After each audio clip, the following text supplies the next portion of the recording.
While working overtime at the company at night, I noticed my female boss sitting furtively in front of her computer. Her cheeks were slightly flushed, her breathing had become somewhat rapid, and her fingers tapped lightly on the keyboard as if she were searching for something. There was a hint of nervousness and excitement in her eyes, as though she was doing something extremely secretive, and she kept glancing around from time to time. Seeing this scene, my curiosity grew immensely, and I decisively activated my time-stop ability. I stood up, grabbed a paperclip from my desk, and walked toward the director's office. After opening the door, I saw Fujiwara Mizuki frozen in time, her cheeks flushed, the faucet running, and water already soaking her slender, beautiful legs. Without hesitation, I immediately took out my phone and snapped photos from various angles before returning to my workstation. Shortly afterward, the time stop ended, and Fujiwara Mizuki in the director's office remained completely unaware, still diligently typing on her keyboard. As her emotions gradually settled, a look of exhaustion spread across her face. At that moment, I knocked on the director's office door. Startled,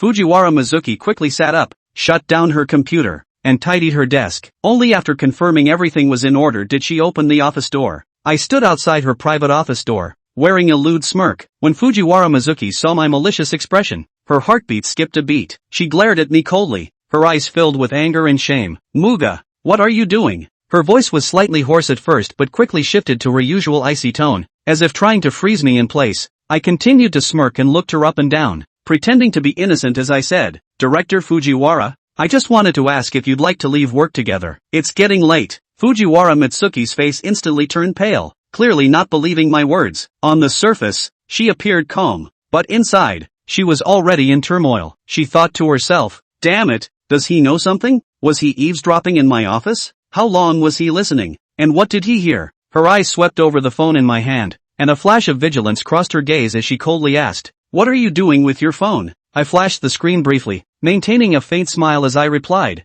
"I was just checking the time." Fujiwara Mitsuki didn't believe me at all. She suspected I had secretly taken photos and said bluntly, "Give me your phone." I didn't hand it over, instead curling my lips into a smirk and teasing, "Ha ha, Director Fujiwara, a phone is a personal item. Isn't it a bit inappropriate for you to demand to see it like this?" Fujiwara Mitsuki's expression darkened at my response. My answer only confirmed her suspicion that I had recorded something. She glared at me, teeth clenched, her tone laced with threat. "Maki, what are you scheming? You were sneaking around outside earlier, what exactly were you doing? Hand over your phone, or don't blame me for being harsh." I shrugged, not only refusing to give her the phone but also taking a step closer to her. Lowering my voice, I said, "Director Fujiwara, you seem awfully nervous. Is there something you're afraid of being exposed?" Fujiwara Mitsuki's pupils contracted slightly, clearly struck by my words. Her index finger trembled faintly, but she quickly regained her composure. She recalled her earlier actions, convincing herself she hadn't made any strange noises, at most, a soft moan at the end,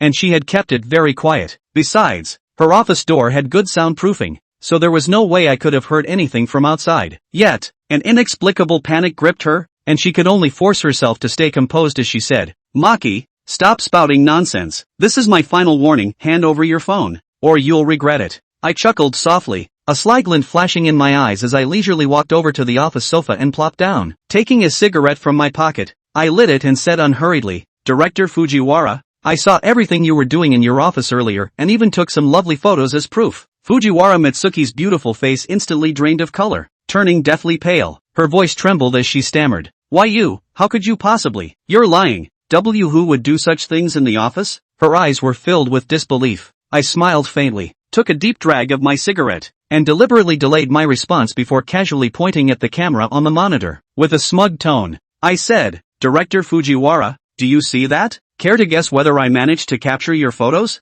Fujiwara Mitsuki followed my finger and saw the camera, cursing inwardly, "Damn it, how did I never notice this before?" Her fists clenched so tightly her nails nearly dug into her palms as she stared at me, her eyes burning with both fury and helplessness. She blamed herself for being careless, and now she no longer doubted whether I had taken photos. My expression told her everything. She knew I had her at my mercy. If this got out, her reputation and position would be utterly destroyed. She felt as if she had plunged into an abyss. "What do you want?" Fujiwara Mitsuki asked through gritted teeth, a single tear sliding down her cheek. I took a drag of my cigarette and blew the smoke into Fujiwara Mitsuki's face, saying arrogantly, "It's simple, Director Fujiwara. Starting today, you'll have to obey me. Whatever I tell you to do, you'll do it. Otherwise, I won't hesitate to let the entire company know what their esteemed director Fujiwara is really like in private. The pungent smoke made Fujiwara Mitsuki cough lightly, her eyes filled with anger and humiliation, but even more so with helplessness. She knew I had her completely under my control. You despicable scoundrel. Fujiwara Mitsuki gritted her teeth and cursed. I shrugged nonchalantly and smiled, saying, despicable? Director Fujiwara, you've given me plenty of trouble before. I'm just returning the favor. Fujiwara Mitsuki fell silent. She knew I was right, but she still refused to yield to my threats so easily. Muge, don't push it too far. I can resign and call the police. At worst, it'll be mutual destruction, she said through clenched teeth, making a final attempt to resist. I shook my head and replied casually, resign? Director Fujiwara, would you really give it up? Think of all the effort you've put into climbing to this position. Would you really throw it all away? Call the police? Go ahead. Let's see if they arrive faster than I can post your photos online. Fujiwara Mitsuki trembled slightly as my words struck a nerve. She truly couldn't bear to lose what she had worked so hard for. Calling the police was out of the question. It would ruin her reputation entirely. Her threat was just a bluff. Fine. I agree. She finally conceded, her voice tinged with defeat. I nodded in satisfaction, gently patting her shoulder with a tone that was gentle yet firm. Don't worry. I won't ask you to do anything too extreme. Fujiwara Mitsuki shuddered and eventually nodded. I can agree to your demands, but you have to promise me this will never get out. Smiling, I reached out and pinched Fujiwara Mitsuki's chin, forcing her to look me in the eye. Of course, Director Fujiwara, someone as beautiful as you, I wouldn't dream of letting others see those photos. Forced to lift her head, she felt utterly humiliated. She wanted to bite my hand in defiance, but after a moment of hesitation, she didn't dare resist. Instead, she muttered stubbornly, you'd better keep your word, or I won't let you off the hook. I released her chin and slipped my hands into my pockets, leisurely stepping closer until I was right in front of her. Leaning down, I whispered near her ear, don't worry, Director Fujiwara, I won't make things too difficult for you, but since you've agreed to obey me, starting today, you'll cooperate without resistance. Understood? Fujiwara Mitsuki trembled slightly, my breath brushing against her skin. She felt both disgusted and powerless, knowing she was now entirely under my control. What exactly do you want me to do? She asked through gritted teeth, her voice shaking slightly. Chenemo straightened up and recklessly looked Fujiwara Miyuki up and down as he said, it's simple, since I promised you to keep your mouth shut, are you? Fujiwara Miyuki looked at Chenemo with that look in her eyes, like they were going to eat her up. Frightened, she immediately clasped her hands to her chest and took several steps back. No, Chenemo, you don't think that just a few pictures can do that kind of thing, do you? I'm warning you. Don't even think about it. Even if you get your way, I would absolutely call the police afterward. Chenemo didn't expect this to be so tough at the end of her life. He had to pull out his cell phone, indifferent. Well then, since you're being so nonchalant, Minister, I had to publish the photo online. Let the Minister, you're socially dead. When Fujiwara Miyuki saw Chenemo take out his cell phone, she panicked and hurriedly ran over and grabbed Chenmo's cell phone and said, no way. No. Chenemo slapped Fujiwara Miyuki's hand away and said angrily, you can only choose one of two things. Either the photos are posted on the internet, or... Fujiwara Miyuki's eyes were filled with struggle and helplessness. Chenmo's threat was like a sharp sword, hanging over her head and could fall at any time. Anyway, it's not okay to do that kind of thing. Chenmo also knew that it might be difficult to get there in one step. That's why you can't push people too hard. He intended to slowly lower the other side's bottom line bit by bit. I say, Mr. Minister, you don't want to. Either. Bah! Damn men! Viciously cursing Chenmo. Then leaned back helplessly in his chair. Closing his eyes, tears slipped from the corners of his eyes. She didn't expect that she would be caught by Chenmo. I didn't think I'd compromise. What's more, I didn't realize that I was actually trying to keep things from being exposed. The most let her groundless is that she has no disgust for Chenmo, even if there is a trace of strange excitement. That damned feeling of being out of control of one's body. One clearly doesn't want to, but... Chenmo. You wait for me. Fujiwara Miyuki secretly vowed in her heart that she would find an opportunity to retaliate back. Ding! Fujiwara Miyuki's conquest progress increased by 20%. Reward, 200 conquest points. Ding! Host's outstanding performance is rewarded with an additional 100 conquest points. Leaning against the sofa, Chen-mo relit a cigarette. Glancing at Fujiwara Miyuki in her office chair. And ignored her curses. Her face is so stinky, but the data shows another 20% boost in conquest progress, how interesting, tsk, mouthy woman.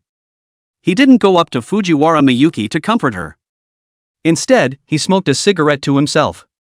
The consciousness opened the system panel directly in his mind. Ding. Host, Chen-mo. Age, 25. Height, 183 centimeters. Weight, 70 kilograms. Power, 73. Agility, 63. Endurance, 83.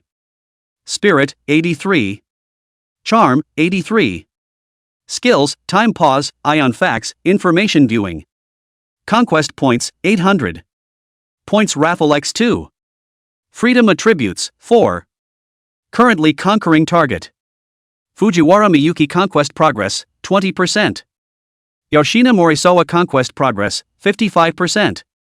Chen-mo was excited as he looked at the conquest points on the panel. 800 conquest points can be exchanged for 8 draws, and with the 2 draws from completing the quest just now, that's a total of 10 draws. System, will 10 consecutive draws increase the burst rate of good stuff?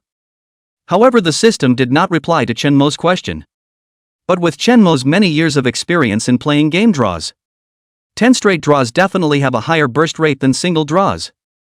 Chen-mo took a deep drag on his cigarette, the corner of his mouth rose slightly, and a hint of anticipation flashed in his eyes. Since there are 10 chances to draw, let's draw all of them at once and see if anything good can be popped out. He didn't hesitate to give the order in his head. System, make 10 draws. Ding. Raffle begins. As the system's beep sounded, a virtual lottery interface surfaced in front of Chen-mo's eyes, and the roulette wheel spun rapidly as various reward icons flashed before his eyes. 1. Ding. Congratulations to the host for obtaining 1 million yen. 2. Ding. Congratulations to the host for receiving, thank you for your patronage. 3. Ding. Congratulations to the host for obtaining the time pause skill upgrade card, which can extend the time pause to 5 minutes. 4. Ding. Congratulations to the host for obtaining 1 million yen. 5. Ding. Congratulations to the host for obtaining charisma value plus 5. 6. Ding. Congratulations to the host for obtaining 3 million yen. 7. Ding. Congratulations to the host for obtaining the realistic eye upgrade distance increased to infinite. 8. Ding. Congratulations to the host for obtaining 5 million yen. 9. Ding. Congratulations to the host for obtaining special skill mind reading, can read briefly take the target's inner thoughts. Every time you consume 1 point of mental energy, you can gain 60 seconds of mind reading time. 10. Ding. Congratulations to the host, thank you for your patronage. Chen-mo looked at the results of the raffle and his heart burst with ecstasy. The upgrade of the time pause skill and the acquisition of the mind reading skill made him feel overwhelmed. And mind reading, this is a good thing. In the future, when dealing with a woman like Fujiwara Miyuki, who speaks her mind, it's like a tiger with wings. He didn't hesitate to use the time pause upgrade card and the Eye of Reality upgrade card. Then added 5 points of charisma to his attribute panel. Ding. Time pause skill has been upgraded and its duration has been extended to 5 minutes. Live eyes upgraded. Charm value increased to 88. What would be a good thing to add to 4 more free attributes? That must be stamina. Ha. Chen-mo directly tapped the endurance plus 4 times without saying a word. Endurance value increased to 87. Synchronized increase in strength value by 2 points. Synchronized increase stops after strength reaches 80. Strength increased to 75. The body felt incredibly relaxed again. The body, which was slightly tired just a moment ago, was suddenly full of strength. Chen-mo nodded in satisfaction. He then turned his gaze to Fujiwara Miyuki. Standing up, he walked over. Mr. Minister, you don't. Either. You. Fujiwara Miyuki looked at Chen-mo in horror. Chapter 024, Dead Chen-mo, wait for me. Only to see that at this moment, Fujiwara Miyuki, still leaning back in her office chair, her eyes closed, seemed to still be digesting the humiliation she had just experienced. Chen-mo's heart stirred. decided to try out his newly acquired mind-reading skill. System, use mind-reading technique, target Fujiwara Miyuki. Ding. Mind reading has been activated for 60 seconds. As the system's beep sounded, Chenmo's inner thoughts of Fujiwara Miyuki suddenly surfaced in his mind. Damn Chun-mo. Dares to treat me like this. I must find a chance to take revenge on him. But he has something on me. What should I do? Am I really going to be controlled by him all the time? No. No way. I must find a way to get rid of him. The corners of Chenmo's mouth rose slightly as he listened to Fujiwara Miyuki's inner struggle and anger. He didn't expect that although Fujiwara Miyuki had yielded on the surface, her heart was still filled with thoughts of resistance. Sure is a mouthy woman. Chenmo laughed in his heart. However, since I've grasped your inner thoughts, you won't be able to escape me. The 60 seconds of mind-reading time ended quickly. Chenmo retrieved his thoughts, relit a cigarette and smoked it slowly. Fujiwara Miyuki seemed to have sensed Chenmo's gaze and slowly opened her eyes. There was still a hint of anger and humiliation in her eyes, but more than that, she was helpless. Are you satisfied with Chenmo? She asked coldly, a hint of exhaustion in her voice. Chenmo smiled slightly, stood up, walked to her, leaned down close to her ear and whispered. Don't worry, Minister Sama, as long as you behave yourself, I won't embarrass you too much. However, if you have any more petty thoughts, then don't blame me for being rude. Fujiwara Miyuki's body trembled slightly as she bit her lip and finally nodded. I know. Chenmo nodded in satisfaction. Subsequently. Aha! Test the body to see if it's really recovered. Half an hour later. Chenmo walked out of the company building. Chenmo took a deep breath of the fresh night air, his mood was incomparably relaxed. He pulled out his cell phone and looked at the balance in his bank account, and the corners of his mouth couldn't help but turn up. With 10 million yen in the raffle, plus the 10.4 million from before, this is a great way to have a good time on the island where you've been living a small life. It just so happens that tomorrow is Saturday, and without further ado, consumption. Must spend hard. Upstairs. Office of the Minister. Fujiwara Miyuki sat curled up in a crouch in her office chair. Hands clasped tightly around her calves. Her heart was filled with mixed emotions. Anger. Humiliation. Hopeless. There was even a hint of a strange feeling she didn't want to admit to herself. How did I get this way? She murmured, a tremor in her voice. She thought back to earlier. Chenmo's breath seemed to still be lingering in his ears. The feeling of oppression and control was suffocating her. She hated the feeling, hated the fact that she was in his power, but even more than that, she couldn't accept that she had developed a strange twinge of arousal in that situation. No. This can't be. Fujiwara Miyuki shook her head violently, trying to banish that feeling from her mind. She stood up and walked over to the window. Looking out the window at night, his heart was cold. She knew that she had fallen into Chenmo's hands and could not get out easily. Once those photos were publicized, her career, her reputation, even her life, would be ruined. Damn it, I can't just let him control me. Fujiwara Miyuki gritted her teeth, a hint of determination flashing in her eyes. She decided that she would find an opportunity to fight back no matter what. One couldn't just sit back and wait to die, much less let Chenmo have his way. She needed time, she needed a plan, she needed to find a way to get rid of him once and for all. But is that possible? Would there really be that chance? Fujiwara Miyuki's sight came to the downstairs of the company just in time to see Chenmo. The way he walks, sprightly and cozy. It made Fujiwara Miyuki upstairs look very unhappy. A vague pain in his throat. Ahem. She coughed lightly twice, raging with impotent rage. Dai-chun-mo. You wait for me. Yet, despite the thoughts of anger and defiance that filled her mind, there was a twinge deep inside that she herself could not ignore. That alien feeling. That subtle excitement that arose from being under Chenmo's control. It left her feeling incredibly confused and upset. Fujiwara Miyuki's heart thumped as she hurriedly pulled the curtain shut after seeing Chenmo downstairs suddenly raise his head. Chenmo walked out of the company building. The winds of the island night hit my face, cool and with a hint of the sea. He looked up at the night sky with an overwhelming sense of relief. Today was finally the day I managed to pin down Fujiwara Miyuki. It won't be a boring day at work from now on. The office study materials that I used to watch on TV are fresh in my mind. Hey, the study videos that I used to watch so diligently in the middle of the night are going to be practiced over one by one later. The corner of Chen Mo's mouth rose slightly as he pulled out his cell phone and looked at the time. It was already more than 10 o'clock in the evening. He stopped a cab on the way. Reported home address. The car slowly drove into the night. Chen Mo leaned back on the seat and closed his eyes. Instead, his mind couldn't help but go back to the events of the day. Fujiwara Miyuki's struggle, her anger, and the subtle hint of faltering within her. It was all in his eyes. Not to mention how it feels to look down on that stinking face. One word. Yes. The car soon stopped under Chen Mo's apartment building. He paid the fare. Can you believe 4,000 yen? It's less than 10 kilometers, or more than 200 yuan. Paralyzed, luckily it's not so bad now.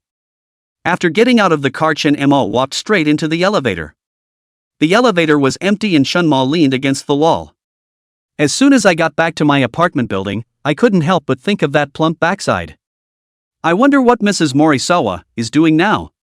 Although Chen Mo had the eye of reality, it wasn't something he really wanted to use when it mattered.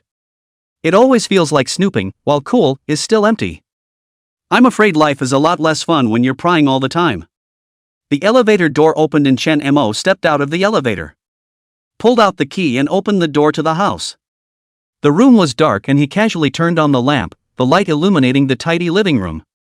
Chen Mo took off his jacket and casually threw it on the sofa. Then walked over to the refrigerator and pulled out a cold can of beer. Who? He pulled the pull tab and tilted his head back to take a swig. The cold liquid slid down his throat. It brings a wave of relief. Growling. Master Chen, who had been working all night, also lost his yang qi twice. His stomach rumbled in protest. Chapter 025, Dialing the Small Card. Chen Mo touched his rumbling stomach. Feel free to pick up your phone and order a takeout. Order notes for the delivery person to leave at the door. Then the shower went. Half an hour later. Chen Mo wrapped a towel around him and walked out of the bathroom. He looked down at his figure. The body, which was skinny at the beginning, has started to have a lot of meat volume at the moment. Even the body is much more proportioned. The abs are hidden. And this figure still isn't quite enough. I wonder when System Brother will have some more free attributes or draw a body increase or something. Chen Mo said as he wiped his hair. Walking over to the couch, he saw the screen of his cell phone lit up with missed calls on it. Did the takeout arrive? Then went to the door and opened it to take a look. The takeout was left on his doorstep. He was about to lift up the takeout. Suddenly I realized there was actually a little card on top of the takeout. What's this? After he bent down and lifted the takeout, he took the card and looked at it. I found a pink card with a cute anime girl on it, which said Daily Girlfriend Service, with contact information. Daily Girlfriends? Is that a Japanese specialty? Chen Mo raised an eyebrow. A playful smile appeared at the corner of his mouth. Okay, it just so happens that I'm going shopping tomorrow and I'm quite bored alone. Why don't I try this service? He dialed the number on the card. The phone quickly connected and a sweet female voice came through. Moses, hello, how may I help you? Shinma said a simple sentence. Hello, I saw the phone number on the card. The opposite party heard and immediately responded. Hello, yes, this is the Sweet Companionship Daily Girlfriend Service, how may I help you? Chen Mo put forward his intention to come and said. Describe what services are available at your store. The other party enthusiastically described the services and prices. Yes. Our normal girlfriend service is charged 30,000 yen for 3 hours of companionship. If you are satisfied later and want to continue the time, 3,000 yen for 1 hour. A high-quality girlfriend is 50,000 yen, what about 3 hours of companionship, and a continuation of 1 hour is 5,000 yen. May I ask which one does sir need? Chen Mo asked after some thought. Don't you guys have pictures or anything? How do you guys know what type I like? The other replied. Hello sir, we can specify age, gender and style here. Chen Mo frowned slightly as he listened. Can't pick looks? I'm sorry sir, that's not possible in our store. We will recommend a girl based on the style you specify and just the right girl at the time you expect. Chen Mo didn't feel very reliable after hearing this. Can't pick looks, wait it's ugly I'm not happy with it? The other man said apologetically. I'm sorry sir, our store is full of young girls, so we don't publish pictures of the girls for our customers to pick from like other stores. All of them are arranged by us here, but don't worry, we'll choose the most kawaii one from among them according to your request. The more Chin-mo heard, the less plausible it became, but even so, for some reason, he still wanted to experience it. If you're not satisfied, big deal, we'll talk about it then. Alright then, I'll order a high quality one then, you guys set me up with one, the most kawaii. After the other party heard that Chin-mo had the need to place an order, his tone was a few points more cheerful. Okay sir, what time do you intend to date? Where is the location? Chin-mo said after a moment of searching. For the time, let's meet tomorrow morning at 10 o'clock, and let's meet at Tokyo Ginza. Sir, you need to add 3,000 yen for commuting to Tokyo, is that acceptable? No problem. Yes sir, thank you for your trust and support, I'm going to go ahead and arrange for you to rent a girlfriend for tomorrow. The next day. Saturday. The weather is sunny. Chin-mo woke up early, changed into a casual and handsome outfit, and arrived at the appointed place in Ginza on time. He's standing at the Ginza subway exit. Looking at my cell phone, it was 5 minutes to 10. I wonder what kind of girl will come. Shouldn't we be pitched, fairy jumping, or something? I don't think so. After the phone call last night, Chin-mo went online to check out the services of renting a girlfriend. In Japan, Rent a Girlfriend is a more specialized service. It is a type of proxy accompaniment service. This service is legal in Japan. However, it is subject to strict industry norms. Provides primarily social companionship rather than sexual services. It's pretending that she's your girlfriend and can go on dates with you and talk and eat and hang out and watch movies with you. But then, physical contact is forbidden, not holding hands, not kissing, not to mention sexual innuendo or anything. Otherwise the guests will be in big trouble if they violate it. It's for jail time. To put it in more blunt terms, you pay to rent a girl, and you have to pay to buy her dinner, shopping, a movie, or whatever. Of course you can go on dates and have fun with things that don't cost anything if you don't want to spend the money. But there is no escort service. There may be, but that's another price. But Chin-mo hadn't thought about needing special services, after all, the odds were that those who had such services were experienced. He was still a bit phobic, couldn't look at this, couldn't get down. It is said that such companies send private investigators to do background checks on their guests. Guests with bad records and whatnot are assigned to keep an eye on them, and the police are called as soon as there is a violation. But Chin-mo also saw some netizens say, these are stereotypical laws, and as long as you're strong and can impress people, whatever works. Or maybe there are girls who will actively scratch their heads to make more money, lead you to a violation, then rip you off hard for an understanding. But this situation is rare, after all, people escort store reputation is also quite valued. At most, I'll give you a little tofu to add to your clock. After another 10 minutes or so had passed, Chin-mo was bored and pondering.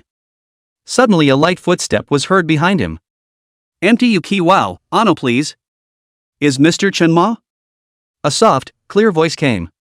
Chin-mo turned around and his entire body was stunned. The girl standing in front of him was wearing a white JK shirt with a brown JK jacket. Underneath was a short cyanotype JK skirt with a pair of small leather shoes. The bright spot was the stockings on her legs that went straight down her skirt. A one-shouldered uniform bag was slung over his shoulder. There was also a cute little doll hanging from the bag. The girl's long dark hair fell over her shoulders. 2 bobby pins in her hair. The white face carried a shy blush. Her eyes were huge and her eyelashes fluttered slightly, like she was a little nervous. Chapter 026, The Little Card Calls in the College Class President. The girls wearing this outfit. Chin-mo instantly thought of school sister Mai. But the girls wore masks. It's hard to see what it really looks like. But the eyebrows look pretty good. Hopefully it's not a masked beauty. Chin-mo smiled slightly and nodded politely. Yes, my name is Chin-mo. You're today's chaperone. Time-limited girlfriend? He almost blurted out escort girl. But it didn't feel very polite and was corrected in time. The girl bowed a little nervously. Hi, I'm Ayako Ishikawa, your limited-time girlfriend, so please give me some advice today. Her voice was soft, with a hint of restraint. Ms. Ishikawa, right? Chenmo noticed the bright eyes above her mask. There was always something familiar about it. So how are we going to organize today? Ayako Ishikawa took out a small notebook from her bag. According to the service rules, in 3 hours we can shop, eat, watch a movie, or you can come up with your own ideas. But no physical contact. She read the rules carefully, her voice getting lower and lower. Chenmo couldn't help but laugh. Don't worry, I won't do anything out of the ordinary. Why don't we go to Ginza and hang out first? He now especially wanted to use the system's information probe to see the other party's composition, but he had no conquest points. Good. Good. Ayako Ishikawa nodded. Always keeping a step's distance to follow Chenmo. The two strolled through the streets of Ginza. Ayako seems to be familiar with luxury stores. Every now and then some history of the brand is whispered. Chenmo realized that she had a wide range of knowledge. Talks not like your average rental girlfriend either. Chenmo asked tentatively. Ms. Ishikawa knows a lot about this, huh? Ayako's eyes twinkled. Ah, because I used to work part-time as a shopper. Chenmo nodded after hearing this, feeling that something was wrong, but he couldn't say what. Now he wanted to see what his face looked like under the mask. Walking along he saw a certain bucks. An idea came to mind. Chenmo pointed to a certain bucks sign. You want to go for a coffee break after such a long walk? Ayako Ishikawa hesitated and nodded gently. Good. Good. Walk into the cafe. Chenmo deliberately chose a seat by the window. When the two were seated, he took the initiative and asked. What do you want to drink? I'll order. A regular latte would be nice. Ayako Ishikawa replied in a small voice, her fingers twisting her skirt uneasily. Chenmo quickly returned with 2 cups of coffee. Hair Ishikawa now Ayako doesn't know what she's thinking, very out of her mind, and is staring out the window. The sunlight poured through the glass on the delicate side of her face, and the bright eyes above the mask were particularly moving. Here, your latte. Chenmo pushed the coffee in front of her. Ah, arigato, thank you. Ayako Ishikawa took the coffee, but just held it in his hand without drinking it. Chenmo deliberately asked. Not feeling well? Ayako reacted then, at a loss for words. Ah, no. No. Chenmo then asked. So you don't take off your mask? How do you drink coffee? Ah. I'm sorry. She hesitated for a few seconds before finally slowly removing her gag. When looking at her full face, a good-looking first love face made the coffee in Chenmo's hand almost spill out. You're the who's who. Oh yeah. Mio Ishikawa. Ayako Ishikawa's head snapped up and her face instantly turned white. You? How do you know my real name? Chenmo cried and laughed. Of course I know, you're the class president, I'm Chenmo. Tokyo University, we were in the same class. Don't you remember? Mio Ishikawa's fingers clutched the corner of her skirt. The knuckles are white. How can you not remember? Chenmo's name is so special. There shouldn't be 2 with the same name in Tokyo. Even if they did, it's unlikely that 2 people would look so similar. It hadn't been broken just now, it was just that she didn't want to accept it herself. She lowered her head, her voice thin as a mosquito. Actually, I recognized you at first glance. Chenmo asked in shock. Huh?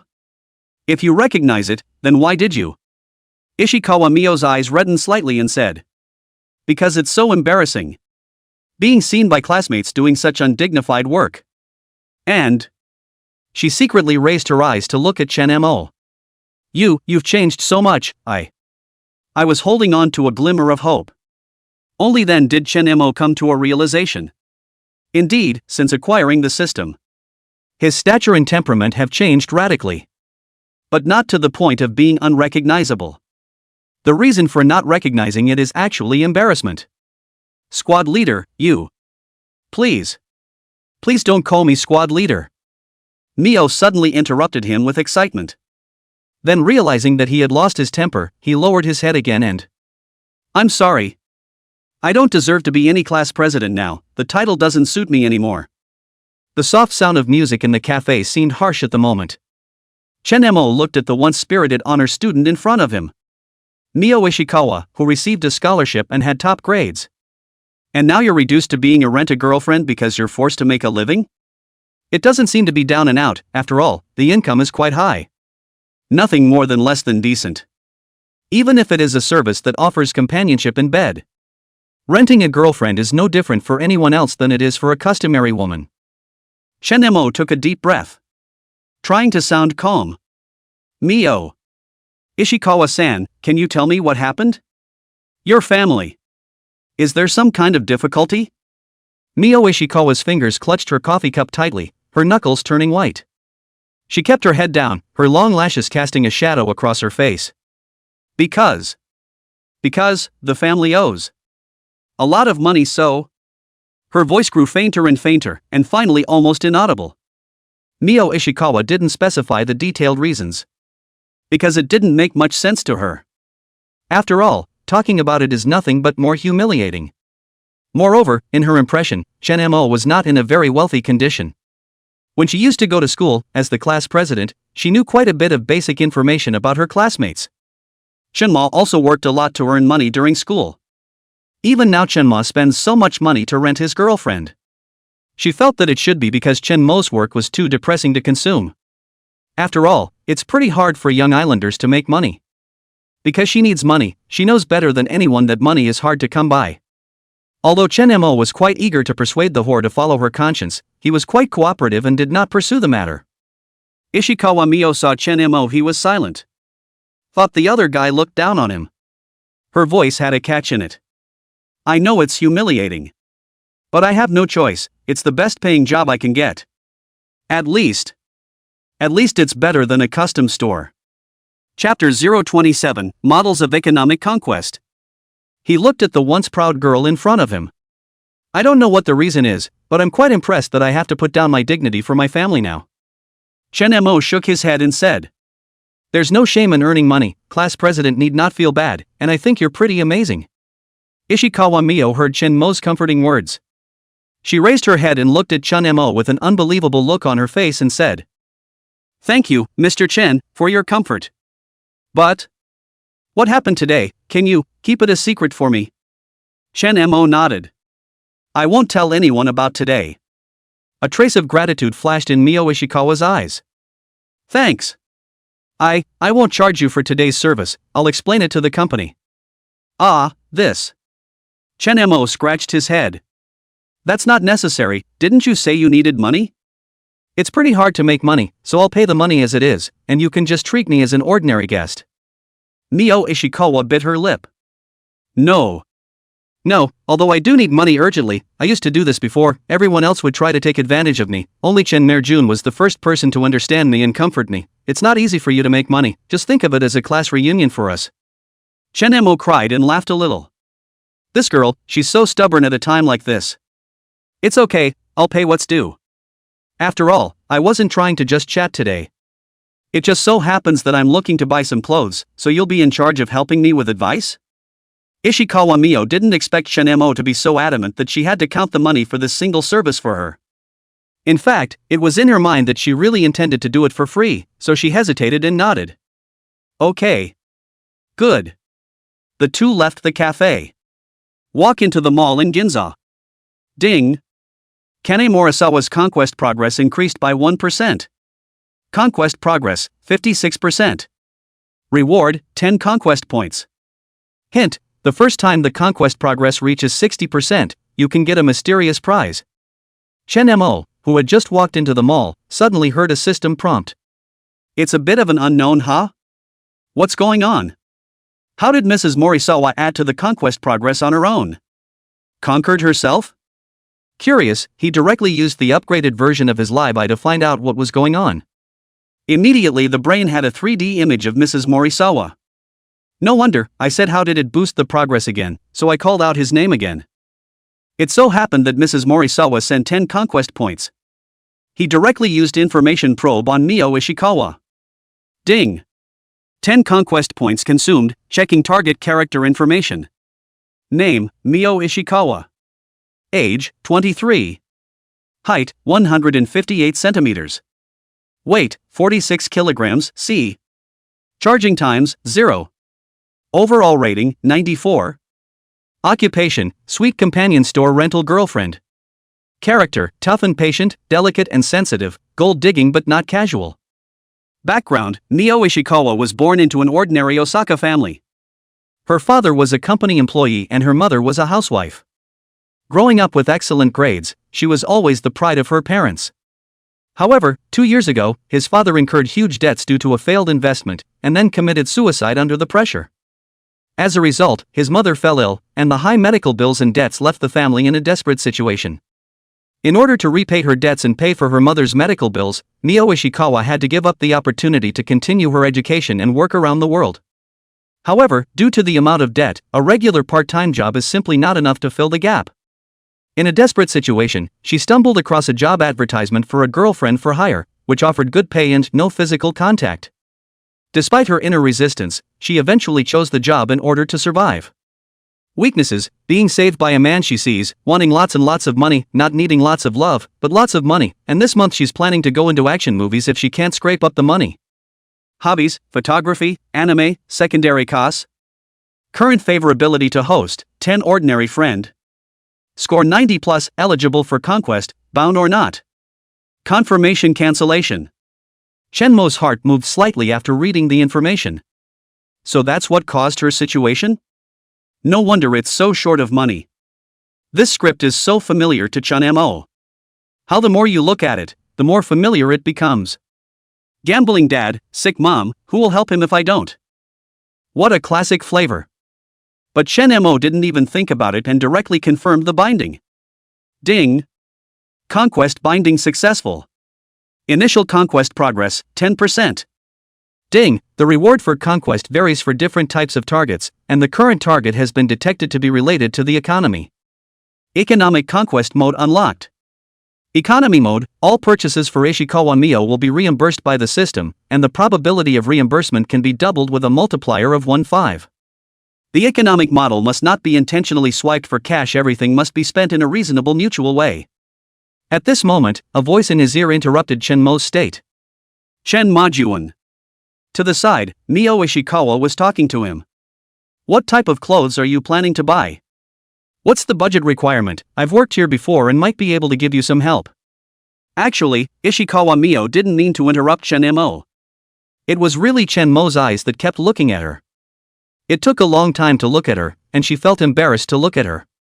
She was confident in her looks and knew she looked beautiful. After all, there have been countless such instances of being stared straight at before. But for those people, Ishikawa Mio would only feel disgusted. But Chunmo looking at her would only make her shy. Chunmo came back to his senses and looked at Ishikawa Mio's serious expression, smiled and touched his nose. On a budget. Anything up to 20 million yen is fine. Eh? Mio Ishikawa's eyes widened in surprise. Is Chunmo joking? No, I'm serious. Chunmo shrugged his shoulders. I've been lucky lately and made some money, so I'm going to spend it. Mio Ishikawa looked at him in disbelief, but her professionalism made her quickly adjust her expression. So, why don't we go check out the men's clothing first? There's a few good custom stores over here in Ginza. The two walked into a fancy men's clothing store. The store clerk was a bit slack when he saw Chunmo's outfit Ben. But when Chunmo picked up a shirt at random and asked for the price, Mio Ishikawa's fluent and professional introduction made the shopkeeper change her attitude immediately.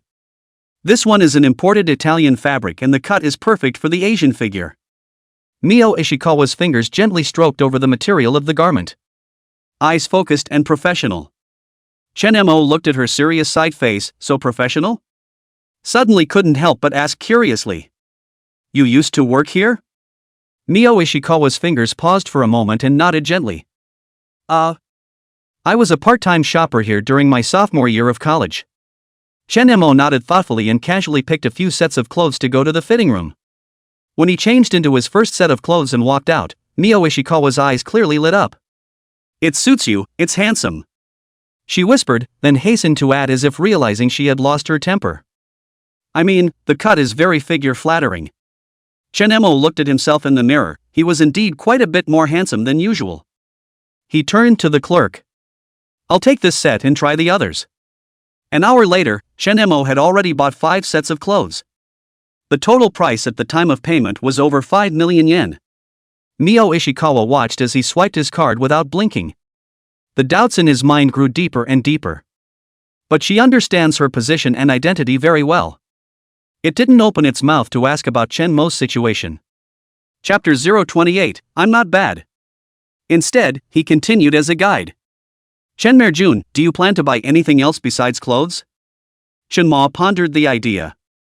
There is now 15.41 million left on the body, which is a lot, but not much. I have to find a chance to send some gifts to Mio Ishikawa and test the function of spending cash back. This not only boosts the progress of conquests, but also gives you a lot of cash. He then smiled slightly and said to Ishikawa Mio. Something else?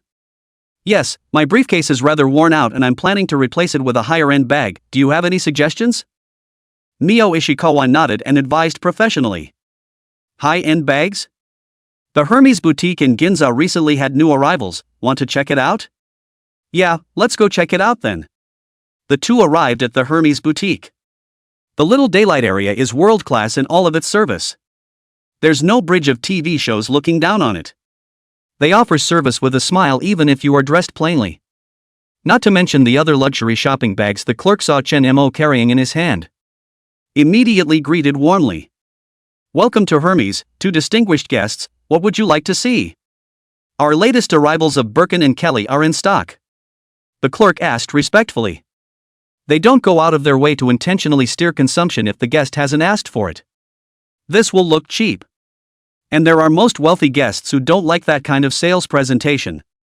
The rich mainstay a casual shopper. Buy it when you see it. Chen Mo looked around the store display and his eyes landed on a men's black cowhide briefcase in the center of the display case. Can I see this one? He pointed. Of course, what a good eye, sir. The clerk put on white gloves and carefully removed the bag. This is our Hermes Birkin 35 black togo leather with gold buckle for 4.5 million yen. If Mr. doesn't like black with gold, there's also black togo leather with a silver buckle for only 4.3 million yen. Chen Mo took the bag and it did feel good in his hands. I didn't have any money before, and I didn't have any money in my last life, and I've never been able to figure out the significance of the existence of such luxury jewelry. Now he figured it out. Not to mention, the prices here and people do have the texture. But he was more concerned about Ishikawa Mio's reaction. After all, the consumption situation also requires the conquest of this girl by the way. He turned his head to Mio Ishikawa and asked. What do you think? Mio Ishikawa looked at it seriously and nodded. This bag is perfect for a male business occasion, the 35 size has room for a laptop, the leather and workmanship is exquisite, and the black color is so versatile that it won't go out of style. Chen Mo smiled and said directly to the clerk. This one, then, in the black and gold color scheme. The clerk didn't expect Chen Mo to be so decisive in placing his order, his eyes lit up and he immediately bent down respectfully. Yes sir, I'll pack it for you. Mio Ishikawa stood aside, while keeping a professional smile on the surface. Still, he couldn't help but be a little surprised inside. 4.5 million yen. That's the equivalent of an average person's salary for half a year, right? It's only 50,000 yen to do your own rental girlfriend for 3 hours. And it's not every day that there's a handout for her. It really works out to be maybe about 1 million yen a month. And Chen Mo, with a $4.5 million bag, even bought it without even hesitating? She stole a glance at Chen Mo's side face. Mentally, she was more curious about him. This college friend has changed so much, not only has he become handsome, but also rich. If you were yourself, wouldn't there have been a chance if he hadn't met in this way in capacity? A sudden wave of inexplicable heartache surged through her. Chen Mo estimated the money he had in his pocket, there was still a $10 million limit left to spend a little more. It just so happens that Japanese internet payments are not as advanced as domestic ones, and many times it is necessary to use advanced ones. So he was going to buy another wallet. Show Ishikawa Mio more of her strong power. He opened his mouth to interrupt the clerk who was going to pack it and said, Wait, in a minute at the bag bar, I'm picking out a purse. After saying that she also turned her head to ask Mio Ishikawa. Ishikawa-san, do you have any recommendations for men's wallets? The interrupted clerk was not displeased. Stopped and stood quietly waiting. She is a professional sales clerk at Hermes and has extensive knowledge of a product. For Chinma for wanting to buy something and needing advice from someone else, asked the lady, not her. Presumably the lady was needed to provide emotional value. So she doesn't have any problem with people doing what they want. This is top-notch service-minded, detail-pulling.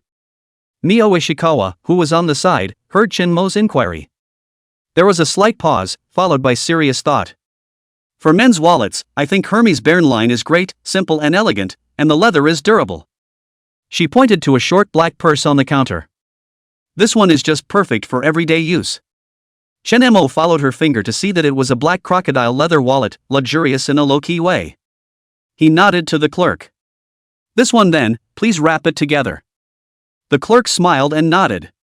Yes sir, the price of this Bären crocodile wallet is 1.2 million yen, and with the briefcase from before, that's a total of 5.7 million yen.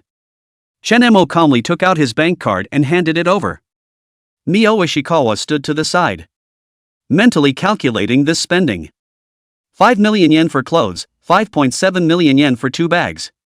It's already equal to what she earns in a year. She stole a glance at Chenmo. The heart was both envious and a little sour. If only. If one could be like him. How nice would it be to just spend millions? That way, my mother's medical bills and the family's debts would be no worries. She lowered her eyes, her fingers unconsciously clenching the corners of her coat. Right at this moment, Chenmo suddenly turned his head and smiled faintly at her. Ishikawa-san, it's been hard on you today, accompanying me on a long stroll. Mio Ishikawa shook her head in a hurry. It's not hard work, it's my job. Chenmo looked at her forced smile and his heart moved slightly. After thinking about it, he suddenly said to Ishikawa Mio, by the way, Ishikawa-san, I have a request. Mio Ishikawa looked up in confusion. What request? You helped me a lot today, and I wanted to give you a gift as a thank you. Chenmo spoke in a natural tone. It's as if they're just talking about a small, insignificant thing.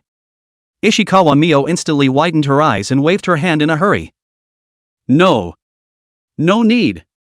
Chen Majuan has already paid for his services, I can't accept any more gifts from you. Shenma smiled.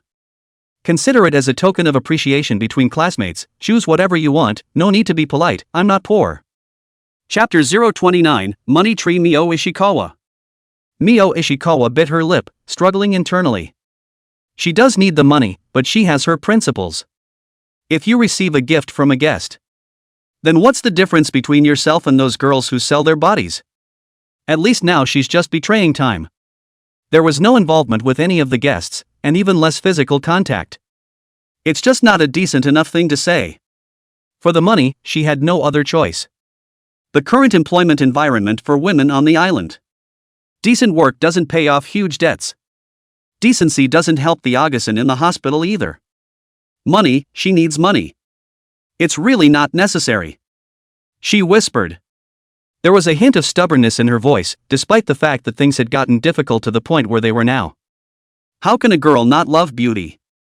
The internet is so advanced now, the information age. Something like a bag that has everyday functionality and sophistication. There's no way a girl can say no. She will also like bags and clothes. But she was sensible, she just looked, she wouldn't consume, after all that level of consumption didn't belong in her existential life. Hey! Chenmo sighed as he looked at this stubborn sister. He had been paying attention to Mio Ishikawa just now, though the other man's eyes were on himself most of the time. However, Chenmo still saw Ishikawa Mio, sneaking towards a golden brown bag in the lady's bag from time to time. Then pointing to the bag and the clerk, he said, please help me wrap up that bag as well. The Hermes clerk said in the direction she was pointing. Is that the golden brown one, sir? Chenmo nodded. Yeah, wrap it up and swipe it. When the clerk heard Chenmo's command, she was so happy that she wanted to kiss him. How come you can't meet such a rich and domineering handsome guy yourself? I'd like to experience the feeling of not wanting a bag and being forced to give it away myself. But one look at Ishikawa Mio and she was defeated. Being a Hermes luxury store clerk, it's a little bit of a stretch yourself. Compared to Mio Ishikawa, she's still not as good. But at least I did actually get 3 commission today myself, which makes up for the loss. Yes sir, I'm going to wrap it up for you. The clerk deftly removed the golden brown Kelly 28 bag and carefully wrapped it. Mio Ishikawa froze in place, her cheeks slightly flushed, her fingers unconsciously twisted together. Chen Majuan, this really won't work. Her voice trembled a little. This bag is too expensive for me to accept. Chen Mo looked at her flustered appearance and smiled gently. Why can't I take it? Consider it a reunion gift from your classmates. But. Mio Ishikawa lowered her head, her voice getting smaller and smaller. It's not in line with company rules. And, we're only in an employment relationship. Chen Mo sighed with feigned regret. So in your eyes, I'm just an ordinary guest? No. It's not. Mio Ishikawa raised her head hastily, meeting Chen Mo's gaze before quickly moving away. It's just. This is too expensive. Chen Mo didn't force her to agree anymore, but turned his head to the store clerk. Is it wrapped? It's done, sir. The clerk respectfully handed over 3 delicate bags.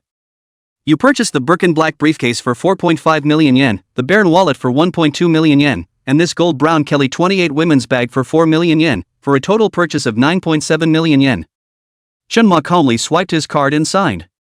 Sakura Bank, your account tail number 0219, Hermes spending 9.7 million yen, account balance 5.71 million yen.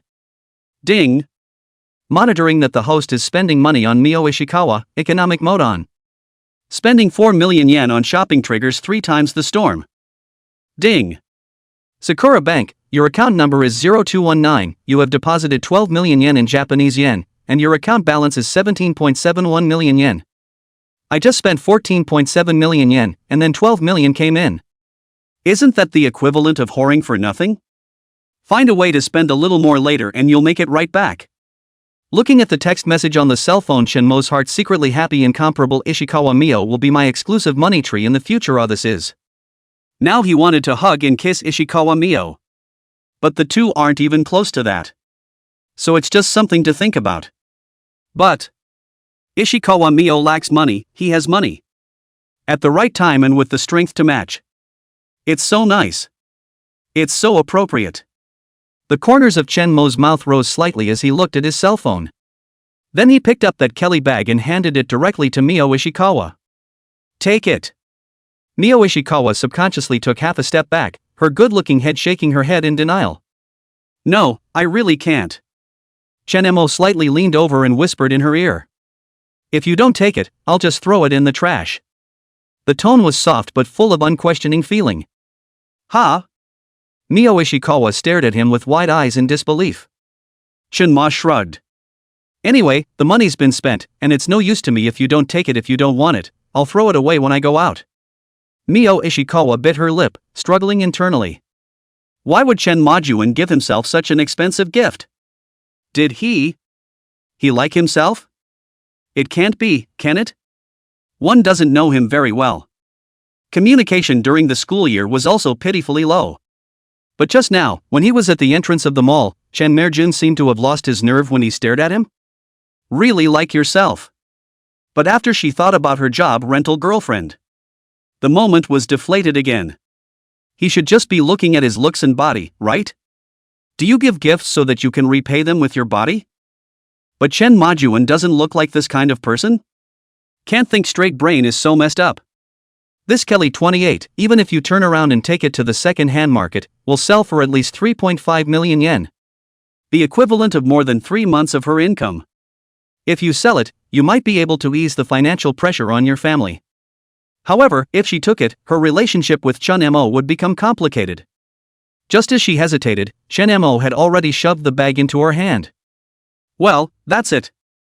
His tone was relaxed, as if he had just given away a common worthless object. But it's a whopping 4 million yen package. Mio Ishikawa held her bag, her fingertips shaking slightly. It was still the first gift she had ever received in her life.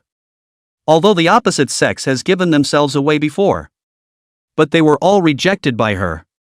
When those people look at themselves, their eyes are filled with obscene filth. Chen Majuan was different, with clear eyes. Ding! Mio Ishikawa's conquest progress increases by 10%. Current conquest progress, 20%. Reward, 100 conquest points. Chen Mo hooked the corner of his mouth in satisfaction. Sure enough, the monetary offensive was effective for girls in financial difficulty.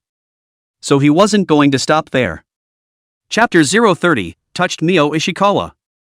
Haven't had breakfast yet, I'm getting a little hungry, why don't we go eat next? Does Ishikawa-san have any recommendations? Mio Ishikawa held the Hermes bag worth 4 million yen, her fingers unconsciously tightening. She took a deep breath, trying to sound calm. Chen Majuan, this is really too expensive, I can't just accept it, either we take it back and give it back. Chen Mo looked at the tips of her slightly reddened ears, deliberately showing a lost expression. Does Ishikawa-san dislike my gift? No, it's not. Mio Ishikawa shook her head in a hurry. Chen Mo pursued. So you resent me as a person? She spoke quickly, sounding a little flustered. No. It's not in line with company rules and regulations? Chen Mo interrupted her with a light laugh. Is there a clause in the contract for renting a girlfriend that prohibits guests from giving gifts? Mio Ishikawa was stunned. No indeed, but usually guests give gifts. It's all about something else. What's the picture? Needless to say, Thurston bleh. She secretly raised her eyes to Chen Mo, only to find the other man's eyes clear. There was not a hint of series. Well, don't think too much. Chen Mo naturally took the shopping bag from her.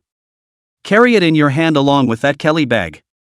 Think of it as a remembrance of old school reunions. Now, can you take me out for a bite to eat? My treat. Ishikawa Mio pursed her lips and finally nodded gently. Good. Accepting the truth, she breathed a quiet sigh of relief. Instead, a strange warmth flooded his heart. Half an hour later. A low-key kaiseki restaurant in Ginza. Inside the box, Chen Mo and Ishikawa Mio sat opposite each other. This restaurant was recommended to me by a customer when I was working part-time. The chef had trained for 10 years at a famous 3-star restaurant in Kyoto, and the ingredients are delivered directly from Tsukiji Market on the same day. Mio Ishikawa introduced in a small voice. Fingers unconsciously rubbed the edge of the chair. Every now and then his eyes flicked to the Hermes Kelly bag that sat on the side. It was as if they were afraid it would suddenly disappear. Chen Mo propped his chin on one hand. Watch her reaction with interest. Scanning the prices, they start at 50,000 yen per person. It's a luxury purchase for the average Japanese. But it's just a drop in the bucket for him.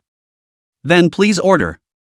He pushed the menu over and observed Mio Ishikawa's reaction in passing. She takes her order very seriously. Eyelashes cast fine shadows in the light. When she asked the waiter for the recommended dish of the day. The neckline is elegant as a swan. It awakened Chen Mo's memory. The quiet girl who always sat alone in the corner of the classroom. Chen Merjun. Mio Ishikawa called out suspiciously.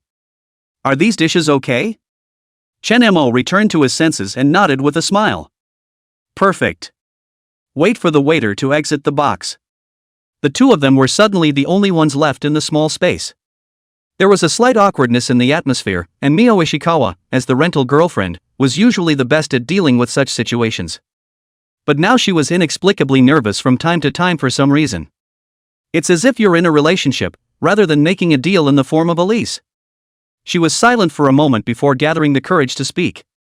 What kind of work is that? Chen Merjun doing now? Chen Mo thought about it and found a suitable excuse to say. Investments, good luck, made some money. He said it lightly. But Ishikawa Mio knew. Someone who can spend tens of millions of yen at the drop of a hat. It's not just about making some money. That's awesome. She sighed heartily, then bowed her head again. Unlike me, I can't even get a regular job, so I have to do unseemly jobs like renting girlfriends to make more money. Although Chen Mo knew about Ishikawa Mio's predicament through the system, he still cooperated and asked. For being in trouble? Mio Ishikawa's fingers clenched and unclenched violently. After the hiccup with the bag delivery earlier. Her heart had opened up a little. My mother is sick and needs long-term treatment. Her voice was soft. Like telling a story that has nothing to do with you. My father passed away and left behind a lot of debt, hospital bills, and rent that required a lot of money, and I worked as a rental girlfriend because the hourly rate was higher, but... Chen Mo listened quietly without interrupting. Let's not talk about it. I'm actually happy to see Jun today. Ishikawa Mio suddenly raised her head, her eyes slightly red but with a smile. It's like suddenly going back to being a student. It was enough to worry about exams then. Ding! Mio Ishikawa's conquest progress increases by 10%. Current conquest progress, 30%. Reward, 100 conquest points. The two just chatted for half an hour. The waiter brought over the dishes. Delicate kaiseki dishes are presented one by one. Each plate is plated like a work of art. Please enjoy your meal, honored guests, and if you have any complaints please contact us promptly. The waiter who passed out the food said with a 90-degree bend and bow. After that, he exited the booth. Chunemo watched an incomparably fresh ingredient with a platter. I can't help but feel a lot of emotion. Where could I have gotten this good stuff before? It's either a boxed lunch or takeout, and the main one is alive. In the future, this kind of is just your daily life. With money, you can eat as much good as you want. Although he was sad for a moment, Chunemo quickly adjusted. So he chucked a piece of sashimi into Ishikawa Mio's bowl and took the initiative to greet up and said, "Alright, you can start when the food is done, Ishikawa-san." "Hey, thank you Chunmer-kun, I'm on." Mio Ishikawa carefully picked up the slice of tuna potbelly in the bowl, and under the light, the fish meat took on a tantalizing pinkish hue. "What about the sky? It's really delicious," she whispered. His eyes widened just as the tip of his tongue touched the fish. The flavor of the grease melts in your mouth. Chunemo couldn't help but laugh lightly as he watched her childlike reaction. "Eat slowly, if it's good you can have more, no one is stealing it from you." After all, Ishikawa Mio was now carrying a money tree buff. Chunemo still intended to serve it well. This gives you the opportunity to screw around with as much money as possible. Mio Ishikawa suddenly realized that she had lost her temper. The tips of his ears immediately went red. Island women are very careful about their grooming. She put down her chopsticks and placed her hands on her knees in a disciplined manner. "I'm sorry, I'm out of line, it's been too long since I've had food this fresh." Chunemo didn't move and pushed the most expensive plate in front of her. "Try this sea urchin. Islanders love to eat these." But Chunemo felt just that after a few bites. Nothing particularly tasty. Mio Ishikawa stared at the orange-colored sea urchin. His throat moved but he shook his head. "Chen Majuan first please." Before the words were out of her mouth, the sea urchin had been passed to her lips. Chunemo held up his chopsticks, his eyes not to be denied. "Open your mouth." This overly intimate action made Mio Ishikawa stiffen. She should have refused. The first rule of the least girlfriend code is to keep a proper distance. But the moment the sweetness of the sea urchin bursts in your mouth, her nose suddenly flared. "What's wrong?" Chunemo noticed that her eyes were red. He's a little confused. Is it that good? He didn't feel much when he ate it just now. "No. Nothing." She scrambled to look down, but a tear fell on the table. "It's just thinking about the way my father took me to Wataru to eat sea urchin when he was alive." She was very moved by today's experience. Chapter 031, Bridge Bean Sacks. Chunemo didn't know how to comfort. Just skip the topic. Soon the meal came to an end. By the time dessert was served, Mio Ishikawa had relaxed a lot. She asked suddenly as she took a small sip of her matcha pudding. "Why is Chen Majuan being so nice to me?" Chunemo shook his sake cup. "Maybe it's because someone slipped an umbrella in my desk in college?" Mio Ishikawa dropped her spoon onto the plate. She looked up in shock. You knew it was me?" "I didn't know that at the time." Chunemo gazed at her flushed cheeks. "Then I remembered you used that umbrella." It was the closest they'd ever crossed paths in their lives. Stormy days. Shinma, who was in a hurry to go to work, forgot to bring his umbrella. And Mio Ishikawa, who was the class president, secretly stuffed her only folding umbrella. She herself was sharing an umbrella with a friend. Little things like that. Her voice was so soft it was almost inaudible. "It's not even worth remembering for so long." Chunemo suddenly leaned forward, starting to go on the offensive. Close enough to smell the cheap shampoo scent of her hair. "It was the hardest time for me, so it was worth it for me." The air suddenly became sticky. The tatami mat room is full of ambiguous atmosphere. Mio Ishikawa knocked over the sake bottle in her panic. The amber liquid flowed down the table and onto Chinma's pants. Ah. I'm sorry. I'll be right there. She scrambled to wipe it off. However, Chen Mo held his wrist. Is this girl so flustered that she has no brain? Can this be scrubbed? Ishikawa Mio's wrist was held by Chen Mo. Instantly frozen in place. Her fingertips were still dripping with sake. A cool touch came through Chen Mo's pants. It made her realize in hindsight that it wasn't a good move at this point. Sorry too. She retracted her hand like an electric shock. The whole face turned red. Even the earlobes were tinted scarlet. Panicked and spilled the matcha pudding again. The green sauce swooshes across the tabletop. Chen Mo looked at her hand wringing. Suddenly, I found the girl who always forced herself to be calm unexpectedly adorable. He pulled out a tissue and handed it over. It's okay, just a little wet pants. Mio Ishikawa lowered her head and took the tissue. Fingers shaking slightly. She had never been so out of her element in front of a guest.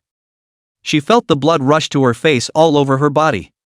Chen Mo intended to strike while the iron was hot. As soon as he pulled Ishikawa Mio into his arms, he whispered. You know what, Ishikawa-san? I actually liked you before. Ishikawa Mio was embraced by this sudden hug from Chen Mo. A tremor of shock ran through his body. Both hands subconsciously rested against Chen Mo's chest. At once the male scent that belonged exclusively to Chen Mo hit his face, with a faint nicotine flavor. She raised her head and met Chen Mo's gaze squarely, and her heartbeat slowed by half a beat. Hashism Sax, wait a minute. Her voice trembled and her eyelashes flickered and quivered. But Chen Mo lowered his head and kissed her directly on the lips. The kiss carries the mellow flavor of sake and the slight bitterness of matcha. Ishikawa Mio's fingers that clutched Chen Mo's lapel gradually tightened. The original force of pushing back had unconsciously turned into a tug. Chen Mo sensed her softening and moved his palm slowly up her spine, finally clasping the back of her head to deepen the kiss. Well. Mio Ishikawa let out a kitten-like whimper. The corners of her eyes flushed with moisture. Only when she was almost out of breath did Chen Mo let go of her. Breathe. He reminded with a low chuckle. Only then did Mio Ishikawa gasp sharply as if she had woken up from a big dream, her chest rising and falling violently. The white neck flushed pink. Footsteps suddenly came from outside the booth. Mio Ishikawa scrambled to break free from his arms. Hands were busy straightening the messy hem of her uniform. When the waiter knocked on the door to come in and close the tray, she was sitting upright like a schoolboy being called to order in class, and Dao's red, swollen lips betrayed her. When the waitress left, she couldn't really help but shy away. I'm going to the restroom. She lurched to her feet, but her knee accidentally hit the low table and she sucked in a breath of cold air in pain. Be careful, dumbass. Chen Mo was quick to hold her arm. The warmth coming from her palm made Ishikawa Mio Shin blush even more. Her back as she hurriedly fled the box was like a frightened deer. In the mirror of the restroom, Ishikawa Mio saw her reddened cheeks. She turned on the faucet. Keep patting your heated cheeks with cold water. Mio Ishikawa. Calm down. It was just an accident. She said to herself. Will he think I spilled the sake on purpose? Is that why you made the urge to kiss me? Does he think I'm one of those random women? Her eyes turned red at the thought, and 2 hot tears fell from the corners of her eyes. If she hadn't rented her girlfriend for this type of encounter, perhaps she would have been able to face Chen Mo openly. Rent a girlfriend for yourself. Worthy of someone's love? Done. No proper service and disputes with guests. If the company finds out, they'll be docked. Thinking of this, Ishikawa Mio's heart clenched even tighter. She looked at herself in the mirror, her makeup looking a little smudged from the tears she had just shed. She hastily pulled out the powder she had with her to touch up her makeup. The fingers, however, were shaking badly. The powder puff was unsteady to hold a couple of times. How to do?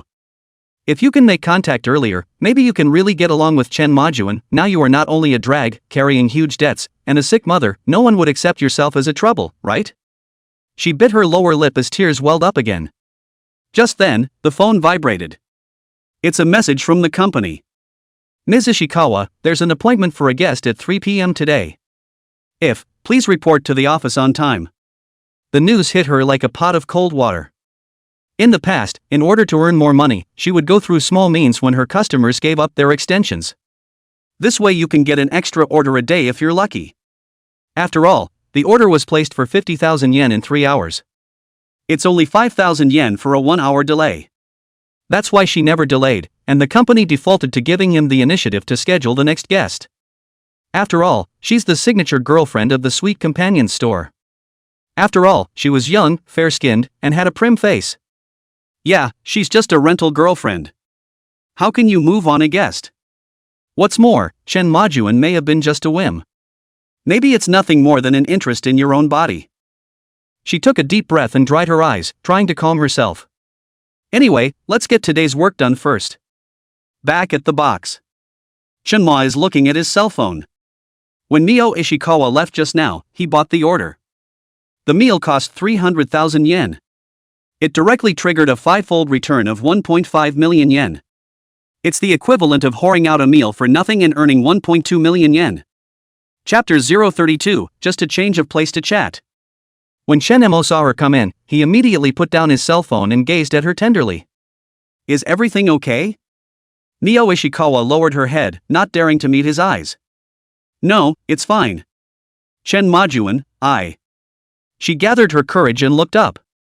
Let's just pretend what just happened never happened, okay? I have to report back to work. I have work this afternoon. Chen-mo's expression instantly went cold. A job? A job to rent a girlfriend?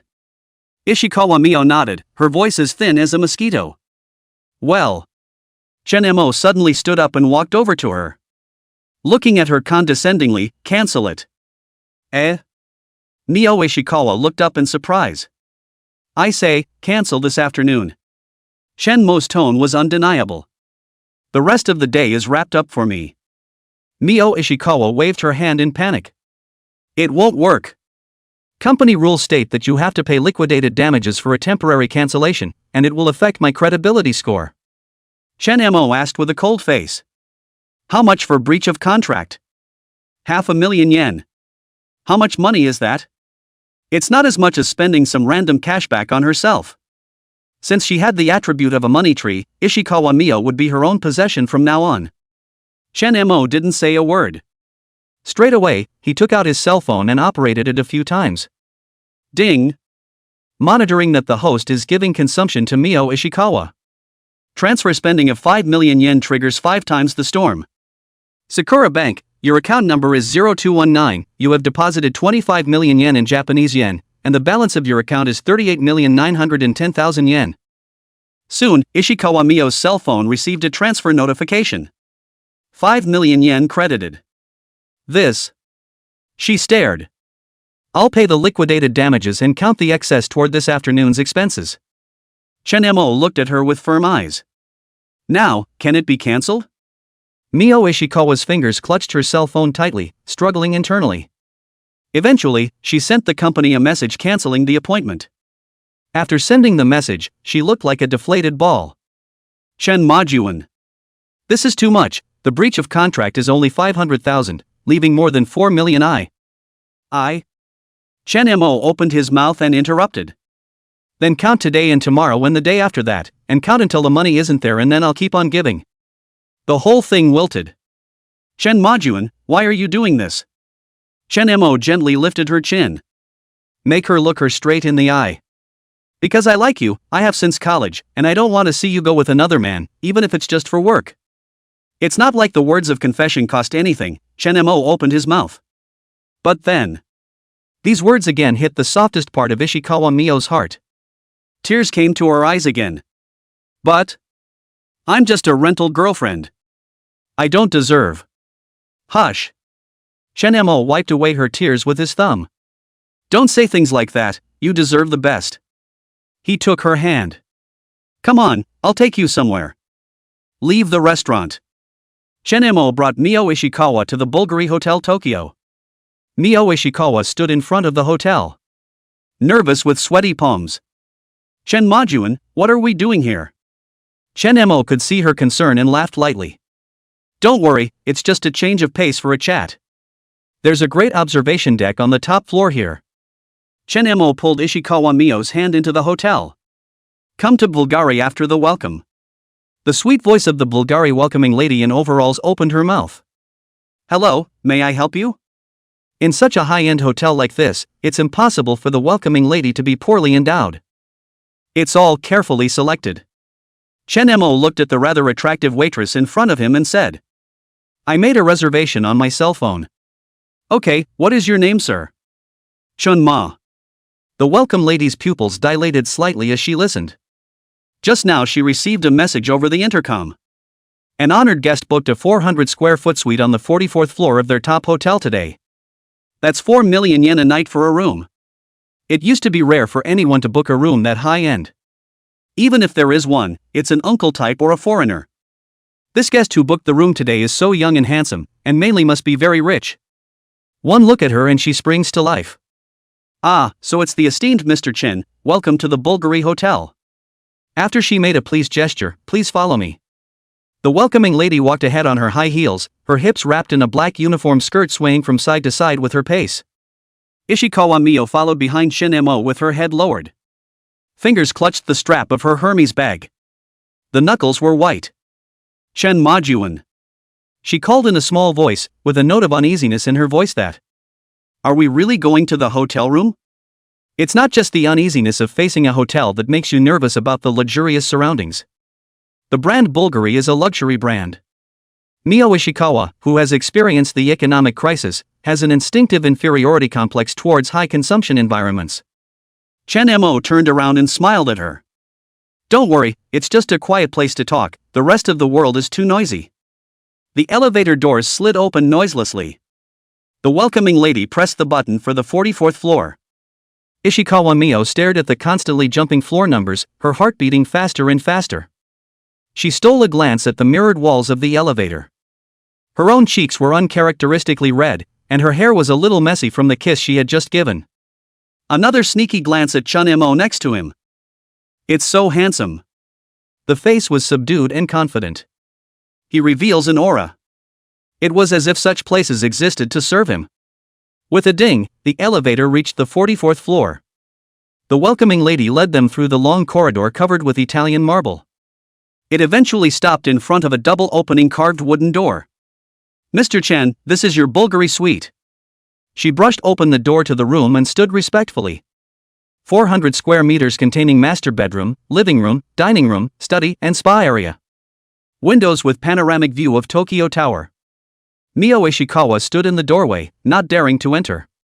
Eyes rounded.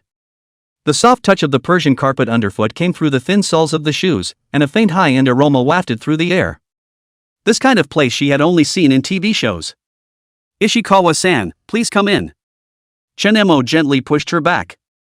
The moment she stepped into the suite, Ishikawa Mio sucked in a breath of cold air. Floor-to-ceiling windows across the entire length of the building offer a breathtaking view of Tokyo's cityscape, with the Tokyo Tower in the distance glistening in the afternoon sun. A grand piano sits in the center of the living room. Next to the real fireplace even in hot weather. The air-conditioned interior was also lit with decorative flames. It's... How much does a night here cost? Her voice shook. The welcoming lady watched Ishikawa Mio's reaction. The heart is all envy and jealousy. Look at the moment. It's like a TV love story between a domineering Cockney guy and an ordinary girl. How come you don't have this kind of luck yourself? Full of professionalism, she replied with a smile. 4 million yen, ma'am. 4 million? Chapter 033, Ishikawa Mio's Choice. Mio Ishikawa, who heard 4 million, almost bit her tongue. This figure is equivalent to 4 months of her income. 4 months worth of income for one night's stay here? Suddenly it felt like there was a huge gap between her and Chen Merjun. She turned violently toward Shinmo. It's too expensive. Let's go somewhere else. Chen Mo, however, ignored her and said to the welcoming lady. Check in, please. The welcoming lady opened her mouth with as much charm as she could muster. Okay, Mr. Chen. After saying that, he whispered into the lapel microphone. In less than a minute, another young woman in Bulgari overalls walked in. Look at the face value or in the looks can score 80 points or more feel. Don't underestimate 80 points, it's considered a beauty level among the passers-by. Esteemed Mr. Chen, my name is Tsukimi Hoshino, and for the next 24 hours, I am your exclusive room steward. Chen Mo nodded and signaled her to start the check-in procedure. The two walked together to the couch. Chen Mo sat down on his butt. Hoshino Tsukimi smiled as she pulled out her tablet, her movements graceful and professional. She slightly bent over, one hand smoothed over her hip skirt, one hand holding a flat panel, kneeling and crouching in front of Chen Mo, handing over the flat panel with a soft voice. Mr. Chen, please confirm your check-in information. Chen Mo, who was sitting on the sofa, couldn't help but smack his lips as he looked at Hoshino Tsukimi, whose posture was still enchanting after kneeling and crouching. What do you mean, enjoy? What do you mean by service? Look at people's little lives. How understanding, the emotional value pulls right through. Chen Mo took the tablet and quickly scanned it, signing his name after confirming that it was correct. The bank card was then given to Tsukimi Hoshino. Hoshino Tsukimi, who was kneeling and crouching in front of Chen Mo, retrieved the tablet, received the bank card, and skillfully operated the card swiping machine. Well, check-in is complete. Ding! Monitoring that the host is giving consumption to Mio Ishikawa. Spending 4 million yen on lodging, triggering 4 times the storm. The hotel's infrastructure was then described. Finally, she pulled out her business card along with her bank card and handed it to Chen Mo. If Mr. Chen needs anything, you can call me at any time, and I'll be available to you promptly 24 hours a day. Ding! Chen Mo faintly glanced at the lit-up cell phone screen. Sakura Bank, your account number is 0219, 16 million yen has been deposited, and your account balance is 50.91 million yen. With the sudden arrival of $16 million, Chen Mo's savings came to 50 million yen at this time, and he was in a good mood. He took the bank card and business card and nodded. Thanks.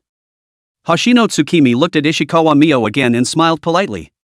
This beautiful lady, please feel free to let us know if you need anything as well. Ishikawa Mio waved her hand in a hurry. I didn't, no.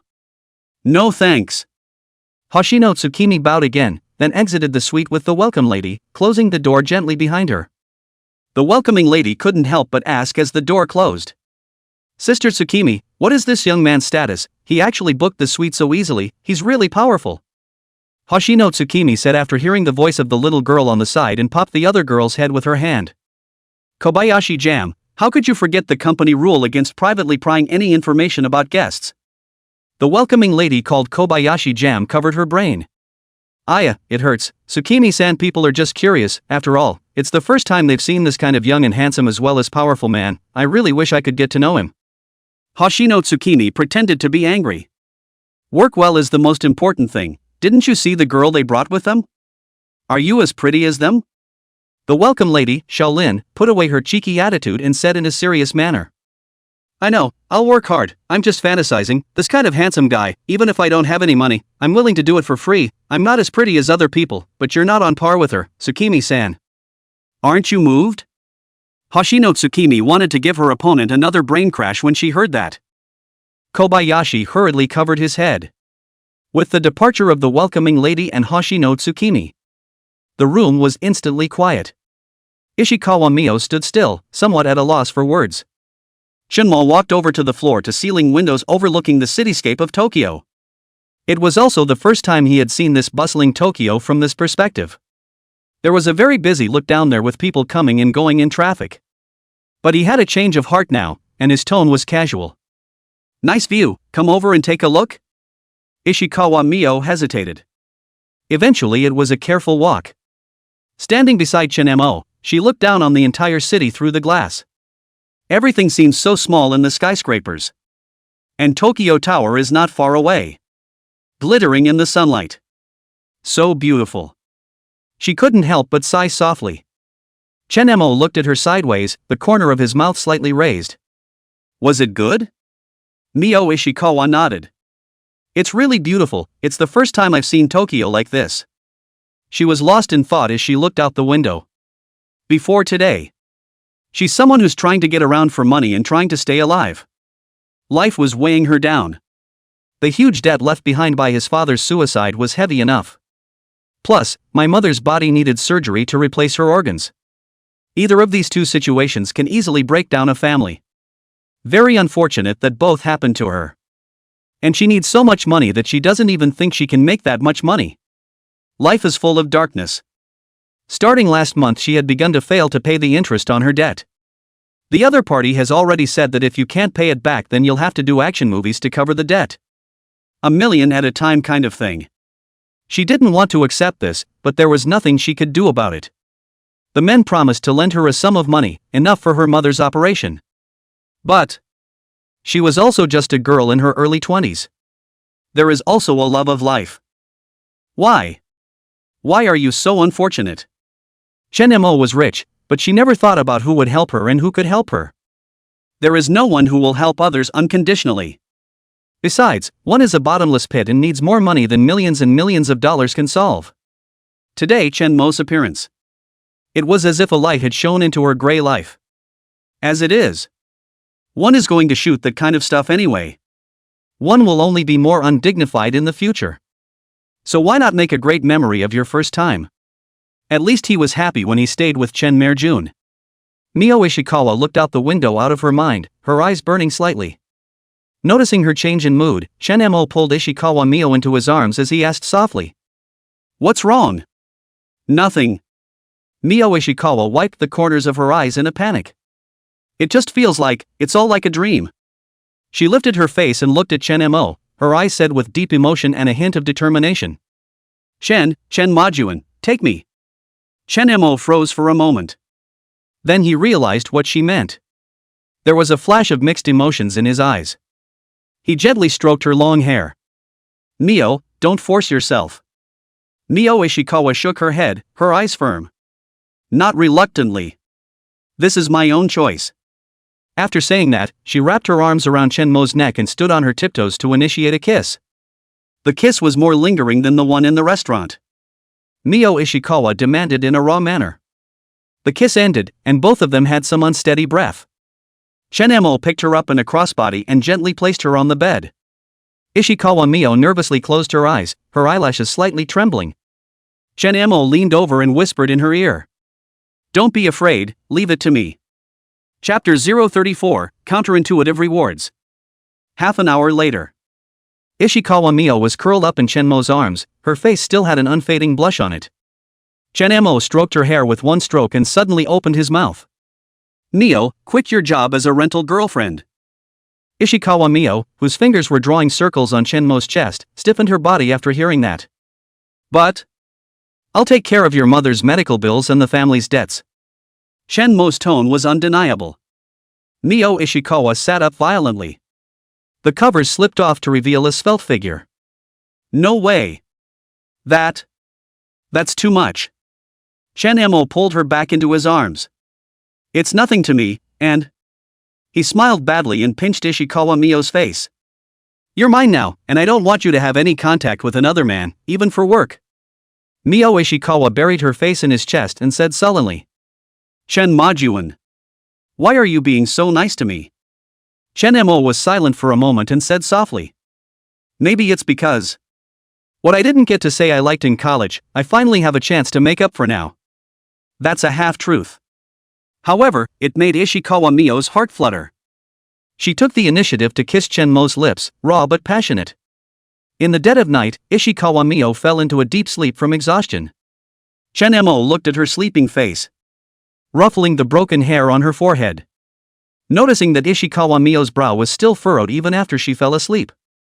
I don't know if it's because of what just happened or something else. Chen Mo's thumb gently rubbed away her furrowed brow.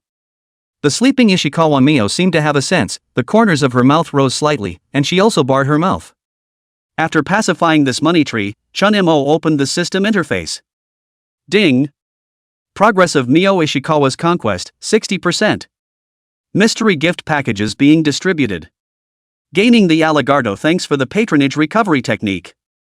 Aligardo recovery technique consumes 10 points of spirit after use to immediately restore physical condition.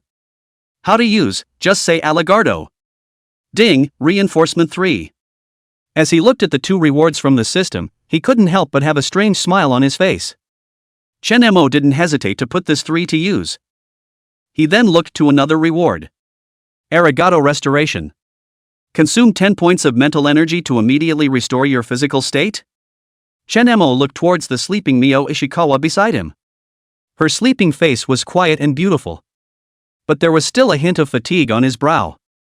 After confirming that she was really asleep, Shinemo intended to try the effect in a low voice. Arigato. He originally had a slightly tired body. It was instantly re-energized. Now he wanted to wake up Mio Ishikawa. But still, I didn't have the heart to do it. She had an emotional breakdown all just now. Eventually, I fell asleep from exhaustion. Shinemo then looked at the system panel. He had gained a total of 500 conquest points from Mio Ishikawa today. It's time for another raffle. But he was going to save it for the next 10 in a row draw. Nothing to do with him. Accompanying Mio Ishikawa, she fell asleep. 5 p.m. Shinemo heard a thin, broken voice beside him. When she opened her eyes, she saw Ishikawa Mio sneakily holding a pair of scissors. Seeing her in this adorable manner, Shinemo couldn't help but want to tease her a bit, so he opened his mouth. Mio-san, this sheet can cost hundreds of thousands of yen if you break it. Ishikawa Mio, who had her back to Shinemo, heard the sound and her hand shook in fear, and the scissors fell onto the bed. She turned around with a red face and lowered her head like a child who had done something wrong. Yeah. I'm sorry, I just wanted to. After Chinma sat up, look at the dark red plum blossoms on the sheets. He reached out and pulled Mio Ishikawa into his arms, laughing softly. Such a precious souvenir should indeed be preserved. Ishikawa Mio's face turned even redder and muttered in a small voice. I just. It's okay. Shenmo's words changed. Next time, you can just talk to the hotel, they will take care of it for you. The bed sheets can even be taken away directly yet. This kind of high-class hotel takes the privacy of its guests very seriously. Mio Ishikawa raised her head in surprise. Can it still be like this? Can it really be like this? Sure. Shinemo picked up the bedside phone. Why don't I call and talk to them? No. No need. Mio Ishikawa panicked and pressed his hand. I've cut it out. Looking at her flustered appearance, Shinemo couldn't help but kiss her on the cheek. Hungry? I've just had them prepare dinner, so feel free to come over any time. It was only then that Mio Ishikawa noticed the color of the sky outside the window. She looked at the time in surprise. It's already this late? We slept so long? To be precise, it was you who slept for so long. Shinma smiled and got up. But I woke up a long time ago and didn't call you because I saw you sleeping. Ishikawa Mio blushed in shame when she heard Shinmo's jab. Hands were busy stuffing the cut sheets into her purse. Shinemo couldn't help but laugh out loud as he watched her clumsy and cute movements. Idiot, don't hide it, I'll have the butler wrap the whole sheet properly for you later. He picked up the phone and dialed the number on the business card. Ms. Hoshino, please send up 2 dinners. After Shinemo hung up the phone, he took out a bathrobe from the closet and handed it to Mio Ishikawa. Alright, go ahead and take a shower, dinner will be here in a few minutes. Ishikawa Mio received the bathrobe with a red face. After whispering a thank you, he got into the shower. The warm water washed over her body. She looked at herself in the mirror covered in red scratches. Uncontrollable weakness. Chapter 035, Suggestion to consider abandoning treatment. 20 minutes later. As she stepped out of the bathroom in her bathrobe, the room had been filled with the scent of food. Tsukimi Hoshino was directing the clear young female waitresses to set the table. Seeing Ishikawa Mio come out, she bowed respectfully. Miss Ishikawa, Mr. Chin has prepared French cuisine for you, I hope you like it. Ishikawa Mio returned the greeting with some haste, thank you. Shinemo walked over and naturally wrapped his arms around her waist. Sit down and see if it suits your appetite. This intimate behavior of his made Mio Ishikawa shy and at a loss for words. It's okay if it's just the 2 of them. There are outsiders now. Hoshino Tsukimi is very perceptive. She could see Ishikawa Mio's discomfort. Then he took the waiter and quietly exited the room. After dinner. It's also just after 7 o'clock. Shinemo watched Ishikawa Mio take small sips of her after-dinner champagne. The way her cheeks were slightly drunk and flushed. Couldn't help but reach out and pinch her face. Mio, why don't we go shopping after dinner? Do you have a place you want to go? Ishikawa Mio blinked, a little confused. I'm fine, just decide Shinma-kun. Shinma smiled. So go to Ginza and hang out? There's a money tree in place, so it's a good idea to pull the wool over the system's eyes. Poor people play with cars, rich people play with watches. Although Chen Mo doesn't even have a car right now, but if he sends Ishikawa Mio a watch later, won't the money to buy a car come? Ginza? Mio Ishikawa almost choked and hurriedly put down her glass. It's really that Shinma's spending level is too high. When she thought of Ginza, somehow, if she went shopping in Ginza, Chen Mo would definitely give her something again. There. Is too expensive, isn't it? Expensive? Chen Mo raised his eyebrows and reached out to gently stroke through her hair. Do you think I care? Mio Ishikawa bit her lip and didn't retort. Yeah. Someone who can casually spend 4 million yen on a one-night stay. I guess Ginza doesn't have anything that would make him feel expensive? Mio Ishikawa's cell phone suddenly rang with an alarm. Breaks up the cozy atmosphere in the room. She heard her cell phone's alarm go off and her face instantly turned pale. I had so much fun out there today, I forgot about everything else. Suddenly he remembered that his mother was waiting for him at the hospital. Mio Ishikawa grabbed her clothes in a panic. I'm sorry Chen Majun, I have to go to the hospital right away. Chen Mo didn't know why Ishikawa Mio was suddenly flustered, but she still immediately stood up. I'll walk you there. No need. Mio Ishikawa's reaction was surprisingly fierce. There's really no need. I'll just go by myself. She scrambled to get dressed and didn't even have time to fix her messy hair as she grabbed her bag and headed out the door. Chen Mo pulled her wrist. Mio, what's going on? Ishikawa Mio's eyes instantly reddened as she was pulled by Chen Mo, her voice carrying a choked, resigned voice. My mother. She's still in the hospital waiting for me to deliver medication. Hospital medicine is too expensive. The attending physician took pity on us, sneaking in and telling me I could go out to the pharmacy and get it. Chen Mo sniffed and immediately picked up his jacket. I'll go with you. Mio Ishikawa bit her lip. No need Chen Majuan, our relationship is moving too fast. I haven't figured out how to explain this to my mother. If it's too sudden, I'm afraid she'll worry that I'm affecting her condition. Just let me go by myself, will you? Chen Mo looked at Ishikawa Mio's flustered yet stubborn eyes, and finally loosened his hand. Okay, then go by yourself, but remember to contact me anytime something happens. Ishikawa Mio nodded gratefully and stood on her tiptoes to lightly kiss Chen Mo on the cheek, then hurriedly left the room. The system used the eye of reality to bind Mio Ishikawa. Ding! Consume 10 conquest points. Binding target character, Mio Ishikawa. Binding successful. The moment the room door closed, Chen Mo immediately picked up his cell phone and dialed Hoshino Tsukimi's number. Prepare a car for me, the sooner the better. 10 minutes later. Chen Mo got into the black Mercedes arranged by the hotel. Through the localization function of Live Eye, Mio Ishikawa is clearly seen taking a cab to Tokyo Central Hospital. Follow that cab ahead, Chen Mo said to the driver. The night scene of Tokyo flew by outside the car window. Neon lights cast dappled light on the glass. Shinma leaned back in his seat. Fingers tapped lightly on the armrest, pondering the next move. He had to go along and help Mio Ishikawa with her medical bills. Shinma intends to pay the hospital directly. Otherwise, with her stubborn nature, she would probably refuse his help. Tokyo Central Hospital. Ward 307 on the 3rd floor. Mio Ishikawa knelt in front of the hospital bed, holding her mother's bony hand as tears welled up in her eyes. Mom, I got the medicine, you're going to be fine. The middle-aged woman on the hospital bed was waxy and breathing weakly. She lifted her hand with difficulty, brushing over the red, swollen corners of my daughter's eyes. Mio-san, don't cry. Oga-san is fine. Ms. Ishikawa. A doctor in a white coat walks in. The expression was serious. I just checked the records, and your outstanding charges have exceeded the limit set by the hospital. If you can't pay the deposit of at least 3 million yen tonight, you must be discharged tomorrow. Ishikawa Mio's shoulders shook violently. Doctor, please, a few more days of grace.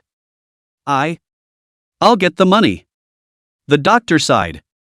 Hospitals are not charitable organizations. Your mother needs a liver transplant, which will cost $5 million just for the surgery and $15 million for the use of the liver, not counting the follow-up treatment. He shook his head and, if there is no ability to pay, it is advisable to consider foregoing treatment. Mio Ishikawa jolted to her feet. I didn't even realize that my knee hit the edge of the bed. Suddenly, she remembered the 5 million yen that Chen Mo had transferred to her today. Gave $500,000 to the company for breach of contract and still have 4.5 million left for myself. Nah. I have the money now, I'll go ahead and pay the deposit and I'll figure out the rest. I'll never give up. I can go borrow. I can. Mio sauce. The mother in the hospital bed called out weakly, Don't embarrass yourself. Augustin's had enough. As the mother of Mio Ishikawa. It's been my daughter's care since she got sick. Not only are they responsible for her medical bills, also responsible for the huge debt left behind by her own failed husband. Watching my daughter work her ass off day and night. She was just so heartbroken that countless times she shed tears in the night. She actually didn't want to be treated a long time ago, but she was afraid that Mio Jam wouldn't be able to survive on her own after she left. After all, the debt left by her husband was too great. Augustin, stop it. Mio Ishikawa broke down and hugged her mother. You must live. You can't leave me alone. It was at this moment of despair that the door to the hospital room was pushed open. A young nurse ran in, panting. Doctor, 307 Ishikawa Masaki's hospitalization and surgical fees have been paid, so we can now prepare for surgery. Chapter 036, the 50 million yen redemption. Just now. Chen Mo was uneasy about Ishikawa Mio. Just follow it to the hospital. Sir, ahead is the central hospital. The Mercedes driver whispered. Chen Mo looked up and saw an off-white building standing in the night, with the red-lighted sign of the emergency room standing out. He was ready to pay the fare when he was told by the driver that his suite had a free driver with the vehicle. Chen Mo nodded and said thank you before walking towards the hospital gate. Live eye shows that Ishikawa Mio was in the internal medicine ward area on the 3rd floor. It was holding the hand of a thin, bony, middle-aged woman lying in a hospital bed. The hospital bed's number says Ishikawa Misaki. Chen Mo did not follow directly. Instead, they went to the registration desk first. May I ask which ward Ms. Misaki Ishikawa is in? Chen Ma asked the nurse on duty in fluent Japanese. The nurse gave him a wary look. You are? I'm a friend of her daughter's, here to deliver the medical bills. Chen Mo pulled out a bank card from his wallet. The nurse's eyes immediately became respectful. Ward 307, but... She lowered her voice and...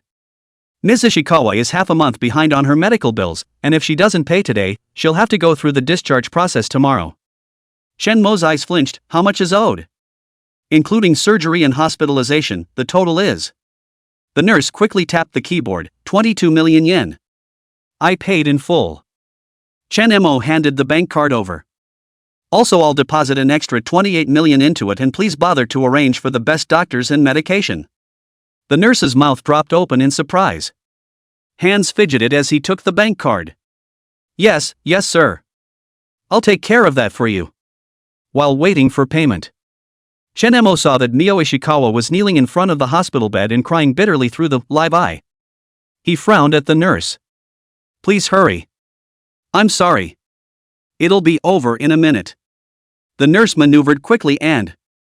Sir, are you sure you want to deposit an additional $28 million?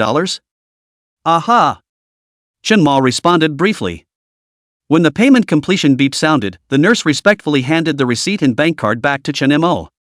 All of Ms. Ishikawa's outstanding charges have been settled, and the vice president has been notified that he will personally take charge of her treatment. Thank you, and would you please go and inform 307 that the surgical fees have been paid? Chen Mo collected the bank card and left. On the other side, Ward 307. A brief silence fell over the ward after the nurse left. Mio Ishikawa stood frozen in place. The medicine bag in his hand slipped to the ground. Doctor, are you sure? Could it be a mistake? The doctor also looked confused. Take the chartboard at the end of the bed and look through it. Very strange indeed. I'm going to confirm it. Just then, the door to the hospital room was pushed open again. A male doctor with white hair and gold-rimmed glasses walked in quickly, followed by 2 nurses.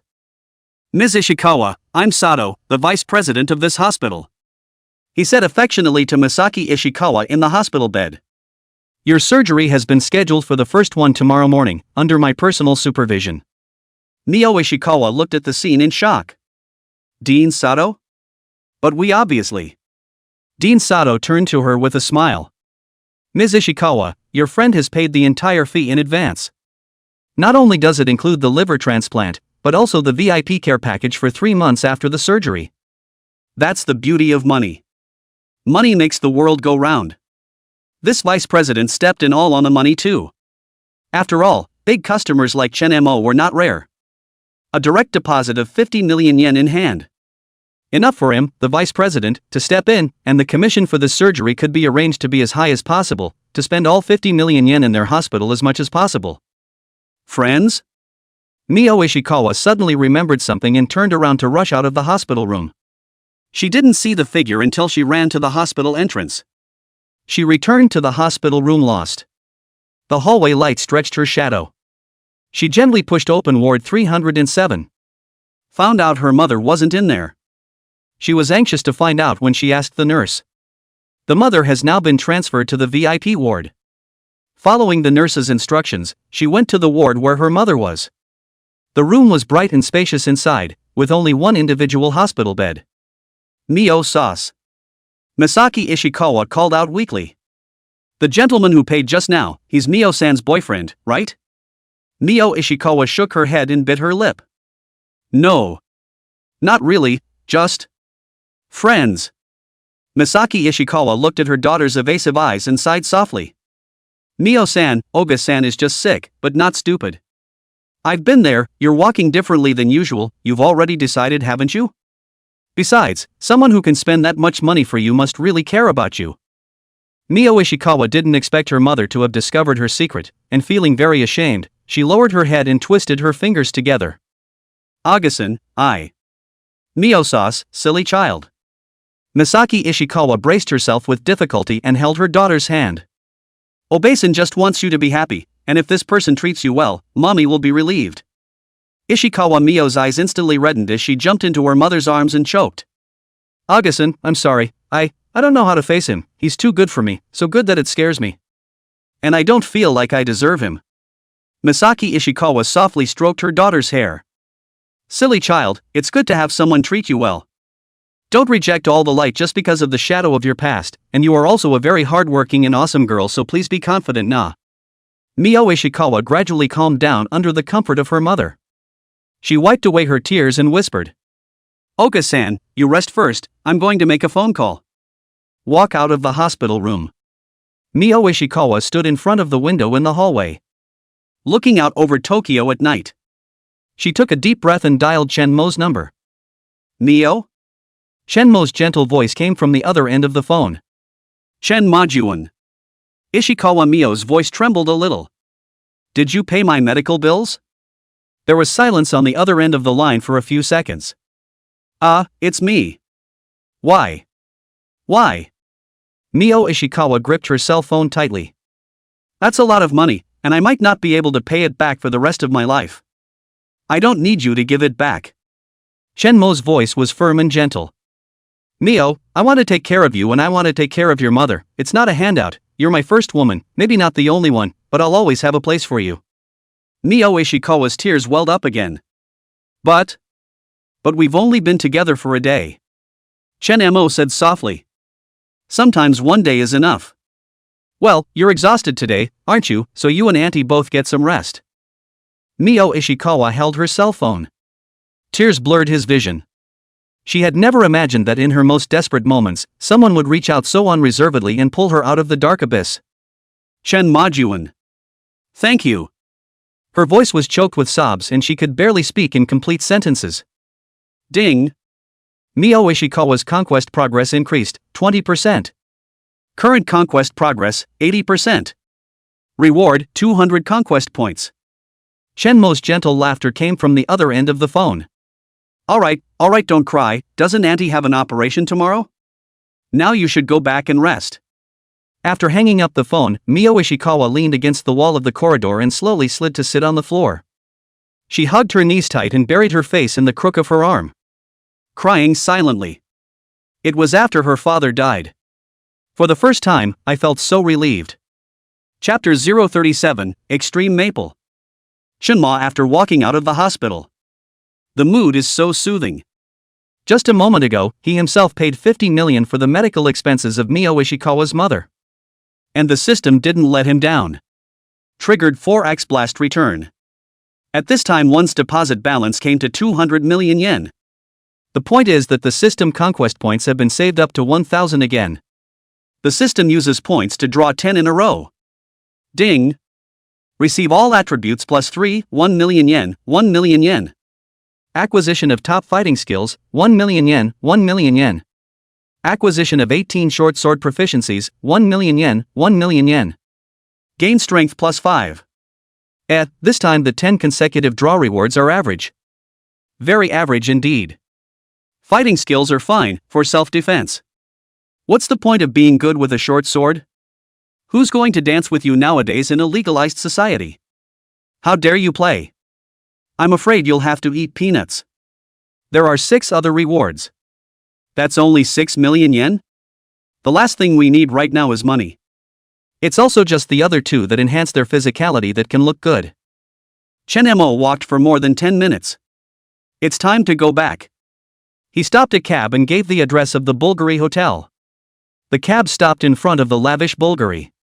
Chen Mo had just stepped into the lobby when he heard the sound of a heated argument. Hoshino Tsukimi, dressed in a navy blue uniform, was stopping in front of the elevator. Across the room was a red-haired girl with a high ponytail. A black leather jacket, 10 centimeter thick soled boots under a short skirt, and dragging a suitcase with a skull pattern on the right hand. Looks like Machima. I'm terribly sorry, Ms. Maple, the 400 square feet suite on the top floor is indeed booked out. Hoshino Tsukimi bowed 90 degrees. The tips of his hair were shaking slightly. We can arrange another suite for you. If you know who I am, get him out of here, I want to move in. The young girl suddenly drew a butterfly knife. The tip of the blade flipped in a silvery arc across his fingertips, Or let me go up and talk to him myself. Ms. Hoshino, what's going on here? Chen Mo interrupted with a voice. Hoshino Tsukimi came quickly as if seeing a savior and whispered. Mr. Chen, this is the daughter of the Sumiyoshi Club's Wakatu, Miss Jodo Maple. She insisted on your suite. Before the words fell, the butterfly knife suddenly pressed against Chenmo's collar. The young girl named Keed stood on her tiptoes. The hot breath exhaled smelled like peppermint candy. So you're the one staying in my room, foreigner? The tip of her knife flicked upward and... Name your price, I want to see Tokyo Tower at night tonight. Chen Mo lowered his eyes and looked at the blade that was close at hand. Suddenly he reached out and squeezed the young girl's wrist. At the other's stunned gaze, the knife had somehow gotten itself into his hands. Honestly, Chen Mo didn't want to be like this. It's an instinctive response to muscle memory. 2 bodyguards dressed all in black to one side. Seeing that the butterfly knife has been taken away by Chen Mo. Missy, look out. Wanted to go up to the guard. Ms. Maple, right? The butterfly flung a cool fancy knife in Shinma's hand before closing and sticking back into the pocket of the young girl's leather jacket. Kids don't play with knives, it's too dangerous. Who's the little? The young girl, Yakuza Maple, instantly exploded. The security guard in the black suit hurriedly spoke. Missy, the president says you'll freeze your credit card if you keep messing around. The young girl's expression collapsed. She glared fiercely at Chen Mo and was about to say something when Chen Mo spoke. Ms. Hoshino, I'll let her have my room. Mio Ishikawa isn't even here anymore. So it doesn't matter if you stay in this 400 square foot hotel suite or not. Chunma plans to go home to his family to stay. Tomorrow is Sunday and there is a community cooking event in the afternoon. He promised Mrs. Morisawa he'd go to the show. Although the atmosphere between the two was a bit awkward right now. But there's always a way to break the ice.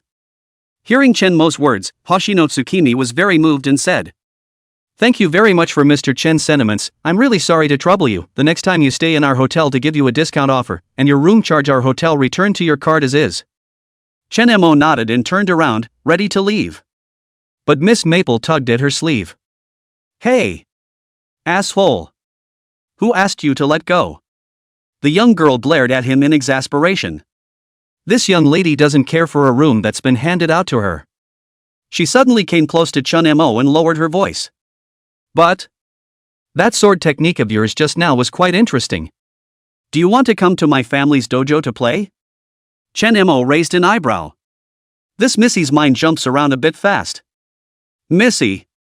The black-suited bodyguard hurriedly stepped forward, the chairman said. Shut up. Fong turned his head to chortle and looked at Chun Mo again. Well, my father has a collection of famous swords that can open your eyes. Polaris Maple saw how skillfully Chun Mo played with the butterfly knife. Thought the other guy was a knife guy. Chun Mo refused directly without thinking. Not interested. You're crazy to go to a dojo and play with knives, right? Next door to his house lives the plump neighbor's wife who makes you want to take one look at her. He's not playing with knives until he's out of his mind. Chun Mo turned around to leave. Instead, Gakudo Kid stopped in front of him with an arrow step. Arms crossed, thick-soled boots stomping on the floor. Hey! What's wrong with you? She huffed and pulled out her cell phone. Can't you at least leave your contact information? This Missy never owes favors. Tsukimi Hoshino rubbed her hands together nervously on the sidelines. Fearful that this great lady would make some kind of mess. Chun Mo measured the young girl in front of him from head to toe. A spiritual little sister's outfit.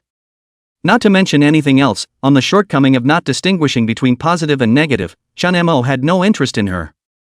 Get out of the way. Chun Mo's tone chilled. There was an undeniable oppression in his eyes. Yakuza Kid was shaken by his aura and took half a step back. But quickly raised his chin stubbornly. You! Do you know who I am? Dare to talk to me like that. I'm not interested in who you are. Chun Mo took 2 steps around her. Straight to the hotel door. Stop! Gakudo Fong was so angry that he stomped his feet and shouted at the bodyguard. You 2 dead woodies. What are you waiting for? Stop him. The 2 black-suited bodyguards immediately stepped forward. One left and one right blocked Chun Mo's path. Chun Mo's eyes narrowed slightly as he turned to look at Extreme Maple. What the hell do you want? The corners of Maple Jodo's mouth lifted in triumph. It's simple, have a match with me. If you win, I will never trouble you again. If you lose, you have to promise me a condition. I don't have time to play house with you. Are you afraid? Yakuza Kid provoked. Agitation doesn't work on me. Chun Mo turned around and left. The 2 bodyguards didn't stop him this time. Their mission was to protect Yakuza Kid, and also to keep the young lady out of trouble as much as possible. Polaris Maple was so angry that he stomped his feet in place, his thick-soled boots knocking out a crisp sound on the marble floor. She grabbed the skeleton suitcase and stepped into the elevator. Asshole! You wait! Chapter 038, Pretending to be Mrs. Morisawa's husband. It was close to 10 o'clock when I got back to the apartment. Chun Mo habitually looked up at the house upstairs. It's on at the moment. I wonder what Mrs. Morisawa is doing. The next day. 1 o'clock in the afternoon. Yesterday Chunma spent $5 million on 5 outfits. Picked a set out of them to wear. He stood in front of the mirror, scrutinizing the casual suit he was wearing. Pair a light gray linen shirt with dark slacks. It's not too formal, but still looks clean. He gently smoothed a crease in his sleeve. The corners of his mouth turned up slightly. Buy a bouquet of flowers later. Originally, last night Chun Mo had planned to send a message to Mrs. Morisawa to break the ice. But after thinking about it, I might as well go straight to the community center to find Mrs. Morisawa while she's at the cooking event today. This will surprise her straight away. After all, after the kind of thing that happened before, any normal person would have been embarrassed all the time, and thus embarrassed to meet. But he, Chun Mo, was different. There's nothing embarrassing about being human. After packing, he headed out the door. Take a step towards the nearby flower store. In the flower store, his eyes lingered on the roses for a moment. Rose always felt a bit earthy. I ended up choosing a fresh bouquet of lilies with a few sprigs of muted full sun. The shopkeeper asked with a smile. For someone important? Well, a special lady. As he walked out of the flower store, he glanced at the clock to see that it was exactly 2 o'clock. The event should have just started a short while ago. The community center is not far from the resident's apartment. It's a 10-minute walk. Turn the last street corner. The glass doors of the event center have come into view. Through the window, people could be seen inside. Chen Mo unconsciously slowed his pace and straightened his collar. He was about to walk into the community room. Wait, there's a community event going on inside, may I ask who you are? An older woman blocked his path. I also live in this area, and I've come to accompany Kane Morisawa to participate in the event. The big mom said enthusiastically as she sized up Chen Mo. Oops. You're Mrs. Morisawa's husband, aren't you? So young and handsome. Her eyes narrowed into slits as she smiled. Mrs. Morisawa talks about you a lot, come on in, the event just started. Chen Mo froze for a moment, but quickly reacted that it was a misunderstanding. He smiled politely. Without explanation, the bouquet was held and walked into the activity room. The sweet smell of baking filled the room. A dozen housewives gathered around the cooking table. Was listening intently to the instructor explaining cake decorating techniques. Chen Mo's gaze quickly locked onto Yoshina Morisawa, who was standing in the corner. She was wearing a simple beige jersey today, her hair pulled back casually, a few strands of broken hair hanging around her ears. Unlike the lively exchanges of the other housewives, she stood quietly. Occasionally looked down and take notes. It seemed extraordinarily quiet. Chen Mo took a deep breath and walked towards her. Janae. The familiar voice made Kane Morisawa's head snap up. Her pupils dilated slightly when she saw the visitor. The pen in his hand snapped to the floor. Chen Majuan, how did you? Chen Mo smiled and handed over the bouquet. Since I've promised you I'll come, of course I won't go back on my word. She took the bouquet handily, her voice as thin as a mosquito. Thanks. But the surrounding housewives had noticed the commotion over here. There were curious glances. Seeing that the visitor was young and handsome man, there was a flurry of interest and flirting. Are you Mrs. Morisawa's husband? So young. I've heard that Mrs. Morisawa's husband is a busy man, how come he has time to come to a community event today? Janae, your husband is so handsome, why didn't you introduce him to everyone earlier? Morisawa Kane's face instantly turned red. Fingers unconsciously gripped the bouquet's wrapper. She opened her mouth to explain. But he was interrupted by Chen Mo's gentle voice. Hello ladies, I'm Chen Mo. He arched his back slightly and smiled appropriately. I heard that today's event was fun and came to see Kane. There was a good-natured uproar from the housewives. Yoshina Morisawa lowered her head. The tips of her ears were so red they looked like they were dripping blood. Gee, Mrs. Morisawa usually doesn't talk much at community events, but it turns out her husband is so young and considerate. An older woman with a curly perm scowled. That's right, young people are romantic, and they even bought flowers on purpose, unlike that greasy stinky man in my house who only burrows in the quilt. Another apron-clad wife chimed in. Yoshina Morisawa finally gathered her courage and explained in a small voice. No, Chen Majuan is just. Just what? Chen Mo suddenly came close to her ear and said in a voice that only the two could hear. Ma'am, if we explain now, people might misunderstand that we have some kind of illicit relationship. Warm breath brushed against her ear, and Kane Morisawa shuddered, almost dropping the bouquet on the floor. She took a half step back in panic. Instead, it hit the kitchen table with a soft thud. The lecturer saw this and rushed to relieve himself. Alright everyone, let's get on with decorating the cake, this gentleman can wait in the side lounge area if he doesn't mind. Chen Mo nodded courteously. Of course, excuse me everyone. He turned to Kane Morisawa, his voice soft. I'll wait for you. Those 3 words made Kane Morisawa's heart skip a beat. She nodded mechanically. Turn around and go back to your position. And yet, I can't even hold the framing bag. The event room is buzzing with renewed activity. But Kane Morisawa was completely unable to focus. She could feel Chen Mo sitting not far away. The eyes stayed on her throughout. Every time he looked up, he met his smiling eyes. Mrs. Morisawa, you're squeezing too much cream. The wife next to him warned. I'm sorry. It was only then that she realized her cake was drowning in cream. Hurriedly, he remedied the situation with his hands and feet. Half an hour of activity for Kane Morisawa was like seconds. When the lecturer announced the end. On to the next fun activity. The lecturer clapped his hands and looked around the crowd. Next up is the family flavor segment. Ask the wives to show off a specialty dish and we'll select the most popular home-cooked flavor. The housewives rolled up their sleeves and headed for the kitchen table. Yoshina Morisawa stood her ground. Fingers unconsciously twisted the edge of the apron. Kane, what's wrong? Chenemo walked to her side and asked softly. I'm not really very good at it because my husband is away, so I don't know what it's like to have a family flavor. Her voice was getting smaller and smaller. I usually make simple dishes for myself. Chenemo looked at the tips of her flushed ears. Suddenly he reached down and removed the spare apron hanging on the wall. Never mind. Let's get together then.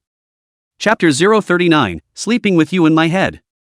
Kane Morisawa's head snapped up. The almond eyes were wide open. What, don't believe in my cooking? Shenma had already tied his apron sharply. The cuffs are pulled up to the elbow, showing off small, well-defined arms. When I lived by myself, I fed myself on this.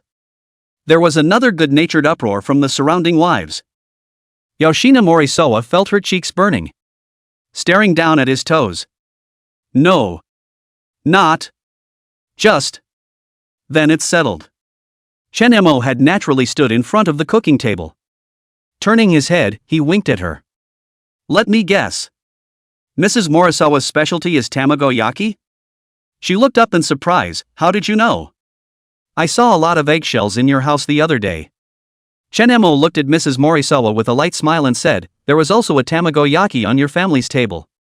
Morisawa Kane's earlobes were instantly red enough to drip blood. I felt ashamed of myself. The day I asked Shinma to help fix the plumbing. She's in the middle of eating. Halfway through the meal, I suddenly heard the bathroom leaking and forgot to eat. Chen Majuan doesn't think I'm a woman who doesn't clean up her house after eating, does she? She fumbled for the whisk. Almost knocked over the spice bottle. Look out! Chen Mo held her wrist steadily. The warmth of their fingertips made both of them startle at the same time. He let go of Mrs. Morisawa's hand. Passed the eggs as if nothing had happened. I'll cut the ham and scallions, and you'll mix the egg mixture? Okay. She took the egg, her fingertips still shaking slightly. In front of the cooking table, the two figures grew silent. Chunma cut the vegetables in a sharp and even rhythm. Kane Morisawa's egg-beating motions are slowly becoming more fluid. Occasionally arms touch. She'd shrink a little like a frightened bunny. And Chen Mo just slightly raised the corners of his mouth and pretended not to notice. He asked suddenly. Do you want sugar? Want. A little spoonful. Like this? He deliberately scooped a full spoonful. Too much. Mrs. Morisawa grabbed his wrist anxiously, then realized her outburst and let go in a panic. Yes, I'm sorry. Instead, Chen Mo laughed out loud and said with a flick of his wrist, shaking the excess sugar back into the jar. Just kidding. Look, isn't it just right now? He handed the spoon to Mrs. Morisawa. The two were so close they could smell each other's breath. Kane Morisawa smelled the faintly manly scent of his sleeve, mixed with the fresh scent of lilies, and it sent a wave of vertigo through her. Mrs. Morisawa. He suddenly lowered his voice. Everyone's looking at us. It was then that she realized the wives around her were snickering. Others raised their cell phones to take pictures. Granny Tanaka, the oldest, said with a smile. It's nice to be young, and cooking can be so sweet. It's not. We just. Yoshina Morisawa's eyes reddened with anxiety. The whisk in your hand is stirring too fast. The egg splattered onto Chinma's shirt. Oops. Sorry. I'll wipe you in a minute. She fumbled for a tissue. The words were not finished being gently pressed by Chen Mo's shoulder. That's okay. He took the tissue and wiped it casually, suddenly leaning over to whisper in Mrs. Morisawa's ear. But ma'am, if you keep panicking like that, people will misunderstand even more. The man's warm breath brushed against his ear. Yoshina Morisawa's entire body froze. She nodded mechanically, forcing herself to focus on the cooking. Chen Mo looked at her red-inside face. A gentle smile flashed under his eyes. Tamagoyaki gradually takes shape in the pan. The golden yellow surface has an attractive shine. With the added skill of a master chef, Chen Mo skillfully rolled the egg skin. Yoshina Morisawa, on the other hand, carefully adjusts the heat. The two are getting better and better at working together. The final product was actually surprisingly perfect. The layered egg rolls are tantalizingly fragrant with light pink ham and bright green scallions. Wow! Sigunin. This tamagoyaki is so beautiful. The wives around the room gathered around and let out exclamations of admiration. The judge, Granny Tanaka, tasted it and her eyes lit up. The heat is just right, the sweetness is just right, and it tastes like home. Yoshina Morisawa bowed her head coyly. But he heard Chen Mo say, "It's all Kene's doing, I'm just assisting." She looked up in surprise and met his smiling eyes. In that moment, all the noise around me seemed to be far away. All that was left was the sound of a heartbeat booming in my ears. It was dusk by the end of the event. Mrs. Morisawa got the first place rating as expected. Sunset through the window, stretching the shadows of the two men. Yoshina Morisawa hugged the bouquet of lilies. Small steps followed Chen Mo out of the activity center. After a long silence, Mrs. Morisawa took the initiative to speak. "Chen Merjun, why didn't you explain just now?" Her voice was getting smaller and smaller. "Explain what?" Chen Mo pretended not to understand. "That we're not married? Then everyone will surely ask after our relationship, and you can't explain it even more, can you? After all, I brought flowers." Yoshina Morisawa bit her lower lip, unable to retort. She looked down at the bouquet of lilies. The scent of flowers lingered between the two. Besides, Chen Mo suddenly said with a straight face, "I'm serious."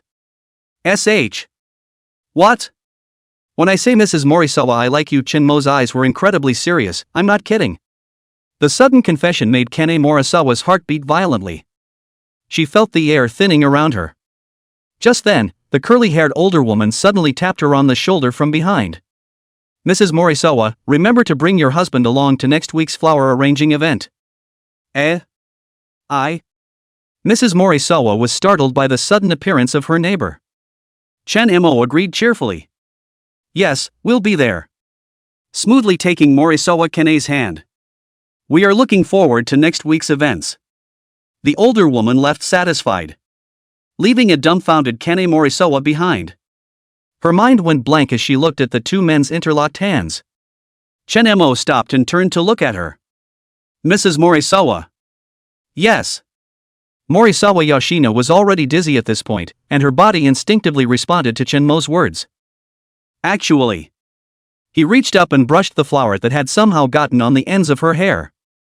"I wasn't embarrassed at all about that day because I was mesmerized by you from the first moment I saw you. You were all I could think about when I slept at night." He then didn't give Mrs. Morisawa a chance to respond. Then naturally, he pulled her outside. As if this were anything more than usual. "Come on, go home." Kane Morisawa forgot to resist even as she was being pulled by the big warm hands.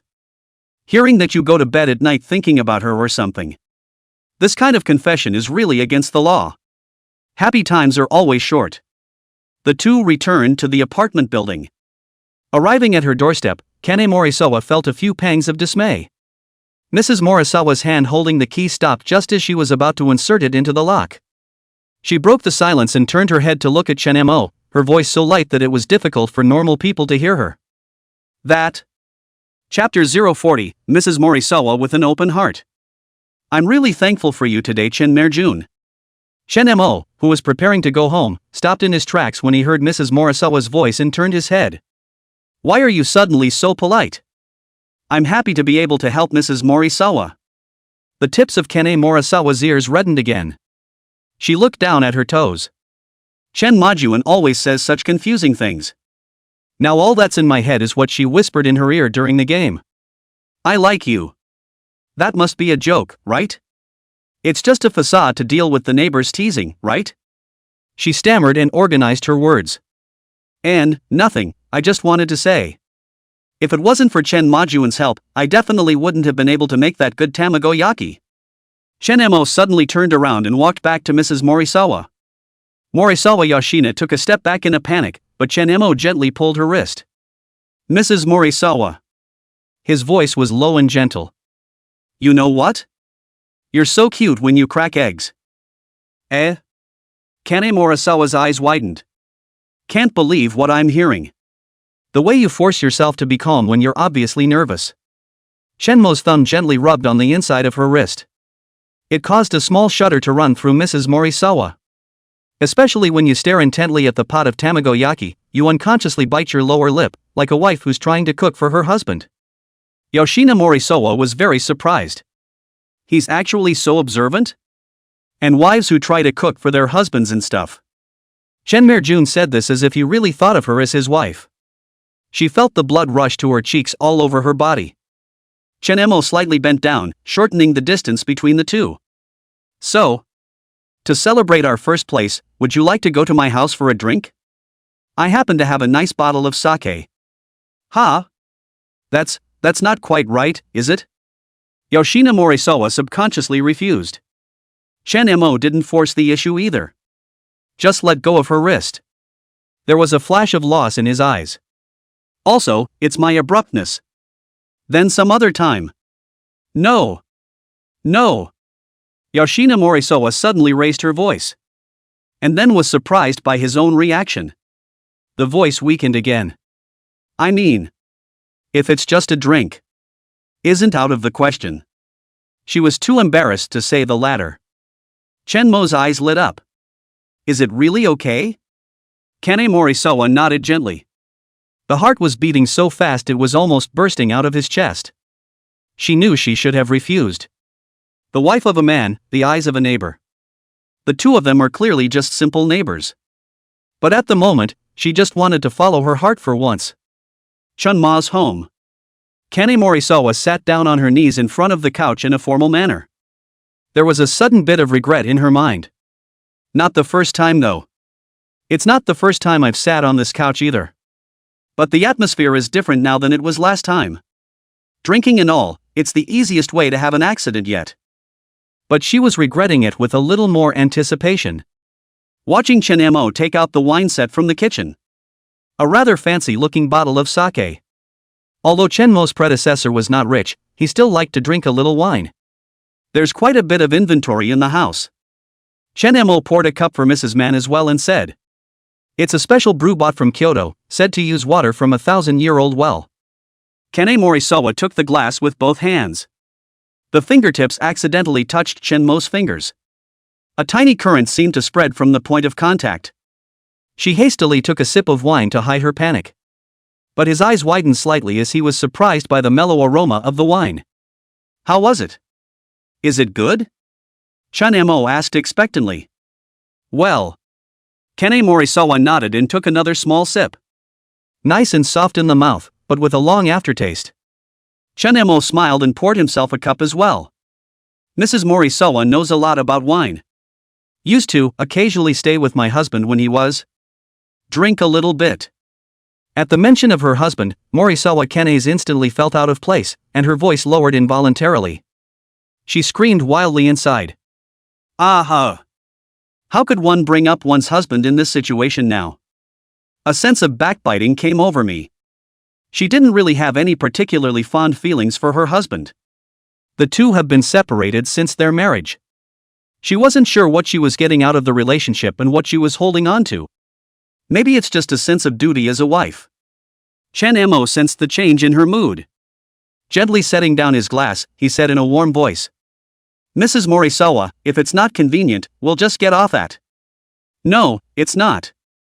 Yoshina Morisawa shook her head hastily. Fingers involuntarily twisted the corners of her kimono.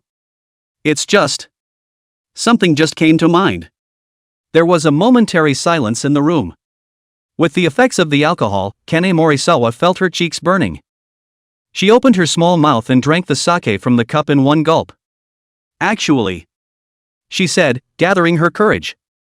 My husband and I are not as in love as the neighbors think. The moment the words were spoken, she felt a strange relief.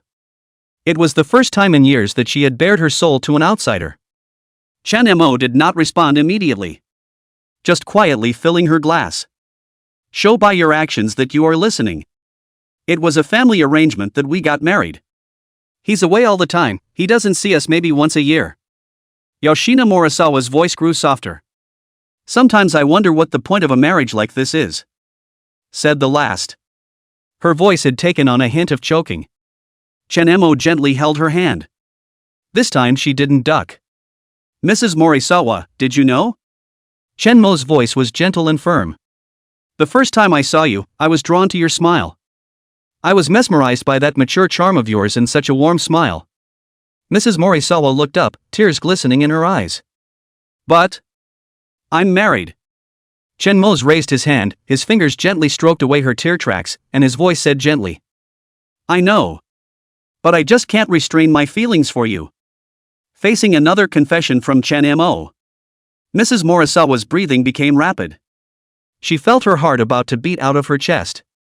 The mellow flavor of sake fills your mouth. Even sanity was eroded by the sake and gradually blurred.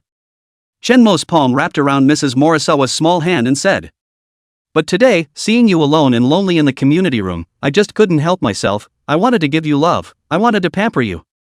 Mrs. Morisawa felt the security of being wrapped in large hands. The fingertips couldn't help but tremble slightly. She tried to draw back her hand, but realized he couldn't make it work. Perhaps. Is that deep down she didn't want to break free? Chunmer-koen, but we can't do this. Her voice was so thin that she couldn't even convince herself. Chenmo suddenly moved a few points closer forward. The two were close enough to feel each other's breath. Kane Morisawa smelled his testosterone scent. Mixed with the smell of sake, it made her head spin. Mrs. Morisawa. Chenmo's breath brushed against her earlobe, causing her entire body to stop shivering. Chapter 041, The Outbreak That Has Been Suppressed for 3 years. How long has it been since your husband came home? More than 3 years now. This number says it all. Did she just realize that she had been alone for so long? It seems to have forgotten what home feels like. Have also forgotten what the husband looks like. A flush flushed the skin beneath the beige jersey. The aftertaste of the sake was beginning to show on the voluptuous woman. Chenmo raised his hand, his fingers brushed the back of her neck, and a strand of broken hair was gently lifted. It's been so long, ah. Anyone would be lonely, wouldn't they? Don't you get lonely? Chenmo spoke. Breath puffed behind her ear. The warmth made her entire ear tingle. Don't ask that, I don't have an answer. Kane Morisawa's hands gripped the hem of her skirt. She was eager to distance herself from Chenmo. But her body wouldn't listen to her in the slightest. Chenmo's unique scent was more dizzying than alcohol. He whispered as two of his fingers trailed from the back of Kane Morisawa's neck, over her earlobes, to her pink cheeks. But Kane, your face is so hot. Morisawa Yoshina didn't know how to weasel out at this point. It's because of the sake, no, Chenmer-koen, we can't. Her voice was thin and unconvincing. His fingertips trailed down Morisawa Kane's neck. He said with a hint of playfulness in his tone. But, Kane, life is short. She bit her bottom lip gently. She knew she should push Chenmo away now. But the 3-year-long loneliness had been too much to suppress, and sanity was swallowed up in a moment. But I'm so old. And Chenmo laughed softly, his fingertips picking Morisawa Janae's chin and said. But he didn't care about you a long time ago, did he? Why else wouldn't he care about your feelings at all? The words were like a sharp edge, piercing through Yoshina Morisawa's disguise, and even more so, her last line of defense. Her eyes reddened slightly as her gaze met Chenmo's deep and bright eyes. Chun Merjun. Do you really like me? Her voice was tinged with trembling. Like a drowning man grasping for the last piece of driftwood. Chenmo did not reply. Instead, the answer was given directly with his head bowed. Kissed her directly on the lips. Yoshina Morisawa's eyes widened. But soon, she closed her eyes and her hands unconsciously climbed onto his shoulders in raw response. Chenmo's kiss was very domineering. His hands caressed her slender waist. Kane Morisawa shuddered, but didn't push him away. Janae. Chenmo's low, hoarse voice rang in her ears. Don't think too much, okay? Yoshina Morisawa's cheeks rolled. She nodded slightly, her voice barely audible. Getting her acquiescence, Chen Mo's kisses became even hotter. Lightning and thunder tangled outside the window. The rain was dripping and pounding on the window. I don't know how much time has passed. It stopped raining. Morisawa Yoshina also lay in Chen Mo's arms, curled up, and fell asleep like a kitten. Looking at her sleeping form, he couldn't help but shake his head. What a glutton for punishment.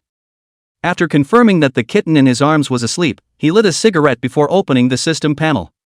Ding! Kane Morisawa's conquest progress increased by 15%. Conquest progress, 80%. Reward, 500 conquest points. Hint, the first time the conquest progress reaches 60%, you can get a mysterious prize. Mystery gift packages being distributed. Acquired, 51% of the shares of Tomodachi Transnational Corporation. Tomoda Multinational Corporation has a market capitalization of 25 billion yen. Tomodachi? Isn't this where I work? Shinemo didn't realize that his company, which didn't look very big, actually had a market value of 25 billion yen. At 51%, that's close to 13 billion yen. Although, it doesn't look too bad, it's not like you can spend it. For Shinemo, this reward was just average. Is there 500 conquest points left to use? After 10 consecutive draws, he didn't feel any difference, and there was no increase in the burst rate or anything. Forget it. Draw it. The system gives me 5 straight draws. Ding. Acquired, Hand of Kato Hawk, top driving technique, Huaxia Remi Su 7 Ultra, 5 million yen, agility boosted by 10 points. Shinemo, who saw the 5 consecutive draw rewards, was instantly a bit excited. Holy! Isn't this much better than the last 10 in a row? Not to mention, I didn't realize there was a Remy Big Brother in this world. That's the fastest coupe that's claimed to be a production 4-door. Though it was said that Shinma loved the charm of the oil car's mechanical engine. But this 1548p Remy car is a great product in both form and configuration. The key thing is that it's hard to buy this car with money. Not to mention the fact that he's still in a hole like the island. System, by what means is this Remi Su 7 Ultra coming to me? How long will it take to arrive? Can the configuration be selected? Because of the island's policy, the car needs the host to have their own real estate before registration and licensing, with real estate and parking space, can be delivered within 7 days, the configuration can be self-selected. After the system voice ends, a Remy car option interface appeared in Shenmo's consciousness. Awesome! You can even get this? Then wouldn't you be the owner of the first Su 7 Ultra on the island? Looking at this optional interface, Shinemo excitedly extinguished the cigarette in his hand and began to operate. Configuration that is bound to be full pull. Colors. Space silver. Original color carbon fiber dual air duct front hatch. Pull the flowers to choose on. Carbon fiber roof, big rear wing, forged wheels, pick it all up. Chapter 042, Janai who experienced happiness. After the choice was made, Shinemo was already looking forward to how awesome it would be when he got in the car. It's not an expensive car, but it's a great way to pull it off, and the turnaround rate is higher than any cow or horse wheel. A moment of excitement passed before he focused on another reward. Kato Hawk's hands strengthened the dexterity of 10 fingers. The unknown Shinemo looked at his hand. Then silently recited the skill. The change in his hand at once caught his eye. Wonderful, this is wonderful. You can say arigato a couple of times less with this thing. Next day. Early morning sunlight poured into the bedroom through a gap in the curtains. Shinemo, who had fought for half the night, didn't feel tired at all. Wake up naturally without an alarm clock. He gingerly got up from the bed. Looking at Morisawa Kane, who was still sleeping on the side. Curled up under the covers, her hair spilled messily over the pillow. There was still a light smile on the corners of his mouth. Smooth jade hands clamped down on the quilt. The whole thing is very cute. Shinemo picked up the clothes scattered on the floor and threw them into the dirty clothes basket. Wearing a new outfit again. A brief shower and a walk to the kitchen. Not many ingredients in the fridge. But enough to make a decent breakfast. Shinma skillfully beat the eggs. The butter in the pan makes a sizzling sound. As the aroma of the omelette filled the air, he heard rustling footsteps from behind him. Kane Morisawa stood in the kitchen doorway in his white shirt. The hem of the garment just covers the base of the thighs, A few ambiguous red marks remained on the bare skin. Awake? Shinma flipped the omelette without looking back. Go sit on the couch and wait a while, it'll be ready in a minute. Yoshina Morisawa, however, didn't move. After opening her heart, she has wanted to open up. Now that you've made your choice, then you won't run away from it. She walked behind Chen Mo. Arms around his waist. Cheek pressed against his broad back. Shun Merjun. Last night. There was a morning rasp in her voice. Chen Mo turned off the fire and turned around to hold her against the kitchen counter, his egg-stained fingers lightly brushing against her slightly swollen lips. Morisawa Kane, don't think too much, okay? Human life is short, we should enjoy the moment. Kane Morisawa nodded, the tips of her ears instantly red. Chen Mo smiled lowly and kissed her forehead. Plate your breakfast. Chen Mo plated the golden fried eggs and the toast that was baked just right, and poured 2 cups of hot milk. Eat up, I have to go to work later. He rubbed Yoshina Morisawa's hair. Kane Morisawa took small bites of her toast. From time to time, he stole a glance at Chen Mo. Like a little schoolgirl. That nice side face is well defined. That Chen Majuan. She spoke hesitantly, and tonight. You working late? Chen Mo put down his cup and looked at her with a smile. What's the matter, Morisawa Kane? I haven't even left the house yet and you're already expecting me to come home? Why don't I take a vacation and we'll follow? No. Not really. Kane Morisawa panicked and waved her hand, almost spilling the milk. I'm just.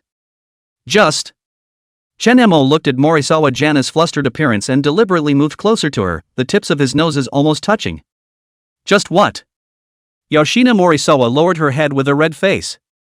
Just wanted to make you dinner. Chen Mo let out a light laugh and kissed her on the lips. Good, there's a beautiful woman at home waiting for me to love her, then I'll be back on time after work. The words came out and caused Morisawa Kane's ears to blush again. Shinma Koen always speaks so nicely. After breakfast, Chen Mo put on his suit jacket. Kane Morisawa followed to the foyer. Like a wife sending her husband out the door, she helped him change his shoes and straighten his tie again. Finally, Kane Morisawa said softly. Take care on the road. Eyes full of reluctance. Like a newlywed wife to her husband. He pinched Yoshina Morisawa's cheek. Alright, be a good girl and wait for me at home. Kane Morisawa nodded sheepishly. Looking at Chen Mo's departing back. At this very moment. She finally experienced what it was like to be a wife. Not alone at night, with ties during the day. Happiness is so simple. But she's obviously been married for so long. It was a feeling of happiness she had never had in all her years of marriage. If she's young. If the marriage is to Chen Majuan. Then I should be an exceptionally happy wife. After saying goodbye to Yoshina Morisawa, Chen Mo walked out of the apartment building and stopped a cab. On the way, Chen Mo opened the system panel. Reconfirmation of his acquisition of 51% of Tomodachi's shares. That means he's already the de facto controller of this company. It didn't get to the 67% kind of complete control, but it was pretty good. The cab pulled up in front of the company building. Today's Chen Mo, standing downstairs looking up, was no longer in the same state of mind as before. It's a modern 20-story office building. Tomodachi's headquarters is located on the top 5 floors. And his marketing department is on the 17th floor. In the elevator, he meets his colleague Kenichi Yamada. Oi Chan-san, such a coincidence. Have you heard about it? There's a big announcement from the board today. Kenichi Yamada said mysteriously. Oh? What's the big deal? Chen Mo picked up the conversation and asked. There is said to be a change of major shareholders. Get it wrong and the whole management could change. Kenichi Yamada lowered his voice. Maybe our department is going to suffer too. So this is it? Chen Mo had already received a phone call on the way here just now. But he wasn't too keen on getting so high profile that he didn't need to notify greeting SH. After all, he had the little Fujiwara Miyuki to conquer. Chen Mo said with feigned surprise. Yeah? That's really big news then. But we're just small staff, it's nothing to do with us. Yamada whispered after Kenichi squeezed his eyebrows and came closer. I heard that the new major shareholder has a very deep background, and even the president had to greet him personally. Shen sang, do you think it could be a big shot from any Zaibatsu? The elevator stopped at the 17th floor. Chen-mo straightened his tie. His mind was on how to straighten out Fujiwara Miyuki, the minister's sama, and didn't have much else on his mind. Who knows, maybe it's a regular guy. Ordinary people. Impossible. Yamada Kenichi waved his hands exaggeratedly. Those who can acquire 51% of our company's shares are certainly not ordinary people. The two had just walked into the office area. Ichido Sato, the department's general manager, then hurried over. Chan Jun. What took you so long? The secretary of the board of directors has just been looking for you for half a day.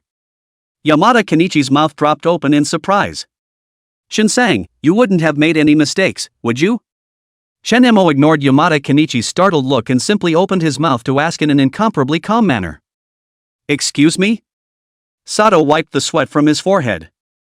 I don't know, you're coming with me right now at once. The office area was in an uproar. Kenichi Yamada rounded his eyes. Shinsang, you shouldn't be, then I'm in danger too. Shen-mo remained incomparably calm and said. It's not a big problem, I'll be right back. Ichido Sato led Shen-mo to the top floor in a special elevator. Shen-mo had just stepped out of the elevator. Just a few members of the board were seen standing in the hallway. The look was tense. The secretary trotted over. Mr. Chen, please follow me. Push open the door to the conference room. President Masao Tomoda is standing in front of the window. Turned around at the sound of movement. He was nearly 60 years old and had gray hair, but his eyes were sharp as eagles. You're Chen-mo? Chapter 043, The Pressure of a New Official. You're Chen-mo? Masao Tomoda looked him up and down. Yes. Chen-mo replied without being condescending. Maybe he would have chickened out before when faced with the manager of such a company with a market capitalization of 25 billion yen. But times are different now. He is the son of the mandate of heaven, and his eyes have long been set on the whole of Tokyo. It was precisely this mentality that showed him an air of superiority. Tomodachi Masao suddenly bowed deeply and said, President Chen, from today onward, Tomodachi is counting on you. A handful of years old, Masao Tomodachi has a humble attitude to say the least. For no other reason, last night, he suddenly received news that an unknown overseas investment organization had acquired a large portion of his company's shares overnight, and many of the company's loose shares had all been acquired as well. His status as president became president. Not to mention, this means, it is called the ability of the sky. The point is, these mysterious people used Shinmo's identity to acquire it. And Masao Tomodachi checked out Shinmo. Shinmo's background is fairly blank. University experience is bland, come to their company for half a year, there is nothing special bright performance, ordinary cannot be ordinary. But the more this happened, the more Masao Tomoda felt that Chen-mo was not simple. The islanders' adoration of the strong mentality can be played out to the fullest. If you're strong enough, you can make them work as dogs. But once you are not strong enough, they'll be like vicious dogs. Attack you without fear. Even after you've done them a favor in the past, they will still bite back. In the conference room, the other shareholder directors, who held the remaining 49% of the shares, followed suit and bowed. Chen-mo raised an eyebrow. There's no need for that, President Tomodachi. No, President Chen, this is the rule. Masao Tomoda straightened up and said.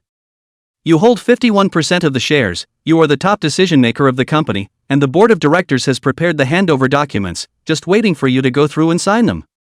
After he finished speaking, the secretary at the side hurriedly sent the documents to Chen-mo. Chen-mo didn't take the paper. Instead, he walked over to the main seat at the conference table and sat down. He tapped his fingers lightly on the desktop, and the atmosphere in the conference room became very quiet. The directors present felt an inexplicable pressure. After a moment of silence, he spoke. I don't have much interest in the company's operations at the moment, so I'll leave the day-to-day affairs to President Tomodachi. Masao Tomodachi was relieved to hear that. This company is, after all, his decades of hard work, and although he sold some of his shares, he still retains more than 10%. Then does President Chen have any special instructions? Chen Mo said after thinking for a moment. First, you all do your job. Second, I may take over the company at any time, so I hope you won't let me find anything wrong. And third, he paused, I'll still be working in my old position, so keep your men in check and don't be ungrateful. Chen Mo had such a status, but he still stayed working in a bottom position in the marketing department? Although Tomodachi Masao was puzzled, he immediately made a note of it. It's not much of a problem after all. Who doesn't have some weird hobby of their own? He had quite a few quirks himself when he was younger. For example, some requirements for secretaries, subordinates. So Chenma is planning to play some boss-subordinate stories as well? With things done, Chen Mo stood up. Also, my identity needs to be kept secret, just say that the new shareholder is an overseas investment organization. Understood. Tomodachi Masao immediately understood and respectfully nodded his head in quick succession. President Chen, please rest assured that we will strictly follow your request to keep your identity confidential. Chen Mo nodded, then turned around and prepared to leave the conference room. As he reached the door, he stopped abruptly and turned back. By the way, who's in charge of the latest project in the marketing department? Masao Tomoda froze for a moment and gave his secretary a look. The secretary at the side hurriedly looked over the information in her hands. It's Ichido Sato who's in charge. Ichido Sato? The one who just called himself up? The moment he came up, he questioned himself in an interrogative tone. Replace it. Chen Mo said indifferently, put Fujiwara Miyuki in charge. The conference room was in an uproar. Ichido Sato is a longtime employee of the company. Currently, he is the chief minister of the department. And Fujiwara Mizuki is nothing more than a young female minister. Although she is very good at her job, women are always inferior to men in the traditional view of the island. This President Chen, Sato Ichido's ability is also very. One of the directors couldn't help but speak up. Chen Mo gave him a cold look and said, I said, change it. That director met Chen Mo's gaze and was instantly silenced, his forehead sweating coldly. He actually has some private interests with Ichido Sato. Ichido Sato counts as someone on his side. When arranging a big project for Ichido Sato, the other side is very understanding. Will secretly honor him. As for where the money for the piety comes from, it goes without saying. Hi. President Chen will implement this immediately. Although Tomodachi Masao was old, his eyesight was still very sharp, and he hurriedly opened his mouth to save the situation, while secretly thinking about Fujiwara Miyuki's identity and background information. This capable young female minister. It seems that the relationship with Chen Mo is not ordinary. No wonder he stayed in his old job title. Is this intended to be a bit of a subordinate boss story? Only after Chen Mo left did the old directors in the conference room breathe a long sigh of relief. Old President, this young President Chen, what is this young President Chen's origin? Yeah, looking young, but just now he had that aura that made all of us who have been fighting in the mall for so many years feel the pressure. Two board members have spoken up and asked. Masao Tomodachi wiped the sweat from his forehead, he too felt the pressure. He's the one who fought his way from the bottom to this height. Perhaps it was old age, and that bloodlust was no longer there, but the aura of a superior man that should be there was still there. Don't ask what you shouldn't. Remember. From today onwards, no one is allowed to mess with him for me, and your small tactics from the past are put away. Don't think I don't know. Masao Tomoda has invested half of his life into the company, and the other directors are old partners who have accompanied him on his journey. A little something from days gone by. He knew all about it, he just turned a blind eye. After all, they are all over. But this Chen Mo gave him the feeling that he absolutely can't be messed with. Back to the office area of the marketing department. Chen Mo sat back at his workstation as usual. The co-workers around him continued to work while touching fish and chatting, not many people paid attention to him. After all, he had a low presence before. It only existed when it was pulled out for criticism by Minister Fujiwara. Chapter 044, Working Overtime Tonight, I'll wait for you. As soon as Kenichi Yamada saw him return, he immediately came over and lowered his voice to ask. Shen-san, what does Chief Minister Sato Ichido want to see you about? It's not because the company is failing to lay you off, is it? Chen Mo opened the computer on his desk and said as if nothing had happened.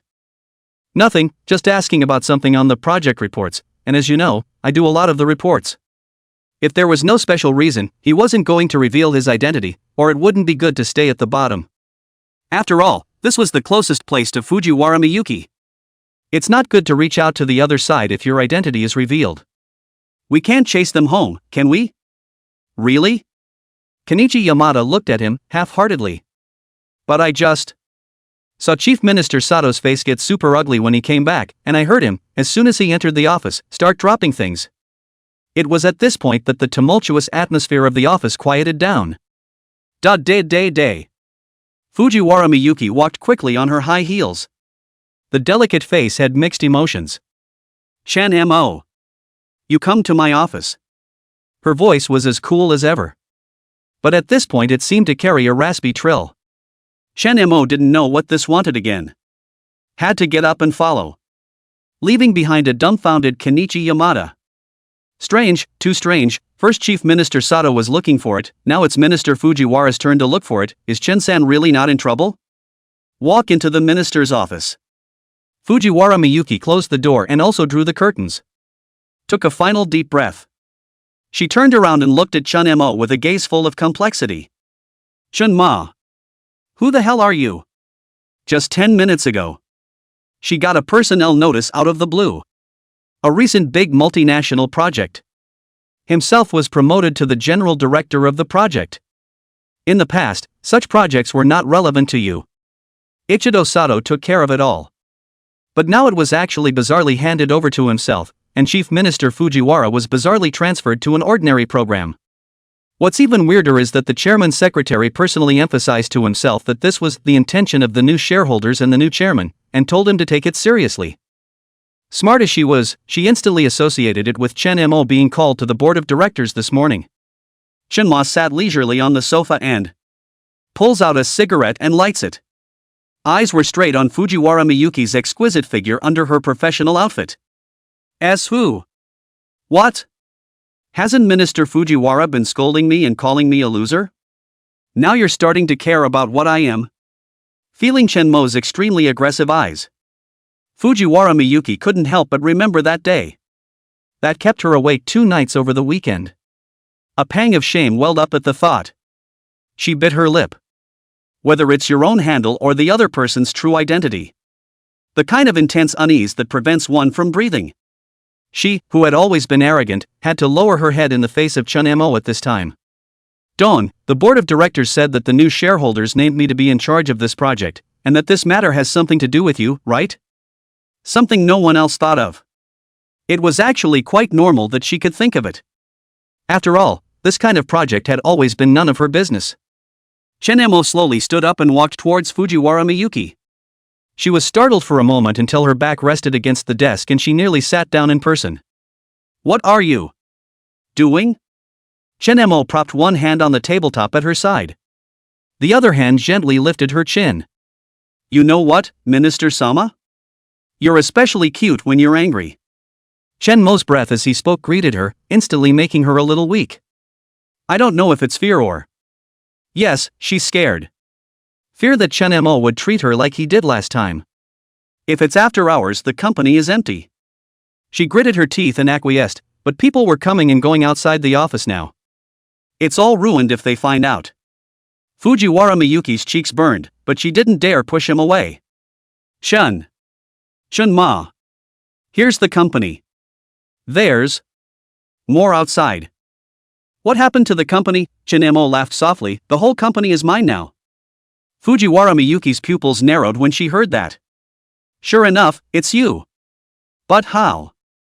How can that be? You're obviously just... Obviously what? Obviously I'm just an ordinary employee? Chen Mo spoke with his mouth, but his hands did not stop, his fingers gently sliding from his chin over her collarbone.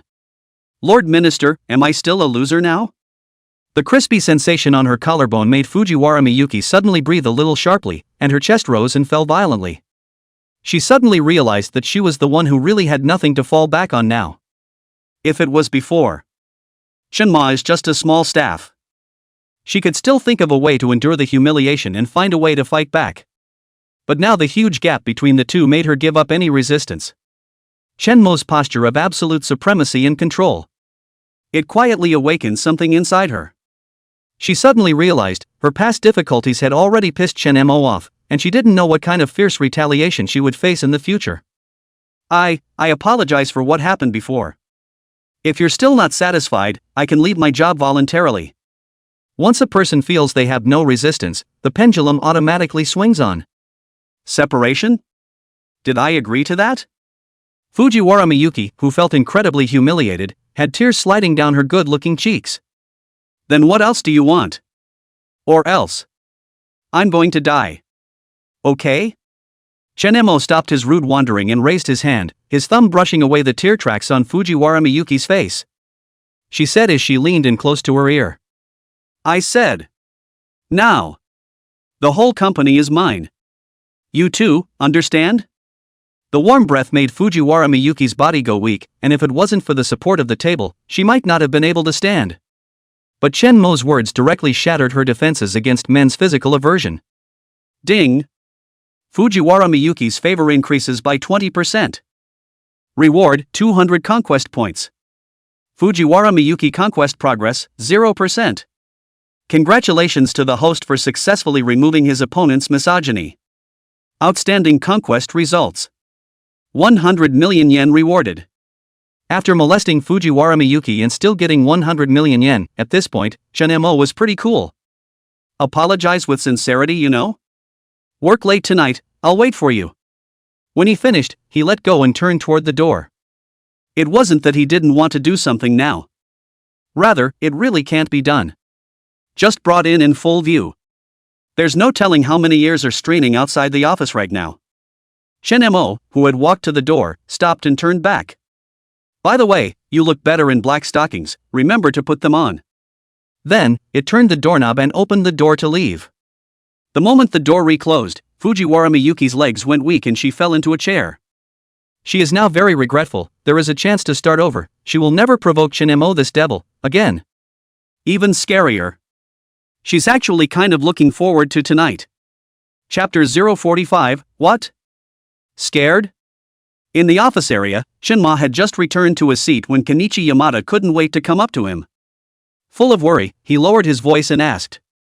Shin-sang, are you really alright? Just now, Minister Fujiwara's stance was so scary. He didn't make things difficult for you. Chen Mo reclined back in his chair as if nothing had happened, thinking about how he should play in the evening, and said with a hint of a smile on the corner of his mouth. Difficulty? No, she just called me over to discuss the new program. A new program? Kenichi Yamada's small eyes suddenly widened and... It can't be that it's that multinational cooperation case, right? It seems like the entire company received an email just now that Minister Fujiwara has been appointed as the chief project manager. That's great, if we can be selected to successfully complete it, the prize money will definitely be huge.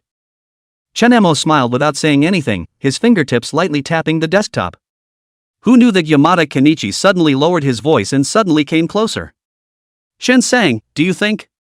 Minister Fujiwara is trying to get you to join the core group of the project? After all, you're usually given the reports to write, and you've done an excellent job. Who knows? Chen Mo shrugged. Instead, his eyes drifted in the direction of the minister's office. Through the frosted glass, the slender figure of Fujiwara Miyuki could be vaguely seen in the office. But, hey! Kenichi Yamada suddenly showed a lewd smile. Shin-sang, have you noticed that Minister Fujiwara is a bit strange today? When she called you out just now. Face seemed especially red. Chen Mo raised an eyebrow as he listened. The would indeed lose her mind in the face of him now. Did this little fatso really see something? This is not good. If they are found out, they will not be able to touch the fish while flirting with the minister-sama. So he picked up a file and tossed it to Kenichi Yamada. Do your job, you know why every day. Oops. Chan-san.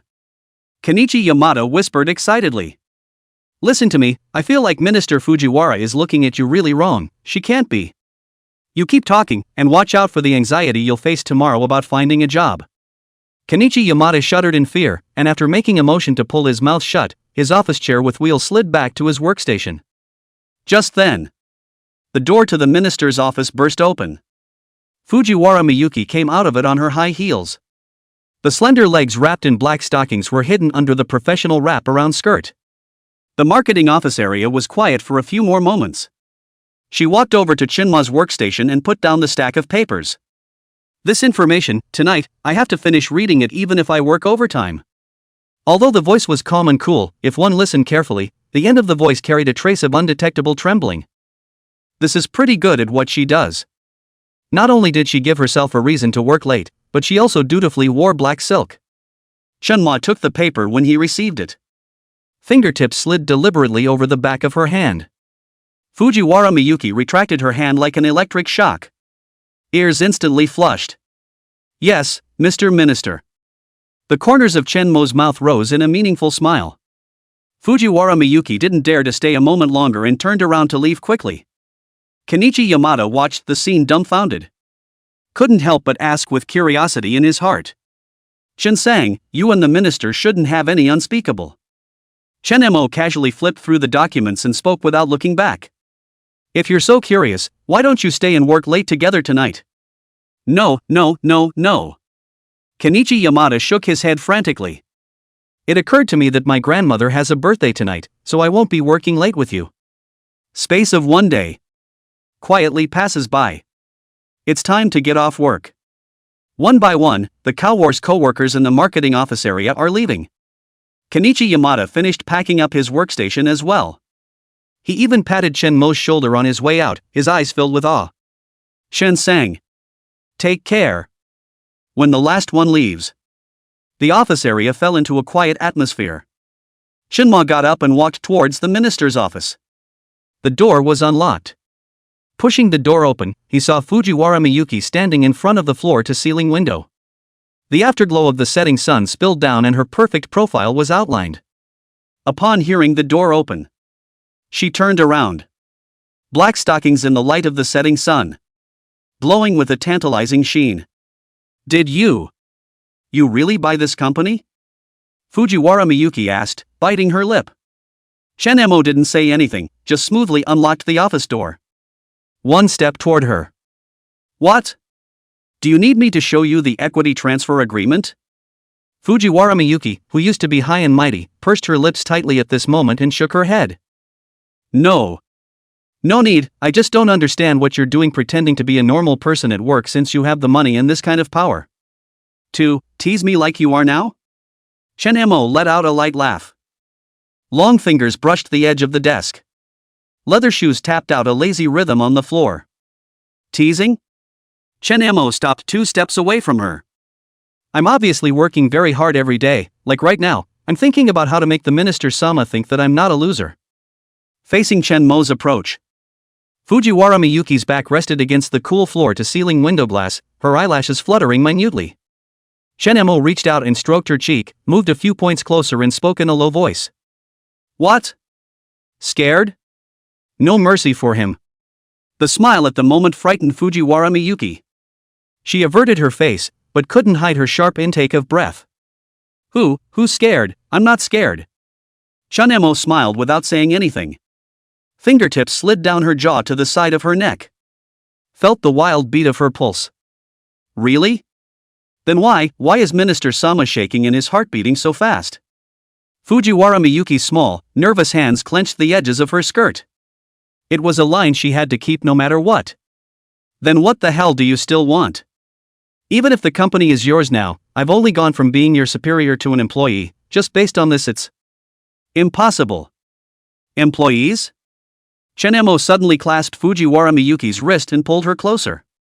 But when you handed me the papers just now, it wasn't the proper attitude for an employee to have. The warm breath made Fujiwara Miyuki shiver, and her body went a little weak. That wasn't you who didn't want to publicize your identity? She held her breath, but she couldn't stop her voice from trembling. Chen-mo's eyes narrowed slightly. The other hand suddenly wrapped around her waist, pressing her into his arms. And now? Minister Sama, what attitude should I use when facing me? The two mingled their breaths. Fujiwara Miyuki could almost smell the faint male scent of his body individual, mixed with the smell of cigarette smoke, making her head spin. Sanity is also slowly crumbling. The body could not help but stick to Chen-mo's body. You, shameless. Chapter 046, Willingness to Gamble, Mr. Minister. The two mingled their breaths. Fujiwara Miyuki could almost smell his faint masculine scent, mixed with the smell of smoke, making her head spin. Sanity is also slowly collapsing. The body couldn't help but stick to Chen Mo. You, shameless. She cursed in shame, but her eyes swam with water. Chen Mo laughed evilly and lowered his head to nibble on her ear. But Lord Minister looks. Enjoying my shamelessness yet? What was left of his sanity made Fujiwara Miyuki press down on his hand. Biting her lower lip, she opened her mouth in a weak voice to stop the. No. Don't, except for this, all. Fujiwara Miyuki's voice was getting smaller as she spoke. Didn't even have the courage to finish my sentence. The cheeks then reddened like ripe apples. His hands were even more tightly grasping Chen Mo's restless hand, but he couldn't make the strength to push it away. Chen Mo did not force himself when he saw this. Instead, he smiled and lifted his other hand, gently picking her chin and saying, Besides this? Then tell me, Minister Sama, what else is possible? The temperature in the office was creeping up. Fujiwara Miyuki felt nervous at this point. Even more nervous than last time. The heart is beating out of my chest. I can help you with more work, can work overtime. She tried to keep the last vestiges of her sanity. Oh. Chen Mo raised an eyebrow. You know, Mr. Minister, I don't want to talk about work right now. Suddenly, he made a turn. Pinning Fujiwara Miyuki to the desk. Papers spilled to the floor with a clattering sound. Ah! Fujiwara Miyuki exclaimed. Hands subconsciously pressed against his chest. Don't. Me help you. Chen Mo attached himself and whispered in her ear. What on earth are you insisting on, Mr. Minister? What difference does it make? His breath sprayed against his ear, swallowing the last vestiges of Fujiwara Miyuki's strength as she went limp on the table. She knew she should have refused. Anything, at least keep that last step to yourself. But his own body betrayed him. Just then, there were sudden footsteps and the clinking of keys at the front door of the marketing office. Both froze at the same time. Security patrol. Chen Mo looked at the flashlight light outside the office and cursed under his breath. Fujiwara Miyuki regained some of her senses at this point and pushed him away in a panic. Quick! Take cover! Chen Mo, however, did not move at all, but instead revealed a playful smile. Hiding? It's my company, why should I hide? Besides, what's wrong with us working late and discussing it in the office? As the footsteps got closer, Fujiwara Miyuki's eyes reddened with anxiety. I beg you, if you are seen. Look at her panic. Chen Mo finally took a few steps back. Instead, he picked up his cell phone in his hand and dialed. Hello, security? Patrols are cancelled for tonight, and there are people in the project overtime office. He ordered briefly. After the board of directors confirmed Shinma's identity, his personal number was updated to the top brass in each department. A few moments later, the footsteps outside stopped. A rustle of walkie-talkies followed. The security guard said hi a few times and then left. Fujiwara Miyuki almost collapsed to the ground as her legs went weak. Chen Mo stopped her waist in time and laughed badly. Why are you so nervous? It seems Minister Sama is concerned about our relationship being discovered. Who cares? Fujiwara Miyuki's mouth stiffened with the sudden courage that came to her. Eyes but not daring to look him straight in the eye. Her witticism seemed fragile in the empty office. Lying, she subconsciously straightened the collar of her messed-up shirt. The black stockings reflected faintly in the office lights. Chen Mo laughed softly without saying anything.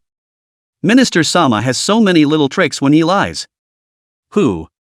Nonsense. Fujiwara Miyuki took a sharp step back.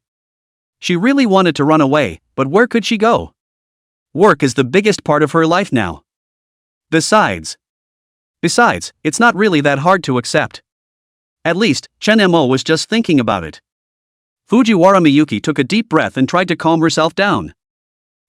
Since the security guards are gone, then, let me give you a report on what I think of the new program. She who really doesn't want to compromise easily. A random excuse. Hopefully it will work. Shoo.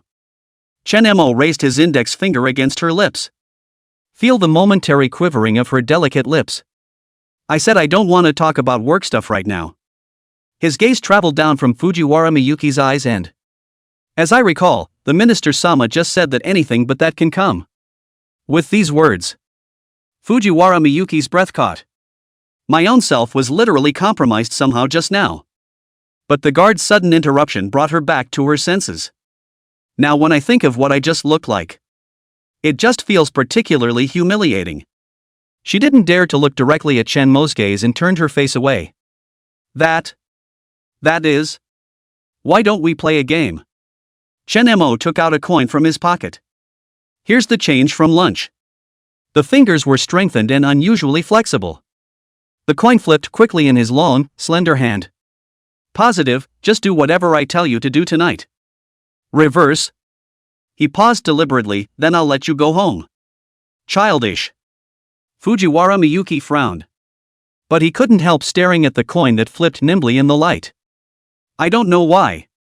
Shenmo's hand made her body a little strange and inexplicably tingly just by looking at it. Since you have so. Ding. Not waiting for her to finish her sentence. The coin had bounced into the air. It fell after drawing a silver arc. Shenmo caught it steadily and covered the back of his hand. Here, Mr. Minister, guess the exact opposite. Fujiwara Miyuki clenched her lips, reason telling her that she should leave now. Otherwise, guess right or wrong and you'll end up the same way.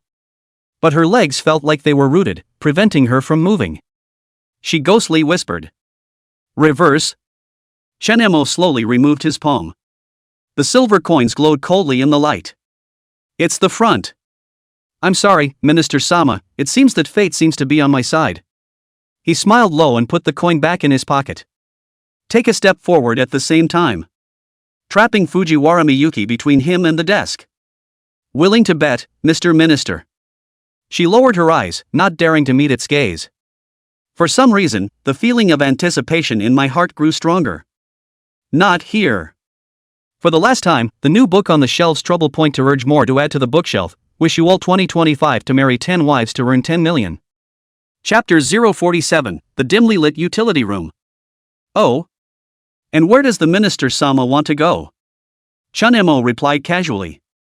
He felt the silky fabric, the fabric that wrapped around his taut legs. Miscellaneous. Miscellaneous. Fujiwara Miyuki's voice was as light as water. The office. Office is not safe. With the experience of being held by Shenmo last time, the office wasn't safe within her at all anymore. This answer of hers pleased Shenmo fiercely. The utility room? It's kind of fun. Shenmo smiled and loosened his grip on her. Made a pleased gesture. Lead the way, Lord Minister. Fujiwara Miyuki let out a breath and walked towards the door almost as if running away. But he hesitated as he gripped the doorknob. Her back trembled slightly like it was a final struggle. Shenmo followed behind without slowing down, admiring the curves of the waist and shoulders that were beautifully trimmed by the professional outfit. Right? He asked suddenly. How did the Minister-sama put her stockings on so quickly in the morning? I have a spare in my desk drawer. Fujiwara Miyuki, who was walking ahead, said through clenched teeth.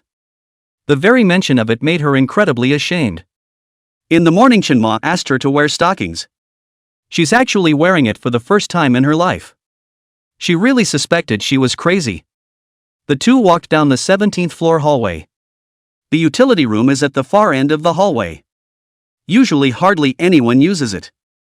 It is only used if there is a change of personnel in the company, or a large meeting.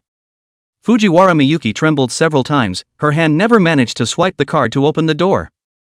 In the end, it was Shenmo who took the card. Easily opened the door to the room. Drip. The electronic door made a crisp unlocking sound. A faint odor of mothballs wafted from the utility room.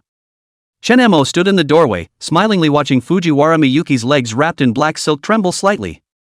Minister, great, man. He trailed off deliberately.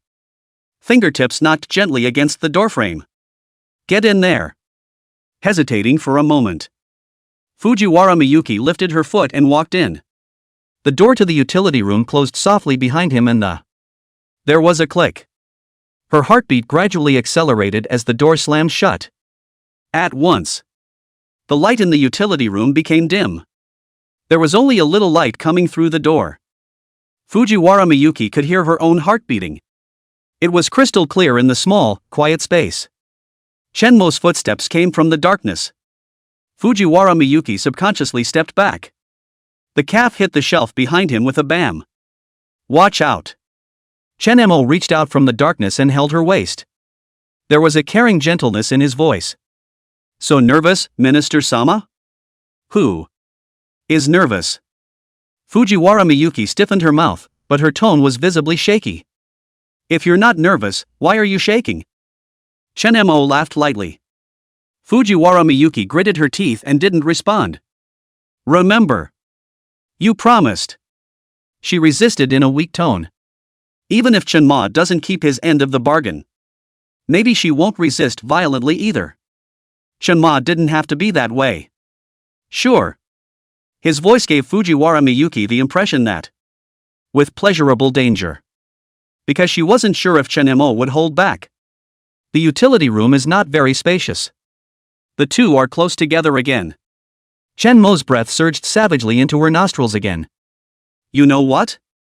Shenmo whispered behind her. Minister-sama, you're especially funny when you're lecturing people in meetings. Fujiwara Miyuki said as she turned her face away in shame. Shut up. Just as the atmosphere was heating up, footsteps and talking came from outside. Fujiwara Miyuki stiffened in fear. Subconsciously, she shrunk towards Shenmo's arms.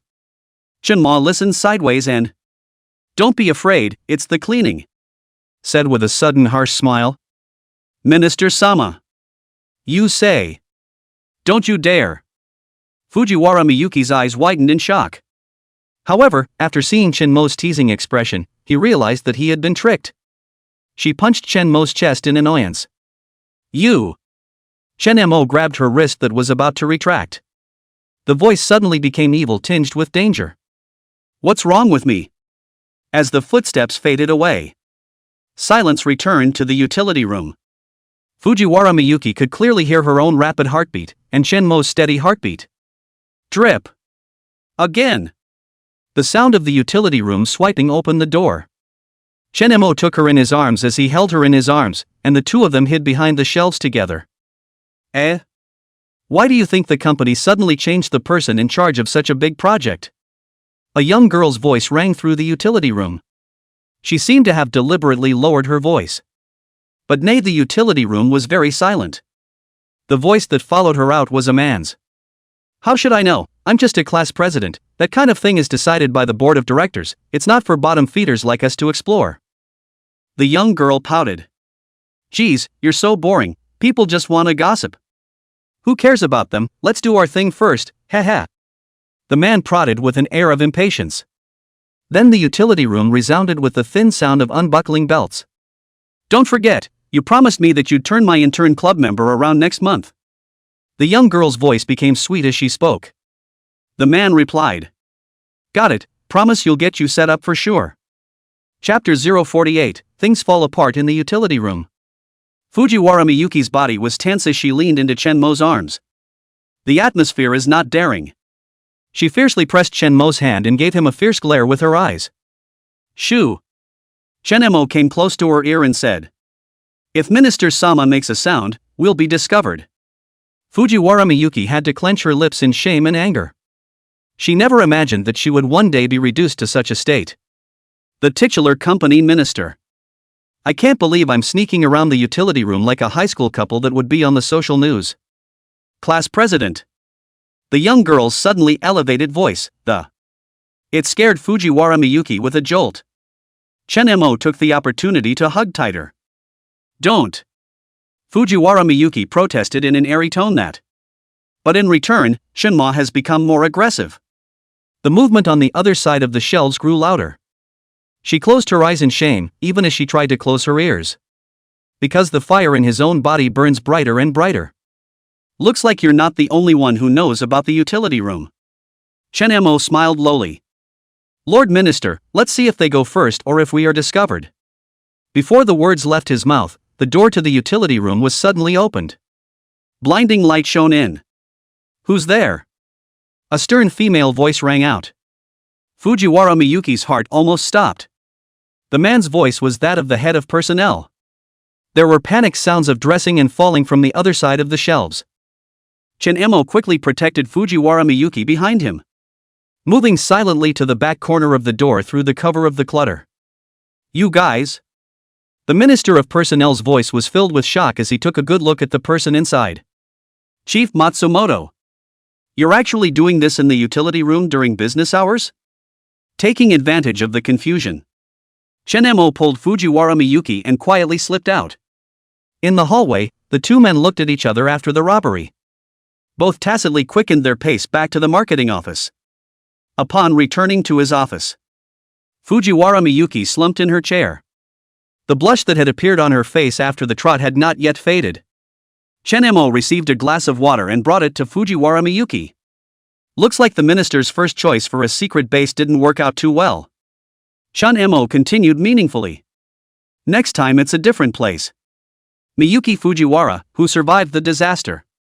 Mutely, he took the glass of water and tons and tons and tons in one gulp.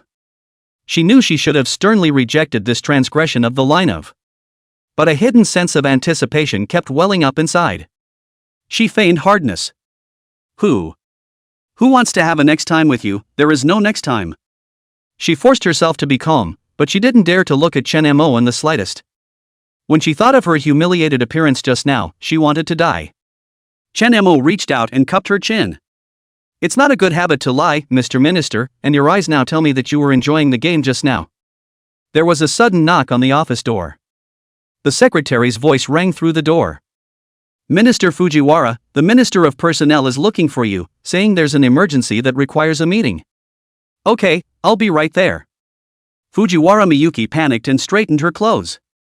Chen-emo, however, straightened up calmly, and leaving a sentence in her ear. You go ahead, I'm going home. Then he turned to leave. Fujiwara Miyuki looked at his back as he left. A twinge of unease flooded deep inside. An unspoken sense of loss inexplicably appeared. This startled her. No, how did I get like this? She shook her head frantically and trying to shake that feeling out of my body. I'm the one who's going to be a female role model, the one who's going to stand tall. Not to have myself swayed by a man. Fujiwara Miyuki stood up after giving herself a pep talk. Prepare to face a sudden meeting. A few moments later, she's standing in front of the personnel department entrance. Hands unconsciously straightened the collar of his shirt. This meeting isn't supposed to be about the utility room, is it? I don't think I've been discovered, have I? It really would be a social death if it was discovered. She took a deep breath and trying to get the blush off his face. Just at that moment the door to the personnel department opened from the inside. Here you are, Minister Fujiwara. The assistant from the HR department opened the door and said, in a respectful manner, the other department heads have arrived. Fujiwara Miyuki nodded. Walked right in. In the conference room, Ayako Matsuda, Minister of Personnel, is standing in front of the projector. His face was so grim it could have dripped. She also just nodded coldly when she saw Fujiwara Miyuki come in.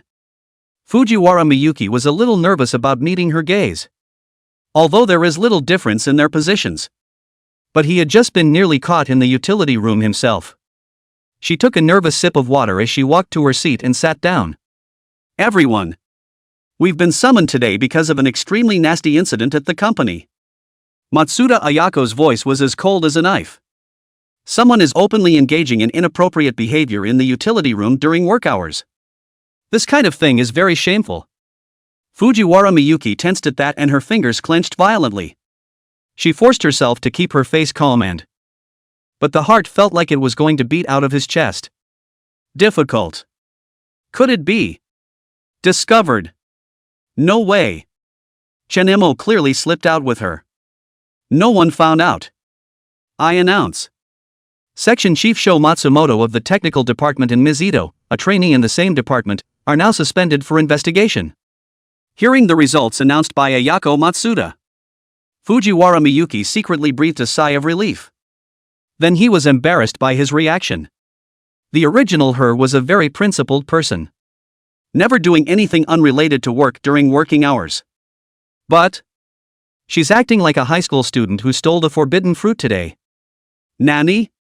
Can you tell me why? Minister Matsuda. So what exactly was the mistake made by the section chief under me? The head of the technical department stood up and asked a question with a defiant look on his face. The two of them are openly trading shameful body deals for sale in the company's utility room. I've heard it and kept the evidence. Personnel Director Ayako Matsuda similarly stood up, spoke the answer with a stronger aura, and pressed the remote control of the projector. The recording was then played in the conference room. The kind of voice that makes people feel awkward, playing in the conference room. But don't forget to promise me a transfer. Got it, promise. Chapter 049, Bright Red Lipstick on the Collar. Not waiting for the recording to finish playing, Ayako Matsuda then hit the pause button. A silence fell over the conference room. No one made an active sound. Everyone was silent. Only one person was very nervous and upset. That would be Fujiwara Miyuki. She heard a rustling movement on the recording. That's the sound Shinemo made when he took her away. Now, do you have any more comments? Ayako Matsuda looked at the head of the technical department with bad eyes. No. The head of the technical department was also very humiliated when faced with the fact that his men had done such a thing. There is no shame in doing things. After all, he's not missing much himself. The shame is being found out and then taken out and published. No comment, then shut up and sit down. Ayako Matsuda was unrelenting in her anger. And the Minister of Technology, knowing that he was in the wrong, spread his hands and sat down, and did not continue to speak. This kind of thing is a very big impact on the company, and I hope that all the ministers, in the future, will manage their men well so that this kind of thing doesn't happen again. Director of Human Resources, the highest of all ministerial positions at Tomodachi, except for the General Director. Hi. Hey, no. One after another, the ministers in the conference room responded one by one. Minister Fujiwara, you don't look well, are you not feeling well? Yamada, the somewhat greasy finance department head on the side, asked with a concerned piggyback expression on his face. I'm fine, I've been working a lot of overtime lately and haven't gotten much rest. Fujiwara Miyuki also responded with a leathery smile. After saying that, he picked up the tea in front of him to hide his uneasiness. The moment the tea hits your throat. She suddenly remembered the glass of water that Shun-Mo had handed her. What did he say then? Next time somewhere else? Can you change there in the company? Nope. Geez, how could one seriously consider the next one? He stopped his thoughts after giving himself a shiver. It was really her own nervousness. It's all a bit distracting. Normally high and mighty, she wouldn't give any man lesser than herself the benefit of the doubt. Didn't even realize I actually smiled a little today. Now the piggy finance minister, who was next to him, got excited. As if by some signal, he whispered. It's awesome that Minister Fujiwara is doing such a great job, but take care of your rest. Want to go for a drink together after work? I know of I... Fujiwara Miyuki, who had come back to her senses, recoiled a little when she saw Inuyasha off to the side. Immediately and without mercy, he spat out the, "Get out." Word. Cold eyes glared as if they were trying to kill. The head of the finance department, who had thought spring had come, turned away a few moments when he saw Fujiwara Miyuki's murderous eyes. In his heart, he cursed, "Stinking sea people, what are you pretending? If you don't drink, you don't drink. If you don't drink just now, what are you smiling at yourself for?" That's all there is to say in today's meeting, and I'll write up a report on this matter and give it to the board to finalize. Again, I emphasize. All department heads, plus the management of your own department, don't let this happen again in the future. Matsuda Ayako's summary interrupted Fujiwara Miyuki's thoughts. Dismissed.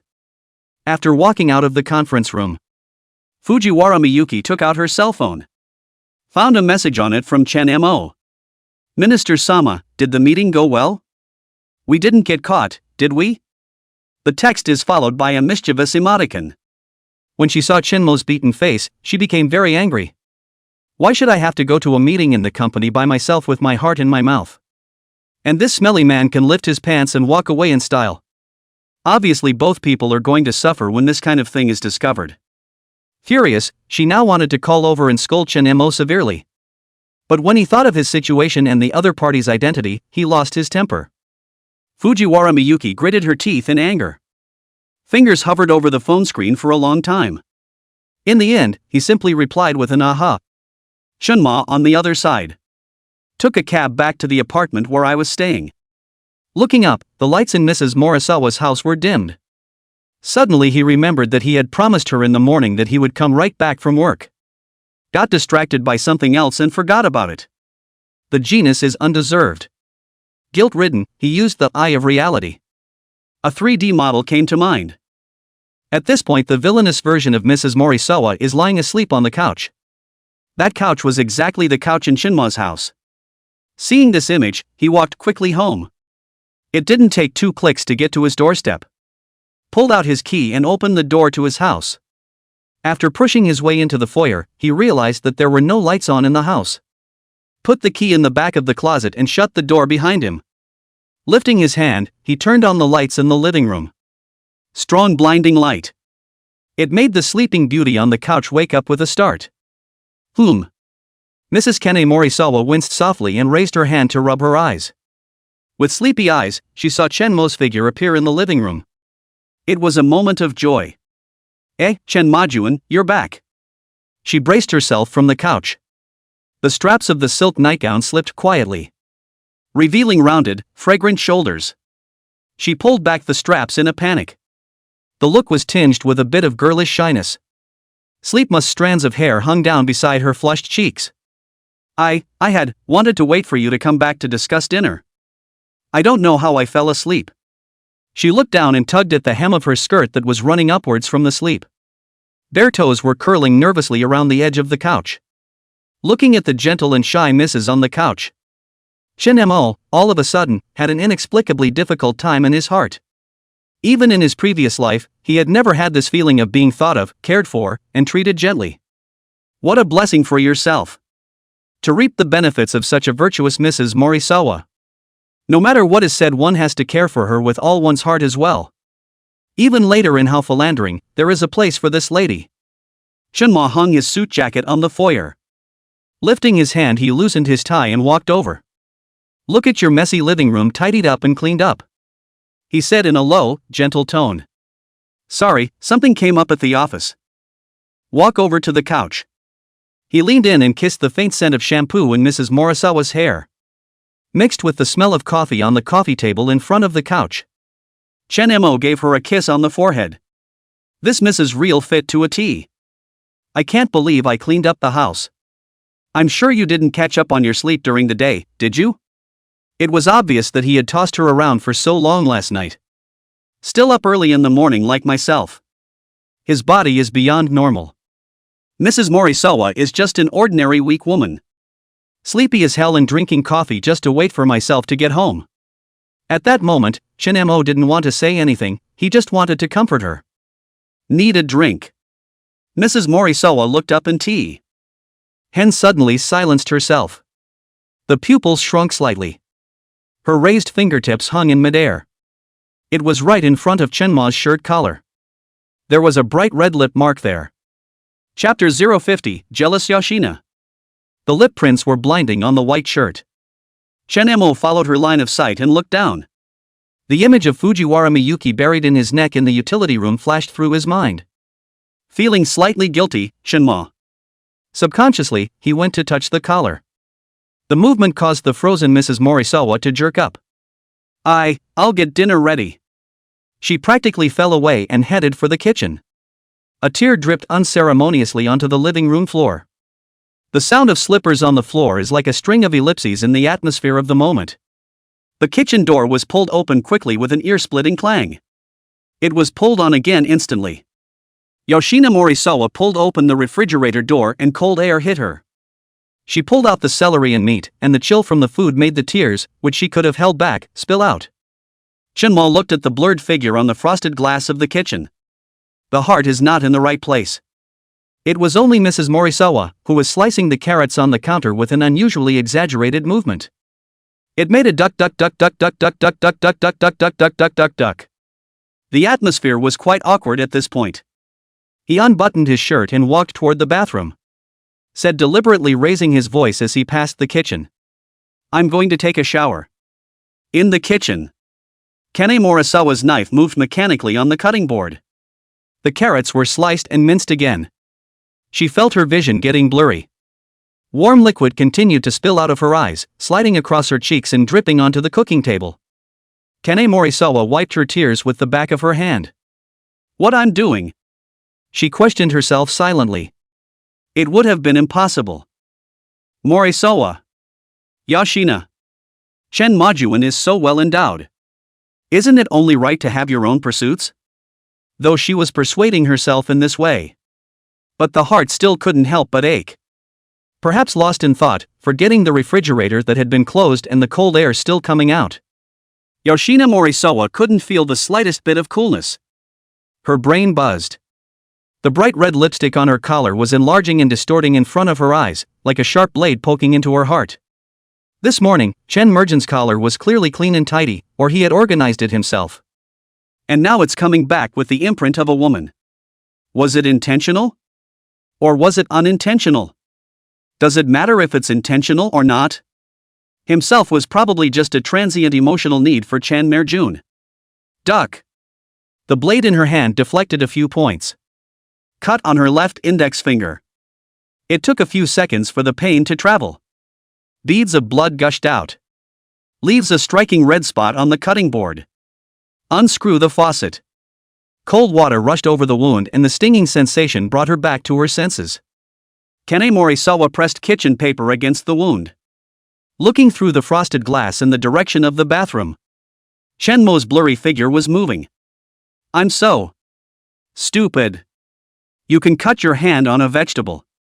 Gentle Trap also casually fell for it. The water in the bathroom stopped. Kane Morisawa wiped away her tears in a panic. Throwing bloody kitchen paper in the trash and covering it up with other trash. Started cutting up the carrots again. Janae? Shenmo's voice came from the bathroom. I forgot to get my bath bombs, could you get them for me? Ma! Be right there. Her voice trembled. Taking a deep breath before walking towards the changing area of the bathroom. Find the bath and walk to the shower. Bathroom. Shenmo watched. The bathroom door was quietly pushed open a crack. The bottle of body wash was handed through the door. The jade bracelet on Mrs. Morisawa's wrist knocked against the doorframe. It makes a crisp ding. 2. Mrs. Morisawa's voice was muffled. The half-extended arm came in taut. As if resisting something. Chen Mo held her trembling wrist and brought the person in with one hand. Yikes. Morisawa Kane, who was suddenly pulled in, let out a petulant sound. Losing her center of gravity, she was pulled into Chenmo's arms. He looked down at the moody neighbor's wife. In the other hand was a half-cut carrot. The lace trim of the apron still has some orange crumbs. Her face was red-eyed and she looked like she had been crying. Meeting Chenmo's gaze. And she doesn't hide from it. Just a half a carrot gently dabbed at the spot where the lip mark had been. This, you have to rub it hard to. Before the words were out of his mouth, he sneezed. The tip of Mrs. Morisawa's nose was dabbed with droplets of water, bright in the bathroom light. Chen Mo looked at her like this. Heartbreakingly, he reached out to wipe away the droplets of water from the tip of her nose. I'm sorry, he said softly. Kane Morisawa shook her head, burying his face into his chest. The shower rained down on the two men. Water is warm, but it's still not as warm as human warmth. The shower kept falling and the hair was soaked. She also wanted to open up. I'm in no position to ask about your life. Kane Morisawa's voice was muffled. I just didn't think that everything happened so fast. Chen Mo raised his hand and cupped her face, looking into her eyes and said seriously. That was just an accident at work, and when I say I'll be responsible for you, I'll do it. Mrs. Morisawa said with a twinkle in her eye as she bit her lower lip. But? No buts. Chen Mo didn't wait for her to finish and interrupted forcefully. If you don't believe me, I can call that person right now and have her explain it to you in front of you. He said as he was about to walk out of the bathroom to get his cell phone. Only to be pulled back by Kane Morisawa. Don't. She shook her head in panic. I trust you. Chen-mo looked at her like this. Gentle and virtuous and simple. He laughed suddenly. So can you stop being sad now? That title made Morisawa Kane's face instantly turn red. She punched Chen-mo's chest in shame. However, she was smoothly embraced into Chen-mo's arms. Warm water washed over the two. In the dense mist, Kane Morisawa opened her mouth in a small voice and asked. So, that woman, who is she? Chen-mo looked at Mrs. Morisawa's little womanly appearance. Suddenly wanting to flirt again, he raised an eyebrow. I thought you said you weren't going to ask? I'm just curious. She squirmed and turned her head away, not daring to look Chen-mo in the eyes. The minister of the company. Chen-mo said gently. But my relationship with her is not the kind of relationship we have. He spoke half-heartedly. In my heart, the only one I like the most is you, Kane, and the most important thing is you. Kane Morisawa blinked at his gentle voice and suddenly thought of something. Wait, is that why you worked late and didn't come back? Chen-mo smiled without saying anything. Just rinsing out her hair to herself. The gesture warmed Mrs. Morisawa's heart. The previous gloom was swept away. Such an intimate and loving touch. It was the first time she had experienced it. It's not enough to be treated so gently. It's too much to want to have the luxury of anything else. The thought of Chen-mo not only explaining to her, but also saying that she was the most important, made her heart feel inexplicably contented. What a big dummy! She muttered in a small voice, the corners of her mouth rising involuntarily. It's a small voice, though. But it was still heard by Chen-mo. Ma'am, why are you calling me a fool? I'm angry. Chapter 051, Mrs. Morisawa is happy again. After a long time. Shinma hugged Yoshina Morisawa. Walked out of the bathroom. Straight to the bedroom. Kane Morisawa leaned against his chest with her eyes closed, a sweet smile on her lips. She felt herself being gently lowered. When he opened his eyes and saw that it was the bedroom and that he had been placed on the bed, he panicked for a moment. Chen-mo laughed happily at the sight of Morisawa Kane's scared look. It's still nice to be recognized for strength. But he said with a bad smile on his face. Nervous about what? I'm just trying to blow dry your hair, what's going through your head? Flirted with, Morisawa Kane's ears turned red and she hurriedly explained. Huh? Oh. Blow dry your hair? It's better if you don't explain, but if you do, it's even worse. Her mind began to wander. One is not that kind of woman. Morisawa Yoshina, who had figured it out, saw Chen-mo, who was walking towards her with a blow dryer, and her heart warmed up. After blow drying your hair. The two walked out together. Chen-mo offered to help prepare dinner. The two of them got busy in the kitchen and Kane Morisawa peeked at him every now and then. The sweet smile at the corner of his mouth never stopped. Chen-mo suddenly grabbed her hand and said with a frown. Huh? What happened to your hand? No. It's fine, just accidentally just now. Morisawa Kane tried to draw back her hand, but he held it tighter. Stand. Don't move. Chen-mo said in a strong tone. Then got the medical kit. Carefully sterilize and bandage her. Kane Morisawa looked at the side of his focused face. The charm of a serious man was too strong, and she couldn't help but feel her heart beating faster. Be careful in the future, Chen-mo chided in his own voice, I'll be heartbroken, you know? Those words made Kane Morisawa's emotions rise to the top. She flung herself into Chen-mo's arms with red eyes and hugged his waist tightly. What's wrong? Chen-mo opened his mouth to inquire with some surprise. And, nothing, Yoshina Morisawa shook her head, it's just that, I suddenly feel especially happy. Chen-mo smiled and rubbed her hair, fool, this is just the beginning. Kane Morisawa was noticeably more active at dinner. He was so excited to share with Chen-mo what he did today, and watch TV again, and that a new dessert store had opened in the neighborhood or something. Chen-mo just listened, every now and then do a few sentences. The atmosphere in the living room was very cozy. Right. Yoshina Morisawa suddenly remembered something and opened her mouth. Shenmajuan, can you come back earlier tomorrow? I want to go to the supermarket with you. Her voice involuntarily trailed off as she spoke. She actually just really wanted to go to the grocery store together. It's simply fulfilling what you wanted to do before, but didn't. It's all about things that are too ordinary to be ordinary. That's after marriage. Going to the grocery store with your favorite person, buying household items, groceries, whatever. But what just happened passed though? Now he himself immediately makes this claim. It feels like a strict wife, demanding that their husbands don't look like they're allowed to fool around. She lowered her head and didn't dare to look at Chen Mo across from her. Chen Mo nodded without hesitation and said, "That's fine, then I'll be right back from work tomorrow." Yoshina Morisawa smiled happily upon hearing that, her eyes curving into a crescent moon. "Then say yes oh." Look at her smile. Chen Mo really had no way to refuse the other party's request. So one will cherish this simple and lovely woman. Arigato. Chen Mo, who finished his meal in 2 bites, took a sip of water afterward. Junma-kun, why are you saying thank you all of a sudden? Kane Morisawa looked at him with big curious eyes. Chen Mo did not answer her, but asked in return. "Morisawa Kane, have you eaten yet?" Eat well. What's wrong?" Morisawa Yoshina, who was still immersed in the happiness that surrounded her, actually didn't notice the flames in Chen Mo's eyes. Ah! Suddenly her whole body was airborne.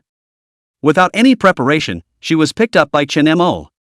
Without saying a word, he walked to the bedroom. Yoshina Morisawa only reacted now. Shyly buried in Chen Mo's arms, whispered, Chen Merjun, the bowls, the chopsticks haven't been cleaned up yet." No time to clean up, tomorrow." Chen Mo hugged his shy neighbor, Janai, and walked to the bedroom before hooking the bedroom door with his foot. In the dead of night, Chen Mo lit a cigarette. There's a mouthful of smoke. Kane Morisawa leaned into his arms. Fingertips gently drew circles on the firm chest. Junma-kun. Will you be this good to me all the time? Although in sage time, Junma understood that right now, Morisawa Kane needed to provide emotional value. He tightened his arms around Kane Morisawa and kissed her forehead tenderly. "I promise, I may be a womanizer, but there will always be a place for you in my heart." Such simple promises. It made Yoshina Morisawa immensely satisfied. She looked up and kissed the knot of Chinma's throat. Peacefully, he closed his eyes. Next morning, Yoshina Morisawa woke up first. She turned on her side and looked at the still sleeping Chinma. Long, slender lashes, high nose, angular jawline. Chen-mer-koen, so handsome. She muttered in a small voice. The hand was even more restless. The fingertips gently traced the outline of Chen-mo's handsome nose. The ambiguity between the two last night was still ringing in his ears. A sweet warmth flowed through her heart. Chen-mo's eyelashes fluttered lightly. What time is it?" He opened his eyes in a daze. Frightened, Yoshina Morisawa's hand froze. Just as he tried to draw it back, he was grabbed by Chen Mo. Taking her small, disruptive hand to her lips, she kissed it lightly. It's only 7 o'clock, you can sleep a little longer, I didn't mean to make a noise." Yoshina Morisawa's voice was gentle and watery. "Before the words are out of my mouth." Chen Mo then pulled her into his arms. Chapter 052, Minister, you're a good judge of people. Chen Mo's breath sprayed behind Morisawa Kane's ear. The voice said with an early morning rasp. The leftover dishes from last night are still in the kitchen and haven't been cleaned up yet, Kane. Kane Morisawa's ears reddened at his breath. Gently nudging him a little, he said. Then I'll get up, I'll clean up." She braced herself for Chinma and got up with a soreness in her lower back. Seeing this, Chen Mo laughed badly, followed by getting up and said as he wrapped his arms around her waist from behind. "Kane, do you want me to carry you to the bathroom?" No need." Yoshina Morisawa waved her hand in panic. Escape like into the bathroom. Relief washed over him as he closed the bathroom door. Phew. That's awesome. Totally beckoned myself to say. After breakfast, Kane Morisawa stood in the foyer. Thoughtfully, he helped Chinma straighten his tie. Today he wore a light blue shirt. The contours of his handsome face are even more defined. She suddenly remembered the stinging lip print that had appeared on her collar last night. Fingers tightened involuntarily. What's wrong, Janae? Chen Mo sensed the difference in her. Nothing. Kane Morisawa forced herself to smile. It's just that, Chen Majuan, will be back on time tonight, right? Chen Mo smiled and said as he pinched her cheek. I promise. I'll come straight back after work and won't keep Kane waiting. After saying that, he kissed Yoshina Morisawa on her cherry lips. Have you thought about what to get today? Aha! When she said that, Morisawa Kane's eyes lit up. Think well, I want to make braised pork to give you a taste of home, and I want to buy some fruit. By the way, you're running out of body wash at home. Look at the rambling. A corner of Chen Mo's heart suddenly softened. What a simple woman.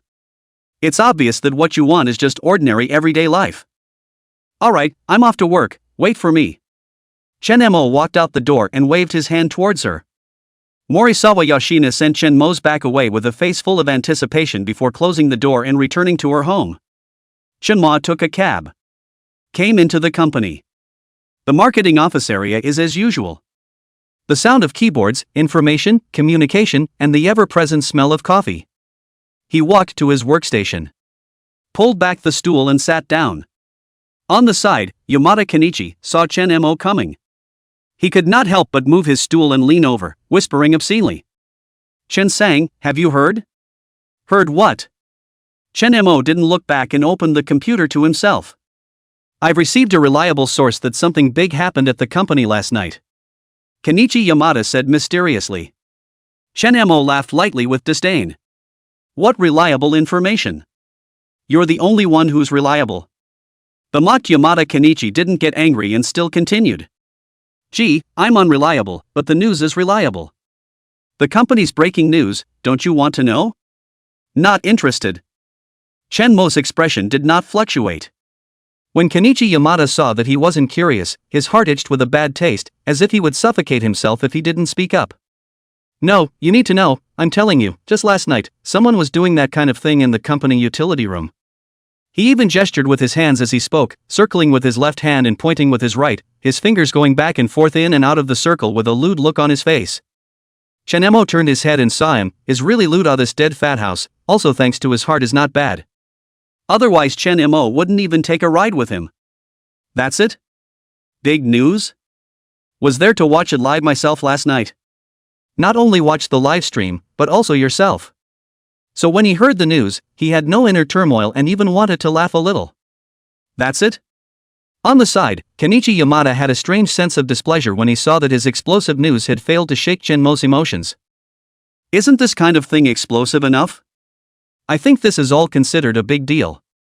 I feel like the one in the restroom was exciting enough, I didn't realize there were masters in the utility room. Chen Mo gave him a blank stare and a thumbs up. You're this. Gossip failing, he felt self-conscious and pulled his stool back to his workstation. 2.5 hours later. Flat out touchy-feely. It made Chen Mo feel uninterested. Eyes rolled a few times, suddenly thinking of some bad idea. He picked up a stack of irrelevant information and stood up.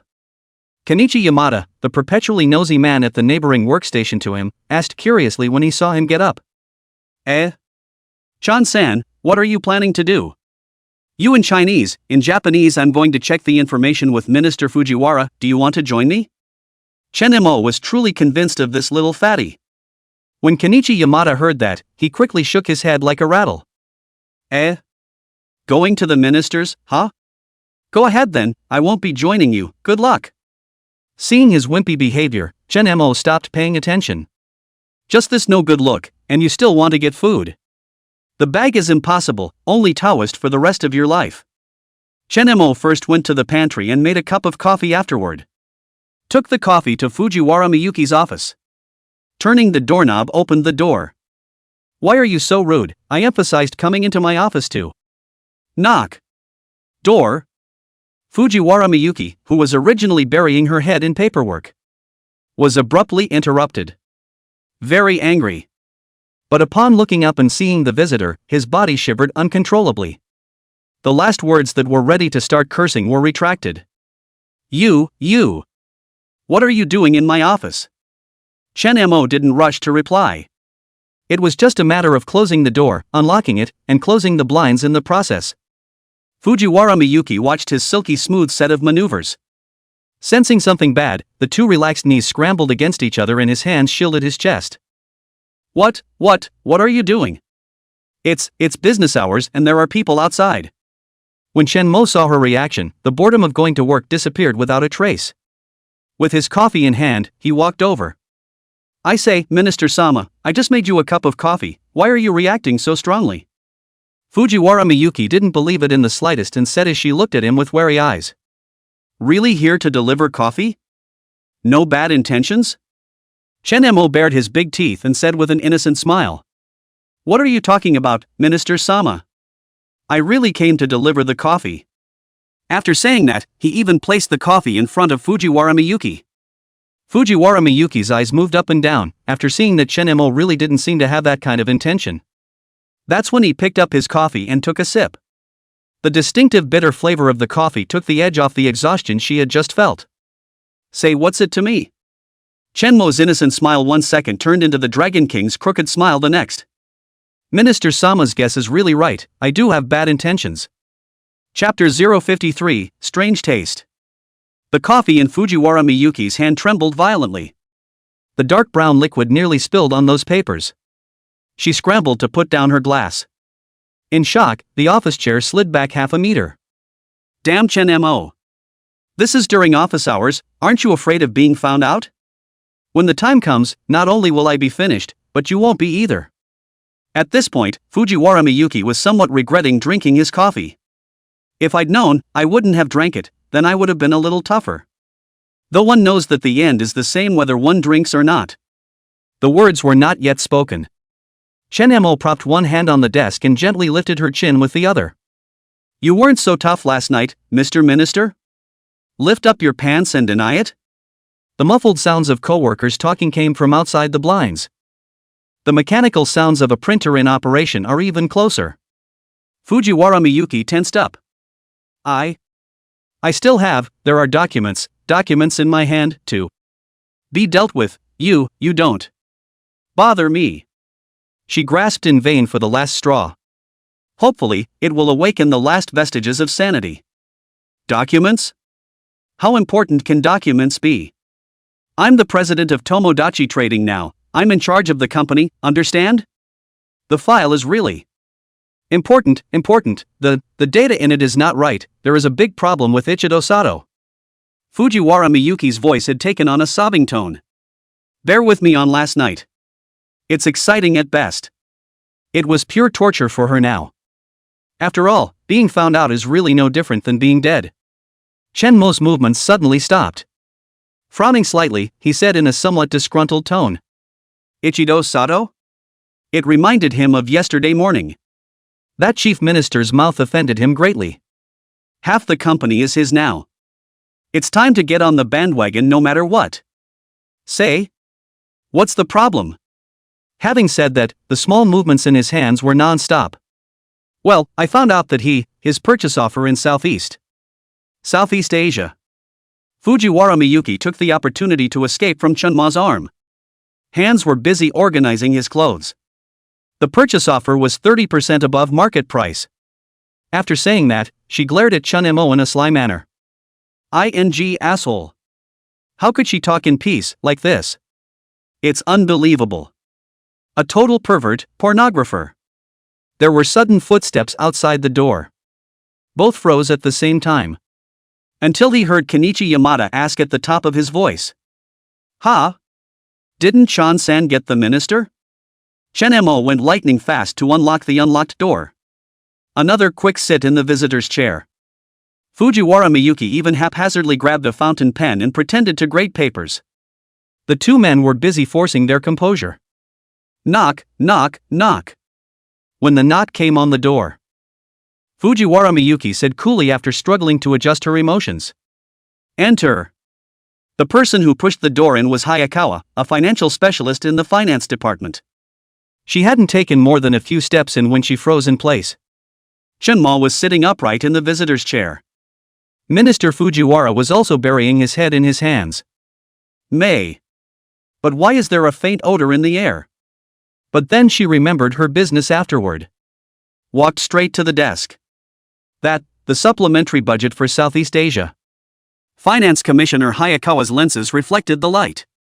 President Tomita has requested a retrial. Ha!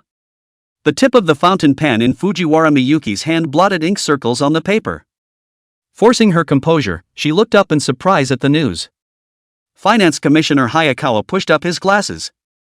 Handed over the paper in his hand. This is signed by President Tomoda himself, saying that the purchase price of this project is significantly higher than the market rate, and requesting a recalculation, so the project troubles you to terminate the planning for the time being. Fujiwara Miyuki's fingertips shook slightly as she took the document. She stole a glance at Chen Mo, who was sitting across from her. Noticing that the other man was looking at himself with a smirk. At once her ears burned. The whole thing was humiliated and angry. It was tempting to eat Chen Mo alive. This asshole. It's really broken. She forced herself to calm down. I see, then please take care of it quickly. Finance Commissioner Hayakawa nodded and prepared to leave. Another sniffle asked. Minister Fujiwara, does your office smell funny? Fujiwara Miyuki's heartbeat instantly accelerated. The pen in his hand was even more difficult to hold, snapped fell on the desk. Chen Mo coughed lightly at the right time and spoke. I just smelled it too, could it be a broken air conditioning vent? Really? Well, we can report it to the maintenance company and have them send someone over to check and repair it, it smells really bad. Finance Commissioner Hayakawa looked around suspiciously. It's true that I didn't find anything wrong. Eventually his gaze rested on Fujiwara Miyuki's reddened earlobes. Minister Fujiwara, you don't look well, do you have a fever? Me? And, no such thing. Probably didn't rest well last night. Fujiwara Miyuki flipped haphazardly through the papers on her desktop. Chen Mo suddenly stood up and said with feigned concern. Take care of yourself, Minister Sama, and I'll send you the statement after I revise it this afternoon. He winked towards Fujiwara Miyuki. There was playfulness in his eyes. It does seem a little less safe to work during the day. So Chen Mo planned to let her off the hook first. Now there's the matter of Ichido Sato to deal with. Soli turned around and followed Hayakawa out of the office. Just walked out of the office. Hayakawa, the finance specialist on the side, suddenly lowered his voice. Chen Mo Koen you and Minister Fujiwara. Chen Mo's heart jumped when he heard this. You've been found out, huh? That's kind of hard to do. Are you investigating Minister Ichido Sato? With a shrewd glint in his eyes behind his lenses, Finance Commissioner Hayakawa continued. It has come to my attention that there may be a not-so-subtle problem with the purchase order over in Southeast Asia for that project that the company transferred from Minister Sato to Minister Fujiwara's charge. Chen Mo breathed a sigh of relief. Followed her words. Ms. Hayakawa is indeed perceptive, but I'd like to ask for your help in keeping this matter a secret. Finance Commissioner Hayakawa wore a knowing expression. I understand, I've been in the finance department for quite a while and actually noticed the anomaly, just. She wanted to say something, but then she had a feeling that Minister Fujiwara would rise strongly in the future, it was her sixth sense. So it was better to speak up and warn. You guys be careful, Minister Sato has backers on the board. Chen Mo suddenly asked. Ms. Hayakawa, would it be convenient to have lunch together at noon? I'd like to learn more. He had a pretty good feeling about the finance department commissioner. It feels like a decent person. Finance Commissioner Hayakawa waved his hand and said. No need, that's all I know, you guys need to find out for yourselves what you're going to do, I can't help you guys with anything, I still have things to do, so I'll take my leave. Obviously she didn't want to get involved. Chapter 054, Taking Down Ichido Sato. Alright, then goodbye Ms. Hayakawa. Chen Mo's current status was that of an ordinary junior staff member. It's pretty normal to get rejected. Chen Mo watched Hayakawa leave afterward. Turned and walked back to the marketing office area. No one noticed his move. Still going about their own business. Sitting back down at his workstation he resumed his seat. Was thinking about Ichido Sato. On the sidelines, Kenichi Yamada came back up to the table. Shinsang, why do I get the feeling that your relationship with Minister Fujiwara has been unusual lately? I can't believe I haven't seen him lecturing you for days. Shenmo hadn't planned to go back, but just now this fat coworker sort of helped him out. What? You seem to care if I get a lecture, don't you? Why don't you help me share a little of the minister's targeting? Kenichi Yamada's goonish nature, once he's involved with himself, then he'll get rid of it in a hurry. Where's the word? I'm caring about you, you can't be gracious about it. Chen Mo laughed breathlessly. If you're not willing to help, then cut the crap. Kenichi Yamada himself is not involved, but it doesn't stop the gossip. So what were you doing in the minister's office for half an hour just now? Chen Mo said casually. There's a problem with the project statement that needs to be discussed in detail. Yamada Kenichi said, seemingly too convinced. Is that so? But I see that lately when the minister looks at you, he looks at you differently. How can I put it? A little scared and a little shy? Do you think she could be looking at you? Saying that, he even scowled towards Chen Mo. The pen spinning in Chen Mo's fingertips suddenly stopped. He looked sideways at Yamada Kenichi's gossip-filled face and suddenly said meaningfully, I say to you, have you been watching too many late-night daytime action movies lately? Take care of your health. Don't just take care of the teachers. I'm afraid I'll be scrapped before I get married. Then you're going to be the sleeping husband in the movie. Suddenly the door to the marketing department was violently thrown open. Kazuto Sato stood in the doorway with a grimace on his face. Eyes like knives were shot at Chen Mo. You! Come to my office. Not moving. The whole office was silent. Kenichi Yamada blanched and muttered in a low voice. It's over, you're really in big trouble this time. Chen Mo got up calmly. Walking towards Ichino Sato amidst the gazes of either sympathy or gloating from the crowd. When rubbing shoulders, he heard Ichido Sato's whisper through clenched teeth. Don't think you can do whatever you want just because you have the chairman's back. A few moments later, in the office of the Minister General, Ichito Sato was furious to the core. One slammed the information down on his desk. What kind of mesmerizing soup did you put in Chairman Tomodachi's head? Why would he agree to transfer a multinational cooperation project to that little Fujiwara Miyuki? Chen Mo sat slowly and methodically on the chair in front of his desk, his fingertips gently tapping on the desktop, not affected by the other party's aura in the slightest. Minister Sato, please watch what you say. Personnel movements are made after careful consideration by the board of directors. You fart. This kind of big project is never left to me. Sato Ichido slapped his hand on the desk and stood up to look at Chen Mo in a lofty manner as a way to add a few points of majesty to himself. He said, I've been looking into this for a long time, and the project was only changed after you were called to the board this morning. Say, what exactly did you use to impress Chairman Tomodachi? Say, oh, give you face? Chen Mo laughed as he slowly stood up and said as he looked down at Sato Ichido. Me. Is the new shareholder on the board. SH. What? Hearing this, Sato Itachi took a few steps back in fear. Chen Mo said as if he was looking at a mole cricket. Given your attitude just now, and your insulting remarks to Minister Fujiwara, you can now pack up and get out. WH. What? No. I don't agree with you to do this. I want to apply for a board meeting. Now the biggest director in the whole company is me, and it's superfluous for you to call a board meeting. Kazuto Sato sat down in his chair with his legs weak. Breathlessly, he opened his mouth to ask. Why are you doing this to me? I've always done my best for the company. Don't think I don't know about your sneaking around and swallowing money for projects. Be prepared to explain yourself to the police. After Chen Mo finished speaking, he pulled out his cell phone and dialed Masao Tomoda's number.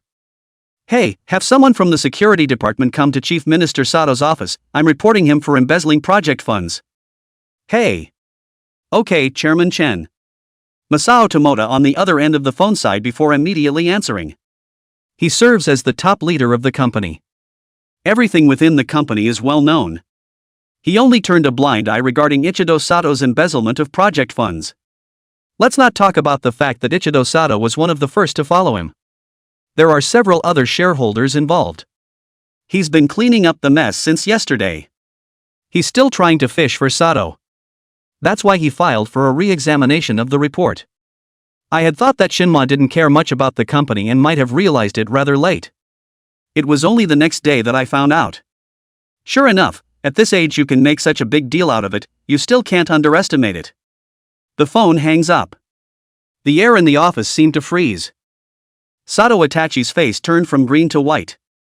A fine cold sweat hung on his forehead. He quivered his lips as if trying to argue something. But not a word could be said. Chen Mo didn't care about his embarrassment in the slightest. Just walks to the floor-to-ceiling window on his own. When he drew the shares of Tomodachi, the system came with a lot of information for him. Never really got around to reading it.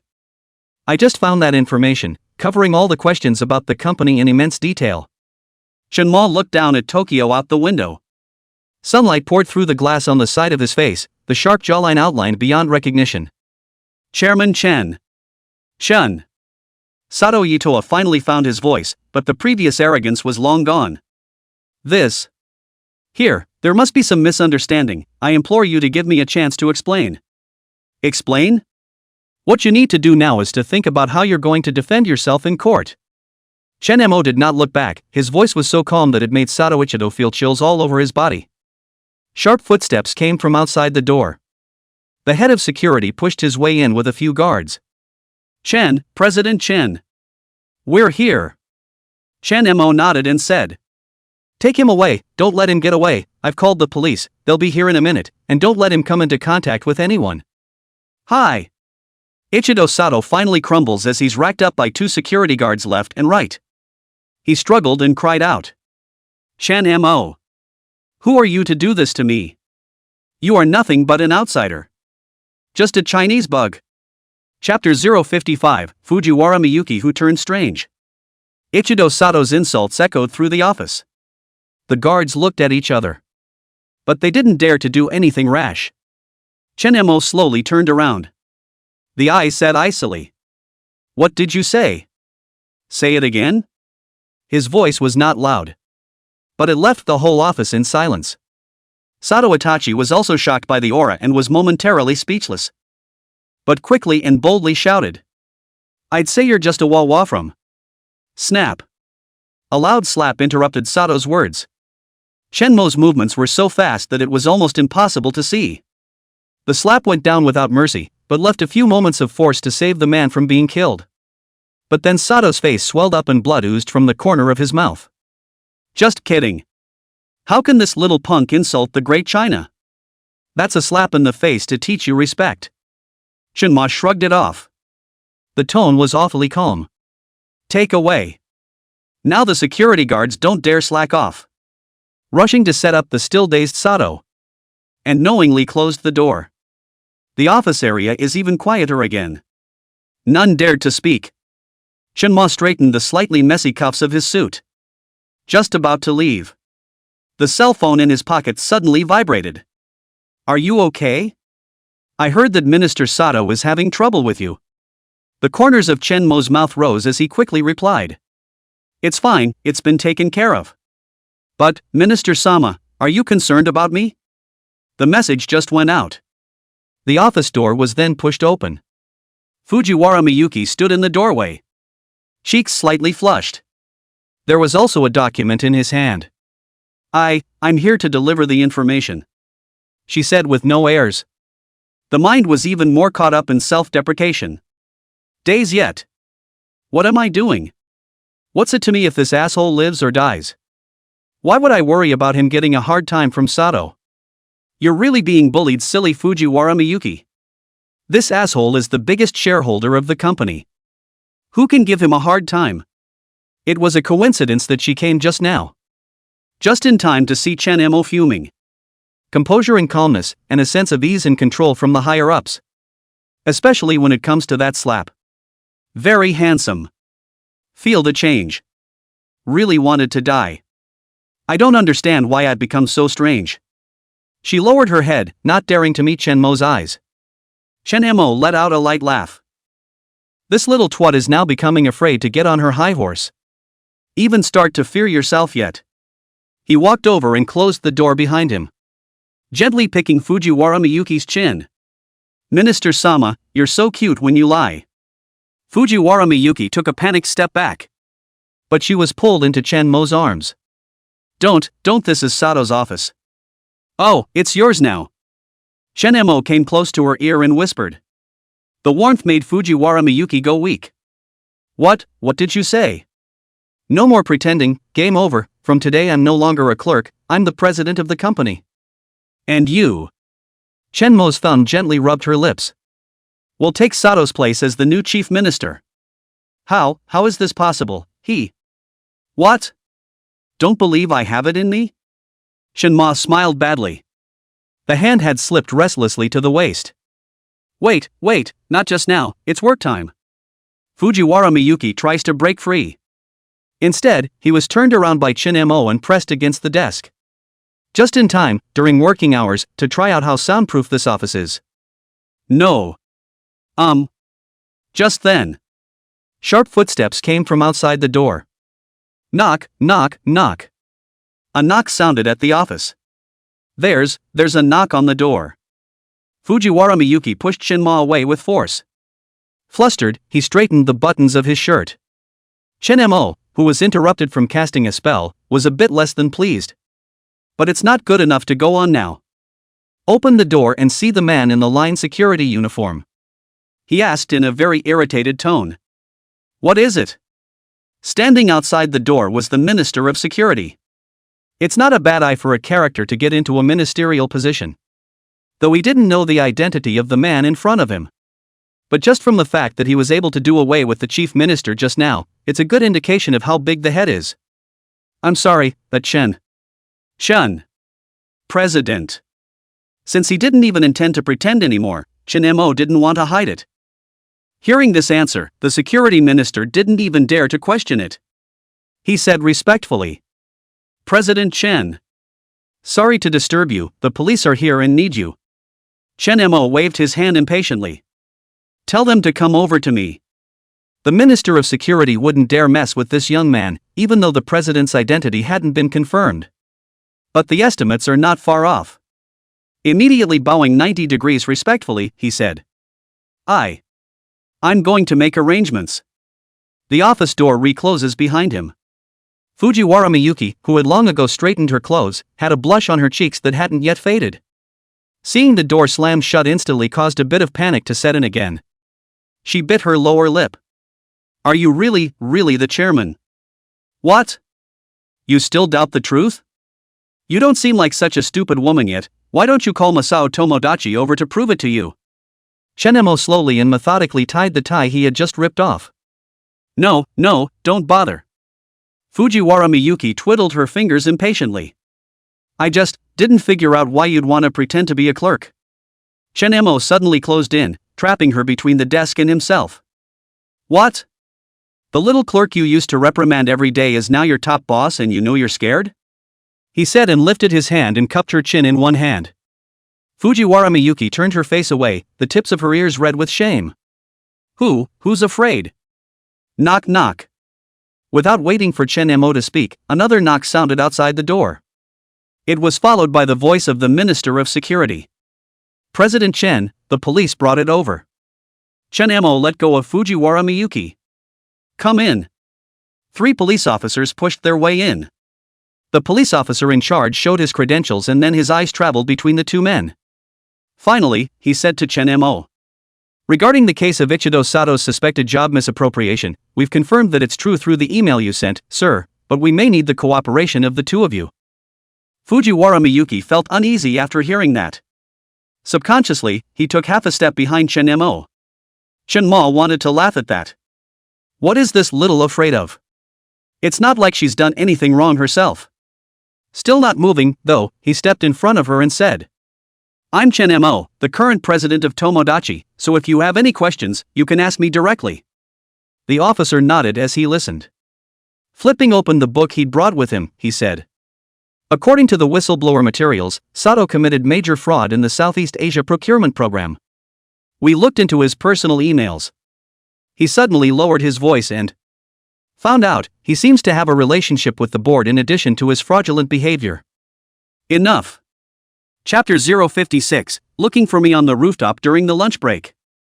Chin-mo suddenly interrupted. The police only need to handle the case according to procedure. As for things within the company. Before he could finish his sentence, the officer's cell phone then rang. After answering the phone, his attitude became respectful. Hi. Understood. I'm sorry, President Chen. We'll take the suspect away now. Wait for the police to leave. Fujiwara Miyuki finally couldn't help but ask. And there's a board of directors involved? Chin-mo did not reply. The information given by the system was sent to his cell phone. He opened his cell phone mailbox and handed it over. Look at this. On the document is title information for a resort in Southeast Asia. The holder has the names of several directors written on it. Fujiwara Miyuki instantly understood. Those inflated purchase payments. It all eventually trickles down to the individual. Sato was just a pawn that was pushed out. Chen Mo sneered. This system isn't giving itself innocent shares. It's still a mess. The company sucks inside. The deadliest of all. After he got his shares. These dogs are still planning to screw him over. The entire corporate hierarchy. Only Masao Tomoda is struggling to run the business alone. It's actually been shelved for a long time. It's amazing that this last program is just about milking the company dry. No wonder it was so quick to turn the program around. It's a plan to get someone else to take the fall for this mess. Fujiwara Miyuki knows all about it. Scared white. Fingers couldn't help shaking. She almost became a scapegoat without knowing it. Don't be afraid. Chen Mo cupped her chin. You're my man now, and none of these assholes will get away with it. He pulled out his cell phone and called Masao Tomodachi. The board of directors is being called immediately and everyone must be present. Fujiwara Miyuki has her chin picked up. Looking at Chen Mo's angular side face in front of him. Suddenly there was an air of fascination and danger about the asshole now. But with an indefinable sense of security. It seems that. Just listen to him yourself and you'll be fine. It will even get everything, more than just pleasure. 4. Why are you helping me? Her voice trembled. Chen Mo, who hung up the phone, leaned over and whispered in her ear. Because it's better than destroying the prey. I prefer, it obeys obediently. A few moments in the past. The secretary of the board pushed his way in. President Chen, the meeting is ready. Chen Mo nodded and looked aside. Fujiwara Miyuki, who had a face full of spring color, said. Come on, Mr. Minister, let's take you to a good show. The door to the boardroom was pushed open. Chen Mo stood in the doorway with one hand in his pocket. Behind her was Fujiwara Miyuki, who was blushing slightly.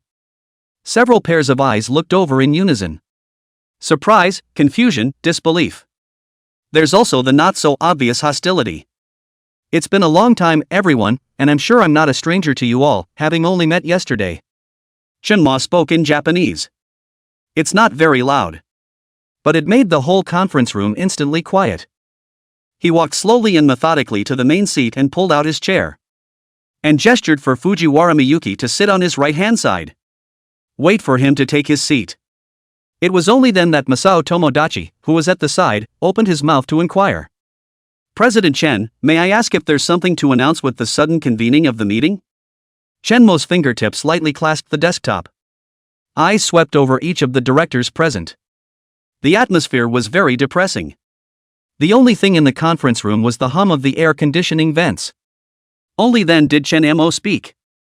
Chairman Tomodachi, you're not very good at this management. Masao Tomodachi's heart stuttered when he heard that. Originally he had thought such a young new shareholder. What about looking like a mudblood and not being able to spot the company? That doesn't look so promising right now. It's only been 2 days of work. From when Ichido Sato was taken down just now. He then probably guessed what was going on. I'm sorry, the company really isn't being managed very successfully. He stood up and bowed towards Chen Mo. I've tried to save it, but there are too many complications here. Even he didn't know how to talk about it. Chen Mo waved his hand to signal him to sit down. I'll do the talking. Director Mikami. The bald man whose name he had named shuddered. You bought that villa in Okinawa with a company project, the Philippine Rubber Factory rebate, right? The bald director's forehead oozes oil. Maybe it's a case of poking a soft spot and forgetting to retort. And managing director Kobayashi. Chen Mo said calmly, his fingers still knocking on the desktop in a very rhythmic manner. Your daughter is studying in New York, right? The tuition seems to be procured from Vietnam Timber. Baka. Suddenly a board member with an 8-pointed beard clapped his hands. You, a Chinese, don't know the rules of the Japanese business world. He turned to Masao Tomodachi. President, are you going to condone a foreign outsiders? Chen Mo didn't wait for him to finish and laughed. I own 51% of the company, and you call me an outsider? I won't list the charges of the others.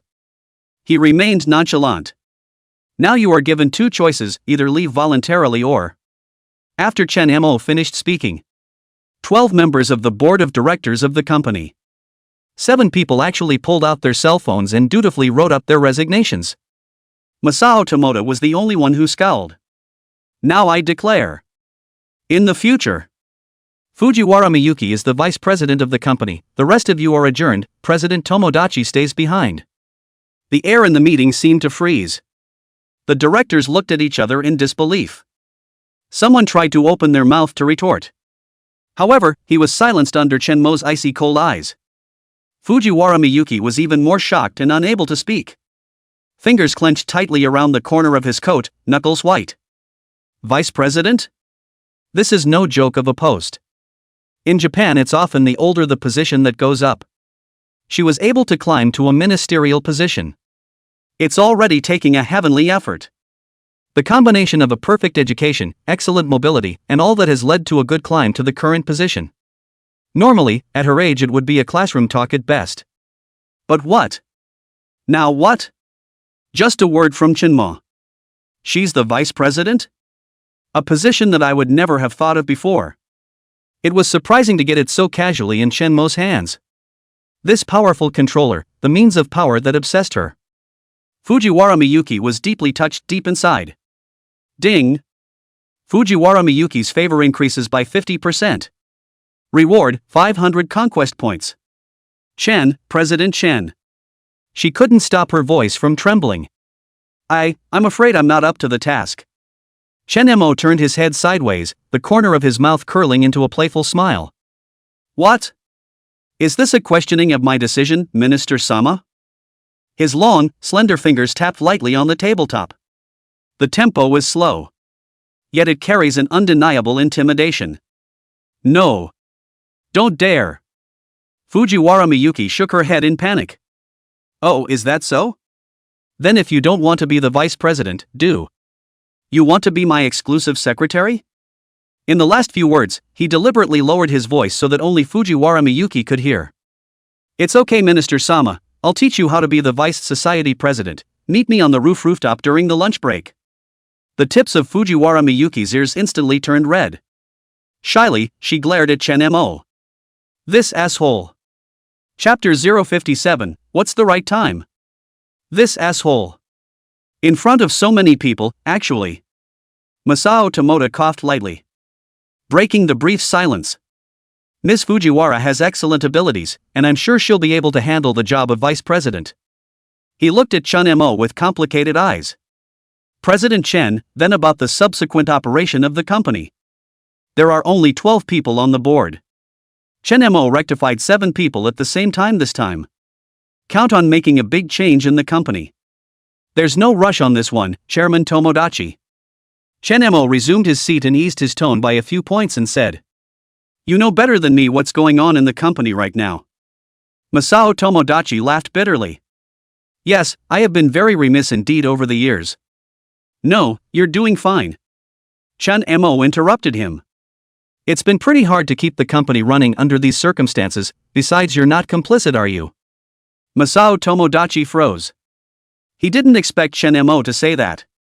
That's why I want you to continue as president. Chen Mo's next words shocked him even more. The company needs your experience and I. He looked toward Fujiwara Dollar and said meaningfully. Just need to be in control of the big picture. Chen Mo's idea is very simple, just control the company in their own hands. So the company definitely needs its own people at the top.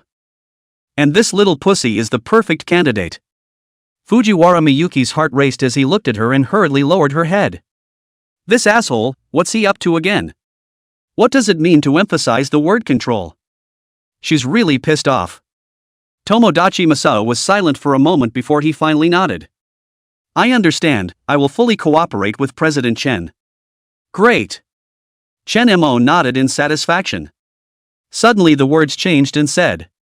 Those directors who were out of place just now, you're responsible for going after the responsibility and trying your best to recover the losses, and I'll pass on the relevant evidence to you.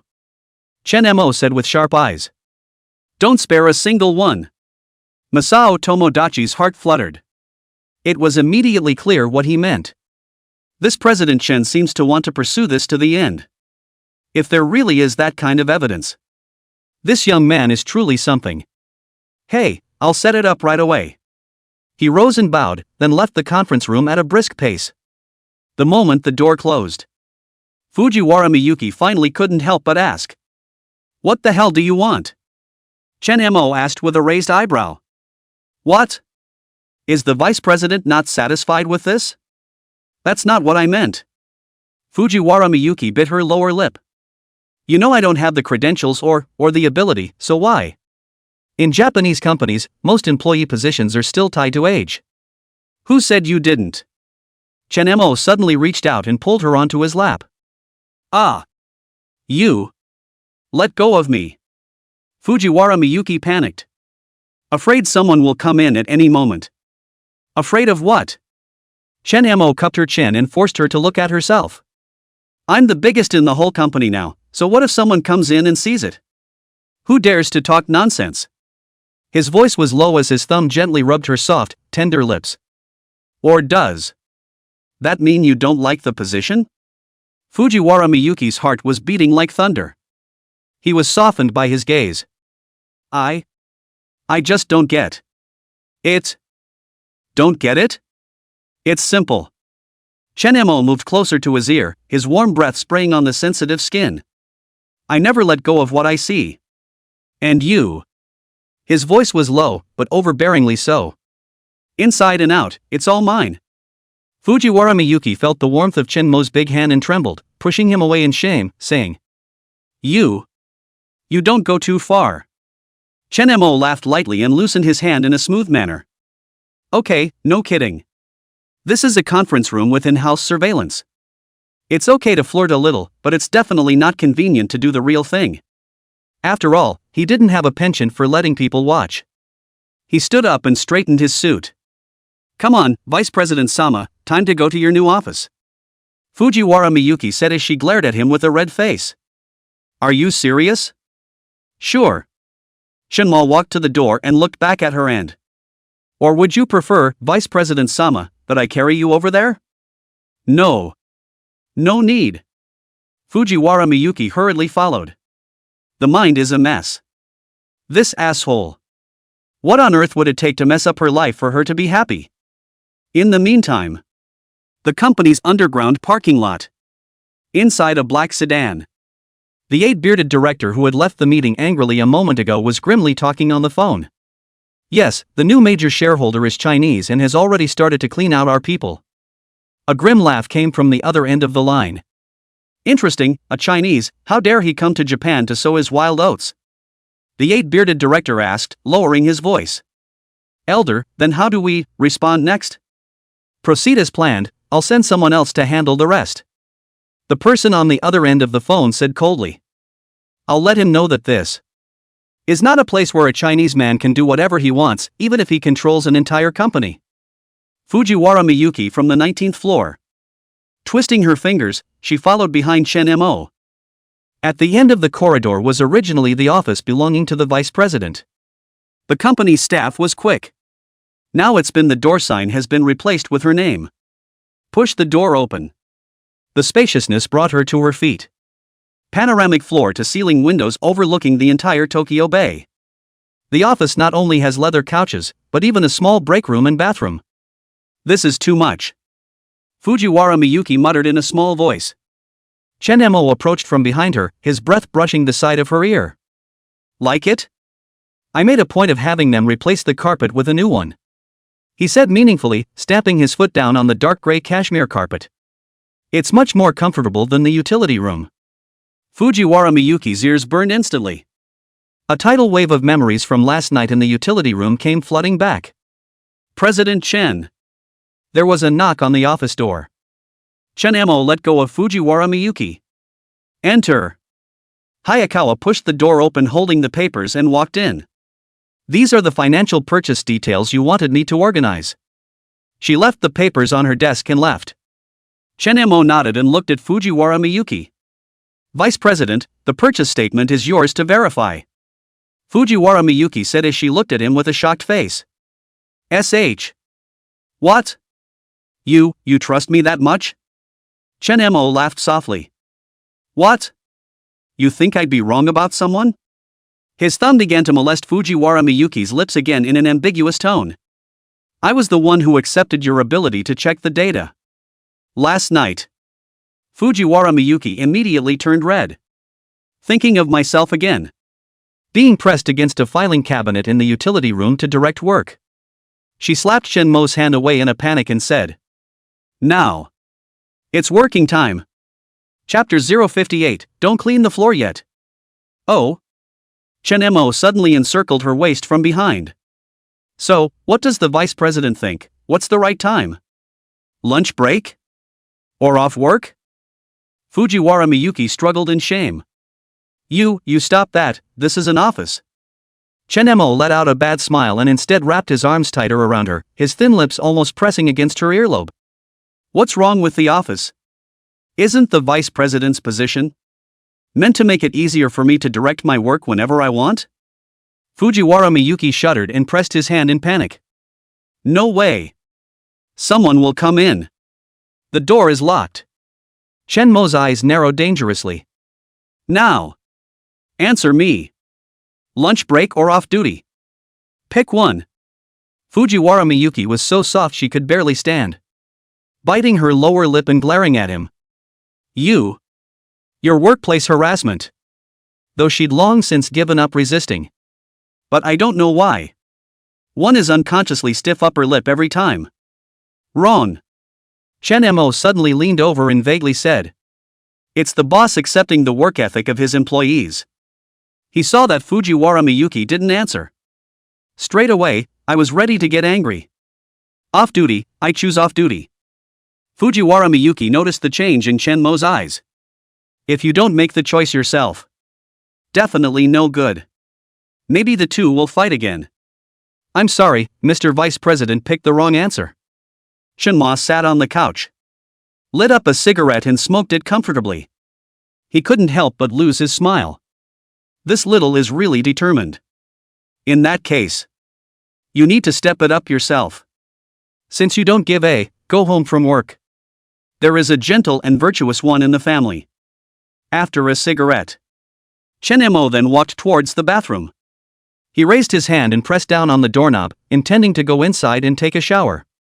Save Mrs. Morisawa the grief of smelling something wrong again later. Suddenly I realized the bathroom door was unlocked.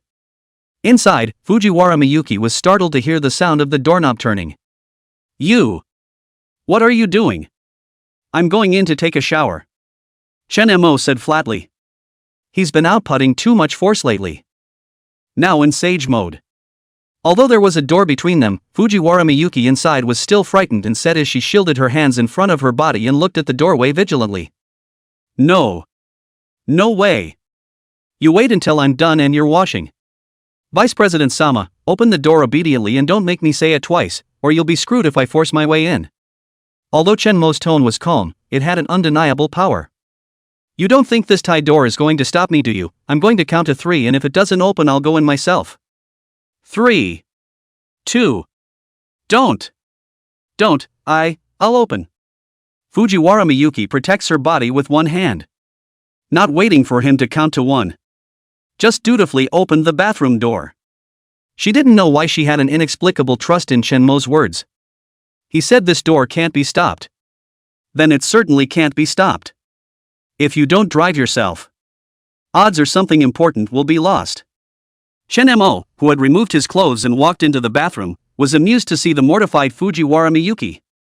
Sages who love to be who they are. Chen Mo was under the eyes of Fujiwara Miyuki, who was gritting her teeth with a sultry look on her face. Getting dressed and leaving the vice president's office. He whistled and walked out of the company building. Hailed a cab and went home. Chen Mo sitting in the car. Check up on your personal information. Ding. Host, Chen Mo. Age, 25. Height, 183 centimeters. Weight, 75 kilograms. Power, 83. Agility, 66. Endurance, 90. Spirit, 86. Charm, 91. Skills, time pause, eye for facts, information viewing, top fighting, culinary mastery, happy hands, top driving. Fujiwara Miyuki conquest progress, 50%. Yoshina Morisawa conquest progress, 80%. Mio Ishikawa conquest progress, 80%. Conquest points, 700. Watch your body rise a lot in a short period of time. Very satisfied.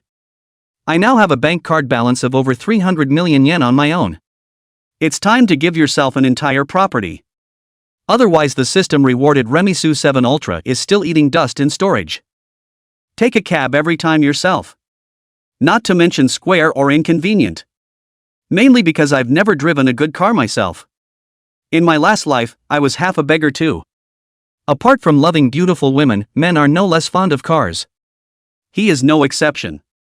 It doesn't matter if you happen to go to the office yourself these days. You can buy a house sometime. 300 million yen is equivalent to 15 million Chinese dollars. Although you can't buy a very nice house in Tokyo. Medium to high is still fine. Now that we have the system, there is no fear of running out of money later. When you have money, you have to be able to spend it. Ho-Ho preferred the ground that must be Sakura. Chen-mo thought for a moment, then decided to go see the house in a couple of days. While he was thinking, the cab also drove him back to the apartment building. Chen-mo paid the fare and got out of the car. Double-check that you don't have any marks on you. That's before taking the elevator up. Chen-mo, who took out his key and opened the door to his own home, was mesmerized by the image in front of him. In front of the entryway behind the entry door at this time. What came into view was Mrs. Morisawa with her back to him. She was seen with a rag household in her hand, was scrubbing the floor in the entryway very carefully. Who can understand this perspective of Shinmo? Kane Morisawa, who was working diligently, heard the sound of a door opening behind her. Turning back, he saw Chen-mo who appeared in the doorway. Eh? She said with a face full of surprise. Chen Merjun, why are you back so early? Ahem. The company just finished a project and could use a break, so I came back from work early. Looking out of his mind, he almost choked on the saliva he had swallowed. What are you doing, Kane? Yoshina Morisawa saw the fiery look in Shenma's eyes. It was only then that he reacted to his poor posture. Shai said. I don't have anything to do in my spare time, so I want to help Chen Maju and clean the floor of the house. Arigato, Mrs. Morisawa, why don't you stop cleaning the floor and clean the rest of the place first? Chen-mo finished locking the door of his house behind him. Chapter 059, Neighbors remind to take care of their health. The sound of Chen-mo locking the door with his backhand made her heart jump. The knot in the man's throat visibly moved as his burning eyes swept over the tight stockings of her knees like substance. Yoshina Morisawa was too shy to meet her eyes.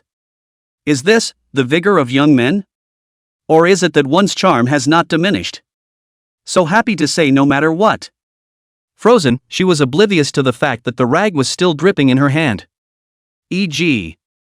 Chen-mo suddenly crouched down. Took hold of her little feet. Ripped off the shallow indoor slippers with a gasp of surprise. The dust from the entranceway, it got on Janae's feet. Kane Morisawa's toes curled up momentarily in nervousness. She panicked and tried to duck back, but her backside hit the shoe cabinet. Don't, a freshly scrubbed floor will. Just right. Chen-mo ripped the tie off his neck with one hand. It's dirty, Justine will just wipe it again. There was a sudden clap of thunder outside the window. It's raining in Tokyo. The balcony also had a bedspread that was drying. That sheet was just changed by Kane Morisawa this morning. A long time has passed.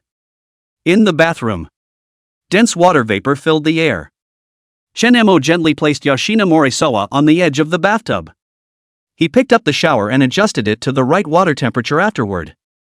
Gently rinsing her off. Mrs. Morisawa's skin was a light pink color. As delicate as a first-bloomed cherry blossom. Droplets of water slid down her collarbone. It shimmered finely in the light. I'll just do it myself. Yoshina Morisawa shyly tried to take the towel. But Shinma avoids it. Don't move. His voice was gentle and overbearing. The warm water washed over both of them. Shenmo's movements were meticulous and focused. As the palm of his hand brushed the curve of her waist, Yoshina Morisawa suddenly shuddered lightly. Ouch! Shenmo immediately stopped his movements. Kane Morisawa shook her head, her wet lashes lowered. No, not really, it's just a little itchy. Her voice was soft. Shenmo let out a low laugh. It was already after the shower. 20 minutes passed. The two appeared at the entrance foyer. Kane Morisawa was wearing a white, slim-fitting, black-trimmed jersey. Wear it with a dark gray wrap-around skirt underneath. Legs without stockings can still fight. Flaxen, slightly curly hair adds a touch of sophistication. Just this outfit, paired with Kane Morisawa's I look at you face, really makes you swoon. Okay, don't look, I'm shy if I'm looking. Morisawa Yoshina's small fist lightly pounded Shinma's chest. Hey, sorry, it's just that Mrs. Morisawa is a little too pretty. Shenmo smiled as he pulled her into his arms and gave her a hard kiss. A sudden kiss. It made the tips of Morisawa Kane's ears instantly red and dripping with blood. She panicked against Shenmo's chest. Instead, his nails sank into the firm muscles under his shirt. It'll be seen. Ha ha. I won't tease you anymore, let's go. Shenmo loosened his encircling hold on her hand, switching to a big hand wrapped around a small hand holding out the door. The two walked out of the apartment building sweetly. Shenmo had just walked out of the building holding Morisawa Yoshina's hand. I ran into the curly-haired older woman, Mrs. Tanaka, whom I had seen at the last community event. She was carrying a shopping bag, and as soon as she saw the two, her eyes lit up and she smiled a crease. Geez, if it isn't Kane and her husband. Aunt Tanaka's loud voice drew passing residents to look over. Look at this little couple, holding hands so sweet, look at me so envious, I remember the time when I was young. Morisawa Kane's face instantly looked like a ripe apple. Subconsciously trying to draw back his hand, Shinmo held it tightly. He smiled and nodded toward Oma Tanaka. Good afternoon, Tanaka-senpai. Mrs. Morisawa looks really pretty in this outfit today. Oma Tanaka came closer and said after looking up and down. This dress sets off the figure really well, so young and so plump, later give birth to children must be white and fat, no wonder your husband looks at the eye straight. Which? Morisawa Yoshina shyly hid straight behind Shinmo, her fingers unconsciously twisting the edge of her skirt. It's a shame. It's all because of that bad guy Chin Mir-jun. Have to wear this kind of clothes yourself. These clothes were bought when I was young. I didn't even feel anything when I wore them before, but now that I'm a little older, there's such a difference when I wear them. It's nice to look at, but it's just too sexy. Seeing this, Shinmo said triumphantly as he grabbed her thin waist. That's true, my wife looks good in anything. It's good to be young. Mrs. Tanaka suddenly lowered her voice. Remember to close the window next time at night, it was late last night and I heard your young couple exchanging feelings. Yoshina Morisawa raised her head sharply. Panicked, he looked at Shinmo with what to do written all over his eyes. Gosh, this kind of thing is overheard by the neighbors. It was the little devil's fault that he had to take himself on the ledge to look at the view. The scenery was great though, and it was a pleasure to watch. But I didn't expect to be overheard that late. I should have known better than to listen to him. Shinmo, however, did not change his face, but instead came to her ear and said in a voice that only she could hear. Looks like Mrs. will have to keep her sight seeing down from now on. Chin Mir-jun. Yoshina Morisawa stomped her foot in shame. But because the movement was so large, it tugged at a soreness somewhere, and her legs gave out and she almost fell. Oma Tanaka laughed at the sight. Egu, the young couple so good when to have a child now have a child government welfare subsidies so much, if it is not my age I want to give birth to it, I tell you, while young. Tanaka-senpai. Shinmo interrupted in time, shaking the shopping bag in his hand. We have a lot of shopping to do and I don't know if we'll be able to get it all before the supermarket closes, so I'll talk to you some other time. Oma Tanaka waved her hand in an uninterested manner. Aya, young people are just busy, go on, remember to buy some nutrients to replenish your body. She winked with intent, her smile squeezing her face full of creases. Chapter 060, So good you should be rewarded. Morisawa Yoshina was so shy that she almost buried her face into Shenmo's arm. He was led away at a brisk pace, half in his arms. Until you turned the corner. Only then did she let out a sigh of relief and lightly pounded Shenmo's chest with a red face and said, "It's all your fault. Tanaka-senpai found out, and now the whole community is going to know about it." Shenmo lowly laughed and caught her wrist, gently kissing it in his palm. "Know what? That we're in love?" He lowered his voice. "Still no. Aha, no talking." Kane Morisawa covered his mouth in a panic. Fingertips touched his warm lips and retracted as if electrified. Almost forgot that Chunma is a big hentai. The hand would have been licked if she had drawn it back a few seconds later, she felt. She couldn't see her toes with her head down, and her ears were so shy she could have given blood to say, I'll never listen to you again." "Really?" Shenmo suddenly got close, his burning breath skimming over her ear. Yikes. Yoshina Morisawa jumped in surprise. Panicked, he looked around to make sure no one was there before glaring at him in exasperation. You say that again and I'll. She stammered for half a day but didn't come up with threatening words, and finally gave up on herself and put her hot cheeks on Shenmo's shoulder and said, "I'll die of shyness." Shenmo could love her look. He just took Mrs. Morisawa's hand and chatted his way into the supermarket. A little teasing every now and then. Was about to continue teasing her.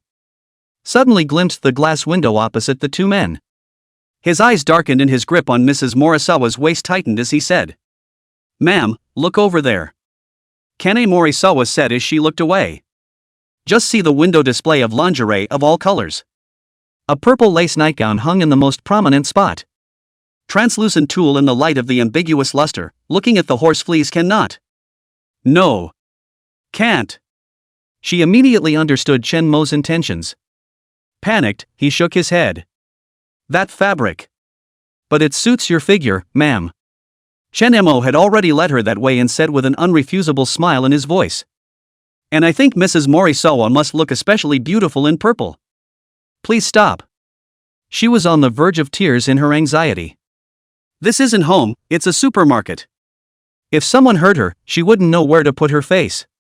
Suddenly when she saw the fruit section in the distance, she pointed to the strawberries as if she had grabbed the straw that saved her life. Chen Majuan, I want to eat strawberries. Shenmo smiled meaningfully. Strawberries are good, strawberries have to be eaten. He pulled Mrs. Morisawa over to him and leaned over to pick the box of fullest strawberries, his fingertips gently tracing the bright red fruit. These strawberries are wonderful, just like Mrs. Shenmurjun. Yoshina Morisawa stomped her foot impatiently. But his feet slipped, and his whole body leaned backward. In a flash of lightning, Shenmo grabbed her waist. Amidst the gasps of surprise from the surrounding patrons, the two are framed in an almost dance-like pose. Is everything okay? Shenmo's voice was suddenly serious. Kane Morisawa shook her head in shock. Suddenly, he noticed a number of envious glances being cast around him. There were young girls coming together to whisper. How romantic. That boy is so handsome, ah. The sound reached Morisawa Kane's ears, and she realized how ambiguous the two people's posture was. She scrambled to her feet. But he was picked up by Shenmo in a horizontal hug. Put me down. She protested in a small voice. Cheeks burned red. So many people watching. Not put. Who made the missus so careless? Shenmo justifiably carried Morisawa Jana towards the rest area, drawing more stares. Said in her ear. Now the whole supermarket knows you're my wife, eh? Kane Morisawa buried her face in his chest. Smelling his familiar scent made his heart beat faster than it should. Obviously ashamed to death, but the heart is still sweet, secretly clutched the corner of his coat. When Shenmo placed her on the bench, he immediately squatted down and inspected her ankle. Kane Morisawa tugged gently at his cuff. Shenmo looked up. She lowered her eyes, her eyelashes fluttered lightly, and her voice was like a mosquito. That nightgown. There was a long pause before he added in a barely audible voice. Get the L size. Shenmo's throat rolled and the corners of his mouth rose. Thought it wasn't acceptable? Turns out it was reserved. He gently rubbed Morisawa Kane's ankle and said. Mrs. Morisawa, does it hurt? Did you twist it? No. It doesn't hurt, it's not twisted. She really couldn't stand this ambiguous over-the-top behavior anymore and hurriedly pulled Chen Mo up and said, "Shenmere-jun, I'm fine, it's not easy for someone to accompany me to the supermarket yet I haven't taken a good stroll." She then stood up and took Chen Mo's hand to stroll through the supermarket. The two of them talked and laughed as they strolled around for over an hour. Also bought a ton of food and everyday items. It was still early, so Chen Mo planned to eat out today and visit the mall on the way. Luckily, Japanese supermarkets have home delivery. For a little extra money, you can pick a time to have your purchases delivered to your home. Chen Mo also bought the purple nightgown and passing under Mrs. Morisawa's nose. The two walked out of the supermarket. Chen Mo looked sideways at Mrs. Morisawa, his fingers gently rubbing her palm and said, "Are you hungry, ma'am?" Kane Morisawa nodded. "I didn't eat much at lunch, and I also cleaned up Shinma's house, which was also cleaned up a bit." Indeed, she was a little hungry, she whispered. "Well, kinda. I've heard of a restaurant called Dragon's Bard, it seems to have a pretty good reputation, let's go and take you to eat." "Eh? Really?" Her eyes lit up. But then hesitated. "But that one seems expensive. Her living conditions are not bad though. But it's just middle of the road. If you don't go in and out of luxurious places and don't go on shopping sprees, you'll have a pretty good little life." But as Mrs. Married, it was logical in her mind that she should have to be careful with her money in order to make the best of her life. Ryujin restaurant is famous in Japan. It is also quite expensive. She hasn't eaten. But it said that a dinner costs almost 100,000 yen. So she thought it was too uneconomical. 100,000 yen is enough to eat for a month already. Chen Mo pinched her cheek and said, "Mistress doesn't need to save money for me, I'll be on my own, and I have no place to spend the money I earn anyway, so I might as well use it to pamper you, mistress." Morisawa Kane's face reddened and was accused of being white, her heart was sweet, but she still muttered in a small voice. "But can't be too wasteful. Waste not." Chen Mo came close to her ear and said in a low and ambiguous voice, "Janae, you should be rewarded for being so good today and cleaning up my house." Chapter 061, Mrs. Morisawa admires Chen Mo. Who wants this kind of reward? She gently pushed Chen Mo away in shame, but the corners of her mouth couldn't help but rise. Dragon's Gin Restaurant.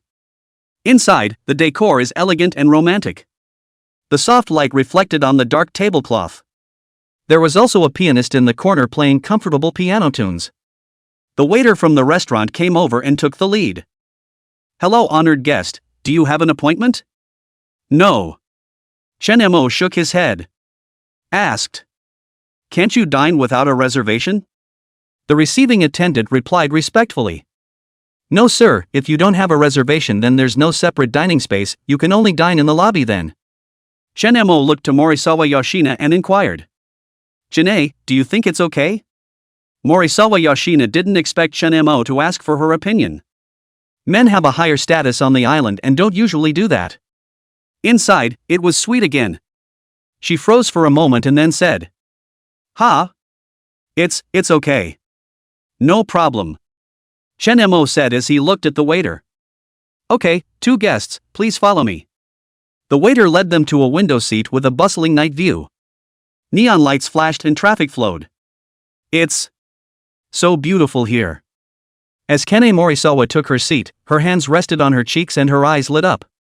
Chen Mo looked at her like this and couldn't help but reach out and gently pinch the tip of her nose and said, "Kanai is much better than the night view. Again. She slapped Chen Mo's hand away with a red face, but her heart was sweet and soft. The waiter went and came back with a tablet. 2 honored guests. The theme of our Ryujin restaurant is savoring the bounty of the seasons. There is no active ordering service. We will design dishes according to the changing seasons of spring, summer, fall, and winter. The ingredients and dishes are different for each season. Let customers savor seasonal specialties." He finished describing the restaurant's specialties then said, "Would you 2 guests like a drink or alcohol in addition to dinner?" Chen Mo nodded as he listened to the other party's introduction and looked at Morisawa Yoshina and asked, "Janae, would you like something to drink?" "I'm fine with all of that, listen to Chen Merjun." Kane Morisawa didn't have much of an opinion, she preferred to be a little woman and listen to her partner. He also understood Morisawa Kane's character and looked at the waiter and asked, Okay then, give us a bottle of wine. Any recommendations? The waiter said respectfully. Yes sir, we happen to have a batch of 20-year-old Patras coming into the restaurant at a very good price as well, only 680,000 yen, do you need a bottle for you? Chen Mo had never drank this kind of high-grade stuff either. It just so happened that it wasn't too bad now, and straight away there was no hesitation in saying, okay, have a bottle. For a guest who spent so generously, the waiter's attitude was a few points more respectful, and his waist was a few points lower. As upscale as Dragon's Gin restaurant is, it's not often you'll find someone who can order wine, let alone a mid to high-end wine like Patuxent. The waiter had also introduced it with the intention of trying it out. I didn't expect the other guy to actually order it. Now he hated to bend his back 90 degrees. After all, he gets a commission when customers order drinks. Good. Sir, this is going to be arranged for you, 80,000 yen for the Ryujin dinner and 680,000 yen for the 20-year Patuxent, that makes 760,000 yen, how do I pay for it, please? Swipe your card. Chen Mo took out his bank card from the lining of his suit. It's not that he's trying to play hard to get and carry his card out every day. Small island country where internet banking for large payments is not as convenient as using a card. Micropayments are even less convenient than in China. So many places have kept the habit of using cash. The waiter took the bank card with both hands and respectfully retired. Kane Morisawa whispered as she clutched her napkin restlessly. Chen Majuan, this is too expensive, $680,000 for a bottle of wine? She suddenly remembered something and scrambled through her handbag in a panic. By the way, I brought coupons for the grocery store. Instead of laughing at her, Chen Mo found it cute. In this age of fast food, women like Yoshina Morisawa, who are virtuous and down-to-earth in their lives, are really few and far between. He said as he pressed Morisawa's panicked hand. Janae, you can't use coupons here. Chen Mo's fingertips slid across her palm. But... Finally, he lowered his voice. I do have a special offer for you when we get home later. Chun Merjun. Kane Morisawa almost knocked over her glass of water in shame. The red color at the tips of the ears never faded. Thank you Chen Merjun, but such an expensive wine, why don't you return it? It's not easy for you to work, you don't have to break the bank so much for me. Chen Mo said as he looked at her with deep affection. Nah. I think it's worth any amount of money that Janae spends for you. And I got a promotion, so this money is nothing to me. Seeing that Chen Mo had spoken to this extent, Yoshina Morisawa didn't continue to persuade either. That'll make a man lose face. Besides, how is this not another way of expressing love? So she looked at Chen Mo with a face full of admiration and said, Chen Majuan has been promoted? That's awesome, that's something to celebrate indeed. She truly admired the young man. More than just experiencing happiness. Every other aspect is worshipped. Had become Chen Mo's little fangirl. That's when the waiter came by pushing the food cart. A curling white mist rises as the silver lid is lifted. The first appetizer was a sakura-shaped wakame, dotted with edible gold leaf. Enjoy. The waiter was about to pour the wine. Chen Mo took the crystal wake-up call. I'll do it. The neckline of his shirt was visible as he leaned in, causing Kane Morisawa to look down momentarily. Pretend to take great interest in the cherry blossoms on your dinner plate. When Shenma pushed his glass over, Yoshina Morisawa suddenly pressed his wrist. That. Her voice was as thin as a mosquito. I'm a terrible drinker. The last time I drank Chen Majuan only had 2 cups before. Just right. Chen Mo backhanded her and interlocked her fingers. The way Kane got drunk last time was so cute, I still want to see it. Kane Morisawa in the flickering candlelight, looking into his smiling eyes. Suddenly I felt slightly drunk before I even started drinking. When the second sashimi platter came up, she picked up a slice of tuna brisket about to dip it in wasabi. But he was held by Chen Mo's wrist. Ah, open your mouth. He dipped the fish in the special sauce and handed it to her lips. Kane Morisawa glanced around in panic. This one. It's also too ambiguous, But still, he dutifully opened his mouth. The tip of his tongue accidentally swept over Chenmo's fingertips the moment he bit down. Aha! As she scrambled to draw a tissue, Chenma cleaned it up himself before she could bring her paper towels. Sweet. He licked his lips meaningfully. Kane Morisawa was incredibly thankful at the moment that the lights in the restaurant were dim enough. It hides her expression that's about to go up in smoke. The next entree was a 5 Wagyu beef with truffles. Chen Mo suddenly cut a piece and handed it over and said, "Try this." Yoshina Morisawa was about to pick it up. Instead, the fork lifted a few more points. Chen Mo had a bad smile on his face. This bad guy, why is he so bad? Shy, she unconsciously pulled a loose strand of hair behind her ear. Then dutifully open your mouth. Chen Mo put the steak in her mouth. As the tender gravy bursts in your mouth. She suddenly heard Chen Mo's low inquiry. Is it good? Choked Yoshina Morisawa and coughed. Chen Mo hurriedly got up to help her pat her back and smooth her breath. And chuckled in her ear. Kane always reacts so well. Chapter 062, Stop. Don't run. Yoshina Morisawa said with some annoyance. Badass, Chen Majuan. Do that again and I'll ignore you. After saying that, he picked up his glass and took a big sip. I still not forgetting to look around a few times. Fear of others overhearing this intimate conversation of theirs. The dinner went on to the end. The whole bottle was finished by both of them. Although the big head was drunk by Chinma. The inept Morisawa Kane was already giddy as well. Wrapping up was a dessert treat. Shenemo took the bill handed by the waiter and was ready to sign it and go home. Suddenly he felt a tug on his cuffs. What's up? He asked, looking down into the watery eyes of Kane Morisawa. That? Kane Morisawa pointed to the strawberry daifuku on the dessert cart. Wanted to bring it home for a midnight snack. After saying that, she froze herself first. In a daze she hadn't realized how dangerous the moment was. Leaving. Kane Morisawa is walking a bit. She was brought home in a daze. Back to the two men in the apartment. Chen Mo had just walked out of the elevator with Morisawa Yoshina's waist. Suddenly leaning against the railing of the hallway. Wait. The dazed Yoshina Morisawa regained some sense and said. Before the words could be finished, his mouth was gagged. Janae just now. His other hand tightly wrapped around Morisawa Kane's hindquarters and said. How come you're not afraid of being seen? Morisawa Yoshina thought back to her involuntary behavior just now, and her entire body was so shy that she burrowed into Chen Mo's arms. Chen Mo took the opportunity to pick her up in a horizontal hug. As Kane Morisawa exclaimed and threw her arms around his neck. Suddenly a familiar voice was heard from behind him. Gee whiz, if it isn't Kane. Aunt Tanaka, who had just returned from a low-priced grab at the supermarket, the plastic bag she was carrying in her hand fell to the floor and 2 onions rolled around her feet as she stared daggers at the two men. Yoshina Morisawa was instantly petrified.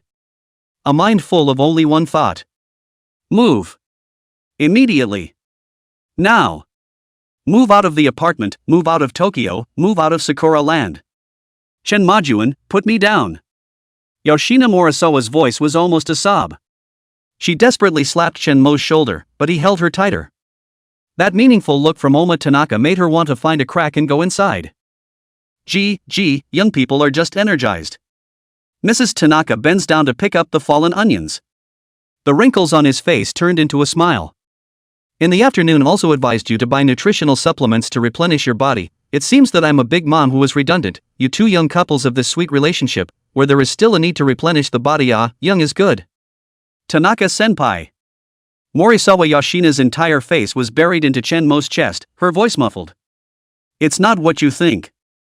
Chen Mo was calm and unhurried, and even had the leisure to adjust his hugging posture, so that Morisawa Kane could lean more comfortably in his arms. Tanaka-senpai, you've got it all wrong, Kane. She twisted her foot just now. Oh. I twisted my foot. Oma Tanaka deliberately trailed off, her eyes sweeping over Yoshina Morisawa's heels. That's something to take care of.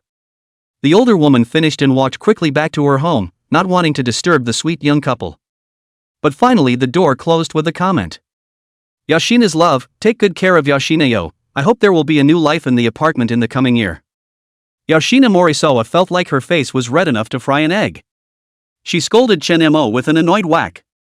It's all your fault, you little scoundrel. Who told you to make up such excuses? Her voice suddenly trailed off. I'm wearing high heels, twisting or not twisting the foot others can tell at a glance off. Chen-mo suddenly stopped and looked down at the little woman in his arms, a gentle light flickering in his eyes.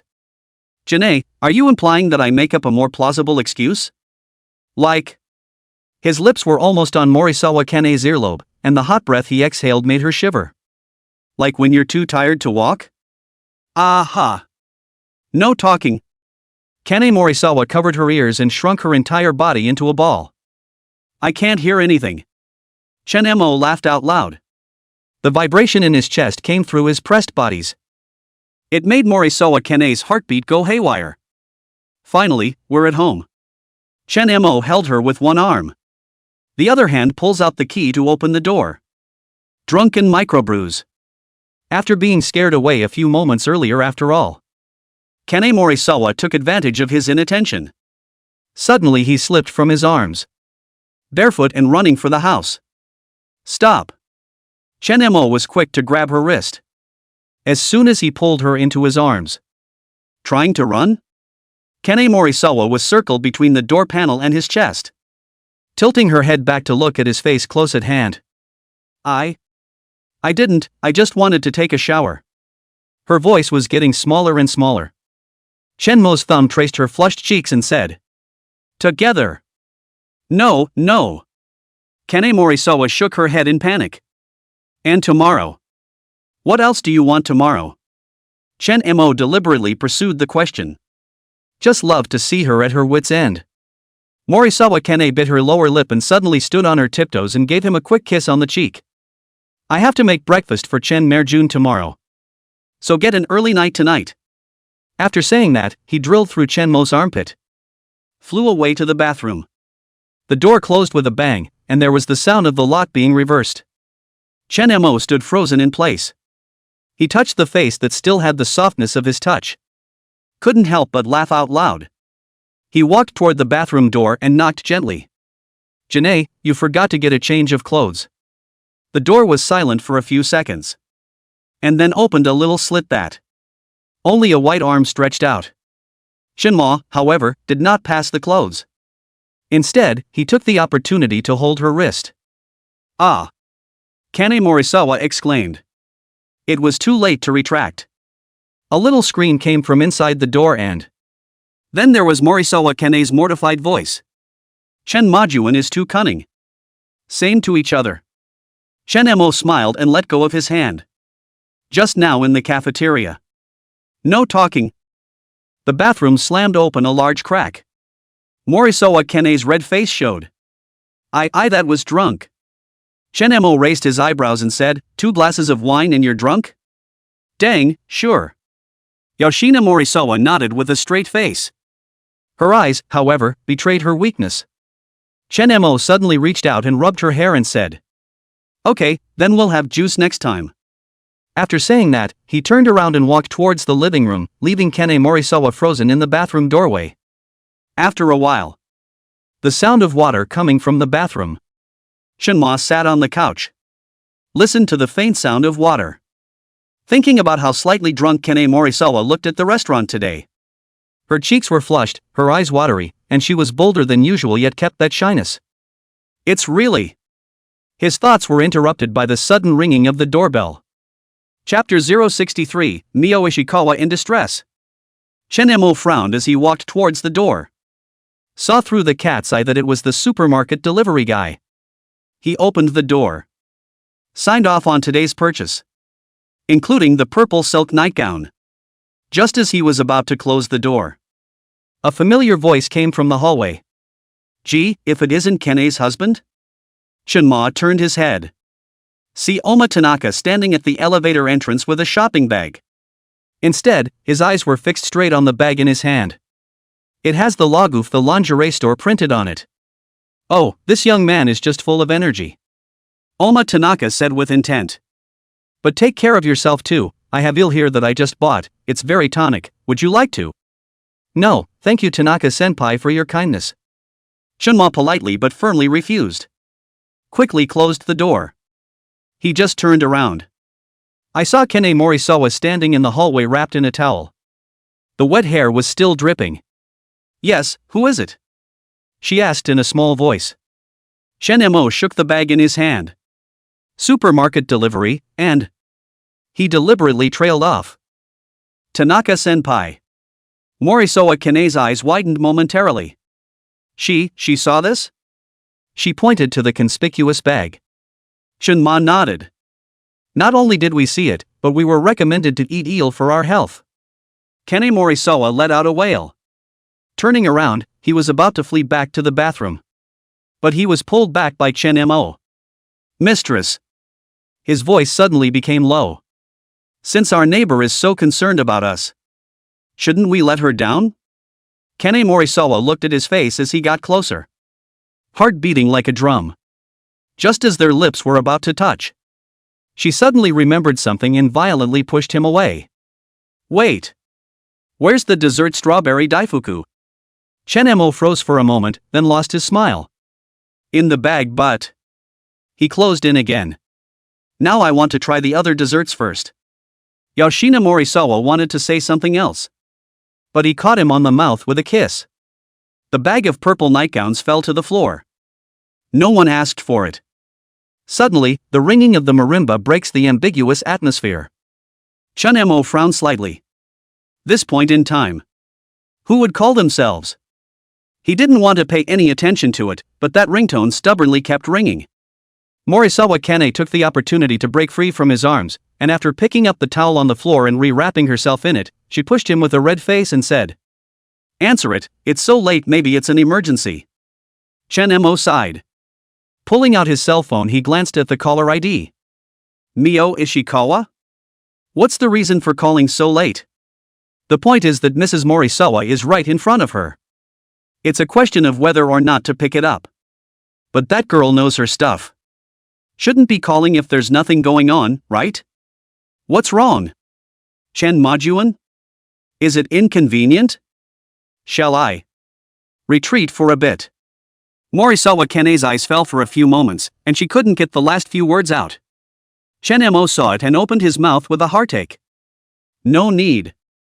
Anyway, it's unlikely that he'll have only one woman in the future. Now it's not the first time that Shura has done this either. Solely, he pressed the answer button. Hello? He had just picked up the phone when he heard the voice of a rough man speaking on the other end of the line. You're the man of the Ishikawa family's youngest daughter, aren't you? Hurry up and bring the money over to ransom her, or don't blame me for being rude. Chen-mo's heart thumped when he heard the other party's tone. No matter what, Mio Ishikawa was also his woman. Is this a kidnapping? Or... But forced himself to ask in a calmer tone. Who are you? Why do you have her cell phone? Taimo asshole, who do you care who I am, you have half an hour. Hurry up and get the money, or else she'll have to be honest and shoot some movies with me. An obscene laugh came from the other end of the line. Do. Before Chen-mo could continue speaking, the phone was hung up on. The corner of Chen-mo's mouth twitched. Paralyzed, you tell me where the people are, otherwise how can I go? On the side, Morisawa Kane vaguely heard some conversations and asked, with a worried face. Chunmare Cohen, did something happen? Chen-mo put away his cell phone. The god looked at Kane Morisawa with a grave expression. There's a friend in a bit of trouble and I have to go over and take care of it.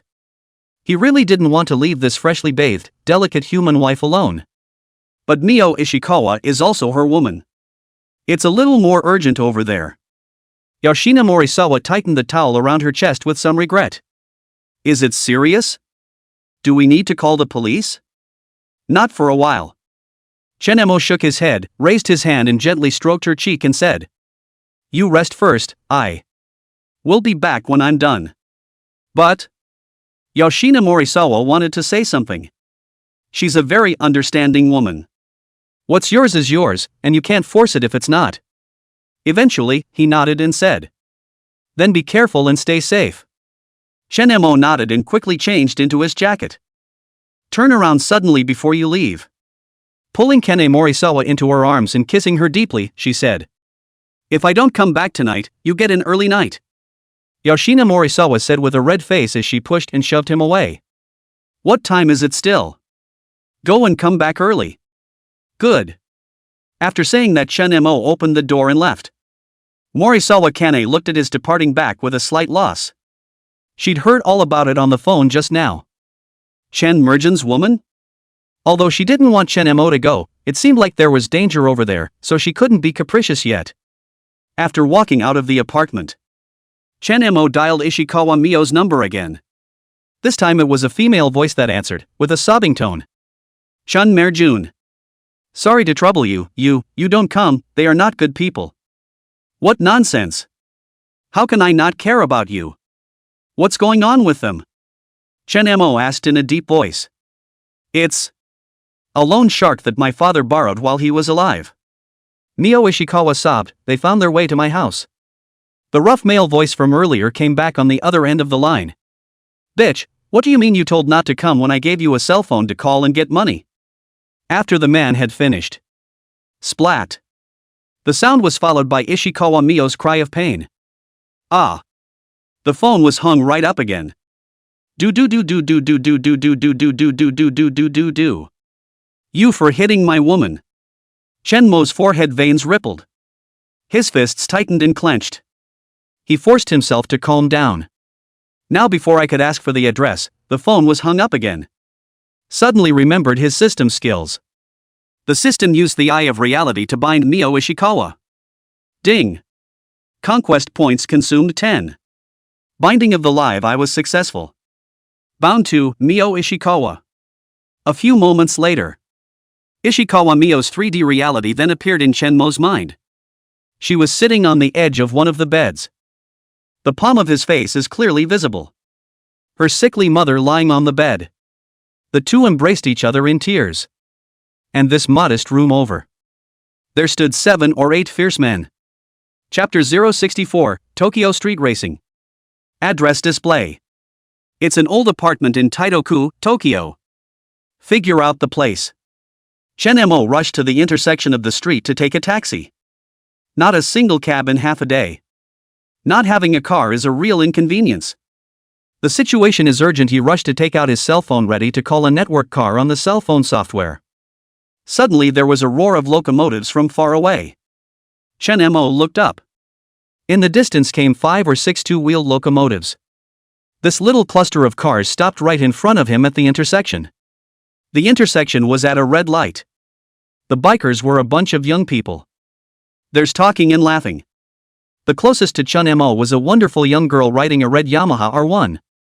A short black leather jacket was worn on top. Underneath are very slim black skinny jeans with Martin boots. It looks like extra long legs. Was chatting with the others. Suddenly, she heard her friend say there was a handsome man on the side of the road. She then turned her head to look at Chen Mo on the side of the road. Eh? Myrtle lifted the windshield lens of her helmet to its fullest extent. Viciously glaring at Chen Mo, he said. Finally I run into you, asshole. Chen Mo just glanced at this person who suddenly jerked around and cursed him. It felt a bit familiar, but he didn't have the time to pay attention to it, and looked down to continue operating his cell phone to take a taxi. The black-clothed girl lowered her foot brace after driving up to Chen Mo. I'll say. You're an asshole, and you still haven't changed a bit when you're tugging. Chen Mo, who was manipulating the cell phone, was annoyed to death. Half the time I can't get a cab. He asked in an icy tone as he raised his head. Something? The black-clothed girl became even more angry when she saw that Chen Mo could not out her. She lifted her long legs and got out of the car. After removing the helmet from his head, Handsome shook his messy hair and said, Asshole. Look closely. I'm Yakuza Kid. After Chen Mo saw the other party's face clearly, just remembered who it was. It turned out to be the little Teiyukai that I met at the hotel last time. Lend me the car. Without saying a word, Chen Mo snatched the helmet from Yakuza Maple's hand. Hey! What are you doing? Yakuza Kid's eyes widened. Not reacting yet. Chen Mo had straddled her Yamaha R1. Save a life, urgently. Chen Mo twisted the gas. Get a feel for this raging Yamaha R1. Though he'd never ridden a motorcycle, his driving proficiency gave him a sense of familiarity with his hand on the throttle. Asshole. That's my car. Jodo Maple jumped in anger and reached out to yank him. The man who dared to be so rude to her, Chen Mo, was the first, and it wasn't the first time. Shenmo dodged sideways and coldly swept a glance at her and said, "Either get in the car or wait here, I'm in a hurry." Shocked by the look in his eyes, Yakuza Kid froze for a second, then gritted his teeth. "You?" Her watching companions whistled and cajoled. "Miss Maple, it's the first time that a man has taken your car." "Yeah. That's so rare. Who is this handsome guy from Maple Sauce? Why don't you introduce him to everyone?" "Shut up." Yakuza Maple was annoyed. After grabbing the helmet of the fender girl in the back seat of the uproar, he straddled Shenmo's back seat. "I'd like to see what you're doing robbing my car. Without a proper reason, you're screwed. Sit tight." Shenmo didn't bull. A twist of the throttle. The Yamaha R1 is like an arrow off a string. A catapult start rushed out. The front end of the fast car was slightly off the ground. "Asshole. Are you crazy? Slow down." Yakuza Kid's screams were torn apart by the oncoming gale. She hugged Shenmo's waist to death. The nails almost penetrated his shirt, leaving deep red marks on his abs. The engine of the Yamaha R1 roared like a beast under Shenmo. The speedometer needle had shot up to 180. It's still continuing to swing to the right. "Shut up and hold on tight." Shenmo roared without looking back. The body weaves from side to side with the motorcycle in and out of traffic. Every time he changes lanes to overtake. All thrilling enough to make Yakuza Kid's heart stop. 3 minutes ago, this crazy asshole took her car. 2 minutes ago, he said he was going to beg for an emergency.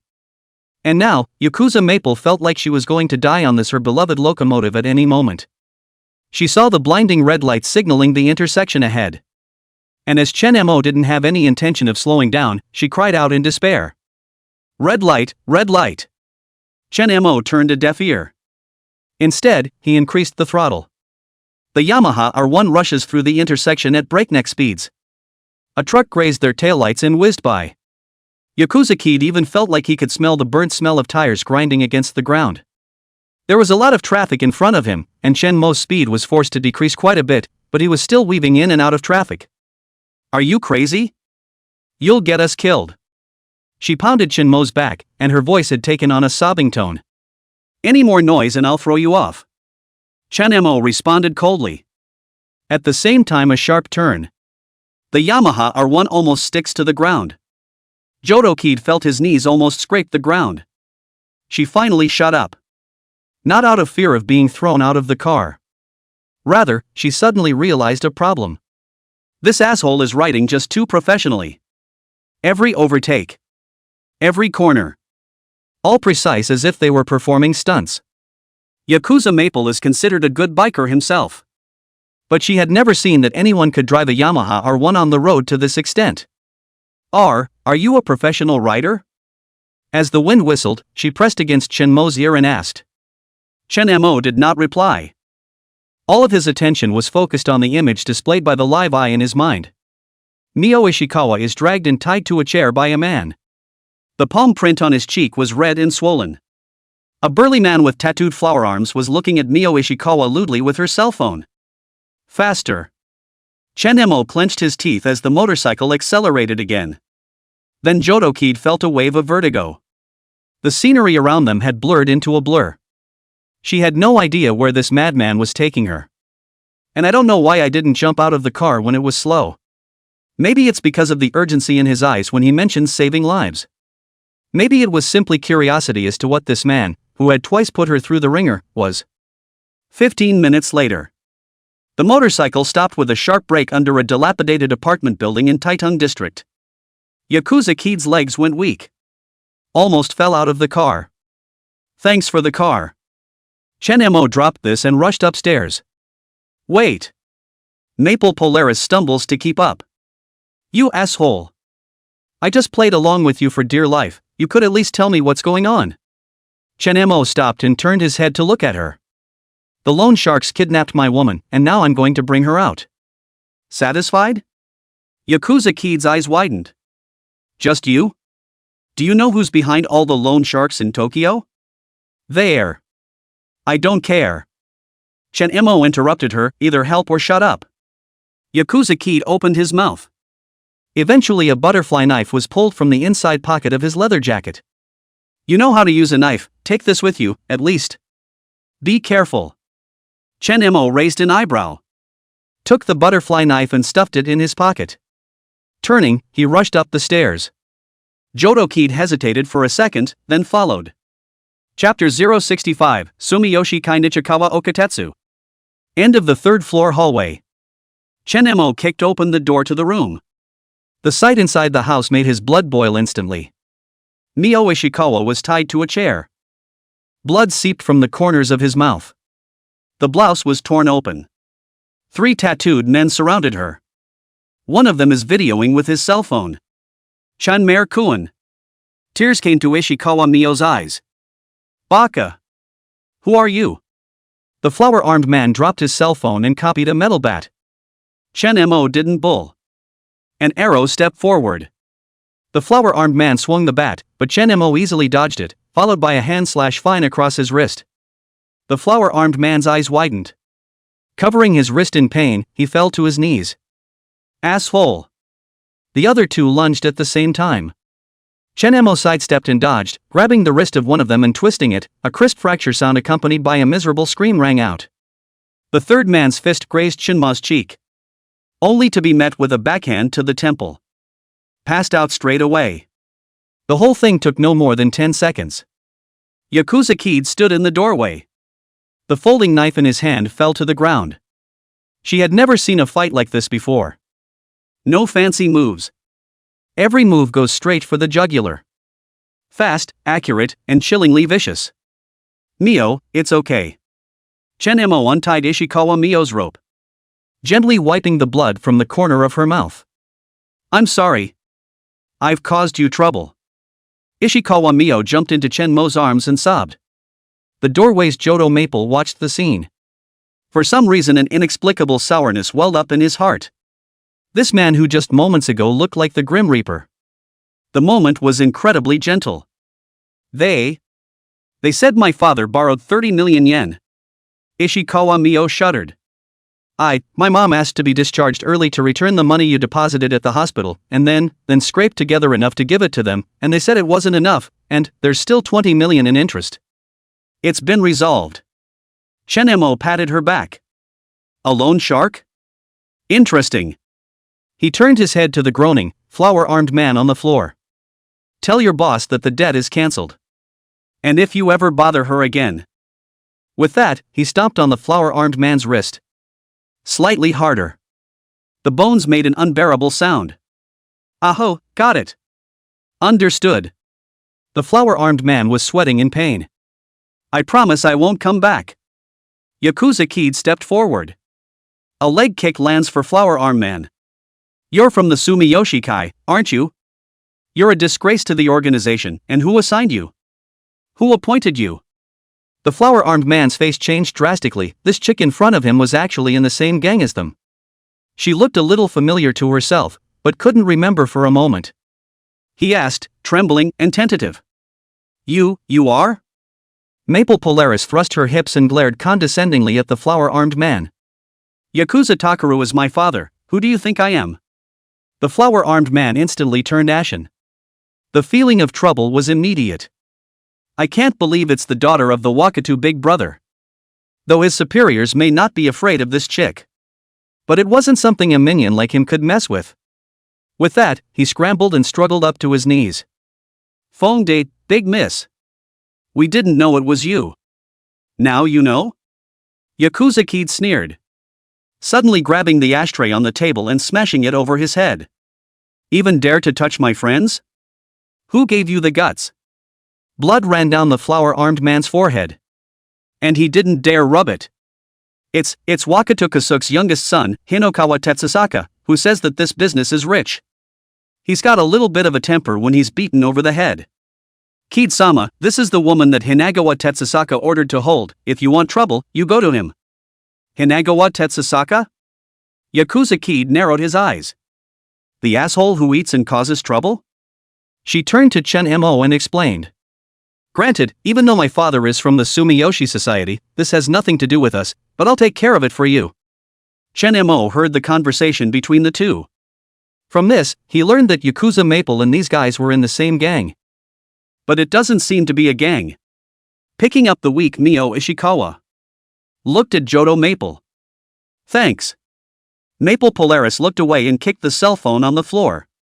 Hey, if there's any indecent videos in here, although I can't do anything about Hinagawa Tetsusaka, I'll personally chop off your fingers. The flower-armed man shook his head frantically. No. Haven't had a chance to shoot yet, and besides, Boss Ironplate instructed that we can give some color, but not get lost. Chen Mo coldly said. Tell your people that if you appear in front of Mio again, I will make you regret your birth, Hinagawa Tetsusaka, right? I'll remember that name. Hey, understand. A few people said yes and fled in a roll. Chen Mo also said to Extreme Maple. Thank you, Ms. Maple, for your help, and you may leave as well. Polaris Maple suddenly felt very aggrieved. He had helped so much, after using himself to turn his head and let himself roll? She said angrily. Asshole. You haven't taken my car yet. It's not a robbery, it's a loaner, and the car is still downstairs. Chen Mo interrupted her and continued. I'll keep Ms. Maple's kindness in my heart and will repay you in the future when I need it, or you can say a number if you want money. He doesn't want to owe people favors, either. Money is good to give, but favors are hard to return. You asshole. How could this asshole go so far? How could he talk so hurtfully when he'd messed with himself twice, when he clearly hadn't even been looking for trouble yet? And pay yourself? What's the number? Why did it feel so much like I had slept with him all night, and at dawn, the asshole dumped a handful of money on me and told me to get lost? Mostly because this asshole clearly has a gentle face. But that face was turned toward his woman. So she was sour inside for some reason. Aggrieved to the heart's core, Yakuza Maple. Eyes were a little red and cursed. Who wants your stinking money? Mio Ishikawa, who was sobbing on the side, gently pulled Chen Mo's sleeve. Chen Majuan, just now my mom fainted. Chen Mo frowned and turned his head to look at Mio Ishikawa. Where is Auntie now? In the room. Mio Ishikawa's tears welled up again. Yakuza Kid also put away his petty emotions. She's very naughty and jumpy though. But the three views are still positive. She burst out, kicking the door to the small room open. Chen Mo hugged Ishikawa Mio and quickly followed. Just see the cramped bedroom. Ishikawa Mio's mother was lying on the bed with a pale face. Agasan. Ishikawa Mio struggled to get down from Chenma's arms. Pounce on your mother. Chen Mo crouched down to inspect it. Mio's mother was found to be breathing weakly with a disturbed pulse. It's possible that the shot triggered a fainting spell. He quickly pulled out his cell phone. I'll call an ambulance right away. A few moments later. Outside the hospital emergency room. On the bench, Chen Mo hugged and comforted Ishikawa Mio, who was crying in a small voice. Yakuza Kid approached. Hand them each a bottle of mineral water. Thanks. Chen Mo took the 2 bottles of water. Unscrewing the cap of one of the bottles and placing it in Mio Ishikawa's hand. That's when he looked at Yakuza Kid and said. Today. Mio Ishikawa, who had put away her crying, also spoke. Ms. Maple, I really thank you for today. If it weren't for you, my mother and I. You're welcome. Yakuza Kid interrupted her. I can't stand assholes who only bully women either. She also intentionally glared at Chen Mo after she finished speaking. Chen Mo noticed her eyes and just smiled gently and said. For what it's worth, I owe you one. Polaris Maple grunted lightly and was about to speak. The door to the emergency room opened. The doctor came out of it with a tired look on his face. Chapter 066, who is affectionate with him. The patient is out of danger but needs to be hospitalized for observation. Mio Ishikawa's hanging heart released and bowed towards the doctor. Doctor, thank you, really thank you. The doctor stunk and reprimanded. The patient just had surgery a few days ago, how can he leave the hospital so soon? It also happened to be stimulated to the state of fainting. If there is a little accident, the patient will die. No what? Mio Ishikawa was admonished and bowed her head to apologize. The tears couldn't stop falling again. Chen Mo stepped forward and blocked in front of her and said. Doctor, is the patient stable now? What special treatment is needed? The doctor looked at Chen Mo and his tone eased slightly.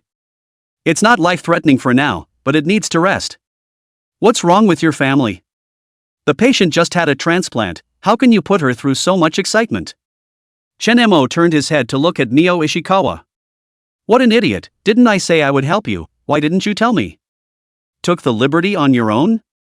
Mio Ishikawa bit her lip, her voice as thin as a fly. Just.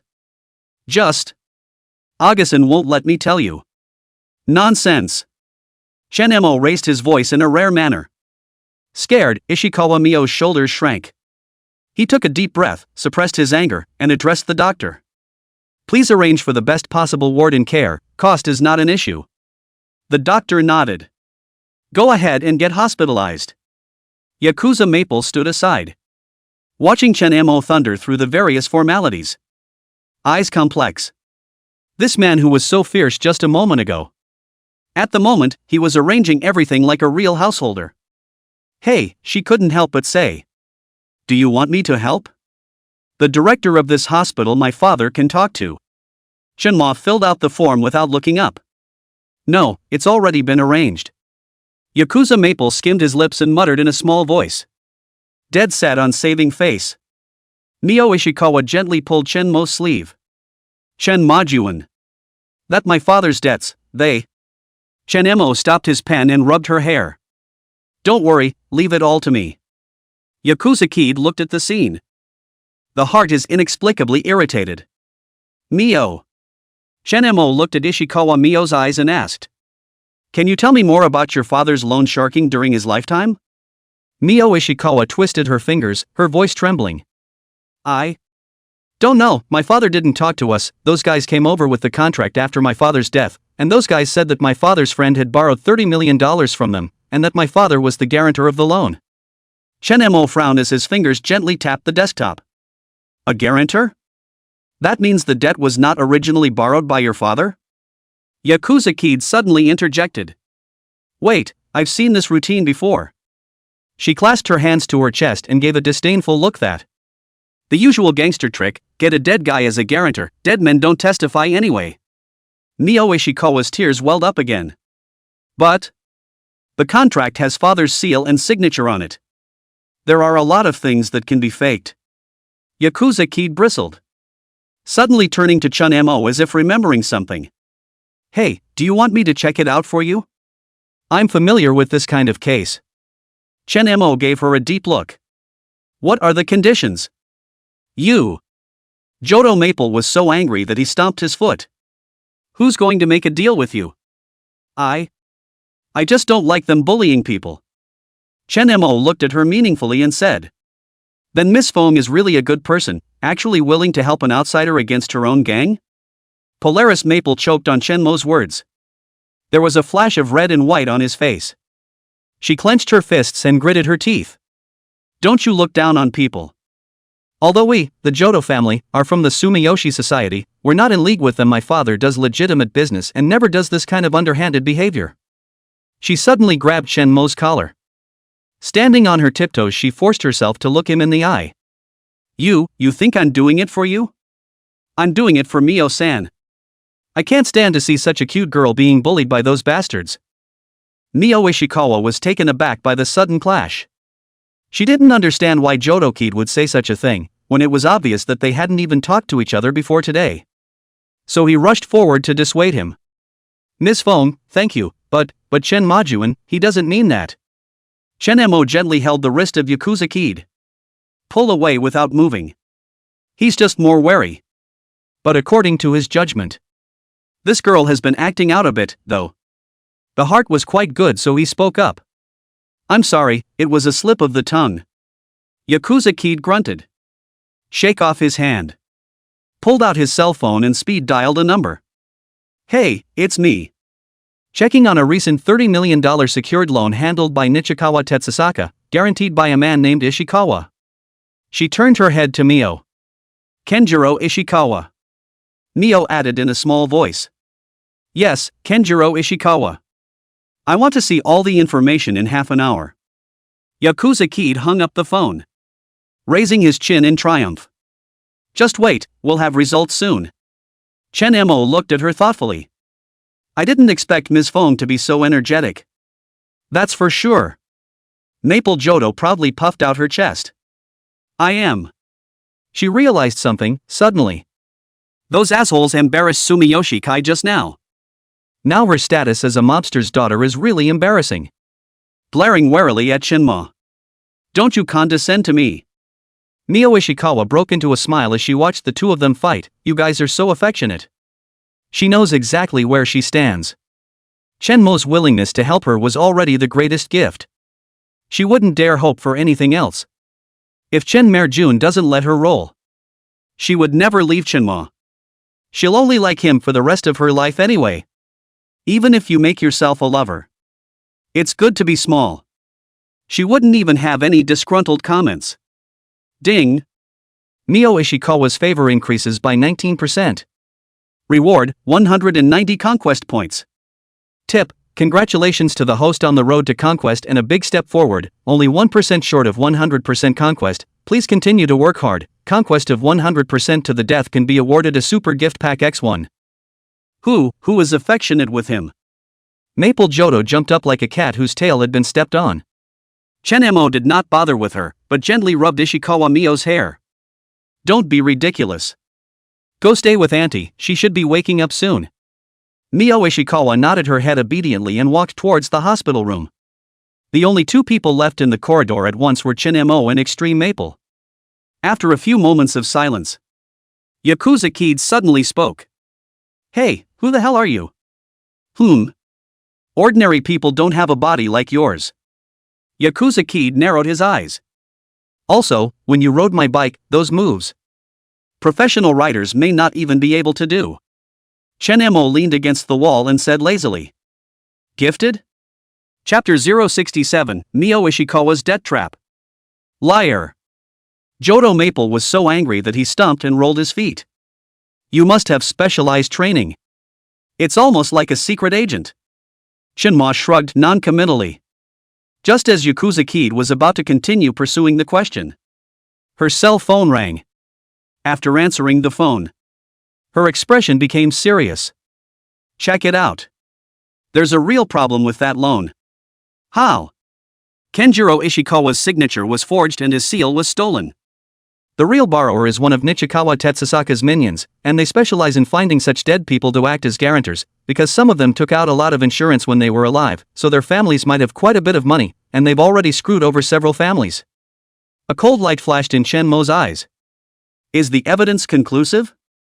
The evidence is there, but it's all handled by Hinagawa Tetsusaka's men, and there's nothing that can be done with this evidence to take him down. Moreover, you have spoiled his good deed, he definitely won't let you go. His father is the third in command Wakatu Kenso in the gang, and I can't deal with him well. Yakuza Kid was slightly annoyed. Just now swore he could fix it. Now turn your head and get slapped in the face yourself. Fontaine-sama, it's okay, I'm already thankful for being able to help me so much. Chen-mo gave a rare and sincere smile. He had no background power, and when things really came to that, he can only take matters into his own hands. And there's only one way to do that, and that's send him to God with a timeout. But there's no intention of making it that big a deal at the moment. Polaris Maple stared at Chen-mo's suddenly softened expression, and the tips of her ears suddenly flushed red. Who wants your thanks? She scrambled to keep her face away. However, if you really want to settle this matter, I do have an idea. Chen-mo asked with a raised eyebrow. Oh? What way? Jodo Kid looked around and lowered his voice. Hinagawa Tetsusaka has been fighting for territory with an organization over in Osaka lately, so if you can help him out with that trouble. Chen-mo's eyes went cold. I'm lucky if I don't go after him, and you're asking me to work for him? No. Jodo Kid hurriedly waved his hand. I mean, you can pretend to cooperate, you're so good, I'm sure it's easy to blend in, then take advantage of the chaos during the firefight to get him. She made a neck-wiping motion. Chen-mo suddenly laughed. I didn't expect Miss Fong to be so ruthless. Yakuza Maple blushed. Who made him such a scumbag and... She hesitated. Actually, his father and my father have been at odds, the two are in competition, both vying to be the next president. Chen-mo nodded thoughtfully. Understood, but... He turned his words around. I prefer a little more direct and quick. Yakuza Kid froze for a moment as he reacted and said, I don't suppose you're planning to go straight to. Chen Mo raised his hand to interrupt her and said, Don't talk nonsense, Fontaine-sama, we're good citizens and we don't do this kind of fighting and killing. It hasn't gone that far yet, if Hinagawa Tetsusaka doesn't know better. Although he didn't finish his words, Polar Maple understood what Chen Mo meant. Crazy. One is only making suggestions. And she had a feeling that Shenma would really do that. Simply a madman. There's a little bit of a heartbeat going on there. And then there was the drag race just now, although she was scared to death of it. But looking back on it afterward, there was something about it that made her very excited about the urge to do it again. Then Jodo Maple suddenly asked, By the way, I helped you so much today, have you thought about how to repay me? If you haven't, then let me do the talking. You say. Chen Mo lightly glanced at her and returned. Jodo Kid suddenly came closer, and the scent of a young girl's body hit his face. You're such a good driver, why don't you teach me how to corner? Chen Mo looked at her bright eyes close at hand and slightly leaned back to pull away and said, That's all that's required? What do you mean just this? Jodo Kid puffed out her cheeks in dissatisfaction. Do you know how much wrestling I've thrown off to practice press bending? Do you think press bending is easy? After finishing her sentence, she suddenly remembered that Chen Mo's pressure bending was indeed very simple and added, It's easy for you, but it's not like everyone is as good as you are, I don't care, I'm doing you a favor and you're going to teach me until you do. Extreme Maple's stubbornness made Chen Mo couldn't help but laugh and say, Okay, but I have to wait until I'm done with my business before I can take the time to teach you a little bit, and as for whether or not you can learn, it's up to you. Then it's a deal. Polaris Maple clapped his hands in excitement, and then boarded up his face as if he remembered something. Hey, I said don't try to cheat, I did you a favor. Yes. Chen Mo nodded perfunctorily and turned his gaze in the direction of the ward and said, Go play by yourself, I'll go check on Mio and Annie first. Wait. Jodo Maple said angrily as she tugged on his sleeve. Asshole, you haven't told me your contact information. Chen Mo helplessly pulled out his cell phone. The two exchanged line. The corners of his mouth unconsciously rose slightly as he looked at the newly added contact, Maple Polaris. Okay, can you let me go now? Chen Mo finished looking at the small hand on his sleeve. Yakuza Kid let go of his hand after a light grunt. Go, and remember what you promised me, no backing out or I will. She raised her small fists with a look of not to be messed with. Walk into the ward. Mio Ishikawa is guarding her mother's bedside. When she saw Chen Mo come in, she immediately stood up. Chen Majuan. How is Auntie doing? He asked, lowering his own voice. The doctor said the previous surgery was a success and it's stabilized, it just needs more rest. Mio Ishikawa replied in a small voice, her eyes still a little red and swollen.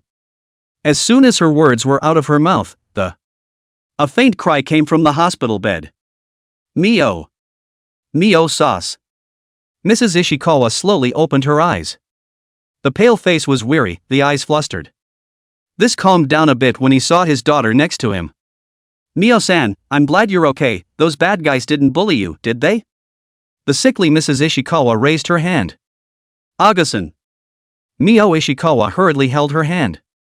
No, fortunately Chen Majuan came in time, he was the one who helped drive away those bad guys, no. Otherwise. Mrs. Ishikawa also noticed at this time that there was an additional tall, decent and handsome-looking young man next to her. She struggled to sit up, and Chen Mo immediately stepped forward to support her. Auntie, don't move, the doctor said you need to get more rest. Mrs. Ishikawa said in a hoarse voice as she feebly surveyed the young man before her. Ah, you're the one Mio-san always mentions. Aga-san. Mio Ishikawa, who was on the side, instantly blushed and interrupted her mother in a panic. Mrs. Ishikawa revealed a knowing smile and turned to Chen Mo solemnly. Thank you, Chen Majuan. Not only did you save Mio-jam and I, but you also helped us with our medical expenses. Chen Mo shook his head. Auntie, you're welcome, Mio-san is a very important friend of mine, so this is what I should do. As he said that, his gaze unconsciously drifted towards Mio Ishikawa. She was just looking down, the tips of her ears red. Chapter 068, The Lost Mio Ishikawa. Mrs. Ishikawa took in the interaction between the two and sighed softly. Anyway, really, Thanks so much. That debt was actually something I always suspected was wrong because my husband, even though he failed in his investment and committed suicide with guilt, shouldn't have left us with a debt. Instead he left us with an insurance payout, but those people took the contract and we..." Her voice choked up. Mio Ishikawa hurriedly hugged her mother and said, "It's okay, Augustin, Shunmare Koen said he'd help us out." But she was old enough to have a pretty good idea of what was going on in the community. The Sumiyoshi Kai has always been a well-known yakuza in Japan. In her speculation, Chen Mo was probably just a foreigner with a little bit of money, maybe just interested in her daughter right now. Don't know yet how scary Sumiyoshi will be. Mrs. Ishikawa worriedly looked at Chen Mo and said, "Those people are not to be messed with, Chen Maju and you." "Auntie, don't worry." Chen Mo revealed a reassuring smile and said, "I found proof that contract was forged, and they won't be bothering you and Mio-jam anymore." Mio Ishikawa asked with her eyes wide open in surprise. "Really? Chen Majuan, how do you?" "Thanks to Ms. Maple's help." Chen Mo explained simply. She found out that a group of people led by Nichikawa Tetsusaka specialized in fraud by forging guarantee contracts of the deceased. "Ms. Maple?" Mrs. Ishikawa asked suspiciously. It's Chen Mergen's friend." Ishikawa Mio replied in a small voice, somehow her tone was a bit low. The three chatted for a while longer. Mrs. Ishikawa looked at the clock on the wall and, intent on creating opportunities for her daughter, she, gently patting the back of his daughter's hand, he said, "Mio-san, it's getting late, you guys should go back first, there are nurses in the hospital to take care of me, I can do it alone." Mio Ishikawa hurriedly returned. "No, Augustin, I want to stay with you." "Oga-san can do it alone, does Mio-san want Shimakoen, who helped us so much, to stay and trouble him as well?" "But..." Mio Ishikawa frowned worriedly, her fingers unconsciously twisting the edge of the hospital bed. "Mio sauce." Chen Mo gently interjected. "What she needs now, auntie, is to recuperate, so we'll come back in the morning and bring some daily clothes and stuff." Mrs. Ishikawa nodded approvingly. "Chen Majuan is right, Mioju, you haven't rested properly for the past 2 days, you were already tired, and now the dark circles under your eyes are even heavier." Ishikawa Mio was going to say something else, but she was stopped by her mother with a look. She had to obediently stand up and carefully tuck her mother into the corner of her bed.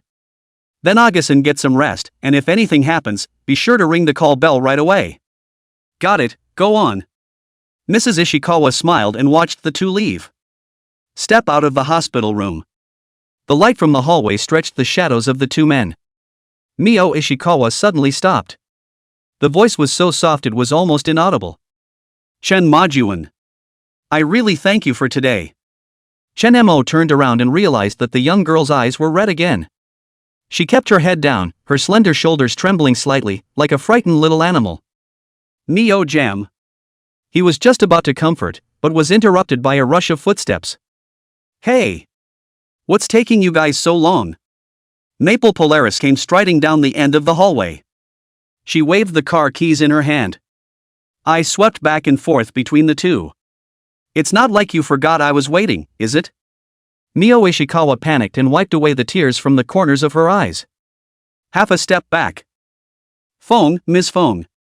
Yakuza Kid raised an eyebrow, suddenly approaching Ishikawa Mio's face. "Huh? You've been crying?" She turned to Chen Mo, her tone dangerous. "You bullied her?" "Nonsense." Chen Mo helplessly pressed down on Yakuza Kid's shoulders, taking her a step backward.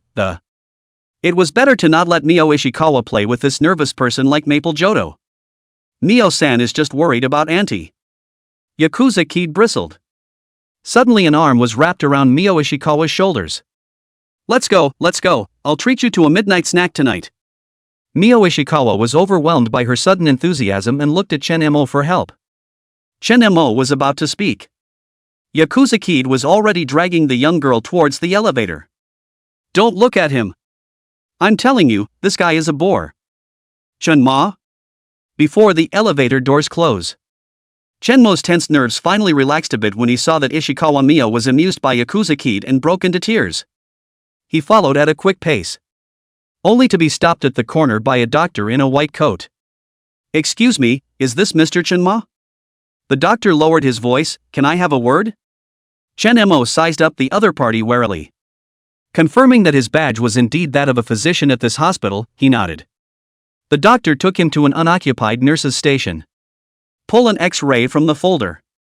Mr. Chen, Mrs. Ishikawa's situation is somewhat complicated. We found an abnormal shadow on her liver during the operation. Further examination is needed. Chen Mo's heart sank. What do you mean? There may be some rejection of the new organ. The doctor pushed up his glasses and... Of course, it needs to be confirmed by multiple inspections. Just considering her financial situation. Money is not a problem. Chen Mo interrupted, please arrange for the best examination and treatment. The doctor wore a look of relief. Excellent, I'll make arrangements right away. It's not really a big deal. It was just that Chen Mo's one-time recharge of tens of millions of yen last time had caused quite a storm in their clinic. This young man didn't look like a man who was short of money. But last time, both mother and daughter Ishikawa were discharged early. So this time he wanted to fight for a longer stay and add some performance to the hospital. Chen Mo nodded. Turning around, he noticed the elevator doors had closed. He walked quickly toward the stairwell. Instead, around the corner, he heard the voice of Maple Polaris coming from the safe passage. So you and he are really just friends from school? Ms. Feng. Ishikawa Mio's voice was tinged with shyness. Chen Majuan, he was just being kind and helping. Even though she'd had sex with Chen Mo. But she's not a greedy girl. Chen Mo did not identify himself in front of his own mother. Maybe have their own concerns. Though the heart is lost. Then she couldn't give Chen Mo any trouble. She can play the role of a friend to outsiders. Liar. Yakuza Kid trailed off. The way you look at him is clearly. Ms. Maple. Mio Ishikawa's voice changed tone in her anxiety. Please don't joke about this. Chen Mo coughed lightly. Deliberately aggravated footsteps down the stairs. The conversation between the two came to an abrupt end. Yakuza Maple turned his head. A grin on his face as his prank was discovered. Mio Ishikawa, on the other hand, was red in the face. Almost burying my face in the scarf. Talking about what? Chen Mo asked in a pretense of ignorance. A girl's secret. The three walked downstairs. At this time there was already one parked in front of the hospital, a black Toyota Alpha. As soon as Maple Polaris pulled open the car door, she took Mio Ishikawa's hand and entered the back seat of the Alpha together. Get in the car, I know an awesome sushi place in Ginza. Chapter 069, Mudma, Underage? Chen Mo looked at how excited Yakuza Kid was. Helplessly, he shook his head. Get in the passenger side of the Alpha. This missed $1,000 is just fine. Protected at all times by bodyguards, car pickup and drop-off. The car drove smoothly through the Tokyo night. Maple Polaris was excited to introduce the sushi restaurant. While Mio Ishikawa sat quietly on the sidelines. From time to time, he stole a glance at Chen Mo. By the way, Mio-san. Gakudo Kid suddenly turned his head and asked with a bad smile. What flavor of sushi do you like? Ha? I'm alright with that. Mio Ishikawa replied in a bit of a panic. Don't be so formal. Yakuza Kid patted her on the shoulder. After what we've been through today, we're kind of friends. Mio Ishikawa nodded gratefully. A smile finally appeared at the corner of his mouth. Chen Mo watched the interaction between the two girls through the rearview mirror. The mind relaxed a little. The car arrived in Ginza quickly. Maple Polaris breezily led the two into an understated, luxurious sushi restaurant. The sushi restaurant manager obviously knew her. Warmly greeted. Ms. Maple, you're here. Still in your usual spot? Of course. Feng Jiedao gave Chen Mo a smug look, as if showing off his own territory. The three were taken to a private compartment. Yakuza Kid skillfully ordered a bunch of high-level ingredients. He also asked for a cup of hot tea for Mio Ishikawa. Mio-san, you don't look too good, drink something hot to warm you up. She said with rare thoughtfulness. Mio Ishikawa was flattered and accepted the teacup.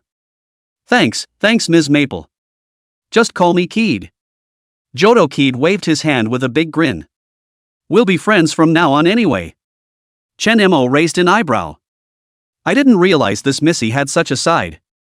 The sushi was served quickly, and Jodokid couldn't wait to grab a piece of tuna daikon and stuff it into her mouth contentedly. It's so yummy. You guys try it. Mio Ishikawa carefully picked up a piece. Taking a light bite, his eyes lit up. Really? Delicious. Chen Mo looked at her expression. Unable to resist a smile, he picked up a piece and savored it as well.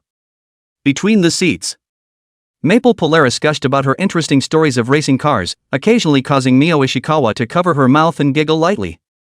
The atmosphere gradually melted. By the way, Shinma. Jodokid suddenly put down her chopsticks, her expression serious. Regarding Hinagawa Tetsusaka, are you really not going to consider my proposal? Mio Ishikawa heard the name. The body stiffened visibly.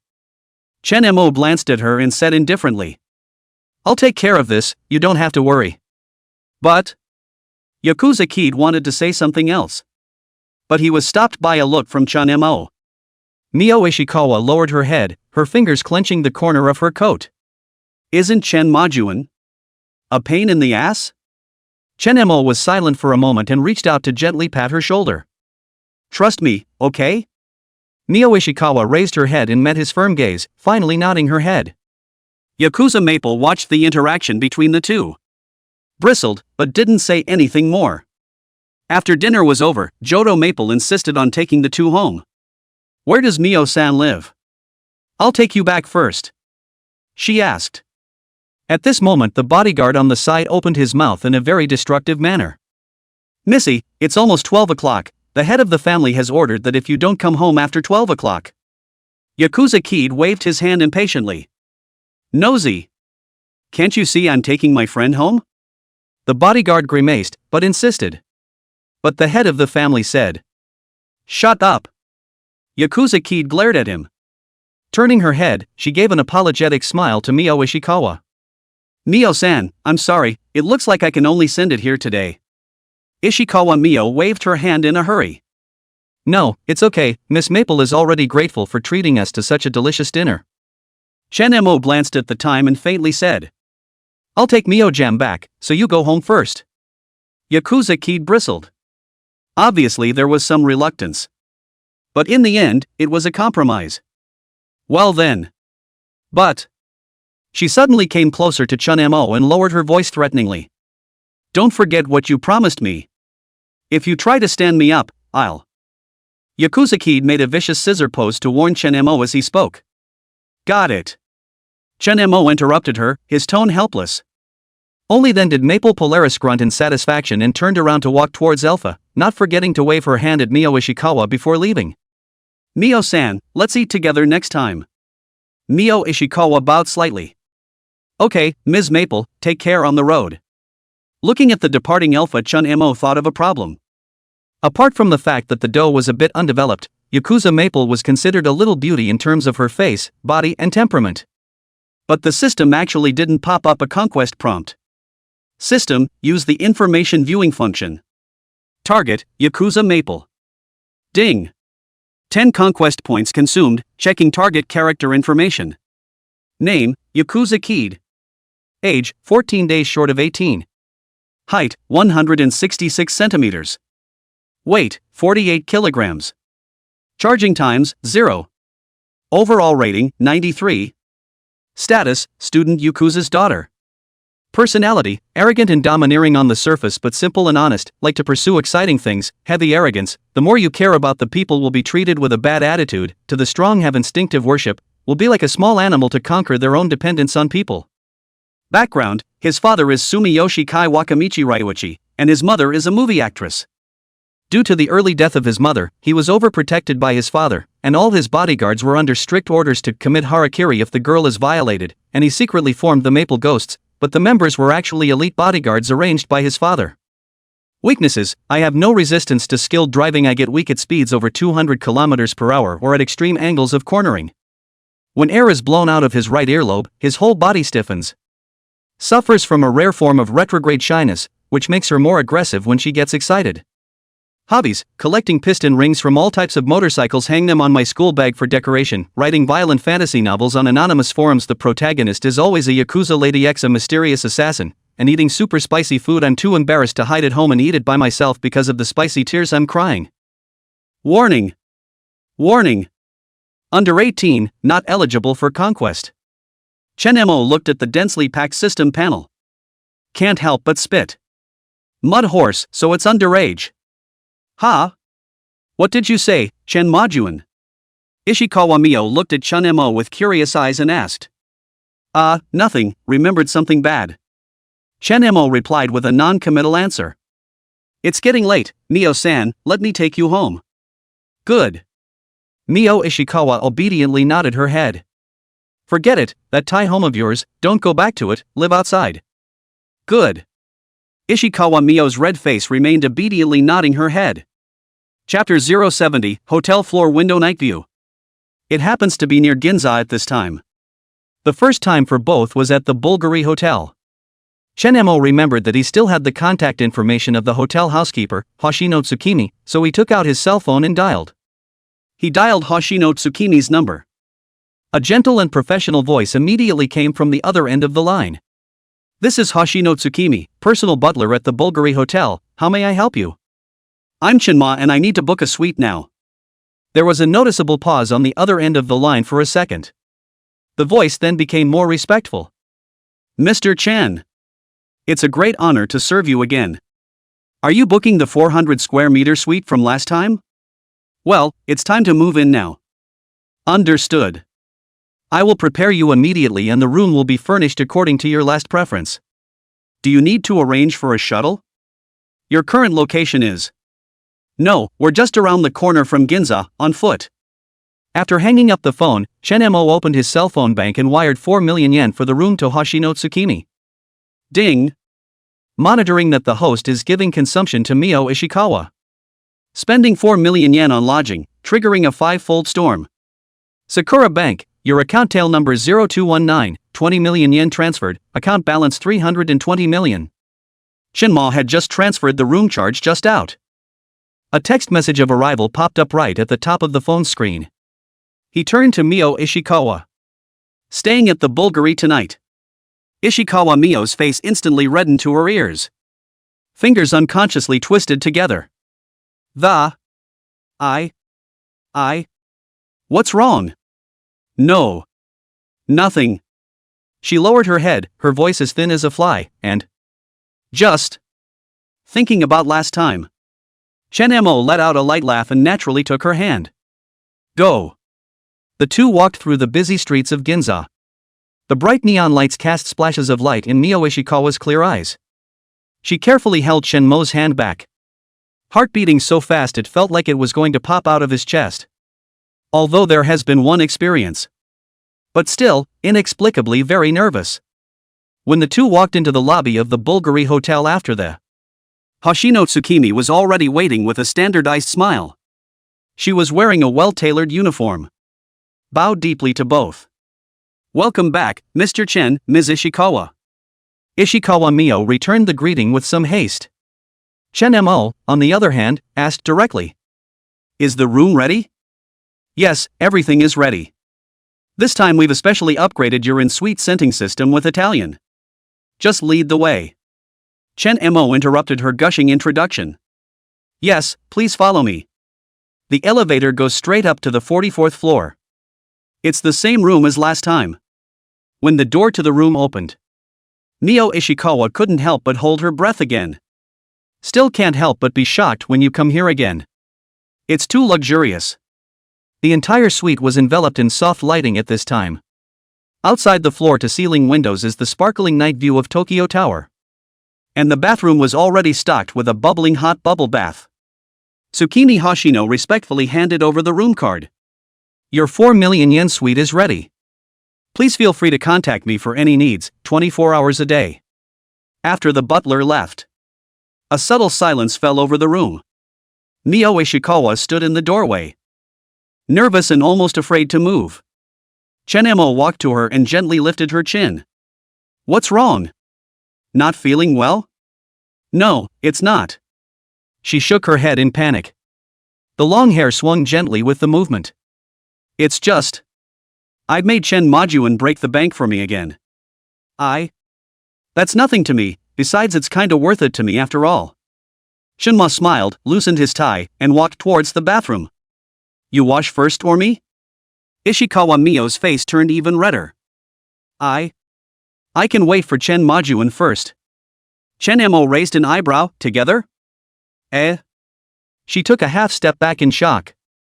Almost tripped over my own feet. No. I'm dirty today. Cut the crap. Chen Mo walked forward and picked her up in a horizontal hug. The pace was steady as he walked into the bathroom. Mio Ishikawa let out a soft cry in shock at Chenmo's sudden movement, her hands instinctively encircling his neck. She was so shy that she buried her face into Chenmo's chest. His powerful heartbeat could be clearly heard. Inside the bathroom, the dense heat misted the mirror. Chen Mo gently placed her on the edge of the bathtub covered with rose petals. The warm current wrapped around the two. Chen Mo picked up the bath ball and gently wiped her back. Foam slides down the graceful ridges. He suddenly paused somewhere. What's with the bruises here? Ishikawa Mio's body stiffened. That was hit yesterday while being pushed and shoved by a debt collector. She didn't want Chen Mo to worry and stammered. Accidentally falling. The words have not yet been spoken. Chen Mo's hand had been plastered over the bruise. The warm touch made Ishikawa Mio suck in a breath. Tell the truth. Chen Mo's voice sank a few points. It's those people. Her voice is getting lower and lower. But it doesn't hurt anymore. The water in the tub suddenly shook. Shenma turned her around to face her. In a vaporizing mist. His eyes were as dark as ink, but the strength of his fingers stroking her cheek was as gentle as could be. Not in the future. The words were like flipping some kind of switch. Mio Ishikawa suddenly jumped into his arms. Warm water splashed out of the tub and wet the marble floor. She gripped Chen Mo's shoulders tightly. Hot tears mixed into the bath water. Chen Merjun, I'm so scared. Sobbing broke her voice. Those people said they wanted me to make that kind of movie to pay back the money. If it wasn't for Chen Majuan. Chen Mo gently caressed her long wet hair, letting her tears soak her chest. At the moment he clearly felt how the petite body in his arms trembled like a frightened young bird. It made his heart surge with an unfamiliar protectiveness. When Mio Ishikawa cries until she hiccups. Chen Mo lifted her up and stood up, walking towards the floor-to-ceiling window. The lights of Tokyo's 10,000 homes spread out at their feet. It's like a falling river of stars. Mio Ishikawa stared blankly at the reflection of the two of them on the glass. The way she was wrapped up whole in Chen Mo's arms. There were still teardrops hanging from her eyelashes. Those assholes, I'll clean them up, they don't even deserve a single tear from you. Mio Ishikawa looked at the Tokyo Tower glittering in the distance. Suddenly the darkness that had once terrified her. They are all as small as dust at the moment. Tokyo is beautiful at night. Chapter 071, Buying some expensive supplements. Early the next morning. Sunlight poured through the curtains in the messy suite. Chenmo's half-asleep beauty sleep ended. He lifted the covers with one hand. The two of them looking at each other were two opposite expressions. Chenmo's deep eyes. Just looking straight at Ishikawa Mio's panicked yet adorable appearance. He had a wicked grin all over his face. Ishikawa Mio, on the other hand, was red in the face. Can't wait to find a crack in the ground now. Eyes full of panic and shame, he stammered. I just woke up. Shanemo couldn't help but laugh out loud as he looked at her hand and foot. He reached out and gently pinched Ishikawa Mio's reddened cheeks, deliberately dragging out his tone and said, "Oh, so that's how it is." Ishikawa Mio was so flirted with by him, she was even more ashamed and had no place to hide, her whole body burrowed into the quilt. The muffled voice said, "Aya, Chen Majuan, don't laugh at me." Seeing this, Chen Mo also put away his teasing. Lifting the covers again, he wrapped the person into his arms and searched Ishikawa Mio's head and said, "Okay, no kidding." Only then did Ishikawa Mio raise her head slightly, her wet eyes looking at Chen Mo as she asked, "Chen Merjun, will you think I'm a bad girl? Don't like me?" Chen Mo came close to her ear and lowered his voice. "Why yes, Mio-san is the most well-behaved, I kinda like it." "Ah." Ishikawa Mio didn't dare to listen to the words that followed, she panicked and pushed Chen Mo away, jumping off the bed. I'm going to go wash up. With that said, he fled into the bathroom without looking back. Watching her fall away, Shenmo couldn't help but shake his head and laugh. This kitten is so cute that you can't help but want to bully it. The sound of clattering water came from the bathroom. A slender figure was faintly visible in the frosted glass. Mio-san, do you need me to rub your back? He asked, his breath raising his voice. The sound of water in the bathroom came to an abrupt end, followed by the panicked voice of Ishikawa Mio. No need, I'll be done in a minute. Half an hour later. The hotel staff delivered a great breakfast. The deliveries were made by 2 young female employees. When the dining car advances to the suite, Mio Ishikawa was coming out of the bathroom with her wet hair on a towel. See the waiter pushing the food cart. She subconsciously took half a step back. The tips of her ears reddened quietly. Taking a shower in the morning or something. Others must feel like they're early in the morning. Enjoy. The waiter bowed politely and exited the suite. Shenmo had already sat down at the dining table with the floor-to-ceiling windows. He raised his eyes to Mio Ishikawa, who was standing hesitantly in the bathroom doorway. The corners of his mouth curled into a smile. Come over for breakfast or say? He paused deliberately. Mio-san isn't hungry? Shenmurjun. Ishikawa Mio stomped her foot in shame. The slippers made a muffled thud on the carpet. She walked quickly to the table and grabbed a slice of toast and stuffed it into her mouth, puffing out her cheeks and slurring her words. I'm hungry. Shenmo reached out and wiped the crumbs off the corner of her mouth. Mio Ishikawa froze, her slender eyelashes fluttering gently. Shenmurjun, why are you being so nice to me? It feels like a dream. Where's the why? Shenma just wants to give every pretty girl a home. But looking at Ishikawa Mio's innocent eyes, what he said came out. Because you're worth it, Mio-san, said the man as he rubbed the top of her hair. Well, hurry up and eat, later on go buy some tonic for auntie, her body looks too weak too. Hearing Shenmo say that she was buying nutrients for her mother, Ishikawa Mio's eyes instantly lit up, but then said with a bit of sadness. Is it really okay? But high-class supplements are expensive. Shenmajuan will have to break the bank again for me. Broke the bank? For what? It's a lot of money to spend, and not only does it not break the bank, but it's a hard sell. But you can't talk about this kind of thing. Shenmo pinched her nose.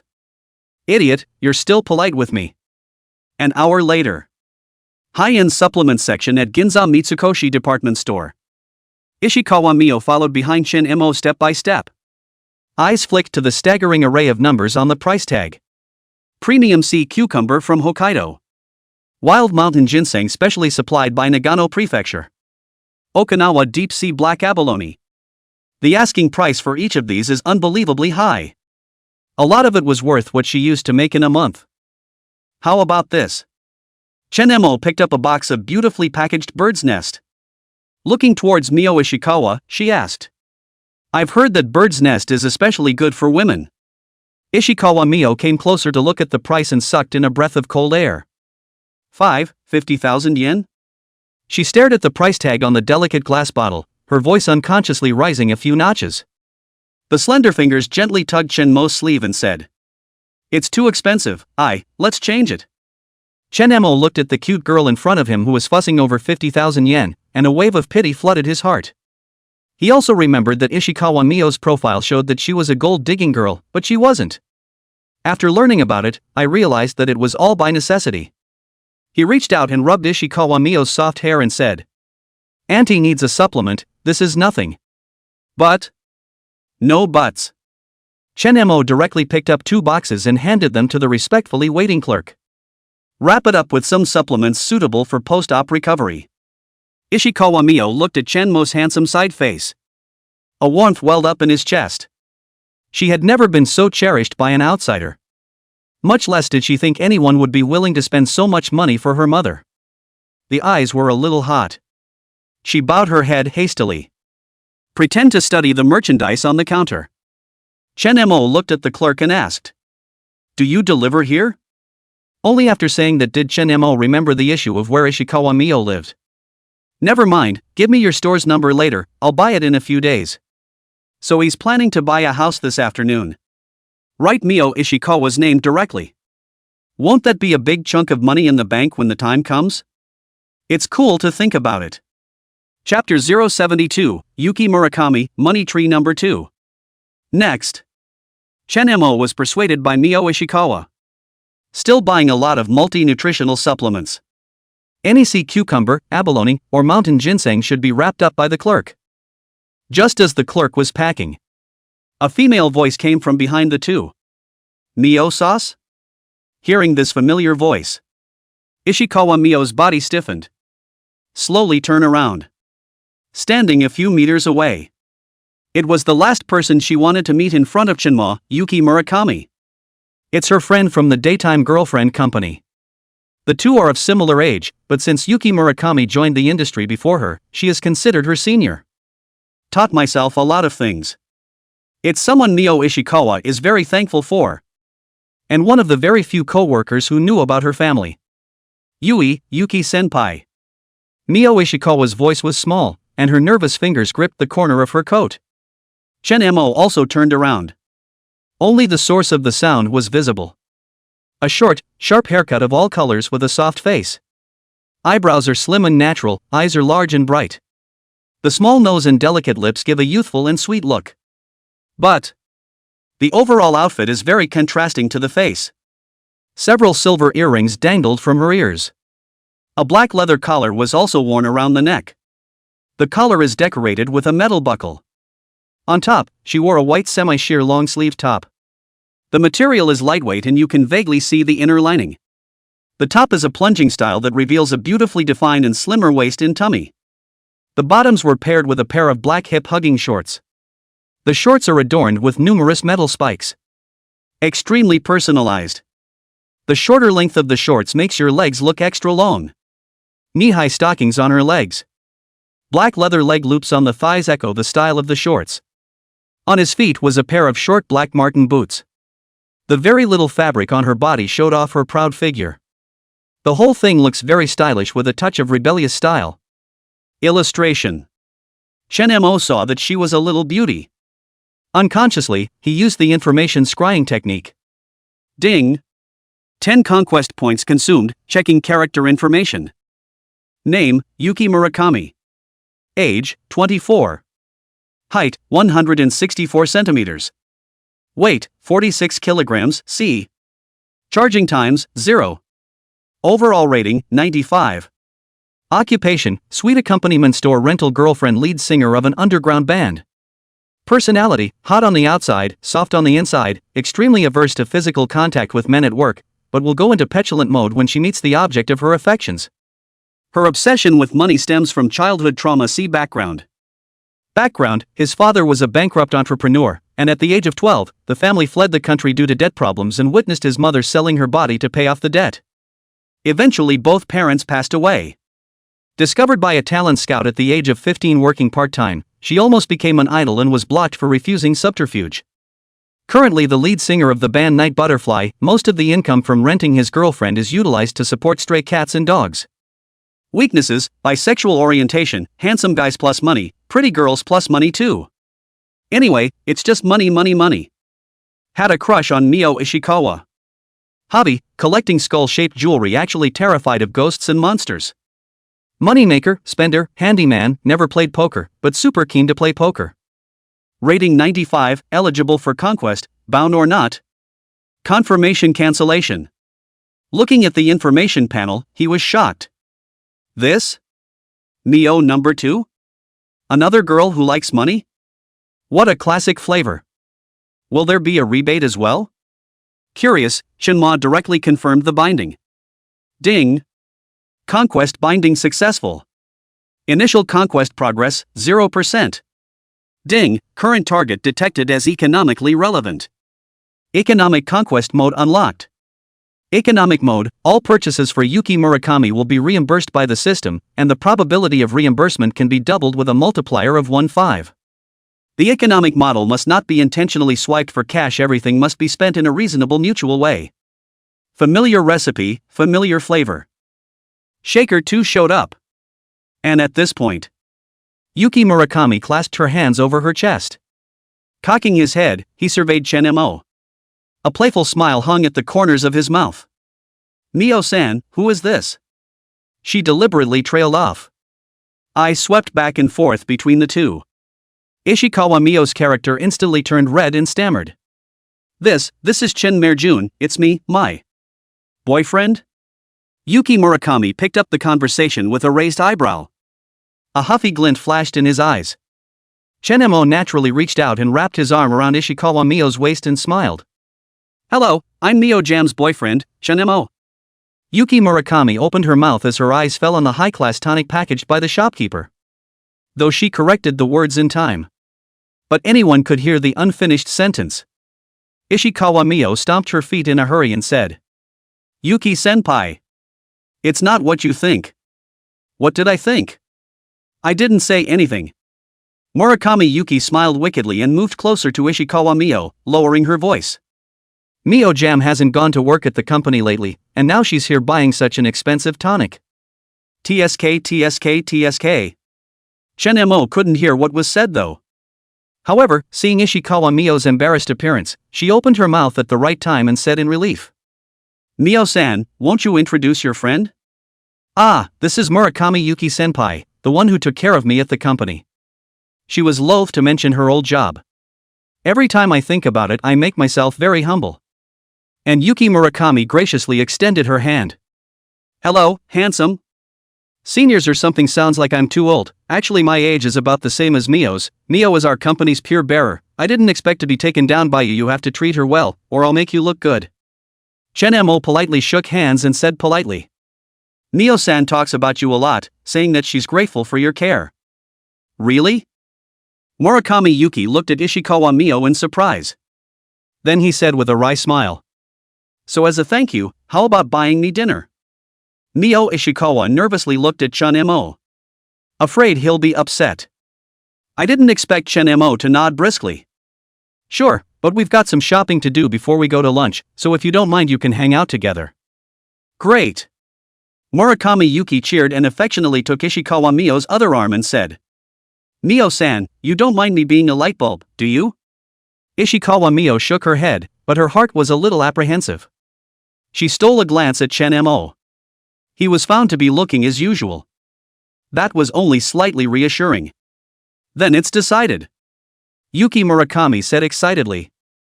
I know a superb restaurant in Ginza. The chef is a friend of mine and can save us a very good spot. And Ishikawa Mio quietly pulled the corner of Chen-mo's coat and said in a small voice.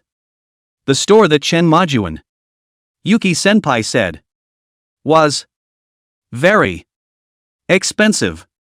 Chapter 073, Take the money and get out. She didn't dare to finish her sentence for fear of losing Chen-mo's face. But I'm worried that if I spend too much money, he'll be upset. Chen-mo certainly knew Ishikawa Mio's concerns. Is that a concern? Both of these are his moneymakers. He turned to the clerk. For those tonics just now, add one more of each. One of each? The clerk, surprised and in disbelief, confirmed again. These supplements have totaled over 3 million yen. Ishikawa Mio's heart tightened when she heard that. $3 million. It was more than she had earned in the previous 3 months combined. She hastily tugged on Chen-mo's arm and said. Too much. Mommy can't eat it all. Auntie needs to be toned for a long time, so you have some along with her. Chen-mo gently patted her arm. Silly girl, if you don't want it, where will brother get the money? He turned to the clerk and said. Let's get 2 more boxes of top-quality Ganoderma spore powder. On the side, Yuki Murakami's eyes glazed over. She moved closer to the counter. Watch as the clerk scans the amazingly marked-up supplements one by one. She couldn't help but open her mouth when the final total price was displayed at 3,518,500 yen. Whoa doll, Mio-chan, not only is your boyfriend handsome, but he's also so rich? What a golden son-in-law! She said half-jokingly. Mioju was a bitter girl just like her. So there was a hint of relief in her eyes. There was also a hint of envy. Ishikawa Mio's ears reddened, and she, who wanted to bow her head, said with a few moments of stubbornness. Chen-mer-koen is a very good person, not some golden son-in-law. Yuki-senpai, please don't say that. Hey, Gumiho pinch, sorry Mio-sauce, you know I'm straight talking, I didn't mean it like that. Yuki Murakami spat her tongue out and made a face. And on one side, Chen Mo did not interrupt the interaction between the two shakers. Instead, he pulled out his bank card and paid with alacrity. As if the 3.5 million yen was just pocket money. The clerk took the bank card with both hands. Skilled in the manipulation of POS machines. The sound of receipts printing out. Extraordinarily clear in a quiet boutique. Ding! Monitoring that the host is giving consumption to Mio Ishikawa. Spending 3.5 million yen on shopping triggers 4 times the storm. Sakura Bank, your account number 0219, transferred 14 million yen, account balance 330 million. After the operation, he returned the bank card to Chen Mo with both hands. Honorable guest, would you like a delivery service? The clerk inquired respectfully. Send it to this address. Chen Mo nodded. After writing down the information about Mio Ishikawa's mother's hospital. Looking at Mio Ishikawa, she said. Let's send the tonic over first, and we'll eat before we go over. Yuki Murakami's gaze traveled over the two. Suddenly interjecting. Mio-san, is Auntie feeling better? You haven't even contacted me since you left your job. Are you planning on not having me as a friend anymore? I haven't visited Auntie in ages. There was a hint of reproach in her tone. As if betrayed by a good friend. Mio Ishikawa explained in a hasty manner. No, I'm afraid of troubling Senior. There's also Chen Majuan who doesn't want me to continue working. Thanks to his help, Oga-san has already had a successful surgery and is in much better health. I always remember Yuki Senior's help, how can? Okay, I know, just kidding. Yuki Murakami said with a mischievous smile. We're very close friends. Auntie's surgery is so important that she didn't tell me. She turned to look at Chen Mo and asked. Chen Koen doesn't mind if I come along to visit Auntie, do you? Chen Mo raised his eyebrows and didn't answer immediately. He wondered what this quirky girl was up to. Sure. But he nodded in agreement. But before that, I want to buy something for Mio-jam. Chen Koen is really considerate enough to treat our Mioju really well. I'm relieved then. Yuki Murakami had her hands behind her back. Cocking her head, she looked at Mio Ishikawa with a smile. Chen Mo held Ishikawa Mio's hand and said. Let's go, why don't you wear the clothes I bought you last time? Not enough to wear. Go buy you a couple more sets. No, don't bother. Mio Ishikawa shook her head in panic. The fine, soft hair swayed gently with the movement. Enough to wear. Yuki Murakami suddenly came closer to her and reached out to pinch the corner of her shirt and said. Mio-san, this t-shirt of yours is going to ball up, eh? She turned to Chen Mo and winked. I know of a particularly great boutique on the 3rd floor. It's just as well that I can give Mio-san some ideas when picking out clothes. After saying that, she walked out of the tonic store with Mio Ishikawa's hand. Chen Mo followed behind and walked out as well. Just as the three were walking to the elevator. A man in a suit with gold-rimmed glasses suddenly stopped several people in their tracks. Ms. Yuki. The man pushed up his glasses and... The tone of his voice was clearly tinged with displeasure as he said. Our date was clearly at 10 o'clock, and it's 10:30 now, why are you here? Yuki Murakami's smile instantly froze. Mr. Ito, I've got some impromptu things to do, so the order for the daytime girlfriends will go ahead for now. Something temporary? The man known as Ito sneered.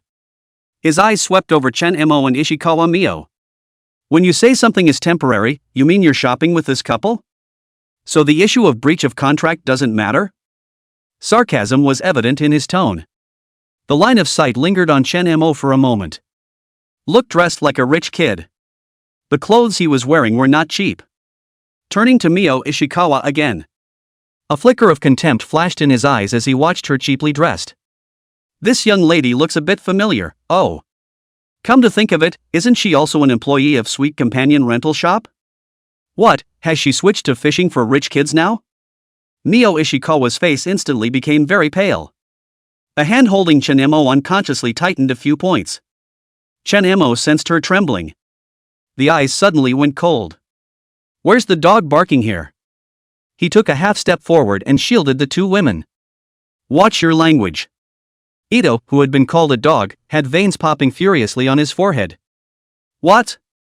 Am I wrong? Aren't these rental girlfriends just... for a few bucks? Snap. The sound of a crisp slap echoed through the mall corridors. Yuki Murakami withdrew her reddened palm. Anger burned in his eyes. Off, our contract is cancelled, and I'll pay the liquidated damages. Ito covered his face. Unbelievably wide-eyed, he said. You, how dare you hit me? You are just a sellout body dirty, what right do you have to hit me? Furious, he raised his palm. Just as Ito's slap was about to fall, Chen Mo clasped his wrist. Beating women? His eyes were cold. With a slight force in his hand. You try. Ito's character whitened in pain, and his eyes went askew to one side. Let go. Let go. Do you know who I am? I don't care who you are. Chen Mo fiercely pushed. Ito staggered back several steps and nearly fell. A number of watching crowds had gathered around them. Faceless Ito straightened his crooked tie and grimaced as he said. Good. Murakami Yuki. You wait for the lawyer's letter, and you guys. Shut up. Chen Ma pulled out his wallet. Pulled out a wad of yen and flung it in his face. Liquidated damages, right? Take the money and get out. 10,000 denomination brown yen spilled out onto the floor in a flurry. Chapter 074, Two money trees brush money quickly. Ito was shaking with anger. But he didn't dare to come forward. All that could be done was to give the trio a vicious glare. Yet again, quite indisputably, he bent down to pick up the yen on the floor. Grayed out. Muttered in a voice the three couldn't hear. Oh, people are stupid and have a lot of money, don't think that this is just going to go away, I won't let you guys off the hook for the breach of contract. After he finished picking up the money and moved away from Chun Mo for some distance, he said viciously. Murakami Yuki. You inferior professional, I'll go to your company and complain about you, just wait. You don't want to do this job. Yuki Murakami froze in place. The eyes were a little red. Seeing this, Ishikawa Mio rushed forward and hugged her. Yuki senpai. I'm fine. Yuki Murakami forced a smile. As dirty as Ito's words were. But it's solid. They do rental girlfriends. Being looked down upon and misunderstood is the norm. But she was strong inside and quickly adjusted herself, suddenly bowing as she turned to Chen Mo. Thank you, I'm sorry for the trouble. Chen Mo waved his hand and said. Don't worry about people like that, let's go, didn't we say we were going clothes shopping? He deliberately changed the subject. Not to make the atmosphere too heavy. Yuki Murakami gave him a grateful look and quickly returned to her lively self. Yes. I know a store that has a dress that fits Mio-jam especially well. The trio arrived at the boutique clothing store on the 4th floor. Yuki Murakami looked like a different person. It was as if what had just happened hadn't happened. Pulling Mio Ishikawa through the hangers. This one, and this one, and this one. Mio-san, you go try it on. She stuffed Ishikawa Mio with several dresses in her head. Ishikawa Mio clutched her clothes handily and said. Yuki-senpai, clothes, too much.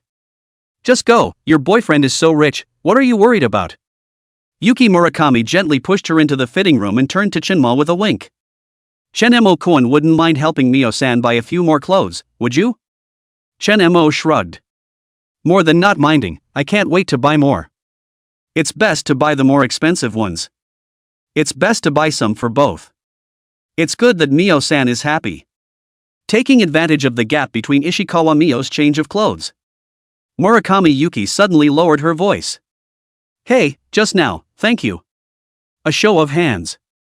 That Ito is a big client of our company now. Often orders the rental girlfriend service. Quite powerful. Yuki Murakami bit her lip. I'm afraid he's not going to let this go. Chen Mo smiled and said. Doesn't matter. Yuki Murakami looked up at him with complicated eyes. You haven't known Mio-san for long, have you? Why? Why are you so nice to her? Because she's my girl. Chen Mo's answer was simple. It's such a simple answer. It touched Yuki Murakami's heart. Her eyes twinkled. It seemed to recall some sad past. But quickly regained that perky look and flirted with a smile. Wow, what a domineering declaration. But, it's good that Mio-san met you. Just then. The curtain of the fitting room was gently pulled open. Mio Ishikawa was wearing a light pink dress. Somewhat rushed, he stepped out. The hem of her skirt swung gently as she moved. Her skin was as white as snow. Ms. Ishikawa Mio's skin is really white. Good looking? She kept her head down, her fingers entwined uneasily. Chenmo's eyes lit up. This dress perfectly frames a slim waist. The imported design again shows just the right amount of delicate collarbone. Beautiful. Chenmo exclaimed with heartfelt admiration. Yuki Murakami immediately circled around her. Reviewed like a pro. It's true that the pink color suits Mio-san very well. But I think the texture of the other navy blue color will be more elegant. For the next hour, Mio Ishikawa was like a dress-up doll, being directed by Yuki Murakami to try on outfit after outfit. Chenmo then sat on the resting sofa, watching the two girls go from rack to rack. From time to time, he offered his opinion. Finally, he pointed to a couple of outfits. This one, and the dress you just tried on, wrap it all up. The clerk's eyes lit up. Never seen a customer spend that much at one time. Hurriedly start packing. Sir, these total 4.53 million yen. Ishikawa Mio sucked in a breath of cool air when she heard the price and quickly waved her hand. It's too much, I can't wear that much. Chenmo, however, had already handed out his bank card and said, It's okay, switch it up. Ding. Monitoring that the host is giving consumption to Mio Ishikawa. Spending 4.53 million yen on clothing triggers a threefold blast. Sakura Bank, your account number 0219, 13,590,000 yen transferred, account balance 340,000 yen. Yuki Murakami muttered in a low voice as she looked on in disbelief. That's too spoiled. By the way, thanks to Ms. Yuki for taking the trouble to pick out clothes for Mio-jam, you go pick out a few sets too, I'll pay for them. After saying that, he looked at Ishikawa Mio and asked. Mio-san doesn't mind, does she? Mio Ishikawa froze for a moment. A gentle smile followed. Shaking his head gently. Of course I don't mind, Yuki-senpai has helped me so much. Yuki Murakami, however, took a step back and waved her hand. Ha? Ah. No, this is too expensive. I'm just picking out clothes for Mio-san. Chenmo opened his mouth without question. Think of it as a thank you for taking care of Mio-san before. Yuki Murakami is still trying to push through. But seeing Chenmo's eyes, somehow not quite daring to retort, he had to compromise. Well, then I'll just pick one. However, when she tried on a beige dress, it was similarly shocking to Chenmo. The contrast with the style of the outfit I just wore is just too much. All of a sudden, she's gone from being a rebellious tug girl to being the neighbor's good little sister. Chenmo said directly to the store clerk. This one, and the one she just tried on, wrap them all up too. The clerk smiled like a daisy when she heard that. Yes, sir. Yuki Murakami, who had just stepped out of the fitting room, instantly froze. Stammering. Hashizum Sachs, wait a minute. Those clothes add up to over 2 million yen, huh? Chenmo laughed. A small amount of money, it's nothing at all compared to the care you used to give Mio-jam. Mio Ishikawa also stepped forward to take Murakami Yuki's hand and said softly. Yuki-senpai. You can just take it, after all, you used to take care of me so much. Mio Ishikawa is a girl who knows what she's doing. Although there is a slight weakness on the surface, but still very flexible inside. Has begun secretly plotting something big? Yuki Murakami's eyes were suddenly a little moist. She's been alone in society for so many years. It was the first time I had encountered Chenmo like this. There's no figure for her body. Just men who are willing to spend money on her. She bowed again and said, Thank you. I'll take care of it then. Chenmo nodded to the clerk. Okay, pack it up. The clerk, who had thought this was an extra order, retracted half of his daisy-faced smile. Now this order has been successfully traded again. The chrysanthemum smile reappeared on his face. Yes, sir, it's packed for you. He packed his hands so fast they were making stumps.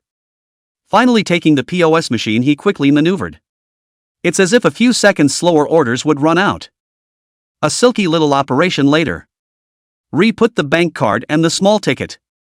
Bowing 90 with both hands, he handed it to Chinma and said, "This lady's clothes totaling 2.6 million yen have been packed. Thank you very much for coming to our store, sir."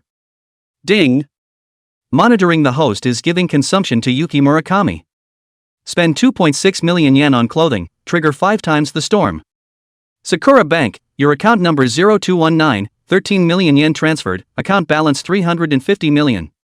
Chen Mo looked at the 2 arrival messages on his cell phone. The mood was very pleasant. 2 money trees swipe money just as fast. Chapter 075, Vacheron Constantine Consumption. Chen Mo put away his cell phone with satisfaction. Looking at the 2 beautiful women in front of him with very different styles. The corners of his mouth involuntarily rose. Mio Ishikawa was wearing a newly bought pink dress. The whole person looks gentle and sweet. And Yuki Murakami changed into that beige dress. The temperament instantly changed from a rebellious girl to a good girl next door. A sense of contrast. Walking out of the clothing store. Yuki Murakami carries a delicate shopping bag. The footsteps were as light as if they were on a cloud. She stole glances at Chen Mo's side face from time to time. The man was far more generous than she could have imagined. Where to next? She asked in a low voice as she came up to Mio Ishikawa's ear. Instead, his eyes shone brightly as he looked at Chen Mo. Chinma said, pointing to the mall guide map. "Check out Vacheron Constantine."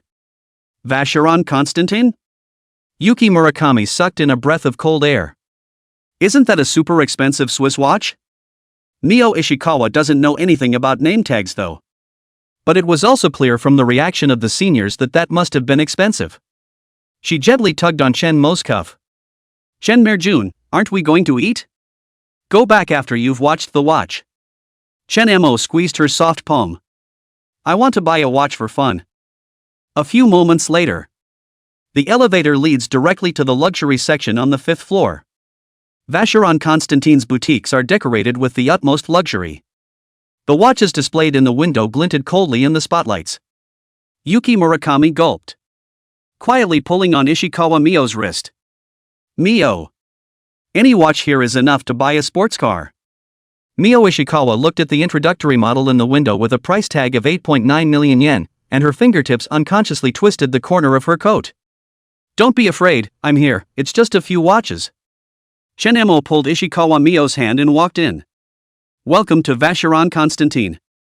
The store manager in a tuxedo greeted him personally. The eyes locked onto Chen Mo with precision. What series would the gentleman like to see? Yuki Murakami tugged nervously at her skirt. The air in this store all seemed to smell like money. Ishikawa Mio was even more frozen in place. Stare at the long list of zeros on the price tag in the glass case. Bring on both the Patrimony and Traditionnel collections. Chen Mo casually tapped the counter. The store manager's eyes lit up. But Vacheron Constantine still has quite a few rules. It can't just be some random guy looking at expensive watches. The store manager bowed slightly and spoke. "Sir has a good eye, both of these are from our classic heritage collection, please follow me to the VIP room for a closer look." He guided the trio toward the inner sanctum. In the display case next to the leather sofa, a dozen wristwatches gleamed in the spotlights. Yuki Murakami stared at one of the diamond-studded women's watches. "Suddenly cover your mouth. The price tag clearly says 28 million yen. Gosh, such a small watch, she guessed you would have to work for 3 or 5 years without food or drink to buy it. Try this piece." Chenma points to the Platinum Heritage Collection in the center of the counter. The moon phase function of the dial is glowing blue. And the couple's model next to it. When Chen Mo finished speaking, the store manager spoke up in embarrassment. "Sir, taking the liberty of interrupting, is it convenient to verify the assets?" "Don't get me wrong, I don't mean to offend you as a guest, it's just that this is the rule of our store, so please cooperate." Chen Mo raised an eyebrow, somewhat dissatisfied. After taking out his cell phone and opening the back office of Sakura Bank, handed over the cell phone screen and said, "May I buy it, please?" The store manager saw the screen showing a balance of 350 million yen. "I didn't realize this young man was quite powerful. I can't believe you have so much money at such a young age." But not enough to shock him. After all, having worked at Vacheron Constantine for so long, I've seen far too many people with money. 350 million yen might be a lot to put somewhere else. But here it's just average. And he was just being polite. I'm very sorry to bother you. I'll get your watch right away. Chen Mo casually stuffed his cell phone back into his pocket. Instead, his eyes landed on the freestanding booth in the very center of the display case. A platinum wristwatch glows with a cold metallic sheen in the special light. The moon phase window on the dial is like the moon in the deep night sky. What series is that piece?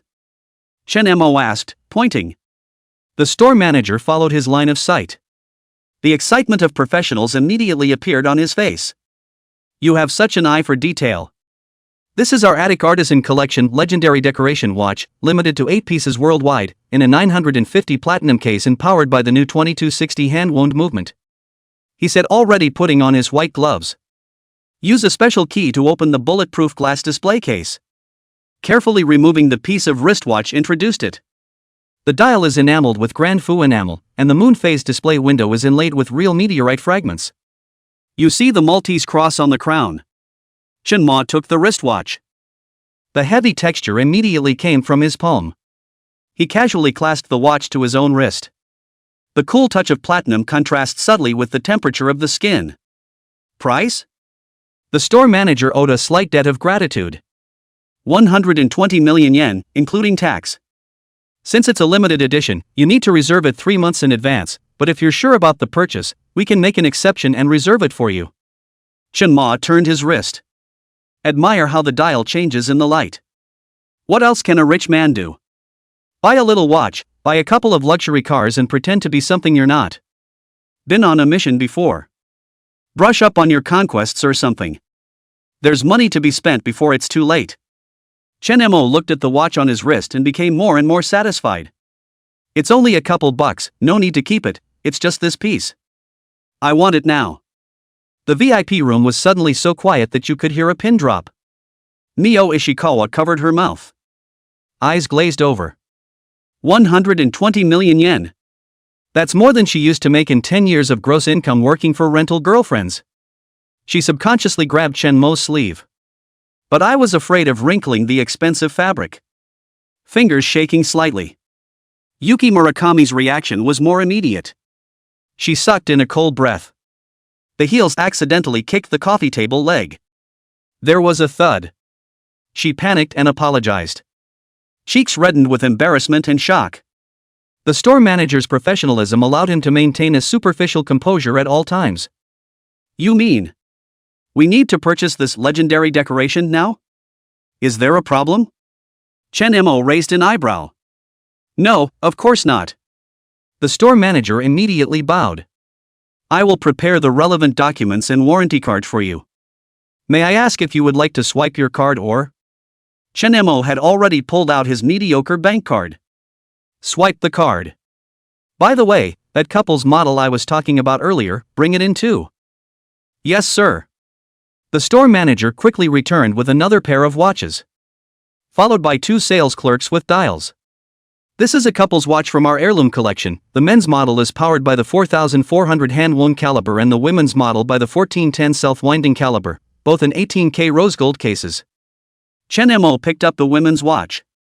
Turning to Mio Ishikawa, who had been standing still. Hands out. Ha? Me? Ishikawa Mio's voice was as thin as a gnat. She subconsciously looked at the price tag on the watch. 36 million yen. Chapter 076, Why are there so many today? The number made her eyes go black. Are there any other ladies here? Chen Mo laughed lightly and had already grabbed her slender wrist. Mio Ishikawa has thin wrists. The skin was so pale that you could see pale green veins. The moment the rose gold band snaps on, it was as if a warm light had been gilded over her entire being. Gee, nice, it suits you. Chen Ma scrutinized it. Fingers grazed absently over her pulse. Feel the sharp throbbing there. Mio Ishikawa looked down at her wristwatch.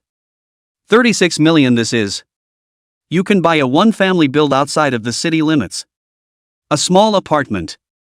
She couldn't tell you what it was like in her mind. The eyes were suddenly hot. From childhood to adulthood. Except for the mother. No one had ever been so nice to her. Those who were given a hard time by guests at the rental company. The days of being ostracized by coworkers. Those days when you had to force a smile for medical bills.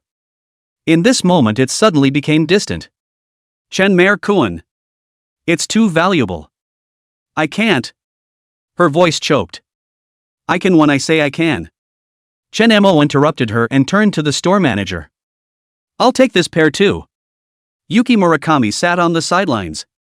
The envy in his eyes almost turned into substance. But she quickly adjusted her expression. Smiling, she said to Mio Ishikawa. Mio, thank Shin-koen quickly. This watch matches you super well. Ishikawa Mio's tears finally slipped uncontrollably. She bowed deeply, her voice trembling. Thank you, Chanmere-kun. I'll definitely cherish it. Chen-mo gently patted her shoulder and turned to the store manager. Swipe your card. The store manager took the bank card with both hands. When operating at the POS, the fingers were shaking slightly. He worked at the store for 10 years. It's the first time I've met such a boisterous guest. There are rich people out there. But who isn't looking at it for a long time and picking and choosing? Ended up booking reservations early or something. It was also the first time he had seen a bridge like today's TV show where the overbearing president gave his girlfriend a gift. Ding! It's been detected that the host is consuming Ishikawa Mio. Spend 36 million yen on the watch, trigger 5 times the storm. Sakura Bank, your account number is 0219, you've transferred 180 million yen, and your account balance is 380 million yen. Hearing the beeps coming from his cell phone one after the other, the corners of Chen-mo's mouth rose slightly. Without looking at him, he knew it was a consumer cashback that had arrived again. This feeling of more money being spent is still pretty smooth. Murakami Yuki watched as Chen-mo casually swiped away 156 million yen, and his entire body froze. She quietly pinched her thigh. Confirm that this is not a dream. Mio Ishikawa is with Chen-mo. At first she was angry because she liked Mio sauce too. After contact, she found Chen-mo handsome and rich. It felt like Mio was lucky. In the end, Chen-mo not only made a generous offer, bought her a couple million yen worth of clothes too. Feeling sour inside. Until now, after seeing how rich Chen-mo was, a strange taste welled up in his heart.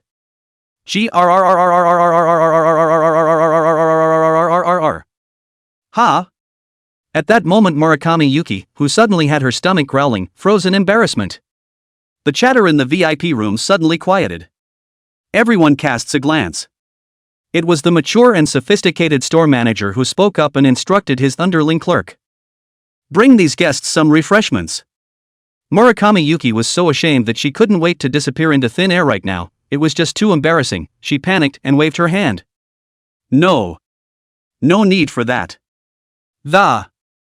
Understanding Ishikawa Mio took her hand and opened her mouth to ask. Yuki-senpai, did you go out without breakfast again? She used to work at a place with Yuki Murakami. It also counts as getting to know each other. There were a lot of work hacks that Yuki Murakami had taught her yet. For example, it's okay to skip dinner before receiving a contract. It's a good way to dabble in a meal when you're on a date. Normal male and female socialization on the island is AA. But renting a girlfriend isn't. Accompanying a meal is for the guest to pay for it. Well, Yuki Murakami responded in a voice so low it was almost inaudible. Chen-mo looked at Ishikawa Mio and opened his mouth. Let's go eat now, it's just as well that the watch is finished, I just promised to treat your seniors to dinner. Good. Mio Ishikawa nodded sweetly. Just as the three were about to leave Vacheron Constantine, the store manager personally delivered the beautifully packaged watch box to the door. 90-degree bow. Thank you for your patronage, Mr. Chen, and welcome to your next visit. Leave the awkwardness behind.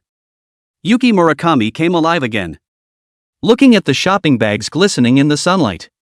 A sudden poof of laughter. Mio-san is wearing half an apartment on her wrist right now. Mio Ishikawa sniffed and scrambled to cover her wristwatch with her other hand, blushing like a ripe apple. Chen-mo was about to flirt a bit. A greasy voice suddenly came from behind him. Yuki-chan? What a coincidence. The three turned back. Just one with a greasy hair comb. The man in the flirty pink suit walked quickly. He had a gold chain around his neck. The Rolex on his wrist shook harshly in the sunlight. Murakami Yuki's expression instantly went cold.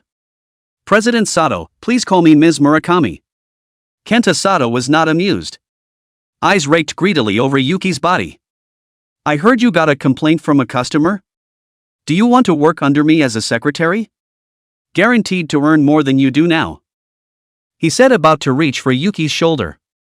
Chunma blocked the center with a sidestep. Sato's hand hung awkwardly in midair. Who are you? Sato frowned as he sized up Chunma. Upon seeing the platinum watch on his wrist, the pupils contracted violently. Murakami Yuki took the opportunity to hide behind Chunma. This is Mr. Chen, my friend. Sato quickly adjusted his expression. Pulls out a hot gold business card. I'm Kenta Sato, the president of Sweet Companion Rental Girlfriend Shop. I wonder where Mr. Chen works. Chen Mo didn't even look at the business card. Hobo. Sato sniffed with a contemptuous smile and turned to Yuki. Yuki-chan, consider my offer? How about I raise your monthly salary to 3 million yen? He deliberately emphasized the figure 3 million. Demonstratingly, he glanced at Chunma. It's not necessary. Yuki coldly refused. Sato was unforgiving. I heard that your friend Mio-jam's mother is hospitalized? Our company recently invested in St. Luke's International Hospital, so we can arrange the best ward. After saying that, he saw Mio Ishikawa on the side. The greed in his eyes could not be stopped. Yeah, Mio-san is here too, your mother. I said it's not necessary. Please get out. Yuki suddenly raised her volume. It drew sideways glances from passers-by. Sato grimaced. Murakami Yuki, don't give me that face. You think you'll be alright if you pay a little for breach of contract? Believe it or not, I'll sue you. You've had such a negative impact on the company. I'll see how much money you have enough to pay for it. Believe it or not, I'll make it impossible for you to stay in this business. Chen Mo suddenly let out a light laugh. Oh? Money? Liquidated damages? Sato froze. What? I said how much she owes for breach of contract and I'll pay it for her. Chen Mo slowly and methodically turned the watch on his wrist. Besides, who did you just say you were going to make a mess of? Sato was enraged by the attitude. Pointing at Chen Mo's nose, he cursed. Don't get too cocky. This is... Snap. A loud slap interrupted his words. Sato stumbled back a few steps, covering his face in disbelief. You dare to hit me? Chen Mo shook his hand and shook his head helplessly. The same words again? Are all the men of the small life this good? What's with all the old fights today? Just fought off a little one and here comes an old one. Just based on the way he looked at Mio Ishikawa just now. Chen Mo then already intended to make a move. You need to pick a day to beat you? Chapter 077, Getting Help from a Little Teiyukai. You need to pick a day to beat you? The face of Kenta Sato, who had suddenly received a slap, rose to a pig's liver color. He trembled and pointed at Chen Mo. Baka Tooth Road. Do you know who I am? Pop. Another slap rang out. This time with more force. Kenta Sato dropped straight to his feet. His carefully groomed greasy hair fell apart. The gold chain on his collar slipped to the floor. The whole thing looked woefully out of place. Chen Mo slowly and methodically straightened his cuffs and said, I don't care who you are. By now there were quite a few watching crowds gathered around. Some people have even taken out their cell phones and started recording. Kenta Sato struggles to get up, not forgetting to pick up the broken pieces of gold chains scattered all over the place. The eyes of the passers-by were like sharp knives thrust into his heart. After all these years of living, it was the first time that such a disgraceful situation had occurred. His eyes were filled with resentment. I want you dead. You wait. I'm going to call the police. I want. Call the police? Whatever, just be happy. Chen Mo had already thought of a retreat when he struck. Big deal is losing money. The thought of jail time or anything else didn't even cross my mind. He is not convinced that money can't solve it. If you say that money can't solve it, then you definitely don't have enough money. Besides, there's a timeout for peddling. Big deal, no more beef. He's not only going to conquer the beauty of a small life, and to be at the top of a small life. Japan's strength is misplaced and complex. Without roots, he had to take shortcuts. The best shortcut that's bound to be the mob. The gang that Chen Mo could hook up with right now was the Sumiyoshi Society of the Yakuza Maple family. The last time he had heard Ji Daofeng say that his father was competing to be the next president, Chen Mo's mind had begun to flex. Oh, a favor anyway. The gang should have their own way of dealing with this kind of dispute, and there shouldn't be any pressure to solve it, right? It's kind of a debt of gratitude from before anyway. It doesn't matter if you owe one more. So he pulled out his cell phone and called Yakuza Kid. Hello. Just after the phone was connected, the opposite side of Yakuza Kid opened his mouth like a machine gun. Hello? Why are you calling me? Are you done? Want to teach me how to ride? Then I'll skip school and come to you now. Her twittering voice, Genmo's eardrums hurt, and the phone was held a few minutes away from the road. No, there's something I need your help with right now. The phone caller, Jodo Maple, flirted when he heard it. Do you still need my help? Haven't you always been a bit of an ass? Remember the first time I saw you? Chen Mo had a black line on his face. This girl really holds a grudge, directly interrupting her jabbering and coming to a provocative way to say. Do not help, forget it. Also did not want to find you help, find you or to give you face no? Besides, you may not be able to help, forget it, no need, hang up bye. Wait a minute. What did you say? Who am I? And what can I help? Yakuza Kid's voice steeply raised an octave on the other end of the phone. Chen Mo could almost imagine Extreme Daofeng jumping to his feet in anger. The corners of his mouth quirked. The agitation looked like it was working. This Yakuza's youngest daughter is simply adorable. What is it? Is there anything that this great lady can't solve? Grapes Maple asked through gritted teeth. I was at the mall near Ginza today and gave two ungrateful douchebags a couple of slaps in the face, and now he's calling the cops. Chen Mo glanced at Kenta Sato, who was shivering on the phone, and his tone was relaxed as he tried to talk about some trivial matter. I guess you gangsters are pretty good at dealing with this kind of thing, aren't you? Huh? I thought it was something big. So this is it? Yakuza Kid grunted lightly in disdain on the other end of the line. The tone was full of arrogance.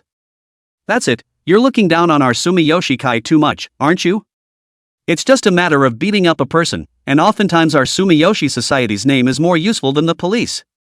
Her haughty tone caused Chen Mo to tug at the corner of his mouth. It was as if I saw this girl tilting her head back with her arms crossed in a haughty and uncontrollable manner. Got it, Miss Maple, you're the best, so tell us how to handle it. Yakuza Kid asked with a few moments of seriousness. What is the status of the other party? Can it be solved with money? Chen Mo swept a glance at Kenta Sato and lightly returned. Status? Looks like a thug with a big gold chain around his neck and a crappy Rolex. Oh yeah, heard him say he's the president of the Sweet Companion's rental girlfriend shop. After he finished, a disdainful snort came from Jodo Kid on the other end of the line. Che, that's all there is to it, huh? How do you want to fix it, square or black? Chen Mo raised his eyebrows and asked with interest. Oh? There's a pro and con solution? Tell me about it. That's for sure. Yakuza Kid's tone was filled with the arrogance of a Yakuza's 1,000-year-old girl as she said. Positive well, is to introduce you to a lawyer, let the lawyer for you to solve, compensation on the line. The black one is.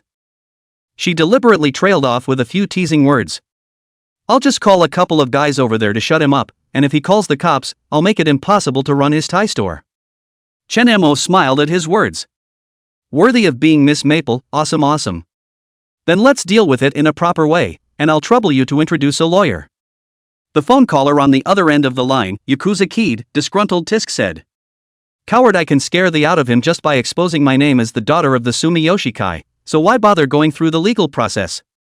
Chen Mo looked at Kenta Sato, who was not far away, nodding his head in response to the call, and laughed lightly. Missy, it's a legal society now, and besides. He lowered his voice.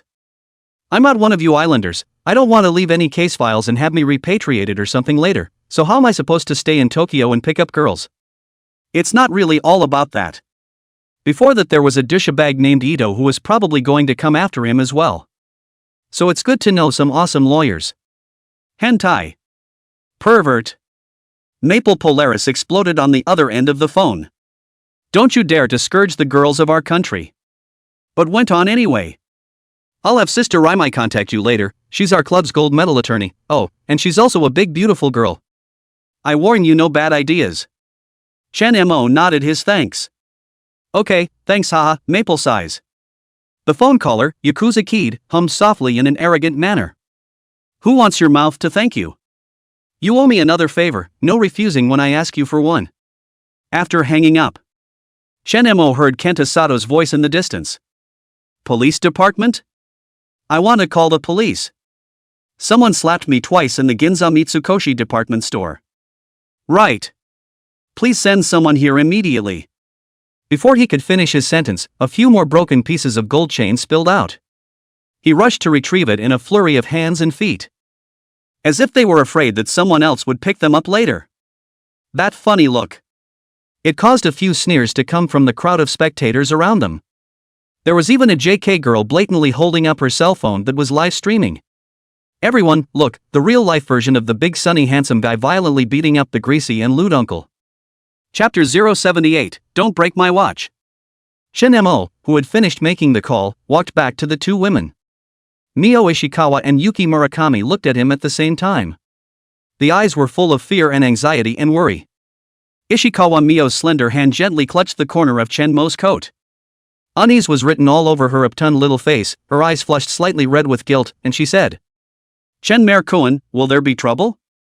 It's all my fault. She felt that Chen Mo had struck out and hit someone. It should be because of your own. After all, that greasy president's eyes were just too dirty. I didn't used to get a lot of harassment at work. To the side, Yuki Murakami bit her lower lip. Neo-sauce, it's not you, I'm sorry I got you guys in trouble, it's okay, when the police come later I'll just say I hit them. After saying that her face was a bit pale, she grabbed Chen Mo and Ishikawa Mio's hands and said, Mr. Chen, Mio-sauce. You guys should go, Sato has connections in the police department. Last time there was an employee who was killed by him. The words were suddenly silenced in mid-sentence. Eyes flickered as he averted his face. Chen Mo could feel Ishikawa Mio's hands trembling slightly. And Yuki Murakami, although she was forcing herself to be calm. But the whitened face, and the nails gripping his hand were about to pinch into his flesh. It's okay. I'm not even scared, what are you guys scared of? Chen Mo gently patted the back of Ishikawa Mio's hand. Smiling at Yuki Murakami again. Don't be afraid, it's a big deal to lose some money, I have plenty of money. 10 minutes or so later. For uniformed police officers you walk towards a few people. The lead officer's eyes scanned the scene sharply.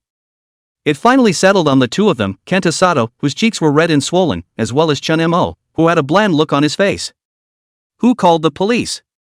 The lead officer asked in a hushed voice. It's me. Kenta Sato rushed up as if he had grabbed a lifeline. Pointing to his piggy-like cheeks, he then pointed at Chen Mo. Officer. My name is Kenta Sato, and that's the guy that attacked me for no reason, and everyone at the scene can testify to that.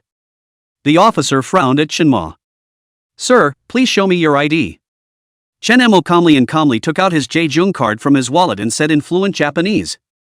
I'm the shareholder of Tomodachi Trading, just now it was just self-defense, he was the one who opened his mouth to insult my two friends first. Baka, you're talking nonsense. Kenta Sato looked at the lead policeman with agitation and sophistry. He is purely malicious and hurtful, you guys arrest him, I'm going to sue him for willful injury. The officer took Shinma's ID and scrutinized it. Seeing his indifference, Kenta Sato opened his mouth directly to show his connections. Don't look now, I know you're Inspector Takahashi, you arrest him first. The police looked at Shinma's identity, Chinese. At once the xenophobia of the heart kicked in.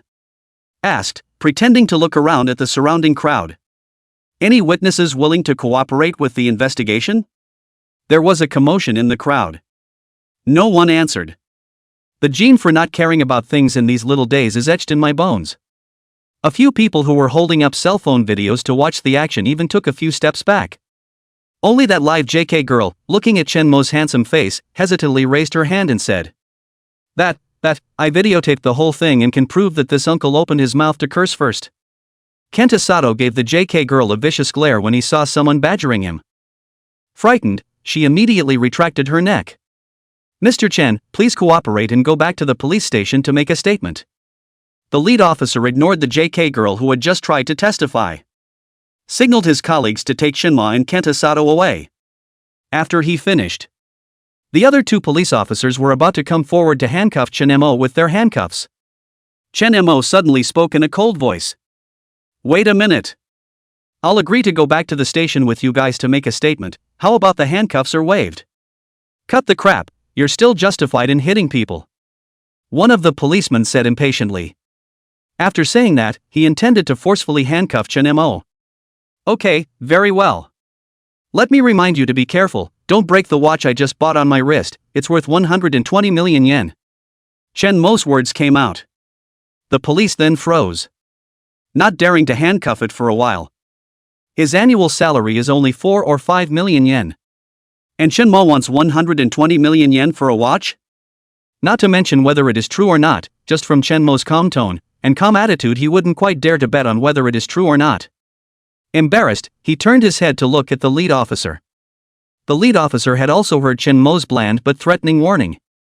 He squinted, carefully surveying Chen Mo's wrist. Only the watch glowed pale and cold in the mall lights. As a police officer on duty in the Ginza area for many years, he could tell at a glance that the brand of the watch was Vacheron Constantin. Although he didn't know the selling price of the watch, he could tell from the texture that it was a top-of-the-line watch. No need for the cuffs yet. The lead officer stopped his men. Kenta Sato immediately jumped to his feet at the sight. What's wrong with you guys? He's a prisoner who uses violence at will. Why aren't you handcuffed? Cuff him. Or I'll file a complaint against you with your Inspector Takahashi. The lead officer was a bit speechless at this. Why is this Kenta Sato guy a bit pig-headed? The other side can buy that expensive watch now all. The identity is bound to be uncomplicated. I can't figure out how this kind of pig knows Inspector Takahashi. It'll be a pain in the ass to drag yourself down later. Mr. Sato, please watch your language. The lead constable glanced at him coldly. In contrast to the jumping Kenta Sato, he still felt that Mr. Chen, the one who hit the man, was not simple. A jumping pig's head. And a pale rich brother. It goes without saying which one to choose, naturally. The police have their own procedures for enforcing the law, and it's a citizen's right to file a complaint. The lead officer's businesslike attitude annoyed Kenta Sato. Baka, you bunch of losers. The lead officer ignored his words and, looking at Chen Mo, his tone eased a few more points and said, Then please, Mr. Chen, please cooperate with us on this trip. Chen Mo nodded and asked, I'll cooperate with you to get a statement. The one who beat up was myself, it has nothing to do with my two friends, they don't need to get a statement, do they? The lead officer didn't say yes or no. Chen Mo understood in seconds. Turning to look at the two women, he said, Why don't you guys go find somewhere to eat, I'll be back in a bit. Don't, Chen Maju and I'll accompany you to the police station. Mio Ishikawa hastily shook her head stubbornly. Yuki Murakami chimed in. Yes, you were supposed to beat people up for us, or else would we be in the mood to eat? We'll accompany you. Cut the crap, if I tell you to go eat, I'll be with you in a minute or I'm going to get mad. Chen Mo purposely grimaced and said in a forceful tone. Ishikawa Mio's eyes reddened. Chapter 079, Fines, is 1 million enough? There was something more to be said. But she was gently pulled back by Yuki Murakami. Yuki Murakami shook her head at her and whispered. Mio-san, us being here will only distract Mr. Chen, why don't we find a place to wait for him first? Mio Ishikawa bit her lip. Eventually nodded and whispered. Then. Chen Merjun, you must come back quickly. Shinma smiled. Reaching out, he rubbed her hair. Don't worry, it's just a small thing. He took out his cell phone and transferred 20 million yen to Mio Ishikawa Dao. Mio-san, take Yuki to dinner, I'll be back in a while. Ding. It's been detected that the host is consuming Ishikawa Mio. Transfer 20 million yen for dinner, triggering a 5-fold blow. Sakura Bank, your account number 0219, 100 million yen transferred, account balance 460 million. After transferring the money he turned and left after the police. The back is subdued. Kenta Sato saw it. Viciously, he glared at Chen Mo. Yelling at the police again. You guys keep an eye on him. Don't let him get away. The lead officer didn't bother. It was just a matter of business to take the two men to the police car. Police car. Kenta Sato sat in the passenger seat.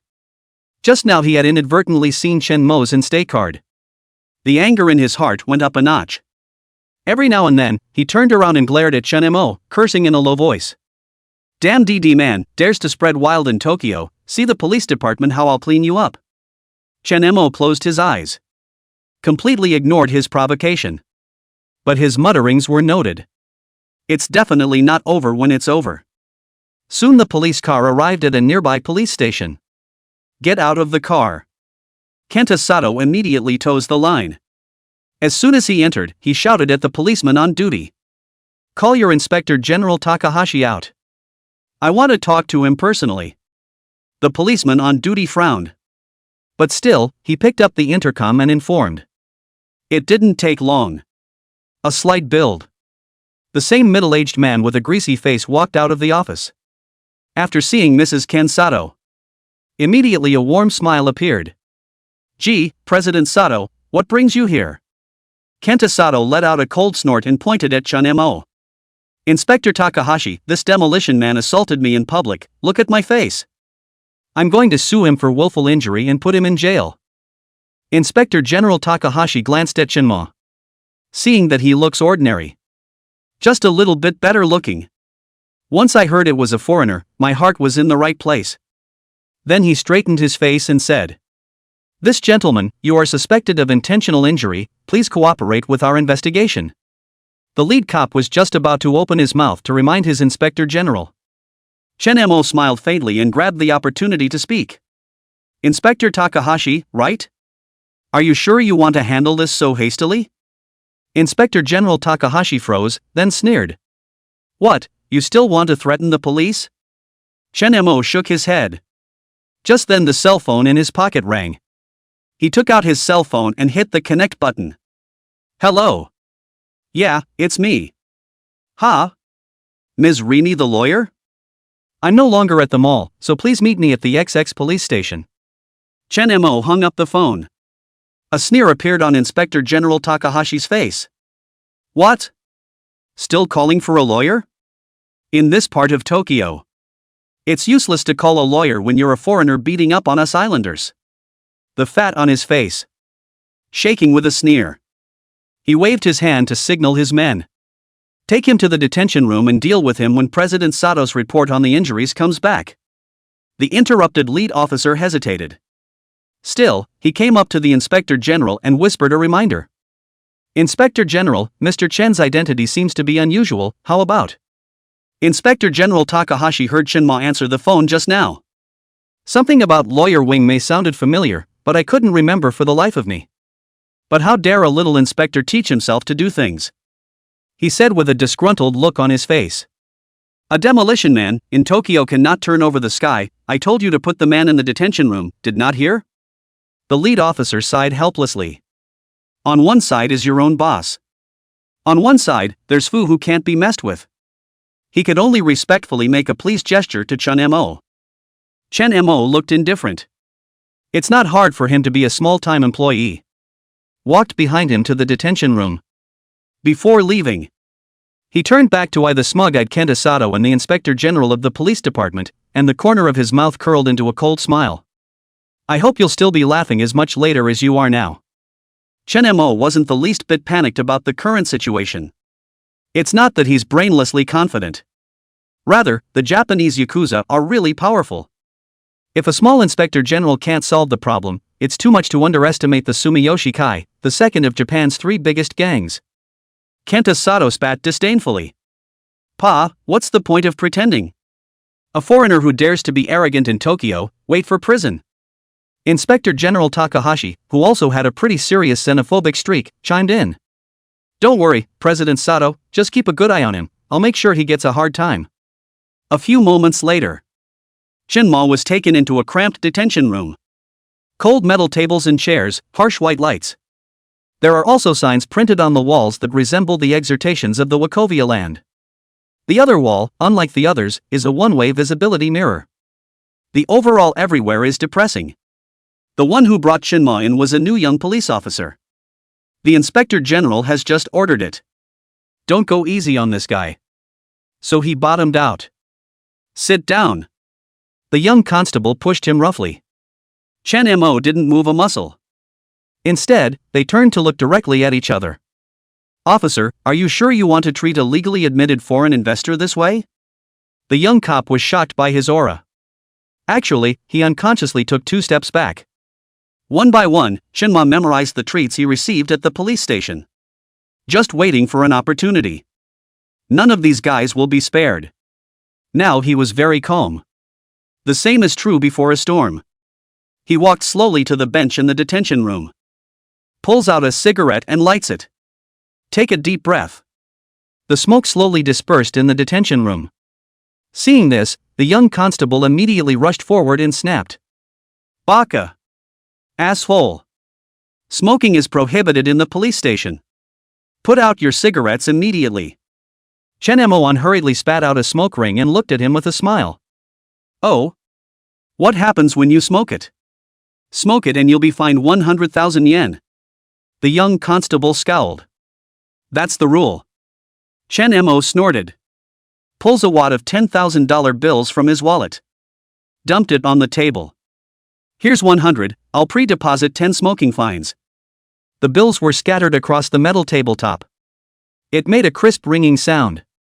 The young constable froze. He'd never seen anyone deal with fines that way. Just when he didn't know what to do. The door to the detention room was pushed open. Chapter 080, What are you?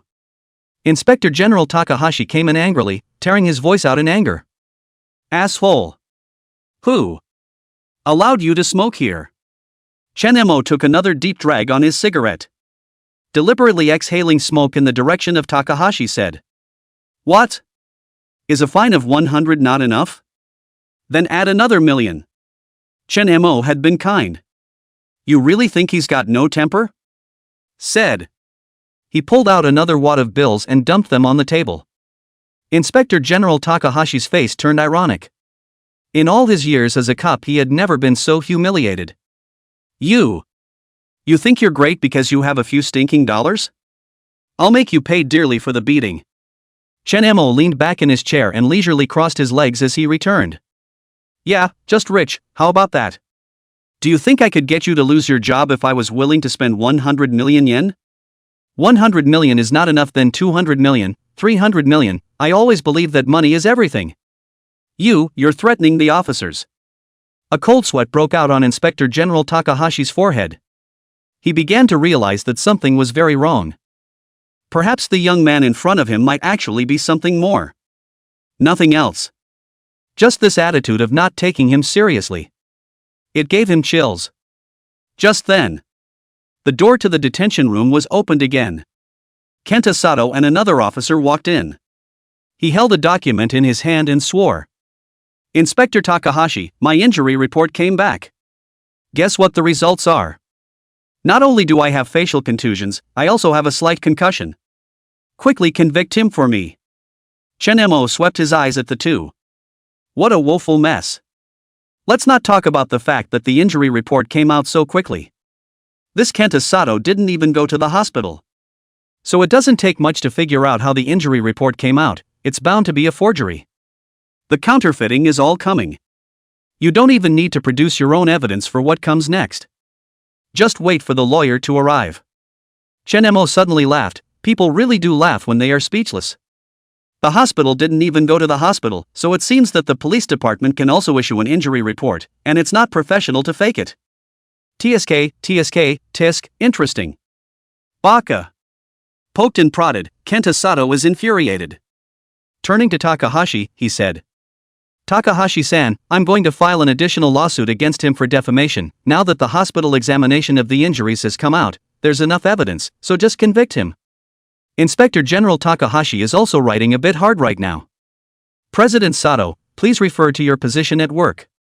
He took the obviously falsified report. The corner of his eye twitched slightly. The two used to play this kind of match quite well. Provided the person being taken is a soft touch. But he thought that Ken Sato had been giving him a lot of confessions during the peaceful days. Still hard. Mr. Chen, now that the evidence is clear, what else do you have to say? How about the two of you discuss mediating privately? Now his attitude had softened a few points. As soon as Kenta Sato heard that Inspector General Takahashi actually wanted to mediate, he was instantly displeased and immediately jumped to his feet. Takahashi. Inspector General. What do you mean by that? He pointed to his red, swollen cheek and spat. Look at the bruises on my face. Can this be adjusted? It's swollen to a pig's head. How can I meet people? How can I save face? I want him to go to jail. At least 3 years. No. 5 years. Takahashi's forehead was now breaking out in cold sweat after cold sweat. Very much regretting why I didn't investigate first just now. Just take a hasty stand. Now there's a bit of trouble. It felt like his position was truly untenable if this matter was not handled well. He secretly glanced at the calm and collected Chun-mo. Another look at the storming Kenta Sato. The heart screamed in darkness. He had already given him a reminder himself.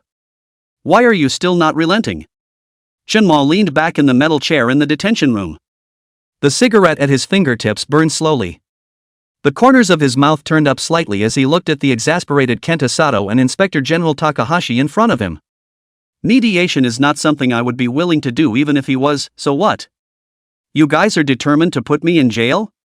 His tone was calm. But the eyes went cold. Kenta Sato grinned sardonically and slapped the forged injury report. The evidence is overwhelming, and you still want to argue? Inspector Takahashi, convict him now. Inspector General Takahashi gulped. Though the heart is vaguely uneasy. But it was done, and he could only go on with his head. He said with a stern face and a pretense of authority. Mr. Chen, since you're not willing to settle, we'll have to go through the formal procedures. He winked at the young constable next to him. Go prepare the detention papers and hold him for the first 48 hours. When Chun-mo heard this, not only did he not panic, he instead smiled. He stood up slowly. Looking condescendingly at Inspector General Takahashi, his tone was playful. Inspector Takahashi, are you sure you want to do this? Takahashi was staring at him. But the mouth is still tough. What? You still want to threaten the police? Chun-mo shook his head. The cell phone in his pocket rang at the right time. Chun-mo picked up the phone in front of them. Hey, it's me. Yeah, I'm in the police department. They've got me in a holding cell and they're going to try to convict me with false evidence. Yes, please, Ms. Lawyer. When he finished, he hung up. Sitting back in his chair. Continue to cross your legs. Kenta Sato became even more irritated at the sight. Rushing forward and pointing at Chun-mo's nose, he cursed. What's the point of pretending? You think you can scare us with a phone call? Chun-mo also did not agree to mediate, so Inspector General Takahashi could only go one way, he sneered. Mr. Chen, this is Tokyo, not a place where you can play wild. Just the fact that you just threatened a police officer is enough to put you in jail. Chun-mo ignored their clamor. Just said lightly, you have one last chance, let me out now and I can pretend nothing happened. Of course I won't let go of the one next to you. Let you out? You fart. Don't even think about it. Kenta Sato laughed in anger. Takahashi-san, don't bull him, just lock him up. Inspector General Takahashi nodded. Waving the officer forward. Take him into custody. However, just at the moment the officers were ready to strike. Bang! The door to the detention room was violently pushed open. A police officer rushed in a panic. The face was white. Inspector General. It's no good. There's a Sumiyoshi Kai car coming from outside. Outside. Inspector General Takahashi froze. The Sumiyoshi Society? What are they doing here? The officer trembled and pointed at Chun-mo. They said they were the gentleman's attorney. An eerie silence suddenly fell over the detention room. Inspector General Takahashi's face instantly turned pale. You? How do you know the Sumiyoshi Society? Chun-mo slowly and methodically stubbed out his cigarette. The corner of his mouth hooked into a sneer. What are you? I need to explain myself to you? Kenta Sato yelled before he could react. Takahashi-san, what are you afraid of? Isn't it just a gang? What else can they do to us at the police station? Shut up! Inspector General Takahashi suddenly bellowed. Shivering all over, this is a real mess. And it's the pig's head that's bringing the trouble. Did you make $2 and swell up? Don't you remember what the Sumiyoshi Society exists? Chapter 081, Gold Medal Lawyer Rini Fukuda. Kenta Sato shivered at the outburst. The fat on his face quivered. It was then that he realized the gravity of the situation. Stuttered the question. Sumiyoshi Kai? It's that. Tokyo's second largest. The words were not yet spoken. There was a sudden rush of neat footsteps outside the detention room. 4 burly men in suits walked in. It was followed by the crisp sound of high heels on the floor. Da-day-day-day. In came the woman about 25 or 26 years old. Small, melon-like face. The lines are smooth and natural with a slightly pointed chin. Eyes are large and bright. The eyelids are clearly lined and the eyes are clear. The nose is high and small. The nose is more narrow with a straight bridge. The lips are plump and rounded with a beautifully shaped lip. The face is very delicate and three-dimensional. It gives a sexy yet sweet look. And the skin is fair and delicate, smooth and tight, almost invisible pores, like a porcelain doll, radiating a healthy luster, giving people a feeling of blowing. A short, sharp haircut and a pair of black-rimmed glasses. Dressed in black silk with a wrap-around skirt and a small white shirt, the size of her chest is very noticeable. She wore the gold badge exclusive to the Sumiyoshi Society pinned to her chest. It sparkles in the light. Counselor Rini! Inspector General Takahashi exclaimed. Cold sweat instantly broke out on his forehead. Of course he knew this gold medal lawyer of the Sumiyoshi Association. The myth of the undefeated Tokyo legal profession. A legend with a 100% win rate in handled cases. Rini Fukuda. Ding. 10 conquest points consumed, checking target information. Name, Rini Fukuda. Age, 26. Height, 163 centimeters. Weight, 49 kilograms, e. Charging times, 0. Overall rating, 96. Status, Sumiyoshi Kai Gold Medal Attorney. Personality, outwardly the cool rationality of an elite lawyer, but privately an almost pathological perfectionism towards men. People who recognize at first sight will display unexpected pettiness and mischief. Slightly abusive tendencies, especially in the courtroom, to destroy the psychological defenses of the other party. Background, both my mother and father are lawyers, and the family has strong connections in the judicial system in Tokyo. Weaknesses, no resistance to chamomile but strict sugar control, so rarely eat it. Tattoo-like butterfly birthmark on the back of the left shoulder blade. Birthmarks are very sensitive. Preferences, late-night wine tasting in the nude in a high-rise apartment. Self-identified as the most stressful way to unwind. Tie a tie for a man who looks good. Never been in a relationship but have dozens of expensive men's ties in my closet. Composite score 96, eligible for conquest, bound or not? Binding. Bind. Without even looking at Takahashi, Rini Fukuda walked straight to the chair opposite Chinma and sat down. Looking Chen-mo up and down.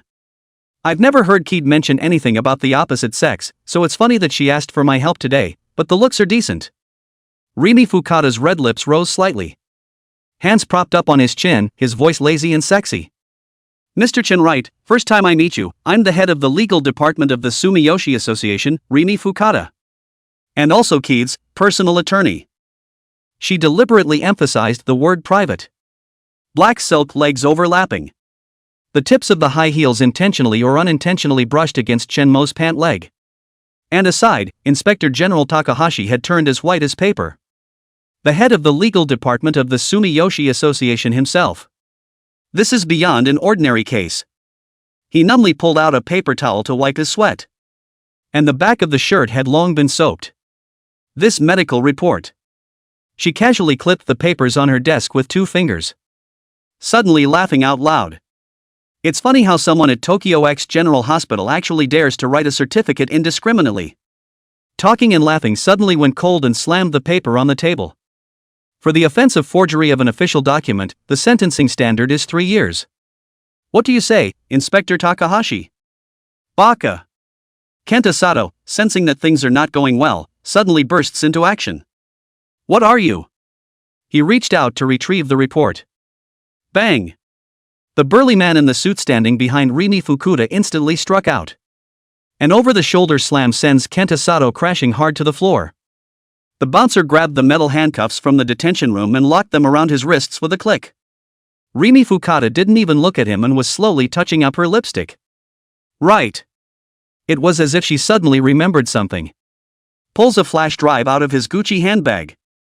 Here's the original 4K footage from the mall surveillance of Mr. Chen's self-defense pose. The beautiful eyes behind the black frames flashed with a hint of playfulness. It's very handsome. Inspector General Takahashi's head was so big that he quickly flung himself on his knees and begged for mercy. Mr. Chen. I'm sorry, it's my eyes that are blind, it's all Satoshi. Chen-mo stood up and condescendingly looked down on him, who was shaking like a sieve, and said, I told you I hoped you'd have the last laugh, and how long has it been since you stopped laughing? You dog. After saying that, he turned to look at the politically pretty beauty on the side. Miss Fukuda, thanks for stepping in to help, next. Don't worry. Rimi Fukuda stood up and took his arm affectionately. The Ginza area inspection minister is on his way to apologize as for these two. She came to Chen-mo's ear to pucker her breath. At your disposal. The coquettish tone seemed to say more than just those two. And with a little something else. Makes you think. The one-way glass of the detention room reflects the two snuggling. The sound of rapid footsteps came again and again from the corridors of the police station. Assholes! Who gave you permission to seize foreign guests at will? With a roar of rage, in came a rather old constable. Dressed in a sky blue police uniform with 3 silver stars on a silver shoulder patch. Inspector General Takahashi heard the voice. He couldn't even kneel steadily, and sat down on the floor directly paralyzed. For the voice was none other than his top man, the voice of Ginza Area Inspection Minister Matsuo the other day. Pop. The first thing the Minister of Inspection did when he came in a few days ago in Matsuo was to fling Takahashi hard in the face. Hit him so hard his glasses flew off. It shattered into pieces against the human wall of the detention room. I can't do it without a fight. Just now. He was happily exchanging information with the subordinate's wife about her husband's work. A phone call came in. Without saying a word, it's a stinker. It took a scolding to realize that his men had messed with the Sumiyoshi Society. He hadn't taken off his pants yet and he shuddered in fear. I couldn't think of anything else to rush over with my pants up. Kenta Sato's eyes were equally wide as he was pinned to the ground. I didn't realize that the Inspector General of the Ginza district was groveling to the young man at the moment. A chill went straight to his already small brain. I say, Inspector General, the quality of your staff leaves something to be desired. Chen-mo once again lit a cigarette and said with a smile. Just now you were talking about like me. Baka. Chapter 082, Being Teased Instead of Flirting. Matsuo turned around in a rage a few days ago. Grabbed Takahashi by the collar and slapped him 3 times in a row. Snap. One louder than the other. Blood immediately spilled from the corner of Takahashi's mouth. But he didn't dare lift his hand to wipe it. Now apologize to Mr. Chen immediately. Matsuo lands a shoulder strike on Takahashi. Or you get your ass to Hokkaido tomorrow to keep the lighthouse. Takahashi rolled and crawled to kneel in front of Chen-mo, his forehead knocking heavily on the floor. Mr. Chen, I was wrong, I was really wrong. It's all because of that bastard Kenta Sato. I was blinded by him. Oh? Chen-mo suddenly crouched down and picked Takahashi's chin with his cell phone. Weren't you the one who just said it was useless to call a lawyer? Matsuo grabbed the forged injury report ironically a few days ago. Torn to shreds in front of everyone. Check. Thoroughly investigate Tokyo X Hospital. Leave no one behind. Rimi Fukuda suddenly laughed out softly. The tips of her heels kicked Sato, who was pinned to the ground. I almost forgot about this one. Kenta Sato suddenly struggled violently. You can't touch me. My big brother is. Pop. Chen-mo backhanded him with a slap that caused his head to tilt to the side, and 2 bloodied teeth flew out and hit the wall. This slap is to teach you what manners are. Chen-mo shook off his hand and turned his head to look at Fukuda Rong-mei and asked. I recall that the Hate Speech Regulation Act can be applied to public abuse of foreign guests? Matsuo immediately understood a few days ago. Minimum 3-year sentence. We will take special care of him in the detention center. Said with a meaningful glance at the burly man from the Sumiyoshi Club. And Rini Fukada suddenly took Chinma's arm. Little handsome, can you leave it to Mr. Matsuo here? People are hungry and have helped you so much, shouldn't you repay them? Like feeding people's stomachs. Chenmo didn't understand why this gold medal lawyer was so hot. But it's not like he's some little fledgling himself. Faced with this big sister version of bad taste teasing. Isn't that a professional match? You're so thick-skinned that you're shy? At once he remembered that one skill was still eating dust in his storage. Ding, ding, ding. Mind reading activated. Target Rini Fukuda. Directly, the corners of his mouth hooked up in a playful smile and said. He looked down into Rini Fukada's feminine eyes and whispered. Of course, what would Miss Fukada like to eat? My treat. Rini Fukada blinked, her red lips parting slightly as she said. What about people who can do anything, but... This is the first time Xiaofeng has asked me for a favor, and it's still for a man. The two aren't secretly in love, are they? But then this little handsome boy, this can still be in danger, a bit of ability it, I cannot, the old lady cannot make you look bad. Let's see how I'm going to molest you. She suddenly came close to Chen Mo's ear and blew mischievously. But I'm curious to know, how do you plan to feed me, little handsome? These words full of innuendo made Matsuo Nico go to think about it, but didn't dare to think about it, and hastily lowered her head pretending that she couldn't see or hear it. Some of the younger officers in the detention room were even less set in their ways. Both gulped instinctively and reacted with fearful eyes fluttering about, not daring to look at Rini Fukada again. That depends on how big Ms. Fukada's appetite is, but any bigger and I can satisfy you. Chenmo responded calmly and even flirted in reverse. Rini Fukada's eyes grew a few shades whiter as she listened. Exclamation point. Good boy. How dare you snark on me? I can't. I have to get it back. Rini Fukada smiled softly. Fine, then let my sister see how good you are. After saying that, she took Chenmo's arm and walked out the door. The sound of high heels on a marble floor was clear. Crisp and rhythmic, just like her pleasant mood at the moment. As you walk out the front door of the police department, Rini Fukada suddenly stopped in her tracks. Pushed his black-framed glasses and gave Chenmo a wink. Handsome boy, how far have you progressed with our little phone? What? Playing dumb? You don't dare to admit your relationship? If you're not boyfriend and girlfriend, why would Keed ask me for help? It's that if you're in a relationship, kissing and cuddling and posting is fine, but... If you take the last step, she's still a kid, and if her father finds out, he'll cut you that. Kid, you just pretend, old lady is like this, you are still in danger, surely you are not a little boy. Miss Fukada, you misunderstand, I'm just a normal friend with Miss Keed and I have no desire to be in a relationship with her, I prefer mature and attractive women like... Chenmo said while giving an answer with his eyes. Rini Fukada's footsteps suddenly stopped. The beautiful eyes behind the black-rimmed glasses flashed dangerously. Such as? Good boy, good courage, how dare you molest me like that? But, the eyes and mouth are sincere. The corner of Chenmo's mouth hooked into a gangly smile. Suddenly reaching out, he pinned a strand of broken hair behind her ear. Like Ms. Fukada, for example, who's both smart and sexy, a lawyer big sister. Fingertips grazed her sensitive earlobe if anything. Rini Fukada's breath hitched. Damn. Yeah. How dare you get your hands on me? But that's what men are supposed to look like to have fun. You kid, how dare you molest the gold medal lawyer of the Sumiyoshi Society? Do you want to die? Aren't you afraid I'll have my bodyguard cut off your dick? She glared in feigned anger. But the slightly reddened tips of his ears revealed the true reaction. The black silk legs suddenly took a step forward. The 10-centimeter high heels almost stepped on Chenmo's shoes. Chenmo nonetheless did not retreat. Instead, he leaned down to meet her oppressive stride.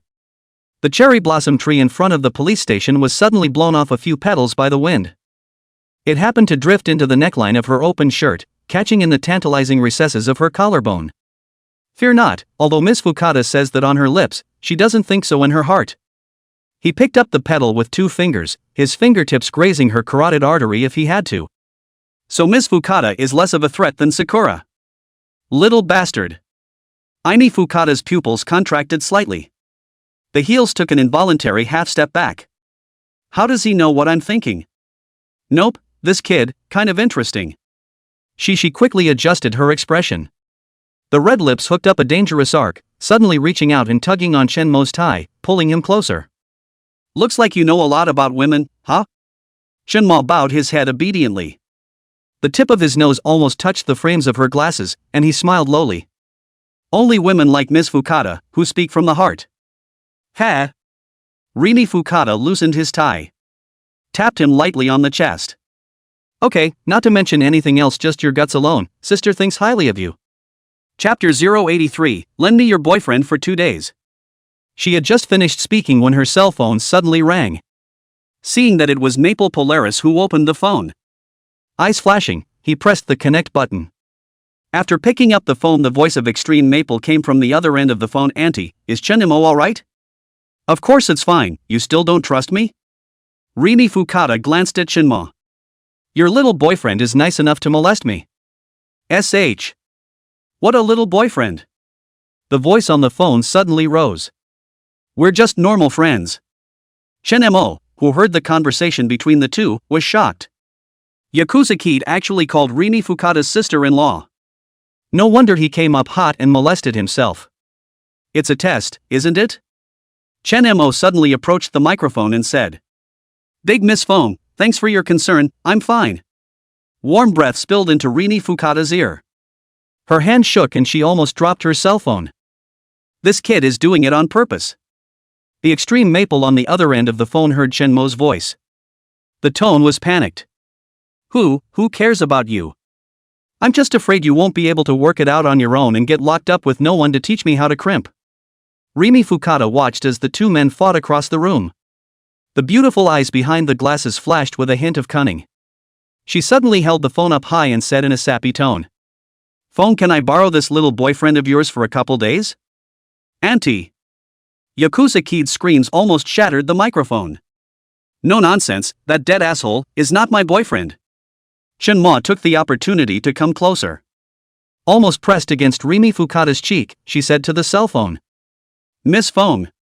Don't worry, I'll do what I promised you, but you need to change your temper. Oh, you can't move without cursing, be careful that you won't be able to marry in the future. You're the one who can't get married, piss me off, don't ask for my help next time. There was a busy beep on the other end of the line. Yakuza Kid hung up the phone directly. Rini Fukada put away her cell phone and looked at Shenmo with a smirk. Not a lot of guts, even daring to molest the eldest miss of the Jodo family. Shenmo shrugged. More than that, I'm curious as to why Ms. Fukada is testing me? Rini Fukada was slightly stunned, then laughed out softly. I'm sure you can tell. She turned toward the black business car parked at the curb. Get in the car first, my sister hasn't had lunch yet. The leather seats in the car give off a light leather aroma.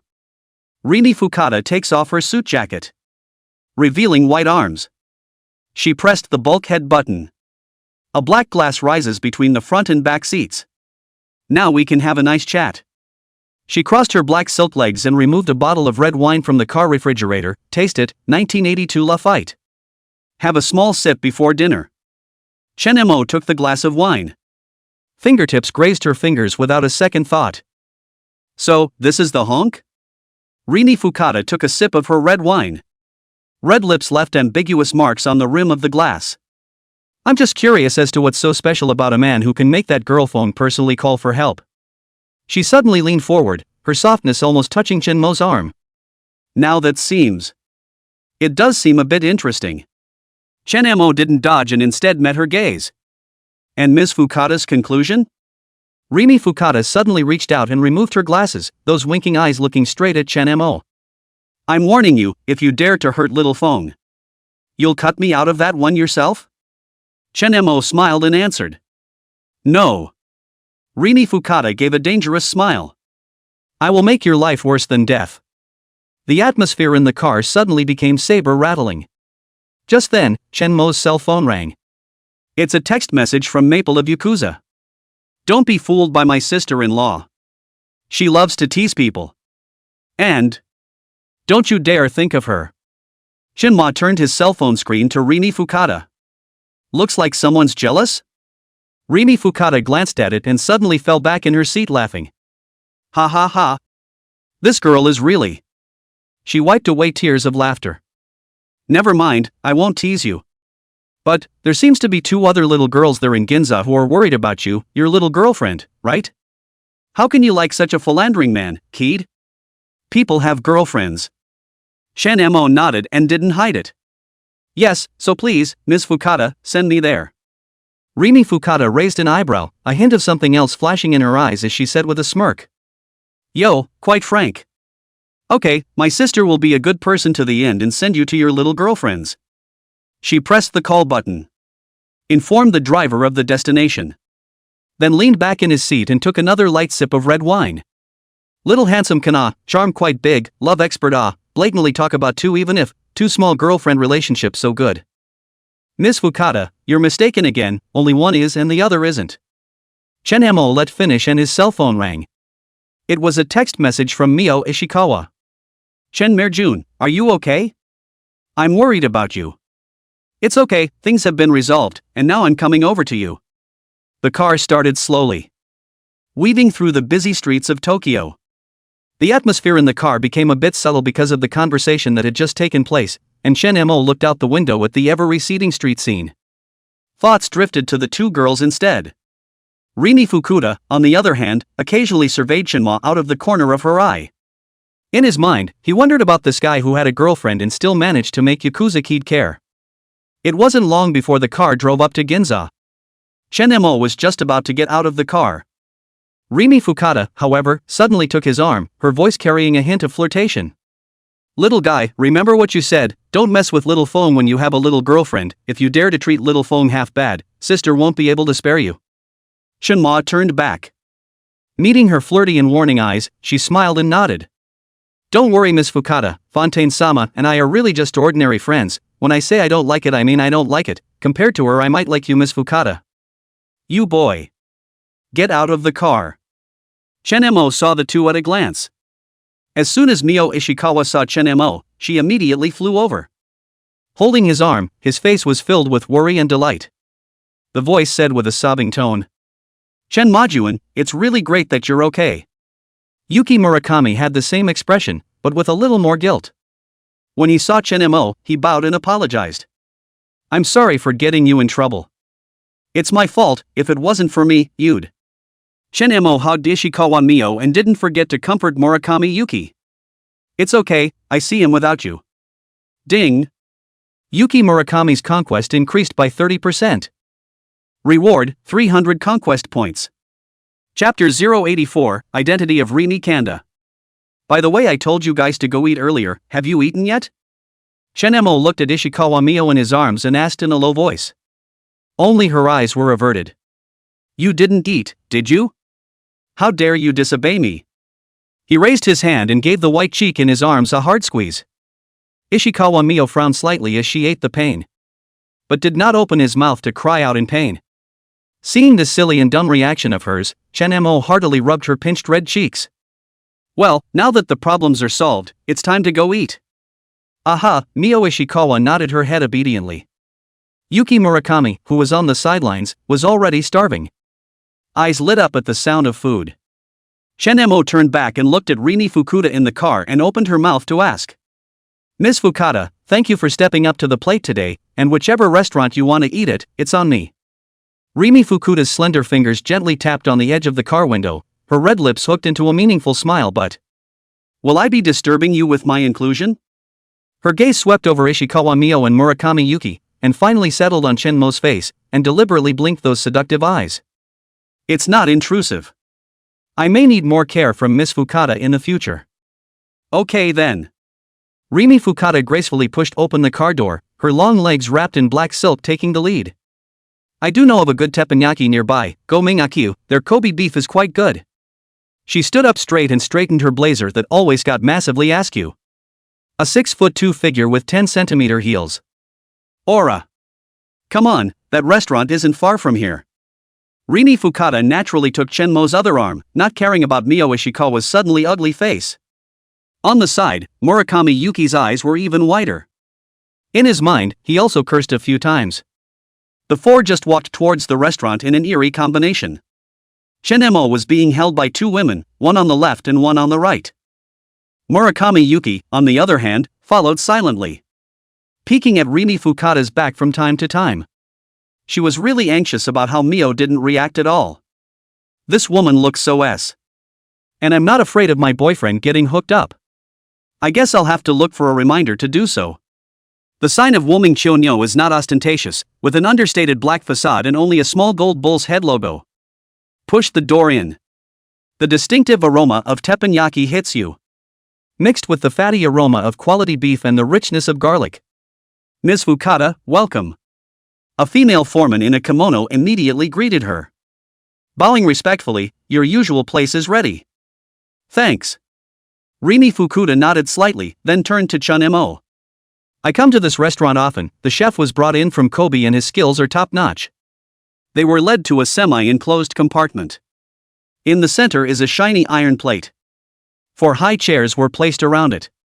Rimi Fukada naturally sat in the main seat. Shinma sat across from her. Mio Ishikawa and Yuki Murakami were sitting on either side. First, a bottle of Otter Sacrifice Mill, chilled.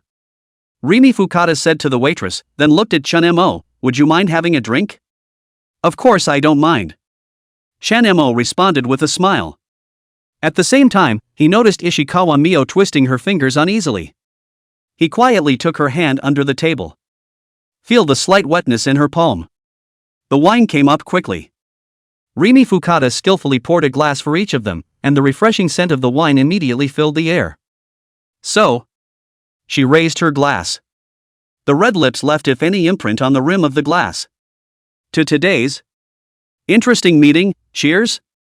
Chunemo raised his cup, and Mio Ishikawa and Yuki Murakami scrambled to follow suit. The 4 cups gently touched each other in the air. It made a crisp sound. Ms. Fukada. Chunemo took a sip of sake and opened the door to ask. I'm quite curious as to what exactly is your relationship with Yakuza Kid? Why do you call you sister-in-law? Rimi Fukuda put down her glass. Long, slender fingers tapped lightly on the desktop. My sister is Kid's mother, but... She paused. There was a flash of complexity in the eyes of. My sister died early, so in a way, I think of Fong as my own daughter. Chunemo keenly captured the flash of sadness in her eyes, but soon, Rimi Fukuda returned to that cynical expression. So? She leaned forward, the view inside her V-neck suit hidden from view. You see why I have to test you? Any man who gets close to Fong will have to go through me. So this is the test. Ishikawa Mio's breathing became noticeably rapid. Chunemo could feel her nails almost embedding themselves into his palms. He gave her hand a gentle squeeze to reassure her. I understand. Chunemo looked directly into Rimi Fukada's eyes. But once again, I must state that I'm just a normal friend with Yakuza Kid.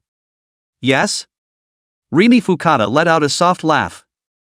Then why did Fong call me at the first sign of your accident?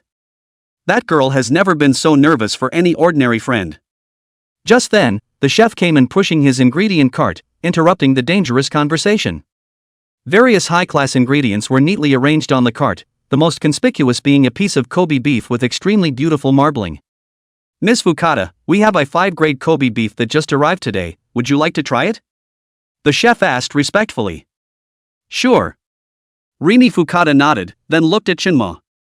Do you have any contraindications? Mio Ishikawa and Yuki Murakami both shook their heads. Chunemo, on the other hand, smiled and said, the guest will do as he pleases, Ms. Fukuda's decision is fine. Rimi Fukada quickly ordered her food.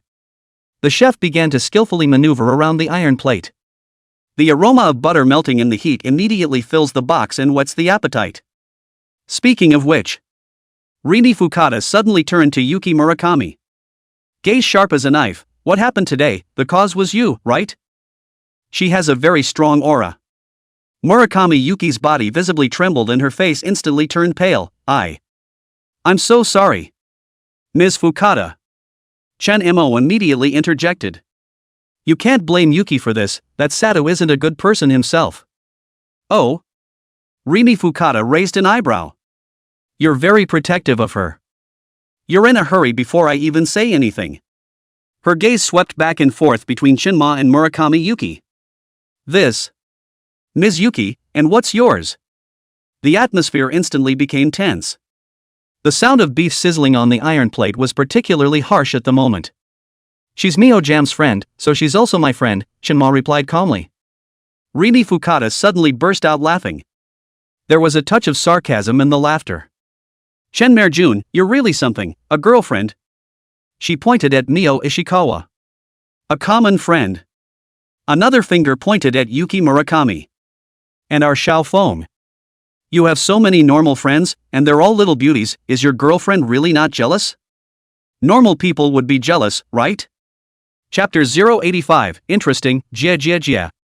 Ishikawa Mio's eyes began to redden. She wanted to retort, but didn't dare. Shenmo could feel her hands shaking slightly. He took a deep breath and was about to respond when the chef duly announced that the first course was ready. Let's eat first. Rimi Fukada seemed to have suddenly lost interest in continuing the topic. It doesn't taste good when it gets cold. The first course was butter-fried abalone, which was thinly sliced and quickly fried on an iron plate until golden brown, then drizzled with a special sauce. Rimi Fukada elegantly picked up a slice with her chopsticks. Put it in your mouth. Squinting contentedly. Taste it. She said to Chinma. This restaurant has a secret sauce recipe, you can't get this flavor anywhere else. Shenmo chucked a slice to Ishikawa Mio. Only then did he chuck a piece for himself. The abalone was truly wonderful, crispy on the outside and tender on the inside, with a hint of sweetness and the savory of the sauce that perfectly complemented the freshness of the seafood. Well? Rimi Fukada asked, but her eyes were only on Shinma. Very special, indeed. Shinma answered honestly. Is there grapefruit peel added to the sauce? Imi Fukada's eyes lit up for a moment. Not bad, you can even taste this, quite a good eater, it does have Kishu Nangao plum and yuzu in it, it's one of the chef's secret recipes. Shenmo let out a light laugh and did not reply. The system rewards culinary proficiency, not just being able to cook. The tongue also picks up a lot of flavor. The next few dishes were served one after another. Kobe beef thinly sliced, pan-fried wagyu beef with foie gras sauce, black truffle fried rice. Each one is exquisite and delicious. Rimi Fukuda shows an amazing appreciation for food by knowing the ingredients and preparation of every dish. After 3 rounds of drinks, the atmosphere seemed to have eased up a bit. Mio Ishikawa and Yuki Murakami also gradually relaxed and began to take small bites of their food. Rimi Fukada, meanwhile, sipped sake glass after glass. A blush gradually colored the white cheeks. The eyes also became more mesmerized. Shenmare-kun. She spoke suddenly. Voice slightly raspy from the alcohol. You know what? Keed grew up without a mother, so she's not very good at dealing with emotions. Drinking hot, she'd long since removed her suit jacket. In her slightly intoxicated state, her cheeks were pink and her eyes were so mesmerized that another person would probably blush upon seeing her. But Shenmo put down his chopsticks and looked at her seriously. I can understand how protective you are of Yakuza Keed, but I really don't have any unspoken intentions. Yes? Rimi Fukada laughed softly. And what about you for these two? Her gaze swept over Mio Ishikawa and Yuki Murakami, and also without non-interest? Ishikawa Mio raised her head fiercely, tears glistening in her eyes. Ms. Fukada, Shen Majuan and I are sincere. Shenmo looked straight into Rimi Fukada's eyes. Ms. Fukada, I don't think I need to report to you about my private life, do I? Does it mean that you are also interested in me? Rimi Fukada suddenly stood up. He swayed slightly because of the alcohol, then braced his hands on the iron plate table and leaned down to close in on Shenmo. The scent of her fine perfume mixed with alcohol hit her, and the view under her V-neck was unmistakable. Listen, kid. Her voice was low and dangerous, and I don't care how many little girlfriends you have, that's up to you, but if you dare play with Feng's feelings. Her nails gently raked across the knot of Shenmo's throat. I will make you regret coming into this world. Her tone was flat and cold. One can't afford to have skeptical thoughts. The air in the box seemed to freeze. The chef retreated with good humor. Mio Ishikawa and Yuki Murakami were too scared to utter a single breath. Shenmo, however, was surprisingly calm. He stood up slowly, leveling his eyes with Rimi Fukada. Ms. Fukada, you're drunk. Surprisingly, Rimi Fukuda suddenly smiled, a smile that was both dangerous and charming. Interesting. Very few people dare to talk to me like that. She straightened up and straightened her suit. That's enough for today, I should get back. She took out her purse. But Chen Mo snatched the bank card and handed it to the waiter. Said it was on me. Rini Fukuda raised an eyebrow, not objecting. Ding. Monitoring that the host is giving Ishikawa Mio consumption. Spend 350,000 yen on dinner, trigger 5 times the storm. Sakura Bank your account number 0219, 1.75 million yen, account balance 460 million yen. Ding. Monitoring the host is giving consumption to Yuki Murakami. Spend 350,000 yen on dinner, trigger 5 times the storm.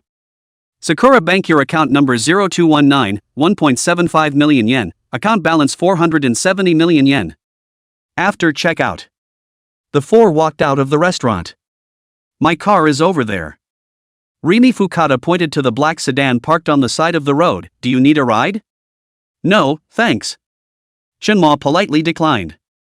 We've got other things to do in a bit. Rimi Fukuda nodded and suddenly came close to Shinmo's ear and said in a voice that only he could hear. Be careful, kid. You're funny. Interesting enough to make me a little bit of a heartthrob. Her red lips almost grazed Shinmo's earlobe. But that doesn't change anything. Stay away from phone. Having said that, she turned in style and got into the car, her heels tapping out a crisp sound on the gravel road. Chen Mo looked at her departing back. The body, the looks, the buffs. The sister-in-law of a mobster? Interesting. Chen Majuan. Mio Ishikawa timidly pulled on his sleeve. Are we going to the hospital? Shinma nodded his head. Good. Just as the three were about to take a cab to leave, a familiar figure ran out from behind the trio. It's Ito, the man in the suit who showed up this morning. He held out his hand to stop the trio in their tracks. Stop. He looked at Chen Mo viciously. The suit was wrinkled and the tie was askew. Finally I got you, asshole. Ito pointed at Shinma's nose. It's time to settle the morning score. He's in such a state of shock. Ishikawa Mio was startled and subconsciously grabbed Shinmo's arm, while Murakami Yuki retreated behind Chen Mo with a pale face. Chen Mo, on the other hand, didn't move a muscle. Eyes locked on Ito. As soon as he makes a move, he will only be greeted with a bruised nose. Yo! What, you didn't get enough of the morning's lesson and now you want a big slap in the face? You don't want your hand anymore, I can help you get rid of it. Ito, who was so cocky just now. He was immediately scared by Chen Mo's aura and retreated. Inside, he was scared beyond belief, but then he thought he had brought help. Then it hardened. Well, I hope you're still that calm in a minute. Ito finished speaking and looked behind Chen Mo and shouted arrogantly. Brother Tanaka. It's this kid, help me waste him, and I'll give you the money I promised you, as promised. Chapter 086 Ito gets himself into trouble. It was not far behind Chen Mo's trio. 5 or 6 punks in flowered shirts were whistling around a JK girl. The group of punks, led by a flower-armed man with bandages on his wrists and a cigarette in his mouth, was stopping JK's sister with an open hand. I was just about to flirt when I was interrupted. It was very upsetting to him. But taking money from people to do things for them, he had no choice but to let this JK sister go. What are you screaming for, disturbing my lord to pick up a girl? We had agreed on $200,000, now we have to add money. $300,000 you know? The gangster named Tanaka impatiently spat out the cigarette in his mouth, crushed it out hard with his foot, and wandered over with a few of his minions. He narrowed his eyes and surveyed Chen Mo's back. There was an inexplicable familiarity. Seeing the backs of Mio Ishikawa and Yuki Murakami next to her again, she immediately threw the familiarity out of her mind. His favorite kind of girl is the one that just looks like a kawaii fell's pinch. He was dumbfounded just by looking at the back. It's just this kid, isn't it? Ito, you're too much of a loser, aren't you? I can't believe you let. Tanaka put his hand on Chunma's shoulder as he spoke. Chen Mo turned his head to look at him with a smile. His heart stopped. When Tanaka saw Chen Mo's face, his pupils shrunk violently, and the hand on his shoulder retracted like an electric shock. A cold sweat instantly broke out on his forehead. The face bristled. Brother Tanaka? Shinma smiled and cocked his head. Wrist injury healed? The smile sent shivers down Tanaka's spine. A few days ago, it was this seemingly harmless teenager slashed his wrists and stomped on him. At that time, Chen-mo also laughed in the same way. Big brother. Tanaka suddenly bowed 90 degrees, his voice changing pitch. Yeah, I'm sorry, I didn't know it was you. The little brother behind him wasn't the one from last time and hadn't seen Chen-mo, so they collectively froze. Ito was even more wide-eyed. Brother Tanaka? What are you? Shut up. Tanaka turns around and slaps Ito across the face. It made him stagger back. Are you trying to kill me? Mio Ishikawa was a bit scared when she saw the familiar face. And Yuki Murakami looked dumbfounded. Chen-mo gently patted Tanaka's face. Looks like you remembered your lesson from last time? Remember. Tanaka nodded like garlic. Chen-mo patted the shoulder that had just been touched and looked at Tanaka's bandaged wrist with a wry smile. It's good that you remember, if not, I can refresh your memory, but then again, maybe this time it won't be as simple as a scratch on the skin, huh? When Tanaka was swept across his wrist by Chinmo's eyes, he immediately felt a coldness, as if a sharp knife had been set on it. Snap. Without saying a word, he shined a big mouth on his face. Big brother, I'm sorry, I didn't have eyes. Snap. After saying that, he added 2 more slaps. Tanaka immediately felt his face burning. He's really scared. He's a friend of Sumiyoshi Kai Wakatu Senkin. Totally not an existence one could mess with. Big brother, I'll get lost, I won't disturb your shopping. Chen-mo said as he looked towards Ito. But he just said he's going to waste me, it's really hard to do, after all, I'm a good citizen. Leave it to me. Tanaka immediately understood, straightened his back, and turned to grab Ito by the collar. You boys are tired of living, aren't you? With a wave of his hand to his minions, he. Don't worry big brother, I'll educate him properly now. The moment Ito was grabbed by Tanaka's collar, the whole thing froze. His eyes were wide and his lip quivered as if he hadn't reacted to what was happening. Tian, big brother Tanaka? Are you mistaken? Ito stammered the question, fine beads of sweat oozing from his forehead. It's this kid, didn't you say you were going to help me? Help your mom. Tanaka snarled, raising his hand and slapping it across the face with another slap. Pa! With a crunch, Ito's face immediately swelled up. Ito stumbled back from the blow and crashed into a utility pole on the side of the road. He covered his flaming cheeks, disbelief in his eyes. Why? For your mom. Tanaka approached with a sardonic smile. One grabbed Ito by the hair. Suddenly coming up to Ito's ear, he lowered his voice. This is a friend of Sumiyoshi Kai's Wakatu senpai, so don't drag me into your death. Ito's face instantly turned pale. His legs went weak and he almost fell to his knees. After all these years in Tokyo. Of course he knew what Sumiyoshi would mean. At this point he felt like the sky was falling. I wanted to find trouble with Chen-mo, but now I'm the one in trouble. Yeah, sorry. Ito suddenly broke away from Tanaka's hand and pounced in front of Chen-mo in a kneeling position. It is I who have eyes to see. I beg your pardon. His forehead hit the concrete floor with a muffled thud. Chen-mo raised his eyebrows and didn't say anything. Mio Ishikawa nervously tugged on his coat and whispered. Chen-jun, how about? When Ito saw that Chen-mo did not respond, he became even more terrified and continued to kowtow. I really know I'm wrong. I promise I will never appear in front of you again. Tanaka walks forward and kicks Ito in the ass. Just apologize and that's it? Ito shuddered.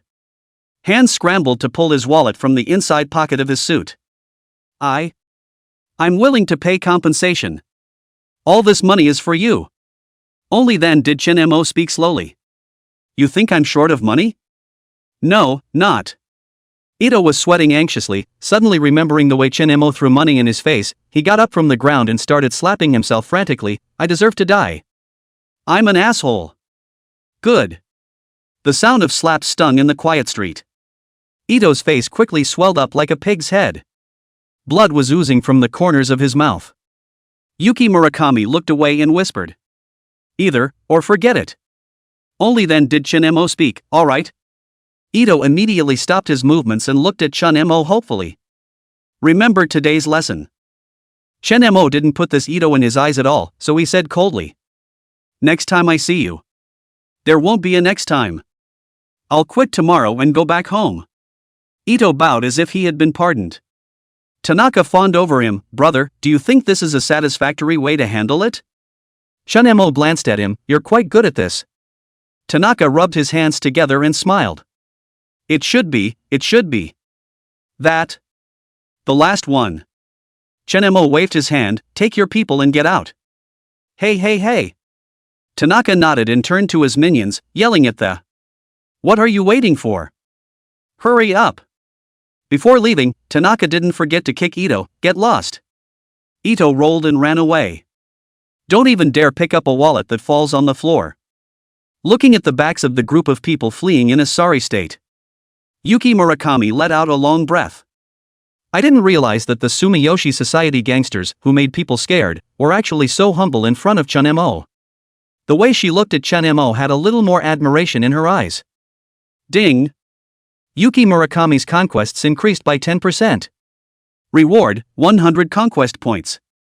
At the system prompt that suddenly rang out, Chun-mo couldn't help but glance at Murakami Yuki.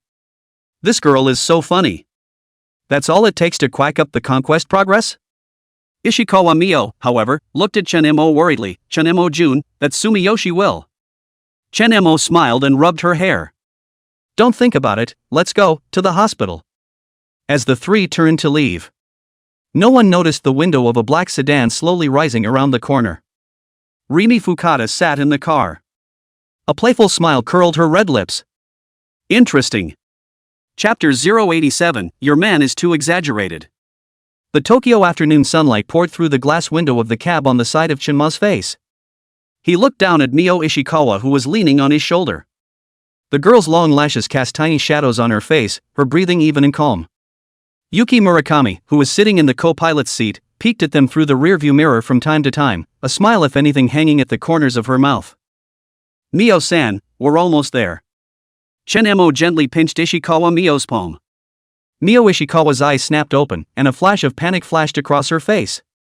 Ah, did I fall asleep? Sorry. That's okay. Chun-mo smiled and straightened her somewhat messy hair.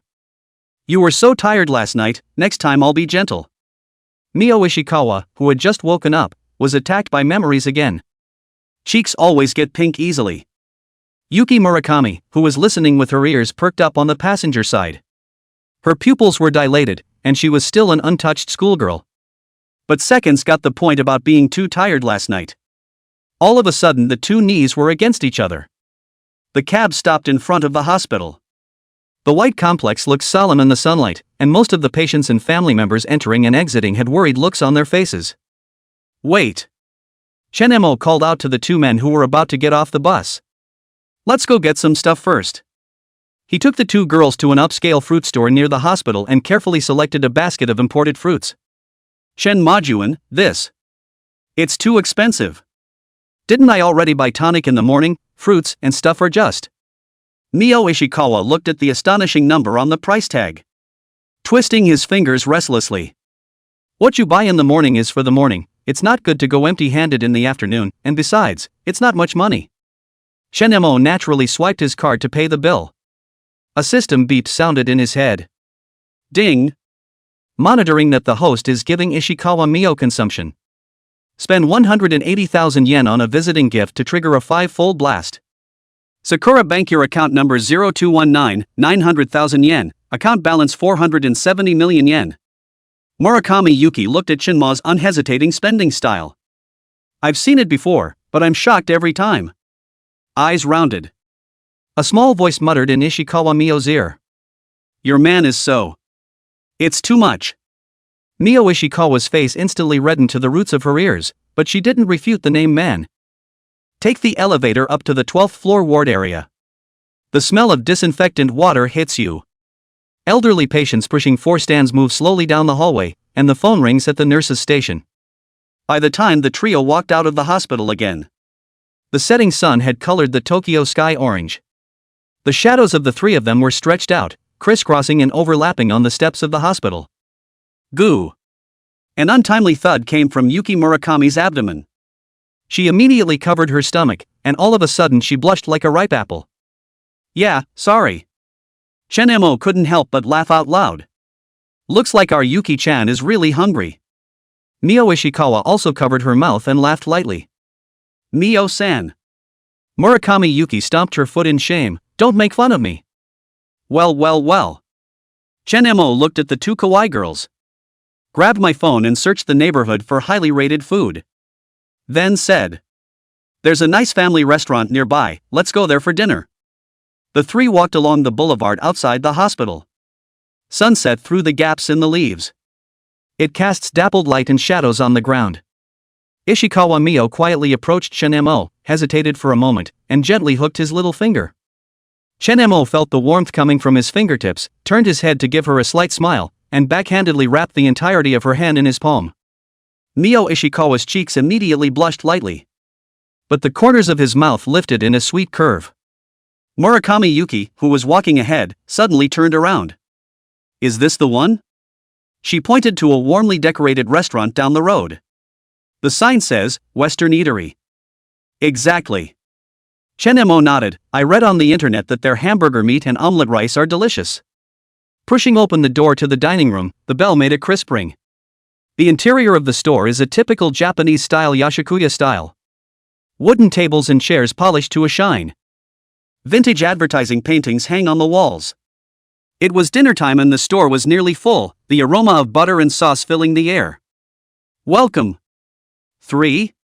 The aproned waitress greeted her warmly. Yes, please give us a window seat. Chen-mo said.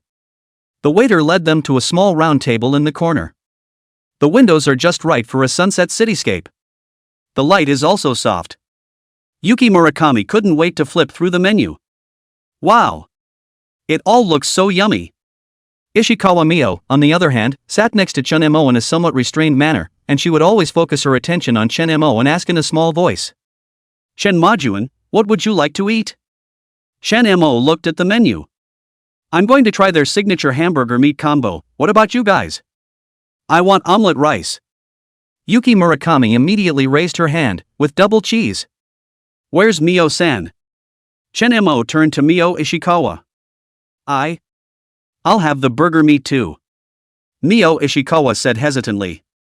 Chen-mo keenly sensed her hesitation. Actually prefer something else? Mio Ishikawa nodded in embarrassment. That seafood cream pasta looks good too. Then order that. Chen-mo said gently. You don't have to eat the same as me, order what you really want. The waiter took down the order and left. There was a brief silence at the table, the only sounds left were the chatter and laughter of the other guests and the crisp clatter of cutlery. Yuki Murakami suddenly spoke up. Today, I'm really grateful to you, Chen-majuan. Her voice was much lower than usual. If it wasn't for you, Mio-san and I might have. Yuki. Mio Ishikawa looked at her friend worriedly. It's all in the past. Chen-ma interrupted her. The important thing is that you're all fine now. Then it was very overbearing. Anyone who hurts my woman is not allowed. Chen-majuan. Mio Ishikawa's face instantly turned red. Shamefully, she punched him lightly on the arm. Yuki Murakami laughed out loud. Mio-san, your face is so red. Like a boiled red crab. Yuki. Even you make fun of me. The three of them were laughing and joking. The waiter brought pre-dinner drinks. Chen-ma's is iced oolong tea. The two girls opted for lemon soda instead. Cheers. Yuki Murakami excitedly raised her glass. To celebrate. The three of us becoming good friends? Cheers. Chen-mo didn't ruin the atmosphere and said as he raised the cup in his hand. Mio Ishikawa also smiled and gently touched Chen-mo's cup. Cheers. The drinks were just about halfway through when the main course came up.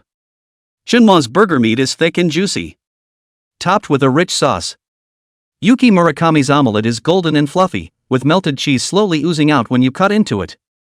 Mio Ishikawa's seafood pasta, on the other hand, has a tantalizing creamy aroma and is garnished with large shrimp and shellfish. I'm on. The two girls said in unison. Chen-mo didn't have this broken rule. Chapter 088, I have no home in Tokyo. Yuki Murakami couldn't wait to dig into a large spoonful of omelette and stuff it into her mouth, not spitting it out even though it was so hot that she was huffing and puffing. Stoin good times. It's so good. Yuki-senpai, eat slowly. Ishikawa Mio handed her a napkin. It's not like anyone is stealing from you.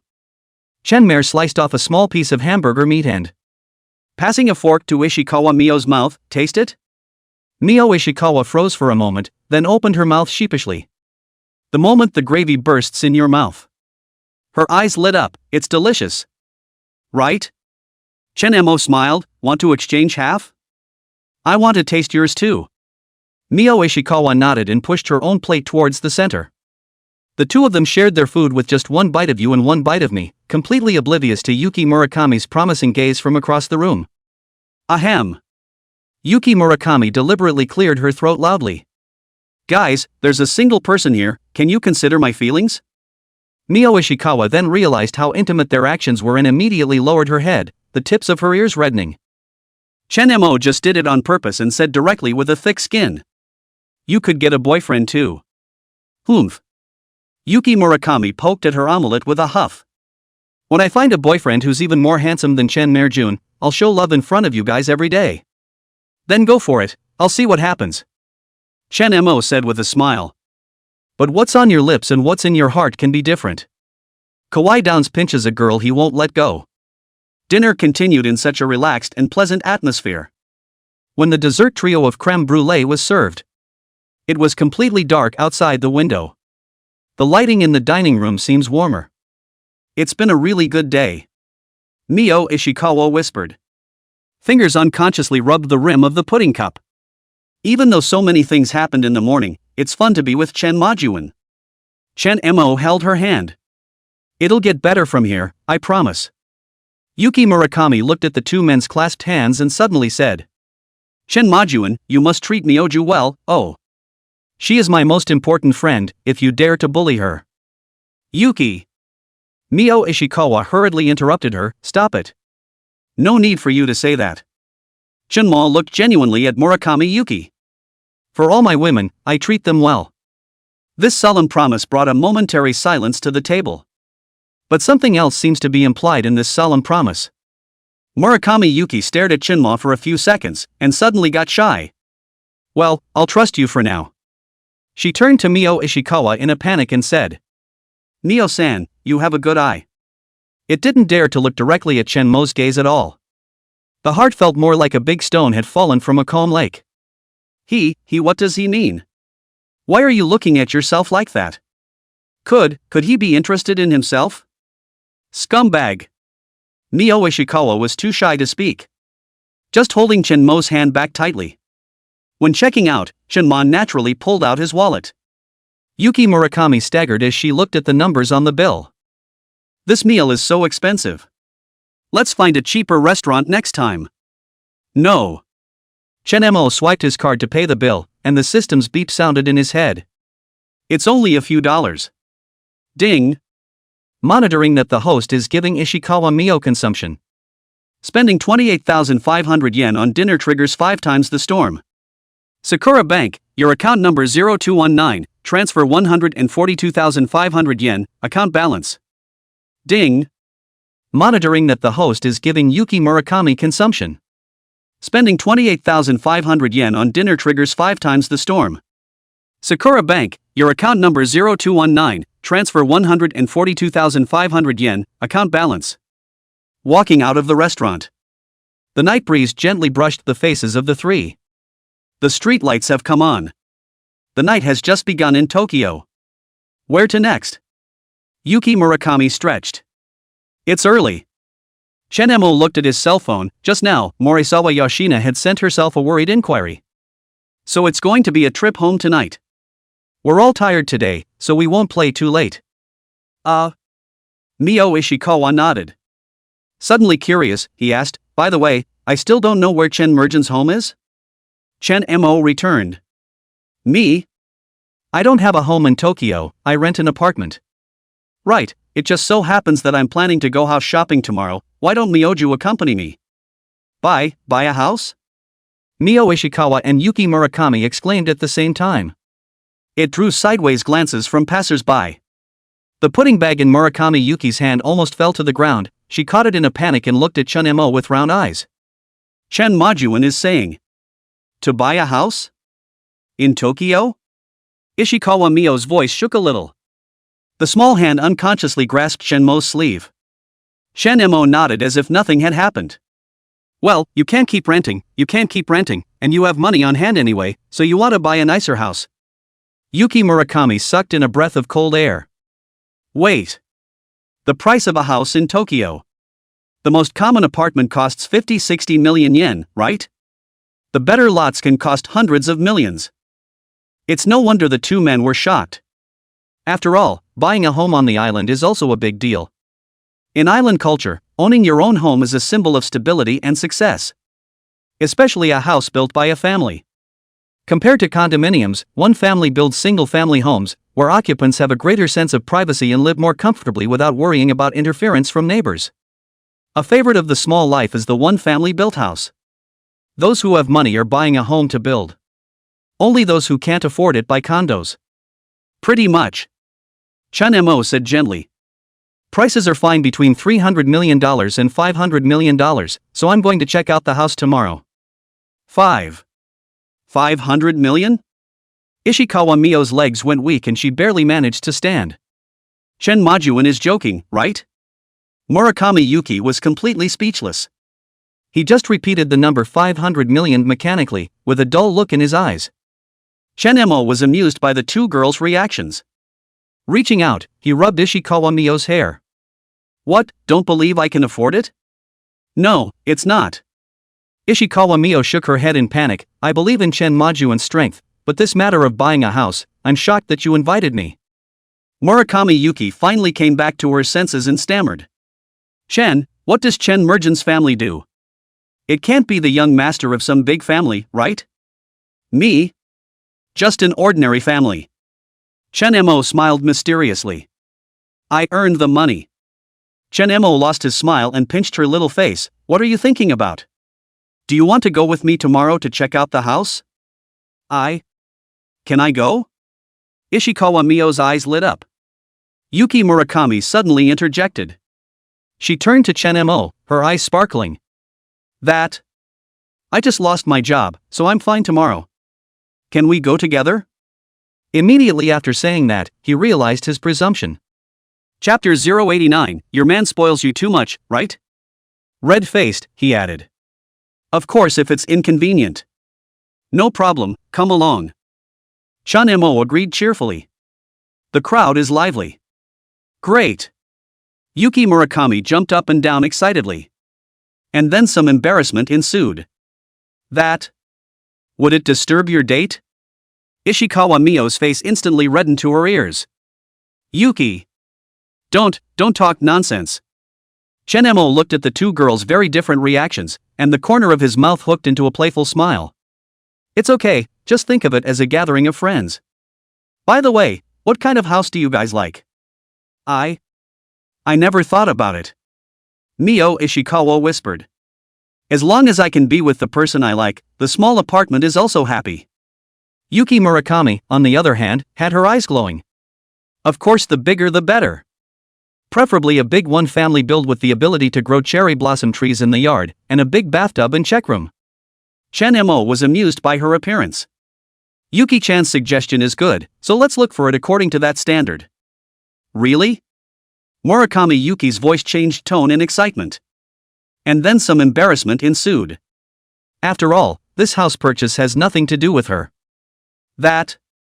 I'm just saying. After all, a house that expensive. Money is not an issue. Chen Mo said easily. The important thing is to live comfortably. Ishikawa Mio looked at Chen Mo's side face with complicated eyes. Another reminder of how far apart the two really are. Chen Majuan is so rich at such a young age. And so handsome. She gently tugged on Chen Mo's coat corner to remind her. Chen Majuan. Buying a house is a big deal, should we reconsider? Chen Mo turned around and held her hand. It's precisely because it's a big deal that I want Mio-san to join in the counseling. Those words made Ishikawa Mio's heart skip a beat. She lowered her head to hide her burning cheeks. I don't know anything about houses. It's okay, just trust your instincts. Chun-mo said gently. Yuki Murakami watched the interaction between the two from the sidelines. Suddenly I feel like a light bulb. She cleared her throat. It's getting late, didn't we say we were going back? Chun-mo looked at Ishikawa Mio and said. Yeah, I have to go home tonight. Mioja, don't go back to that home of yours to stay. I'll make a call and ask Ms. Hoshino to prepare a room for you to stay in. Huh? Nope. No need. It's too much of a break. I'll just stay at home. Ishikawa Mio waved her hand in panic and refused. Chun-mo frowned slightly, but his tone was still gentle. Mio-san, it's too late now. I don't feel comfortable with you going back alone. Behave. He's still planning on brushing up some money on a 4 million yen suite for the two of them. You don't live here? Where's the cashback if you don't live? Give two people to spend together, that counts as double cashback. Seriously, he didn't really want to go back. But a threesome isn't really realistic right now. It just so happens that Mrs. Kane misses herself. Having Yuki Murakami accompany Mio Ishikawa was just right. By the way, can I trouble Ms. Yuki to stay with Mio-san for a night? I don't feel comfortable with her being alone, and in return, I'll treat you to it next time. Although this girl is a double and used to like Mio Ishikawa. But Chun-mo wasn't panicked in the slightest. Still very confident in her charms. She hadn't even been able to raid Mio Ishikawa before. That would prove that Mio-jam likes men. When Murakami Yuki heard Chun-mo's request, her eyes lit up and she immediately patted her chest. No problem, leave it to me. I'll take care of Mio-san's safety. She said with a smile as she wrapped her arms around Ishikawa Mio's waist. Mio-san, it's been a while since we've spent the night together. I remember you used to stay at my house for a while. It's just as well that we have the chance to talk together now. Mio Ishikawa was overwhelmed by the sudden intimacy and protested in a small voice with a red face. Yuki. Stop it. Chun-mo watched as they interacted. The corners of his mouth turned up slightly. He pulled out his cell phone and dialed Hoshino Tsukimi's number. Hello, Ms. Hoshino? Please prepare a deluxe suite. Yes, the one from last time. I'll transfer the room charge to you later. After hanging up, he turned to the two girls. It's all arranged, the driver will be here shortly to take you to the Bulgari Hotel. Yuki Murakami, on the other hand, jumped up and down with excitement. Wow! It's the Bulgari Tokyo Ginza? I've never stayed in a hotel that classy. Thank you, Chun-mo-kun. Chun-mo waved his hand. You're welcome. Soon. A black luxury Mercedes sedan pulled up in front of them. Chun-mo gentlemanly pulled open the car door for the two girls. Witness their departure. Mio-san, remember to send me a message to report your safety. Mio Ishikawa nodded her head, with gratitude and a hint of imperceptible loss in her eyes. Chun-mo-jun, take care on the road. Inside the car. Yuki Murakami curiously surveyed the luxurious interior. From time to time, there were exclamations of surprise. While Mio Ishikawa was quietly looking out the window. His mind replayed the bits and pieces of the day he spent with Chun-mo. The driver quickly dropped the two off downstairs at Bulgari. Hoshino Tsukimi had been waiting for a long time. She was still wearing a tailored black professional suit. Standing under the bright lobby lights of the Bulgari Hotel. It looks extraordinarily elegant and competent. She arched her back slightly and smiled professionally. Welcome both of you, Mr. Chen has arranged a suite on the 44th floor, please follow me. Yuki Murakami's eyes widened. Whispering in Ishikawa Mio's ear. Oh my god, a suite on the 44th floor. I read in a magazine that it costs millions of yen a night. Yet she doesn't know. Actually, Mio Ishikawa has come to stay twice. But the two men's mindsets are different. Every time Mio Ishikawa thought of $4 million. It all feels outrageous, and it's just not a good idea to spend the money. And Yuki Murakami didn't feel that way. Tsukimi Hoshino was keenly aware of her unease. Gently. Is something wrong, Ms. Ishikawa? No, the distracted Mio Ishikawa waved her hands in panic. Yes, Mr. Chen has specially explained to take care of you. If you need anything, there's a person available 24 hours a day. Thanks. The trio took the exclusive elevator straight to the 44th floor. Tsukimi Hoshino led the two to the door of the suite. Open the door. Enter the spacious foyer. Further ahead is the glittering night view of Tokyo from the floor-to-ceiling windows. Wow! Murakami Yuki couldn't help but exclaim in surprise, running to the floor-to-ceiling window like a child. Mio-san, look. You can see the entire Tokyo Tower. Hoshino Tsukimi smiled at the introduction. This suite is 400 square meters. The hotel is also equipped with a separate hot spring bath, private theater and minibar. For breakfast you can choose to eat in your room or go to the Michelin restaurant on the 41st floor. Yuki Murakami went straight around the suite, running back excitedly. Mio-san. There's a full set of Bulgari skin care products in the bathroom. There's also a jacuzzi. We can enjoy ourselves tonight. Tsukimi Hoshino duly excused himself. I'll leave you two alone then. Please ring the call bell if you need anything, and there will be a butler on call 24 hours a day. Wait for the suite door to close. Murakami Yuki hugged Ishikawa Miyodano. Mio-sauce, your man also spoils you too much, I'm envious to death. Hey, I also want this kind of handsome, rich, and sweet man. When there are only two people left. Ishikawa Mio also let go quite a bit and opened her mouth to snicker. Yuki-senpai, didn't you say you like women a little more than men? Mio-san. Good for you, poking fun at me again. Now that your man is gone, I'll see who will protect you. Murakami Yuki said in a mortified voice. After saying that, she directly went up to tickle Ishikawa Mio. Chapter 090, You'll be Chen Mergen's woman too. Mio Ishikawa begged for mercy as she was tickled. The two giggled and collapsed onto the soft couch. Yuki-senpai. Stop. Stop it. Ishikawa Mio laughed so hard that tears came out of her eyes. Long, silky hair was strewn across the couch. I was wrong, all right. Murakami Yuki then withdrew her hand, but suddenly came close to Ishikawa Mio's face and asked mysteriously. Seriously, Mio-jam. How far have you gotten with your man? SH. Which step? Mio Ishikawa's face instantly turned red, and she sat up in a panic to fix her hair. Liar. Yuki Murakami deliberately trailed off. I heard it all just now in the cab. He said you were too tired last night. Honestly, did you guys do something shy last night? Mio Ishikawa quickly waved her hand, blushing like a ripe apple, and whispered. No. It's not what you think, it's just that it's too late for the two of us to go back. Yuki Murakami asked, poking her waist with a bad smile. Oh? Why did Shenmue-kun say to be gentler next time? Yuki-senpai. Mio Ishikawa was so ashamed that she grabbed the pillow on the sofa and threw it over, slyly saying.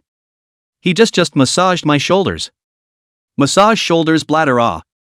Murakami Yuki deliberately repeated in an ambiguous tone, and suddenly pounced over and pressed Ishikawa Mio onto the sofa and said. Then Ren, I'll also check to see how Chen Majuan's massage technique is. Yikes, stop it, Yuki you. Can't do it there. The two girls were in a playful heap on the couch. Mio Ishikawa's little skirt was unconsciously running up, revealing a cute strawberry bear chubby. Yuki Murakami asked softly as she suddenly stopped moving and stared at her friend's flushed cheeks. Mio-chan, you really like him, don't you? After all, as partners who used to work together in the same company and whose relationship was considered relatively close, both of them knew each other's situation. Chen Mo appeared too suddenly. Mio Ishikawa's resignation was also sudden. That's why Yuki Murakami feels that their relationship is progressing too fast. Ishikawa Mio's breathing was slightly disorganized and her eyes flickered as she said. Your expression has already betrayed you. Yuki Murakami smiled and pinched her face. But Chen Merjun does look perfect, rich and handsome, gentle and overbearing character, especially when in trouble, calm and steady makes people feel especially secure. Even I can't help but feel moved. When she finished speaking, she saw Ishikawa Mio's nervous expression and snorted.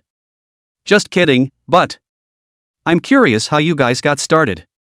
Aren't you always working hard, Mio-san? When did you secretly fall in love without me knowing?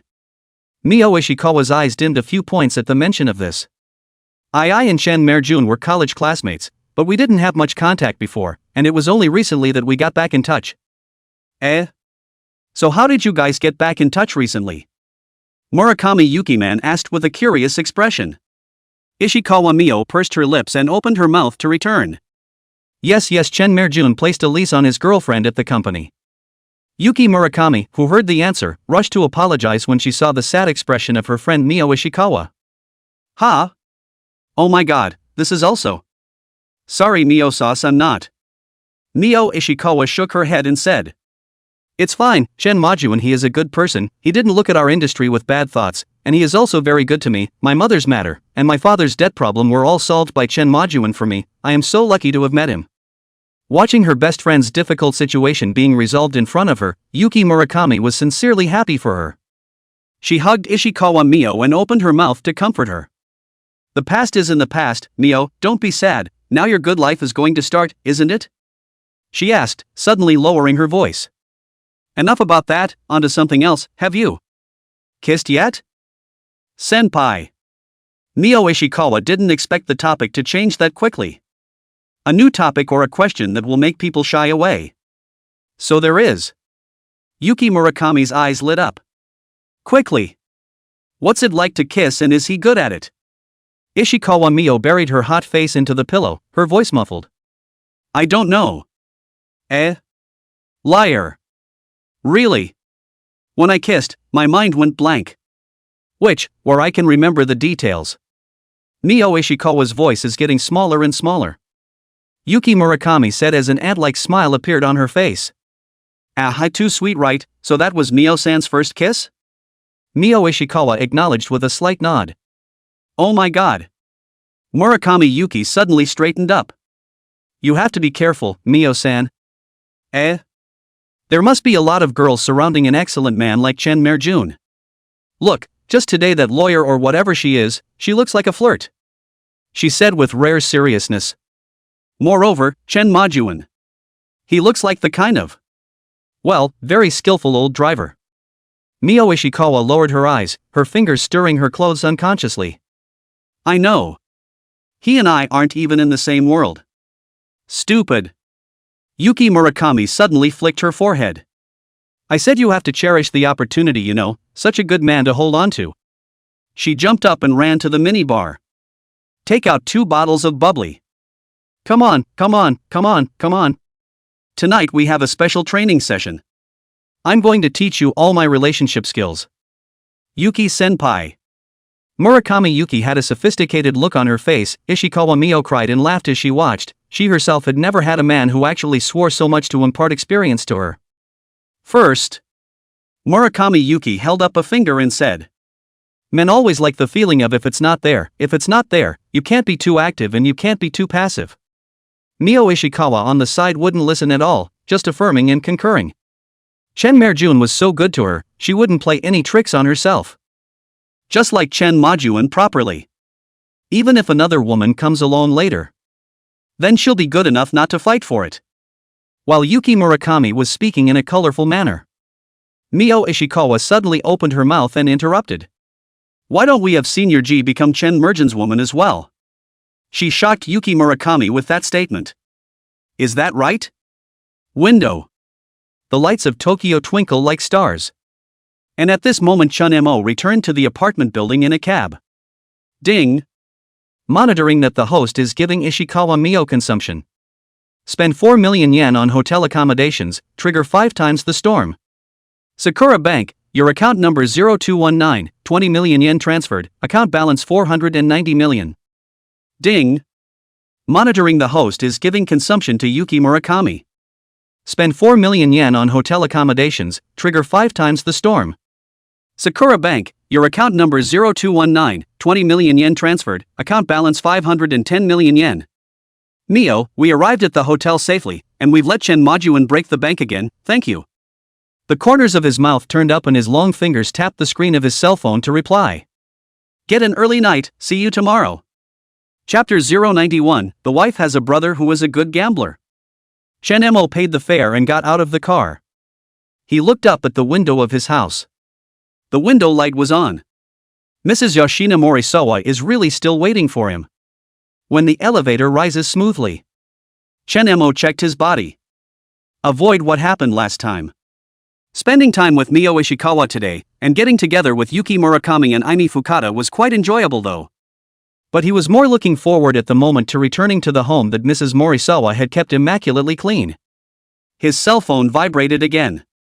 It was a message from Mio Ishikawa.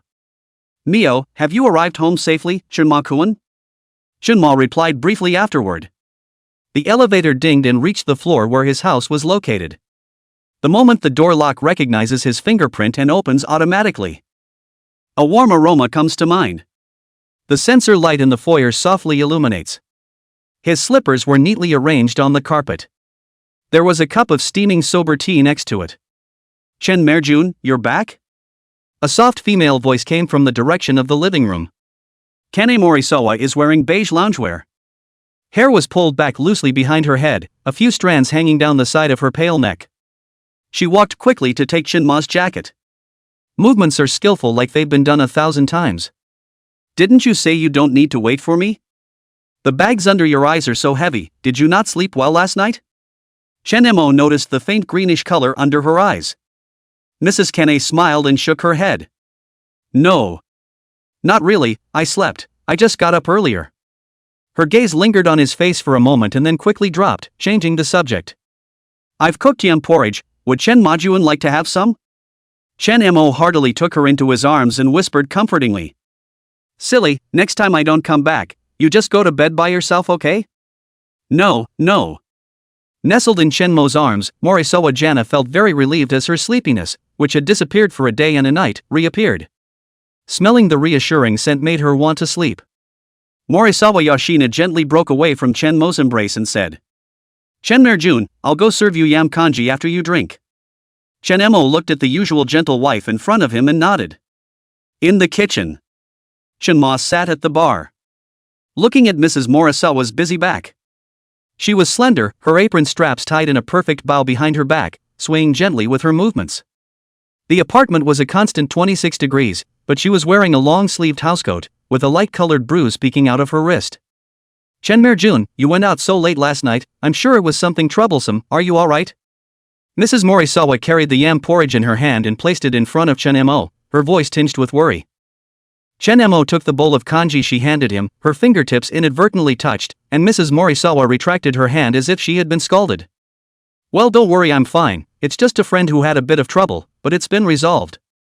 He tasted the yam porridge and it was just the right temperature. "Mistress cooks really good kanji." Shinma looked up. Catch the flash of emotion in her eyes. There were also the bruises on his wrists hidden by the cuffs. "Janae." Chen Mo put down his spoon and deliberately changed his address. "What's going on with your wrist?" Mrs. Morisawa Kane subconsciously pulled on her cuffs. "It's nothing, organizing the closet by accident." "Let me see." He took hold of her wrist without a second thought. The moment the cuffs were pushed up, Chen Mo's pupils shrunk. All new wounds, bruises from the east and the west. It was very visible on the white arms. It was shaped like fingerprints from a hard grip. Chen Mo asked in an icy tone. "Who did this?" The air at the table suddenly froze. Mrs. Morisawa's breathing became rapid, but didn't draw back his hand.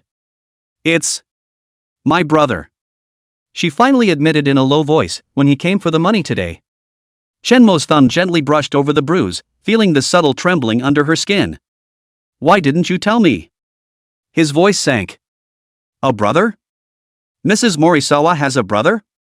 This was something Chen Mo didn't know. Kane Morisawa lowered her eyes, her eyelashes casting a shadow in the light.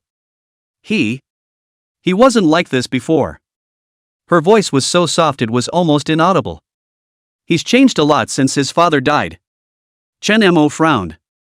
The grip on her wrist unconsciously increased by a few degrees.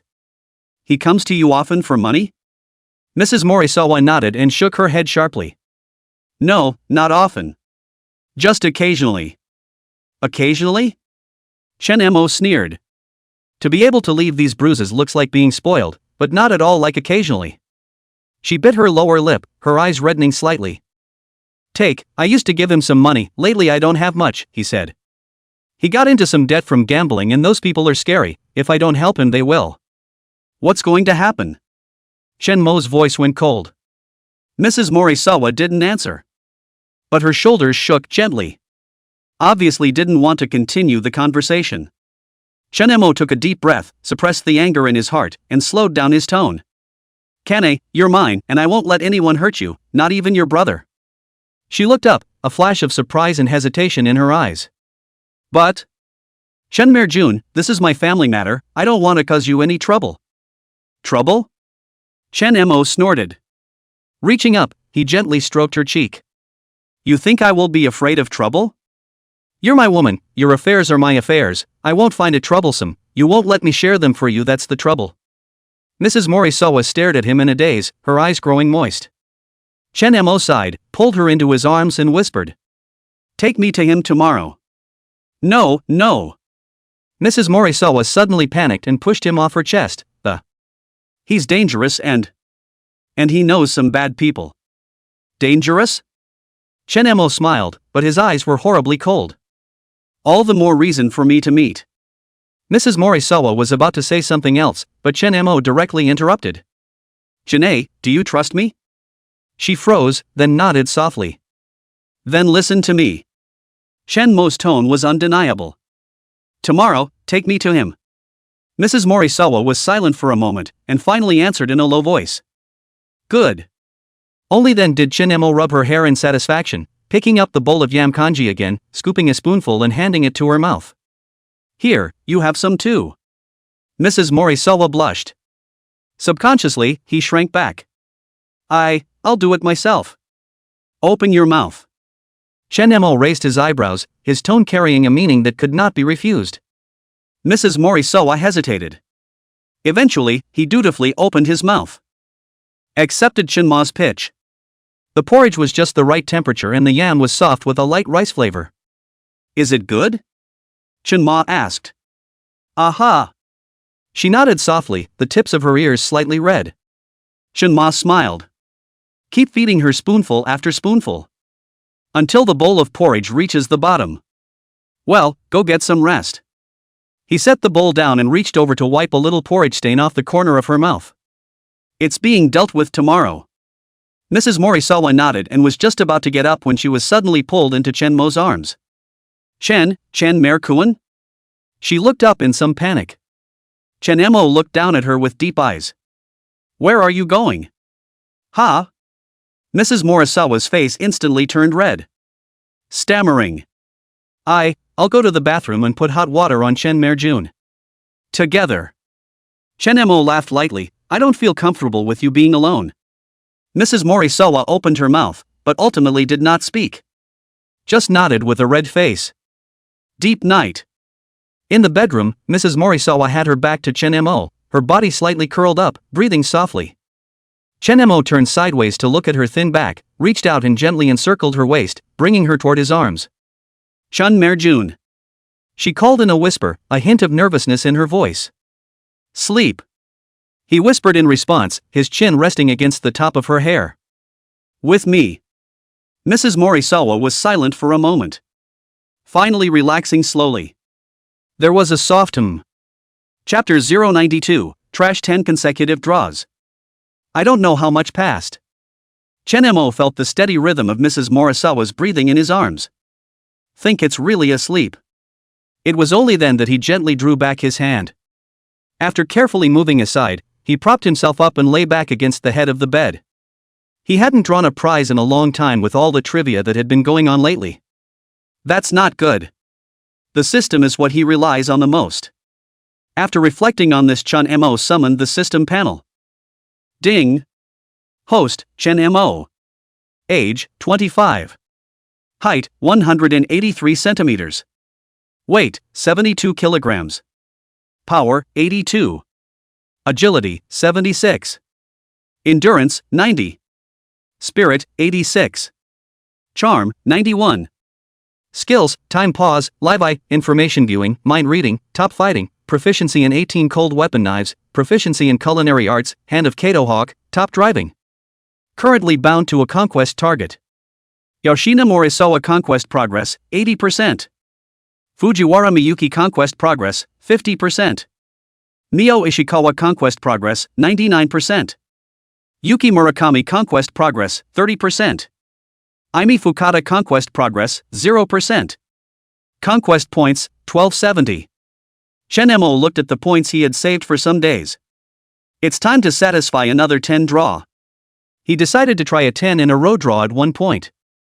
Even though it's not the first time it's been drawn. But it's a little exciting every time. He rubbed his hands together in excitement before giving the command in his head. System, give me a 10 consecutive draw. Ding. Raffle begins. As the familiar mechanical sound of the system rang out, that virtual lottery interface reappeared in front of Shenmo's eyes, and the roulette will spun at a rapid pace, with all sorts of assorted rewards flashing in front of his eyes, in addition to his 2 milk. 1. Ding. Congratulations to the host for, thank you for your patronage. I tam the horse. Opening the door was thank you for patronizing, almost making Shenmo unable to strain himself to curse out. 2. Ding. Congratulations to the host for receiving, thank you for your patronage. Not buddy? I thank you. He couldn't tense up, he really couldn't tense up, his forehead veins throbbing wildly. 3. Ding. Congratulations to the host for obtaining a 5-point increase in strength value. 4. Ding. Congratulations to the host for obtaining an increase of 5 points in agility. 5. Ding. Congratulations to the host for obtaining a 10-point increase in endurance value. 6. Ding. Congratulations to the host for obtaining a 5-point increase in spirit value. 7. Ding. Congratulations to the host for obtaining a 3-point increase in charisma value. 8. Ding. Congratulations to the host for obtaining a skillful tongue. 9. Ding. Congratulations to the host for obtaining proficiency in the 18 stick techniques. 10. Ding. Congratulations to the host for gaining 360 types of offensive knowledge. Shenmo stared at the last 3 rewards on the system panel, and the corners of his eyes twitched uncontrollably twice. Coquettish? You're a master of the 18 sticks? And the knowledge of 360 offenses? System Yuki. Drawing 2 thank yous in the opening round is even. The next 5 attributes can only be described as mediocre. But the last 3 flashing ambiguously pink rewards. Not asking for your gold. But the trifecta powder system, you are truly unbeatable. The skills given by this crappy system are still really Japanese. Angry, Shenmo didn't even want to draw the remaining 200 points. Next time, I won't come back to the 10-lot draw. The paralyzing streak is toxic. Next time single draw unity, no gold smashes. The Morisawa Yoshina on the bed suddenly gave a soft wooing cry and rolled over to face Shenmo. Unconsciously, she buried her face between his chest and stomach. Shenmo lowered his breathing until he confirmed that Yoshina Morisawa had not woken up, and then he gently stroked her hair that was strewn across her face with his fingertips. See the corners of the mouth rise on the pink cheeks. Needless to say, Mrs. Morisawa is happy again. Shenmo, on the other hand, continued to study the new rewards. Ding! The skill, Speak Like a Mouth, has been activated. Host's verbal ability increased by 300%. Host's persuasion ability increased by 200%. Flexibility increased by 500%. Shenmo suddenly felt a strange tingling sensation on the tip of his tongue. It was like being swept by a faint electric current. He subconsciously licked his lips. It feels like I'm invincible to anyone who curses and spits at me right now. Ding! Skill Mastery of 18 Sticks is activated. Includes Shaolin Baton, Shime Baton, Panlong Baton, and other 18 traditional baton techniques, with additional modern baton fighting skills, and with a sea of information flooding into his mind. Shenmo's cell phone tapped unconsciously on the sheet in a clubbing rhythm. When the memory switches to the last stick application, he snapped his teeth together. Good. It works like that, doesn't it? This system is definitely tanning the horse in yellow color. Ding! The skill, 360 Offensive Knowledge, has been unlocked. Containing knowledge of close-quarter offense from countries around the globe. Interrogation techniques as well as. Special note, items 66-166 need to be combined with specific props. Specific props? Shenmo narrowed his eyes. Suddenly it felt like something hard had appeared out of nowhere under the pillow. Reach out and touch. The fingertips instantly touched the cool metallic texture. Wait a minute. Why does this feel so much like handcuffs? Chen Merjun. Kane Morisawa opened her eyes in a daze. Pajama straps slipped, exposing large swaths of snow-white skin. Unfortunately, there were many bruises on such tender arms at this point. Why aren't you asleep? Yeah? She suddenly shrieked. It was because the metal object in Chen Mo's hand glowed with a cold light under the moonlight. But the next second, the man's warm palm covered her eyes. It's okay, just some little toys. Chen Mo stuffed the thing back under his pillow in a hurry. Why are you awake? Go ahead and get some sleep. It's still early, don't worry, I'll be there tomorrow. Mrs. Morisawa's eyelashes fluttered lightly in his palm. When Chen Mo withdrew his palm, finding her looking up at herself with moist eyes. Actually, my brother, he was very gentle as a child. She whispered suddenly, her fingers unconsciously grasping together. He was 15 the year his father died. Chen Mo didn't interrupt her and just hugged her tighter. After mother remarried, stepfather was a regular drinker. Yoshina Morisawa's voice is getting lower and lower. Once I came home and saw my brother huddled in a corner, beaten. What happened then? You weren't hurt, were you? He asked softly. Chen Mo didn't care about her brother's death, he only cared if Mrs. Morisawa was implicated. Mrs. Morisawa shook her head. No, I'm fine. Just later. Her body suddenly trembled as if she had remembered some horrible memory. One night my brother stormed into my stepfather's room with a knife, and by the time I arrived, he was sentenced to 7 years in the back and only got out when he was 22. He'd been out of society for too long, so when I was approached for help I would. Chen Mo felt wetness coming from his chest. He gently stroked Mrs. Morisawa's back until the sobbing petered out. Let me see him tomorrow. Chen Mo wiped away the tears from the corners of her eyes. Don't worry, I promise I won't hurt him. As long as he knows what he's doing. Chen Mo didn't say the latter half of the sentence. After all, her brother was a man anyways, and indirectly protected Mrs. Morisawa. Otherwise we don't know what's going to happen. Yoshina Morisawa tilted her face up, her pupils drenched in tears in the moonlight, making her heart feel pity. But those debt collectors? Chapter 093, your business is quite extensive? Ding! Kane Morisawa's conquest progress increased by 5%. 85% of current progress? 50 conquest points earned. Current points, 320. The next day, Chinma stood in front of the bathroom mirror shaving. There was a very prominent teeth mark on the shoulder. The mirror suddenly reflected the figure behind him. Kane Morisawa is wearing a loose-fitting t-shirt from Chinma. Was bending down to pick up the recipient lean on the floor. Chen Mo deliberately made the razor make a dangerous buzzing sound. Janae looks like she's enjoying it? His words had just finished. A crisp metallic clash rang out. In her panic she actually KD'd herself on the bathroom door handle. Looks like someone needs private instruction. Chen Ma turned off the razor. There's still time for morning exercises, we'll learn first. It happened that his cell phone on the sink vibrated. The screen lights up as a new message notification from Line. Mio, I'm awake, Chinma. Mio Jam, I slept well last night, thanks to Chinma-kun for taking care of me. Mioju, right now Tsukimi-sama is bringing us breakfast. Mio Jam, picture.jpg. Mio, has Chinma-kun eaten? Chen Mo raised an eyebrow and picked up his cell phone to type with one hand. I have some things I need to take care of in the morning. I've moved my house viewing schedule to the afternoon, so I'll look for you after I'm done. Mio-san will go have fun with Yuki-senpai first. Mio, okay, Chen Majuan's business is important, you go ahead and get busy, be safe. Mio, kitten sticker emotic and pack.jpg. Chen Mo put down his cell phone when he did. Noticing that Kane Morisawa was staring at herself in disbelief. T-shirt neckline slips. Showing off her snow-white collarbone. It's that friend who was in trouble last time. Chen Mo deliberately shook his cell phone. I understand. Mrs. Morisawa interrupted hastily, her fingers twisting the corners of her t-shirt. If Chen Majuan has something else to do, go ahead and get busy, I'm fine. The bathroom suddenly fell silent. The sound of water from the sink faucet was extraordinarily clear. Jealous? Chen Mo suddenly pinched her chin. It's not. The words have not yet been spoken. Chen Mo's kiss fell.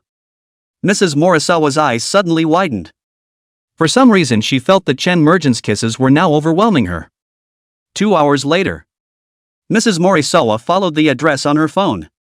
Took Shinma to a certain izakaya in Kabukicho, Shinjuku. He pushed open the creaking wooden door. The murky air smelled of tobacco, alcohol and vomit mixed in. Very pungent. Yoshina Morisawa nervously tugged at Shenmo's cuffs. It's that box. Her voice trembled. Through the poorly baffled paper, 4 or 5 shifting figures could be seen inside the box. There was a sudden shattering sound of glass hitting the floor from the box. Baka! You want to get rid of me with only 1 million yen? Don't think you're good just because you've killed someone. Pay me back as much as you owe me. Understand? This voice sounded very familiar to Chun Mo. Before he could recall. Pop. It was a loud slap that interrupted Chun Mo's thoughts. Ah. The slaps were followed by screams. Don't hit me, I'll raise the money to pay you back, give me some time. Baka. I give you time? Then who gives me time? Pa. Another slap. Hurry up and pay me back or you're going to die. Hey, I'll get you guys the money.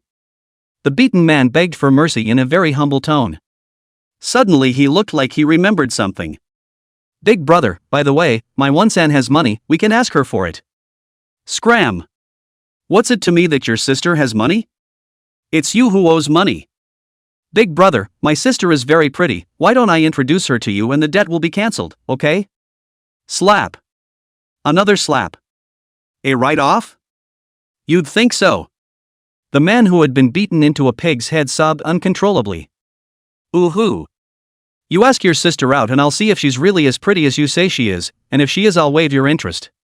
Hey, thanks big brother. I've asked my sister out, she should be almost there now. Shenmo's eyes suddenly went cold when he heard this. He gently patted Morisawa Kene's trembling body and whispered. Don't be afraid, wait for me here. Mrs. Morisawa pulled him back in alarm and said. Chen Majuan, don't. But Chen Mo had already pulled open the compartment door with one hand. In the smoke, he saw 5 familiar figures surrounding a young man with a swollen nose.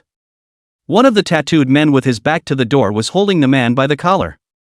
The moment the door opened, the tattooed man cursed loudly without looking back impatiently. Baka, who the hell is that? Without waiting for him to finish cursing, the little brother on the side voiced out. Big brother. It's that guy from last time who came. He meant to suggest with his eyes. The tattooed man was very confused when he saw the look in his little brother's eyes. Curious, he looked back. At once the horizontal flesh of his face twitched. The grip on his collar loosened. Big brother. The tattooed man blanched. Lips trembling couldn't say complete words. The wrist that had been slashed the last time seemed to be starting to ache again. Chen Mo narrowed his eyes. No wonder the voice sounded so familiar. Turns out it was Tanaka, the little yakuza he cleaned up. You're a pretty extensive businessman, aren't you? Chen Mo walked slowly into the box and smoothly brought the door with him. The wooden sliding door made a soft click. But it made Tanaka shiver. The box was instantly quiet. A few of the minions were as dumbfounded as ever. Couldn't understand why his boss was so afraid of this young man. I don't dare ask for fear of being beaten. The young man who had been beaten in the box also froze. His eyes, swollen to slits, struggled to stay open. Looked to the door. Oh, Nezen. He shouted vaguely. Chen Mo understood that this person was thought to be Morisawa Yoshina's younger brother. But also ignored him. Walked right up to a group of people. There was no one more nervous in the box than Tanaka, whose cold sweat had soaked his back. He who had been in the Sumiyoshi Association for many years would know the power of the gangster Wakatu's $1,000 miss. Chen Mo was Missy's friend, that was an existence he couldn't afford to mess with. I heard that you want to see Kane? Chen Mo's voice was very soft, but it made Tanaka feel cold all over. No. Don't dare. I didn't know she was your woman. Tanaka snapped to his feet, waving his hands in panic. This is all a misunderstanding. He turned around and kicked Yoshinari Morisawa in the face. Baka, why don't you make it clear? Kane Morisawa's brother let out a groan of pain as he was kicked against the wall. Morisawa Kane, who was at the doorway, looked at her brother's agonized appearance and finally couldn't help but open her mouth. Stop! Tanaka retracted his foot in fear and looked at Chunemo handily. Big brother. Chunemo raised his hand to interrupt him and walked over to Morisawa Kane's brother and squatted down. You're Kane's brother? The young man nodded in awe. How much is owed?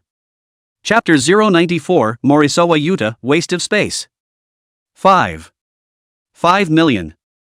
Waste. Chunemo raised his hand and slapped it down. This slap was for Janae, getting her hands all bruised up for a measly $5 million? His tone was icy cold, and the temperature in the box seemed to instantly drop to zero. Morisawa Yuta was hit to the side of his head, blood oozing from the corner of his mouth, but he didn't say a word. Tattooed hunk Tanaka looked on in horror. I recalled how it felt to go to debt collection that night, when I was put down before I could react. Cold sweat slid down his forehead and down his temples. He quietly took 2 steps back, afraid of being implicated. Chun Merjun. Yoshina Morisawa stood in the doorway, her fingers clenching the corner of her coat, her eyes slightly red. On one side is his blood brother. On one side is the beloved man who helped himself out. She knew that Chunemo had beaten her brother in order to help her out. Chunmer-kun. Why don't we just forget about it? Chunemo stood up and drew 2 paper towels to wipe off the bloodstains on his hands. Janai, for the gambler you don't need to be heartbroken, just now you heard it outside, he is all set to introduce you to this group of unimpressive punks for his own sake. This kind of person doesn't deserve any sympathy at all, it's simply. His words were like a sharp knife. A direct jab pierces Yuta Morisawa's cover. I don't have. Morisawa Yuta struggled to defend himself, but when he saw Chenmo's cold eyes, he couldn't say anything. Tanaka looked on in a cold sweat. Very worried about the next slap landing on his face. If he really came, he wouldn't even be a good big brother. The reason why the current minions were no longer the same as the ones they had met for the first time was because Chunemo had stomped all over his face last time. The minions aren't with him anymore. And of course it's not simply that. Those minions are also afraid of reprisals. Straight up quit the club. He interjected carefully. That. Big brother, why don't we just forget about this debt and consider it as a filial tribute to Missy? Shut up. Chunemo swept over with one look. Tanaka was immediately silenced. Chunemo took out his cell phone and opened the mobile banking channel. $5 million right, say the account number and I'll call it. Tanaka stood uneasily and returned. Duh. Big brother, there's really no need, that's just a gambling debt. I don't want to say it a second time. Chunemo responded coldly without lifting his head. Tanaka didn't dare to retort anymore and honestly reported his bank account. Well.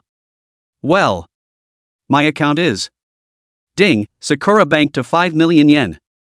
Tanaka always felt his eyes darting wildly when he heard his cell phone broadcast. Is the money really that good? Chunemo put away his cell phone and said. $5 million transferred, I'm clear of his debt to you. Tanaka was as if he had been pardoned, and said with a quick nod of his head. Hey, thanks big brother. Then you go ahead and get busy, we're rolling. Wait. Chunmo's voice caused Tanaka, who had just taken 2 steps, to pause. I knew the money wasn't that good, I'm afraid. He turned around and asked with a leathery smile. Is there anything else big brother wants? I heard you guys charge interest? No. Absolutely nothing happened. I haven't. Since last time. Tanaka waved his hands back and forth, beads of sweat beading up on his head. Principal repayment is enough. No interest. Chunemo sneered. Okay. Then big brother will go ahead. Tanaka said as he waved his hand. What's the hurry? Chunemo took out a cigarette from his pocket and lit it, inhaled deeply and slowly asked. What does your Sumiyoshi Association do with those who can't pay back the money? Involving his own business, Tanaka took off at once. The women make movies or arrange to work in a custom store. Where are the men? Men usually can't pay back the money and can only be sent to do hard labor on Hokkaido ships, or in serious cases, sent to Africa to dig for minerals. Chunemo nodded as he listened. I can understand doing hard labor in Hokkaido, but sending them to Africa to dig? You're willing to spend that kind of money? I'm afraid you're not digging up organs, are you? Okay, now here's a task for you, help me get that 5 million back. He said this. It dried Tanaka out and froze him for a moment. Big. What does Big Brother mean by? Shen-mo exhaled a mouthful of smoke rings and looked at Morisawa Yuta on the ground with cold eyes. Since he likes gambling so much, let him go to Hokkaido to work off his debt. Morisawa Yuta sniffed and struggled in shock. No. I don't want to go to Hokkaido. Sister. Save me. I really know it's wrong. Yoshina Morisawa bit her lip, her eyes full of struggle. She eventually went soft. Walking behind Shen-mo and gently pulling his sleeve, he said. Shun Merjun. Can you give him another chance? Yoshina Morisawa lowered her head, her voice weak. After all, he is my brother. If he's really willing to change. Shen-mo looked at her sideways and said in a gentle tone. If he hadn't hurt you, maybe I'd give him a chance, but you're my woman and no one can hurt you. His unquestionable answer, Morisawa Kane frowned and clenched her lower lip upon hearing it. Shen-mo was silent for a moment and finally sighed. But I'll give him a chance for your sake. The depressed Kane Morisawa was relieved to hear that there was still a chance for a reprieve. Thank you. Shen Majuan. But it still depends on his performance. What about Hokkaido? It's a sure thing, mistakes have to be punished or they won't grow on you. If he honestly reforms, he'll be emancipated early, and I won't need him to pay back the money in the future. Shen-mo's words caused resentment to fill Yuta Morisawa's eyes. He struggled to get up. Baka! Who the hell are you to tell me what to do? After cursing, he suddenly rose up and copied the bottle on the table and smashed it towards Shen-mo. Look out! Yoshina Morisawa exclaimed. Shen-mo's eyes flinched and his body slightly sidestepped. His right hand clasped his opponent's wrist like lightning. Click, there was a crunch. The bottle fell to the floor and shattered. Ah! Yuta Morisawa cried out in pain and fell to his knees. Tanaka and the others were directly scared and took 2 steps back.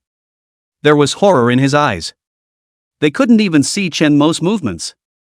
It seems you're not only a gambler, but a fool. So many people in the whole house, picking on me for open rebellion? Shen-mo let go of his hand, and Morisawa Yuta immediately wailed as he clutched his wrist. Kane Morisawa rushes forward. Honta! She looked painfully at her brother's red, swollen wrist. And yet, he knew he was to blame. Then he stopped speaking to plead for him. Take him to Hokkaido. Shen-mo said to Tanaka. Arrange for the hardest fishing boat to work, and remember, I want to keep him alive, but don't make him too comfortable. Hey, got it. Tanaka nodded repeatedly. Oh Nezen. Help me. Morisawa Yuta clutches Morisawa Kane's leg in horror. I know it's wrong, I really know it's wrong, I don't want to go to Hokkaido.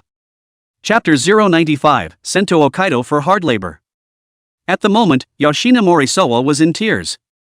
A moment ago, he might have gone soft and pleaded on his behalf. But from the time this brother of hers tried to commit murder with a bottle, already woke her up. This brother really is hopeless. If we don't let him suffer a little, it won't grow on him. He changed after he negligently killed his stepfather. The whole thing has changed. It's not the old drag that it used to be. Even after all that time in jail. Still hasn't changed anything. Instead, the character gets worse. She firmly pushed her brother away. Honta. It's for your own good. Take away. Shen-mo gave an order. Tanaka then left with his minions to rack Yuta Morisawa. The moment the compartment door closed, Kane Morisawa couldn't stop the tears from bubbling up. She stumbled back 2 steps. However, she was taken into Shen-mo's arms. Blame me? She shook her head and leaned on Shen-mo's shoulder. Thank you. For giving him the chance to change his ways. Although the Hokkaido fishing boats are hard, but he is now in this condition, I am afraid that he will not eat some pain. Shen-mo stroked her hair comfortingly. It's the only way to get him to quit gambling, don't worry, I'll arrange for him to come back when he's reformed. There was a sudden, mournful scream from the back alley of the izakaya. Shen-mo frowned and pulled back the curtains. See Yuta Morisawa get kicked to the ground by Tanaka. Stop, you guys, stop fighting. Kane Morisawa watched the angina and opened her mouth to discourage it. Tanaka said as he nodded his head back and looked at Chunmo. Big brother, this kid wants to run. Shenmo's eyes were cold as he pulled Yoshina Morisawa out of the box and walked towards the back alley. Morisawa Yuta was being held down by a few of his minions, with a few more bloody marks on his face.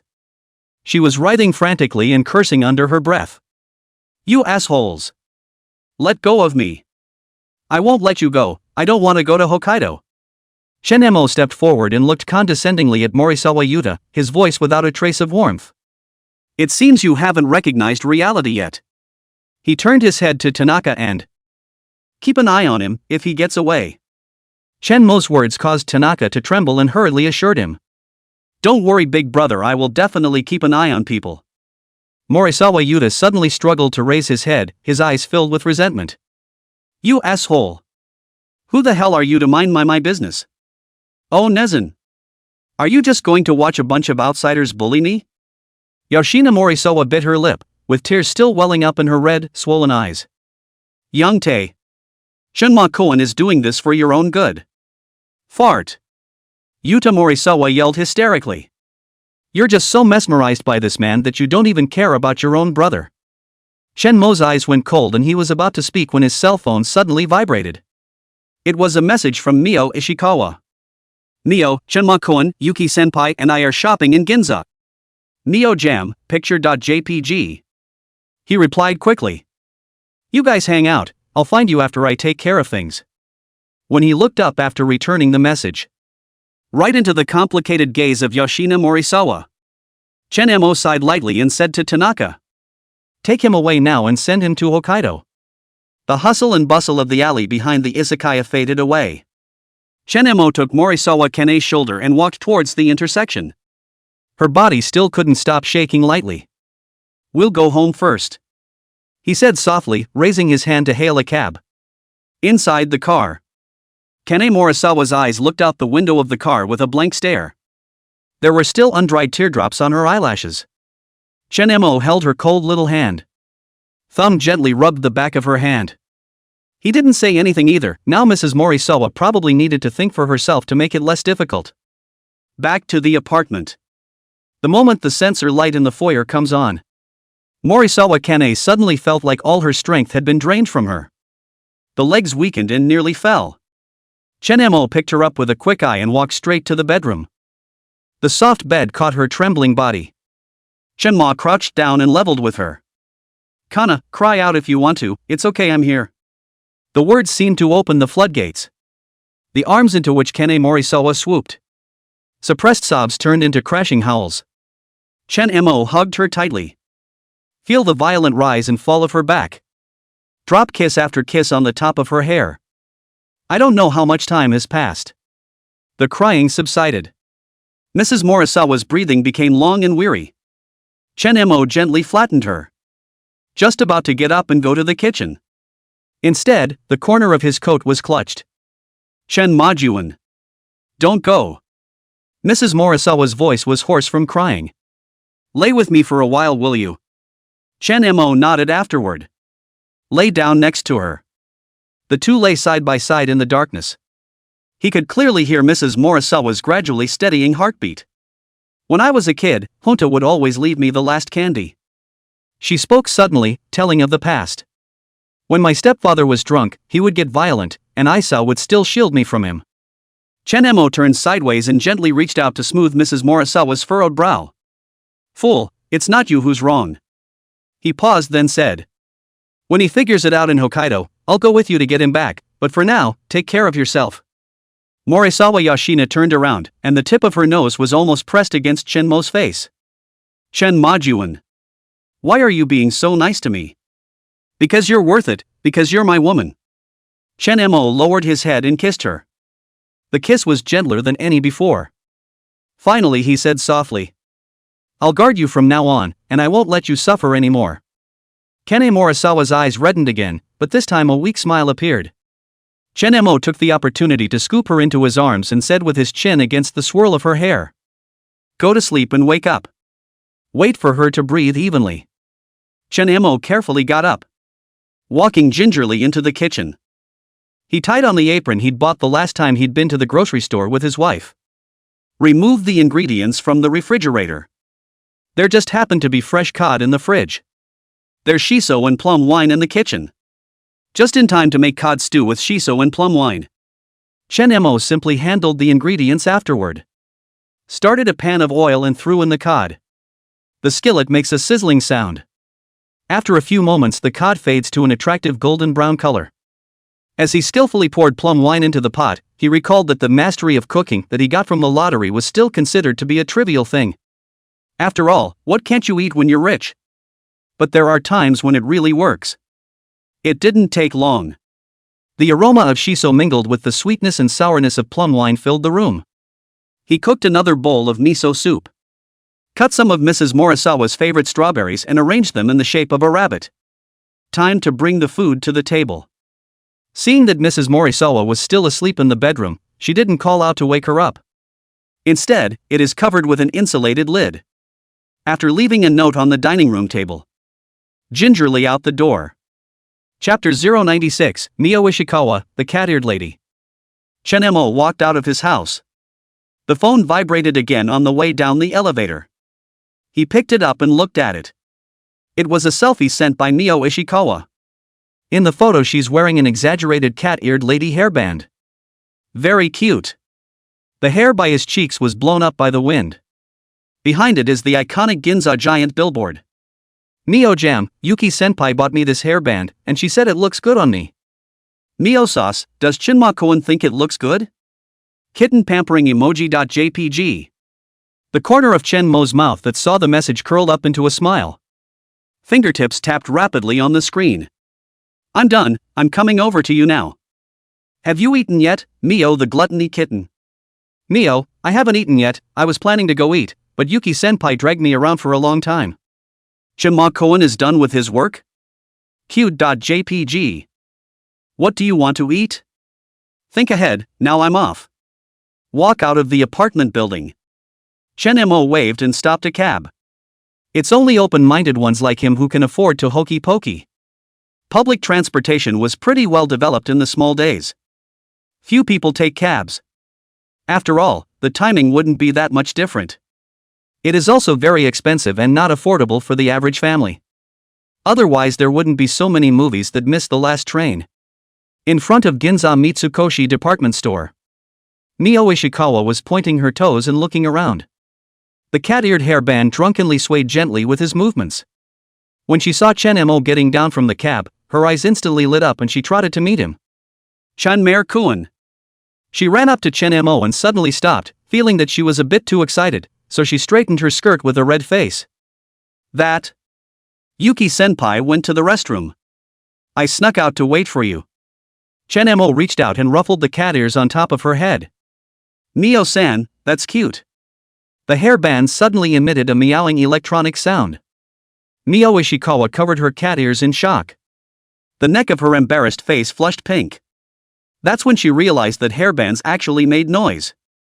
Yuki-senpai is so bad, she said it's the latest model and didn't say it would make a sound. Her voice became smaller and smaller, and suddenly she tugged on Chen Mo's coat corner as if she remembered something. By the way, Yuki-senpai said to invite you to eat manjayaki as a token of appreciation. Thank you for the gift? Just thanking you for yesterday. Ishikawa Mio suddenly looked behind Chen Mo with wide eyes. Yuki-senpai. Don't pounce on me all of a sudden, Murakami Yuki attacked from behind Chinma like a feline stuck in a viewpoint. Resting her chin on Ishikawa Mio's shoulder, she said. What's another bad thing to say about me, Mio-chan? She winked at Chen Mo. Hey, thanks for helping me out yesterday, I know a pretty good manjayaki place near Ginza. Today's my treat. Okay. A few moments later. The trio walked through several alleys. A small store without a sign appeared. You wouldn't know it was selling food unless you looked hard. Yuki Murakami walked ahead and explained. Don't underestimate this restaurant, it's not as good as a high-end restaurant, but it's really good. When she finished, she pushed back the windshield with the ukiyo-e printed on it. The aroma of teppanyaki is overwhelming. Yuki skillfully led the two to a seat. Yuki-chan, you brought a guest to dinner again? The turban teacher opened his mouth to greet him. Not this time. She pushed Mio Ishikawa. This time it's Mio jams. Mio Ishikawa panicked so much that she knocked over the soy sauce bottle on the table. Chunma reached out in time to catch it.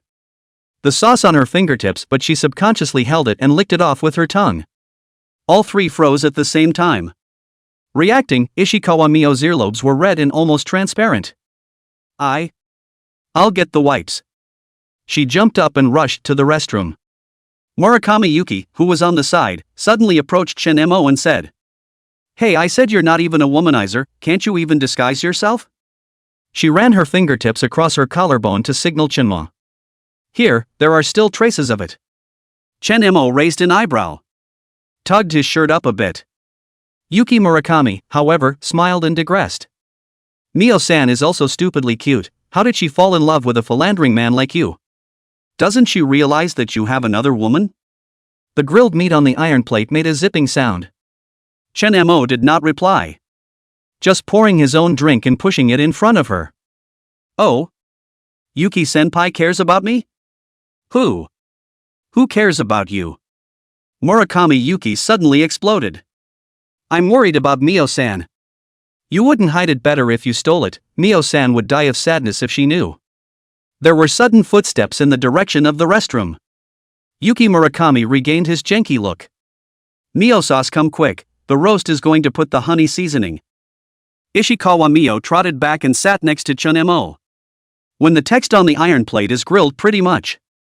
She picked up a piece of meat and brought it to Chun-mo. "Chen Maju and you eat first." Good Chun-mo opened his mouth and bit into the roasted meat in front of him. Mio-sauce's meat is so delicious. This statement of his made Ishikawa Mio think randomly elsewhere. Memories then flooded the brain. She was so ashamed that she hurriedly turned her head away. Perhaps because of the large range of motion. The cat ear hair bows on her head are a little crooked. Mio Ishikawa raised her hand and tried to remove the cat ears. Who knows, the hairband senses contact. The cat's ears suddenly meowed electronic sounds. Most favorite master. A sudden electronic sound in a quiet little store. It caused a lot of side-eye at the neighboring table. I'll turn it off right away. Mio Ishikawa removed the cat ear hair band with her hands and feet. The whole face turned red. Yuki Murakami was laughing her ass off. Couldn't even be bothered to eat the meat on the iron plate. Mio-san is really a kawaii stacks pinch. She wiped the tears of laughter from the corners of her eyes.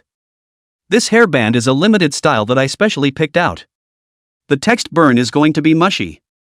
Shin-mo changed the topic at the right time. Use a spatula to turn the ingredients on the iron plate.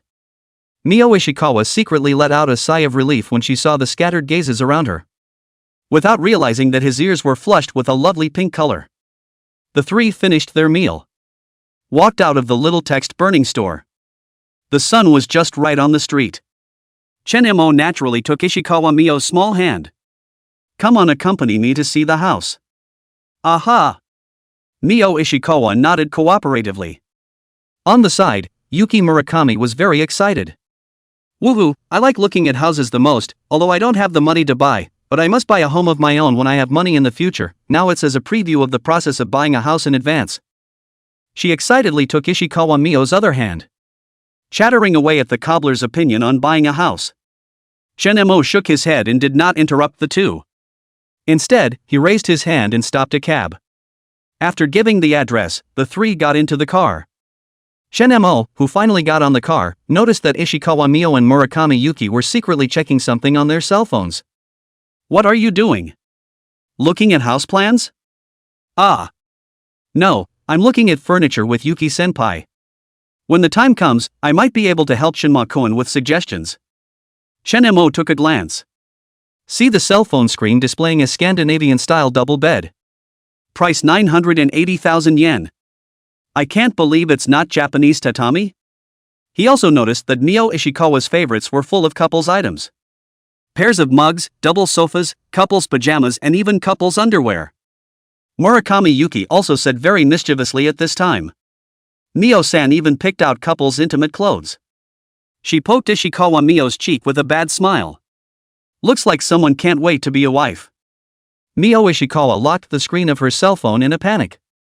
Shyly, she buried her face in Shenmo's shoulder. Yuki-senpai, you're so bad. Couple underwear is obviously the collection you ordered. Chapter 097, Shiba Supreme Tower Apartments in Minato-ku. The cab the trio took crossed the Rainbow Bridge. The skyscrapers of the harbor area glistened in the afternoon sun. Ishikawa Mio lay on Shenmo's shoulder, eyes staring out the window without blinking, looking out at the increasingly busy street scene, feeling very small and out of place. Is the house Majuan wants to see in the harbor area? She lifted her head, cat ear hair bows swaying gently with the movement. Houses sell for a lot of money here, don't they?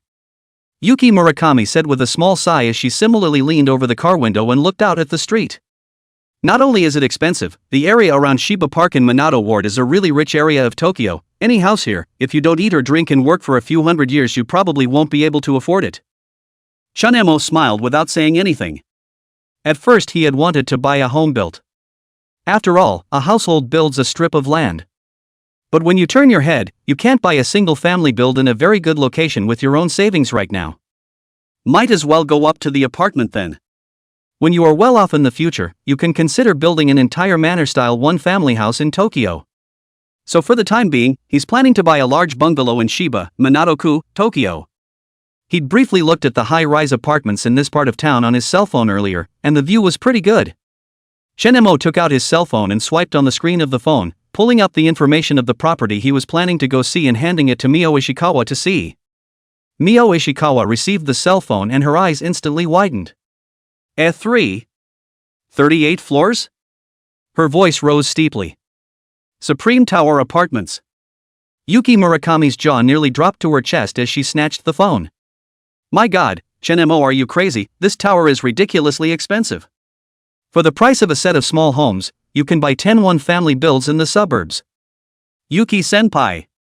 Mio Ishikawa panicked and tugged on her sleeve, worried that Murakami Yuki's abruptness would offend Shinma. Because of her upbringing by her mother, her character could be described as very Japanese. In their traditional mindset, day women are taught to treat others with gentleness. That's why she always speaks softly. In Mio Ishikawa's conception of family and society, being highly respectful and loyal to your man. One will obey one's husband's requests and will support any decision he makes, even putting family interests above personal interests. So she couldn't look at anything that might make Chun-emo uncomfortable. Not even if the other person is their friend. No comparison to some version of T0 fairies who listen to their girlfriends about everything. Soon, the cab stopped in front of an intersection of tower apartments filled with glass walls. The entrance to the apartment is secured by 2 young adults. There was also a woman in professional uniform waiting at the entrance. Chunemo got out of the car after paying the several thousand yen fare. The system also gave him tens of thousands of dollars back. Double cashback is bull. I just don't know when it will become a double pleasure. The trio got out of the car and headed for the entrance to the tower apartment. Chunemo held Ishikawa Mio's uneasy little hand.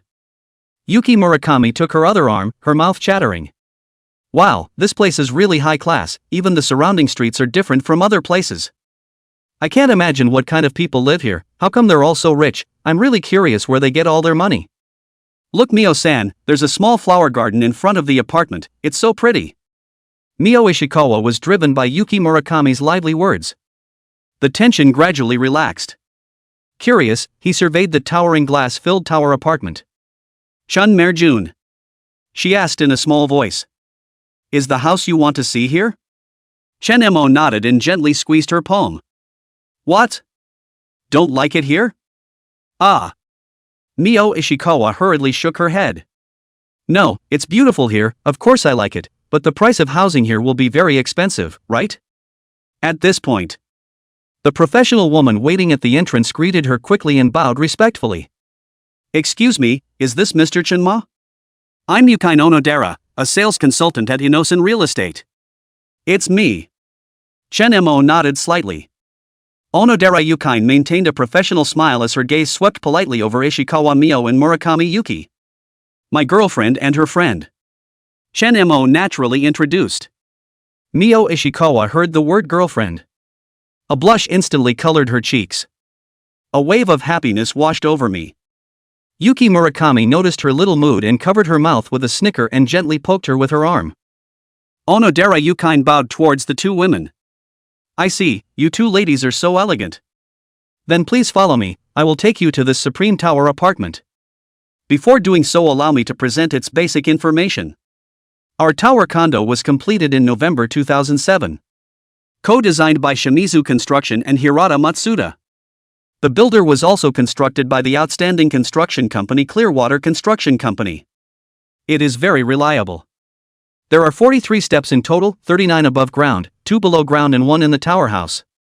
The total land area is 4,886.88 square meters and the total number of households is 438.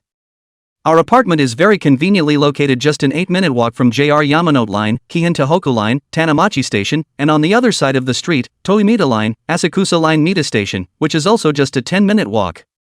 Yukine Onodera swiped her card and led the trio into the lobby.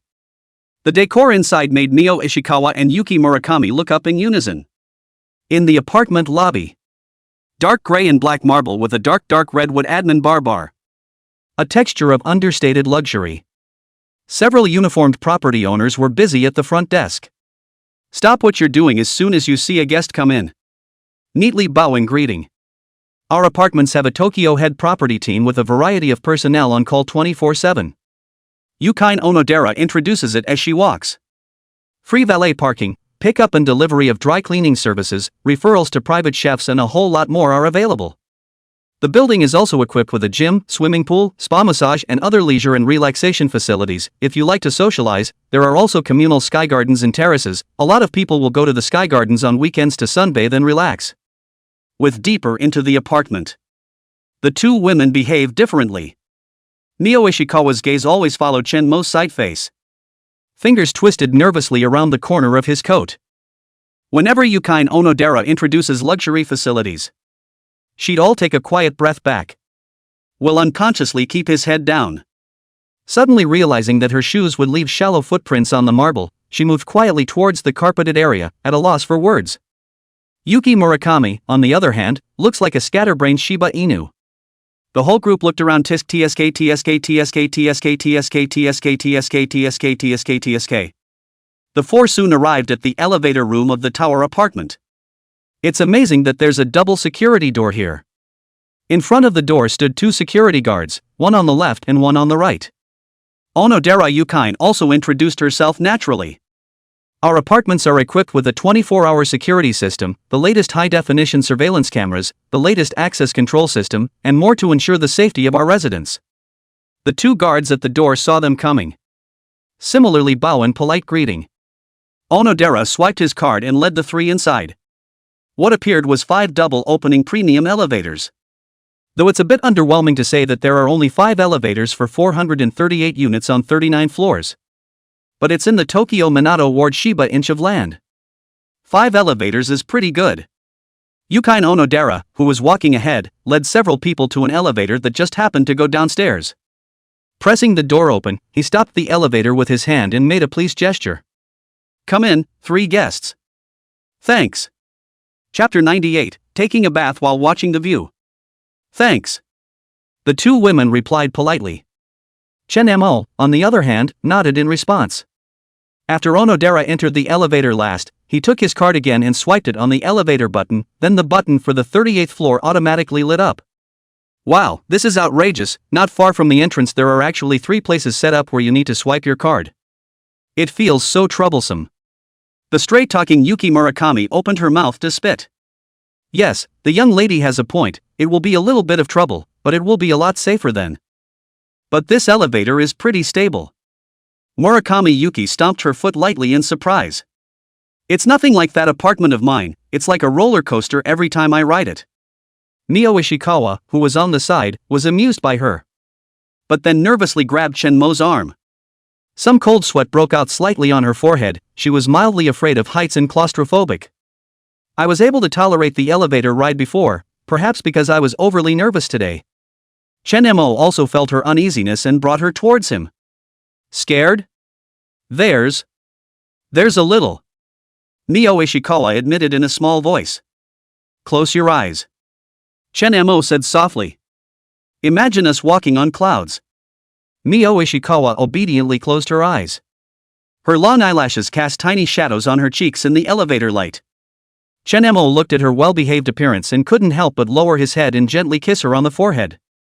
Whoa, Yuki Murakami covered her eyes exaggeratedly. Shouldn't I automatically disappear now? Yukine Onodera keeps a professional smile on her face. But there was a flash of envy in his eyes. For no other reason. Chenmo is young and handsome and is also rich in gold. There are conditions for wanting to see their apartments, either a capital check or an identity check. At that time, Chenmo directly posted that he was a shareholder of Ution Trading. It shocked her straight away. So young at only 25 to own 51 shares of a company with a market capitalization of $25 billion. This status is not top tier though.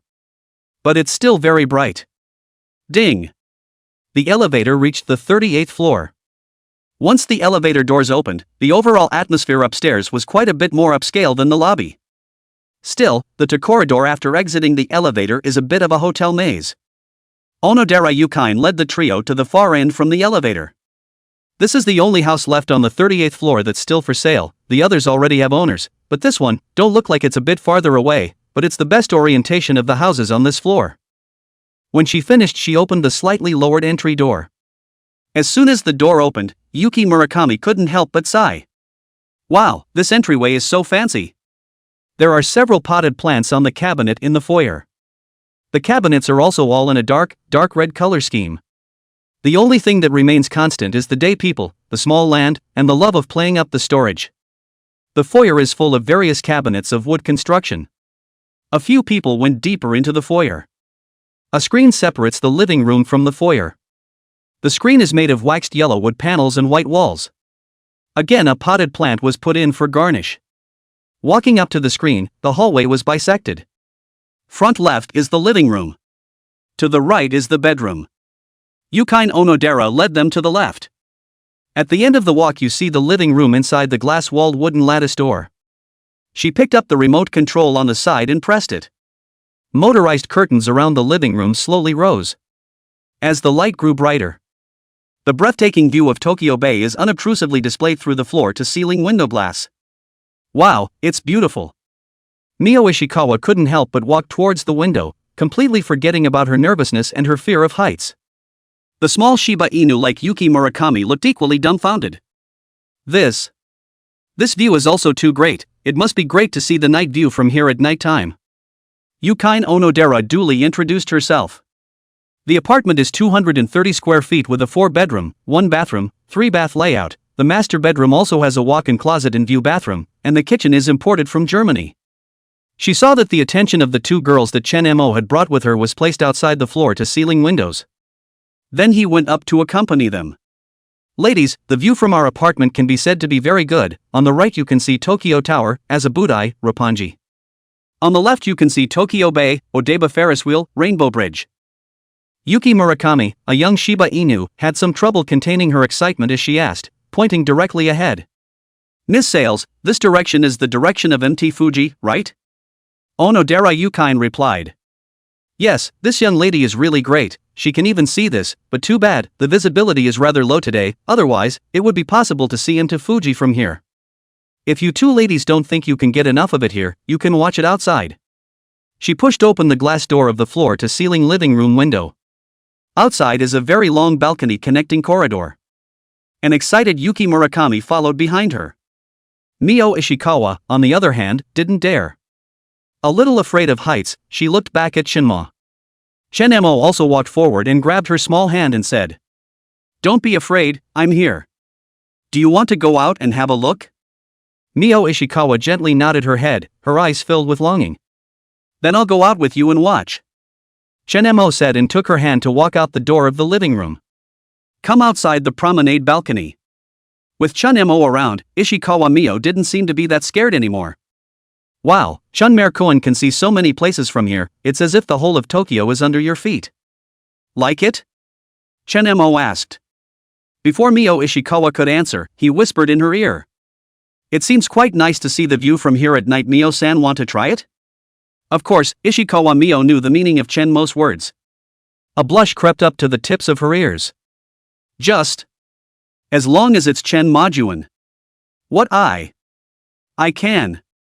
Yuki Murakami, who was on the other end of the balcony of the promenade, said back. Mio-san. Come look, this balcony actually connects to the master bedroom at. The sales lady said there's a huge bathroom inside. Mio Ishikawa's small hand tightened a bit after hearing that. She looked up at Chen Mo with questioning eyes. Chen Mo nodded at her. Mio Ishikawa's eyes brightened a few points after receiving the consent.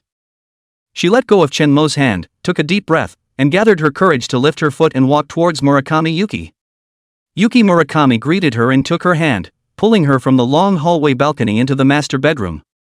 Gosh, this tub is huge. This is too. Ishikawa Mio saw that the bathroom also had a large glass that allowed her to see the scenery outside. She imagined the scene of taking a bath with Chen Mo, and immediately blushed so red that she could drip blood. And Yuki Murakami said with a bad smile, coming up to the base of her ear. In the future you can take a bath while looking at the scenery, how romantic Yuki-senpai, you. This is also. In case. It won't work. Mio Ishikawa stomped her feet in shame. Onodera Yukine explained promptly. Don't worry about that, it's so high up that no one will be able to see in here, and if you're embarrassed, you can turn on this electronically controlled fogging mode. She said, picking up the remote and pressing it.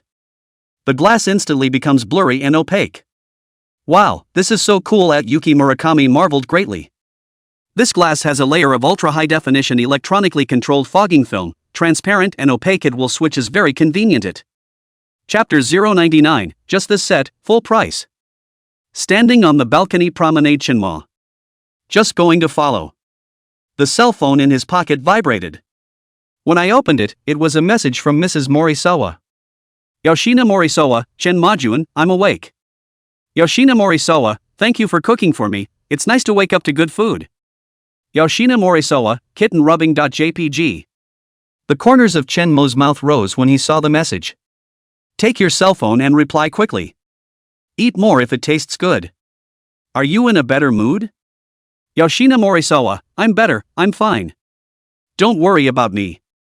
Are you coming back for dinner tonight? Chen Mo looked up to the end of the long corridor and thought for a moment before returning. Today there is something, may not go back in the evening, you behave yourself and eat, understand? Yoshina Morisawa, okay. Then Shinma-kun get busy, you also pay attention to your health and eat on time, after all, you've been working a bit too hard lately. Omega Shy.jpg. Aha, I'll be back tomorrow when I'm done. Chen Mo finished his reply and put the phone's resting screen back into his pocket. A few steps to the end of the gallery. Look at the master bedroom balcony door and bedroom door are open. But there's no one inside anymore. He walked in. Walking the bedroom, it took a while longer to see the trio. At this point the three were in another bathroom. Wow, this bathroom is spacious even though the master bedrooms isn't that big. Nice job separating wet and dry. Yuki Murakami looked and touched his mouth as he jabbered. This built-in washer and dryer has an awesome face. Onodera Yukine is ready to pick up the introduction. Yes. Miss is so discerning, the washer and dryer our apartment is equipped with our high-end models under the Panasonic brand.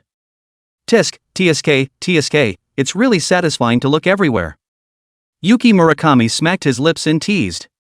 The toilet is also smart, Mio really envies you, you'll be a rich wife from now on. Ishikawa Mio wasn't disliking her back this time. Because she had already seen Chen Mo walking in the distance. He looked at Mio Ishikawa and asked. Well. Are you happy with the house? I think it's fine, it's just. Yuki Murakami interrupted sourly. That's what is, Chen Majuan all dared to bring you to see it, that must have this strength. Anyway, I'm super fond of this place, it's a pity that I'm different from someone, I don't have this blessing, I'm really envious of Mio-sauce. You'll be able to live here in the future, if it were up to me, I could wake up from my sleep laughing, right?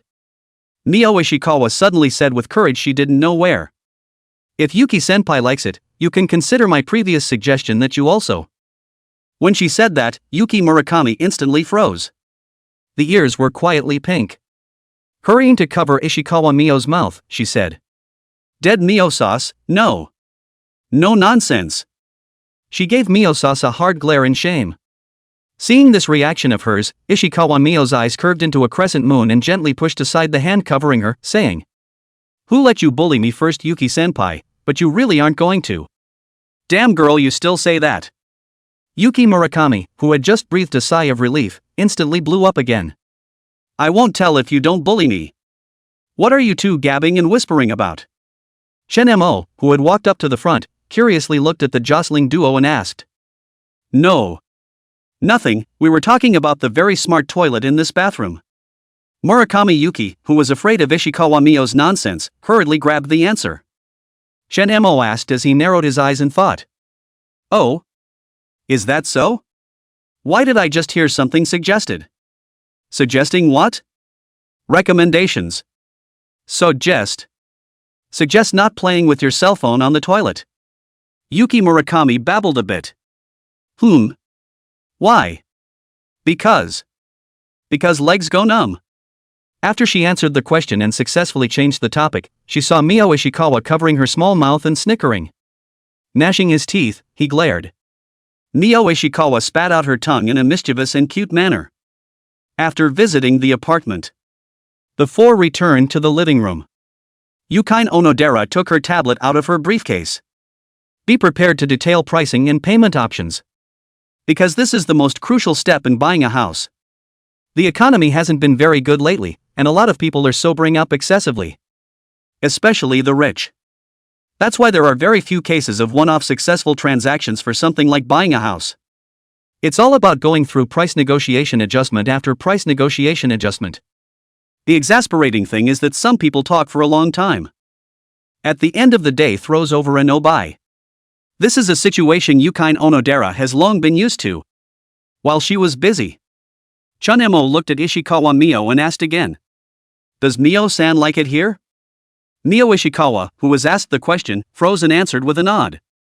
Ah, like it, but buying a house is such a big thing that Chen Majuan can just decide on his own. Just like it. Chen Mo turned his head to look at Onodera Yuki and said directly. That's the set, full price, please Ms. Onodera. Yuki Onodera, who had just pulled out her tablet, froze. Ha? Mr. Chen, don't you want to negotiate a price or something? No, that's it. Chen Mo's tone was firm.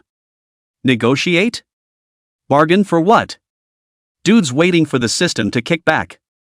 If you don't haggle, you won't lose money. If you haggle, you will lose money. Can't we do the paperwork today? Dang. Of course. Onodera Yuki's voice trembled a little with excitement. I'll contact the legal department right away to prepare the contract. Murakami Yuki said, dumbfounded. Wait. Is that all it takes to scribble a decision? What about the price? How much wasn't even asked? Shinma smiled. If you like it, just buy it, what's the hesitation? No, I said. Murakami Yuki wanted to say something else, but was again subdued by Shinma's bravado. She asked as her eyes skipped over Chen Mo and looked at Onodera Yuki. Miss Sales, let me ask, how much is this house? Includes brokerage fees, stamp duty, home insurance, real estate registration tax, etc. Onodera Yuki held her cell phone as she did the math. Finally stopping his hand, he said. All totaling 835 million yen. Plus comes with a parking space on the second basement level. Yuki Murakami, who heard the price, couldn't close her mouth. Ha? How? How many? $800 million? Oh my god, I'm afraid robbing a bank wouldn't take that much money? This price is really on the high side. It was reserved for negotiation, Yuki Onodera said bitterly. This price is the normal markup for the market, after all, the location of our apartment is very good, but I can help Mr. Chen try to apply for some discounts or benefits for. I'm a person who resents trouble the most, so give me some perks, please Ms. Onodera. Chen Mo said flatly, as if 800 million yen was just a small amount. Because no one knows. He's got this 800 million to spend. The incoming numbers will only get bigger. Okay. Mr. Chen. I'll make contact right away. Wait for me for a moment. Yuki Onodera excitedly picked up her cell phone and walked out to the balcony promenade to make a call. Murakami Yuki, who was still in shock from the 800 million, lost her soul a little and looked at Chun Mo and asked. At this price, you're not even haggling? I feel that bargaining can be a lot cheaper, right? A little bit cheaper is a few $1 million, right? Chen Mo looked at her dumbfounded, laughing without saying a word. Haggling is impossible. Spending money on you too is impossible to haggle in this life.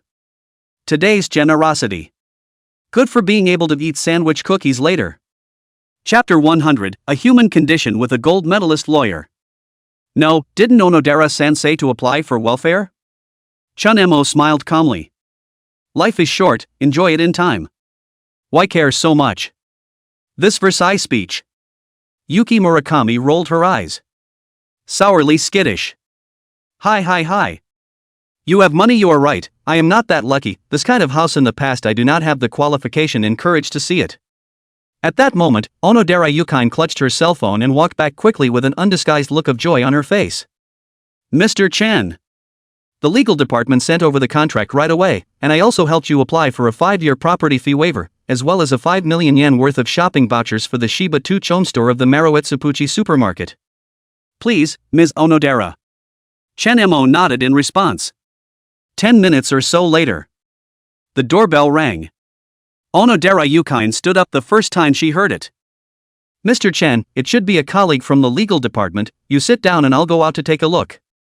She then walked in with 2 more competent-looking middle-aged men. Mr. Chen, these 2 are from our company's legal department.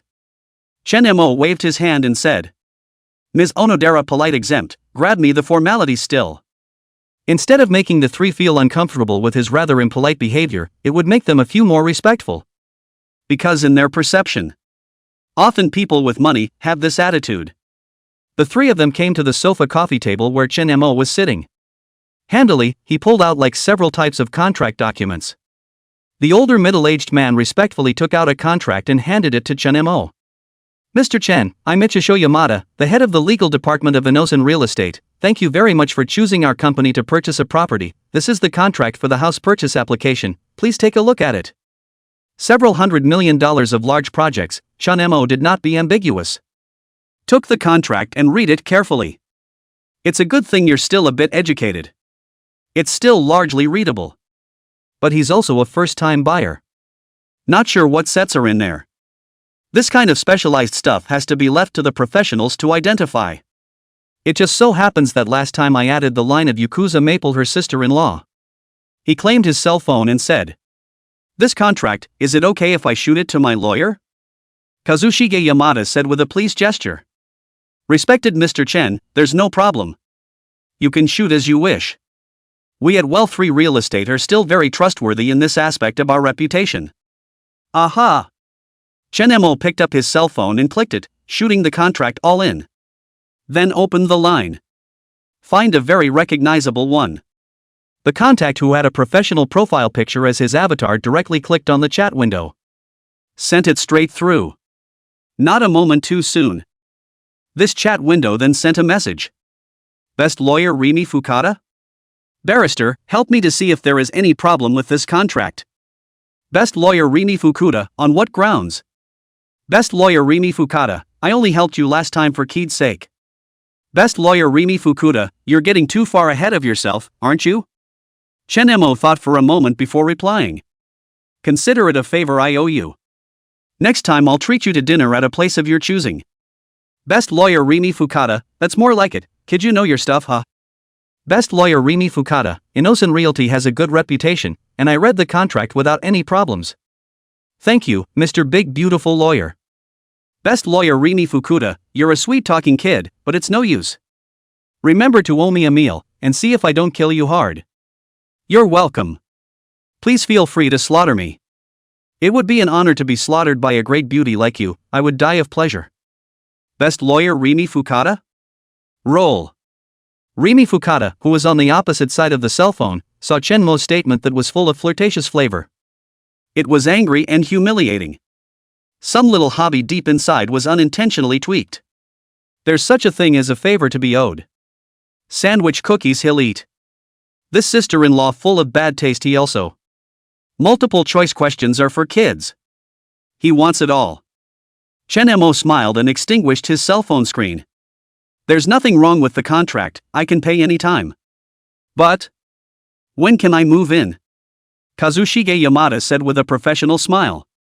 Mr. Chen, it may take a month or two to successfully deliver a property purchased elsewhere, but this house is readily available, and with the reputation of our Well Street company, you can get the keys to move in today as soon as you complete the payment procedures, and we offer 24-hour very fast transfer services. On the side, Onodera Yuki also added in a timely manner. The apartment is cleaned weekly by a professional cleaning team, the facilities here are complete, you just need to prepare your daily necessities after that, you can feel completely at ease to move in directly. For daily necessities, the property team here has a long-term relationship with Manhwaresumen supermarket, so all you need to do is to contact the property and the items you need can be delivered to your door at any time.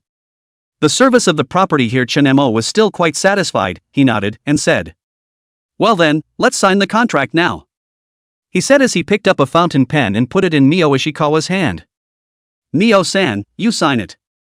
Ha? SH. What, I'll sign it? Mio Ishikawa's pupils dilated in surprise, and the pen in her hand almost fell. Yuki Murakami, who was on the sidelines, sucked in a breath of cold air. Hey, it's an 800 million yen house. Geez?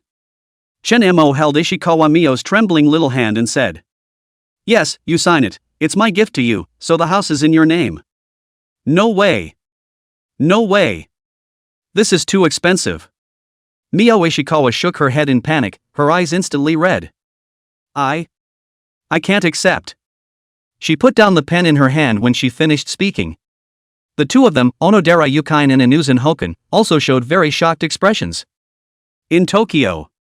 Experienced the baptism of the last century's boxers. The small-time male becomes very conscious self-interested. There are hardly any who are willing to buy their girlfriends a house these days. There are inherently fewer first-time viewers who buy in full. But the full payment is in the girlfriend's name only. It was the first time several of them had seen it in their many years of practice. The relationship between men and women is now all of a sudden back to pre-liberation. Currently Tokyo's top dating market with explicit prices. Add 3 points for women who can cook, 5 points for women who adore their husbands, and 8 points for women who have given up their careers. The vast majority of women aspire to be full-time homemakers. So this situation with Chen Mo surprised everyone present. What they don't know, however, is this. In some places, in certain irrational groups of people, getting married and buying a house is a must. She's being conscientious by not letting you put just her name on it. There are even T0 players who backpedal after the fact. Not refusing is not the same as agreeing. Chapter 101, Going Back? Go back to what? Chen Mo gently wiped away the teardrops at the corner of Ishikawa Mio's eyes. Silly, didn't you just say you liked it here? But? No buts. Chen Mo reshoved the pen into her hand. After we sign the papers we'll go to the grocery store in a few minutes to get groceries and stay here tonight. Murakami Yuki suddenly hugged Ishikawa Mio and assisted. Mio-san. If you don't sign it, let me sign it, okay? I promise to be so happy that I'll do Chenmo's laundry and cook as a maid every day. Yuki-senpai. Mio Ishikawa broke into tears. Finally a trembling hand signed his name to the contract. After she signed all the papers. Ding! Mio Ishikawa's conquest progress increased by 1%. Reward, 1,000 conquest points. Congratulations to host Mio Ishikawa for reaching 100% conquest progress. Reward, Ishikawa Mio spending cashback fixed cashback multiplier x6. 3m personal carrying space. What? The sudden reward ringing in his head shook Chen Mo one flabbergasted. What? A carry-on space? Not buddy? Is that right? Isn't this the Urban Harem writing channel? Space all out? This is not the time to work on new skills. Chen Mo forced himself to calm down. Right now he's got just over $510 million on him. Not quite enough to buy the house. But he's got cash back. He asked as he took out his cell phone and looked to Kazushige Yamada. There's a limit to how much I can pay on my cell phone, so I'll transfer 500 million yen first and then the rest. Is it okay to pay in 2 installments? Kazushige Yamada replied respectfully. Mr. Chen, there's no problem with 2 payments. Okay. Chen Mo nodded and opened his cell phone bank. Entered an account with Mitsui Real Estate. Move your fingers and 500 million yen is gone in a swish. Ding. Detected that the host is spending money on Mio Ishikawa. Spending 500 million yen on the purchase of real estate. Fixed cashback multiplier x6. He spent the money a second ago. The next second the phone popped up with a message about mobile banking. Sakura Bank, your account 0219, remittance of 3 billion yen, account balance 3 billion 1000. Cool. So cool. Look at the 10-digit balance on your cell phone bank. That countless zeros. Chun-mo couldn't be happier. Then he once again called in the remaining $330 million balance. Ding. Detected that the host is spending money on Mio Ishikawa. Spent 330 million yen on real estate purchases. Fixed cashback multiplier x6. Sakura Bank, your account 0219, 1,980 million yen transferred, account balance 4,060 million. The full amount was transferred. Chunma flipped his cell phone. Show the transfer records to the three people at Wells 3 Realty. Congratulations, Mr. Chen. Onodera Yukine said with a 90-degree bow. Kazushige Yamada was staring at his cell phone. After the company's finance site informs of the receipt of the remittance, the face smiled like a daisy. Congratulations to Mr. Chan for successfully moving into the Harbor Area Supreme Tower Apartments. May future good fortune befall you as you enjoy the comforts of your new home. Onodera Yukine also handed the key to Ishikawa Mio Dano with both hands at the right time.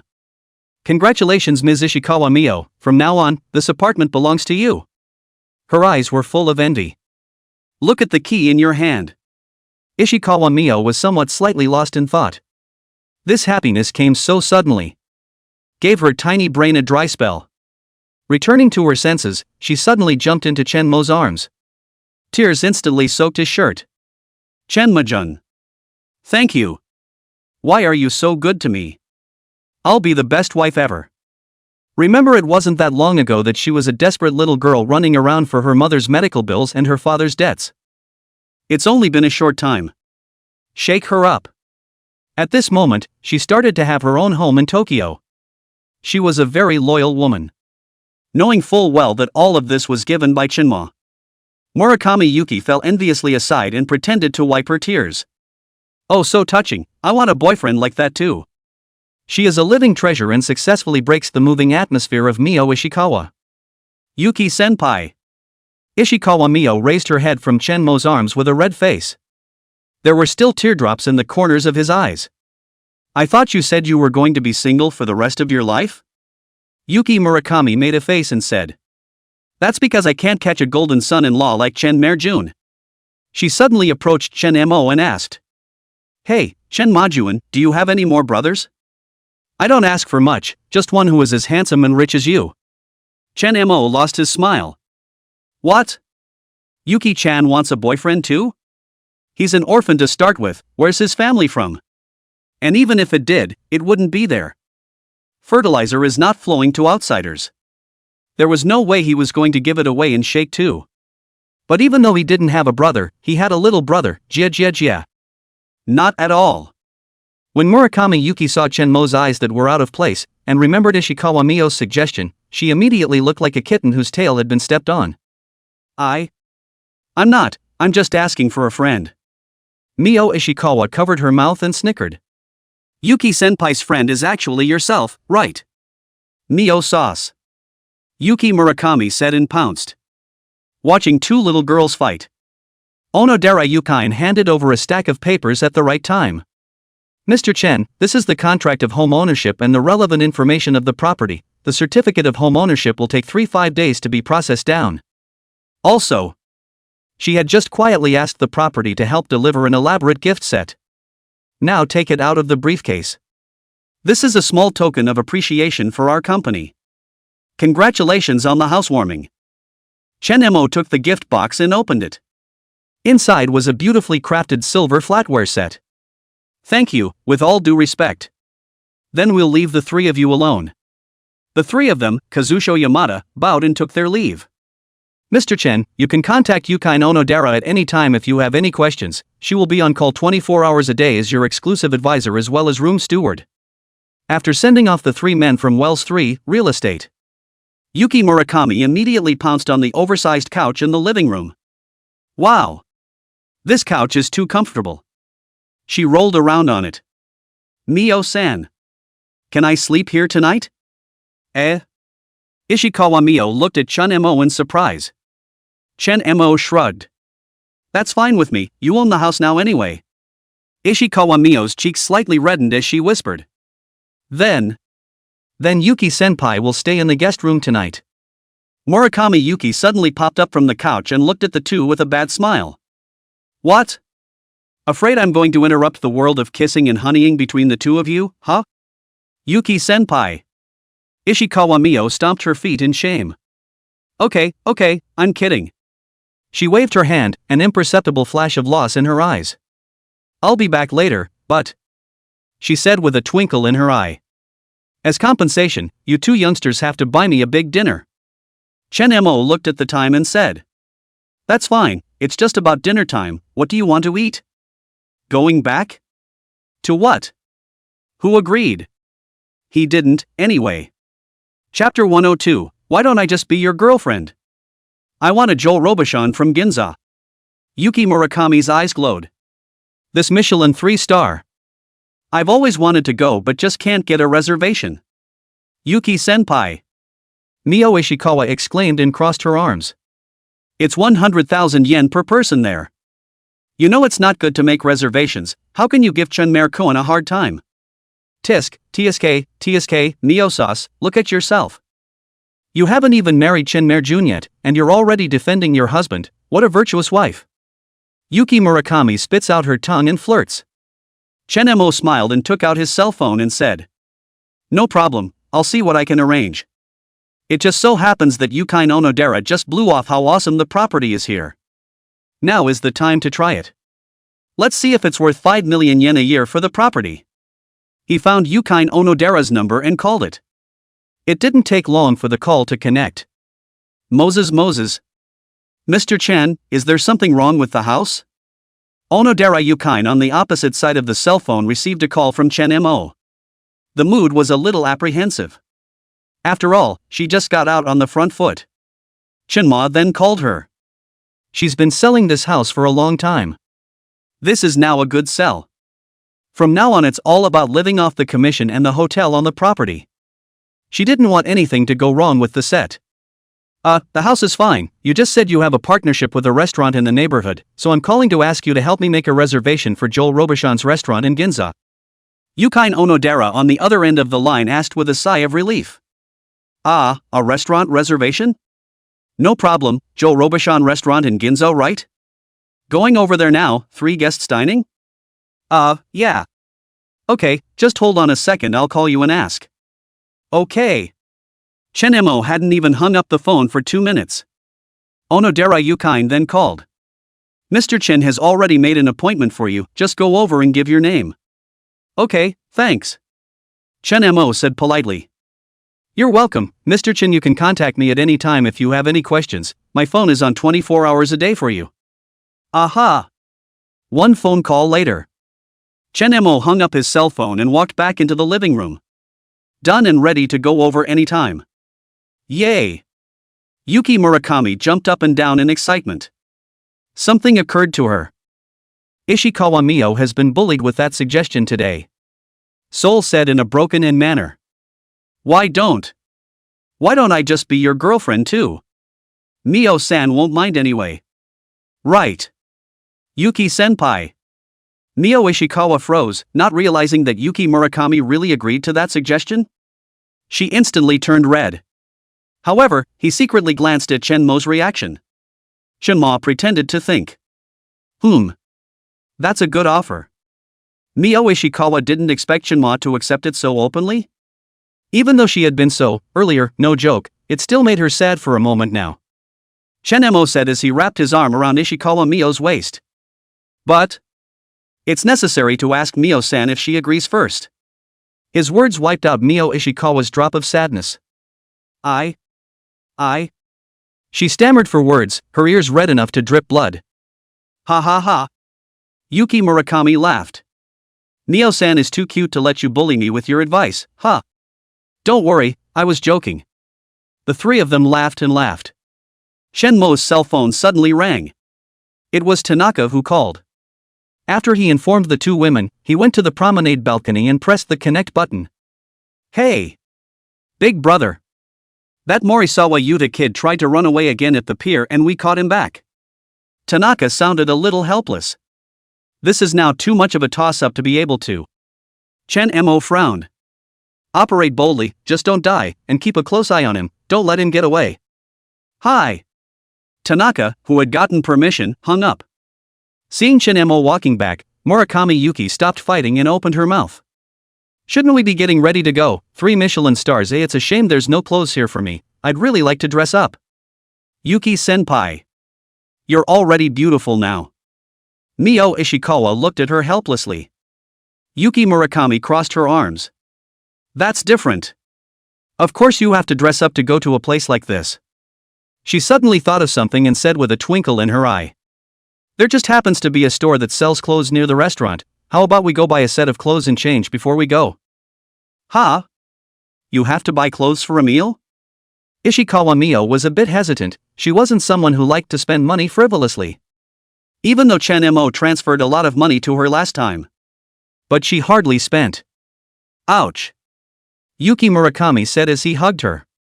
Anyway, you're a rich wife now, buying clothes and stuff isn't a big deal to you, right? Chen Majuan spent 800 million yen to buy you a house don't you want to dress up beautifully to show him? Ishikawa Mio was a bit moved by what was said and looked at Chen Mo with a red face. Chen Mo smiled and nodded. Let's go, then we'll go clothes shopping and then dinner, I'll pay for tonight's spending. Yeah. Yuki Murakami was so happy she was jumping up and down. Ishikawa Mio, on the other hand, had a happy smile on her face. The three of them went out the door in a cheerful atmosphere. In the elevator. Murakami Yuki suddenly thought of something and opened her mouth. By the way, I remember that houses have to pay taxes every year, don't they, and an $830 million house. She snapped her fingers and began to do the math. Not being able to do the math, she probably said a number that shocked even her. I did some simple math and this house pays tens of millions in taxes every year. My God. My previous yearly income without eating or drinking is not enough to pay this tax. Yuki-senpai. Mio Ishikawa nervously looked at Chen Mo. I didn't even think of this. Chen Mo soothingly squeezed her hand and said. Don't worry, it's not a problem for me, I've got it covered. What a way. Yuki Murakami pursued curiously. Secret. That's why you don't need to worry, Mio-san, just be happy every day. Mio Ishikawa said as she looked at him touched. Chen-ma. You're so thoughtful, unlike me who doesn't know anything. Yuki Murakami picks up the conversation sourly. How come I can't meet such a nice guy? Joking. The elevator reaches the first floor. The two security guards bowed respectfully as they walked out of the elevator's double security doors. Mr. Chen, Miss Ishikawa, good evening. At the first sign of the house closing. Their condo property was the first to update the owner's information. This was something Chen Mo was quite satisfied with. Mio Ishikawa was a bit unused to this kind of treatment. Shyly hiding behind Chen Mo. Yuki Murakami was enjoying herself. Walk ahead with your head held high. Came outside the apartment. The special car booked on Chen Mo's cell phone had been waiting for a long time. He gentlemanly pulled the car door open for the two women. Same old, same old. Yuki Murakami said thank you and sat in first. Then Mio Ishikawa sat in the center of the back row. Chen-ma was the last to get on the bus. He felt that the day was not far off when he would sit in the center. Inside the car. Yuki Murakami looked around excitedly. Wow! This car is so fancy. The seats even massage. Everything was arranged quite thoughtfully, and Mio Ishikawa was touched again and again. She leaned on Chen Mo's shoulder and said, Chen Majuan. Thank you. I'm so happy to have met you. Chen Mo sidled his head and gently dropped a kiss on her hair and said, We don't need to say much thanks to each other. Because you are my woman. Yuki Murakami, who had ended up looking around, saw the interaction between the two. Cough loudly and deliberately. Ahem. Pay attention to the shadows. There are still single people here. Mio Ishikawa hurriedly sat up straight. Pretend you're busy straightening your skirt. Chen-mo, on the other hand, smiled and looked out the window. The sandwich is best when it's two unflavored pieces. Chapter 103, which of the three can is it? Ginza's neon lights are very bright at night. The elaborate lighting in the windows of the luxury stores lining the streets gilded each item with a tantalizing aura.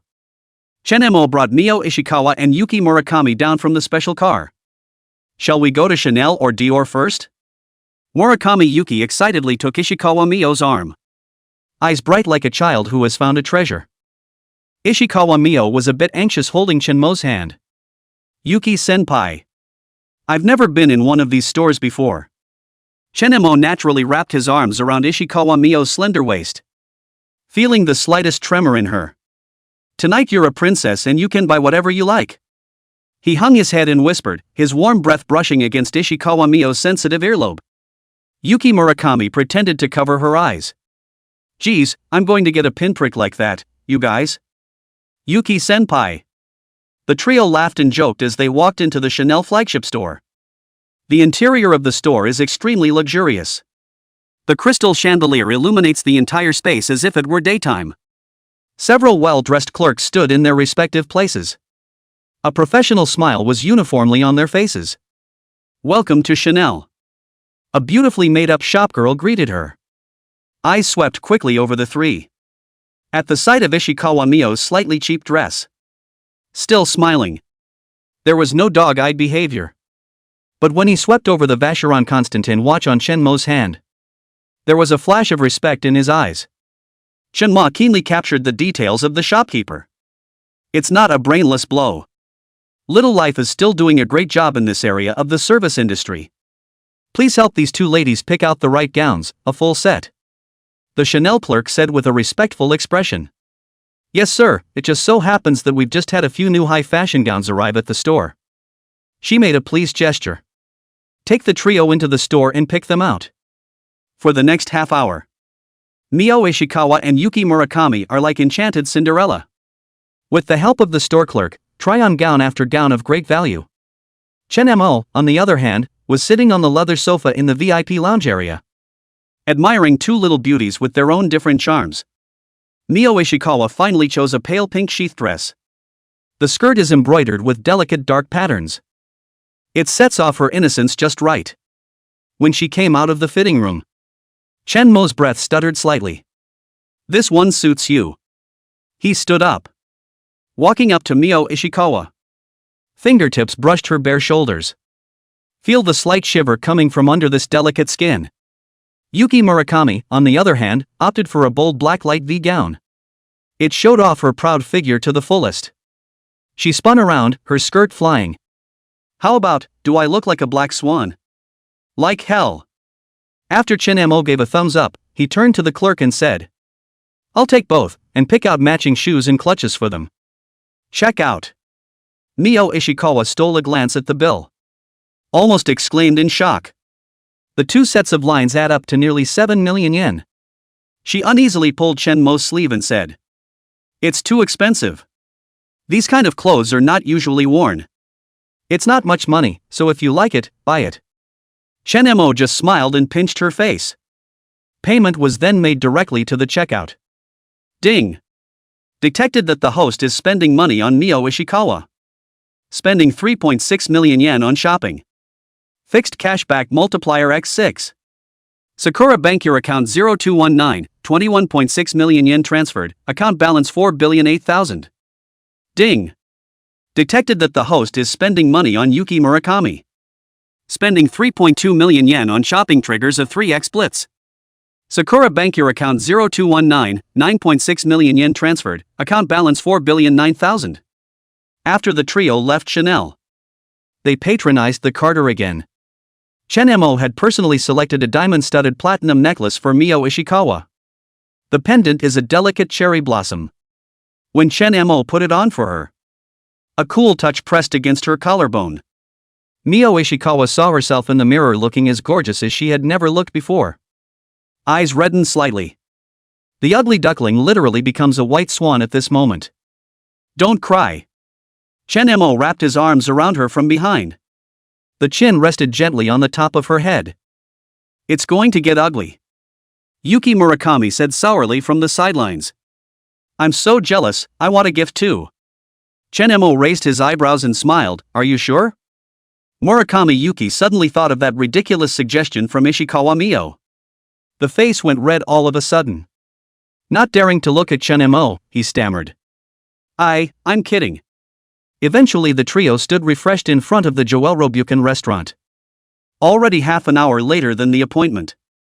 The waiter at the restaurant saw the gorgeously dressed trio. Rushed to meet them respectfully. May I ask if the three of you have an appointment? Yes, my last name is Chen. Chen-mo nodded and said. The waiter's eyes swept over his watch as he did so. The respect on his face increased a bit more. The waistband is lowered quite a bit. Yes, Mr. Chen, your box was prepared long ago. He led several people into the dining room.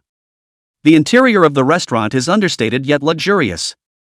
Under the crystal lights, each table was covered with a snow-white tablecloth. The silver flatware shimmered softly in the candlelight. They were led to a semi-enclosed box. Outside the window is a sparkling night view of the Ginza neighborhood. Here. So advanced. Mio Ishikawa whispered, nervously walking almost with the same hand. Yuki Murakami was quick to adapt. Already studying the menu. I hear the foie gras here is the best in Tokyo. Just as they were about to order. A shrill voice came from the entrance of the box.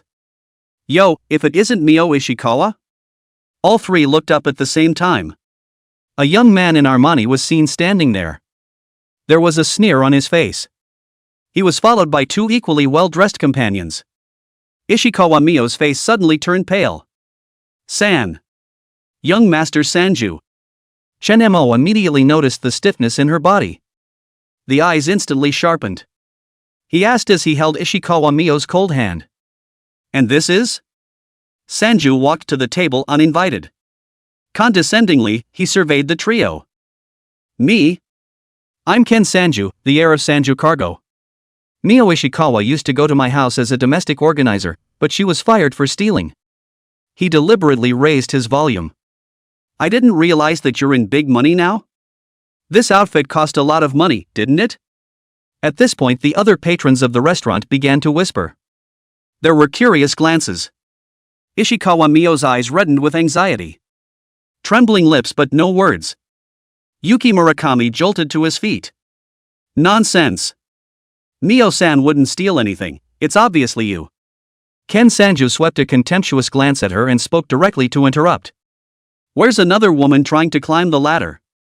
Murakami Yuki, who had been interrupted, gritted her teeth anxiously. She felt anxious for Mio Ishikawa. Fear that Chen-mo would misunderstand something. So he hurriedly looked at Chen-mo and explained for him. Chen-mo-kun, don't listen to his nonsense, it's obviously Mio who couldn't be harassed by him when she was working part-time, so she fell back on her words and slandered Mio for stealing, causing Mio to lose her job as a housekeeping organizer. Nonsense, who is she that I harass her? It's obvious she's the one stealing. Ken Sanju retorted without blushing. You. Murakami Yuki wanted to continue speaking. It was stopped by Chen-mo raising his hand. He knew exactly what Mio was like. He stood up slowly, moving very slowly. But with a suffocating sense of oppression. He was nearly a head taller than Ken Yamada. It was looking down on the other side at the moment. The coldness of his eyes sent chills down Ken Sanju's spine. Sanju. Ken, right? Who are you? Chapter 104, Space Skill Shedding Pants. Sanju. Ken, right? Who are you? Chen-mo's voice was very soft, but it silenced the entire restaurant.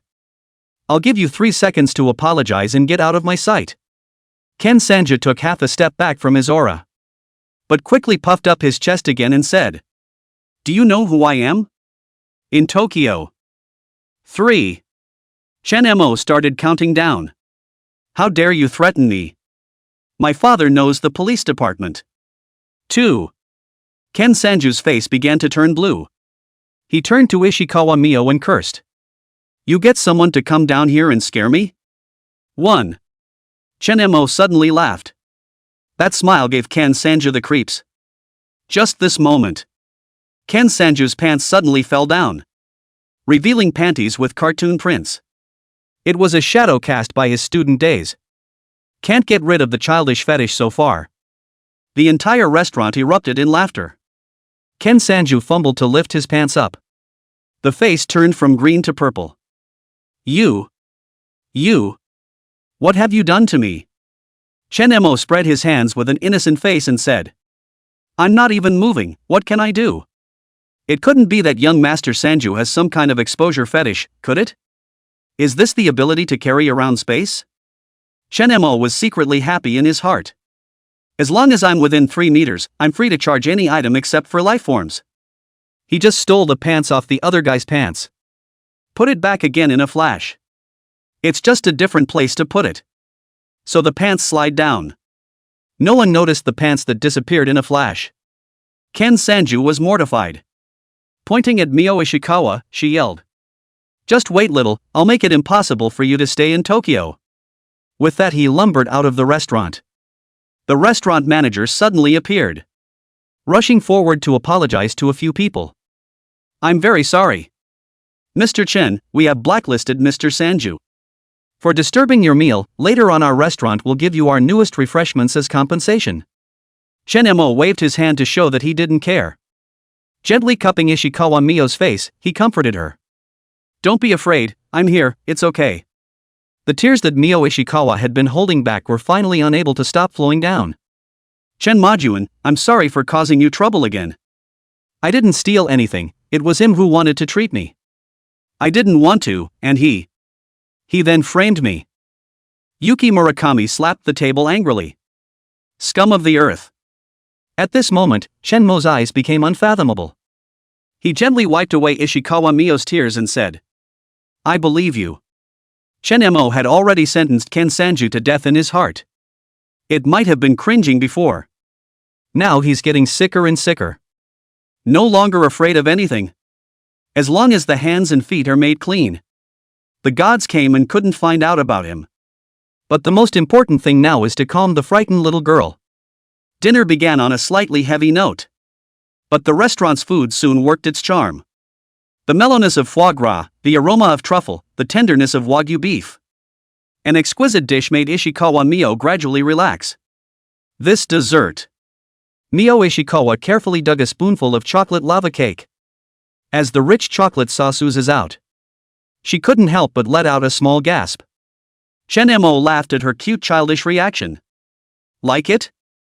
Well, like. Mio Ishikawa nodded vigorously. A little chocolate sauce on the corner of his mouth.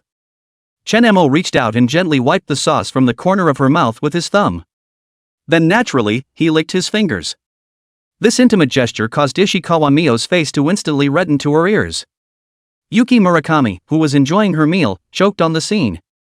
Ahem. I'm still here, don't go too far you guys oi. Chen Mo said without any hanging needles. You can have the same treatment if you want. Who wants it? Broken treats I don't want. Yuki Murakami stammered back. But he didn't dare to look Chen Mo in the eyes. After dinner, the three of them returned to their mansion in the harbor area. As soon as Murakami Yuki entered the door, she nimbly took off her shoes with her left foot hitching onto her right foot and headed for the living room with her bare jade feet. It was a straight-up pounce on the couch. Ah! So good, today is like a dream. Ishikawa Mio entered the door while carefully taking off her high heels. Heartbroken, he looked to the soles of his shoes. Such nice, expensive shoes, so hard to wear. Behind her, Chen Mo wrapped her into his arms. Stupid. Yamio Ishikawa, who was suddenly embraced, said somewhat shyly. Chunmare Koen Yuki senpai is still here. It's just a pair of shoes, there's no need to feel bad, I'm not that bad. Chen Mo said intimately with his head lowered. Mio Ishikawa gently raised her head to meet his eyes. But Chen Mergen's money doesn't come easy either, I just don't think it's good to spend money recklessly. Chen Mo was silent. Isn't money easy to come by? Nonsense. That's easy money. It's easier than even a gale. Mio-san, come to the living room, the view from here at night is really beautiful. A sudden voice came from the living room, interrupting the duo that almost sparked. Coming. Ishikawa Mio gently pushed Shinma away. After straightening up, the clothes that had been messed up by someone. Trotting toward the living room. Yuki Murakami, who was sprawled out on the couch hugging a pillow with a pair of jade feet raised and lowered, looked at her and asked. Mio-san, why is your face pink? I'm a little hot. Shinma, who had changed his shoes, also came to the parlor. Yuki Murakami's eyes rolled. Said suddenly. Such a beautiful night view, why don't we buy some wine and drink it there on the balcony promenade? Chen Mo spread his hands and said. I'm fine with that. Drink. Drinking? But I'm not very good at it, Ishikawa Mio said with a bit of a tangle. Chen Mo didn't even object, and Murakami Yuki acted as if she had permission. Jumped up. Hugged Ishikawa Mio and begged to. Aya, it's so hard to see this kind of scenery, it's okay if you're not good at it, you don't have to worry about anything with Chen Jun, right? Then she pretended to be pathetic. It's not like I'm someone who can see this view every day from now on. How could the already soft-hearted Mio Ishikawa withstand this little streak of moves from Yuki Murakami? Okay, I'll drink a little bit then. Yeah. Yuki Murakami jumped up and down happily. So we'll order some bars on our cell phones? No need to go through all that trouble, didn't the sales lady say the property was convenient? Just have them send it up. Chen Mo picked up his cell phone and sent a message to Onodera Yukine. Messages are still returned in seconds. Okay, Mr. Chen. You wait for a while, I'll arrange for the property to send it up for you. Thanks. It didn't take long. And the doorbell rang. Shinma walked out and opened the door. Appearing at the door were a man and a woman in property uniforms. The male property is responsible for carrying the wine. Female properties are responsible for socializing. Mr. Chen, this is the wine you asked to be delivered, please sign for it. She handed over a sheet and a pen. Chen Mo sharply signed his name and then took out his cell phone and said. Thanks, I'll transfer the money to you. Okay. The female property owner pulled out a collection phone. Opened the payment code and then respectfully faced towards Chinma. Oh yeah, how much is the total? He was just about to transfer the money when he suddenly remembered that he didn't know the price yet. Mr. Chen, Ms. Onodera asked us to send over 6 bottles of Ting Knowing Odoro plum wine for a total of 68,000 yen. Okay. Shenma lost turned over. Hard work. The female property owner took back her cell phone after Chen Mo finished transferring the money. Open mouth. Mr. Chen, do you need help carrying you in? No, I'll just do it myself. He took the drink from the male property owner's hand. Okay, then we'll leave you alone and enjoy your wine tasting. The two bowed 90 degrees and left. Holding the wine, Chen Mo walked back to the living room after bringing the door with his heel. Chapter 105, Seniors Stay I Don't Mind.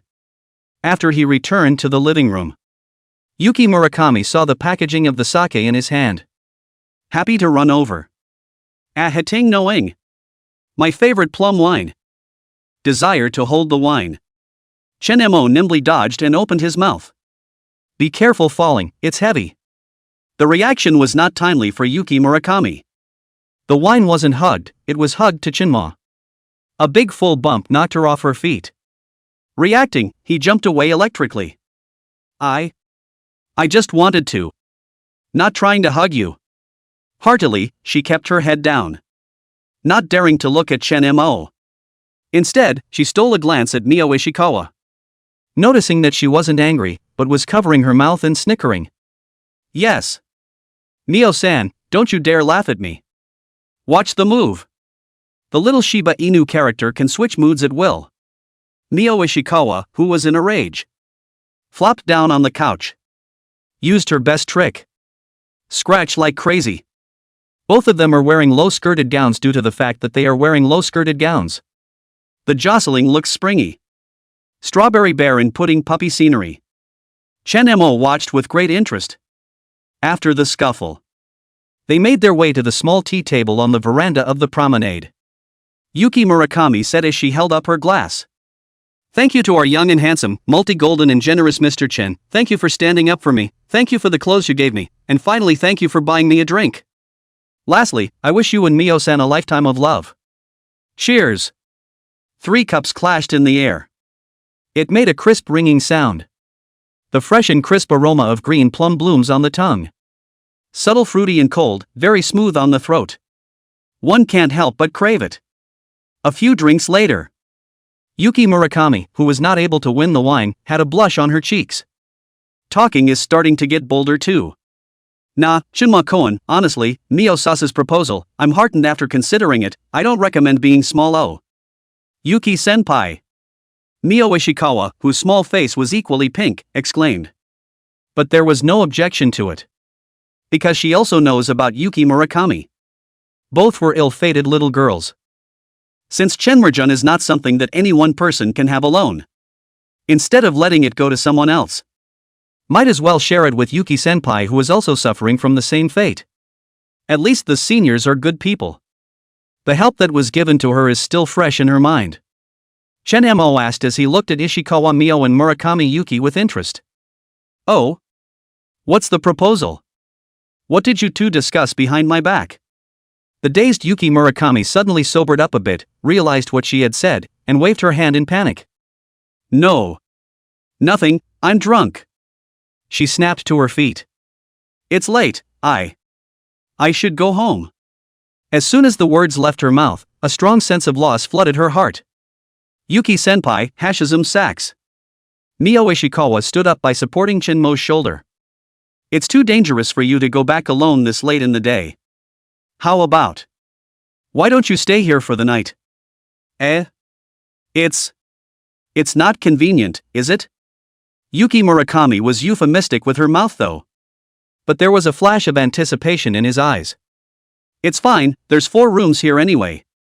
Ishikawa Mio opened her mouth to retain her, before turning to Chun Mo and asking. Chanmer-kun? Is it possible for Yuki-senpai to stay overnight? Chen Mo echoed with a flat face. That's fine, Mio-san is right, it's not safe for you to go back alone this late, so why don't you just stay the night? Ishikawa Mio stepped forward and pulled Murakami Yuki's wrist and said. Yeah, Chen Majuan has agreed, so you can stay here tonight. Yuki Murakami, standing at the junction of the balcony and the living room, gripped the hem of her skirt restlessly with her fingers. Her cheeks were flushed from the alcohol and the internal struggle. Eyes drifted over the floor and Shinma. The mind was full of that suggestion from Mio Ishikawa. Even the suggestions have been upgraded. Escalate to a life of 3 people living in harmony. I'd better get back. Her voice was getting lower and lower, almost becoming self-talk. Shinma leaned back in his chair. A smile, if any, hung on his lips. He could sense that Yuki Murakami's wavering was just a last-ditch effort to hold on. All that's needed at this point is a relatively plausible excuse. It's 1 a.m. Chen Mo looked at his watch. Are you sure you're going to take a cab home alone? I also saw a news headline today about a wonderful Tokyo girl going home alone late at night, being tailed by a demented man. Ah, it's scary. Naive Ishikawa Mio was frightened. Yuki Murakami is a lively and intelligent nature. Even now alcohol paralyzes the brain. She bit her lower lip. Inside, you don't want to go. But what does staying mean? Her mind was in turmoil. That ridiculous offer lingered in the back of his mind. After all, how to say Chen Mo was currently all good in her heart? There are no drawbacks. It would simply kill every small-time man she perceived. Her eyes couldn't help but drift up to Chen Mo's handsome face. Scrambling again, he moved away. The small tea table still held their leftover bottles and glasses. Mio Ishikawa suddenly stepped forward. Light bails out Yuki Murakami. Senpai stay, I really don't mind. Her voice was so low it was almost inaudible. But it was enough to make Yuki Murakami's heart race. Chen Mo raised an eyebrow. Somewhat surprised by Ishikawa Mio's words. Don't mind?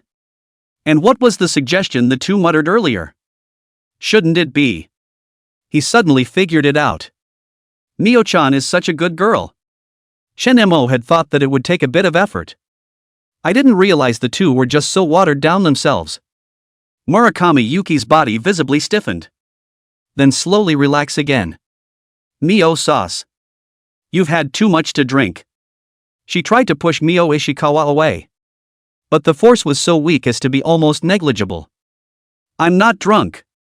Mio Ishikawa raised her head. The eyes were surprisingly shrewd.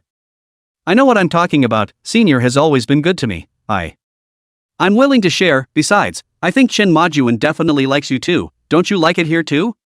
Don't you want to keep living here? She spoke in a voice that only two people could hear. Unbeknownst to him, Chen Mo on the side heard it all. The words are like a key. Opened a certain yoke on Yuki Murakami. Her eyes were suddenly moist. The stress of living alone for so long. Fear of the future. And the desire for a better life. It all came pouring out at this moment. Chen Ma lit a cigarette. Stay, there are so many guest rooms, just pick one. His voice was low and gentle. Yet it carries a power that cannot be denied. Murakami Yuki gathered her courage to meet Chen Mo's gaze, and immediately felt her knees weaken a little. She dropped her head and nodded. Not daring to look up at any of them. Great! Mio Ishikawa happily pulled Yuki Murakami from the balcony connecting corridor towards the master bedroom. I'll get Senpai's pajamas. A fragrant breeze came over me. Chen Mo looked at the two girls' figures. The corners of his mouth curled into a meaningful smile. Happiness often always comes so suddenly. Strawberry Bear's cookies he had already tried. I haven't had the pudding puppy flavor yet. Not to mention the sandwich. Chapter 106, a late-night kitchen with a subtle atmosphere. Chen Mo picked up his cell phone. Messaged the property. Had them send you breakfast ingredients for 3 servings tomorrow. Mio Ishikawa quickly took out a set of pajamas and handed it to Yakido Murakami. Anyway, this is what Yuki-senpai picked out for me today, so take it and wear it. She explained with a slight blush before pushing Yuki Murakami into the bedroom. Elder, take a bath first. As the bathroom door closed and the water rumbled, Ishikawa Mio turned around and went back to the promenade to look for Chen Mo. The smile on her face was a little forced. Chen Ma-jun. Chen Mo didn't let him finish. Reaching out, he pulled the man down into his arms. And then he lowered his head and kissed her directly on the lips. The kiss was at times gentle, at times overbearing. It didn't end until Ishikawa Mio went limp and her little face was suffocated in red. Mio-san, you're really a girl who understands things to the point of being heartbreaking. He looked down at Ishikawa Mio's eyes and said. Ishikawa Mio's chest rose and fell slightly. Greedy for fresh air. Finally her head rested on Chen Mo's sturdy chest and said softly. Yuki-senpai. She's actually quite pitiful. And she really helped me a lot once, so I don't want to see her work so hard alone. Chen Ma-koen, you won't be angry, right? Chen Mo gently stroked her cheek and said. Silly, you're a kind little girl, how could I be angry? This delicate relationship between the three. No one said it explicitly. But who all acquiesced wordlessly. After the sound of the bathroom water stops, Yuki Murakami walked out in her pajamas. The loose pajamas couldn't hide her pretty figure. Short, wet hair spilled over her shoulders. The whole thing looked much softer than usual. She took a towel in her hand and wiped her hair as she walked slowly out of the gallery. It wasn't just the night view that caught her eye. And a sweet couple. Only Chen Mo was seen leaning on a chair, with Ishikawa Mio lying in his arms. Yuki Murakami's gaze at this point. It's a nice sideways face. Long eyelashes, high nose, and a pair of seductive lips. At this time is pointing to the starry sky, to the bosom full of eyes worship people say something. Chen Ma spotted her. Clear eyes fell on her. Yuki Murakami felt tingly all over. I'm done washing. She kept her head down, not daring to look at them again. Mio Ishikawa, who heard the voice, walked over and took his hand and said. Elder, I'll take you to choose a guest room. Murakami Yuki let Ishikawa Mio lead the way. When she passed by Chen Mo, she met his deep gaze. It felt like an electric current spread throughout his body. She looked away in panic. Chen Mo's low voice spoke. Good night, Yuki-chan. Night. Good night. Not daring to stay longer, she followed Mio Ishikawa's pace towards the guest room. The house has a floor plan with 2 separate sets of rooms on the left and 1 on the right. In the center is the entry door foyer. Japanese rooms are generally small. For bedroom, 1 bath layout. The bathroom master bedroom accounts for 1 of them. The public bathroom is somehow also on this side of the master bedroom door. Eventually Yuki Murakami chose to be next door to the master bedroom. The reason here is the proximity to the bathroom. It's easier to go to the bathroom at night when you've just had a drink. Rooms are not exactly spacious. The layout is slightly cramped.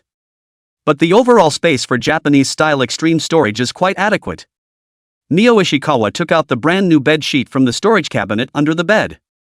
The two lay together. After the bed is made, Yuki Murakami sat on the edge of the bed. Fingers somehow strained at the sheets. Senpai. Mio Ishikawa looked sensed her emotions. Sitting beside her, the little hand holding softly spoke. There's no need to think about it so much, just go with the flow. Yuki Murakami was much more conscious after her bath. Her cheeks couldn't stop blushing as reason returned to her brain. Mio-san, you really don't mind and aren't angry? Mio Ishikawa shook her head. Showing a smile, he said. If it's a senior, I am not that hard to accept. The two were silent for a moment. Mio Ishikawa stood up. Then seniors take an early rest, see you tomorrow.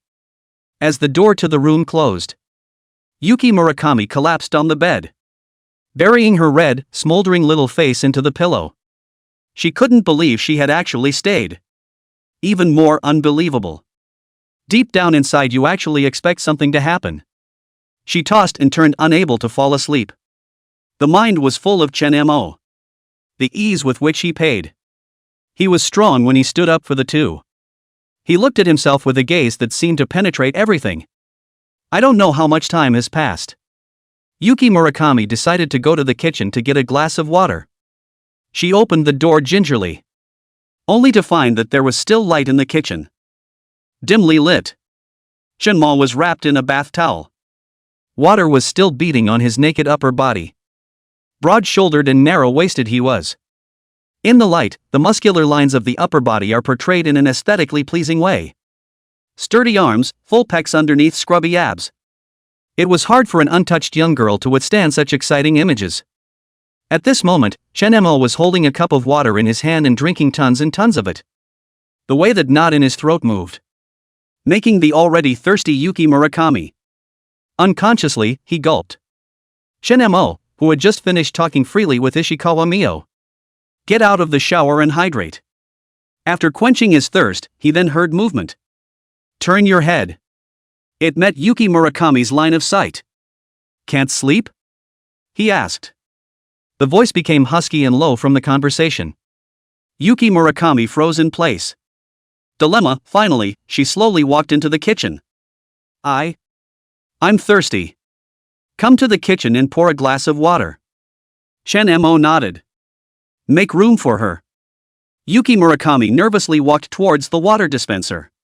As the two men crossed paths. Because space is limited. Inadvertently the two arms touched slightly. Murakami Yuki felt a tingling sensation spread from her contacts to her entire body. Couldn't help but shudder. The body was a little weak. Chen Mo, who noticed this scene, had the corners of his mouth slightly raised. Leave a comment. Take an early break. Walked out of the kitchen. Yuki Murakami's fingers were trembling slightly as she held the cup to catch the water. After taking several sips of water in a row, her emotions calmed down just a bit. The wind that Chen Mo brought up as he brushed past was laced with shower gel and androgynous scent. She remembered the close-up abs she had just accidentally seen.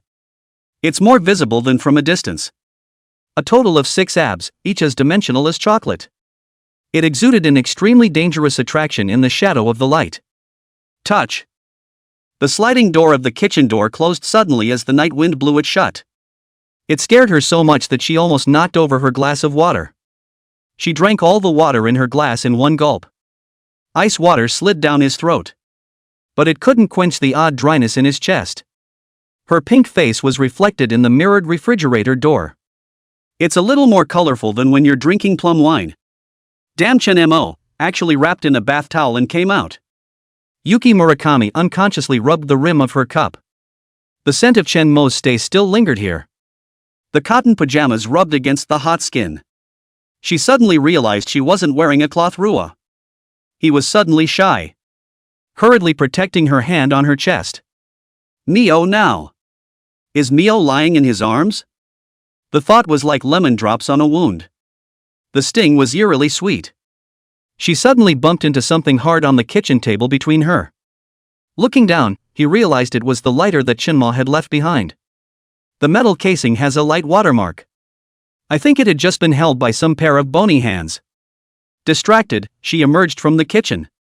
Crashed into some sturdy arms. Chapter 107, Abandonment of Resistance. "Ya!" Yuki Murakami exclaimed. Confused, she propped up without noticing it propped up Shinmo's abs slightly backward. The small white hand rubbed her slightly sore nose. Slowly her eyes opened to see that what had just made her hot was now close at hand. His own hand actually rested on it in a bizarre way. Ghostly she curiously squeezed the three-dimensional abs. "Good touch?" Shinmo asked with a crooked smile. Yuki Murakami, who heard the laughter, drew back her hand like an electric shock. Her cheeks were instantly red and her ears were so pink they could have dripped blood. Heart beating so fast it almost popped out of his chest. Overly nervous, she nodded her head in affirmation before reacting by shaking her head back and forth. Shinmo spoke in a flirtatious tone. "Is it good or bad?" I don't know, I didn't. Not on purpose. If shyness smokes." At this point Yuki Murakami must look like a coal-burning train whimpering and smoking. Overstimulated, her brain went a little down. Shinmo also stopped pretending when he saw this. "Yuki," he called softly. "I've guessed the secret suggestion between the two of you, and do you know why I strongly suggest you stay over tonight?" No. Yuki Murakami was too nervous to speak. "Because I was attracted to you the first time I saw you." Shinmo reached behind her waist and brought her into his arms. The two were stuck together in an extremely ambiguous position. "You're strong, smart, beautiful, and brave. And you take such good care of Mio, so I hope that you can always stay by our side from now on and protect Mio for me when I'm not around." Ding! Yuki Murakami's conquest is boosted by 20%. Reward, 200 conquest points. Murakami Yuki felt her breathing become difficult. The manly scent of Shinmo mixed with the aftertaste of plum wine surrounded her. There was also the big warm hand on her back, and the combination of all of them made her dizzy. Shen Majuan. We can't." She raised her small hands and tried to break free of its embrace. It protested weakness. Instead, the large hand behind her increased in strength. Pressed her tighter. Shinmo let out a light laugh. "Why not?" He raised the back of his hand to press it against Murakami Yuki's flushed cheek. Feeling the rolling heat said, "Mio doesn't mind, I like you too, what are you afraid of?" Yuki Murakami looked up at him with a struggle in her eyes. But this isn't normal." Shinmo looked down at the watery eyes on that delicate cheek and said, "Who says anything is normal? We're happy not to be." Words stop. His lips slowly moved down closer. Yuki Murakami knows he should have ducked. But the body was unable to move as if it had been immobilized. When their lips finally touched, the last of Yuki Murakami's inner defenses were gone. She heard herself let out a small sigh. The kiss was light. Yuki Murakami, who was experiencing this for the first time, had a blank mind. All you could feel was the warm touch on your lips. Shinma's kissing skills are skillful. It sent shivers down her spine. "Well," she unconsciously grunted softly. Hands rested against Shinmo's sturdy chest, but couldn't muster the strength to push away. As Shinmo's hand moved over its back, Murakami Yuki's entire body went limp. "Shenmerjun. We can't do this." She took advantage of the gap between breath changes to protest in a small voice. The voice was soft as hell. "What's wrong?" Shinmo smiled lowly. Fingers gently ruffled the crushed hair behind her ear. Sauce Mio all agreed. Yuki Murakami bit her lower lip. Eyes twinkling. She did have a crush on Shinmo. But that's just too fast a development. Not to mention, we haven't known each other long. Shinmo loosened his grip and allowed it to pull away from his arms some distance. Thumb brushed over her pink cheek. Relationships have nothing to do with length of time, besides. He deliberately lowered his voice.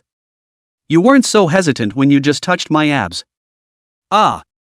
Murakami Yuki was so ashamed that she wanted to find a crack in the ground. That was an accident. Yes? Shinemo took a step forward with a bad smile, trapping her between the wall and herself. What about this? His kiss fell again. This time the kiss was more passionate. Murakami Yuki only felt the sky spinning. One had to grab Shenmo's arm to barely stand still. When the teeth are pried open. She gave up resisting completely. Wait. She finally found a shred of sanity and gently pushed back. Mio-sauce is still. She's asleep. And she suggested it, didn't she? Yuki Murakami's body stiffened. Ishikawa Mio's words came to mind. Yeah, it was Mio who initiated that ridiculous suggestion. But is that really okay? After all, these aren't the old days anymore. Shinemo seemed to have sensed her hesitation. Move gently down. Gently cupping her face, he said. If you really don't want to, I won't force you. His eyes and tone were so sincere that Yuki Murakami's heart missed half a beat. She bit her bottom lip and asked in a small voice. Do you really like me? Not because of Mio-san's suggestion? Or simply seeing color? Sure. Shinemo laughed lightly. From the first time we met, and the way you crossed your little arms to protect Mio-san, it made me like you even more. His teasing made Yuki Murakami blush even more, but inside she was incredibly happy. Finally she lowered her head and mustered her courage, her voice as thin as a mosquito. Then be gentle. I'm inexperienced.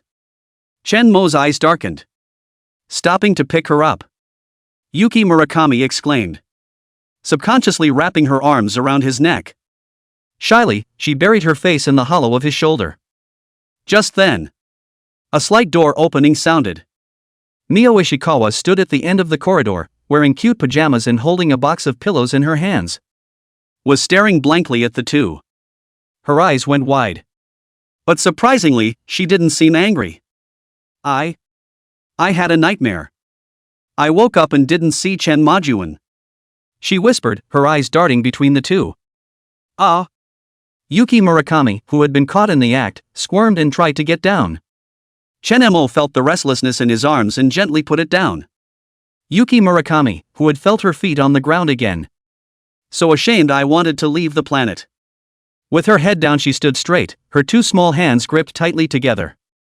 Mio-sauce, Mio Ishikawa slowly walked over.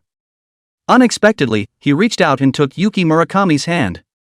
Yuki-senpai can't sleep either? Her voice was surprisingly calm. Murakami Yuki nodded at a loss for words.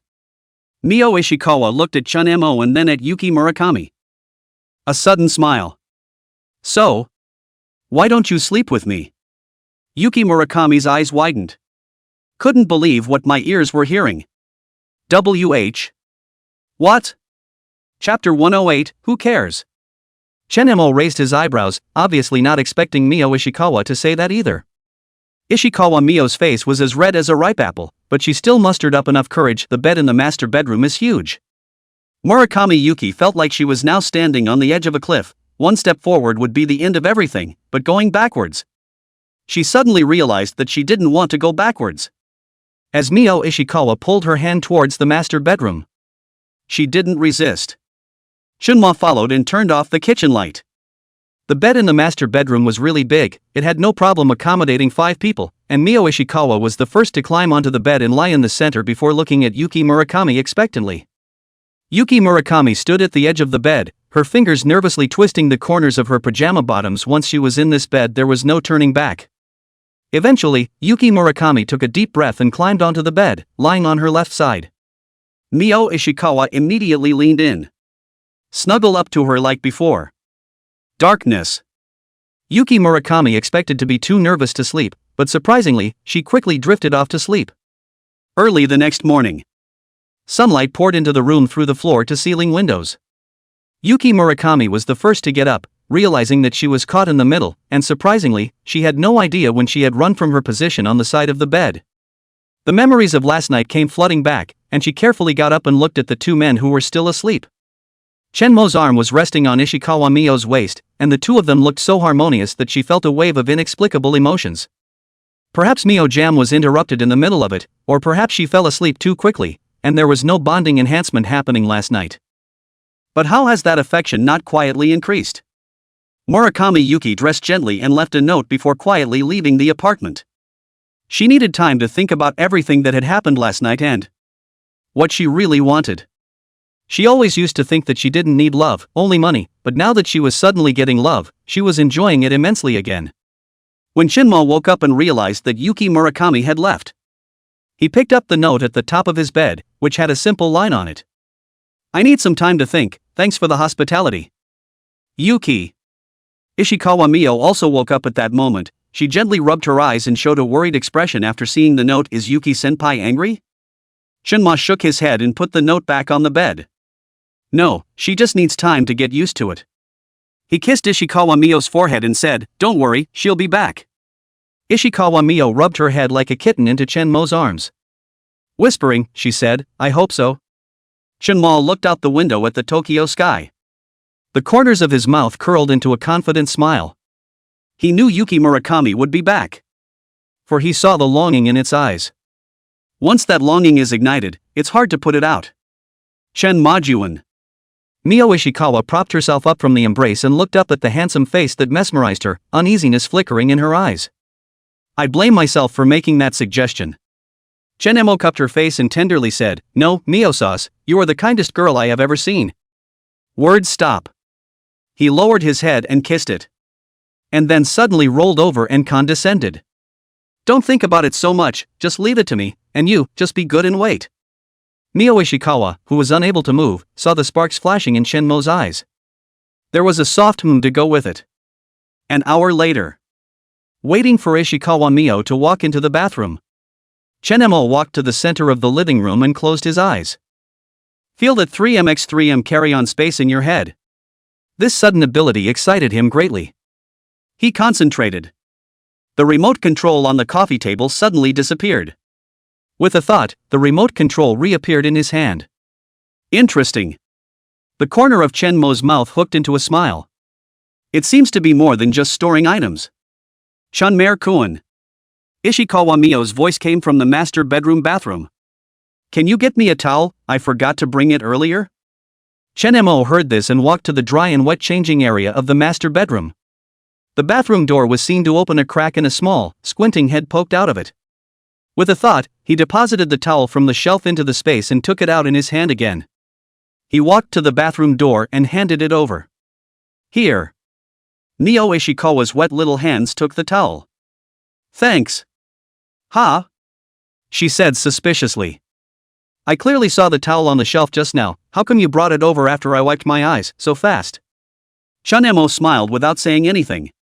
Before that, Yuki Murakami was sitting on the streetcar going home. Forehead against the cold tram handrail railing.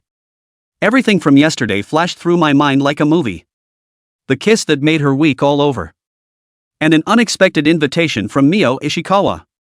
Jesus, what the hell am I doing? She muttered. Fingers unconsciously rubbed her vermilion lips.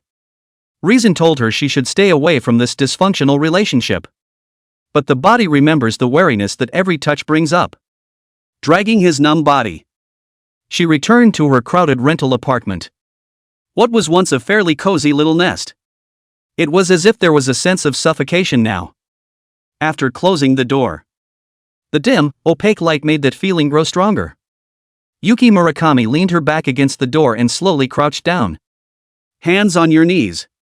Suddenly I realized that I didn't really have any lofty ideals or pursuits. Just want a warm environment? Or hasn't one's idea always been to enjoy the moment? Why have you become so conflicted yourself now? Think of all the fun times the three had together almost all the time. Even if there's any trouble, there was always a tall figure standing in front of her. That full feeling of security brought her back. Murakami Yuki's cloudy eyes slowly became determined. The lost dryness returned to her body. Murakami Yuki. When did you become of such a nature that you would care what people look at you? Have fun and be happy how you want. Whatever. She sprang to her feet and, without further hesitation, left the little house that was suffocating her at a brisk pace. Figuring it out with a firm pleasure in her step, she walked to the subway entrance and suddenly turned her head to stop a curbside cab. Now she couldn't be bothered to think about what was cost-effective or what anyone thought, she just wanted to get back to that apartment. Return to. They are beside themselves. Mr. Driver. Please take me to Minato-chi. At this end of the apartment, Shin-mo was teaching Ishikawa Mio to use the high-tech kitchenware in the apartment by hand when the doorbell suddenly rang. The two men looked through the entry door surveillance screen and saw Yuki Murakami standing outside the door, her head bowed uneasily and her fingers clutching the corner of her coat. It's Yuki-senpai! Mio Ishikawa shouted in surprise, jogging to open the door. Chapter 109, Fujiwara Miyuki in trouble. Shin-mo stood in place with a smile on his lips. Murakami Yuki came back faster than he expected, directly saving him the trouble. Yuki Murakami didn't quite dare to meet the two men's eyes as she entered, still with her head bowed and her cheeks scarlet. I forgot my bag. Ishikawa Mio took her hand. Yuki-senpai.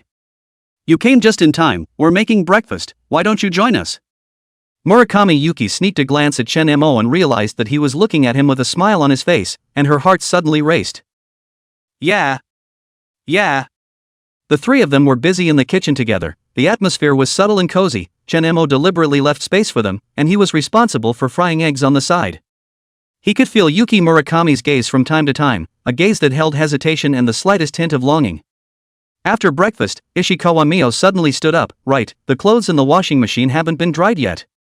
She winked at Shin-mo, then quickly left the living room. Suddenly quiet in the living room, silence spread between the two as Yuki Murakami stared at her fingers, not daring to look up. Thinking clearly? Shin-mo asked softly.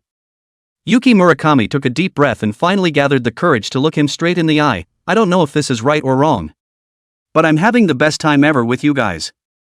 Her voice grew smaller. If you and Mio-san really don't mind. Shin-mo walked around the dining table and squatted down in front of her, holding onto her small, slightly shaking hand. Yuki, look at me. His voice was gentle and low, and his eyes were clear and firm as he said, I won't force you to do anything you don't want to do, and if you choose to stay, I'll cherish you like I do Mio-sauce. Murakami Yuki's eyes moistened and she stammered out, why? Why me? You? You obviously already have Mio-sauce. Because you are you. Shin-mo gently stroked her cheek. Strong, brave, kind and cute, and... He smiled badly, the way you touch my abs is great. Ah. Murakami Yuki was ashamed and annoyed at the mention of this, wondering why her hands were touching uncontrollably at that time. With the atmosphere in place, Shin-mo pulled her into his arms at the right time. Mio Ishikawa stood in the kitchen doorway, looking at the two people who were embracing each other with a pleased smile on her face. She backed away gently, deciding to give them some more time alone. After all, getting to that level all of a sudden might have been uncomfortable and hard to accept on her own. Afternoon.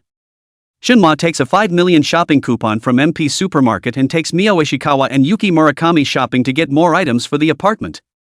The two girls walked hand in front of each other, and from time to time they let out a joyful laugh, and after an honest exchange, they became rather closer. He followed, admiring the backs of two very different but equally fascinating styles. Mio Ishikawa wore a light blue dress. Innocent and lovely Yuki Murakami, on the other hand, reverted to her previous style, choosing hot pants and a revealing navel dress, showing off her proud figure underneath her white skin. Chanmer-kun. Ishikawa Mio turned around and beckoned, come see this. Shin-mo walked over and realized that they were standing in front of an upscale furniture store with a huge circular waterbed on display in the window. This. It's perfect for the guest room, 4. Murakami Yuki muttered in a small voice with a red face, her eyes fluttering. Shin-mo raised his eyebrows and wrapped his arms around the two's thin waists on one side. Indeed, I agree with Yuki-chan's idea, wanna buy it back and try it out? At this intimate demeanor, Ishikawa Mio shyly lowered her head, while Murakami Yuki boldly pinched his male dog's waist. Big pervert. The three bantered about. Shenmo's cell phone rang, and it was a call from Kenichi Yamada. Oi-chan-san, haven't seen you at work for a long time, were you fired? Shin-mo, who answered the phone, was speechless, expelled. Now that I'm the president, who the hell can fire him? What's the matter? Nothing much is going on, it's just that no one has communicated since you left the company, and I'm itching to have no one to share in the big event that happened today. Off, itchy you take slippers to shoot. Hang up, Shin-mo thought there was something. Don't, listen to me, you're definitely interested. Have a fart. A man with roses just showed up at work, guess who? It's Vice President Fujiwara's ex-boyfriend. I heard it's a returnee from overseas, and now he's trying to woo her again, confessing in public downstairs at the office, which is really romantic. Chen-mo coldly pursued, and then? And then the reverse happened. Vice President Fujiwara slapped that man in the face. You can't tell. Vice President Fujiwara was so handsome. If I hadn't cleared my inventory the day before, I might have. If I hadn't cleared the inventory the day before, I might have. But that man seems to be a big customer for the company's new order. I'm afraid the vice president is in a bit of trouble now. Shenmo's eyes went cold and he directly hung up the phone. Ex-boyfriend? What an ungrateful piece of. Really him. Fujiwara Miyuki is his inside woman. He hasn't even started enjoying it yet? And now there's a stir? Now he's going over there right now to see what's going on. He hung up and addressed the two girls. Sorry, some urgent business to take care of, you guys keep shopping and just buy whatever you see. Mio Ishikawa asked worriedly, Chun-mo-koen, did something happen? It's nothing, there's a small problem in the company. Chen-mo kissed her cheek and looked at Murakami Yuki again. Mio-jam is too gentle and easily bullied. Yuki-chan have to protect Mio-san when I'm not around. In the end, Chen-mo gave MP Supermarkets 5 million shopping vouchers to Ishikawa Mio, and also transferred 20 million yen to the two of them respectively. Ding! Detected that the host is spending money on Mio Ishikawa. Purchase and transfer 20 million yen, fixed cashback rate x6. Sakura Bank your account 0219, transfer 120 million yen, account balance 4.16 billion. Ding! Detected that the host is spending money on Yuki Murakami. Shopping and spending transfer of 20 million yen triggers 3 times cashback. Sakura Bank, your account 0219, 60 million yen transferred, account balance 4.2 billion. As he walked out of the mall's front door, Chen-mo noticed a few suspicious-looking men leaning against their motorcycles and smoking, their eyes sweeping towards the mall's entrance from time to time. One of them said something into the headset, and then everyone's eyes focused on Chen-mo. Chen-mo sneered, pretended not to see it, and walked straight to the roadside to stop a cab. If these people wanted trouble, then he just happened to try an interesting use of the carry-on space. Chapter 110, Did he hit you?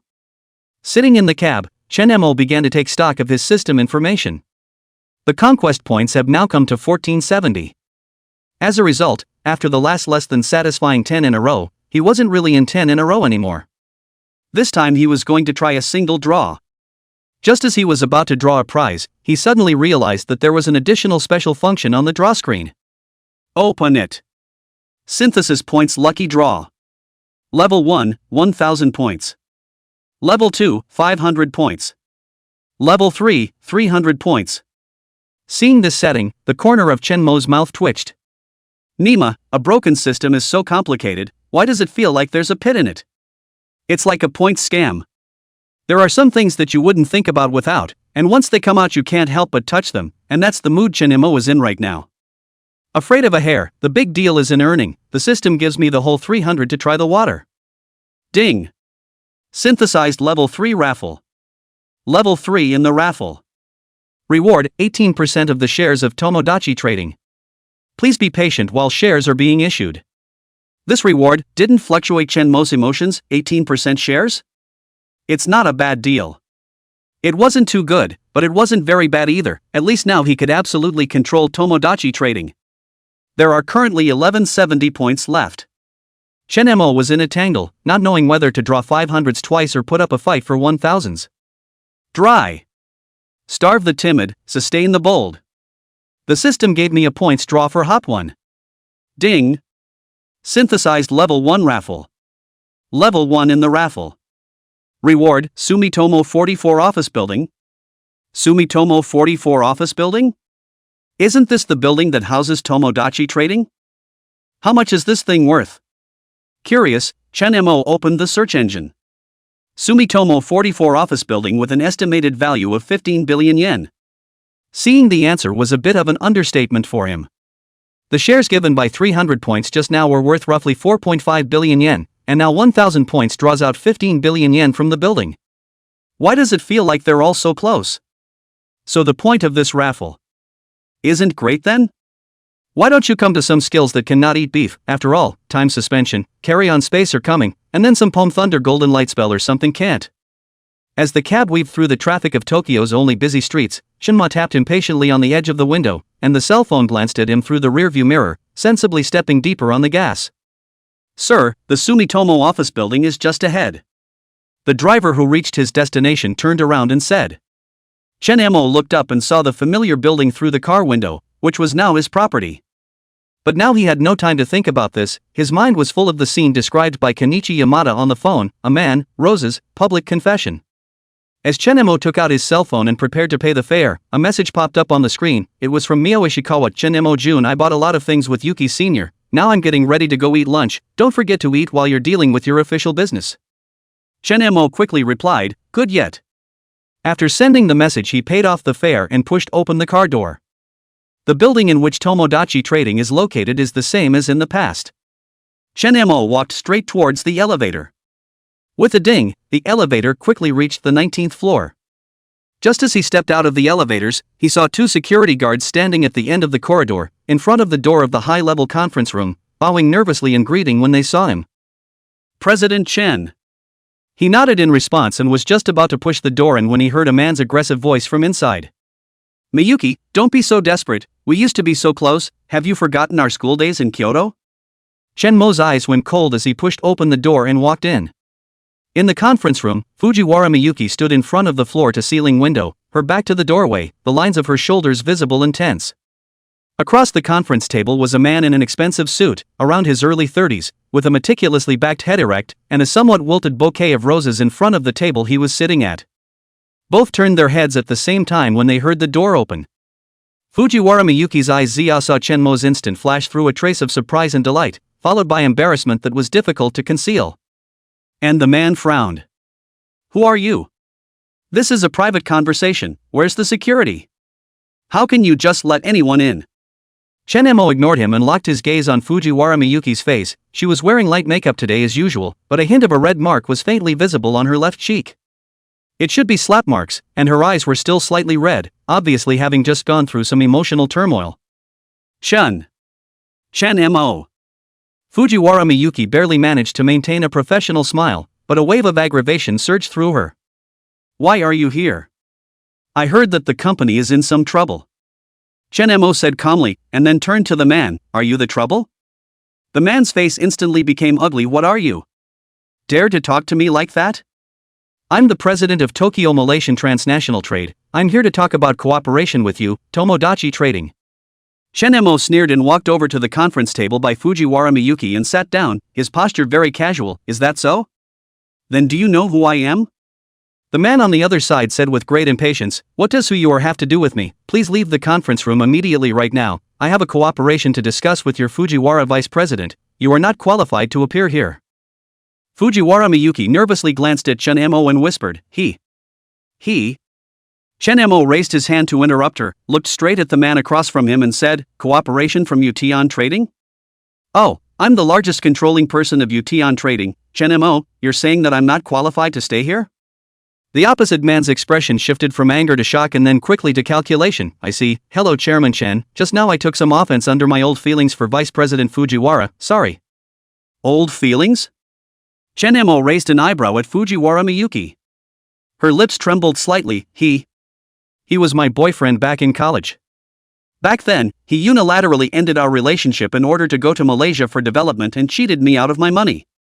That wasn't a lie, it was a loan, and now I'm back, with results in sincerity. Fumi Yuta hastily interjected, Miyuki, I've never forgotten you over the years, and this collaboration was something I purposely fought for just so I could see you again. President Liu. Fujiwara Miyuki's voice was icy cold. I've already clearly rejected you, it's impossible for us to rekindle our old feelings, and today you barged into the company without authorization. In front of all the employees.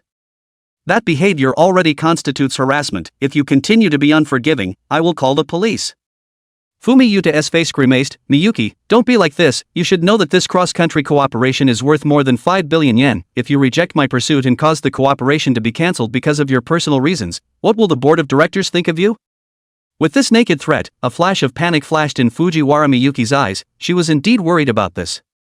5 billion? Shinmo suddenly laughed. What a large sum. Fumi Yuta raised his chin proudly. Of course it's not a small amount, that's why Miyuki I think we should maintain a friendship between us. Cancel it.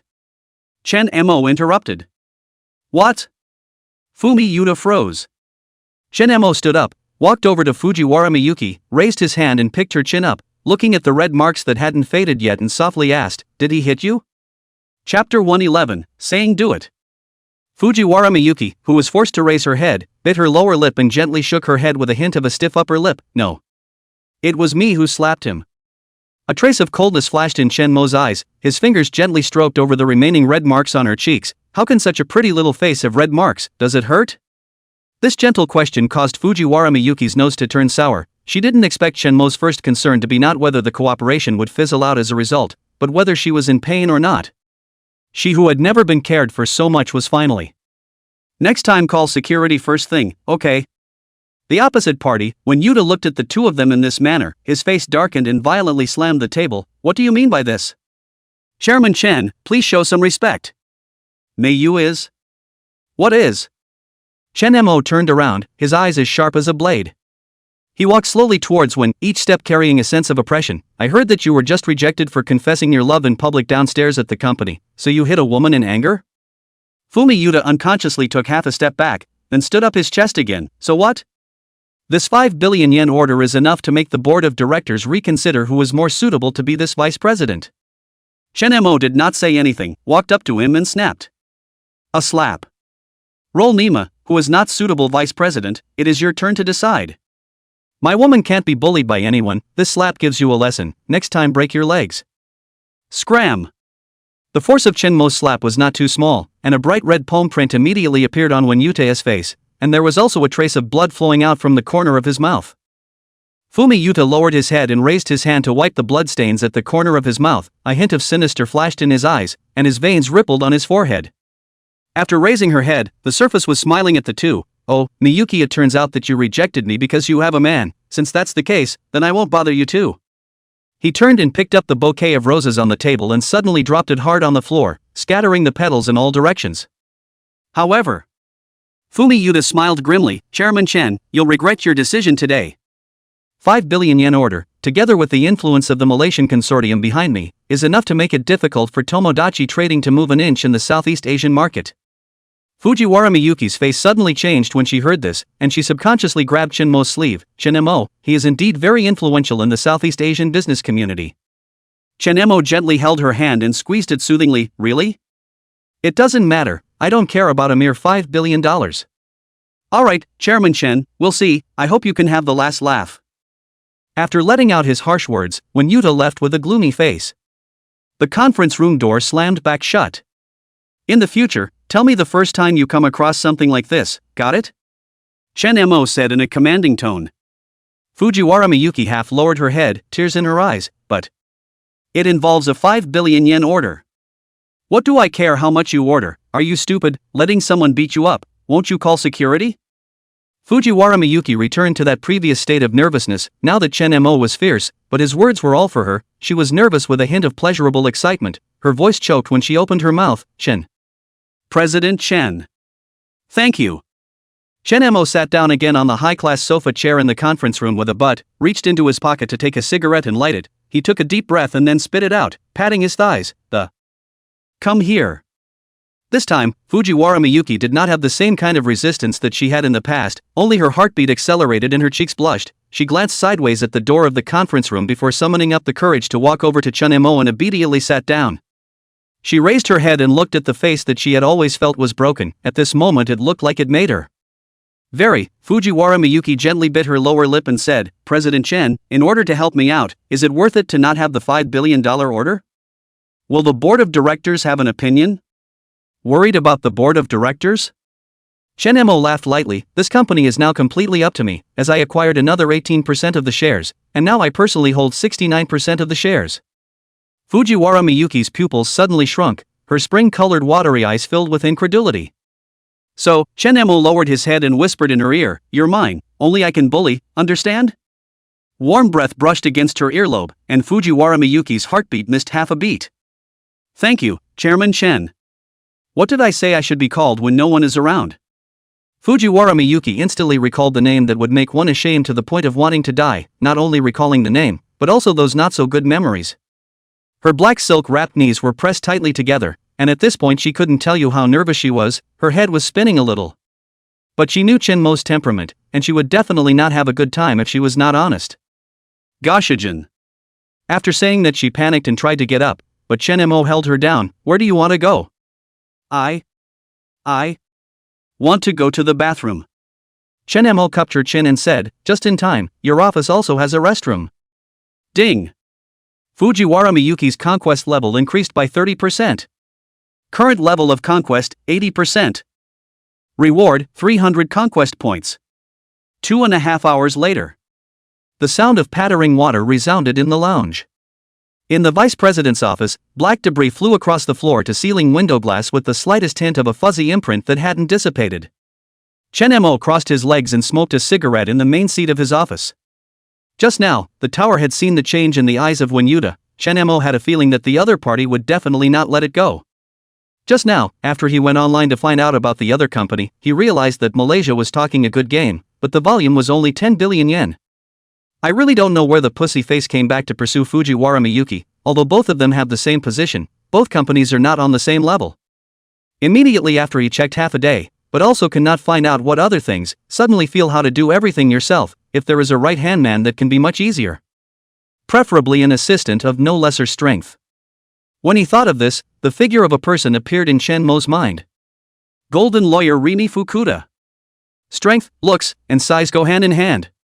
This wouldn't be cool to get over as an assistant. Say it and do it.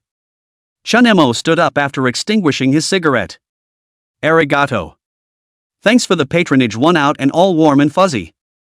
His eyes hardened as he headed for the bathroom. After pressing the handle, I realized that this time there was no counter lock inside after all. Yikes. Startling Fujiwara Miyuki, who was showering inside, she saw that it was Chenmo and breathed a sigh of relief. How? Did you get in here? You're not. Suddenly the pupils of her eyes dilated. Before Fujiwara Miyuki could finish her sentence, she was pressed against the slippery tile wall by Chenmo. His hot breath sprayed in her ear. What, my vice president still wants to run away? Water droplets slid down her scarlet cheeks. Fujiwara Miyuki trembled as she grabbed his sturdy arm, but was backhandedly clasped by his wrist and lifted above her head. Amidst the sound of the shower's water flow, Chenmo bit her earlobe and laughed lowly. The name you just called, call it again. Ding. Fujiwara Miyuki's conquest level increased by 5%. Current level of conquest, 85%. Reward, 50 conquest points. Chapter 112, Yoshina Morisawa with something on her mind. By the time Chenmo left the company, it was already close to closing time. The bottom line that hadn't been breached before, today, with the help of her ex-boyfriend, she managed to let Chenmo experience what it means to be in front of people. The other side of extreme condescension is Chenmo, who had just walked downstairs to the company, took out his cell phone and saw that there were many unread messages on it. There are condolences from Mio, who sends her concern, and Mrs. Morisawa's daily sharing. It's really not that great to have a lot of women. Not to mention the problem of scheduling. Just in terms of his body alone, if he hadn't gotten the system's reinforcement, it would definitely have been unbearable. But fortunately, with the body recovery technique, it was quite easy to cope with it. Chenmo even felt that a few more would be no problem. This was the confidence of being open. He walked to the intersection and stopped a cab. Only now did it occur to me that I shouldn't have a car. The system rewarded Remisu 7 Ultra is still sitting in storage eating dust. The small life is a hassle. You can't even buy a car with a license plate without a parking space on the property, and the small lot is just full of problems. But now he has over 4 billion on himself. It's time to buy yourself a house. The condo was already bought. Next that was inevitably to buy a one-family build with a lot. Say it and do it. Chenmo took out his cell phone and called Onodera Yukine. Moses, what can I do for Mr. Chen, please? I'm looking to acquire a one-family build, preferably within Kyoto. Do you have a recommendation? Nanny, Mr. Chen, you just bought a house and you want to buy another one? Aha! Are the listings available? Yes. Onodera Yukine on the other end of the phone changed her voice in excitement.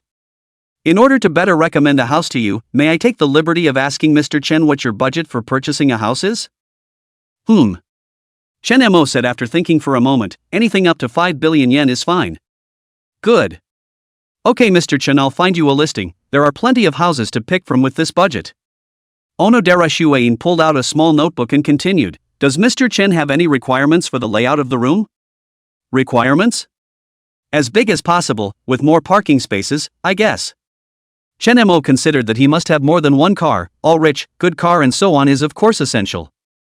It just so happens that you have to buy a car and a parking space, so the big deal is that you'll have to buy a couple more houses afterward. Yes, understood, I'll find a suitable house later, sort it out and send it to you for review. Onodera Yuki was so excited at this point that she couldn't help but bow to her cell phone as she hugged it and spoke. After hanging up the phone, Chen Mo leaned against the cab and closed his eyes. A few moments later, the time came to evening as well. The sky was ablaze with clouds of fire under a radiant sunset. Chen Mo also returned to the rental apartment downstairs. There was a ding. He stepped out of the elevator and when he opened his own door it was empty. Why isn't Mrs. Morisawa here? Curious, he opened the eye of reality. Seeing that Mrs. Morisawa was at that moment in the next door home, the whole person did not seem to be in a very good mood, and her nice eyebrows were frowned. Without saying a word, Chen Mo brought his own door with him and then went to the next wife's house and rang the doorbell. Ding dong ding dong. The sudden ringing of the doorbell interrupted Morisawa Kane's wandering thoughts, and calmed herself a little before standing up and walking towards the entrance hall. Just a moment, coming right up. Behind the basement door she raised her hands to her chest and took a deep breath before opening the door. Seeing the person at the door, Morisawa Yoshina's emotions were eased a little. At Chen Mo-kun, are you back so early today? Chen Mo looked at her haggard face and asked, what's wrong with you, Mrs. Morisawa, is something wrong? I'm fine, I probably didn't sleep well. Morisawa Yoshina's eyes didn't dare to look at Chen Mo as she spoke. It's obviously a lie. Nonsense, it's obvious that there's something on your mind, I can tell. Chen Mo walked into the house as he spoke. After bringing the door with him, without saying a word, he directly took Mrs. Morisawa into his arms, gently stroked the hair at the back of her head, and asked gently and softly, say, what's wrong? Morisawa Yoshina face buried in Chen Mo's chest, greedily smelling that flavor that put her at ease. The bad mood did not seem to be so bad. Chen Mo-kun, I'm really fine, probably not in a good mood today, now it's good. Yikes. Before she could finish her sentence, Morisawa Kane felt herself suddenly lagging in the air. Chen Mo saw that she was being abrasive and looked like she wasn't going to say anything, so he had to find another way.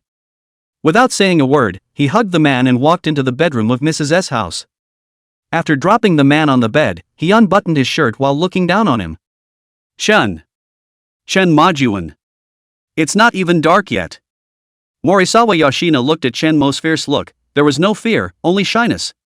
Day and night be damned, I want you to forget your troubles now. Better weather. Tokyo is destined to be rain-free today. There's just the fire of the sun. Then there are the very depressing people sweating under the blazing sun. Chen Mo picked up the picture frame at the top of the bed that had been knocked down at some point, and it was a group photo of Yoshina Morisawa. The sky, which had been bright a moment ago, was now high with a curved moon. I don't know how much time has passed. The room only quieted down again. Chen Mo, who was lying on the bed smoking, had Morisawa Yoshina lying on his chest. He asked while smoking and playing with its hair. So now can you tell what's wrong? Morisawa Yoshina circled his sturdy chest. Chen Majuan, I'm really fine just now in a bad mood, now it's already fine the mood has been restored. Chen Mo tightened Mrs. Morisawa in his arms and said, alright, it's fine, but... He knew that Mrs. Morisawa definitely had something on her mind. Perhaps it was because she didn't want to cause trouble for herself. However, if you want to talk, you can talk to me anytime, and if there's anything or trouble, you have to tell me first, because we're one, okay? His flat tone was laced with deep emotion. Morisawa Yoshina was touched by his words. She raised her head to look at the handsome face in front of her, and her hand couldn't help but caress Chen Mo's cheek. The hand traced from the base of the ear over the jawbone and finally landed on the shoulder, burying his entire face into Chen Mo's shoulder socket. Chen Majuan. You're so nice. Growling. After selling his stamina, Chen Mo's stomach made a protesting sound. He hadn't eaten anything for lunch or dinner, and he'd sold a day's worth of protein physical labor, and now he was suddenly starving. When Morisawa Yoshina heard that, she immediately raised her head and said with concern, Chen Majuan, are you hungry? Shall I go cook for you?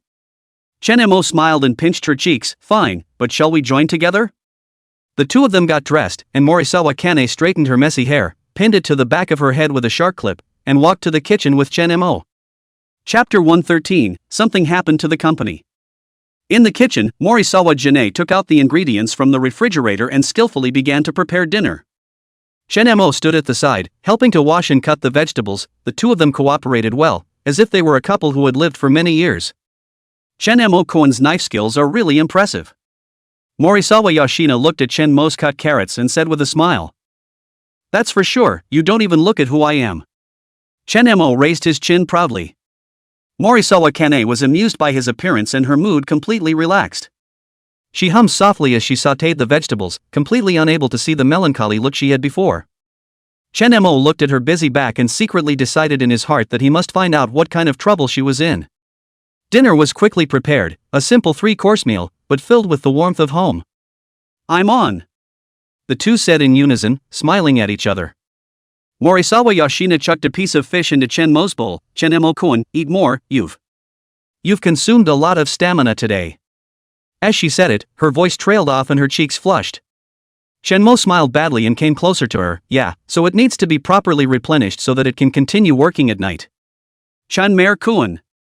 Morisawa Kane slapped him in annoyance, but couldn't hide the smile at the corners of her mouth. After the warm dinner, Chen-mo took the initiative to take on the job of washing the dishes. Morisawa Yoshina stood aside wiping the dishes and suddenly said, Chen-mo-kun, thank you. Thank me for what? Thank you. For making me feel less alone. Morisawa Kane's eyes were gentle and watery. Chen-mo dried his hands and gently hugged her. Fool, you won't be alone anymore with me in the future. The next day. The sun was already high in the sky and the two were still asleep. Suddenly the ringing of a cell phone interrupted the pair's restful sleep. Chen-mo squinted his eyes and reached up to touch the cell phone at the bedside, and without even looking at the caller ID in a daze, he pressed the connect button. Shun. President Chen. Something's happened to the company. Fujiwara Miyuki's voice on the phone interrupted Chen-mo's sleepiness. What's going on? Chen-mo instantly woke up and sat up from the bed, and Morisawa Yoshina was also woken up by his movements, rubbing her eyes and looking at him worriedly.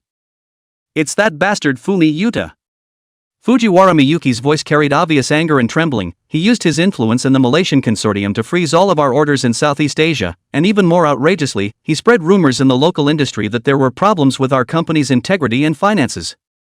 Chen-mo's eyes went cold. Don't know what's good for you? President Chen.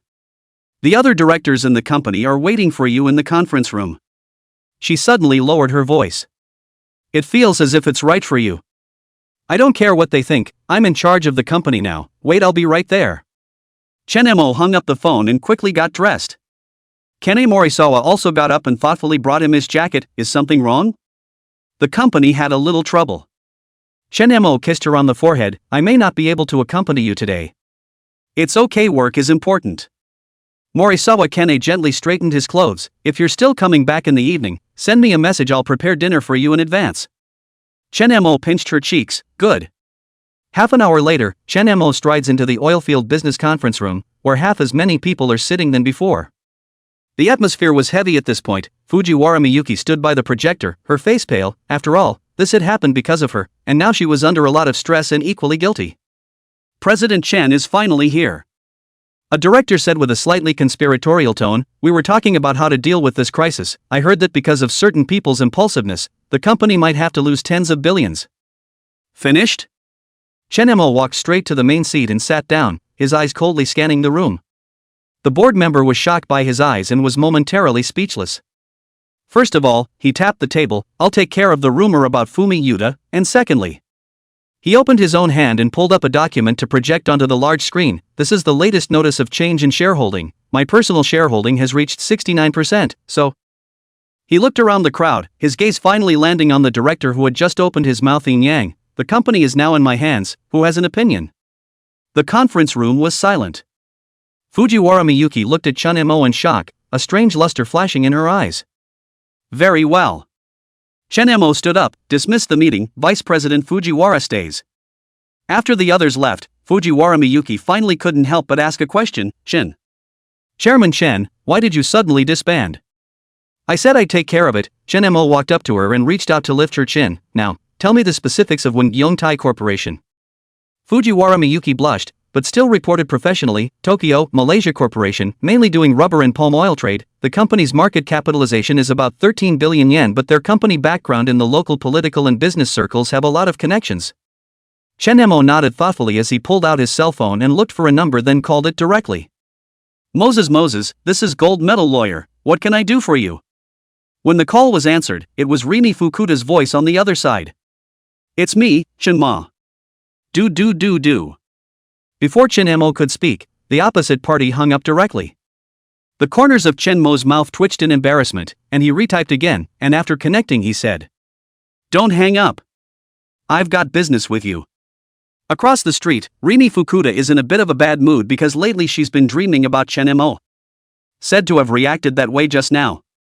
She resisted the urge to get angry and asked through gritted teeth, if there's any fart, just let it go.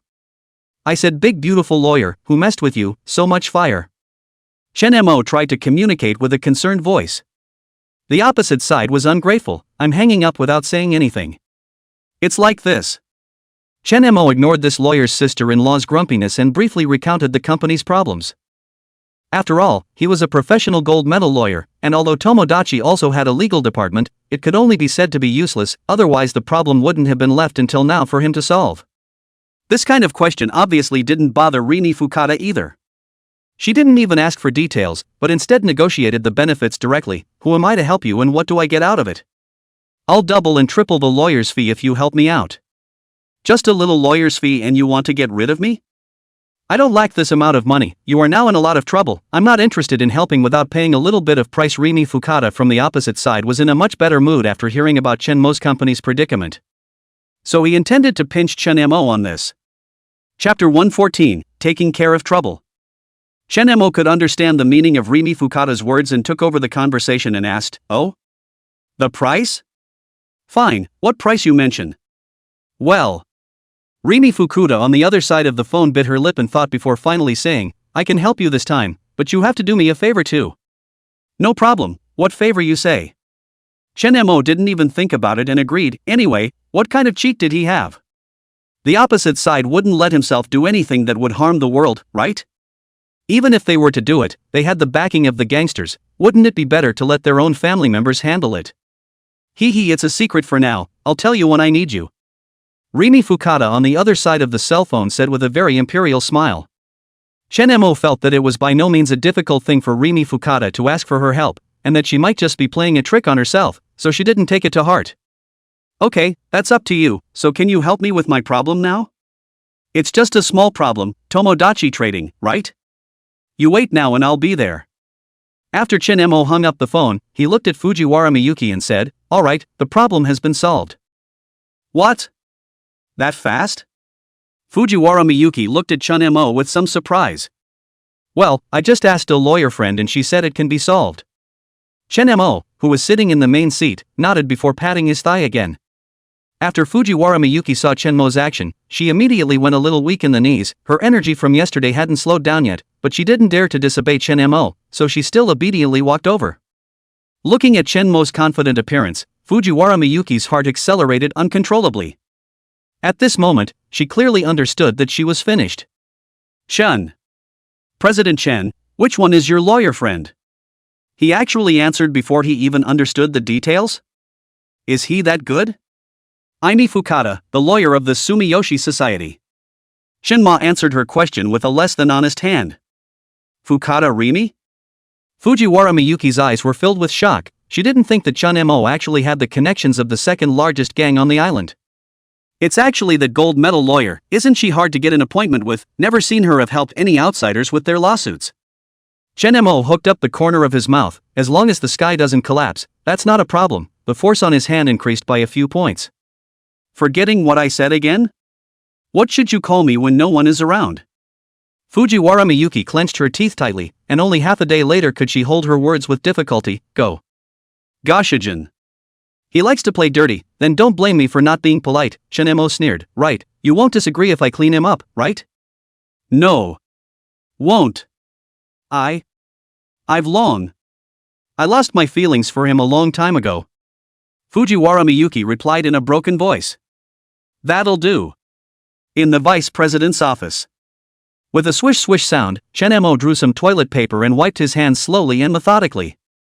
Fujiwara Miyuki's head lounged on her own desk, her face way red and her breathing still unsettled. Gashijin Shama. Fujiwara Miyuki's voice carried the slightest tremor. When young Prince Southeast Asia's network of relations is really deep, we really have to. Chen-mo pitched the used paper towel into the trash can with precision, turning around with a dangerous curve at the corner of his mouth. What? Don't believe in your tsukman? The cell phone on the desk suddenly vibrated, the screen showed Garbage Man. Fujiwara Miyuki was about to reach out for it, but she couldn't reach it, so Chen-mo picked it up directly.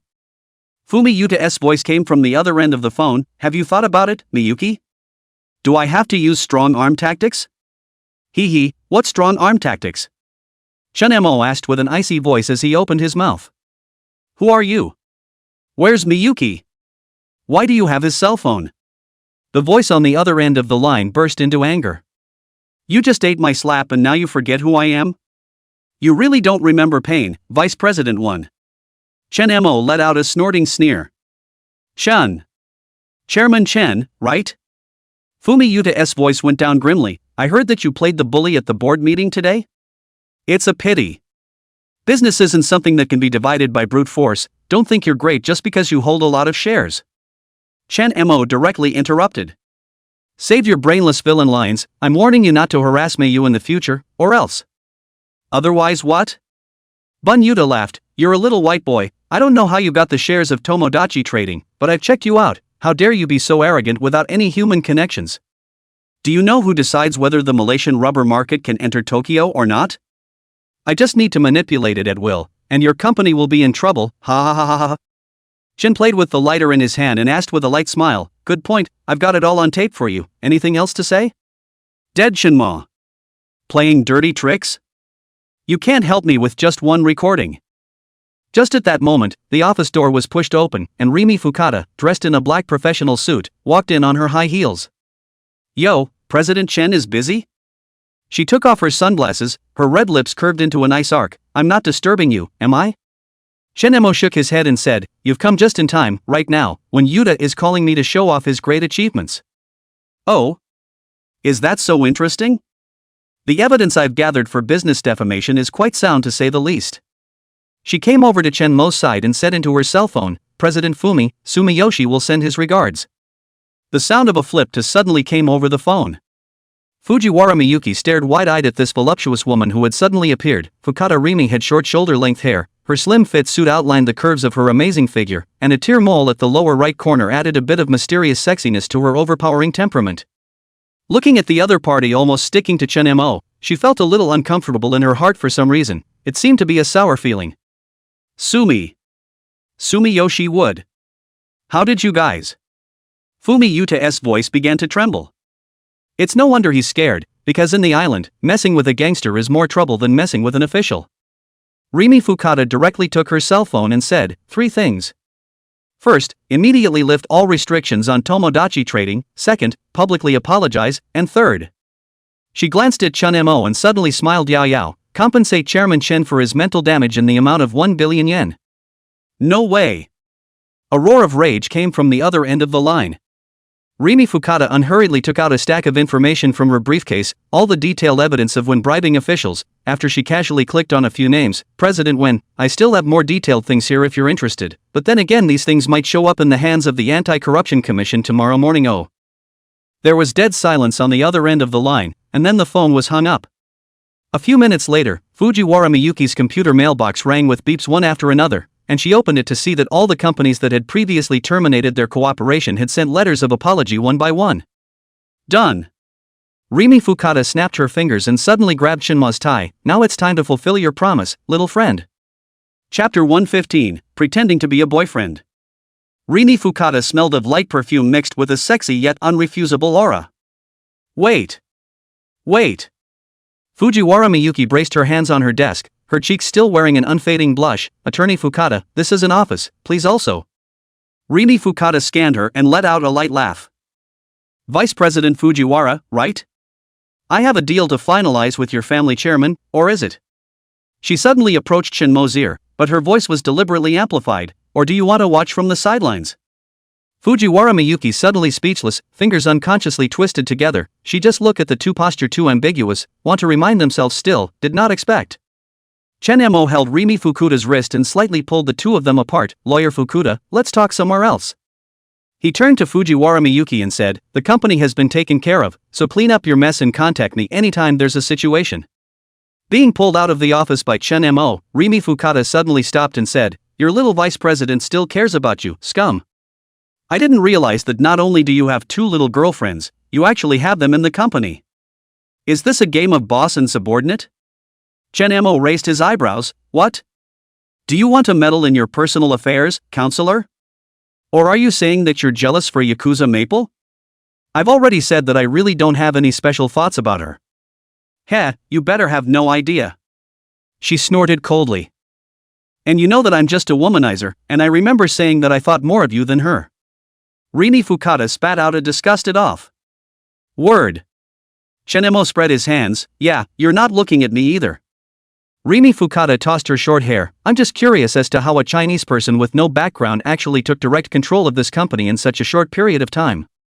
She looked at Chen-mo with sharp eyes, as if she wanted to see through him. What's even stranger is that I can't actually find out your background. You definitely have some untold secrets. Chen-mo's heart jumped when he heard it. This woman is really not simple.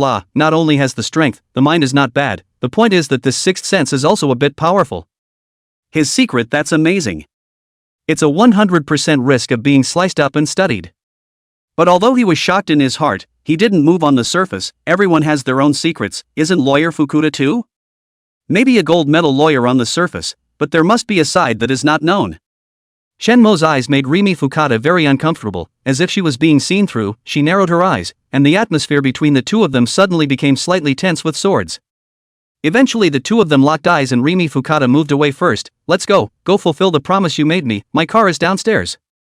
In the underground parking lot, the black Lexus LS was parked near the elevator exit, its windows covered in dark peat-proof film. Rimi Fukuda was the first to step into the driver's side, and Chen-mo had just gotten into the passenger side when he realized that there were two other short-haired women in black suits sitting in the back seat. This is?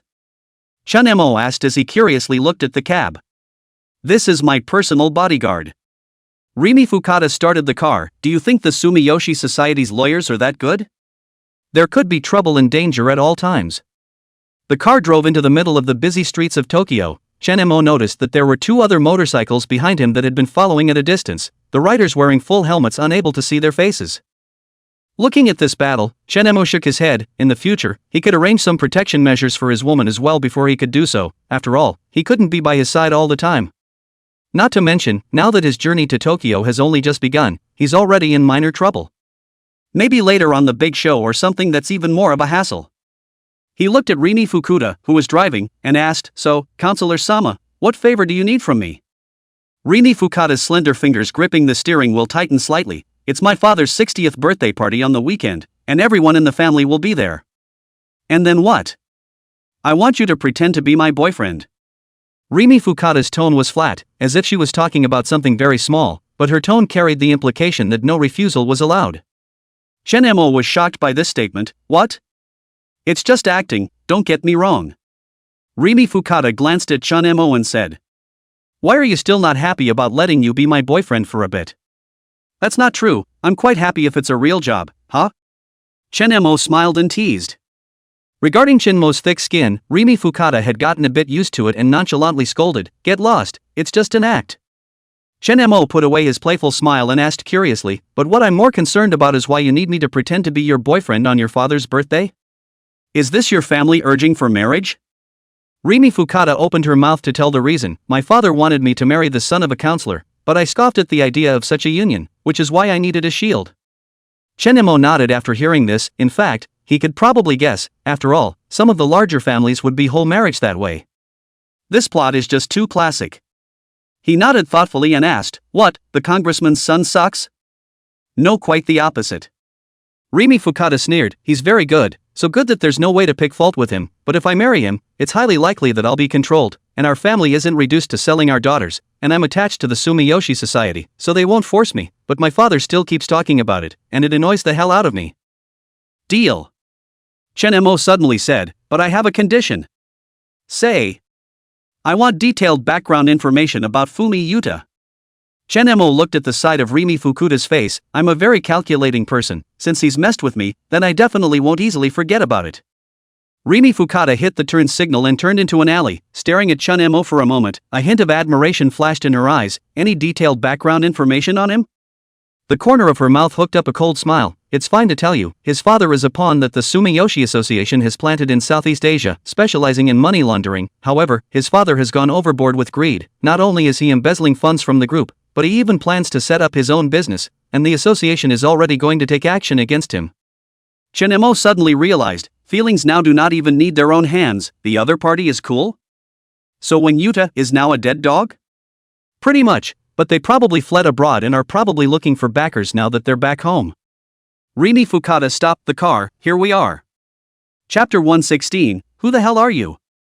Chen Mo raised his head, and in front of him was a traditional Japanese mansion with many uniformly dressed men in black suits standing at the entrance. Japan's somewhat powerful and older seem to favor this style of residence. Don't worry, I'm just taking you to meet my father today. Rimi Fukuta suddenly came closer before getting off the bus and whispered in Chen Mo's ear, remember, no matter what you see or hear, don't show surprise. Inside the mansion. Still in the traditional Japanese layout, the courtyard greenery is meticulously trimmed. Chen Mo followed Rimi Fukuta through the long corridor to a spacious Japanese room, where a man with gray hair sat on a tatami mat. Behind him stood 4 bodyguards. Father. Rimi Fukuta bowed respectfully. The old man looked up slowly, his eyes sharp as eagles, and instead of speaking, he simply gestured with his hand for Rimi Fukuta to take a seat. And then he made himself some tea and poured a cup and pushed it in front of her. How's the marriage connection being considered? The boy from Counselor Hyuga's family is considered a worthy trustee. Rimi Fukuta took a shallow sip of tea and set it down before returning. I don't have those feelings for him. Feelings can be cultivated. No need, I already have a boyfriend now. Rimi Fukuta finished looking at Chen Mo and introduced, this is my new boyfriend, Chen Mo. The old man only glanced at Chen Mo and stopped looking, as if he had no intention of caring. He just made tea and washed the cups by himself. Chinese?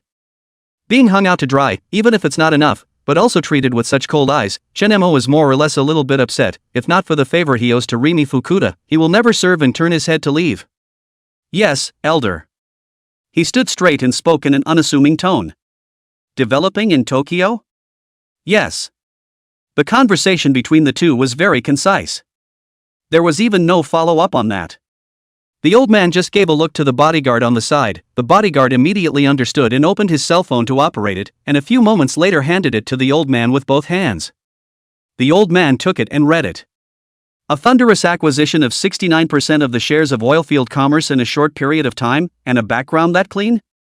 Interesting. Only after reading the information did the old man square up to Chen Mo for a few moments. The young man is very resourceful, huh? Chen Mo smiled modestly, just lucky. Luck? The old man suddenly sneered, a 10 billion yen acquisition from a mysterious source. He suddenly tapped the table, say, what was the reason for approaching Raimai? The atmosphere in the room suddenly dropped to freezing point, and Chen Mo sensed that the few bodyguards had already pinned their hands behind their waists, vaguely having the attitude of pulling out carbon-based biological calming devices at the drop of a hat. Rimi Fukuta didn't expect her father to react that much. Her face became very ugly as she opened her mouth to try to explain. Father. He. Shut up. The old man shouted sternly, then stared at Chen Mo. Answer me. Chen Mo's face did not change. Instead, he sat down next to Rimi Fukuta and picked up her teacup and drank it in one gulp. Since you all were able to find out about me, why don't you find out what I'm up to? He looked straight into the old man's eyes and even wrapped a hand around Rimi Fukuta's waist. My purpose is simple, I simply like Rimi. Is that answer satisfactory? The old man narrowed his eyes, and the two of them stared at each other for more than 10 seconds, and suddenly, the old man laughed out loud. Ha, good. Have guts. The laughter ended abruptly. However, if you want to be the son-in-law of my Fukuta family, just having guts is not enough. He clapped his hands, and a paper door in the chamber was pulled open, and a man in a kendo outfit came forward, a sword at his waist. Kawazo, try him out. The man named Kawazo bowed, then drew his taijutsu and pointed it at Chen Mo. Please teach me. Rimi Fukuta really couldn't sit still at this moment and stood up violently. Father. Chen Mo was not. Raimai. Shinma gently pressed her hand. It's okay. He stood up and unbuttoned his suit. It just so happened that all this time he hadn't been able to try out what the components of his strength really were. The fighting skills the system had sent him, and the sword proficiency hadn't come into play once yet. It's okay to try your hand, but I have a request. Speak.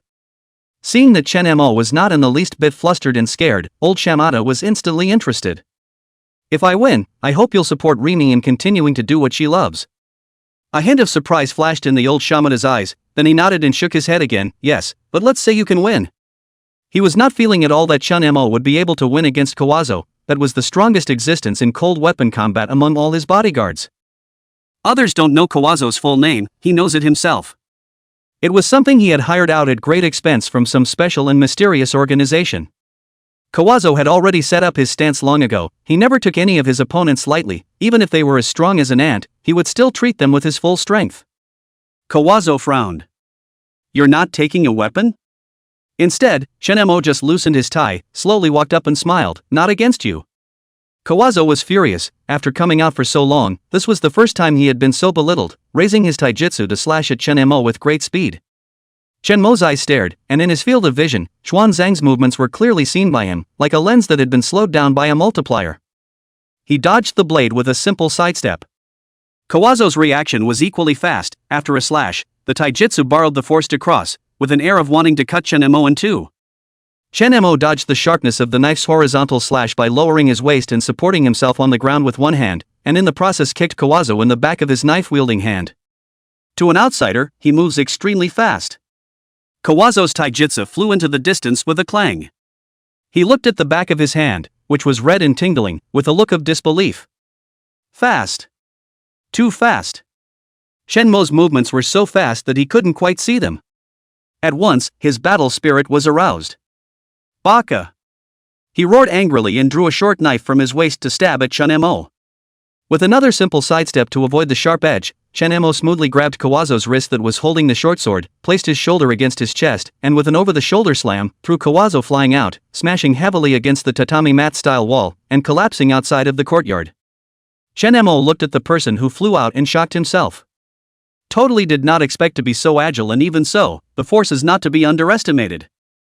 At once the whole room was silent. Old Shamata slowly stood up, a strange luster flashing in his slightly narrowed eyes. Good stance. Understood. Chen Mo just uttered two words, breezily straightening his sleeves. Old Shamata's narrowed eyes hid viciousness. Boy, I'm starting to get curious about who you are. Kawazo actually hasn't made it past 3 moves in your hands. The conversation turned, and he asked grimly, Say, who the hell are you? The bodyguard on the side immediately pulled out a carbon-based biocooler and pointed it straight at Chen Mo. Chapter 117, Trouble with the Fukata Family. Faced with 4 carbon-based biocooler blackened muzzles pointing straight at his brow, Chen Mo's eyes narrowed slightly, ready to use his time-stop skill at any time. The air at the scene seemed to freeze. Rimi Fukuda instantly couldn't sit still and violently stood up, blocking in front of Chen Mo, looking at the old Fukuda and said, That's enough. Father. What do you mean by this? Old Shamata slowly raised his hand to signal his bodyguard to put down his weapon, but his sharp eyes did not move away from Chen Mo for half a minute. There are no more than 10 people in all of Japan who can defeat Kawazo in 3 moves, and I know almost all of those people. Chen Mo, which was without half a bit of fear, raised his hand to straighten his slightly disheveled collar and said with a smile or not, I say senior, you have said all of Japan and I'm not one of your islanders. Besides, haven't you checked my information? I'm just a businessman with good luck. Lucky businessman? Old Shamata sneered. Kawazo, who was outside the courtyard, suddenly shot out a dagger from his sleeve, striking Chen Mo straight in the face. Loudly. The metal dagger sliced through the air and attacked.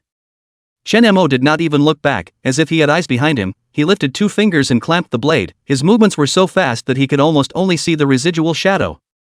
He looked down at the exquisitely crafted dagger in his hand, the blade engraved with a cloud pattern and emitting a demonic red glow in the interior light. Gee, it's a pretty good quality little toy. The light in old Shamata's eyes skyrocketed. You recognize this dagger? Tell me where you came from. Father. Rimi Fukata explained sharply, Chen Mo, he's my boyfriend, how can I possibly know him? Shut up. Old Shamata snapped, then stared at Shinma dead in the face. This knife was stuck in my bedroom door today, and it looks like someone gave me a warning. And you? He pointed at Chen Mo. The body is perversely good, and it happens to be here at this time. Chen Mo played with the dagger in his hand and suddenly laughed. If I were the owner of this dagger, that henchman of yours would already be dead, just now.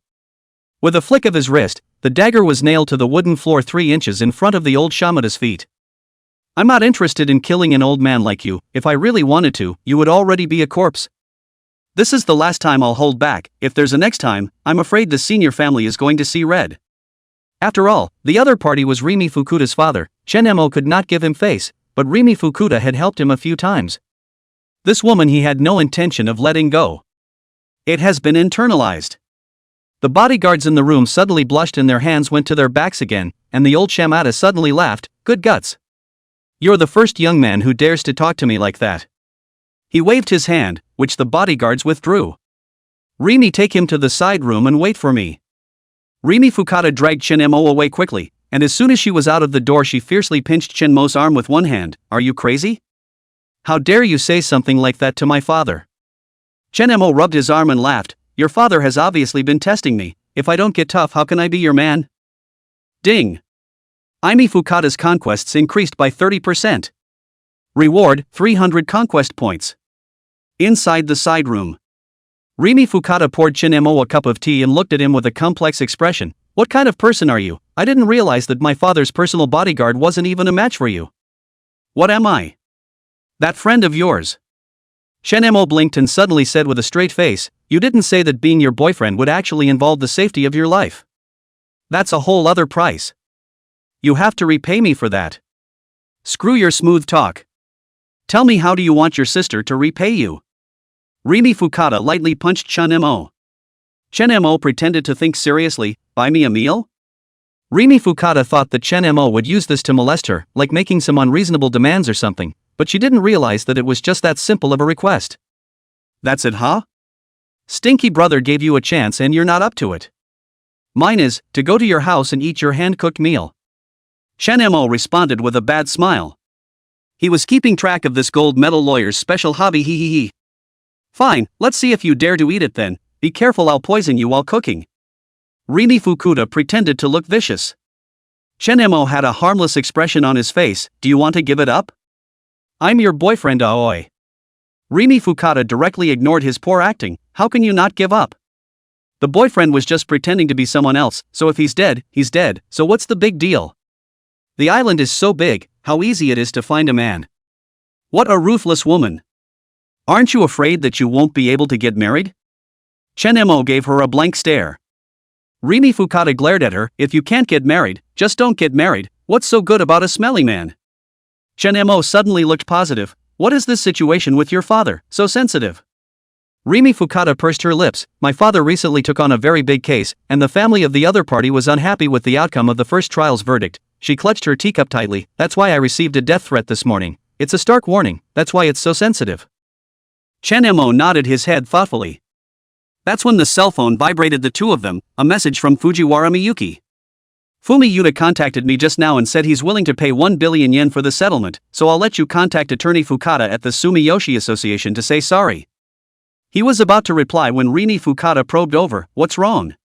Chen Mo put away his cell phone and revealed a mysterious smile. It's nothing, thanks to you, the matter of the division can be solved easily. I was thinking, since I'm going to pretend to be your boyfriend, shouldn't I act a little bit more like it? He suddenly wrapped an arm around Rimi Fukuta's slender waist. You brat! Rimi Fukuta's ears reddened in a rare moment, but she unexpectedly didn't break free. Just then, the sliding door to the side hall was pulled open from the outside, and old Shamata walked in with his cane. Young man. Old Fukuta walked over to the main seat and sat down. I believe for the moment that you are not an undercover agent sent by my enemies, but the matter of the winged American connection. Father, Rimi Fukuta said anxiously. Old Fukuta raised his hand to stop her. Hear me out, I can put off Senator Hyuga's side for now, but on one condition. He looked at Chen Mo with an intriguing gaze and said, in a week's time, there will be a boxing match, and you will be representing the Fukuta family. A boxing match? Chen Mo raised an eyebrow. Old Shamata should be considered a pretty powerful crowd, right? Why is he still involved in this kind of low-life activity? Shouldn't it be something else more interesting? Like some kind of femme fatale or something. Chapter 118, Targeted. If there are any not-so-big disputes among the forces in Tokyo, they all choose to settle their grudges with martial arts. He suddenly said in a deep voice, "You don't need to ask about the specific details, you just need to be in charge of the boxing match, and as long as you win, not only can the matter of the marriage union be put to rest, the Fukuda family will also make a friend of remember, which can serve as a backing for your development in Tokyo." Chunemo and old Shamata looked at each other and smiled after thinking for a moment. "No problem, but..." He tapped his fingers on the desktop. "I want Fumi Yuta to not be able to hang around in Tokyo. And their properties in Malaysia be transferred to my company's name. Shenmo wouldn't work for someone for nothing, since he had to pay for himself, he had to get paid." On the sidelines, Rimi Fukada sucked in a breath of cold air. I didn't expect Shenmo to be so courageous, actually talking about chips with his father without fear. The old Shamata, however, revealed a pleased smile. "It's okay to have a big appetite, but you can only win and not lose. Otherwise." The old greaseball likes to deal with people who understand. This kind of assistance with a transactional nature was exactly what he hoped for, otherwise Shenmo would have agreed to it for no reason at all, and he would have found it suspicious.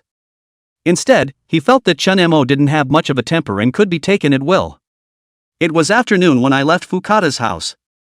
When they got back into Rimi Fukada's Lexus, the two female bodyguards didn't stay in the back this time, but instead drove a separate car to follow the two behind the car.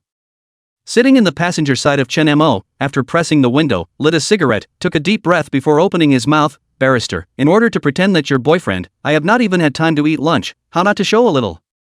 He turned his head to Rimi Fukada. The afternoon sunlight poured on its delicate side face, and the tear mole looked particularly sexy. Rimi Fukada grunted softly, gripping the steering wheel tightly. "Forget starving to death." She didn't have anything nice to say, but her body was honest enough to step a few points deeper on the gas. The car traveled quickly through the streets of Tokyo, eventually stopping in front of a secluded haute cuisine kiosk. Rimi Fukada took off her sunglasses and her red lips slightly opened. "Here we are." "Get out of the car. Bastard." The interior of the cooking pavilion was elegantly decorated, and the waiter respectfully led the two of them to a private box. Rimi Fukada skillfully ordered a few signature dishes and a bottle of sake. Chunemo looked around. "The consumption here is obviously not expensive, can't see that the barrister is quite good at enjoying life." Rimi Fukada poured herself a glass of sake and drank it down. "What? Or should we lawyers just bury our heads in the sand? That's not true." Before Chunemo could finish, his cell phone rang again, this time with a message from Yoshina Morisawa. "Chen Majuan, are you coming back for dinner tonight?" Chunemo was about to reply when Rimi Fukada suddenly probed over and snatched the cell phone with one hand. "Let's see, it's that little lover of yours again." "Hey!" Chunemo tried to retrieve the cell phone, but she deftly dodged it. Chunemo then let her be. After reading the message, Rimi Fukada let out a cold laugh. Really a solid scumbag, you've once again refreshed my perception of you." She threw the phone back at Shinma. "It seems that looking for you to pretend to be your boyfriend is a bit right, you don't even need to pretend this acting, it's a good-looking woman you can be, right?" Chunemo put away his cell phone, unimpressed by her mockery. "What words? What kind of talk is that? I just want to give every woman I like a home. What's wrong with that? How can you say that about me, barrister? At least I've been a shield for you, haven't I? Che, a scumbag is a scumbag, don't be sophomoric." Rimi Fukada crossed her arms and glared angrily at Chunemo. The waiters soon passed the dishes in one after another. The two of them ate and chatted idly, undisturbed by the little situation they had just been in. Aria Fukada's white cheeks flushed slightly after a few glasses of sake. Then again, she was suddenly positive. "You're really sure you can win that boxing match, aren't you? My father's opponents are not simple characters, and there's no telling what kind of opponents they'll arrange." Chunemo picked up the delicious tuna sashimi on the table and glued it with wasabi sauce, put it in his mouth and savored it, and finally finished it before he spoke. "What? Worried about me? Who's worried about you?" Rimi Fukada glared in shame. "I just don't want you to disgrace our Fukada family when the time comes." Chunemo smiled without saying anything and continued to enjoy the food. Now he was especially confident in his strength. The system produced a body that was quacking top-notch. Suddenly, he felt a light touch on his feet under the table. When he looked up, Rimi Fukada was sipping her drink as if nothing had happened, but the tips of her heels were intentionally brushing against his calves. "Barrister, are you playing with fire?" Chunemo lowered his voice, a dangerous smile on his face. Rimi Fukada, however, was not scared at all and hooked up the corners of her pretty mouth. What? You're only allowed to flirt with girls? I'm not allowed to flirt with you? Their gazes met in the air, and the atmosphere suddenly became subtle. Just then, the box was violently pulled open, and Fukada Aimi's bodyguard appeared in the doorway, her eyes as cold as ice without the slightest emotion. Miss, the family wants to see you, now. Rimi Fukuda's face suddenly became serious. What happened? Just a moment ago, someone attacked the family head's car. The female bodyguard said in a deep voice, the president suspects that it was that family's forces. Chen-mo, come with me. Rimi Fukada immediately stood up. She had seen Chen-mo's skill, it was more powerful than even her own father's personal bodyguard, so it must be even more powerful than her own bodyguard. Now she felt that Chen-mo was more secure than her bodyguard. Chen-mo raised his eyebrows. I'm just a pretend boyfriend, but now I have to fulfill the duties of a real boyfriend? Cut the crap. Rimi Fukada grabbed her bag and pulled Chen-mo's hand and headed out. If something happens to my father, don't expect me to help you again. The two left the cooking pavilion in a hurry. After getting in the car, Rimi Fukada kicked the gas and the car rushed out like an arrow out of a string. Buckle up, this might get a little exciting next, she said in a cold voice. Chen-mo laughed lowly and shook his head. Are you kidding me? Exciting? He has top driving skills, drag racing is something that would make him feel exciting, isn't that a joke? But now that the control of the car was out of his hands, Chen-mo had no choice but to honestly fasten his seatbelt. He had just fastened it when the car made a sharp turn into an alley, and luckily he reacted quickly and grabbed the handle at the first opportunity. In the rearview mirror, Chen-mo saw two black sedans chasing after them. Looks like you've been targeted too, barrister? Chen-mo narrowed his eyes and said. Sit tight. Rimi Fukada gripped the steering wheel tightly. The car weaved through the complicated and disorganized alleys of Tokyo, and Aimi Fukada's driving skills were something of a thing, and a few nice tail drifts got rid of one of her pursuers, but the other one was following very closely, and she couldn't get rid of it. Baka! Rimi Fukuda burst out in a rare foul-mouthed manner. Chapter 119, Cohabitation and Close Protection. Chen-mo looked in the rearview mirror and said, turn in at the intersection ahead, I'll take care of the car behind me. Rimi Fukada gave him a suspicious look, but did as she was told. The gas pedal was lightly pressed to pick up some speed, and as she approached the right turning alley, she quickly pulled the handbrake while turning the steering wheel to the right, and the rear wheels of the Lexus suddenly lost traction, producing a sideslip. With a nice tail wagging drift, the Lexus dug into a narrower alley. But the pursuing car behind reacted extremely fast and chased the same into the alley.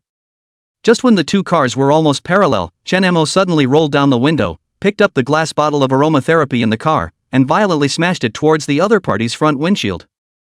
Bang! With a crunch, the glass aromatherapy smashed the windshield of the other party with cracks under Chen-mo's force. The other driver was scared, subconsciously stepped on the brakes, the car out of control and crashed into a garbage can on the side of the road. Sakichi! Rimi Fukada exclaimed. Basic operation, do not 6.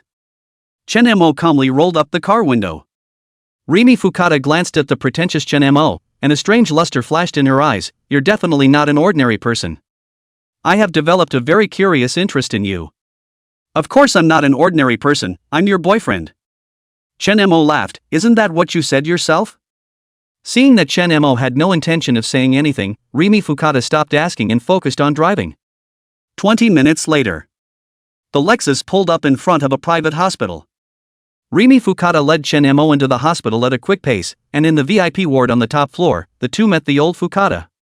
At this time the old man's arm was wrapped in bandages, but his spirit seemed okay, his face was very dark, that is.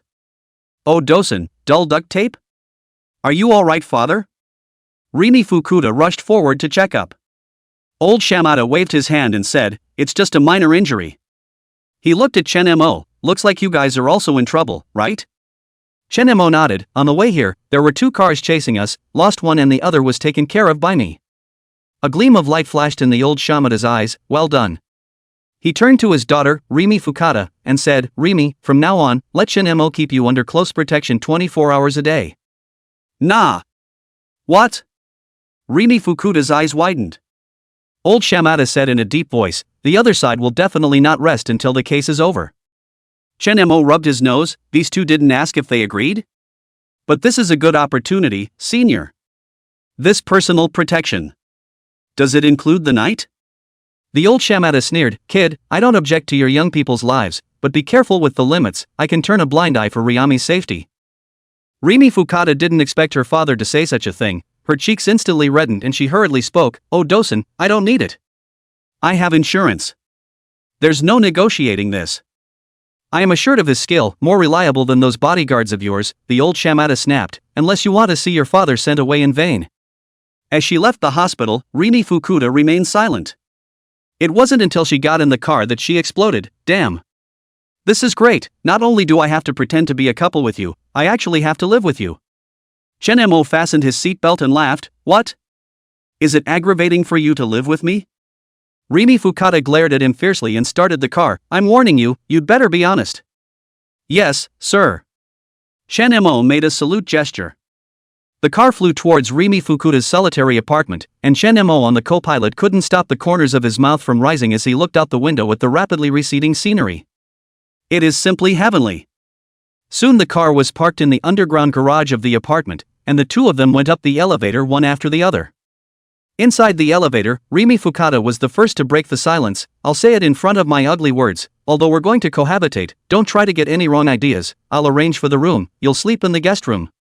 Chen Mo raised his eyebrows and teased, is the barrister afraid? Although I am a fraternizing philanderer, I am a decent man and never force myself on people. Fukada Wing gave him a blank look and didn't say another word. With a ding, the elevator doors slowly opened. Chen Mo followed Rimi Fukuda to her doorstep. The apartment door opens to an interior that is simple and airy yet stylish. Rimi Fukada led Chen Mo to the guest room. Tonight you'll sleep in this room, there's a bathroom in the room, no wandering around, and no approaching the master bedroom. Chen Mo probed and looked around, teasing, so mysterious? Are you hiding a treasure in your master bedroom? Mind your own business. After settling down, Chen Mo casually sat down in the living room and surveyed the surroundings. Rimi Fukada poured a glass of water from the kitchen. You'll have to make do for tonight, I'll have someone buy you supplies and bring them over tomorrow. You sit down for a while, I'll go prepare dinner. I didn't realize the barrister's family didn't have a cooking nanny? I like living by myself, what do you care? Rimi Fukada disliked Chen Mo without looking back. Do you need help? Chen Mo asked. All I got was a simple two-word response. No need. I don't know how much time had passed, but the sky outside the window began to darken, and the night was very bright with the neon lights of Tokyo woven together. Aromas wafted from the kitchen. Chen Mo sat on the living room sofa, bored. He had already sent a message to Yoshina Morisawa and Mio Ishikawa ahead of time, saying that he was busy with something for the next few days. Although Rimi Fukada had just ordered him to just stay in the living room, Shinma was the kind of person who said no to the Lord? Obviously not. He stood up and headed for the kitchen. Chen Mo pulled open the sliding door of the kitchen, and what came into his eyes was the proud curves of Rimi Fukada's body that could not be hidden even if she wore an apron. He watched with fascination and asked, Barrister, do you really not need any help? Just sit still for me. Without looking back, Rimi Fukada waved the kitchen knife in her hand, and the carrots on the counter instantly turned into a neatly sliced thin slice. She had just changed out of her professional suit and was now wearing a tight, homey, dressy wraparound skirt with her short hair tied in a simple short ponytail at the back of her head. Chen Mo's perspective could see the sexy tear mole in her right eye, which was especially obvious in the kitchen light. Rimi Fukada's grip on the knife is exceptionally standard, with the blade held at a perfect distance from her knuckles, and the rhythm of the chopping is very smooth. I can't tell, Barrister, you usually cook for yourself a lot? Chen Mo asked as he leaned against the doorframe. With a flick of her wrist, Rimi Fukada's cleaver made a do sound on the cutting board. I'm not as pampered as you think, she said as she turned to open the refrigerator, her short skirt barely able to be pocketed as she bent over. I've been living alone since I was 16. Chapter 120, Chen Mo who says he'll take it all. Chen Mo's gaze lingered on that scenery for a moment, and he suddenly saw a dozen supermarket bento boxes neatly arranged in the refrigerator. Are these? Shut up. Rimi Fukada slammed the refrigerator door with a thud, the tips of her ears flushed red. One more word and I'll make you eat a convenience store bento. The table was quickly filled with dishes. Crispy golden fried pork cutlet, crystal clear tamagoyaki, bubbling miso soup, and a bowl of seasonal vegetable salad arranged in the shape of a cherry blossom. Most striking is the sukiyaki pot in the center, where slices of fatty beef quiver slightly in an amber-colored broth. Taste it. There was a bit of miso on her fingernails when Rimi Fukada handed over the chopsticks. Shenmo noticed a thin old scar on the tiger's mouth of her right hand, which stood out on her fair skin. The moment the first bite of fried pork chop entered his mouth, Shenmo's eyes widened slightly. The outer layer of breadcrumbs was crispy in just the right way, while the pork inside remained tender and juicy, and the gravy mixed with the special sauce exploded on the tip of his tongue. Well. Rimi Fukada folded her hands in her lap, her fingertips unconsciously rubbing against each other. It was the first time she'd ever let anyone taste her cooking, and she was more than a little nervous. Shenmo did not answer immediately, but instead picked up another piece of tamagoyaki. The egg skin was layered like a cloud of fluff, with the center remaining semi-solidified, and the sweet and salty ratio was amazingly perfect. Lawyer Fukuda, Shenmo put down his chopsticks, his expression unprecedentedly serious. You change your career and open a restaurant, I'll invest. Rimi Fukada froze at first, then copied the cushion and smashed it over, baka. But the smile at the corner of her mouth couldn't be suppressed. She turned and took a bottle of whiskey from the liquor cabinet and set it on the table with a thud. Drink? Shenmo nodded. The amber-colored liquid flowed in the glass, and Shenmo suddenly realized that the woman across the table had removed all her defenses. The neckline of the housecoat was slightly open, and the line of her collarbone was hidden as she poured the wine. She had a habit of flicking the tip of her tongue against the liquor first when she drank, and this small, unconscious gesture made the knot in Shenmo's throat roll. Actually. Rimi Fukada suddenly spoke up, her fingertips drawing circles along the rim of her cup. These bento are for stray cats.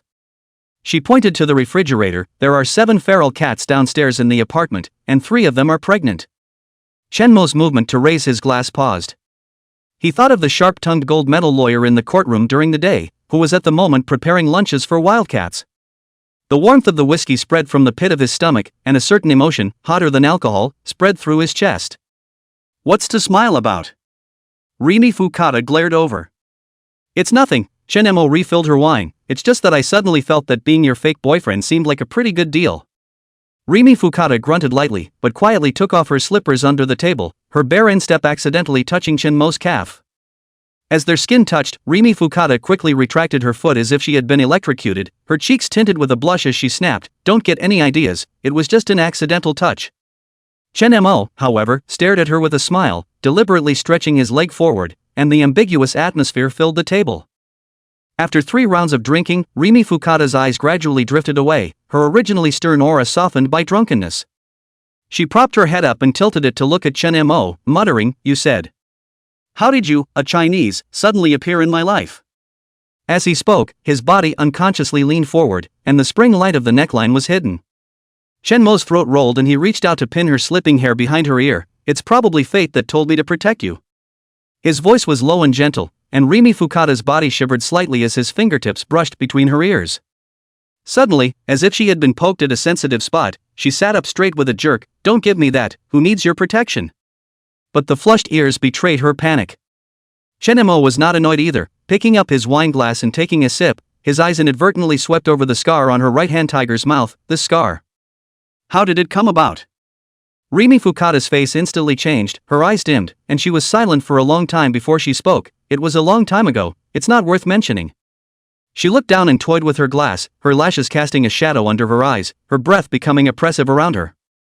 Shenmo realized that he had touched her pain, reached out and gently covered her hand holding the wine glass. If you don't want to say it, don't say it. In the future I'll be here and won't let you get hurt again. Rimi Fukada jerked her head up to meet his serious eyes, her heart racing uncontrollably. She tried to draw back her hand, but Shenmo held it tighter. Just as the atmosphere became more and more ambiguous, Shenmo's cell phone suddenly vibrated. He let go and pulled out his cell phone to see that it was a message from Fujiwara Yuki asking when he would be returning to the office to take care of the follow-up. Shenmo quickly replied with a few words, and Rimi Fukada glanced at her and coldly grunted, Your little vice president is still really sticky. No way, but it's just work. Shenmo put his cell phone down and returned his gaze to Rimi Fukada. I care more about the people in front of me than the work. With that, he walked around to Rimi Fukada and reached down to pull her up from her chair. Rimi Fukada stumbled and fell into his arms, her hands subconsciously resting against his chest. You? What are you doing? Rimi Fukada tried to push him away, but couldn't muster the strength. Shenmo lowered his head close to her ear, his warm breath spraying on her sensitive skin. It's getting late, time to rest. His voice held a hint of compulsion, and when he said that, he wrapped his arms around her and headed for the bedroom. Rimi Fukada's mind went blank and she didn't come back to her senses until she was put on the bed by Chinmo. You don't go too far. She struggled to get up, but she was encircled by Chenmo's arm under her body. Chenmo looked down at her, his eyes filled with lust. I'm just fulfilling my duty to protect you. After all, I have to be close to you 24 hours a day. Without waiting for Rimi Fukada to retort, Chenmo's lips covered them. At first Rimi Fukada resisted, pushing him hard with both hands, but under the after effects of the whiskey, her consciousness was confused. With Chenmo's gentle yet domineering kisses, the first-time savor gradually sank into it, and her hands unconsciously wrapped around his neck. Just as the two of them were in a state of confusion, Rimi Fukada suddenly had a jolt and violently pushed Chenmo away. No way. We're just pretending to be a couple. Her voice trembled slightly, her chest heaving violently. Chenmo propped himself up above her, the lust in his eyes unabated. But barrister, your body is very honest. Rimi Fukada turned her face away, the tips of her ears red. That's because of the alcohol. Only then. Chenmo laughed lowly and leaned in to whisper in her ear. Then I'll continue when you're sober. When he finished he rose cleanly, straightened his messy collar and turned toward the door. Rimi Fukada froze, not expecting Chenmo to say close it so easily. Wait. She spoke subconsciously. Chapter 121, How Dare You Hit Me? Ding. Rimi Fukada's conquests increased by 20%. Reward, 200 conquest points. Chenmo, who was already about to walk out of the master bedroom, the corner of his mouth curled up into a smile as he turned around to look at Fukada Rimi, whose cheeks and neck and even her limbs were stained with a faint reddish color by the alcohol, and said, What? Is there something wrong with Barrister Fukuda? Or... He didn't finish his sentence, but instead took in the sexy beauty inside the master bedroom with a hard look. Rimi Fukada couldn't help but meet his offensive gaze with her knees against each other. The whiskey's aftertaste made her brain a little confused. Reason told her that the two of them couldn't have sex, but the desire that rose in her heart made her look forward to it a little, and the two were fighting in her head.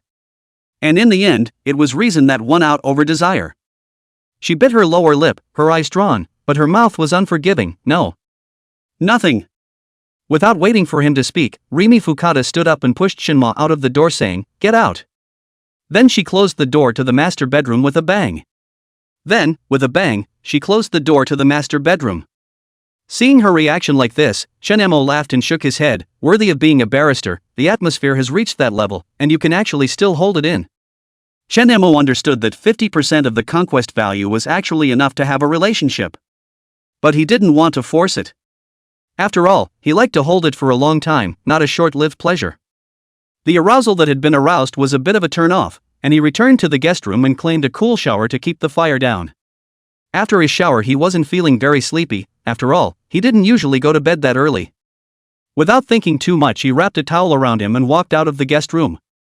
Coming into the living room he got a glass of water and just sat on the couch smoking a cigarette, his eyes looking out the floor to ceiling windows and letting his thoughts go.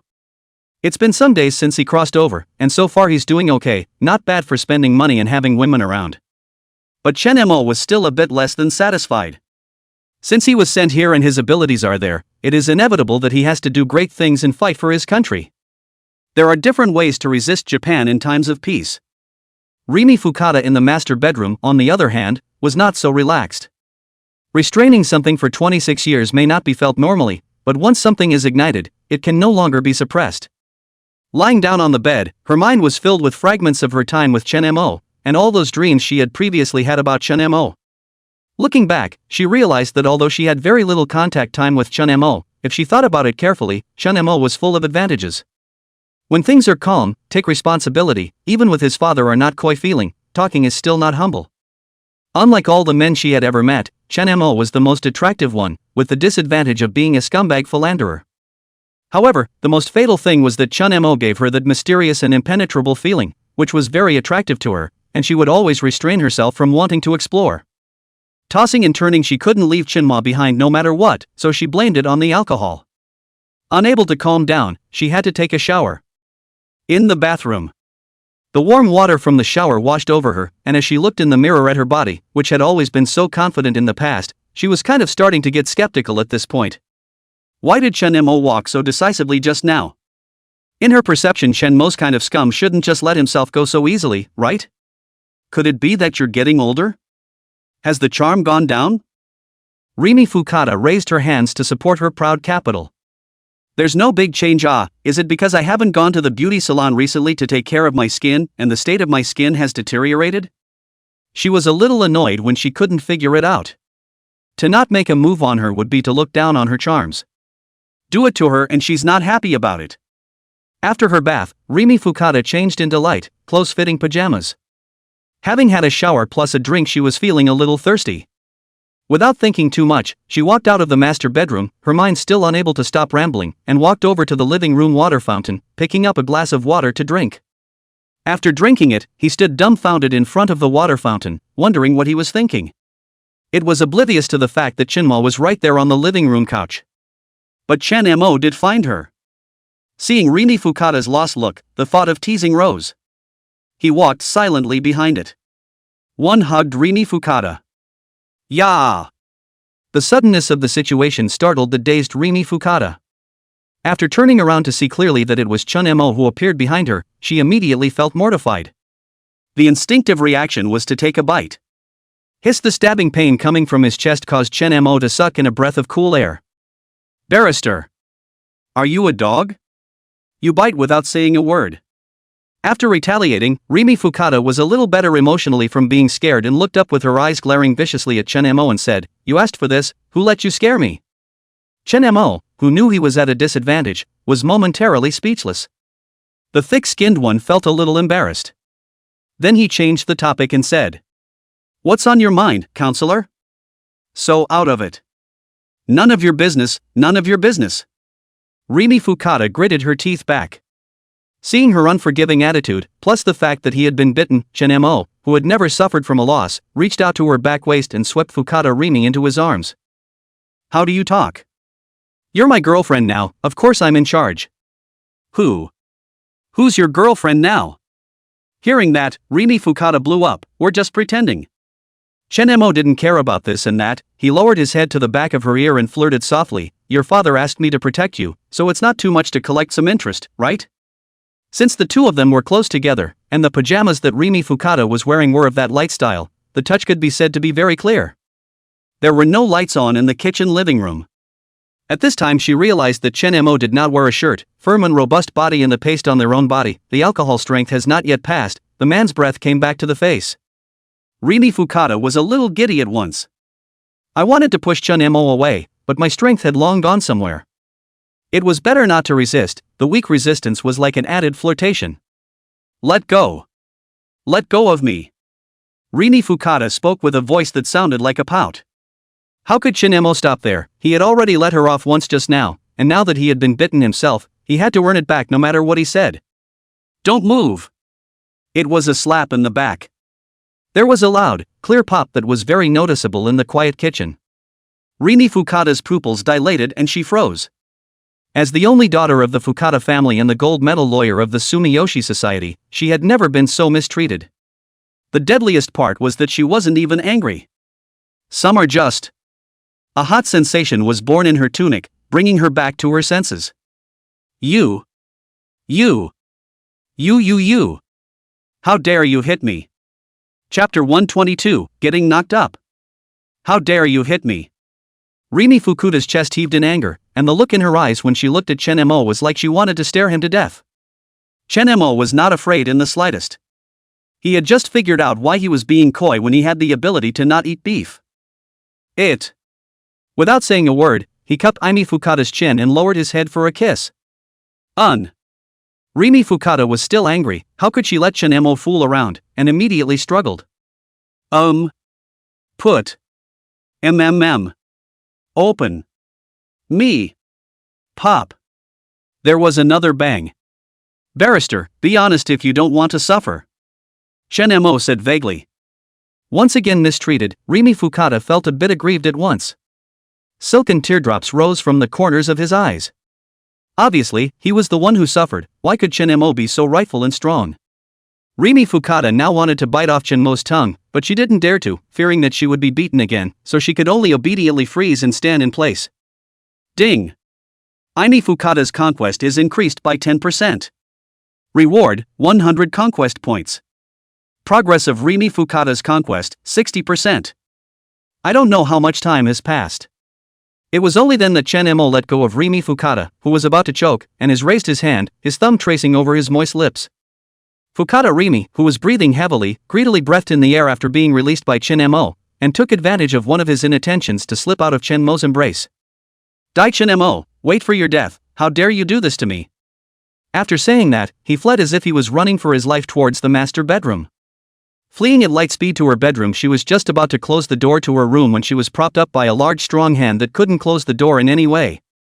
Could I you dare to scold me, right? Chen Mo slowly exerted his strength, and the master bedroom door was propped open bit by bit. Bastard!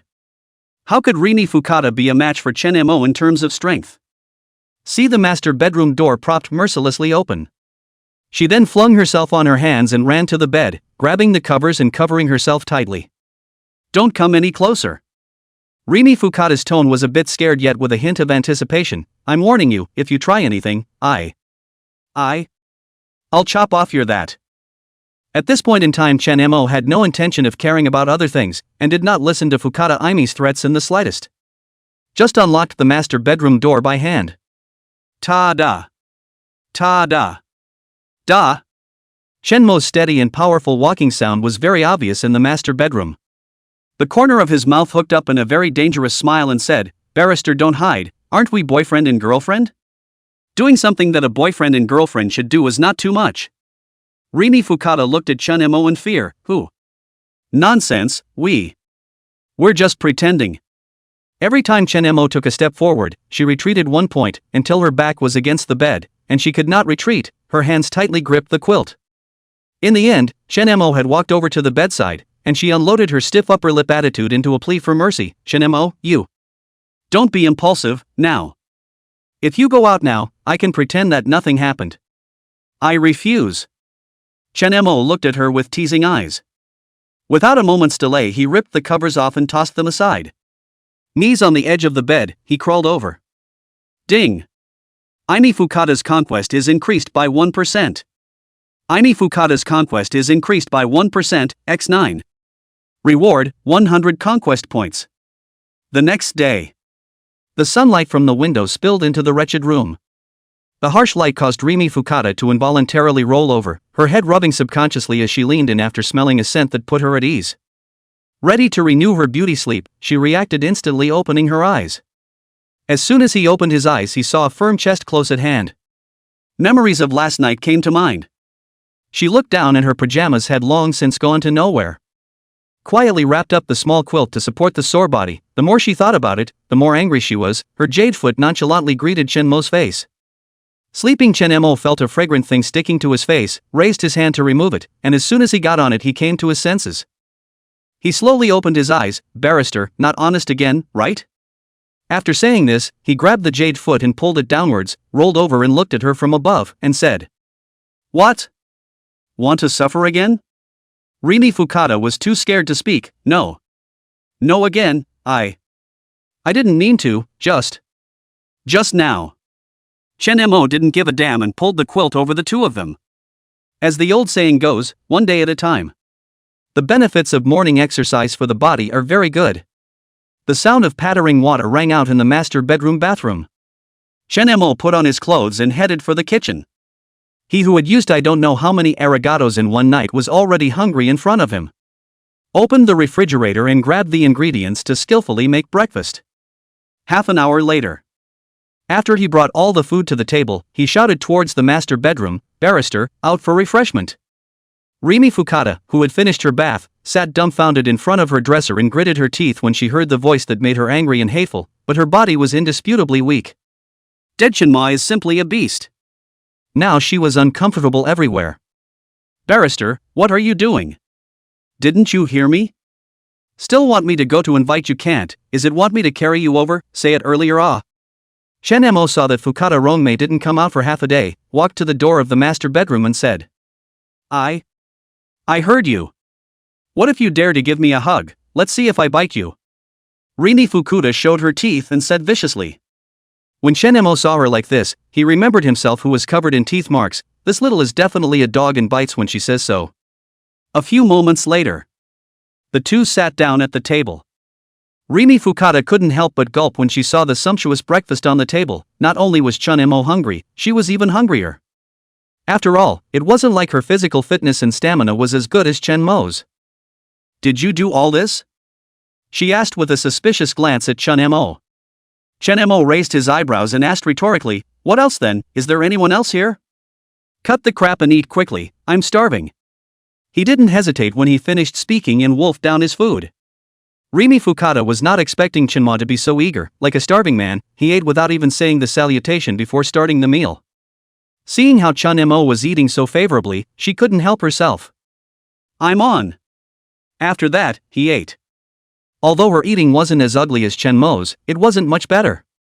Not only was it because he was hungry, but Chen-mo's cooking skills were one of the best. Half an hour later, after fixing breakfast, the two lay down on the living room couch. Rimi Fukada didn't feel it when she ate it, but now that her stomach was bursting, she felt like she was definitely going to gain weight, and instantly cursed a bit angrily, "Damn Chen-mo, it's all your fault. What's the point of making such a sumptuous breakfast? You'll be dead when I grow fat later." She rubbed her somewhat bulging tummy. Breakfast was really overly delicious and she accidentally ate a super large amount of it. She blurted out, "It's making my tummy bigger." Ha! Borrowing 1,000 for half an hour. Chapter 123, Successfully Convincing Rimi Fukada. This offending statement of hers gave Chun-mo all dried up and confused. He looked at Rimi Fukada with a bad smile and asked, "Barrister, do you want to hear what you're saying?" At this moment, Rimi Fukada was reminded by Chun-mo before she reacted to what outrageous words she had said. He was blushing and did not dare to look at Chun-mo at all, as he recalled some memories. She looked away and busied herself explaining, I'm talking about dinner.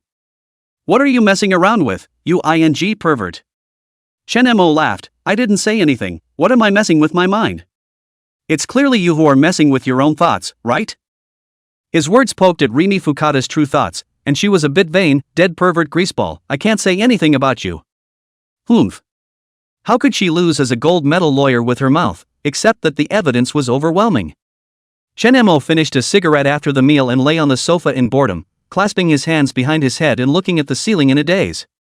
Suddenly remembering something, he sat up and opened his mouth to ask, "Oh yeah, almost forgot, Barrister, how long will it take for your old man's trouble to be solved? I can't stay in one piece with you all the time, can I? Though that said, I don't mind." Rimi Fukada spoke without haste in response, "The case goes to trial in 4 days, and as soon as it's over, the trouble will be over." Chun-mo asked skeptically, "Really?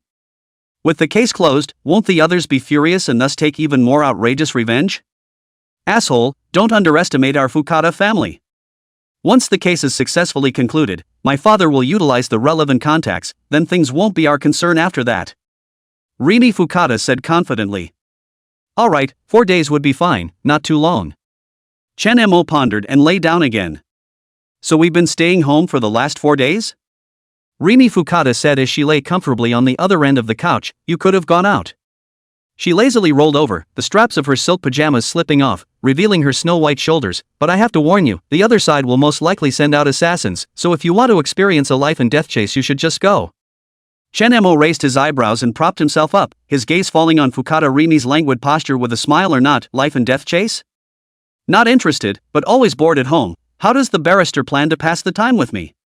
Before the words left her mouth, Rimi Fukada suddenly realized her slipped shoulder strap and hurriedly pulled it up to sit up straight, grabbing the cushion on the couch and smashing it against him. Who wants to pass the time with you? Mind your own business, I'm warning you, no more messing around." Chen-mo easily caught the cushion and threw it onto the other sofa in a smooth manner, suddenly bullying his way forward and bracing his hands on both sides of Rimi Fukada, trapping her in the sofa. Rimi Fukada's cheeks instantly flushed and she reached out to shove. What are you mad about again? Since you said you can't go out, you'll just have to do something fun." Chen-mo's voice was low and ambiguous, and his fingertips gently scratched her flushed cheeks. Rimi Fukada's heart missed half a beat. She was truly afraid of Chen-mo. She was just about to retort, but she was so shocked by Chen-mo's next action that she couldn't speak. He actually bit his pearl earring, like want to get to know each other better? Hooligans. Pervert. Rimi Fukada violently pushed him away, grabbing the pillow to protect her chest, which was heaving violently. "I'll call the bodyguard in if you keep this up." Shinmo leaned back on the sofa and rested his hands behind his head once again, a roguish smile on his face. "Call it, show them the intimate routine of Barrister Fukuda and her fake boyfriend? Leave me alone." Rimi Fukada clenched her teeth in anger, but she couldn't do anything about him, so she could only give him a fierce glare. "Endure for a while. The more you think the more angry, retreat a step the more you think the more disadvantage." Unhappy Fukada Rimi again lifted up the jade foot toward Shinmo, greeted and went. Shinmo reacted quickly and grabbed the ankle that reached out. "Barrister, you're playing with fire yourself." "Then don't blame me." Rimi Fukada retracted her jade foot like an electric shock, but because the movement was too big it pulled her sore muscles and she sucked in a cold breath in pain. "Hiss, you asshole." Ding. Aimi Fukada's conquest is increased by 1%. Aimi Fukada's conquests are increased by 1%. X4. Reward, 50 conquest points. Progress of Rimi Fukada's conquest, 75%. 3 days flashed by. Shenma Arigato recovery plus persistent cooperation. Rimi Fukada has been convinced. The progress of conquest had now reached 85%, and the conquest points in his system had once again come to 1060. He also studied hard on it, practicing all the study materials for all the scenes in the apartment that he had read in the past on websites full of advertisements. This little life could not be more beautiful. Rimi Fukada also started off with a stiff upper lip and resisted. Become compromised, submissive. Even the fight with Shinmo was a back-and-forth fight. Shinma and Rimi Fukada reappeared on the couch. Shinmo on the sofa looked like he was lying down and resting his eyes, but in fact, his consciousness had already entered the system interface. Looking for a moment straight away, I synthesized 1000 points into a level 1 draw. Ding! Has synthesized a level 1 draw. Level 1 in the raffle. Reward, all attributes increased to 100%. Rewards being distributed. At that moment, Shinmo felt a wave of warmth surging through every corner of his body. He felt like his pores were breathing at the moment. After a few seconds that feeling was gone. Ding! Host, Shinmo. Age 25. Height, 183 centimeters. Weight, 75 kilograms. Power, 100. Agility, 100. Endurance, 100. Spirit, 100. Charm, 100. Skills. Currently bound to a conquest target. Yoshina Morisoa, conquest progress, 80%. Fujiwara Miyuki, conquest progress, 85%. Mio Ishikawa, conquest progress, 100%. Yuki Murakami, conquest progress, 50%. Aimi Fukada, conquest progress, 85%. Conquest points, 60. Shinmo, who had finished drawing prizes, exited the system interface. In a soothing mood, he turned on the Sony TV in the living room, where NHK was broadcasting today's breaking news from Tokyo. At 2 a.m. this morning, senior Sumiyoshi Kai cadres were attacked, suspected to be related to a recent gang dispute. The scene switches to a hospital corridor where several tattooed men are being questioned by police in their hospital beds. Shinmo squinted his eyes and caught a tall, thin man in black wearing a duck-tongued hat in the crowd. "It seems that your father's trouble isn't that simple." He looked aside at Rimi Fukada, who didn't know what she was fuming about, and spoke. "Just now I saw a man on TV with a cloud tattoo on his tiger's muzzle, exactly the same pattern as the one on the dagger that assassinated your father." Rimi Fukada sat up so violently that she didn't even bother to open the neckline of her pajama bottoms and stared at the TV but didn't see the man that Shinma was talking about. "Why didn't you just say so?" "Shinma?" The guy just appeared on camera for 2 or 3 seconds before the NHK camera switched. Rimi Fukada grabbed her cell phone too and was about to call out, but Shinma held it down. Chapter 124, Fujiwara Miyuki kidnapped. "I say, Barrister Fukada, are you going to call your plus old man? Or what? I'll have to tell father about it." Rimi Fukada struggled. "Let go." "Shinmo, let go. Your old man isn't so unaware of this, is he?" Rimi Fukada was reminded by Shinmo, and felt that what he said was quite reasonable. "No, still need to call and ask." When I finished, I dialed out. Moses, oh Dothan. I was just watching the news and saw." "Ah, you already knew?" Okay. Soon the phone hung up. Shinmo smiled and asked, "Did I guess right?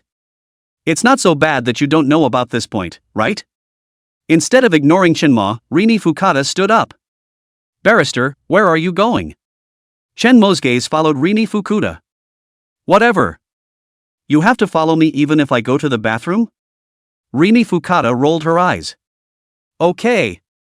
Shenmo finished pretending to stand up. Roll na. Pervert. A flash of time.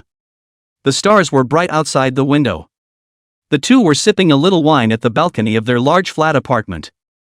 After 3 rounds of drinking, Rini Fukada snuggled into Shenmo's arms and had a sip. The atmosphere was cozy and hot. Shenmo's small movements in his hands were unceasing, but his eyes were clear as he looked at the starry sky. The feelings of these 3 days are simply indescribable, and the only word that can barely express them is crazy. Dozens of times under the arigato, even the gods are a bit overwhelmed. Rini Fukada looked up slightly at his handsome side face with very complicated emotions of love and hate. Love was that Shenmo gave her pleasure she had never experienced before. The hate is the unspoken relationship between the two. It had only been a short 3 days, but she felt as if she was kind of enjoying the feeling. After tomorrow, there will be no reason to be fooling yourself. Hey, I said, why are you? Why are you so philandering? She bit her lower lip, her eyes misting up. Would it kill you to specialize? Shenmo knew that Fukada Rome had moved on to him. Conquering progress doesn't lie. He didn't answer her question directly. Barrister, life is so short, why do you have to blow it off? How to be happy and how to live it is good Asshole. The philandering behavior can be described as so noble by you. What a big scumbag. Rini Fukada is not an uninformed person, she just has the slightest bit of a nice fantasy in her mind. Since you can't have your heart in the right place, take advantage of your last chance to get in on the madness. She braced herself against Shenmo's chest and rolled over to straddle it. Okay. Then I'll have as much fun as I want. Tokyo at night is like a brilliant and vibrant painting, with the city's neon lights reflecting each other and coloring the night into a multicolored pattern. In the distance, the silhouettes of skyscrapers are clearly visible in the light, and the glass floor-to-ceiling windows reflect a little up and down glow. The view at night is happy. After a long time. In the master bedroom. An unfamiliar number called into Shenmo's cell phone. He glanced at it and then chose to ignore it. You. The phone rang. You. Not answering it? Pop, he cut the crap. Is it your turn to lecture me on whether or not I'm going to take it? Shenmo's tone was strong. Go. Go a pinch. Rini Fukada bit her lip in pain. But that phone kept ringing and ringing. Shenmo hung up directly. Within seconds of hanging up, another call came in, this time with the caller ID Vice President Fujiwara. Shenmo frowned. At this hour, Fujiwara Miyuki still calls him? The point was that she had just hung up on an unknown caller, and a feeling of uneasiness hit her. He patted Rini Fukada. Be honest, I'll take a call. He said and pressed the connect button. Hello. A familiar voice came from the other side of the line just as the call was connected. Boy, aren't you a drag? Playing mind games with me, huh? I've apologized, that stinking woman from Sumiyoshi Kai actually went back on her word and struck out at my family. Bun Yuta? Shenmo's voice was low and cold. There's a reward for guessing correctly. On the other end of the phone, when Yuta laughed very proudly, and then there was a pop sound from the phone. Shenmo's forehead veins surged as he could hear it was the sound of slapping. As for who gets slapped naturally, it goes without saying. I don't suppose you're calling just to be smug, are you? Tell me what's the plan. Shenmo used the realistic eye skill as he spoke. The 3D reality of the image appeared in the mind's eye, complete with coordinates. At this moment, Fujiwara Miyuki was tied to a stool. There was a sharp palm print on his cheek. Stealing a woman from me, okay, kid, aren't you rich? You want to save your lover? Fine, prepare 1 billion yen in cash. Fumi Yuda's vicious voice came from the end of the phone. Remember, I only want cash, give you an hour to prepare, or you will collect the corpse for Fujiwara Miyuki that little. Shenmo's eyes instantly went cold, but his tone was unusually calm. Send me the address, money is not a problem. Quite refreshing, it seems like you're still quite heartbroken about your little lover. Fumi Yuda laughed fiercely. I'm warning you, don't try to pull any tricks. Otherwise. Shenmo directly interrupted him. Cut the crap, the money will be given to you, you better not touch her or I can't guarantee you that you don't have the life to take my money. This kind of unclean, I'm no longer interested, obediently send over the money. Otherwise let my men enjoy her. Fumi Yuta hangs up after his harsh words. The only sound left on the phone was beep beep beep.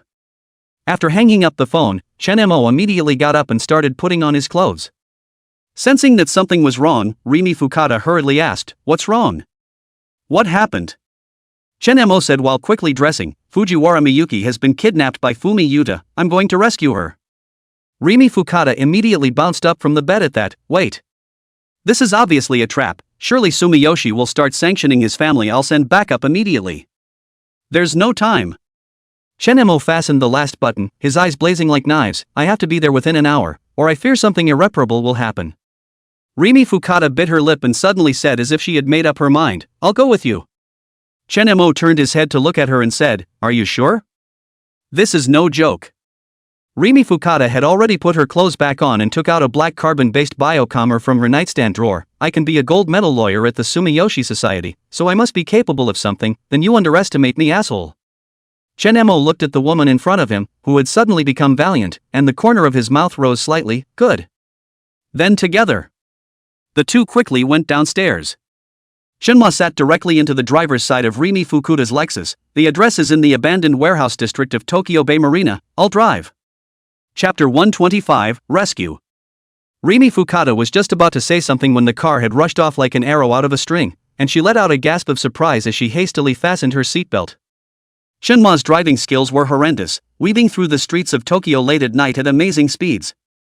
Rimi Fukada was so shocked that she clutched the handrail, her heart racing as she looked out the window at the rapidly receding scenery. She couldn't help but shout, "Hey, I say you drive slowly, drive you so fast don't you wanna die? Less level of bull, time is running out." Chen-mo stared intently at the road, his fingers tapping nimbly on the steering wheel. "Don't worry. I'm a great driver." Rimi Fukada looked at Chen-mo's focused side face and suddenly and nonsensically believed the man's words. Meanwhile, the abandoned warehouse district at Tokyo Bay Marina. Fujiwara Miyuki, who was tied to a chair, had blood seeping from the corner of her mouth. Fumi Yuta stood in front of her, he patted Fujiwara Miyuki's cheek and sneered, "Your little lover is coming to rescue you soon, happy?" Fujiwara Miyuki raised her head, her eyes filled with rage. "You will regret this. Shen Majuan will not let you go." "Ha ha ha." Man Yuta laughed indulgently, "I'd like to see what he can do to me.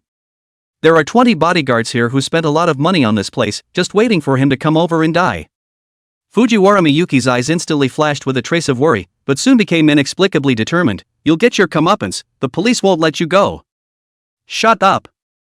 Fumi Yuta slapped her in the face again, "You who sold yourself out for a promotion.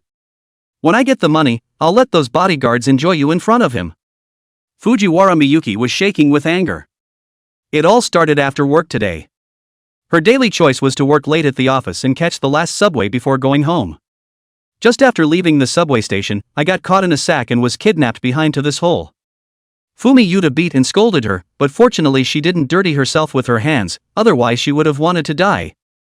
Outside the warehouse, Shinma and Rimi Fukada had just arrived at the warehouse area earlier. Parked the car all the way out here and felt his way over quietly. Chen-mo confirmed the layout of the warehouse and the distribution of personnel through the eye of reality. There are quite a few guarding bodyguards here, when Yunta should be in the center area. Chen-mo said in a low voice, "You take over outside, I'll go in and rescue him." Rimi Fukada shook her head, "No, it's too dangerous. I've just sent the location to my father, let's wait for him to send backup." "It's too late." Chen-mo interrupted her, "Just stay here and wait." "No way. Trust me." Rimi Fukada looked at Chen-mo's determined eyes and finally nodded, "Then be careful." Chen-mo smiled faintly and his figure flashed, disappearing into the night like a ghost. His nimble stance combined with his live eye perfectly dodged the bodyguards letting loose around him. Inside the warehouse, Fumi Yuta was waiting in triumph when suddenly, the lights flickered a few times and then all went out. "What's going on?" he shouted in panic. "You guys go see what's going on," he said to the bodyguard beside him. But in the darkness, miserable screams rang out one after another, and in a few breaths of effort, all the bodyguards lay sprawled on the ground. When Yuta listened to the bodyguard's screams, he was scared to death, cold sweat ran down his face, he pulled out his pistol in horror, pointing it around carelessly. Who? Come out. Or I'll shoot." A black shadow flashed, and the gun in his hand suddenly disappeared, followed by an ice-cold voice rang in his ears, "Are you looking for me?" When Yuta stiffened, he slowly turned his head and saw Chen Mo stepping out of the darkness, was still playing with his pistol in his hand. "You? How do you?" The reasoning that villains die from talking too much was not just for fun. Chen Mo did not give him any chance to talk and knocked him unconscious with a hand slash, then quickly stepped forward to untie Fujiwara Miyuki, who was bound to a chair. "Chanmare-kun." Fujiwara Miyuki jumped into his arms, tears coming to her eyes. "It's fine, I'll take you away." Chen Mo picked him up in his arms and was planning to evacuate outward. However, just at this time, outside the warehouse suddenly drove a number of black cars. Blinding headlights will be the whole dim warehouse area illuminated. "Oh no, dead Shinmai is in trouble, I'm afraid." Rimi Fukuda ran over from the shadows, her face grave. After she entered the warehouse, she saw that Chen Mo was picking up his little lover in his arms. Her heart soured for a moment, and she didn't have the slightest delay when the situation became urgent. "Chen Mo, there's another group of people coming. Quickly hide." Chen Mo gently put Fujiwara Miyuki down and handed her over to Fukuda. "Rimi, take her to hide, I'll break the back." "No way!" the two women shouted in unison. "Hurry up!" Chen Mo put away his usual playful face and said in a cold voice with a strong tone.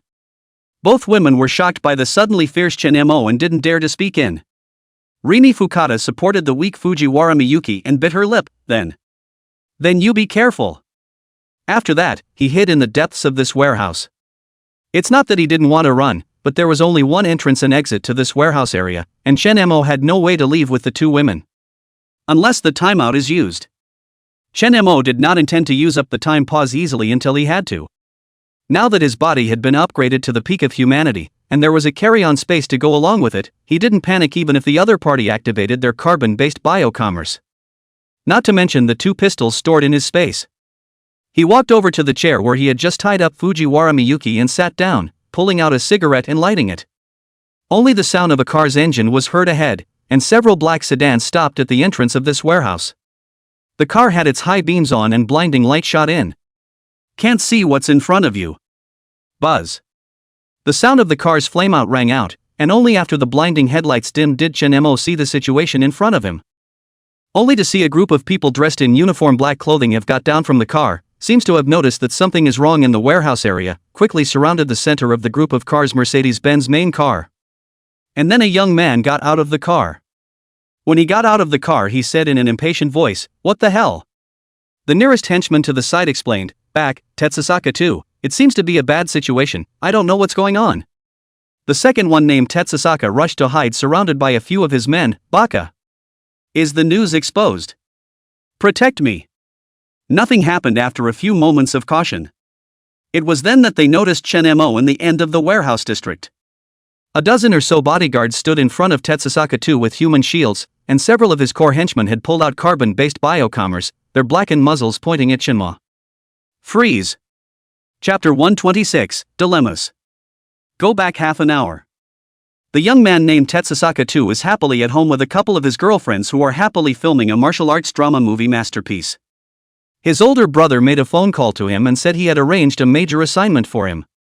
Everything has been arranged, one only needs to go to the abandoned warehouse at the Tokyo Bay Pier, and let the people in the trunk sacks to be brought on board by Fumi Yuta. His older brother had told him that after the incident, the family would be able to take control of the entire Sumiyoshi society, and then his position in the club would rise. So he happily took on the mantle. It was just a matter of sending a kidnapped man to the docks, something so simple that Tetsusaka 2 didn't even take it seriously.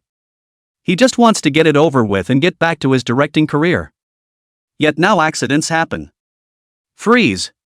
Chen Mo sat motionless in his chair, exhaling a mouthful of smoke rings and squinting at the visitor. Tetsusaka 2 poked his head out from behind the wall of people and surveyed Chen Mo warily. "Who are you?" "Where's that punk, Yuta?"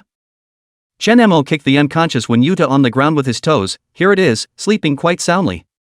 Since the power at the end of the warehouse had been cut off by Chen Mo, it was only then that the crowd realized that there were people lying on the ground in a heap. Tetsusaka 2's face suddenly changed, and he snapped, "Baka, dare to spoil my good deed, boy, no matter who you are, you're dead today. Report your name, I promise to save your breath." The two men's eyes locked, both synchronized with a sense of where they have heard or seen it before. Chen-mo has no time to think about it, he is thinking about how to perfectly pull out of the trap, a big job or how to think about his secret today seems to be exposed some. He spat out 2 words in a flat tone, Chen-mo. And when Taesaka too, who was behind the wall of people, heard this name and looked at Chen-mo's handsome face, his eyebrows were squeezed together, and he didn't know how long had passed before he remembered something. I remember. You're the one who. That Ishikawa, what's her name, girls, that guy, right?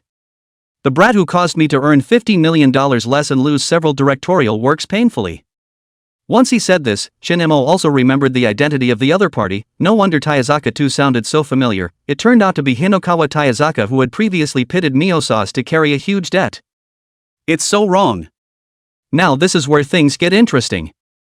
Nichikawa Taizaka, angry eyes round, pointing at Chen-mo, snapped, iron extinguished, 8GAR road. Previously, there were too many plots on hand, and I haven't had the time to go to your trouble, but now that I've sent you to your door to seek death, then I'll be rude. Give me on. He then suddenly thought of something and opened his mouth to add, catch me alive, I have great use for them. Jia jia jia.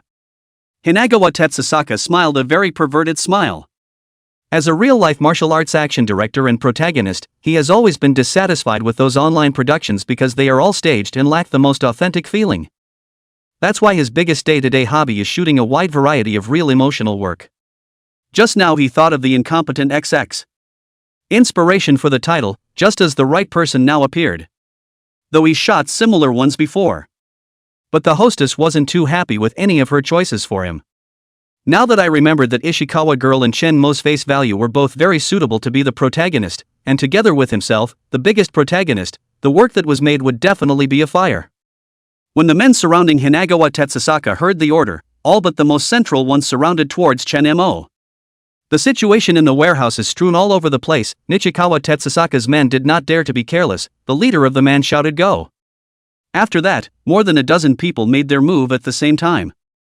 Chunma flicked the butt of his cigarette straight into the air. He struck out. The movement was fast, so fast that only remnants were seen in the eyes of the crowd. And in Shenmo's field of vision, everything became so slow that even the cigarette butts in the air could be seen spinning up a slow trajectory. Less than 3 breaths of time. The Sumiyoshi Society gang members who rushed up flew out one after another, and in the end, Chen-mo grabbed one of the larger ones to block in front of himself and use it as a human shield. Although Chen-mo hadn't swallowed bullets with his carry-on space. But he could feel that as long as the bullet came within 3 meters, he could take it into the space. The human shield is just a front. It was a slow process in his eyes, but it was fast in the eyes of both Hinagawa Tetsusaka and his gun-toting, close-knit henchmen, so fast that neither of them reacted, frozen in place with shock. Just then, I don't know which one of the henchmen was the first to react, and being startled, he directly looked at pulling the trigger of the carbon-based biocooler at Chen-mo. With a bang, the bullet broke out and shot straight at Chen-mo. Chen-mo's reaction was also extremely fast, holding a human shield in front of his body. The bullet came within 3 meters of him, and he felt like he could pick up the trajectory of the bullet's ballistic trajectory, and although it was fast, the sensation coming from his carry space was clearly visible. Due to the close proximity, the bullet trajectory just missed the bones of the human shield. It directly shot through the abdomen of the arrow blocker and disappeared when it was about to touch Chen-mo. Ah! The originally unconscious blocker was awakened by the pain. The frothing Hinagawa Tetsusaka also turned back, looking at Chen-mo as if he was looking at a monster, frightening him so much that he was shivering as he spoke, quickly. Quickly! Shoot! Shoot him! The gun-wielding gang members were pulled back to their senses by Hinagawa Tetsusaka's voice, and one by two, they looked at Chen-mo with the same look in their eyes. Just about to shoot. Outside the warehouse came the roar of countless cars and the sound of carbon-based bio-commerce firing. Stop! This was followed by a rough shout. At once many big men with guns rushed into the warehouse. Densely packed with 20 to 30 people. More than a dozen pistols were pointed at the Hinagawa Tetsusaka men, who were so frightened that they turned their guns against each other. But they only had 3 pistols against the dozen or so at the door, and with the enemy outnumbered, Hinagawa Tetsusaka and his gang were a little wobbly. The atmosphere just settled. Just then, the crowds rushing in made way, and a black and silver twin-patch Maybach drove into the warehouse. When the car stopped, both doors in the back of the Maybach opened at the same time, and down on the left came a flustered teenage girl. This figure was very familiar to Chen-mo, it was Extreme Maple. And down on the right was a middle-aged man. The man wore a well-tailored high-fashion suit, combed his back, the hair on his head was probably dyed in black, and from the wrinkles on his face he could probably tell his age was in his 50s, and his looks were a little bit similar to Yakuza Kid. The middle-aged man's eyes sternly swept toward Nikawa Taizaka several people in Shenmo, opening his mouth full of the superior's aura. Nikawa family boy, enough kana, the matter of the great man also dare to interfere, then do well to bear the corresponding price it. Chapter 127, Getting Out of the Trap. The middle-aged man's eyes sternly swept toward Nikawa Taizaka several people in Shenmo, opening his mouth full of the superior's aura. Nikawa family boy, enough kana, the matter of the great man also dare to interfere, then do well to bear the corresponding price it. Hinagawa Tetsusaka, who was stared at by the middle-aged man's eyes, felt a cold chill all over his body, as if he was being sunk into the sea, and suddenly his forehead broke out in a cold sweat, and the pendulum under his feet shook like sifting chaff. Taki. Takaru head. You. Why are you here? His shivering voice broke a short sentence into several paragraphs. Polaris Maple surprisingly had no fear between the tense confrontation of several people, pointing at Hinokawa Tetsusaka angrily with one hand on her waist. Damn Hinokawa Tetsusaka, quickly tell me, where did you get Polaris Wild? Extreme. Yakuza Wild? As far as Hinagawa Tetsusaka counted on being stupid, he now reacted to who his older brother had hidden in the trunk for him to deliver to the dock. I didn't realize it was. Plugging in his tiny waist, Jodo Maple interrupted, answer whatever you're asked. Cut the crap. In the trunk of the Mercedes, he said, pointing to the car he came in. Middle-aged man aside the henchman heard, do not need instructions, directly ran quickly to open the Mercedes-Benz trunk, unlocked the sack to confirm the identity of the people inside. Young master, wake up. Hiss, said the young man inside the sack, covering the back of his stinging head as he was shaken awake. With the henchman's assistance, Yakuza Wild climbed out of the trunk sack. The light inside the warehouse wasn't good just now, and it was only now that Polaris Maple saw Shinemo, who was holding a human shield a few meters behind Hinagawa Tetsusaka, and asked with wide eyes. Damn scumbag. Shinemo, who was watching the show, was named before he opened his mouth to greet. What a coincidence, Miss Phone. Why are you here? Seeing that the danger had been lifted, Shinemo dropped the shield that was again painfully dizzy in his hand and said, my friend has been kidnapped, I'm here to save him. Hiding in the depths of the warehouse, Fukata Rimi had been trying to listen to the battle inside the warehouse with her side ears, and just now she vaguely heard two familiar voices. Not quite sure, she sneaked up a few points to try to find out. Only after seeing that it really was an acquaintance did this lead Fujiwara Miyuki out. Phone. It's me. Auntie, why are you here too? Jodo Kid, who had only just taken a shock, was shocked to see Rimi Fukuda again, and she rushed up to her. It's a long story. Unease rose in Rimi Fukada's heart as she met Maple Jodo's gaze. It felt like he had done something wrong, not quite daring to meet his eyes. Shinemo also took the weakened Fujiwara Miyuki from Fukada Rimi at that moment. It was only after his sister-in-law's pinched explanation that Jodo Kid understood the whole story. Turning his head and seeing Shinemo and Fujiwara Miyuki being intimate, suddenly cursed a bit sourly, damn Shinemo, don't you already have miso sauce? And which one is this? Your little lover? Isn't Miss Maple minding a bit too much? Shinemo ignored the judgmental look from Jodo Maple. You gave up your life for your lover? If it wasn't for us coming in time, you would really be a dead scumbag, you know. If you don't thank me, what's the point of dragging your ass? Thanks. Shinemo returned briefly. Just 2 words? Polar Maple gritted his teeth in anger. Thanks. Shinemo added. Yakuza Kid was just about to blow up. The middle-aged man, who hadn't said anything just now, after observing the whole situation, guessed what had probably happened at the scene before they came. He stepped forward and extended his hand towards Shinemo. Thanks for the delay, little brother. I'm Sumiyoshi Kai Wakajido Taki. I don't know your name? Shinemo had just guessed the identity of the middle-aged man as a relative of Extreme Maple, and out of politeness reached out to shake his hand. Free of your name, Chen. The two men shook hands for a touch. Little brother Chen looks like he has an extraordinary demeanor. Do you know our little foam? Gakido Maple interrupted ahead of him. Oh Dosen, he's just a dead scum and a womanizer. Don't you pay any attention to him. Takaru Polaris looked meaningfully at his daughter's fried look and glanced at Rimi Fukuda's unnatural expression, first narrowing his eyes and then revealing a smile. So that's how it is. Little brother Chen is not simple, After he finished speaking, he turned to Hanagawa Tetsusaka and snapped, "Hanagawa family brat, to actually use such random tactics, do you really think that I, Yakuza Takaru, don't have a temper?" Hanagawa Tetsusaka's face turned blue, and his legs went limp as he fell to his knees. "Takaru. Takara had spare your life. I really didn't know that the sack was a Yakuza wild brother. Yes, my older brother asked me to do it. I really don't know anything. Cowardly as a mouse, he simply conceded. Takaru Polaris snorted coldly and waved his hand at his men, "Escort them back and call Hinokawa Masuda to come and ransom them." "Hi." After handling Hanagawa Tetsusaka, Takaru Polaris looked at Fujiwara Miyuki in Shenmo's arms. "Does this young lady need to be taken to the hospital?" "No. Thanks." Fujiwara Miyuki shook her head weakly. Jodo Maple came over and said sourly, "Yo, quite strong, dead scum, you're a lucky man." Shenmo didn't bother to pay attention to her and lowered his head to whisper Fumihara Miyuki, "Can you walk? I'll take you home." "Can walk." Fujiwara Miyuki nodded.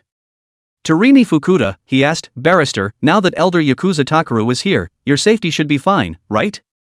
Rimi Fukuda nodded. She knew what Shenma meant. "That's fine, then I'll trouble you to get them to drop you off. I'll borrow your car and return it tomorrow." Shenmo finished assisting Fujiwara Miyuki to leave. The two girls, Rimi Fukuda and Maple Yakudo, looked at his departing back with varying degrees of sourness in their hearts. "Don't look, the people are far away. We should go back." Yakuza Takaru spoke meaningfully and reminded. Who looked?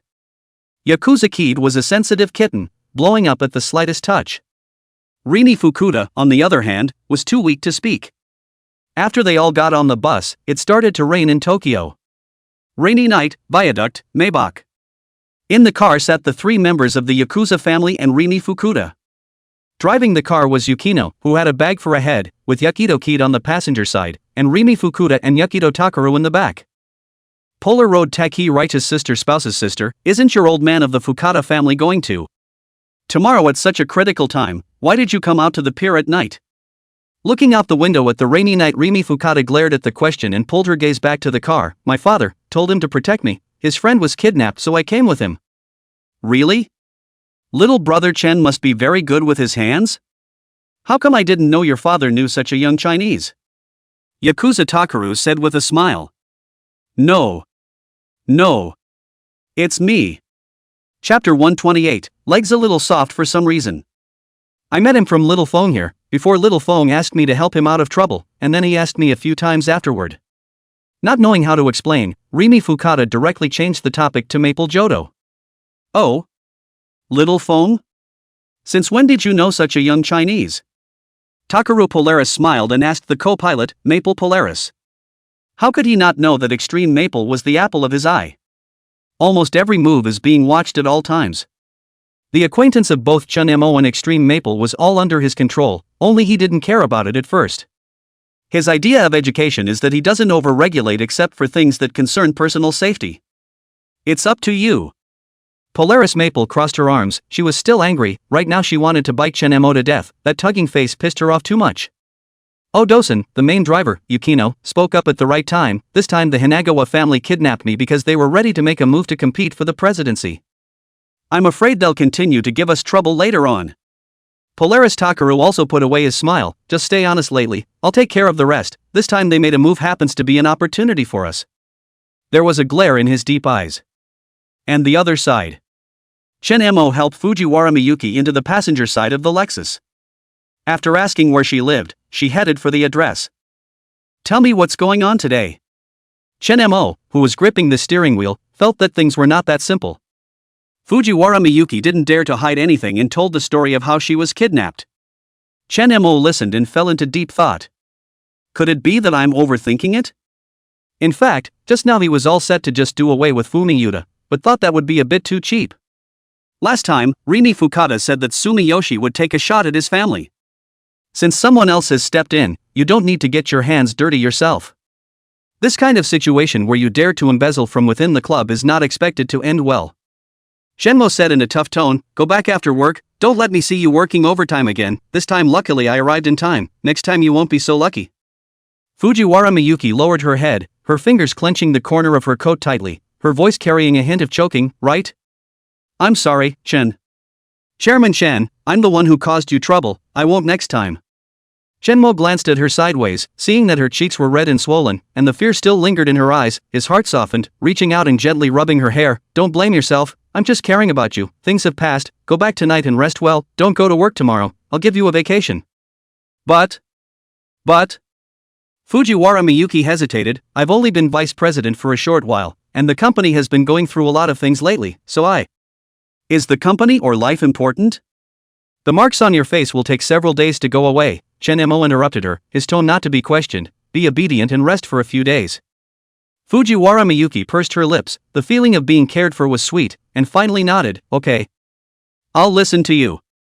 The car drove smoothly through the rainy night, the neon lights outside the window blurred into a splotchy halo by the rain. Fujiwara Miyuki secretly glanced at Chen Mo's side face that was concentrating on driving. For some reason she felt that Chen Mo was a lot more handsome than before. Looking at her, heartbeat accelerated, and even her body was a bit soft, her two knees were tightly pressed against each other. Ding! Fujiwara Miyuki's conquest is increased by 10%. Reward, 100 conquest points. Current conquest progress, 95%. Shun Merjun. She called out softly with her red lips. Ha! Thank you. Fujiwara Miyuki's voice was soft, but it carried her most sincere emotions. Shenemo smiled, you and I don't need to say thank you. Why are you so nice to me? Because you're mine. Only I can hurt you, no one else. Fujiwara Miyuki's ears flushed red as she listened. I don't know how to repay you. Shenemo glanced at him, the corner of his mouth raised in a dangerous arc and said, then. Fujiwara Miyuki blushed and gave a sound like a mosquito, then lowered her head and stopped talking, but the anticipation and excitement in her heart made her feel like her heart was about to jump out. Slowly the rain started to get much lighter. Soon, the Lexus was parked in the underground parking lot of Fujiwara Miyuki's apartment, and after Chen-mo turned off the engine, he turned his head and asked, Can you walk? Do you need me to carry you up? Fujiwara Miyuki hesitated and whispered with a blushing face, No. No need. I can do it myself. Chen-mo let out a light laugh and unbuckled his seatbelt. That's fine. He got out of the car and went around to the passenger side, pulling the door open and reaching for Fujiwara Miyuki's arm. Fujiwara Miyuki used his strength to stand up, but her feet gave out and she almost fell. Chen-mo was quick on his feet and grabbed her waist to hold her steady. Be careful, don't be a hero. He whispered. Fujiwara Miyuki stammered as her face flushed red and her heart raced. This was the first time she had ever taken a man back to her most private home. Right. I'm sorry. My legs are a little weak for some reason. Chen-mo didn't say much and directly bent down to pick her up horizontally. It's faster for me to carry you up. Yeah, Fujiwara Miyuki exclaimed, subconsciously wrapping her arms around his neck, her entire body frozen in his arms, not daring to move. Shun Merjun. She spoke in a small voice. You? Why are you so nice to me? Fujiwara Miyuki gathered her courage and asked. Same question again. Chen-mo glanced down at her and said with a smirk, What do you think? Fujiwara Miyuki's heart softened at his look and she stammered for words. Chen-mo carried her into the elevator of the apartment and pressed the floor. In the small space, Fujiwara Miyuki could clearly smell the faint smell of tobacco and rain on Chen-mo's body, and her heart beat faster and faster. Just as the elevator doors were about to close, Bridge Bean Sack came a sweet voice. A small, white hand had stopped the elevator door that was almost closed. The advanced elevator doors sensed and reopened. Outside the door stood a stylishly dressed young girl, wearing a mask and a duck hat, unrecognizable but with a vibrant figure. At that moment, he was carrying a shopping bag of luxury goods in his hand and visibly froze at the sight of the scene in the elevator. Sorry. The girl smiled somewhat awkwardly, her gaze sweeping back and forth between Chen-mo and Fujiwara Miyuki. Fujiwara Miyuki was so shy that she buried her face into Chen-mo's chest, itching to find a crack in the ground. The young girl, on the other hand, was fiercely attracted by Chen-mo's looks. For a moment the look froze in place. Forgot what to do. As the elevator door was about to reclose, Chen-mo held out his hand to stop it and asked, Not coming in? Chapter 129, Can I stay tonight? Okay. The girl felt shy at her rudeness, her face flushed under the mask, and hurried into the elevator. After she pressed the floor, she deliberately stood in the corner, but her eyes still couldn't help peeking at Chen-mo. The atmosphere in the small elevator space was somewhat subtle. Standing in the middle of the elevator, Shen-mo saw the girl behind him peeking at him through the reflection of the elevator door. And Fujiwara Miyuki felt her heartbeat so loud that it was as if the entire elevator could hear it, her entire face buried deep in Shen-mo's chest, held up by her sturdy arms, giving her an inexplicable sense of security. With a ding, the elevator stopped at the floor the girl had pressed. Shen-mo politely sidestepped out of the way. "Thank you, I'll go first." The girl thanked politely and walked quickly out of the elevator, unable to resist another glance back on her way out. And Shen-mo was equally curious about the girl's looks. In the end, he couldn't help but use information scrying on it. Ding. 10 conquest points consumed, checking target information. Name, Kitagawa Iko. Age, 18. Height, 160 centimeters. Weight, 48 kilograms. C. Charging times, 0. Overall rating, 97. Status, actor, model. Personality, enthusiastic and cheerful, straightforward and honest, with heavy face control attributes, easy to see handsome people blushing heartbeat, very lively in front of familiar people, but in front of strangers easy to be shy, do things in the wind, once the goal will be determined to move forward. Background: born from an ordinary family, full of love for performance and fashion since childhood, with outstanding appearance, at the age of 16 was discovered by talent scouts, began to get involved in the modeling industry, and then gradually transformed into an actor, groping and rolling around in the entertainment industry, although it has been a little famous, but still eager for greater success. Due to the busy schedule and not allowed to work, her emotional life has always been in a blank state, and her heart longs for a sincere and passionate love. Weaknesses: because of the heavy face control, easily confused by the handsome appearance in the relationship, may therefore make impulsive decisions, the love of speed and passion, so that she is addicted to racing, which makes it easy for her to ignore the safety issue when racing. Once someone stimulates her, it is difficult to control themselves not to participate in it. Too straightforward character, often inadvertently offended people, bring some unnecessary trouble to themselves.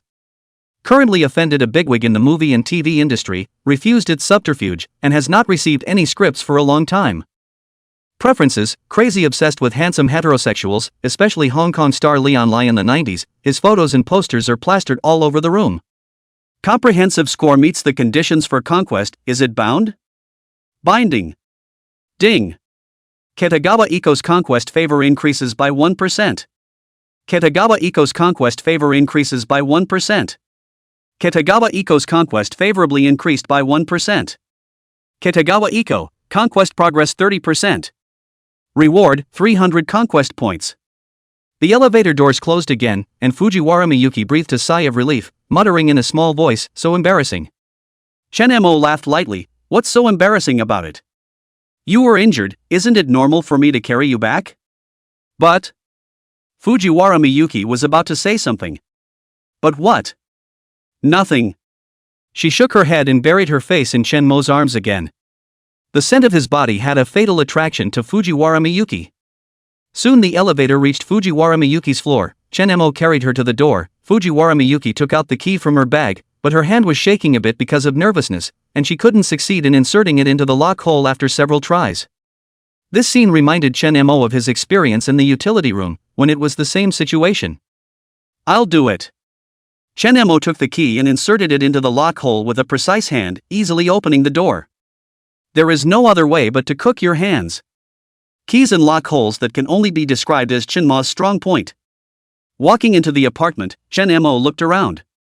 Fujiwara Miyuki's apartment was cozily decorated, clean and tidy, with a faint aroma wafting through the air. "Where is your room?" he asked. "That. Over there." Fujiwara Miyuki pointed in the direction I was. Shen-mo carried her into the bedroom and gently placed her on the bed. Fujiwara Miyuki sat on the edge of the bed, her head lowered, not daring to look up at Shen-mo, her fingers nervously twisted together, slightly white. "Do you need me to take a look at your injuries?" Shen-mo asked. "No. No need. I'll just rest for a while." Fujiwara Miyuki's voice was getting smaller and smaller. Shen-mo sat down beside her, reached out and gently lifted her chin, carefully checking the palm prints on her face. "The swelling is a bit severe, it needs to be iced to reduce the swelling." Fujiwara Miyuki's eyes fluttered, not daring to look directly at him, her heart beating so fast it felt like it was going to jump out of her chest. Along with her nervous breathing, her chest rose and fell like waves. One up and one down. Chenmo got up and said, "Is there any ice in the refrigerator?" "Yes. There is." He got up and went to the kitchen to get ice, and when he wrapped a towel around his bedroom, he found Fujiwara Miyuki had changed into her at-home silk pajamas and was sitting on the edge of the bed waiting for him. "Applying a compress will make you feel better when you sleep at night." Chenmo sat down next to her and gently pressed the ice pack onto the red and swollen cheeks. The cold touch made Fujiwara Miyuki subconsciously shrink. "Bear with it, it will be fine soon." Chenmo's voice to her was rare and gentle. Fujiwara Miyuki surreptitiously raised her eyes to look at him and realized that he was looking at himself intently, with a concern in his eyes that she had never seen before. This moment. Suddenly she didn't feel so much pain anymore either. The fear and agony of the night had been worth it. "Chun Merjun," she called softly. Tonight. Can I stay tonight?" Fujiwara Miyuki gathered her courage and asked, her voice as thin as a mosquito. Chenmo hadn't intended to leave, but he raised his eyebrows and asked back, "Are you sure?" Fujiwara Miyuki nodded with a red face. I'm still a little scared." Chenmo looked at her pathetic pleading appearance and smiled softly. "Good." Fujiwara Miyuki let out a sigh of relief, and a reassuring smile appeared on her face. However, Chenmo suddenly came close to her ear, and his low voice continued, "Are you sure it's just because of that?" Warm breath sprayed on her ear. Fujiwara Miyuki shivered. I. Looking at her flustered appearance, Chenmo couldn't help but laugh out loud. "Just kidding, you rest first, I'm going to take a shower." Fujiwara Miyuki nodded and looked at Chenmo's back as he walked toward the bathroom, his heartbeat accelerating again. Tonight is destined to be a. She took a deep breath and tried to calm her excitement. The sound of water came from the bathroom, and Fujiwara Miyuki lay on the bed. Her mind couldn't help but conjure up all sorts of images, and she hurriedly shook her head in an attempt to chase away those shameful thoughts. Chapter 130, Fujiwara Miyuki is happy again. I don't know how much time has passed. The sound of the bathroom door opening brought her thoughts back to reality. Chenmo wiped his hair and walked out, with only a towel wrapped around his body, revealing his lean upper body. Fujiwara Miyuki looked dumbfounded, and didn't come back to her senses until Chenmo walked over to the bedside, scrambling to avert her eyes. "What? Is it good?" Chenmo deliberately teased her. No. I didn't." Fujiwara Miyuki was too nervous to say a complete sentence. Chenmo sat down beside her and reached out to stroke her cheek. "Does it still hurt?" Fujiwara Miyuki shook her head, feeling the warmth of his fingertips, her body involuntarily shivering slightly. As the two grew closer, their breaths intertwining, Fujiwara Miyuki slowly closed her eyes, waiting for that anticipated kiss. However, right at this moment, Chenmo's cell phone suddenly rang. Tisk. Chenmo frowned and looked at the caller ID. It was Rini Fukuda. Fujiwara Miyuki opened her eyes, a little lost. "Why don't you answer?" Chenmo hesitated for a moment and finally picked up the cell phone. "I'll answer it then." He picked up his cell phone and walked over to the window and picked up the call. "Hello? Chenmo, how's it going over there? Is your little lover alright?" Rini Fukuda's voice came from the other end of the phone. "She's fine already." "That's good." Rini Fukuda paused for a moment and said, "That. After my father's business is over tomorrow, we." Chenmo heard her desire to speak and laughed. "What? Can't bear to part with it? Who? Shed it." Rini Fukuda's voice raised an octave. "I just. Forget it, remember to promise my father the boxing match. I'll pick you up when the time comes." Hang up. The phone was hurriedly hung up. Chenmo shook his head and laughed, turning back to the bedside to find Fujiwara Miyuki looking at him blearily. "It's Attorney Fukuda?" she asked in a small voice. "Aha!" Chenmo nodded and did not hide it. Sitting back down next to her, she was just making sure we got home safely. Fujiwara Miyuki lowered her head. Is she also? Chenmo lifted her chin and looked straight into her eyes. "Don't think about anything else right now." After saying that, he lowered his head and kissed her lips. Fujiwara Miyuki instantly forgot all her doubts and immersed herself in this gentle yet dominating kiss. Her arms unconsciously wrapped around Chenmo's neck and pressed herself against him. Outside the window, the rain began to fall again, and the pattering rain added a few ambiguities to the night. Ding! Fujiwara Miyuki's conquests increased by 14%. Fujiwara Miyuki conquest progress, 99%. Reward, 140 conquest points. Conquest points, 300. Fujiwara Miyuki is truly happy this time. Early the next morning. Sunlight poured into Fujiwara Miyuki's bedroom through a gap in the curtains. Fujiwara Miyuki slowly opened her eyes and realized that she was being held in Chenmo's arms. Recalling last night's madness, her face instantly flushed. The sleeping Chenmo sensed her movement and opened his eyes as well. Good morning. Morning. Good morning.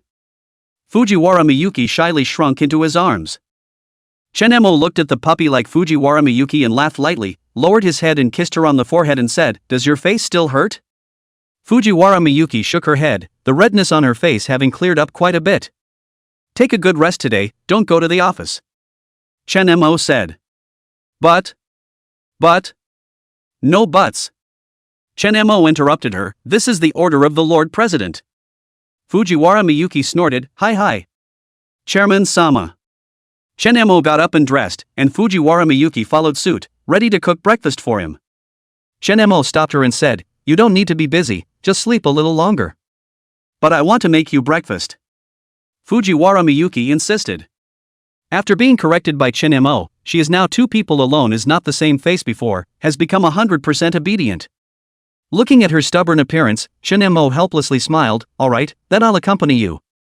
The two of them got dressed, washed up, and got busy in the kitchen together. Fujiwara Miyuki's movements were still a bit awkward, obviously not very good at cooking. Chenmo encircled her from behind and held her hand to guide her in frying the eggs. Fujiwara Miyuki was a bit shy about it, since that was the same instruction last night. "Right. That's it, awesome, flip it next." Fujiwara Miyuki felt the warmth of her back, her heartbeat accelerated again, and the movements of her hands sometimes forgot to operate. It wasn't her fault, after all, there was a big hand that had been restless. And that's when Chenmo's cell phone sitting in the living room rang with the ringtone of a marimba. Your phone is ringing. Go pick it up." Chenmo also stopped moving and headed towards the living room, picking up the phone and seeing that it was Yuki Onodera's call. He just remembered that he was ready to buy another house before, but he had been so busy recently that he had forgotten about it. "Hello." Chenmo picked up the phone. "Mr. Chen, the last time you asked me to help you find a house built by a family, I've already compiled 3 of the most suitable ones and sent them to your phone, take a look." On the other end of the phone was Onodera Yuki's respectful voice. "Okay, thanks." Chenmo simply said thanks. "You're welcome, this is what I should do, after all, if you are able to close the deal I will also be able to get a substantial commission payment." "It's me who should be thanking you." Chenmo hung up the phone. Looking up the 3 sets of one-family builds that Yuki Onodera sent over. The prices of all 3 houses are not very different, one 3.6 billion yen, the second 3.8 billion yen, and the last 4 billion yen, all of which are built by a single family in the city. The homes are all small triplexes with yards. Chenmo briefly looked at it, and his favorite was the last set of 4 billion. For no other reason than the fact that this one is a bit more expensive and relatively larger, with a 300 square feet footprint and a garage that can park 3 cars, whereas both of those other 2 can only park 2 cars. Chenmo didn't have his own transportation until now. He's been thinking about the silver dugout Remy SU7 Ultra in his system. At this price for this size for the rest of the place, that's just a very poor value for money. But this is Tokyo where every inch counts. Once he was sure, he reconnected with Yuki Onodera. "Hey, Ms. Onodera, please help me purchase that 4 billion yen Ichiban Ken. I've already sent you the identity information, is the money still credited to your company account?" Onodera Yuki was shocked when she picked up Chenmo's call. "Nanny? Mr. Chen, have you decided so quickly? No need to reconsider? No need to think about it, just buy it if you like it." Chenmo's tone was as relaxed as if he was buying an ordinary commodity. Okay, Mr. Chen, where are you? I'll bring the contract to you, and for the money you can wait until we sign the contract to pay." Onodera Shuein said excitedly as she hugged her cell phone. "Alright, I'm at XXX. Chenmo directly said the address of Fujiwara Miyuki's house. Chapter 131, 4 billion yen for Ichidaken. At that moment, Fujiwara Miyuki in the kitchen had also made a simple breakfast, and the two of them sat down at the table to enjoy it. Fujiwara Miyuki peeked at Chenmo from time to time, an inexplicable smile spreading across her face, like happiness, but not just happiness. "What's wrong? Keep looking at me?" Chenmo asked. "Nothing," Nothing. Fujiwara Miyuki lowered her head and took a sip of her coffee. She had been watching too fascinated, only now did she feel inappropriate. Just now she had acted as if she was a demented girl. Oh. Is that so? The corners of Chen Mo's mouth lifted up, but he began to be dishonest under the table. A hard breakfast took the two of them over an hour. After all, Chen Mo felt that coffee was not nutritious and insisted on squeezing a cup of soy milk for Fujiwara Miyuki. Ding dong, ding dong. Fujiwara Miyuki, who was resting on the dining table, was startled up by the doorbell. Ha! Why is someone ringing the doorbell? Chen Mo stroked her head like a puppy and said, "Go clean up, it's the person who's here to find me to sign the contract." Ha! Well. Okay. Fujiwara Miyuki hurriedly got up and went back to the bedroom after hearing that. Chen Mo watched her walk into the bedroom before heading towards the door. The door opened and there stood the same three men from last time. "Mr. Chen, I'm very sorry to bother you. Thank you for your trust and support of our company. With your support I'm sure we at Wells 3 Realty will get better and better." Yamada Isho met with a very loud ass kissing. How can I say this? It's a small day feature. There's no need to say so many polite words. Hurry up and sign the contract. Chen Mo waved his hand and introduced the few people into the room. After several people entered the entrance hall, they pulled out disposable shoe covers from their briefcases and put them on themselves before following Chen Mo to the living room. In front of the sofa, Chen Mo all sat down, while three people are still standing, waiting for him to greet this only to sit down on the sofa. 3 people are not sitting down, buttocks only sit half.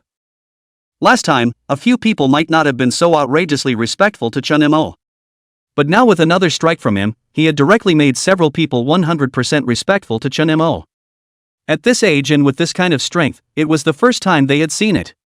Instead of taking a seat, Onodera Yuki knelt and crouched in front of Chen Mo, took out a thick stack of documents from her briefcase, and respectfully handed them to Chen Mo with both hands. "Mr. Chen, this is the details and contract of that 4 billion yen property, a one-family built villa in South Castle Peak, Hong Kong district built in 2018, with 1 underground floor and 3 above-ground floors, with an attached 50-ping courtyard and detached garage." When Chen Mo received the documents, when his fingertips accidentally scratched the other party's wrist, the tip of Onodera Yuki's ear instantly flushed red, and the movement of handing over the documents obviously froze for a moment. Her brain began to brainstorm. Jesus! What does Mr. Chen mean by this? Isn't it interested in yourself? So what are you implying about yourself? If Mr. Chen wanted to do that kind of thing himself, how would he cooperate so that he wouldn't feel uncomfortable? But one already has a husband. But Mr. Chen is so rich, even if he doesn't have money, how can he refuse himself with that handsome face alone? Onodera Yuki rudely lost her concentration, a detail that was seen by Yamada Kazusho, who immediately gave a dry cough to change the topic. "Mr. Chen, the original owner of this house is a SoftBank executive, because of his recent transfer overseas, that's why." Chen Mo directly flipped to the signature page. Chen Mo interrupted, "There's no need to talk to me about the details, I'm sure you guys, Wells 3, won't do anything to affect your credibility." He casually picked up the pen by Yuki Onodera's side. The moment the tip of the pen touched the paper, Yamada suddenly pressed the contract. "Wait a minute. Does Mr. Chen want to see the property on the ground first? After all, this is a 4 billion yen. The fountain pen blotted an ink spot on the paper. Chen Mo slowly raised his eyes, and Yamada Ichishou instantly retracted his hand as if he had been electrocuted, a cold sweat breaking out on his forehead.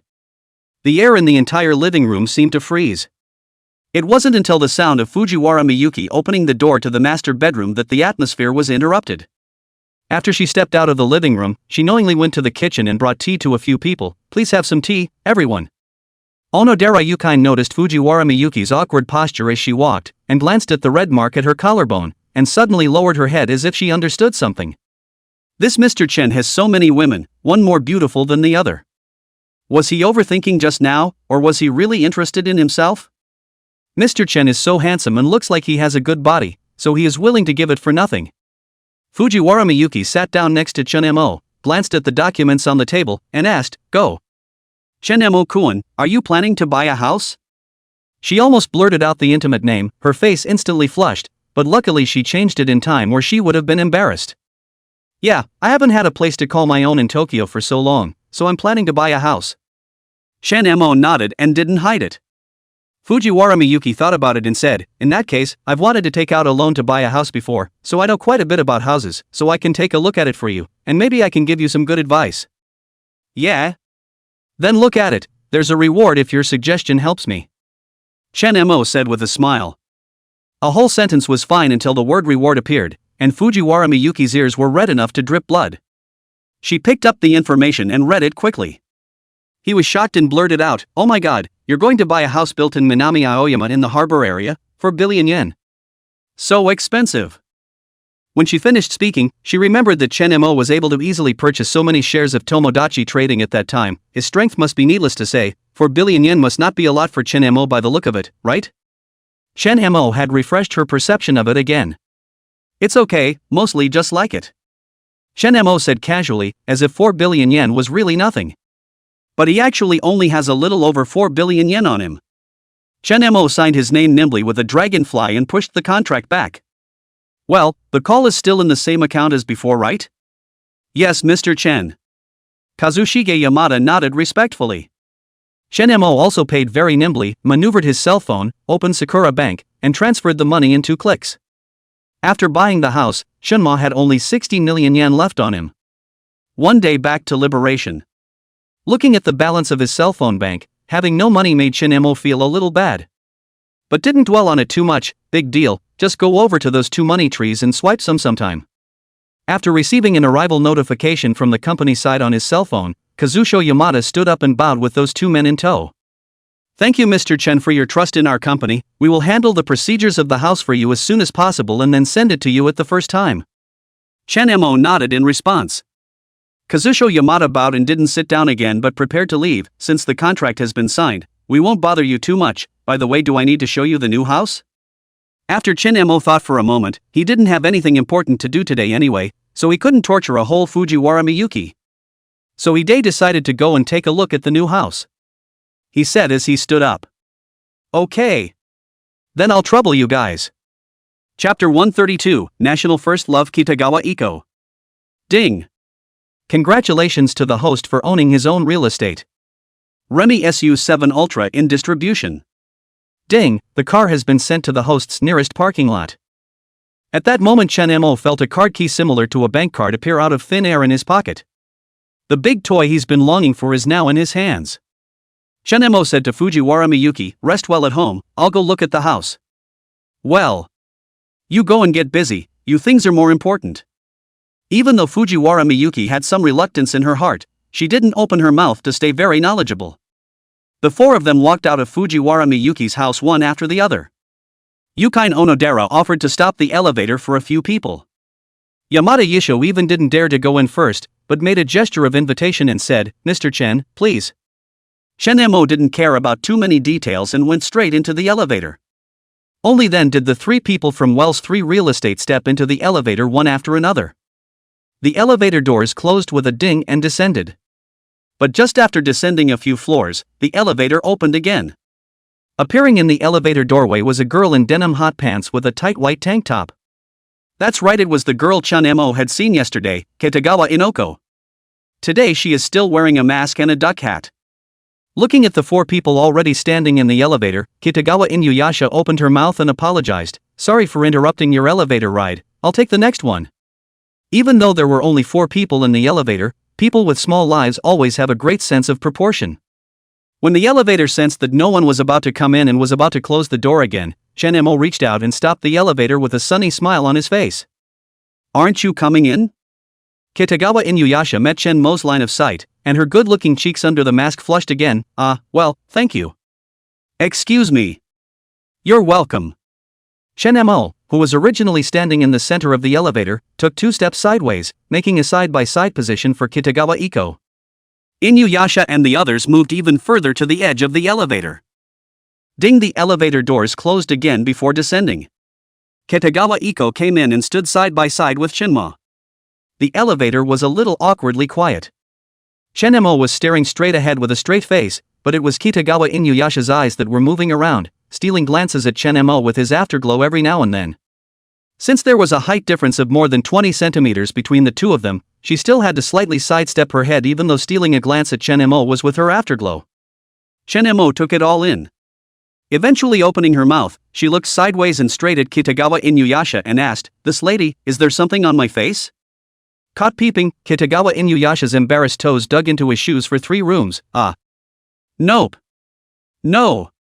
Chenmo, very yellow-haired tilted his head to her ducktail hat and asked, "Then why are you always staring at my face? Do we know each other?" Suddenly close to the handsome face, Kitagawa Inoko's pupils suddenly dilated, her heartbeat accelerated like a beating drum, and her cheeks under the mask instantly burned.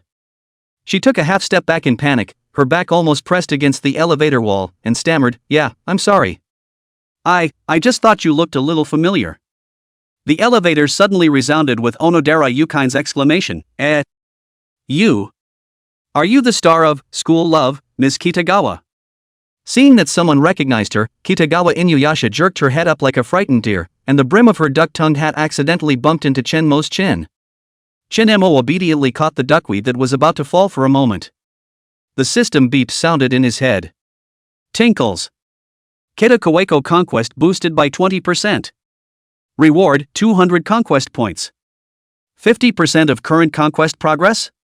This Kitagawa Inuyasha's conquest was as fast as a rocket. Chenmo hadn't even done anything yet, and it was already 50% progress. Careful. Chenmo's low, masculine voice carried a smile as he reached out and handed her the duck-tongued hat. Thanks. Thanks. She retrieved her ducktail hat at light speed and put it back on. Coincidentally, the Kitagawa Iko mask strap had somehow come halfway loose. She hastily reached up to press the time, her entire veiled face completely exposed to the crowd. Kazucho Yamada sucked in a cool breath. "It's really the national first love, Kitagawa Iko." Onodera Yuki was even more excited and said, "Wow. Miss Kitagawa, you are even more beautiful in person than on TV. Can you sign an autograph for me? I love the movie you starred in, School Love." After saying that, he hurriedly took out paper and pen from his briefcase. Kitagawa Inuyasha was originally a bit nervous and worried. Because in the past, she had experienced that after being discovered by her fans offline, those fans were quite crazy and left her with all the aftermath. But now several people in the elevator were just surprised, and didn't do anything overly aggressive. Good. Kitagawa Inuyasha woodenly took the paper and pen and signed his artistic signature. Thanks. Thank you for liking it. Aha. Thank you, Ms. Kitagawa. I really especially like the movie you're in, it's so sweet. Thanks.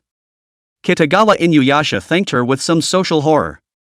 She scanned a few people before reattaching her own gag and lowering her head. Kitagawa Inuyasha noticed that the 3 men in uniform in the elevator looked at her with shock and surprise.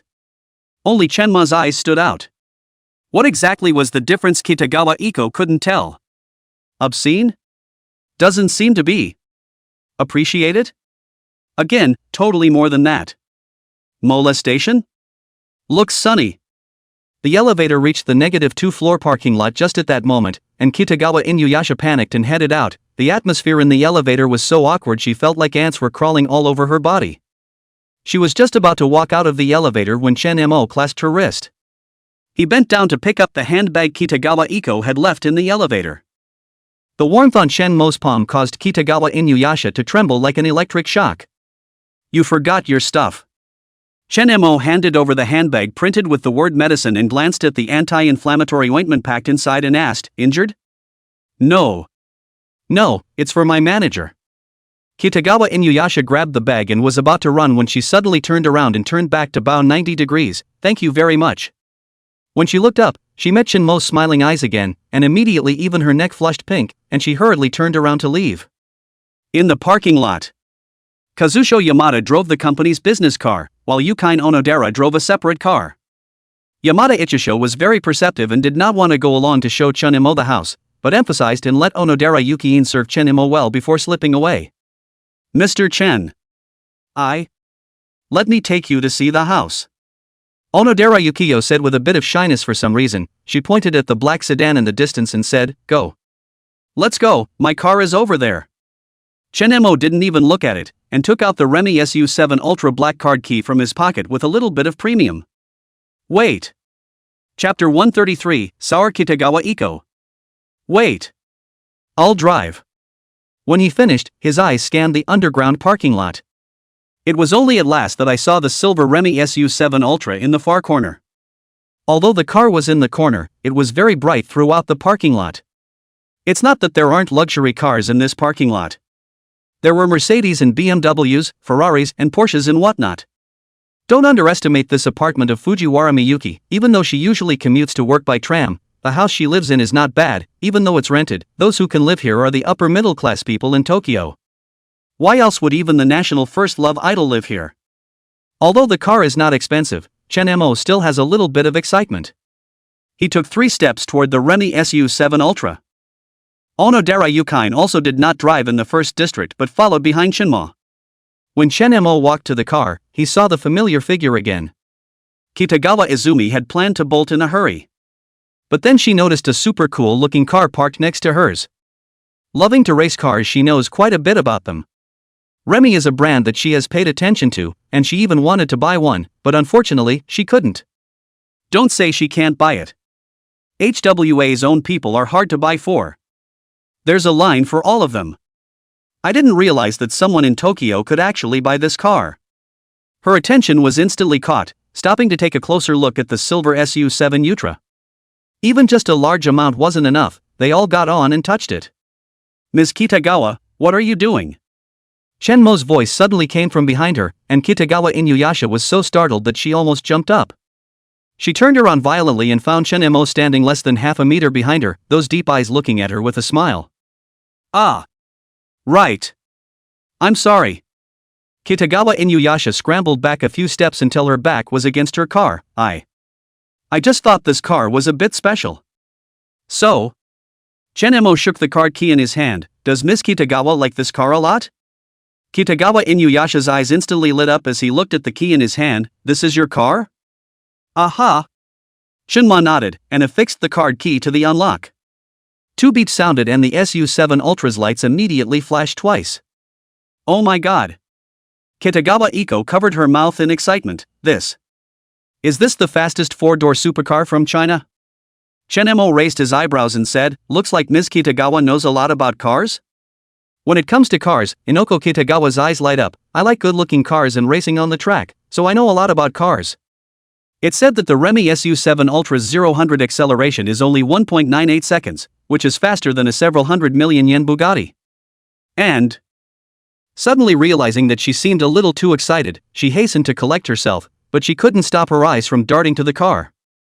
After all, you can say that the small army-made Remy car this does not work and that does not work, but there is no doubt that the appearance of the face value does look good. It can be said to be unisex.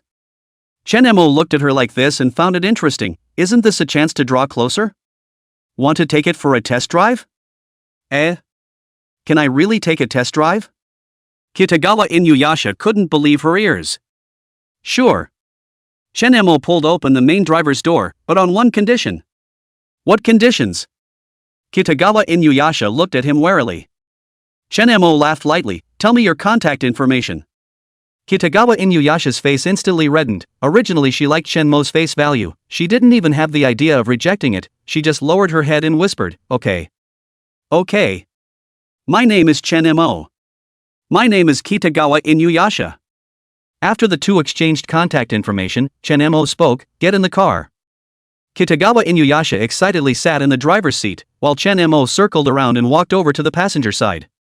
Onodera Yukine stood by, a bit at a loss for words. Ms. Onodera, Chen Mo pressed the car window. Why don't you go wait for me over at the house first? Just send me the address on my cell phone. Good. Okay. Onodera Yukine nodded and watched as the silver SU7 Ultra whizzed away. Inside the car, Kitagawa Inuyasha operated the car while not forgetting to survey the car's interior, excited like a small child. Geez. Isn't this interior fantastic? With all the carbon fiber appointments, and the roof is carbon fiber too, right? Chen Mo leaned on the seat and looked at her excited side face and opened his mouth to tease. I didn't realize that the national idol is still a car fan in private? Kitagawa Inuyasha had already lowered her guard by now, and she playfully spat out her tongue. I've loved racing since I was a child, it's just that my company won't let me publicize this hobby, saying that it doesn't fit the image of an innocent persona. At this point on the road the car drove onto a spacious large straight road, just as the traffic was also very little. Kitagawa Inoko stepped on the gas pedal, SU7 Ultra instantly exploded with amazing power, and the two people were firmly pressed into the seat by a strong sense of pushback. "It's awesome!" Kitagawa Iko exclaimed, "Is this the power of a tram? It's almost like it can easily kill a lot of race cars already." Chenemo looked at her happy appearance, the corners of his mouth involuntarily rose, picking up girls as easy as pie. "Drive slower, I don't want tomorrow's headlines in Tokyo to be National Idol in a racing accident with a mysterious man." Kitagawa Inuyasha then realized she had lost her temper and hurriedly slowed down. "I'm sorry. I got too excited just now." "It's fine." Chenemo shook his head and laughed. "Have more meetings if you like," Kitagawa Inuyasha said with a flash of loss in his eyes. "It shouldn't be the full power of this car yet. You can't fully unlock the 1548p until you go to the track. What a shame, I would have loved to experience what a 1548p trolley feels like."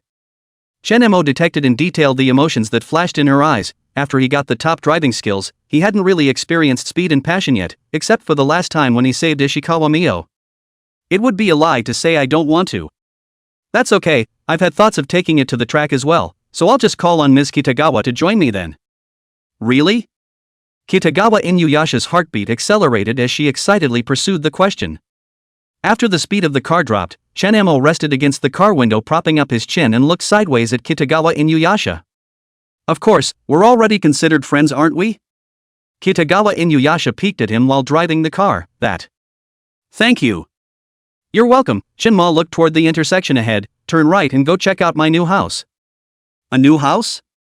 Don't you live in that apartment of mine?" Kitagawa Inuyasha asked curiously. "No, that's my subordinate's house." "Huh? Subordinates? But how come I saw you guys so close yesterday?" Kitagawa Inuyasha bristled. "She was hurt and had trouble walking, so I carried her home." Chenemo did not refute Kitagawa Inuyasha's claim of a close relationship, but instead deflected the question with the truth. Kitagawa Inuyasha wasn't stupid, she didn't believe that the relationship between the two was that simple. More than hugging, the woman had her face buried in her arms. What made her heart ache even more was that she met Chenemo again in the morning. There was no need to say what it meant, Chenemo must have spent the night at that woman's house. The thought of Shinma taking his handsome face and that with someone else. Kitagawa Inuyasha then soured. She opened her mouth to change the subject and asked, "Where did you buy your new house?" "At South Castle Hill in the harbor area." Kitagawa Izumi had a drop of surprise. "That's pretty close, but the houses over there are super expensive. You can get a car that's hard to get in China to Tokyo and buy a house that expensive. What do you do that's so powerful?" Chenemo smiled mysteriously. "Guess?" Kitagawa Inuyasha rolled her eyes. "Forget it if you don't say it." Although she said forget about it on her lips, her curiosity about Chenemo became heavier in her heart. Chapter 134, Don't Move. The car arrived at its destination quickly. Stopped in front of a luxurious 3-story one-family building. Onodera Yukine was already waiting at the door and rushed to meet them when she saw them arrive. "Mr. Chen, this is your new house." Kitagawa Inuyasha looked at the imposing building in front of him and marveled. "This is too luxurious, isn't it?" Here one would say, a national icon would still marvel at a house? Doesn't she make money? The money is definitely earned. It just didn't reach her though. Although she is a national idol, the capitalist heart of the small life is also quite black. The point is still that she signed when she was still a minor. The contract was signed on behalf of her own parents as a guardian. In fact, there is not much money in her hands. The big head is left in her parents, usually want some money, but also whispered to her parents. So she has a little secret that outsiders don't know about. That is, her parents are very patriarchal. All the love went to a brother who was a year younger than her. At one point, Kitagawa Inuyasha suspected that she wasn't biological, but there was just no proof, and it wasn't completely unproven. At least she didn't look anything like her parents or her brother in the family. Chenemo nodded his head and took the key handed over by Onodera Yukine. "Want to go in for a tour?" Kitagawa Inuyasha hesitated, nodded, and asked, "Is that okay?" "Let's go, no need to be so polite." The three walked into the house together. Kitagawa Inuyasha was attracted by the layout of the interior as well as the decor. The spacious living room, the modern kitchen, the luxurious bathroom. Everywhere she loved it. While the apartment she lived in wasn't bad, it was a rental and didn't belong to her. Onodera Yukine then followed along, dutifully introducing the various areas of the house, and finally said, "Mr. Chen, all the formalities are already being expedited, and these are the 3 keys to this house." Shenmo took the key and said, "Hard work." Just then Kitagawa Inuyasha's cell phone rang. Seeing that it was her manager calling, she spoke apologetically to Shenmo, "I'm going to take a call." "It's fine, go ahead." Shenmo waved his hand and said. Kitagawa Inuyasha picked up her cell phone and walked outside the courtyard, which led to the call. Moses. "Stinky Inuyasha, I asked you to bring me some medicine, why did you go for so long?" On the opposite side was a young woman's voice. Kitagawa Inuyasha felt as if she had something to do just now, and thought nothing of it for a while. Only now did she remember, and immediately apologized into her phone. "Oops. Go a pinch. Flower Love Sr., I ran into a little thing on the way, I'll send it to you right away." "Stinky Inuyasha, hurry up and be safe on the road." The phone quickly hung up. Beep sounded Kitagawa Inuyasha, then breathed a sigh of relief. The person whose name was called Hanaran Senpai was none other than her manager. His tone sounded fierce, but he was still very nice. Even though she was nice, Kitagawa Inuyasha was scared of her because her senpai was quite strict with her. After hanging up, she hurriedly walked back into the house and walked over to the two men and said, "I forgot I have to deliver my agent's medicine, I have to deliver it to her now." She raised the bag in her hand. Shenmo didn't stay, but only politely inquired, "Do you need me to give you a ride?" "No need." Kitagawa Inuyasha quickly waved her hand, "I'll just take a cab myself." "Alright then, be safe then." Shenmo spoke flatly. It was also only the first day the two had met, so it wasn't really realistic to expect anything to happen. Kitagawa Inuyasha bowed and said, "Thanks for the great drive today, next time I'll buy you dinner." "Bye," she said and waved her hand away. Only after Kitagawa Inuyasha left did Onodera Yukine relax a bit and began to initiate a conversation. "Mr. Chen, is this house intended to be bought to live alone?" Shinmo walked over to the floor-to-ceiling windows connecting to the courtyard. "For now." Onodera Yukine followed, and couldn't stop the envy in her eyes as she looked at the flowers and plants in the courtyard. "This house, it's beautiful." Outside the floor-to-ceiling windows was the warm midday sun. Shenmo suddenly turned around and almost bumped into Onodera Yukine, who was following closely behind him. "Hold, sorry." As she scrambled back, her heels got stuck in the crack of the floor-to-ceiling sliding door and her whole body leaned back. After Shenmo reached out and wrapped his hand around her waist, he spun around and replaced himself underneath, the inertia causing the two of them to fall onto the wooden floor together. Onodera Yukine's glasses slid down to the tip of her nose, and her lips inadvertently pressed against Shinmo's carotid artery. The warmth of the touch made her pop up like an electric shock. But Shenmo pressed down on his back. "Don't move." Shenmo's voice was tinged with laughter. Onodera Yukine was thunderstruck by his statement, and for a moment she really didn't dare to move, unable to stop her mind from starting to wander. "Mr. Chen won't let himself move, what does that mean? Does it mean that he really sees himself? Want to generate some deeper communication with yourself? But people are surrounded by beautiful women, 3 and more that they've seen on their own alone. Even the national idol that you just met seems like the two became friends in a very short time. Just look at Ms. Kitagawa's eyes. But Mr. Chen is so rich and so young and handsome. Anyone else would be touched, right? When you compare them like this, you don't seem to have any advantage. Whether it's looks or body, there's nothing particularly outstanding about it, and to hell with being married yourself. If you weren't married yourself, you might even fantasize about it. Actually, Yukine Onodera's face and body aren't that bad. It didn't get to the point of 90-point beauties, though. But there's an 80 or so. Don't move. Your hairbrush is hooked into my collar." Onodera Yukine froze in place. The distance between the two of them was so close that she could even clearly count the number of roots of Shenmo's eyelashes. The scent of young testosterone was overwhelming and so much better than the greasy smell of his own husband. As Shenmo's fingers grazed her earlobe to untangle the hairpin tangled in her collar, Yukine Onodera Dyson herself forgot to breathe. "All right." Shenmo opened his mouth to remind him, but did not let go of his hand. His gaze fell on the work tag on Yukine Onodera's chest. "Sales supervisor? Ms. Onodera has been promoted?" Yes.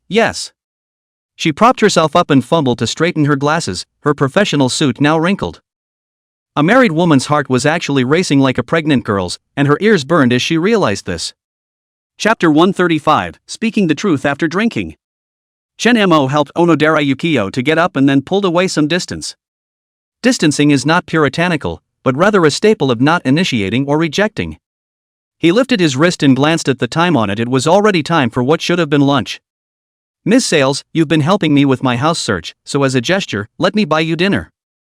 Ha? No. No need, Mr. Chen, this is my duty, helping you successfully deliver the house. I've already been paid what I deserve. Onodera Yukine explained. Chen Mo interrupted, one size fits all, it's decided, what do you want to eat? Well, then I eat whatever you want. Onodera Yukine agreed after a token refusal. Chen Mo thought for a moment before saying, why don't you buy some ingredients and come back, I'll cook it myself. Onodera Yukine quickly waved her hand and said, it doesn't have to be that troublesome.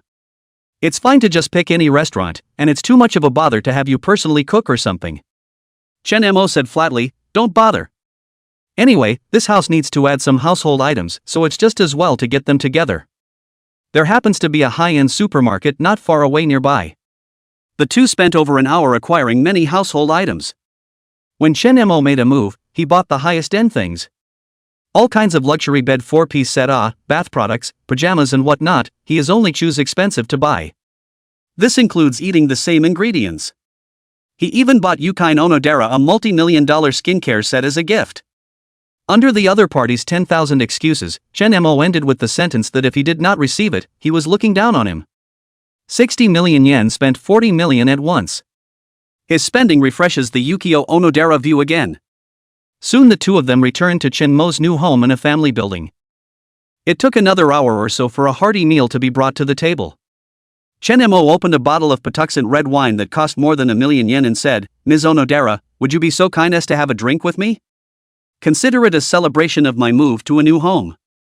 After the exchange, Onodera Yukio sensed that Chen Mo was not the kind of character that would look down on ordinary people just because he was rich, so he did not refuse. Onodera Yukine shook her head first and then bowed, then I'll have a drink with Mr. Chen. Mr. Chen is too exaggerated, it's not about rewarding your face or anything. I still have to thank you for this, giving me the opportunity to taste this exorbitant red wine. Chen Mo poured 2 glasses of red wine and pushed them in front of Onodera. Thank you, Onodera Yukine thanked as she took the goblet with both hands. Complimenting people doesn't cost money. Chen Mo opened his mouth with good words, without the slightest exaggeration. In my opinion, you, Ms. Onodera, are considered to be a beauty on earth, no matter if it's in terms of your looks or figure. I don't believe Mr. Chen's words, the women around you are all more beautiful than one another. She took a small sip, leaving a faint lip print on the rim of the glass. Onodera Yukine remembered that this morning her husband had complained that she wore too much makeup, while in front of her was the admiring gaze of the young, handsome, and multicolored Chen Mo, making her unconsciously compare the two. Her own husband is finished. As the alcohol slid down her throat, she noticed Chen Ma surveying the wedding ring on her ring finger. It was a 1-carat diamond ring that her husband had bought for her when he proposed, and it seemed to be worth less than the red wine she was now drinking. Ms. Onodera, what does your husband do? General. Ordinary company employee. She subconsciously twirled her ring, proud to be married to her husband, a senior graduate of the University of the East, at this time last year, but now inexplicably ashamed.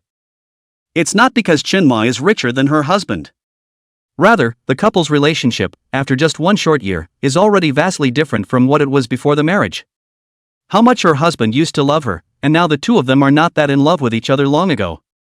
She could always hear grumbling complaints from her own husband. Especially lately it's been more frequent. She wondered if her husband was having an affair, and didn't even know how long it had been since he had been with her. Let's eat first, my stomach is hungry.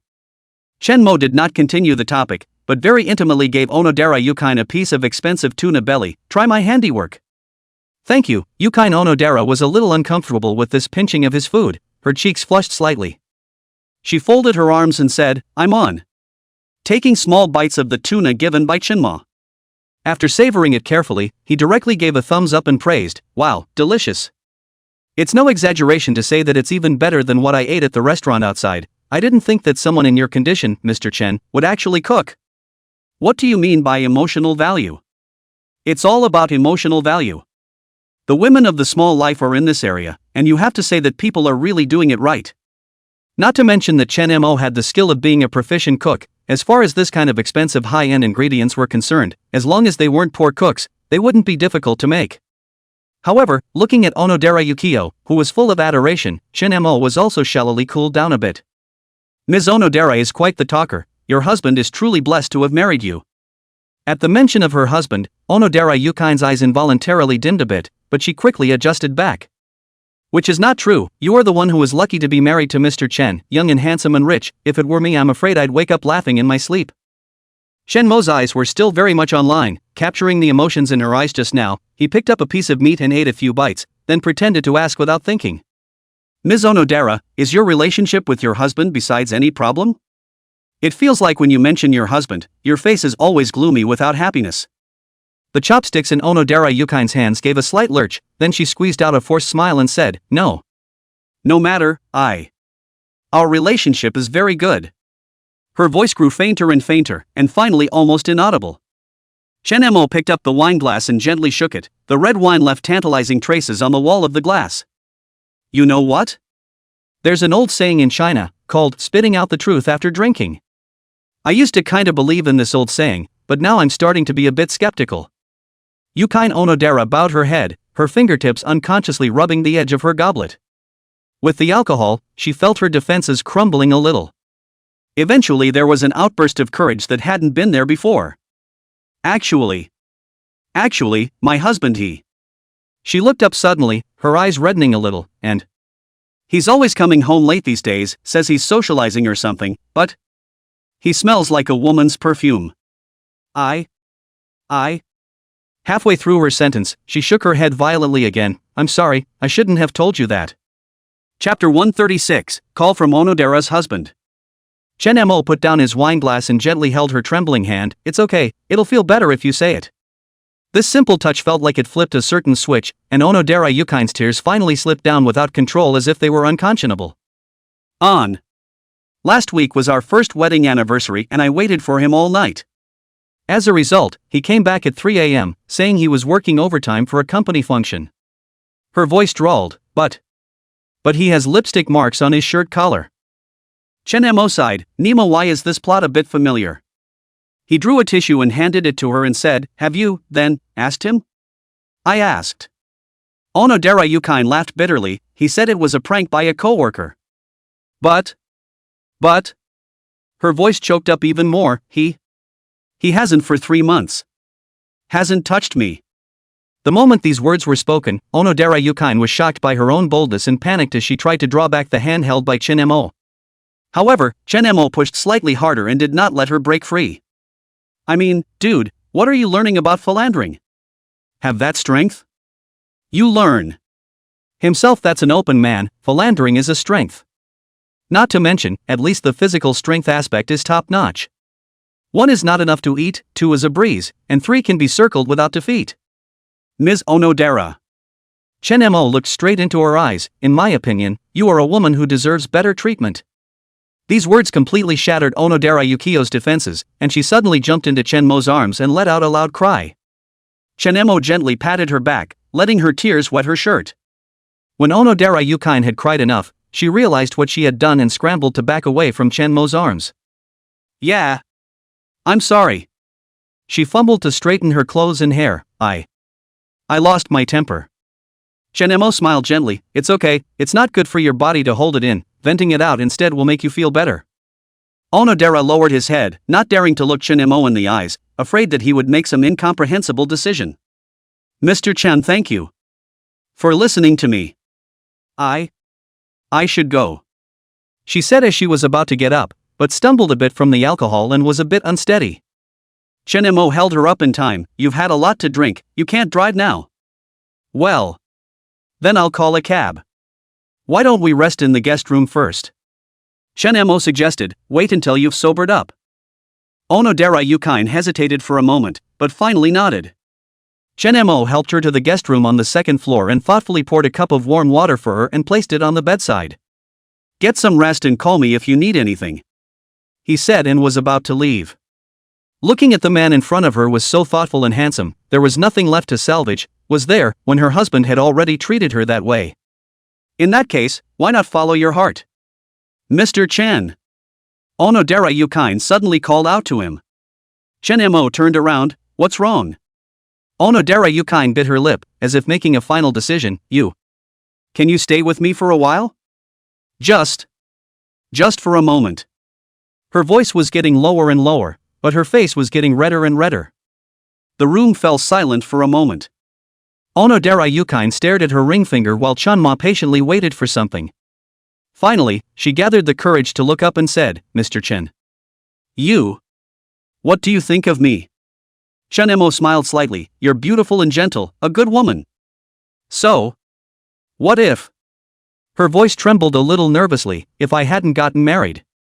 Would you? Before the words were finished, her cell phone suddenly rang. Onodera Yuki sounded like she had been awakened, and picked up her cell phone in a panic, and the word husband was displayed on the screen. Pick it up. Chen Mo said softly. This phone call came in a timely manner, and almost put Chen Mo in a situation where he had to take the initiative or refuse to take the initiative. He's a man who wants to conquer Tokyo himself. It must be impossible to give up a whole forest for a tree. Thinking that Onodera Yukine should be aware of her situation, there was definitely no way she could give any promises, let alone get married. But once a woman gets into a certain mood, it's definitely not easy to get. Onodera Yukine took a deep breath and picked up the phone. Hello? An impatient male voice came from the other end of the phone. What are you doing? What took you so long to answer the phone? I'm working. Work? The man sneered. Don't think I don't know. I asked your coworkers, you should be off work by now. Are you stealing someone outside behind my back? Onodera Yukine's face became even uglier. I didn't. What gives you the right to talk about me like that? It's obviously you. Cut the crap. Now, immediately. Get your ass back here. The man roared, then hung up. Yukine Onodera clutched her cell phone tightly as tears welled up again. That. She shuddered and stood up. I'm going back. Shenemo pressed her shoulder. You can't drive in this state right now. I'll give you a ride. No. No need. My husband will get the wrong idea if he sees it, and even though we didn't have anything going on, I don't want to cause you any trouble. She shook her head in panic. I can call a cab. Shinemo sighed. Almost the two of them really had something happen. In that case Onodera Yukine would definitely have a hard time, right? Okay, can you at least let me call you a cab? Onodera Yukine didn't resist that much to the request and nodded. Rather minutes later, the cab arrived and Chunmo walked her to the door. Thank you for your hospitality today. And for listening to me. Onodera Yukine whispered. Shinemo gently lifted her chin and made her look into his eyes. Remember, you're a good woman who deserves to be treated well, and if you need help, feel free to contact me. Yukine Onodera's eyes flashed with a complex emotion, and finally gave a soft and turned around to get into the cab. Witnessing the cab go away, Shinemo shook his head. By this point someone might say, with all that beauty, why would he be interested in a woman that the system couldn't even bind? Here Shinemo just want to say, brother, you are still young, people are not up to 90 points, but it is also a small beauty, okay? It's not like it's some being that can't get off the ground. Different beauties have different experiences. If you have the strength, why can't you do more on the road to resistance? Yukine Onodera also has a feeling that is unique to her. For example, before the husband. He turned to go back inside when his cell phone suddenly vibrated with a message from Kitagawa Inuyasha. Mr. Chen, thanks for inviting me for a test drive today. There's a private event on cartooning culture tonight at the Akihabara UDX parking lot, want to come along? Chen Mo looked at the message sent and searched for the car modification culture. This stuff seems to have been quite popular in the small days. Haven't touched car tuning myself though, huh? But it's nice to go and see the world. So his long fingers replied quickly. I don't have any mods on my car, would it be inappropriate for me to go?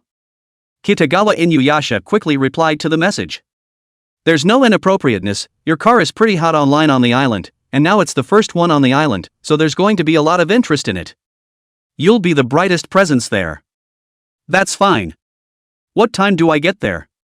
Let's meet at 1900 hours PM, then we'll go there together. That event requires an invitation to get in, just so I can get you in. Good. Chapter 137, Car Tuning Party. After Chin-mo replied to Kitagawa Izumi, he looked at the time and saw that it was still early. He decided to familiarize himself with the environment of his new home first, and in the meantime, he was taking a nap. He hadn't slept more than a few points last night after a long night of fighting. Chen Mo walked to the spacious floor-to-ceiling windows and looked at the well-designed courtyard, where the sunlight shed dappled light and shadow through the leaves, making the overall appearance extraordinarily serene. He pulled out his cell phone with a concerned message from Fujiwara Miyuki. "President Chen, how's the new home looking? Are you still satisfied? It's okay, you get some rest, I have things to do in the evening, so I won't be there." Fujiwara Miyuki quickly replied. "Okay. Okay, President Chen, you're busy then, contact me if you need anything." Chen Mo smiled slightly. This former boss, now subordinate, was quite sweet. After putting down his cell phone, he went to his bedroom on the second floor and went to sleep. When I woke up from a nap, the sun was about to go down. Chen Mo stretched his back and decided to take a shower and change his clothes. After all, tonight was considered his first time attending an event since he crossed over. Bathroom. The hot water washed over his body and steam filled the air. Chen Mo closed his eyes, enjoying the relaxation brought by the bath. Kitagawa Iko's big, bright eyes and her excited look when she talked about racing actually unconsciously came to mind. This national idol's private appearance was really interesting. After the shower, Chen Mo changed into a casual outfit that he had bought in passing while shopping at the supermarket. A black slim-fit shirt was paired with dark jeans and a pair of plain board shorts on his feet. He casually ruffled his short, clean-cut hair in the mirror. Since his charm had improved, he was just as handsome even with a cocktail head. It was about time, so he grabbed his car keys and walked towards a garage built by a family. The silver Remy SU7 Ultra shines under the garage sensor lights, and the carbon fiber scooped hood enhances the car's premium feel. Chen Mo sat in the cab and felt the wrapping feeling of the seat.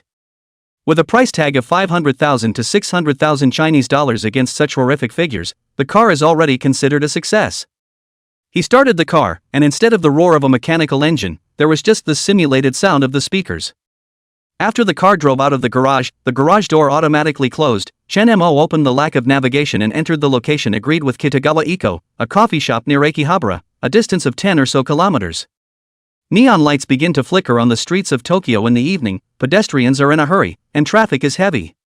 Chen Mo's Remy SU7 Ultra traveling on the road attracted the attention of countless passers-by, and many people even took out their cell phones to take pictures and videos. When they arrived at the coffee, Kitagawa Inoko was already there waiting. She had changed her outfit, a small halter and a black leather jacket with tight jeans, which made the whole thing look positively cool. The ducktail hat and mask were still on. "Mr. Chen." Kitagawa Inuyasha waved her hand excitedly when she saw him. Chen Mo walked over and smiled. "Have you been here long?" "No, I just arrived too." Kitagawa Inuyasha smiled. "Yo, you look pretty handsome in a black shirt." "Thanks, your outfit today is cool too." Chen Mo gave a thumbs up in praise. Kitagawa Inuyasha winked. "That's for sure, it's a modified car party tonight after all, there are a lot of people, so I have to dress for the occasion." After the two of them exchanged brief pleasantries, Kitagawa Inuyasha suggested, "It's almost time, why don't we get going?" "I'll lead the way." "Good." Chen Mo nodded. They walked to the parking lot together, and Kitagawa Inuyasha pointed to a small modified pink mini sports car not far away. "That's my car, just follow me and drive it later." Chen Mo was a bit surprised. "Your car? I didn't expect it to be quite cute, just like in person." Kitagawa Inoko smiled smugly. Yeah, that's my baby, Honda S660, the modifications took a lot of effort, but the speed and size can't compare to your car, Each has its own characteristics, the little ones are quite cute." Chen Mo said. The two of them got into their cars separately, with Kitagawa Iko's pink Honda 660 leading the way in front, followed by Chen Majin Spike. The size difference between the two cars is pretty big. The traffic was at its busiest in the evening in Tokyo, but Kitagawa Iko drove with ease, weaving in and out of the traffic, obviously familiar with the road. About 20 minutes later, they reached the entrance to the Akihabara UDX basement parking lot. At the entrance stood a few co-workers checking the invitations. Kitagawa Iko lowered her window, handed out her invitation, and talked to the staff. The staff member glanced at the invitation and nodded his head in respectful release. Chen Mo's car followed closely behind, and the staff saw his SU7 Ultra with surprise in their eyes, but did not stop them. After entering the underground parking lot, Chen Mo was shallowly shocked by the sight before him. The entire parking lot is like a large exhibition area. All kinds of modified cars, paint cars are neatly parked, headlights, neon lights, laser lights, ambient lights are intertwined to create a very dazzling effect. There was also the sound of music, engines, and people talking mixed together in a lively and vibrant atmosphere. Well, the atmosphere of the island's car culture is good, isn't it? Kitagawa Iko parked her car and walked over to Chunmo. Shocking indeed. Chunmo nodded. I didn't realize there were such events in Tokyo. Of course, the island's automobile industry foundation is very strong. This is the circle of high-end party. Ordinary people cannot enter. Kitagawa Inuyasha spoke proudly. Come on, I'll take you to meet some friends. She led Chunmo towards the crowd. Chunmo could feel the gazes cast around him. There were curious ones, envious ones, and more jealous ones. After all, Kitagawa Inuyasha had the status of a star and was still famous in her circle. Inuyasha, who is this? A young man with dyed blonde hair walked over and sized up Chunmo. This is Chunmo, my friend. Kitagawa Inuyasha introduced. Oh? A friend? What kind of car did you drive here? The blonde man's eyes flashed with disdain.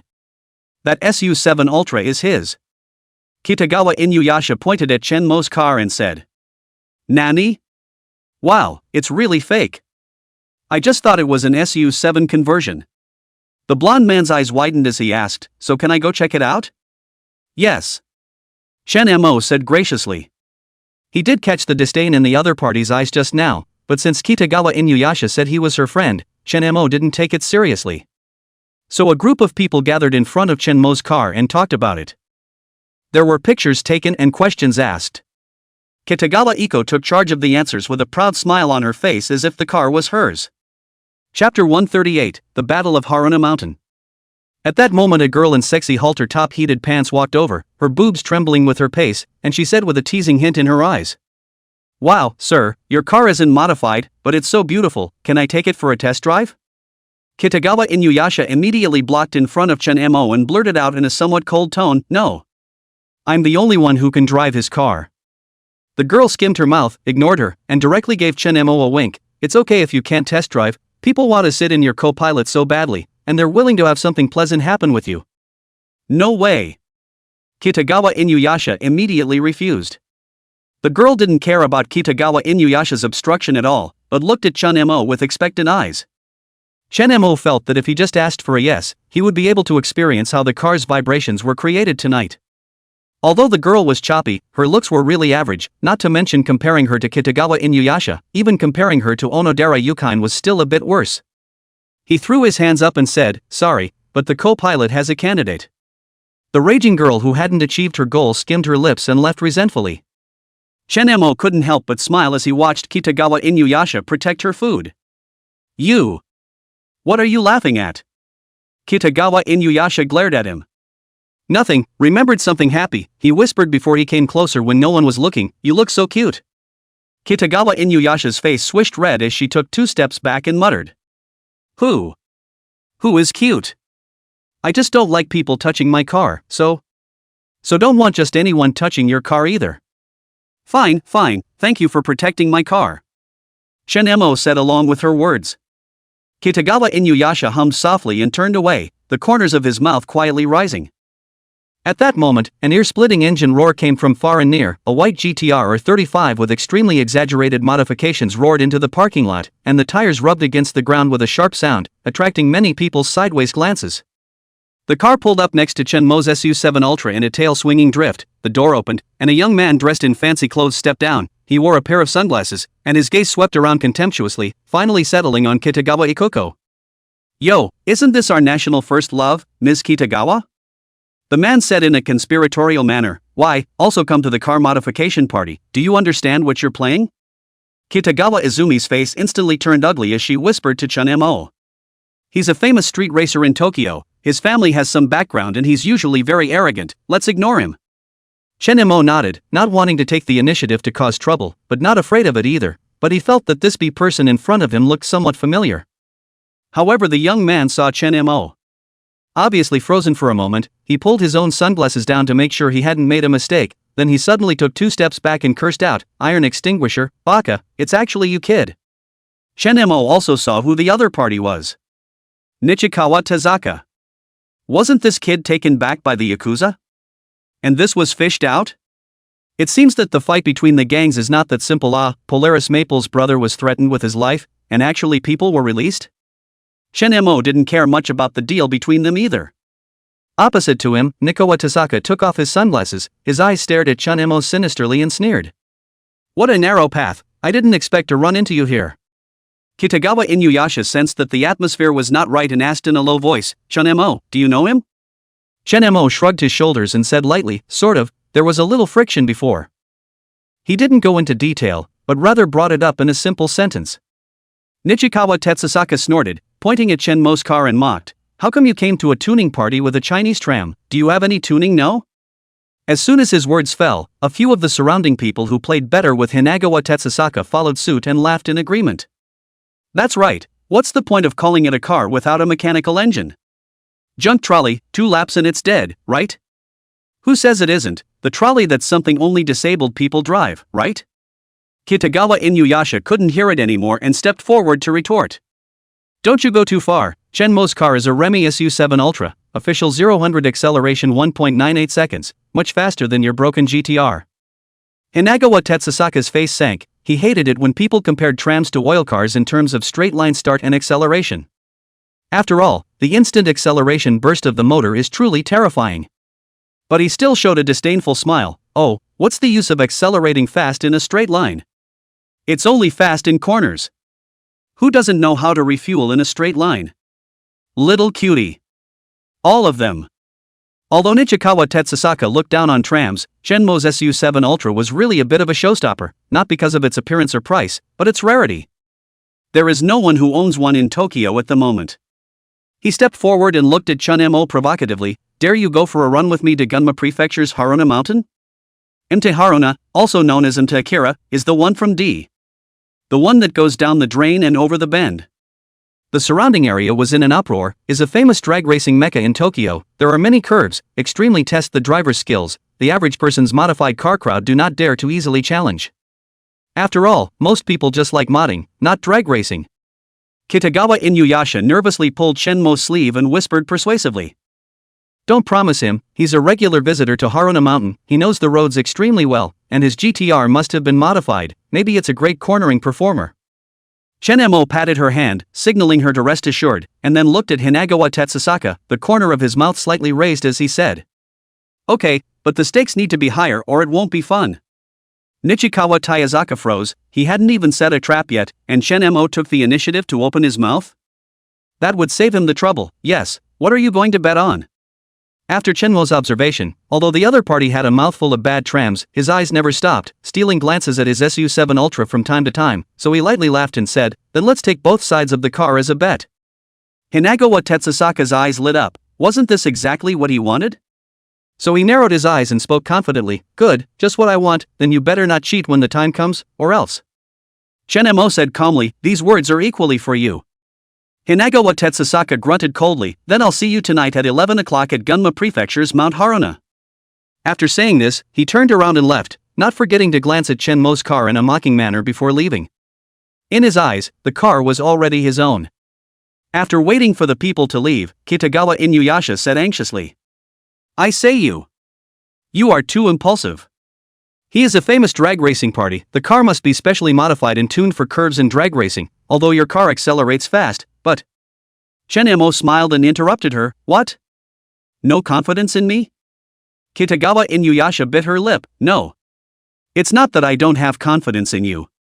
It's just that. Don't worry. Shen-mo rubbed her head very intimately, since I dared to promise, I'm sure, I never do anything I'm not sure of.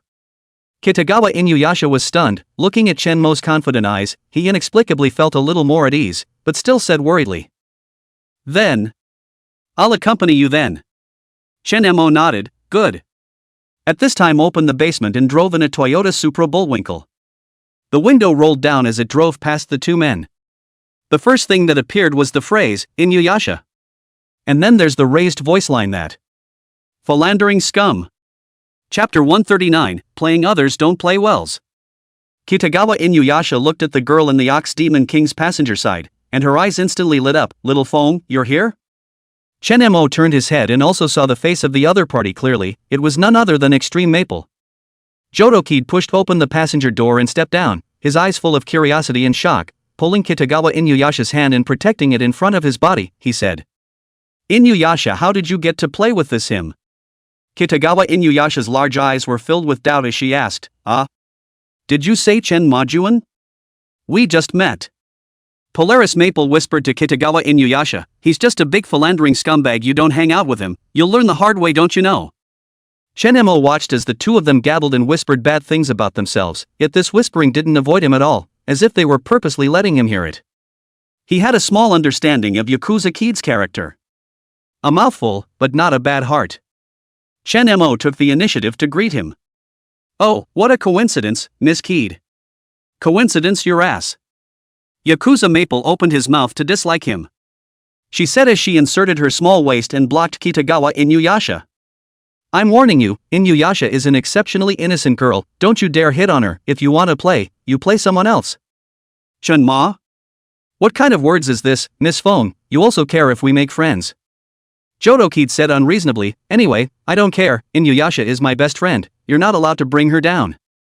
Shenmo was amused at her appearance. You're her mom or my mom, and that's going to matter. His flirtation instantly succeeded in making Yakuza Kid blow up. I'll bite you to death.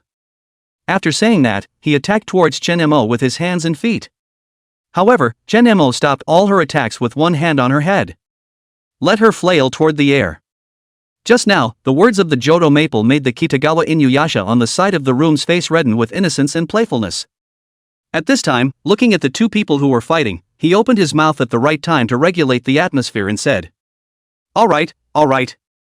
Little Phone, Shen Merjun is a good person, he won't bring me down, and I'm not that stupid. By the way. She was also a bit curious about the relationship between the two, so she opened her mouth to ask. Little Phone, you know Chen Merjun too? The attack was ineffective, and Maple Jodo stopped at his best friend's question.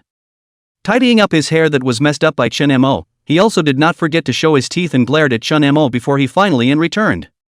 Of course I know him, not only do I know him, I know he's a big philandering scumbag. Humph. So how did you two meet?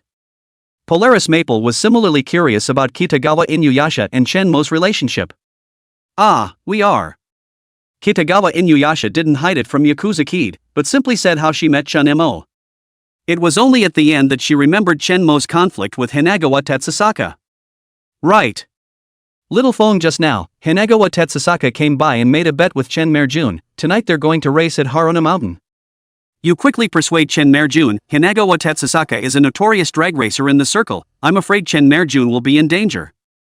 Aha! A car race, huh? I'll be damned, that's going to be fun tonight. Unlike Kitagawa Iko, when she heard that Shenmo was going to race against Hinagawa Tetsusaka, she didn't have any worries, but only excitement. Don't worry, he may be a philandering scumbag, but he's an excellent driver. Really? Kitagawa Inuyasha asked half-heartedly. Really? Hinagawa Tetsusaka is definitely not his opponent.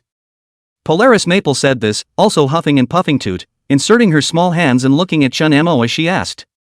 Damn Shenmo, you promised to teach me pressure bending, why haven't you contacted me? Shenmo was also a bit amused, this big mob lady was quite interesting. It just occurred to me that I did promise this.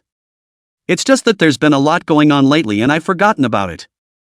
However, he was also a bit curious, how could Polaris Maple be so confident in himself when he hadn't seen himself driving a four-wheeler? I've been busy lately, next time I'm free, I'll definitely teach. He casually excused Extreme Maple and asked with a smile. But Kid-sama, you've never seen me drive a car, so how do you know I can beat Hinagawa Tetsusaka? This big lady's sixth sense has always been accurate, say you can win, then you have to win, don't let my sixth sense not be allowed, or I'll bite you to death. Ha! Shenmo didn't say anything boring like promising to win for sure, but instead laughed it off. The best answer is when the results come in. At this time, Polaris Maple waved his hand towards behind Shenmo and even shouted. This way. A young man approached. The person who came was none other than Yakuza Wild, who bore a slight resemblance to Yakuza Kid. The first time he saw Shenmo, he opened his mouth and said, You're Shenmo, Shinsang, right, I haven't had a chance to thank you last time. Shenmo waved his hand and said something in passing. Jodo Wild, after being knocked out last time, didn't have time to get to know the scene at the time. When he heard about Chen Mo's exploits afterward, he was shocked. A man broke into the pier with his bare hands to save a man, facing 24 bodyguards, including a few with guns, and surprisingly managed to get away in one piece. No! It's more than just full body. Instead, one person put down almost all of the enemy. Who would dare to believe such a thing if he were not a party to it? At this time, Extreme Dao Yi was a bit of a worshipper of Chen Mo. Chen Sang, I heard that you took care of 12 bodyguards by yourself? Awesome! When are you going to teach me a couple hands? A fluke, a fluke. Chen Mo smiled modestly. It was by no means a fluke, Chen Sang, there's no need to be so modest. My father, Yakuza Takaru, said that you're a very interesting young man, and you're still the first young man to be complimented by my father. After the Pol Wild boasted, suddenly thought of something Road. Chen Sang is Chinese, right? I have studied your culture. Polaris Wild said, took out a pack of Japanese version of Kabiria cigarettes from his pocket, unwrapped the package and handed one to Chen Mo. In your China, friends are greeted with cigarettes before, so Chen Sang have one? In the small days, smoking was banned in many public places, and not only was it banned, but the culture of handing cigarettes to say hello was something they didn't have here. Basically, they each smoke their own, and only the ones who are particularly close share cigarettes. Thank you, Chen Mo took the cigarette and hung it on his mouth, his hand just inserted into his pocket to find a lighter. Yakamino then reached up with a lighter. A particularly standard gesture of fire protection wanted to help Chen Mo light a cigarette. I'll just do it myself. Chen Mo just wanted to raise his hand to pick up the lighter. Polaris Wild then interrupted, I'll. You saved me, I haven't repaid you yet. Alright, you do it. Chen Mo wasn't pulling any punches, but took a drag before speaking. You know all about this Chinese culture? Awesome. Slightly. After he finished lighting one for Chen Mo, he also lit one for himself. Chapter 140, Starting to Close Mountain Roads. By the way, do you like the culture of tuned cars too, Chan-san? Chen Mo's gaze happened to land on the Supra behind Yakuza Wild. On the side, Yakuza Maple noticed his gaze and raised his chin proudly, how's it? My brother's car is nice, isn't it? He spent a lot of money to change it, and it's got Kazuhiko Nagata's autograph on it. Polaris Wild scratched his head, a little embarrassed, it's actually just average, just for fun. Modified quite well. Chen Mo didn't know much about modifying cars, and compared to playing with cars, he preferred women. Probably young and fit. Polaris Wild is not the kind of drag into the second generation of 2.5 million, he is instead the kind of character who likes to make friends, and there is no regional discrimination. Polaris Maple asked with a curious opening. By the way, dead scum, what kind of car did you drive here tonight? As soon as the words of Maple Polaris fell, Kitagawa Inuyasha excitedly took her hand and pointed at the silver SU-7 Utra not far away. I know, little phone, he's driving that, the newest electric sports car in China. Nani? Jodo Maple's eyes rounded and her small mouth opened into an O shape. Is this the electric car that's been all over the internet? Braking 100 in 1.98 seconds? She suddenly turned around and grabbed Chen Mo by the collar of his shirt. Damn scumbag, I can't believe you didn't tell me about such a cool car, bring me the keys, I want a test drive. Chen Mo was shaken by her to the point of crying and laughing. Missy, you were just scolding me for being a philandering scum? Now you want to test drive my car? One size fits all. Maple Polaris justifiably raised her chin. Personal grudges can be put on the back burner when it comes to cars. Polaris Wild also came over, with the same excited look in his eyes. Chen Mo, awesome, this car is the only one in the island country, right? I heard that this car carries two V8S motors and a V6S combined into a Super 3 motor 4-wheel drive. It's not as playable as a mechanical engine, but it's kind of awesome in terms of stats. Although Chen Mo doesn't know that much about cars, but with top driving skills, he knows more about cars than many people. Oil cars and trams are each fun in their own way, and you can't just compare performance. Polaris Wild's eyes lit up. Chen Sang knows a lot about cars? Slightly. Chen Mo smiled. Yakuza Kid suddenly interjected. Brother, Chen Mo is going to race with Hinagawa Tetsusaka tonight at Haruna Mountain, and the bet is on both of their cars. Polaris Wild sniffed and frowned. Nikawa Tetsusaka? His father spent so much to ransom him, and he's just been released and he's so arrogant? But that guy is no slouch either, his GTR is specially tuned for mountain curves. Are you sure about this, Jin-san? Before Chen Mo could answer, Polaris Maple snatched it up. Brother, don't worry, Chen-mo will definitely win. I've seen what he can do on a motorcycle, he's very good at cars. Cars are definitely not bad either, my sixth sense is spot on. Yakudono gave his mommy a helpless look. Could a locomotive and a car be the same? Just because a locomotive is great, a car isn't always great. Then he said to Chen-mo.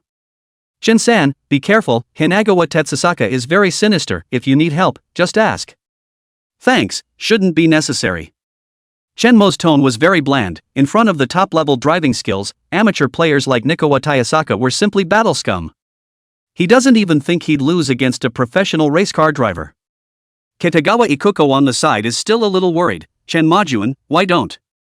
It's better not to compare. Hinagawa Tayasaka has a very bad reputation in the circle, in case he plays any tricks. Polaris Wild snorted coldly, he dares.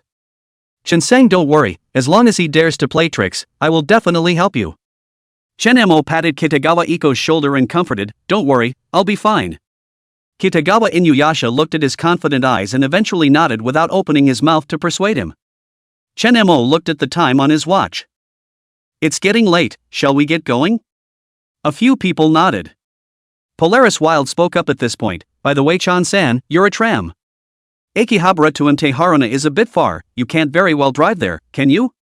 It's true what he said. Shinma's SU-7 Ultra is a trolley, and the range aspect is no better than an oil car, which has to be recharged. Makes sense. Not a big problem, I'll arrange it. Polaris Wild finished taking out his cell phone and quickly called for a crate. Soon the crate with charging equipment holding the SU-7 Ultra was on its way. 10:30 p.m., Mte Haruna, Gunma Prefecture. A lot of people had already gathered at the foot of the mountain, all of whom had heard that there was a match tonight and had rushed to watch the fun. Hinagawa Tetsusaka's white GTR was parked early in the starting point's parking lot, and he leaned against the side of the car, waiting for Chen-mo with a disdainful look on his face. When Chen-mo's SU-7 Ultra slowly drove up, the crowd stirred. Quick look! Isn't that a Remy SU-7 Ultra? Really? This is the first one in Tokyo, right? This car can run on mountain roads? Drifting around corners is a problem, isn't it? One thing though, this car is awesome. Hinagawa Tetsusaka snorted when he heard the murmur and stepped forward to taunt, I thought you wouldn't dare to come? Chen-mo got out of the car and looked at him lightly. What about the bull rules? Hinagawa Tetsusaka pointed to the mountain road. From here to the viewpoint at the top of the hill in a turnaround, return first to the win here, unlimited means on the way. Shinma nodded. Could be. Hinagawa Tetsusaka revealed a sinister smile, since you've agreed, let's sign an agreement so that nothing happens. He pulled a long-prepared document out of his car. Chen-mo swept a glance and found that the terms of the hidden traps, the loser not only have to hand over the car, but also bear all the responsibility for the accident. What? Dare you sign? Hinagawa Tetsusaka provoked. Chen-mo let out a light laugh and took the pen and swished and signed his name. He's certainly not going to lose in car skills, and Hinagawa Tetsusaka is sure to do something drastic when he gets angry. But Chen-mo wasn't afraid either. Nichikawa Tetsusaka similarly signed his name in duplicate. Still got some balls. He grunted coldly and turned to get into the car. Jodo Maple came over and whispered. Damn scum, Hinagawa Tetsusaka will surely suffocate, be careful. Kitagawa Inuyasha also nervously pulled Chen-mo's sleeve, be sure to come back safely. Chen-mo nodded at them and then sat in the car. Technology is kind of pretty advanced these days. There were also logistics trucks on site and several drones for live broadcast. Start closing the trail. Side by side, the two men's cars slowly pulled out of the parking lot to the start of the ascent of Miharuna. A woman in a sexy yao came to the front of the two men's car. Hinokawa Tetsusaka on the white GTR rolled down the window before starting. Kid, don't blame me for not warning you, it's not my fault if you die on a mountain road in the dark. Chen-mo returned with a sideways glance, this sentence is equally for you. Sexy Yao's woman waved a flag and led the two cars to the starting point. Before the start she was twirling her sexy body in front of the car, using the flag in her hand as a prop in an unbelievably hot dance. Finally she flag swung down violently. The white GTR R35 and the Remy SU-7 Ultra went off at the same time. Chapter 141, Late Night Call from Onodera. The sound of the GTR's engine is deafening. And Shinma turned off the analog sound of the SU-7 Ultra, so it seemed much quieter. But the acceleration is even swifter, and it's a body length ahead at the start instantly. A few seconds later it was even a couple of bodies straight ahead. Hinokawa Tetsusaka on the GTR could only look at Shinma's taillights from behind. Wow, SU-7 Ultra starts fast. The crowd of onlookers was shocked. However, after entering the mountain road, Shinmo deliberately slowed down his speed. As long as it was less fun to just pull the blast, he intended to give his opponent the illusion of being in hot pursuit. The GTR of Hinokawa Tetsusaka gradually caught up with the successive corners. Hinokawa Tetsusaka is extremely familiar with this road and thought he had a good grasp of every entry and exit point. So the corners of his mouth began to rise. And Shinma swam with ease. Even driving one-handed, it deliberately slows down on corners and pulls away again in a straight line, walking Hinokawa Tetsusaka like a dog. The two cars just chased each other on the narrow mountain road. The sharp whistling sound of tires rubbing the ground was endless. When it came to the famous 5-lane hairpin, Hinokawa Tetsusaka suddenly picked up speed and jerked his direction after entering the corner. The rear end of the GTR was deliberately flung towards Shinmo's SU-7 Ultra. No good. He's going to hit Shinma. Yakuza Maple screamed out in shock when he saw the scene from the observation point. Kitagawa Inuyasha was even more nervous and blanched, her small hand covering her mouth. No. However, Shinmo had anticipated this, instantly decelerating while tapping the brakes. SU-7 Ultra avoided the GTR's impact with a subtle drift, but instead stepped on the gas as it exited the corner, and the trolley's amazing power instantly overtook it from one car length behind. Beautiful. Yakuza Wild couldn't help but applaud. Nichikawa Tetsusaka did not expect Shinmo technology is so good. This tram out of the corner of the power is also too horrible. Angry, he slammed the steering wheel, the same deep step on the gas pedal wanna catch up.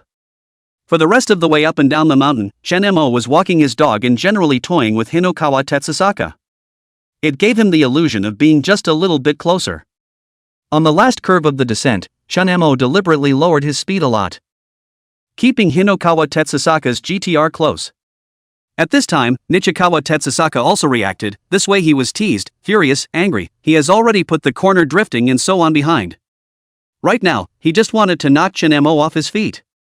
As Shinmo drifted, Hinokawa Tetsusaka slammed on the gas, and the GTR slammed straight toward the SU-7 Ultra. The corner of Shinmo's mouth raised in a dangerous arc. Nikawa Tetsusaka saw Shinmo's teasing expression. There was a pause. At this close call, Shinmo's heart murmured, "Time out. Shasta." The whole world came to a standstill.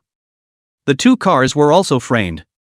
Shinmo calmly unbuckled his seatbelt and walked over to the window of Hinagawa Tetsusaka's car. Through the glass, he could see the scowl on the other man's face and the bruised hand on the steering wheel.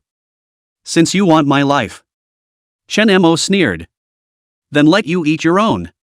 When Shinmo awakened the carry-on space, he thought of using it in the future if he wanted to use time suspension. He definitely couldn't leave a trace. So he bought a lot of gloves, and now they came in handy. He lifted the front end of the GTR with his bare hands, and with time suspended, the GTR was hungrily lifted so hydraulically, and then suspended and fixed. Without saying a word, Shinmo directly adjusted the angle of the GTR's front wheels from the bottom of the car, and only after finishing did he restore the lifted GTR to its original state. Everything was done before returning to his car. Time to recover. There was a loud bang. The GTR did not crash into Shinma's SU-7 Ultra as expected by Nichikawa Tetsusaka, but instead, because of the sudden change in the angle of the steering wheel, it directly rushed into the guardrail on the side of the road. No! Hinagawa Tetsusaka let out a horrified scream, but it was drowned out by the sound of metal clashing. The GTR sparked against the guardrail, then rolled out of control and ended up stuck on all fours in a drainage ditch. Shinmo, on the other hand, cut the corner perfectly and looked at the scene of the tragic crash in the rearview mirror, the corner of his mouth raised in disdain. Self-inflicted evil.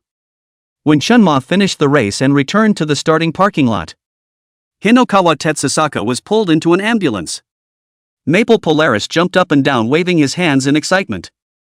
"Woohoo! I knew you'd win." Kitagawa Inuyasha similarly trotted over with a light of adoration in her eyes. "Shinmare-koen, you're too good, you really scared me in the end. I didn't realize that Nichikawa Tetsusaka wanted to knock you off." That being said, how did his car suddenly go out of control? Shinmo smiled without saying anything and just rubbed her hair. Polaris Wild walked over and patted Shinmo's shoulder and said, "Good job, Shin-san, what a great relief." But you have to be careful, the Hinagawa family will definitely not let up, but don't worry too much, we, the Jodo family, will back you up. Just then, Chen Mo's cell phone rang. The caller ID was an unfamiliar number, and a grim male voice came through when it was connected. Chen Mo, right? Last time, he spoiled my good deed, and this time, he even caused my brother to get into a car accident. This matter won't be forgotten just like that. Chen Mo interrupted the other party, feel free to come with any tricks. The person on the other end of the phone didn't expect Chen Mo to be so tugging, and directly gave him dry silence, followed by a cold snort. You'll have to be safe then. We'll see. After saying that, the other party hung up the phone. Kitagawa Iko looked at Chen Mo worriedly. What's wrong? Is there some kind of trouble? It's fine. Chen Mo put away his cell phone and revealed a confident smile. Thanks for your support, let's go, I'll buy everyone a drink. Maple Polaris cheered, I'll drive. I want to test drive the SU-7 Ultra. As the night wore on, the crowd slowly dispersed under Mount Haruna. Shinma also returned to downtown Tokyo. Several people gathered at an izakaya. In the dimly lit semi-open booth, the wooden table was covered with skewers of barbecue and bottles of sake. Yakuza Kid had already drank her cheeks red and was waving her leftover barbecue skewer around and singing the anime theme song. Kitagawa Inuyasha, on the other hand, quietly sat beside Chen Mo and stole glances at his handsome side face from time to time. Jodo no answered a phone call and then left the table with a grave look on his face. Hey! Damn scumbag! Jigaku Maple suddenly pounced on Chen Mo's back, his breath with the smell of alcohol spraying on his ears. When are you going to teach me the pressure bends you promised me? Her chest was pressed against Chen Mo's back without a care in the world. Kitagawa Iko hurriedly pulled her best friend away. Little phone, you've had too much to drink. Watch your step. Saying that, he also blushed and looked at Chen Mo. Chen Mo could only say that he was indifferent to the intimate actions of Extreme Maple just now. Originally, the Polar Maple was small, and posting it up clearly confirmed that it was really small. I didn't drink it. Vomit. Chunma dodged nimbly and almost got spit on. He watched as Yakuza Kid threw up on the tatami mat and helplessly pulled out his cell phone to check out. Yakudono thoughtfully left a driver outside the izakaya. After dropping off Maple Polaris and Inoko Kitagawa in the car, he strolled down the streets of Tokyo. Just a few minutes into his leisurely walk, the cell phone in his pocket rang. The caller ID on the cell phone screen was Yukine Onodera. Just as the phone was connected, Onodera Yukine's voice with a sobbing tone came from the other end of the line. Chapter 142, only say roll once. Chen. Mr. Chen. My husband, he kicked me out. I now have nowhere to go. Chen Mo frowned, not buddies, so soon to fall out? In that case, we're welcome. Just take it easy for a moment, he asked after a moment of reassurance. So where are you now? It's at the convenience store near your new home. Yukine Onodera's voice was getting smaller. I'm sorry. I shouldn't have bothered you. But I really don't know what to do. Chen Mo hadn't had much to drink, and now he was still quite conscious. He opened his mouth and said, then don't move now, I'll be right back. After he hung up, he simply mouthed Aligardo to avoid encountering a traffic cop checking for DUI. Wanted to try and see if this recovery technique would detoxify the alcohol. The functions all say that it removes all negative statuses and restores the body to its original state. So Chen Ma tried it. I didn't think it would work. In his slightly drunken state, his head was still a bit dizzy just now. Now it's immediately a pre-drinking state. At this moment, Chen Mo only wanted to say awesome. Regaining his senses, he got into the driver's seat of the SU-7 Ultra. The home pub wasn't that far from his new home, 10 minutes or so away. Drive straight to your new home without even navigating. The road actually really encountered the traffic police to check the drunk driving. Chen Mo was stopped down a moment, also a little panicked. As soon as he blew up and the alcohol content was 0, the traffic cop just let him go.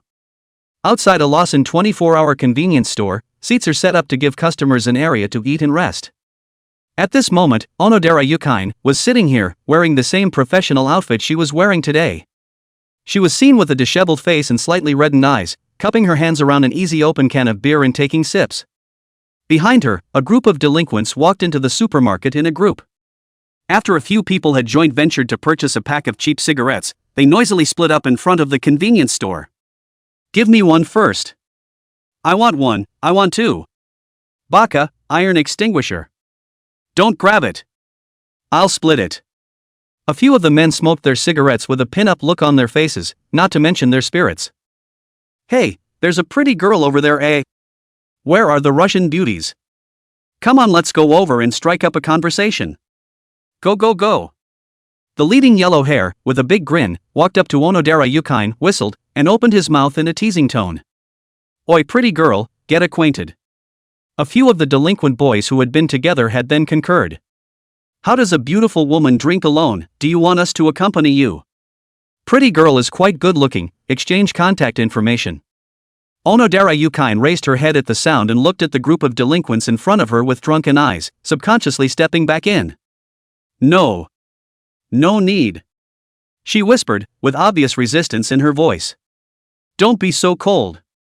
Yellow Hair smiled playfully as he approached. How lonely to drink alone, let us play with you.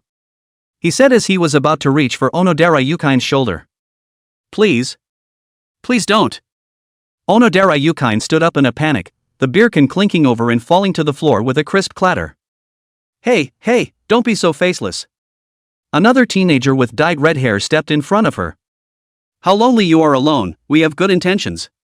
Just then, a blinding headlight shone through, and the silver SU-7 Ultra slowly stopped in front of the convenience store. The car door opened and Chen Mo walked over with a steady pace. Several people, please roll to the side. His voice was not high, but it carried an unquestionable majesty. You? Who are you? The nascent Yellow Hair asked impatiently. Chen Mo didn't reply, only coldly sweeping them. There was a chill in those eyes that made a few delinquents involuntarily take a few steps back. I'm only going to say this once, get out. A simple sentence, but it made the air around them seem to freeze. The delinquents looked at each other, and finally the leader, Yellow Hair, couldn't help himself, and somehow had the guts to say. I don't know what to do, brothers him for me. After saying that he directly raised his own fist, then a big foot appeared on his abdomen, then the whole person flew up. As he flew up, Yellow Hair felt the sight of his teiyukai. Bang! The Yellow Hair flew with precision into the large garbage bin in front of the supermarket. Several of his delinquent associates were blindsided by the scene. I was going to come up with them, but I forgot what I was going to do in a very synchronized way. Where do they still dare to go? Their own brother was treated like a ball, a kick into the trash can. It's not like this is a Hong Kong Island triad movie, there's no bridge where you swear to stand up for your brother. All they had in their little life was superficial brotherhood. Brotherhood is thicker than blood. They pretend to be deaf when something happens to their brothers. To be a brother is to be righteous. One person gets beaten up and all watch the show. That's the kind of character that makes these little lives good. Chen Mo looked at the several dumbfounded delinquent associates and simply spat out the word get out, word. A few of the men came back to their senses and dusted off to rummage through the trash cans, helping the lead yellow-haired man to leave. When Onodera Shuane saw Chen Mo, her tears welled up again, she was really scared to death just now. If Chen Mo hadn't appeared in time, he wouldn't have known how to deal with this group of delinquents. Just in the nick of time, Chen Mo appeared like Prince Charming and then saved her. Chen. Mr. Chen. Chen Mo walked to her and gently supported her shaking body. It's okay, I'm coming. He noticed a faint red mark on Onodera Yukine's face and his brow furrowed. What's going on here? Onodera Yukine subconsciously covered her cheeks and said, no. It's nothing, I'm fine. Chen Mo gently plucked away her hand and looked at the clear palm print on it and asked, your husband hit you? Instead of answering, Onodera Yukine lowered her head in silence, which was equivalent to acquiescing to this fact. Let's go back first. Chen Mo helped her towards the car. Inside the car, Onodera Yukine curled up on the passenger's side like a wounded little animal. Chen Mo didn't start the car, but picked up a bottle of mineral water and unscrewed it before handing it to her. Drink some water to wake up. Thanks. Onodera Yukine took the bottle of water but didn't drink it, just held it in both hands. Chen Mo started the car and asked softly, can you tell me what happened? Onodera Yukine was silent for a while before slowly speaking, When I went back, he and I had a fight, and then I confronted him about the last lipstick mark. He became infuriated and turned around and said that I had someone outside. And then. Her voice choked, and finally she couldn't speak. Chapter 143, Retreating for Advancement played out. Shenemo held the steering wheel with one hand, his other hand reached over and grabbed Onodera Shuein's small hand and said, "Don't be too upset, you're so outstanding but your husband doesn't know how to cherish you. If you can't live with it, the big deal is to get divorced, so don't think about it so much for now. You're going to go to my family's guest room first to have a good night's rest tonight." The convenience store was close to Chinma's new home, just a few minutes away. After returning to the Achino building, Shenemo arranged Yuki and Onodera in the guest room where she had laid down in the afternoon, directly across from the master bedroom. She looked haggard at this point, the combination of alcohol and emotion making her barely able to stand. "Why don't you take a hot shower and I'll get you a change of clothes?" Shenemo said and was about to leave. "Here there is a brother to ask, the new home where to change clothes." Shenemo smiled and shook his head. "This home is certainly less women. The last time I went day shopping, I stopped by and bought several sets of women's pajamas." "Mr. Chen." Onodera Yuki suddenly called out to him, "Why are you being so nice to me?" Shinma turned around. "Gotta be this kind of question again. Dude has one answer, a big heart, and giving every woman a home is his motto for his new life. There are new ways of resisting Japan in a new era." He looked at the fragile woman in front of him and said fondly, "Because no one deserves to be treated like this, someone deserves to be treated gently." Onodera Yuki's already dry eyes moistened again. "But I'm already married. Marriage is a labor of love and should not be an excuse for violence." Shenemo said in a calm and gentle tone. "What you need now is rest and calmness, the rest will come when you wake up from your nap." He turned away, giving Yuki and Onodera plenty of space and dignity. Here again a brother may ask, "Why don't you do it? Are you a man?" Shenemo only wants to say this is a very useful means to deal with women, a move to retreat to advance. The effect will certainly be much better than the monkey rush. Half an hour later, Shenemo knocked on the door of the guest room. "I left the clothes at the door." From inside came Onodera Yuki's faint voice, Thank you, Mr. Chen." Another moment passed. Yuki Onodera, wrapped in a bath towel, carefully opened the door to the guest room. What Shenemo had prepared for her was a brand new set of semi-sheer lace pajamas, and the labels hadn't even been removed yet. "Feeling better?" Shenemo asked, a cup of hot milk still in his hand. Wrapped in a bath towel, Onodera Yukiyo didn't dare to meet Shenmo's eyes, and looking at the lace pajamas on the floor, her already slightly red cheeks couldn't stop blushing. She lowered her head and took the milk from Shenmo's hand, and when the two hands touched, her body visibly trembled. "Thanks, I'm better." Shenemo leaned over and picked up the lace nightgown on the ground, handing it over to Onodera Yukiyo and said, "This is the one I bought last time. I haven't worn it, so you can use it first." Yuki Onodera was impressed with the pajamas. She was still with her when she bought it. She also flirted with Chunemo and said, "Pajamas are bought so expensive, to be his woman is really happy." But Onodera Yuki also knew that the pajamas were not meant for her, and her eyes involuntarily dimmed for a moment, but then quickly returned to normal. "I really appreciate you. Don't be polite, you've gone to a lot of trouble to help me find a house, haven't you?" Shenemo looked at the time. "It's late, Ms. Onodera, you should get some early rest. Feel free to call me if you need anything, I'll be in the master bedroom across the hall." Onodera Yuki was about to say something, but finally nodded. "Oh yeah, private good night, Mr. Chan." "Good night." Shenemo turned around to leave when he finished speaking, but he heard a soft cry from behind him. He turned around to see that Onodera Yuki didn't know what was going on and was about to fall. Shenemo took an arrow step forward and steadily held her up. The distance between the two instantly closed, and Shenemo could smell the faint aroma of shower gel on her body, mixed with a hint of alcohol. "Right. I'm sorry." Yuki Onodera panicked and tried to stand up straight, only to stumble again from the effects of the alcohol. She swore that it really wasn't intentional or pretend. "Just got dizzy for some reason just now. Mr. Chen wouldn't misunderstand me, would he?" Her own behavior now seemed like the kind of scheming woman in a TV show, deliberately fainting to take the opportunity to have some physical contact or something. It's so humiliating. The brain of Onodera Yuki, who was being supported by Chen-mo and plastered in his arms, was suddenly scrambled. Chen-mo was unaware of Yuki Onodera's internal narration. He directly picked up the person in a horizontal embrace and gently walked to the edge of the bed to put it down. "Don't you move around, just drink and lie down." Onodera Yuki's eyes darted about, not daring to meet her eyes at all. When Chen-mo saw this, he straightened up and turned around, ready to leave. At that moment, Onodera Yukine suddenly grabbed the corner of his coat. Mr. Chen. Can you stay with me for a while? Just for a moment. Her voice was so soft that it was almost inaudible, and her eyes looking at Chen Mo's back were full of vulnerability and pleading. The corners of Chen Mo's mouth lifted up on his backed face. This move of retreating to advance, he had no worries about playing it off. What's your strength? The three words rich and handsome are all related, can't you get it? He was silent for a moment before he turned back around and sat down gently on the edge of the bed. Okay, then I'll wait until you fall asleep. Onodera Yukine gave a reassuring smile and slowly closed her eyes. Alcohol and exhaustion quickly took the high ground, and soon her breathing became steady and long, and Yukine Onodera fell asleep. Chen Mo quietly looked at her sleeping face and gently sighed. Play it off, brothers, she's asleep. However, Chen Mo wasn't King Gigi either, and he was well aware of Onodera Yukine's attitude. He could actually push back any time if he wanted to. But this is cool, only a few shivers. Experience no pulling. He carefully broke off Onodera Yukine's fingers that were still gripping the corners of his coat, tucked her in, and then gently left the room. Returning to his bedroom, Chen Mo stood in front of the floating window and looked out the window at the night scene. There were really a lot of things that happened in the past few days.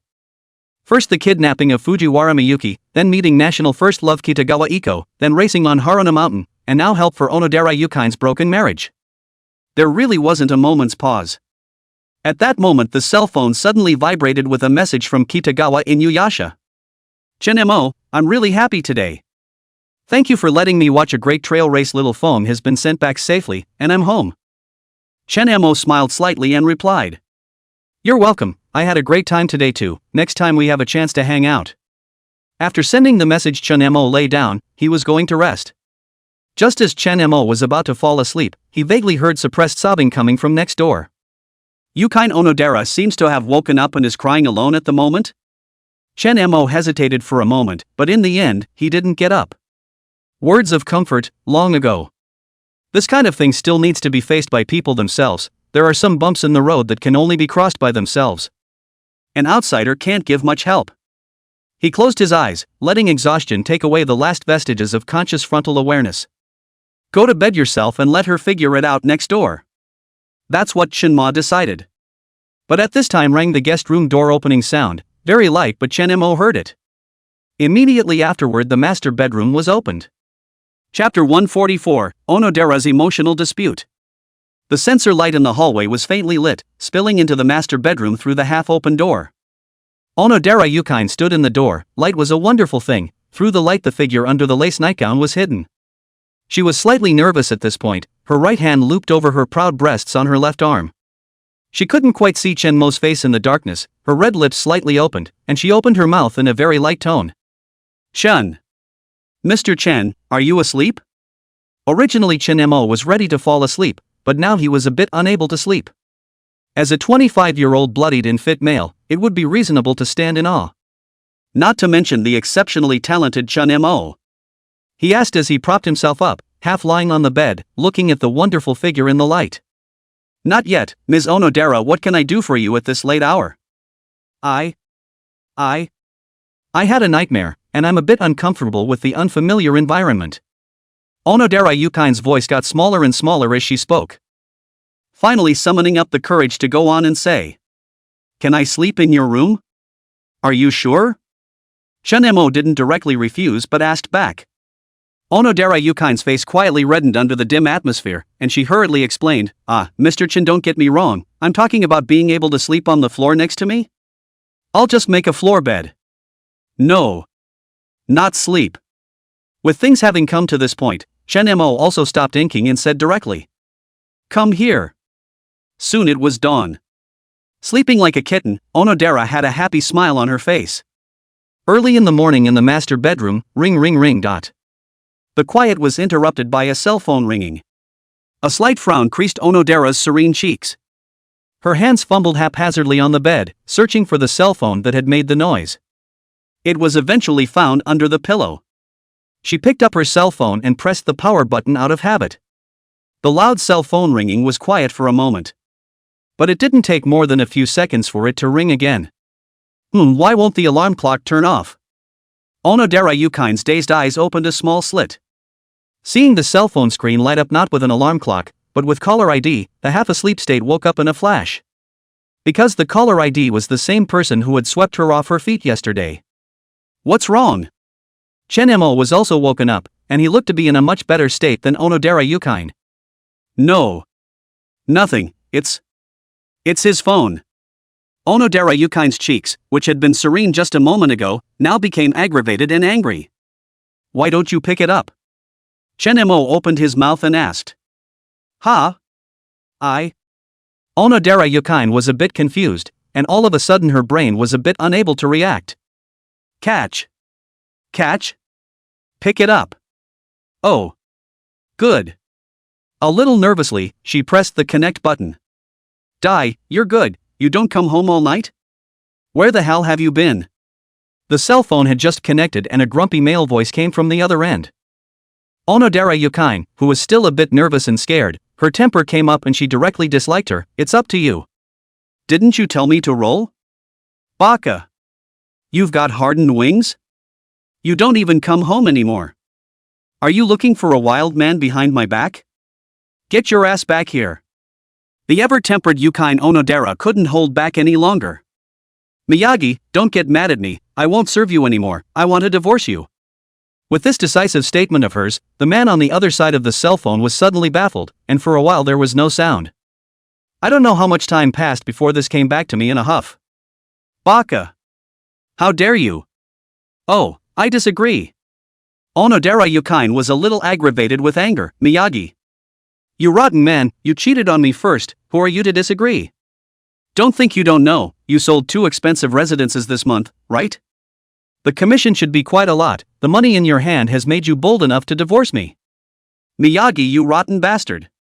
Across the room, Miyagi laughed dementedly. Ha ha ha ha, yes, I'm the rotten one, you want to get rid of me just because you've got a rich man on your side? Don't even think about it, if I'm having a bad day, you don't want to have a good day either. Yukine Onodera, whose chest went up and down in anger, asked angrily, what do you want? Divorce is fine, offer up your paycheck commission and then you're clean. Onodera Yukine grabbed the covers angrily and half-heartedly held her tongue. You scoundrel. I'm a scoundrel, that's better than you, let me guess how you sold your house? It couldn't have been sleeping with one of those greasy old men, could it? Bastard. Onodera Yukine's eyes reddened at the scolding, and she couldn't stop the tears from coming out. You're just an asshole. She was really aggravated. Sell the house that is their own good luck, met Chen-mo such a generous and refreshing customers, and did not have their own husband said that kind of sleep with the old man. But now she still had a little bit of a chip on her shoulder. But the heart is weak for just a moment, and it soon occurs to me that it was her husband who cheated on her first, and not only did he cheat on her but he was often angry with her. Chen-mo, who was on the side, couldn't listen anymore. Took Yukine Onodera's cell phone and said. Miyagi, right? Who are you? Why do you have that cell phone? A shocked and angry roar came from Miyagi on the other end of the line. Chen-mo let out a light laugh, his tone lazy but with a faint sense of oppression. I'm the greasy old man who bought the house in your mouth. An eerie silence suddenly fell on the other end of the line. Onodera Yukine looked at Chen-mo with wide eyes, her cheeks instantly reddening.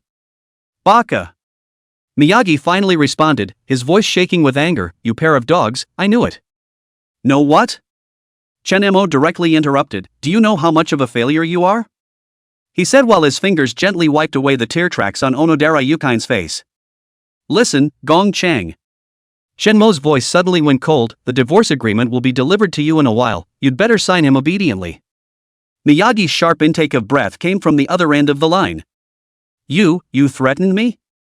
It's not a threat, Shenmo played with Yukine Onodera's hair, it's a notice. After saying that, he simply hung up the phone. Onodera Yukine's entire body froze and stammered, Chen. Mr. Chen.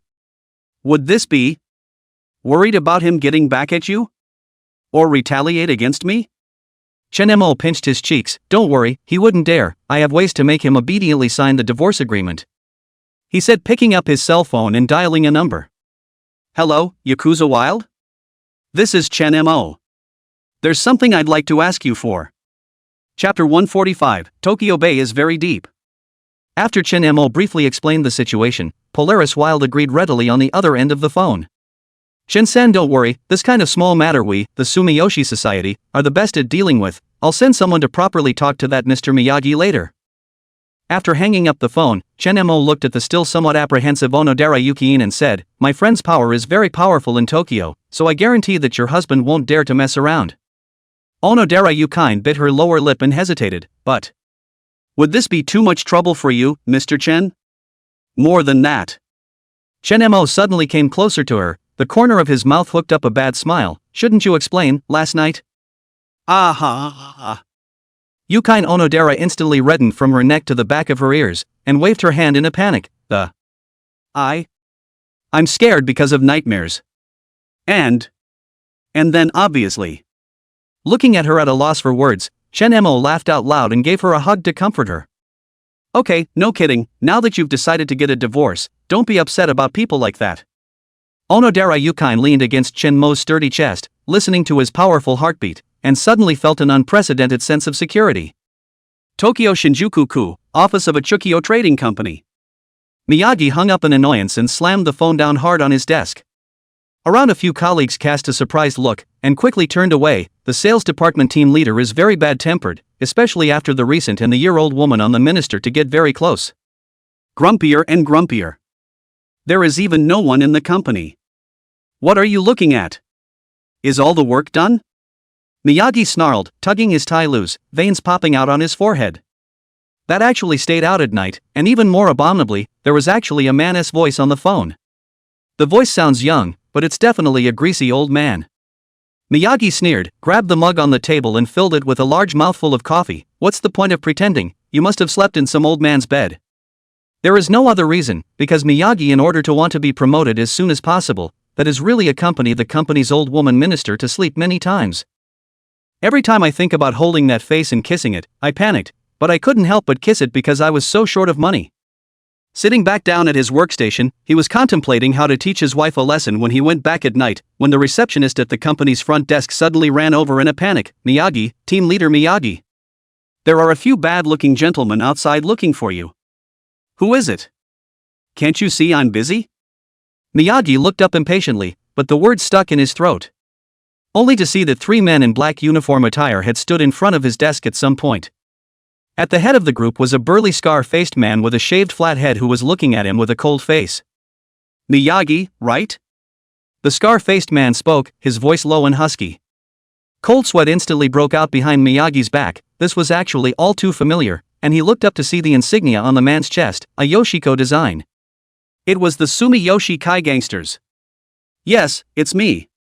Miyagi stood up in fear, but his legs were shaking a little. May I ask what a few of you are looking for me for? Instead of answering, the burly scar-faced man at the head took out a document and slapped it on Miyagi's desk. The paper contacted the desktop with a pop and the rest of the office held their breath. Sign him. Miyagi looked down, and there it was, a divorce agreement with the terms clearly spelled out. The 2 parties voluntarily divorced, with the woman, Yuki Onodera, receiving all the joint property and the man leaving his home. This can't be. Miyagi's voice raised a few degrees. That. Before he could finish his words, a young man behind the scar-faced man suddenly stepped forward, grabbed Gongchang by the collar, and lifted his entire body up. Watch your language, Mr. Miyagi. The young man smirked, but the force in his hand was so strong that. Be honest, or you'll learn what we Sumiyoshi Kai are capable of. The office was silent, and someone secretly picked up their cell phone to call the police, but they were scared to put it down by the icy gaze of another Sumiyoshi club member. I'm calling security. Miyagi summoned up the courage to squeeze out a few words with difficulty. The scar-faced man sighed and pulled another picture from the inside pocket of his suit, flinging it in Miyagi's face. Recognize this guy? The photo was a clear image of Miyagi and the year-old woman minister kissing in front of a lover's hotel. And then there's this. Another photo of Miyagi going up and down on an escort at an izakaya. And this one. The third photo shows Miyagi exchanging chips at a casino. Miyagi's face instantly turned pale. If these reached the ears of the company's top brass. Sign the agreement and these are just your private collection. The scar-faced man leaned close to his ear and whispered, otherwise. It will be on your president's desk tomorrow. I heard that your company has been bidding on projects recently? The moral scrutiny should be strict, right? Miyagi's lips trembled, and cold sweat had soaked through his shirt. He knew all too well the consequences of these photos getting out. Not only would he get divorced, but he would lose his job and even his job in the industry as a whole. You guys? You were sent by that S-man? Miyagi asked, suddenly blessed with horror. The scar-faced man gave a meaningful smile. You don't need to care who sent us. By the way. He suddenly pressed a hand to the back of Miyagi's head and slammed his face down hard on the tabletop. Ah! Miyagi screamed miserably as a nosebleed gushed out. I dislike the way you talk. The scar-faced man whispered in Miyagi's ear, his voice so gentle that it sounded like he was speaking in love. The next time, we'll make it so you can never speak. Understand? Miyagi shuddered and nodded, blood dripping onto the divorce papers, haloing them in a blinding red. Very good. The scar-faced man released his hand, took the handkerchief from his companion, and gracefully wiped his hands with. Now, sign it. Then write a statement of voluntary relinquishment of property. Half an hour later, the three Sumiyoshi Kai members left satisfied.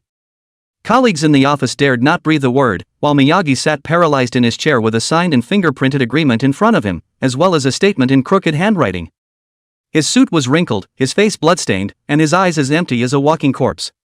The last words of the scar-faced man before he left still echoed in his ears. Remember, Mr. Miyagi. Ms. Onodera is now under the protection of the Sumiyoshi Society. If you dare approach her, or call the police. Tokyo Bay is very deep.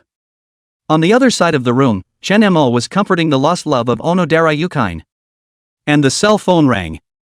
It was Rimi Fukada who called. He didn't want to answer it, but stopped and picked up the phone.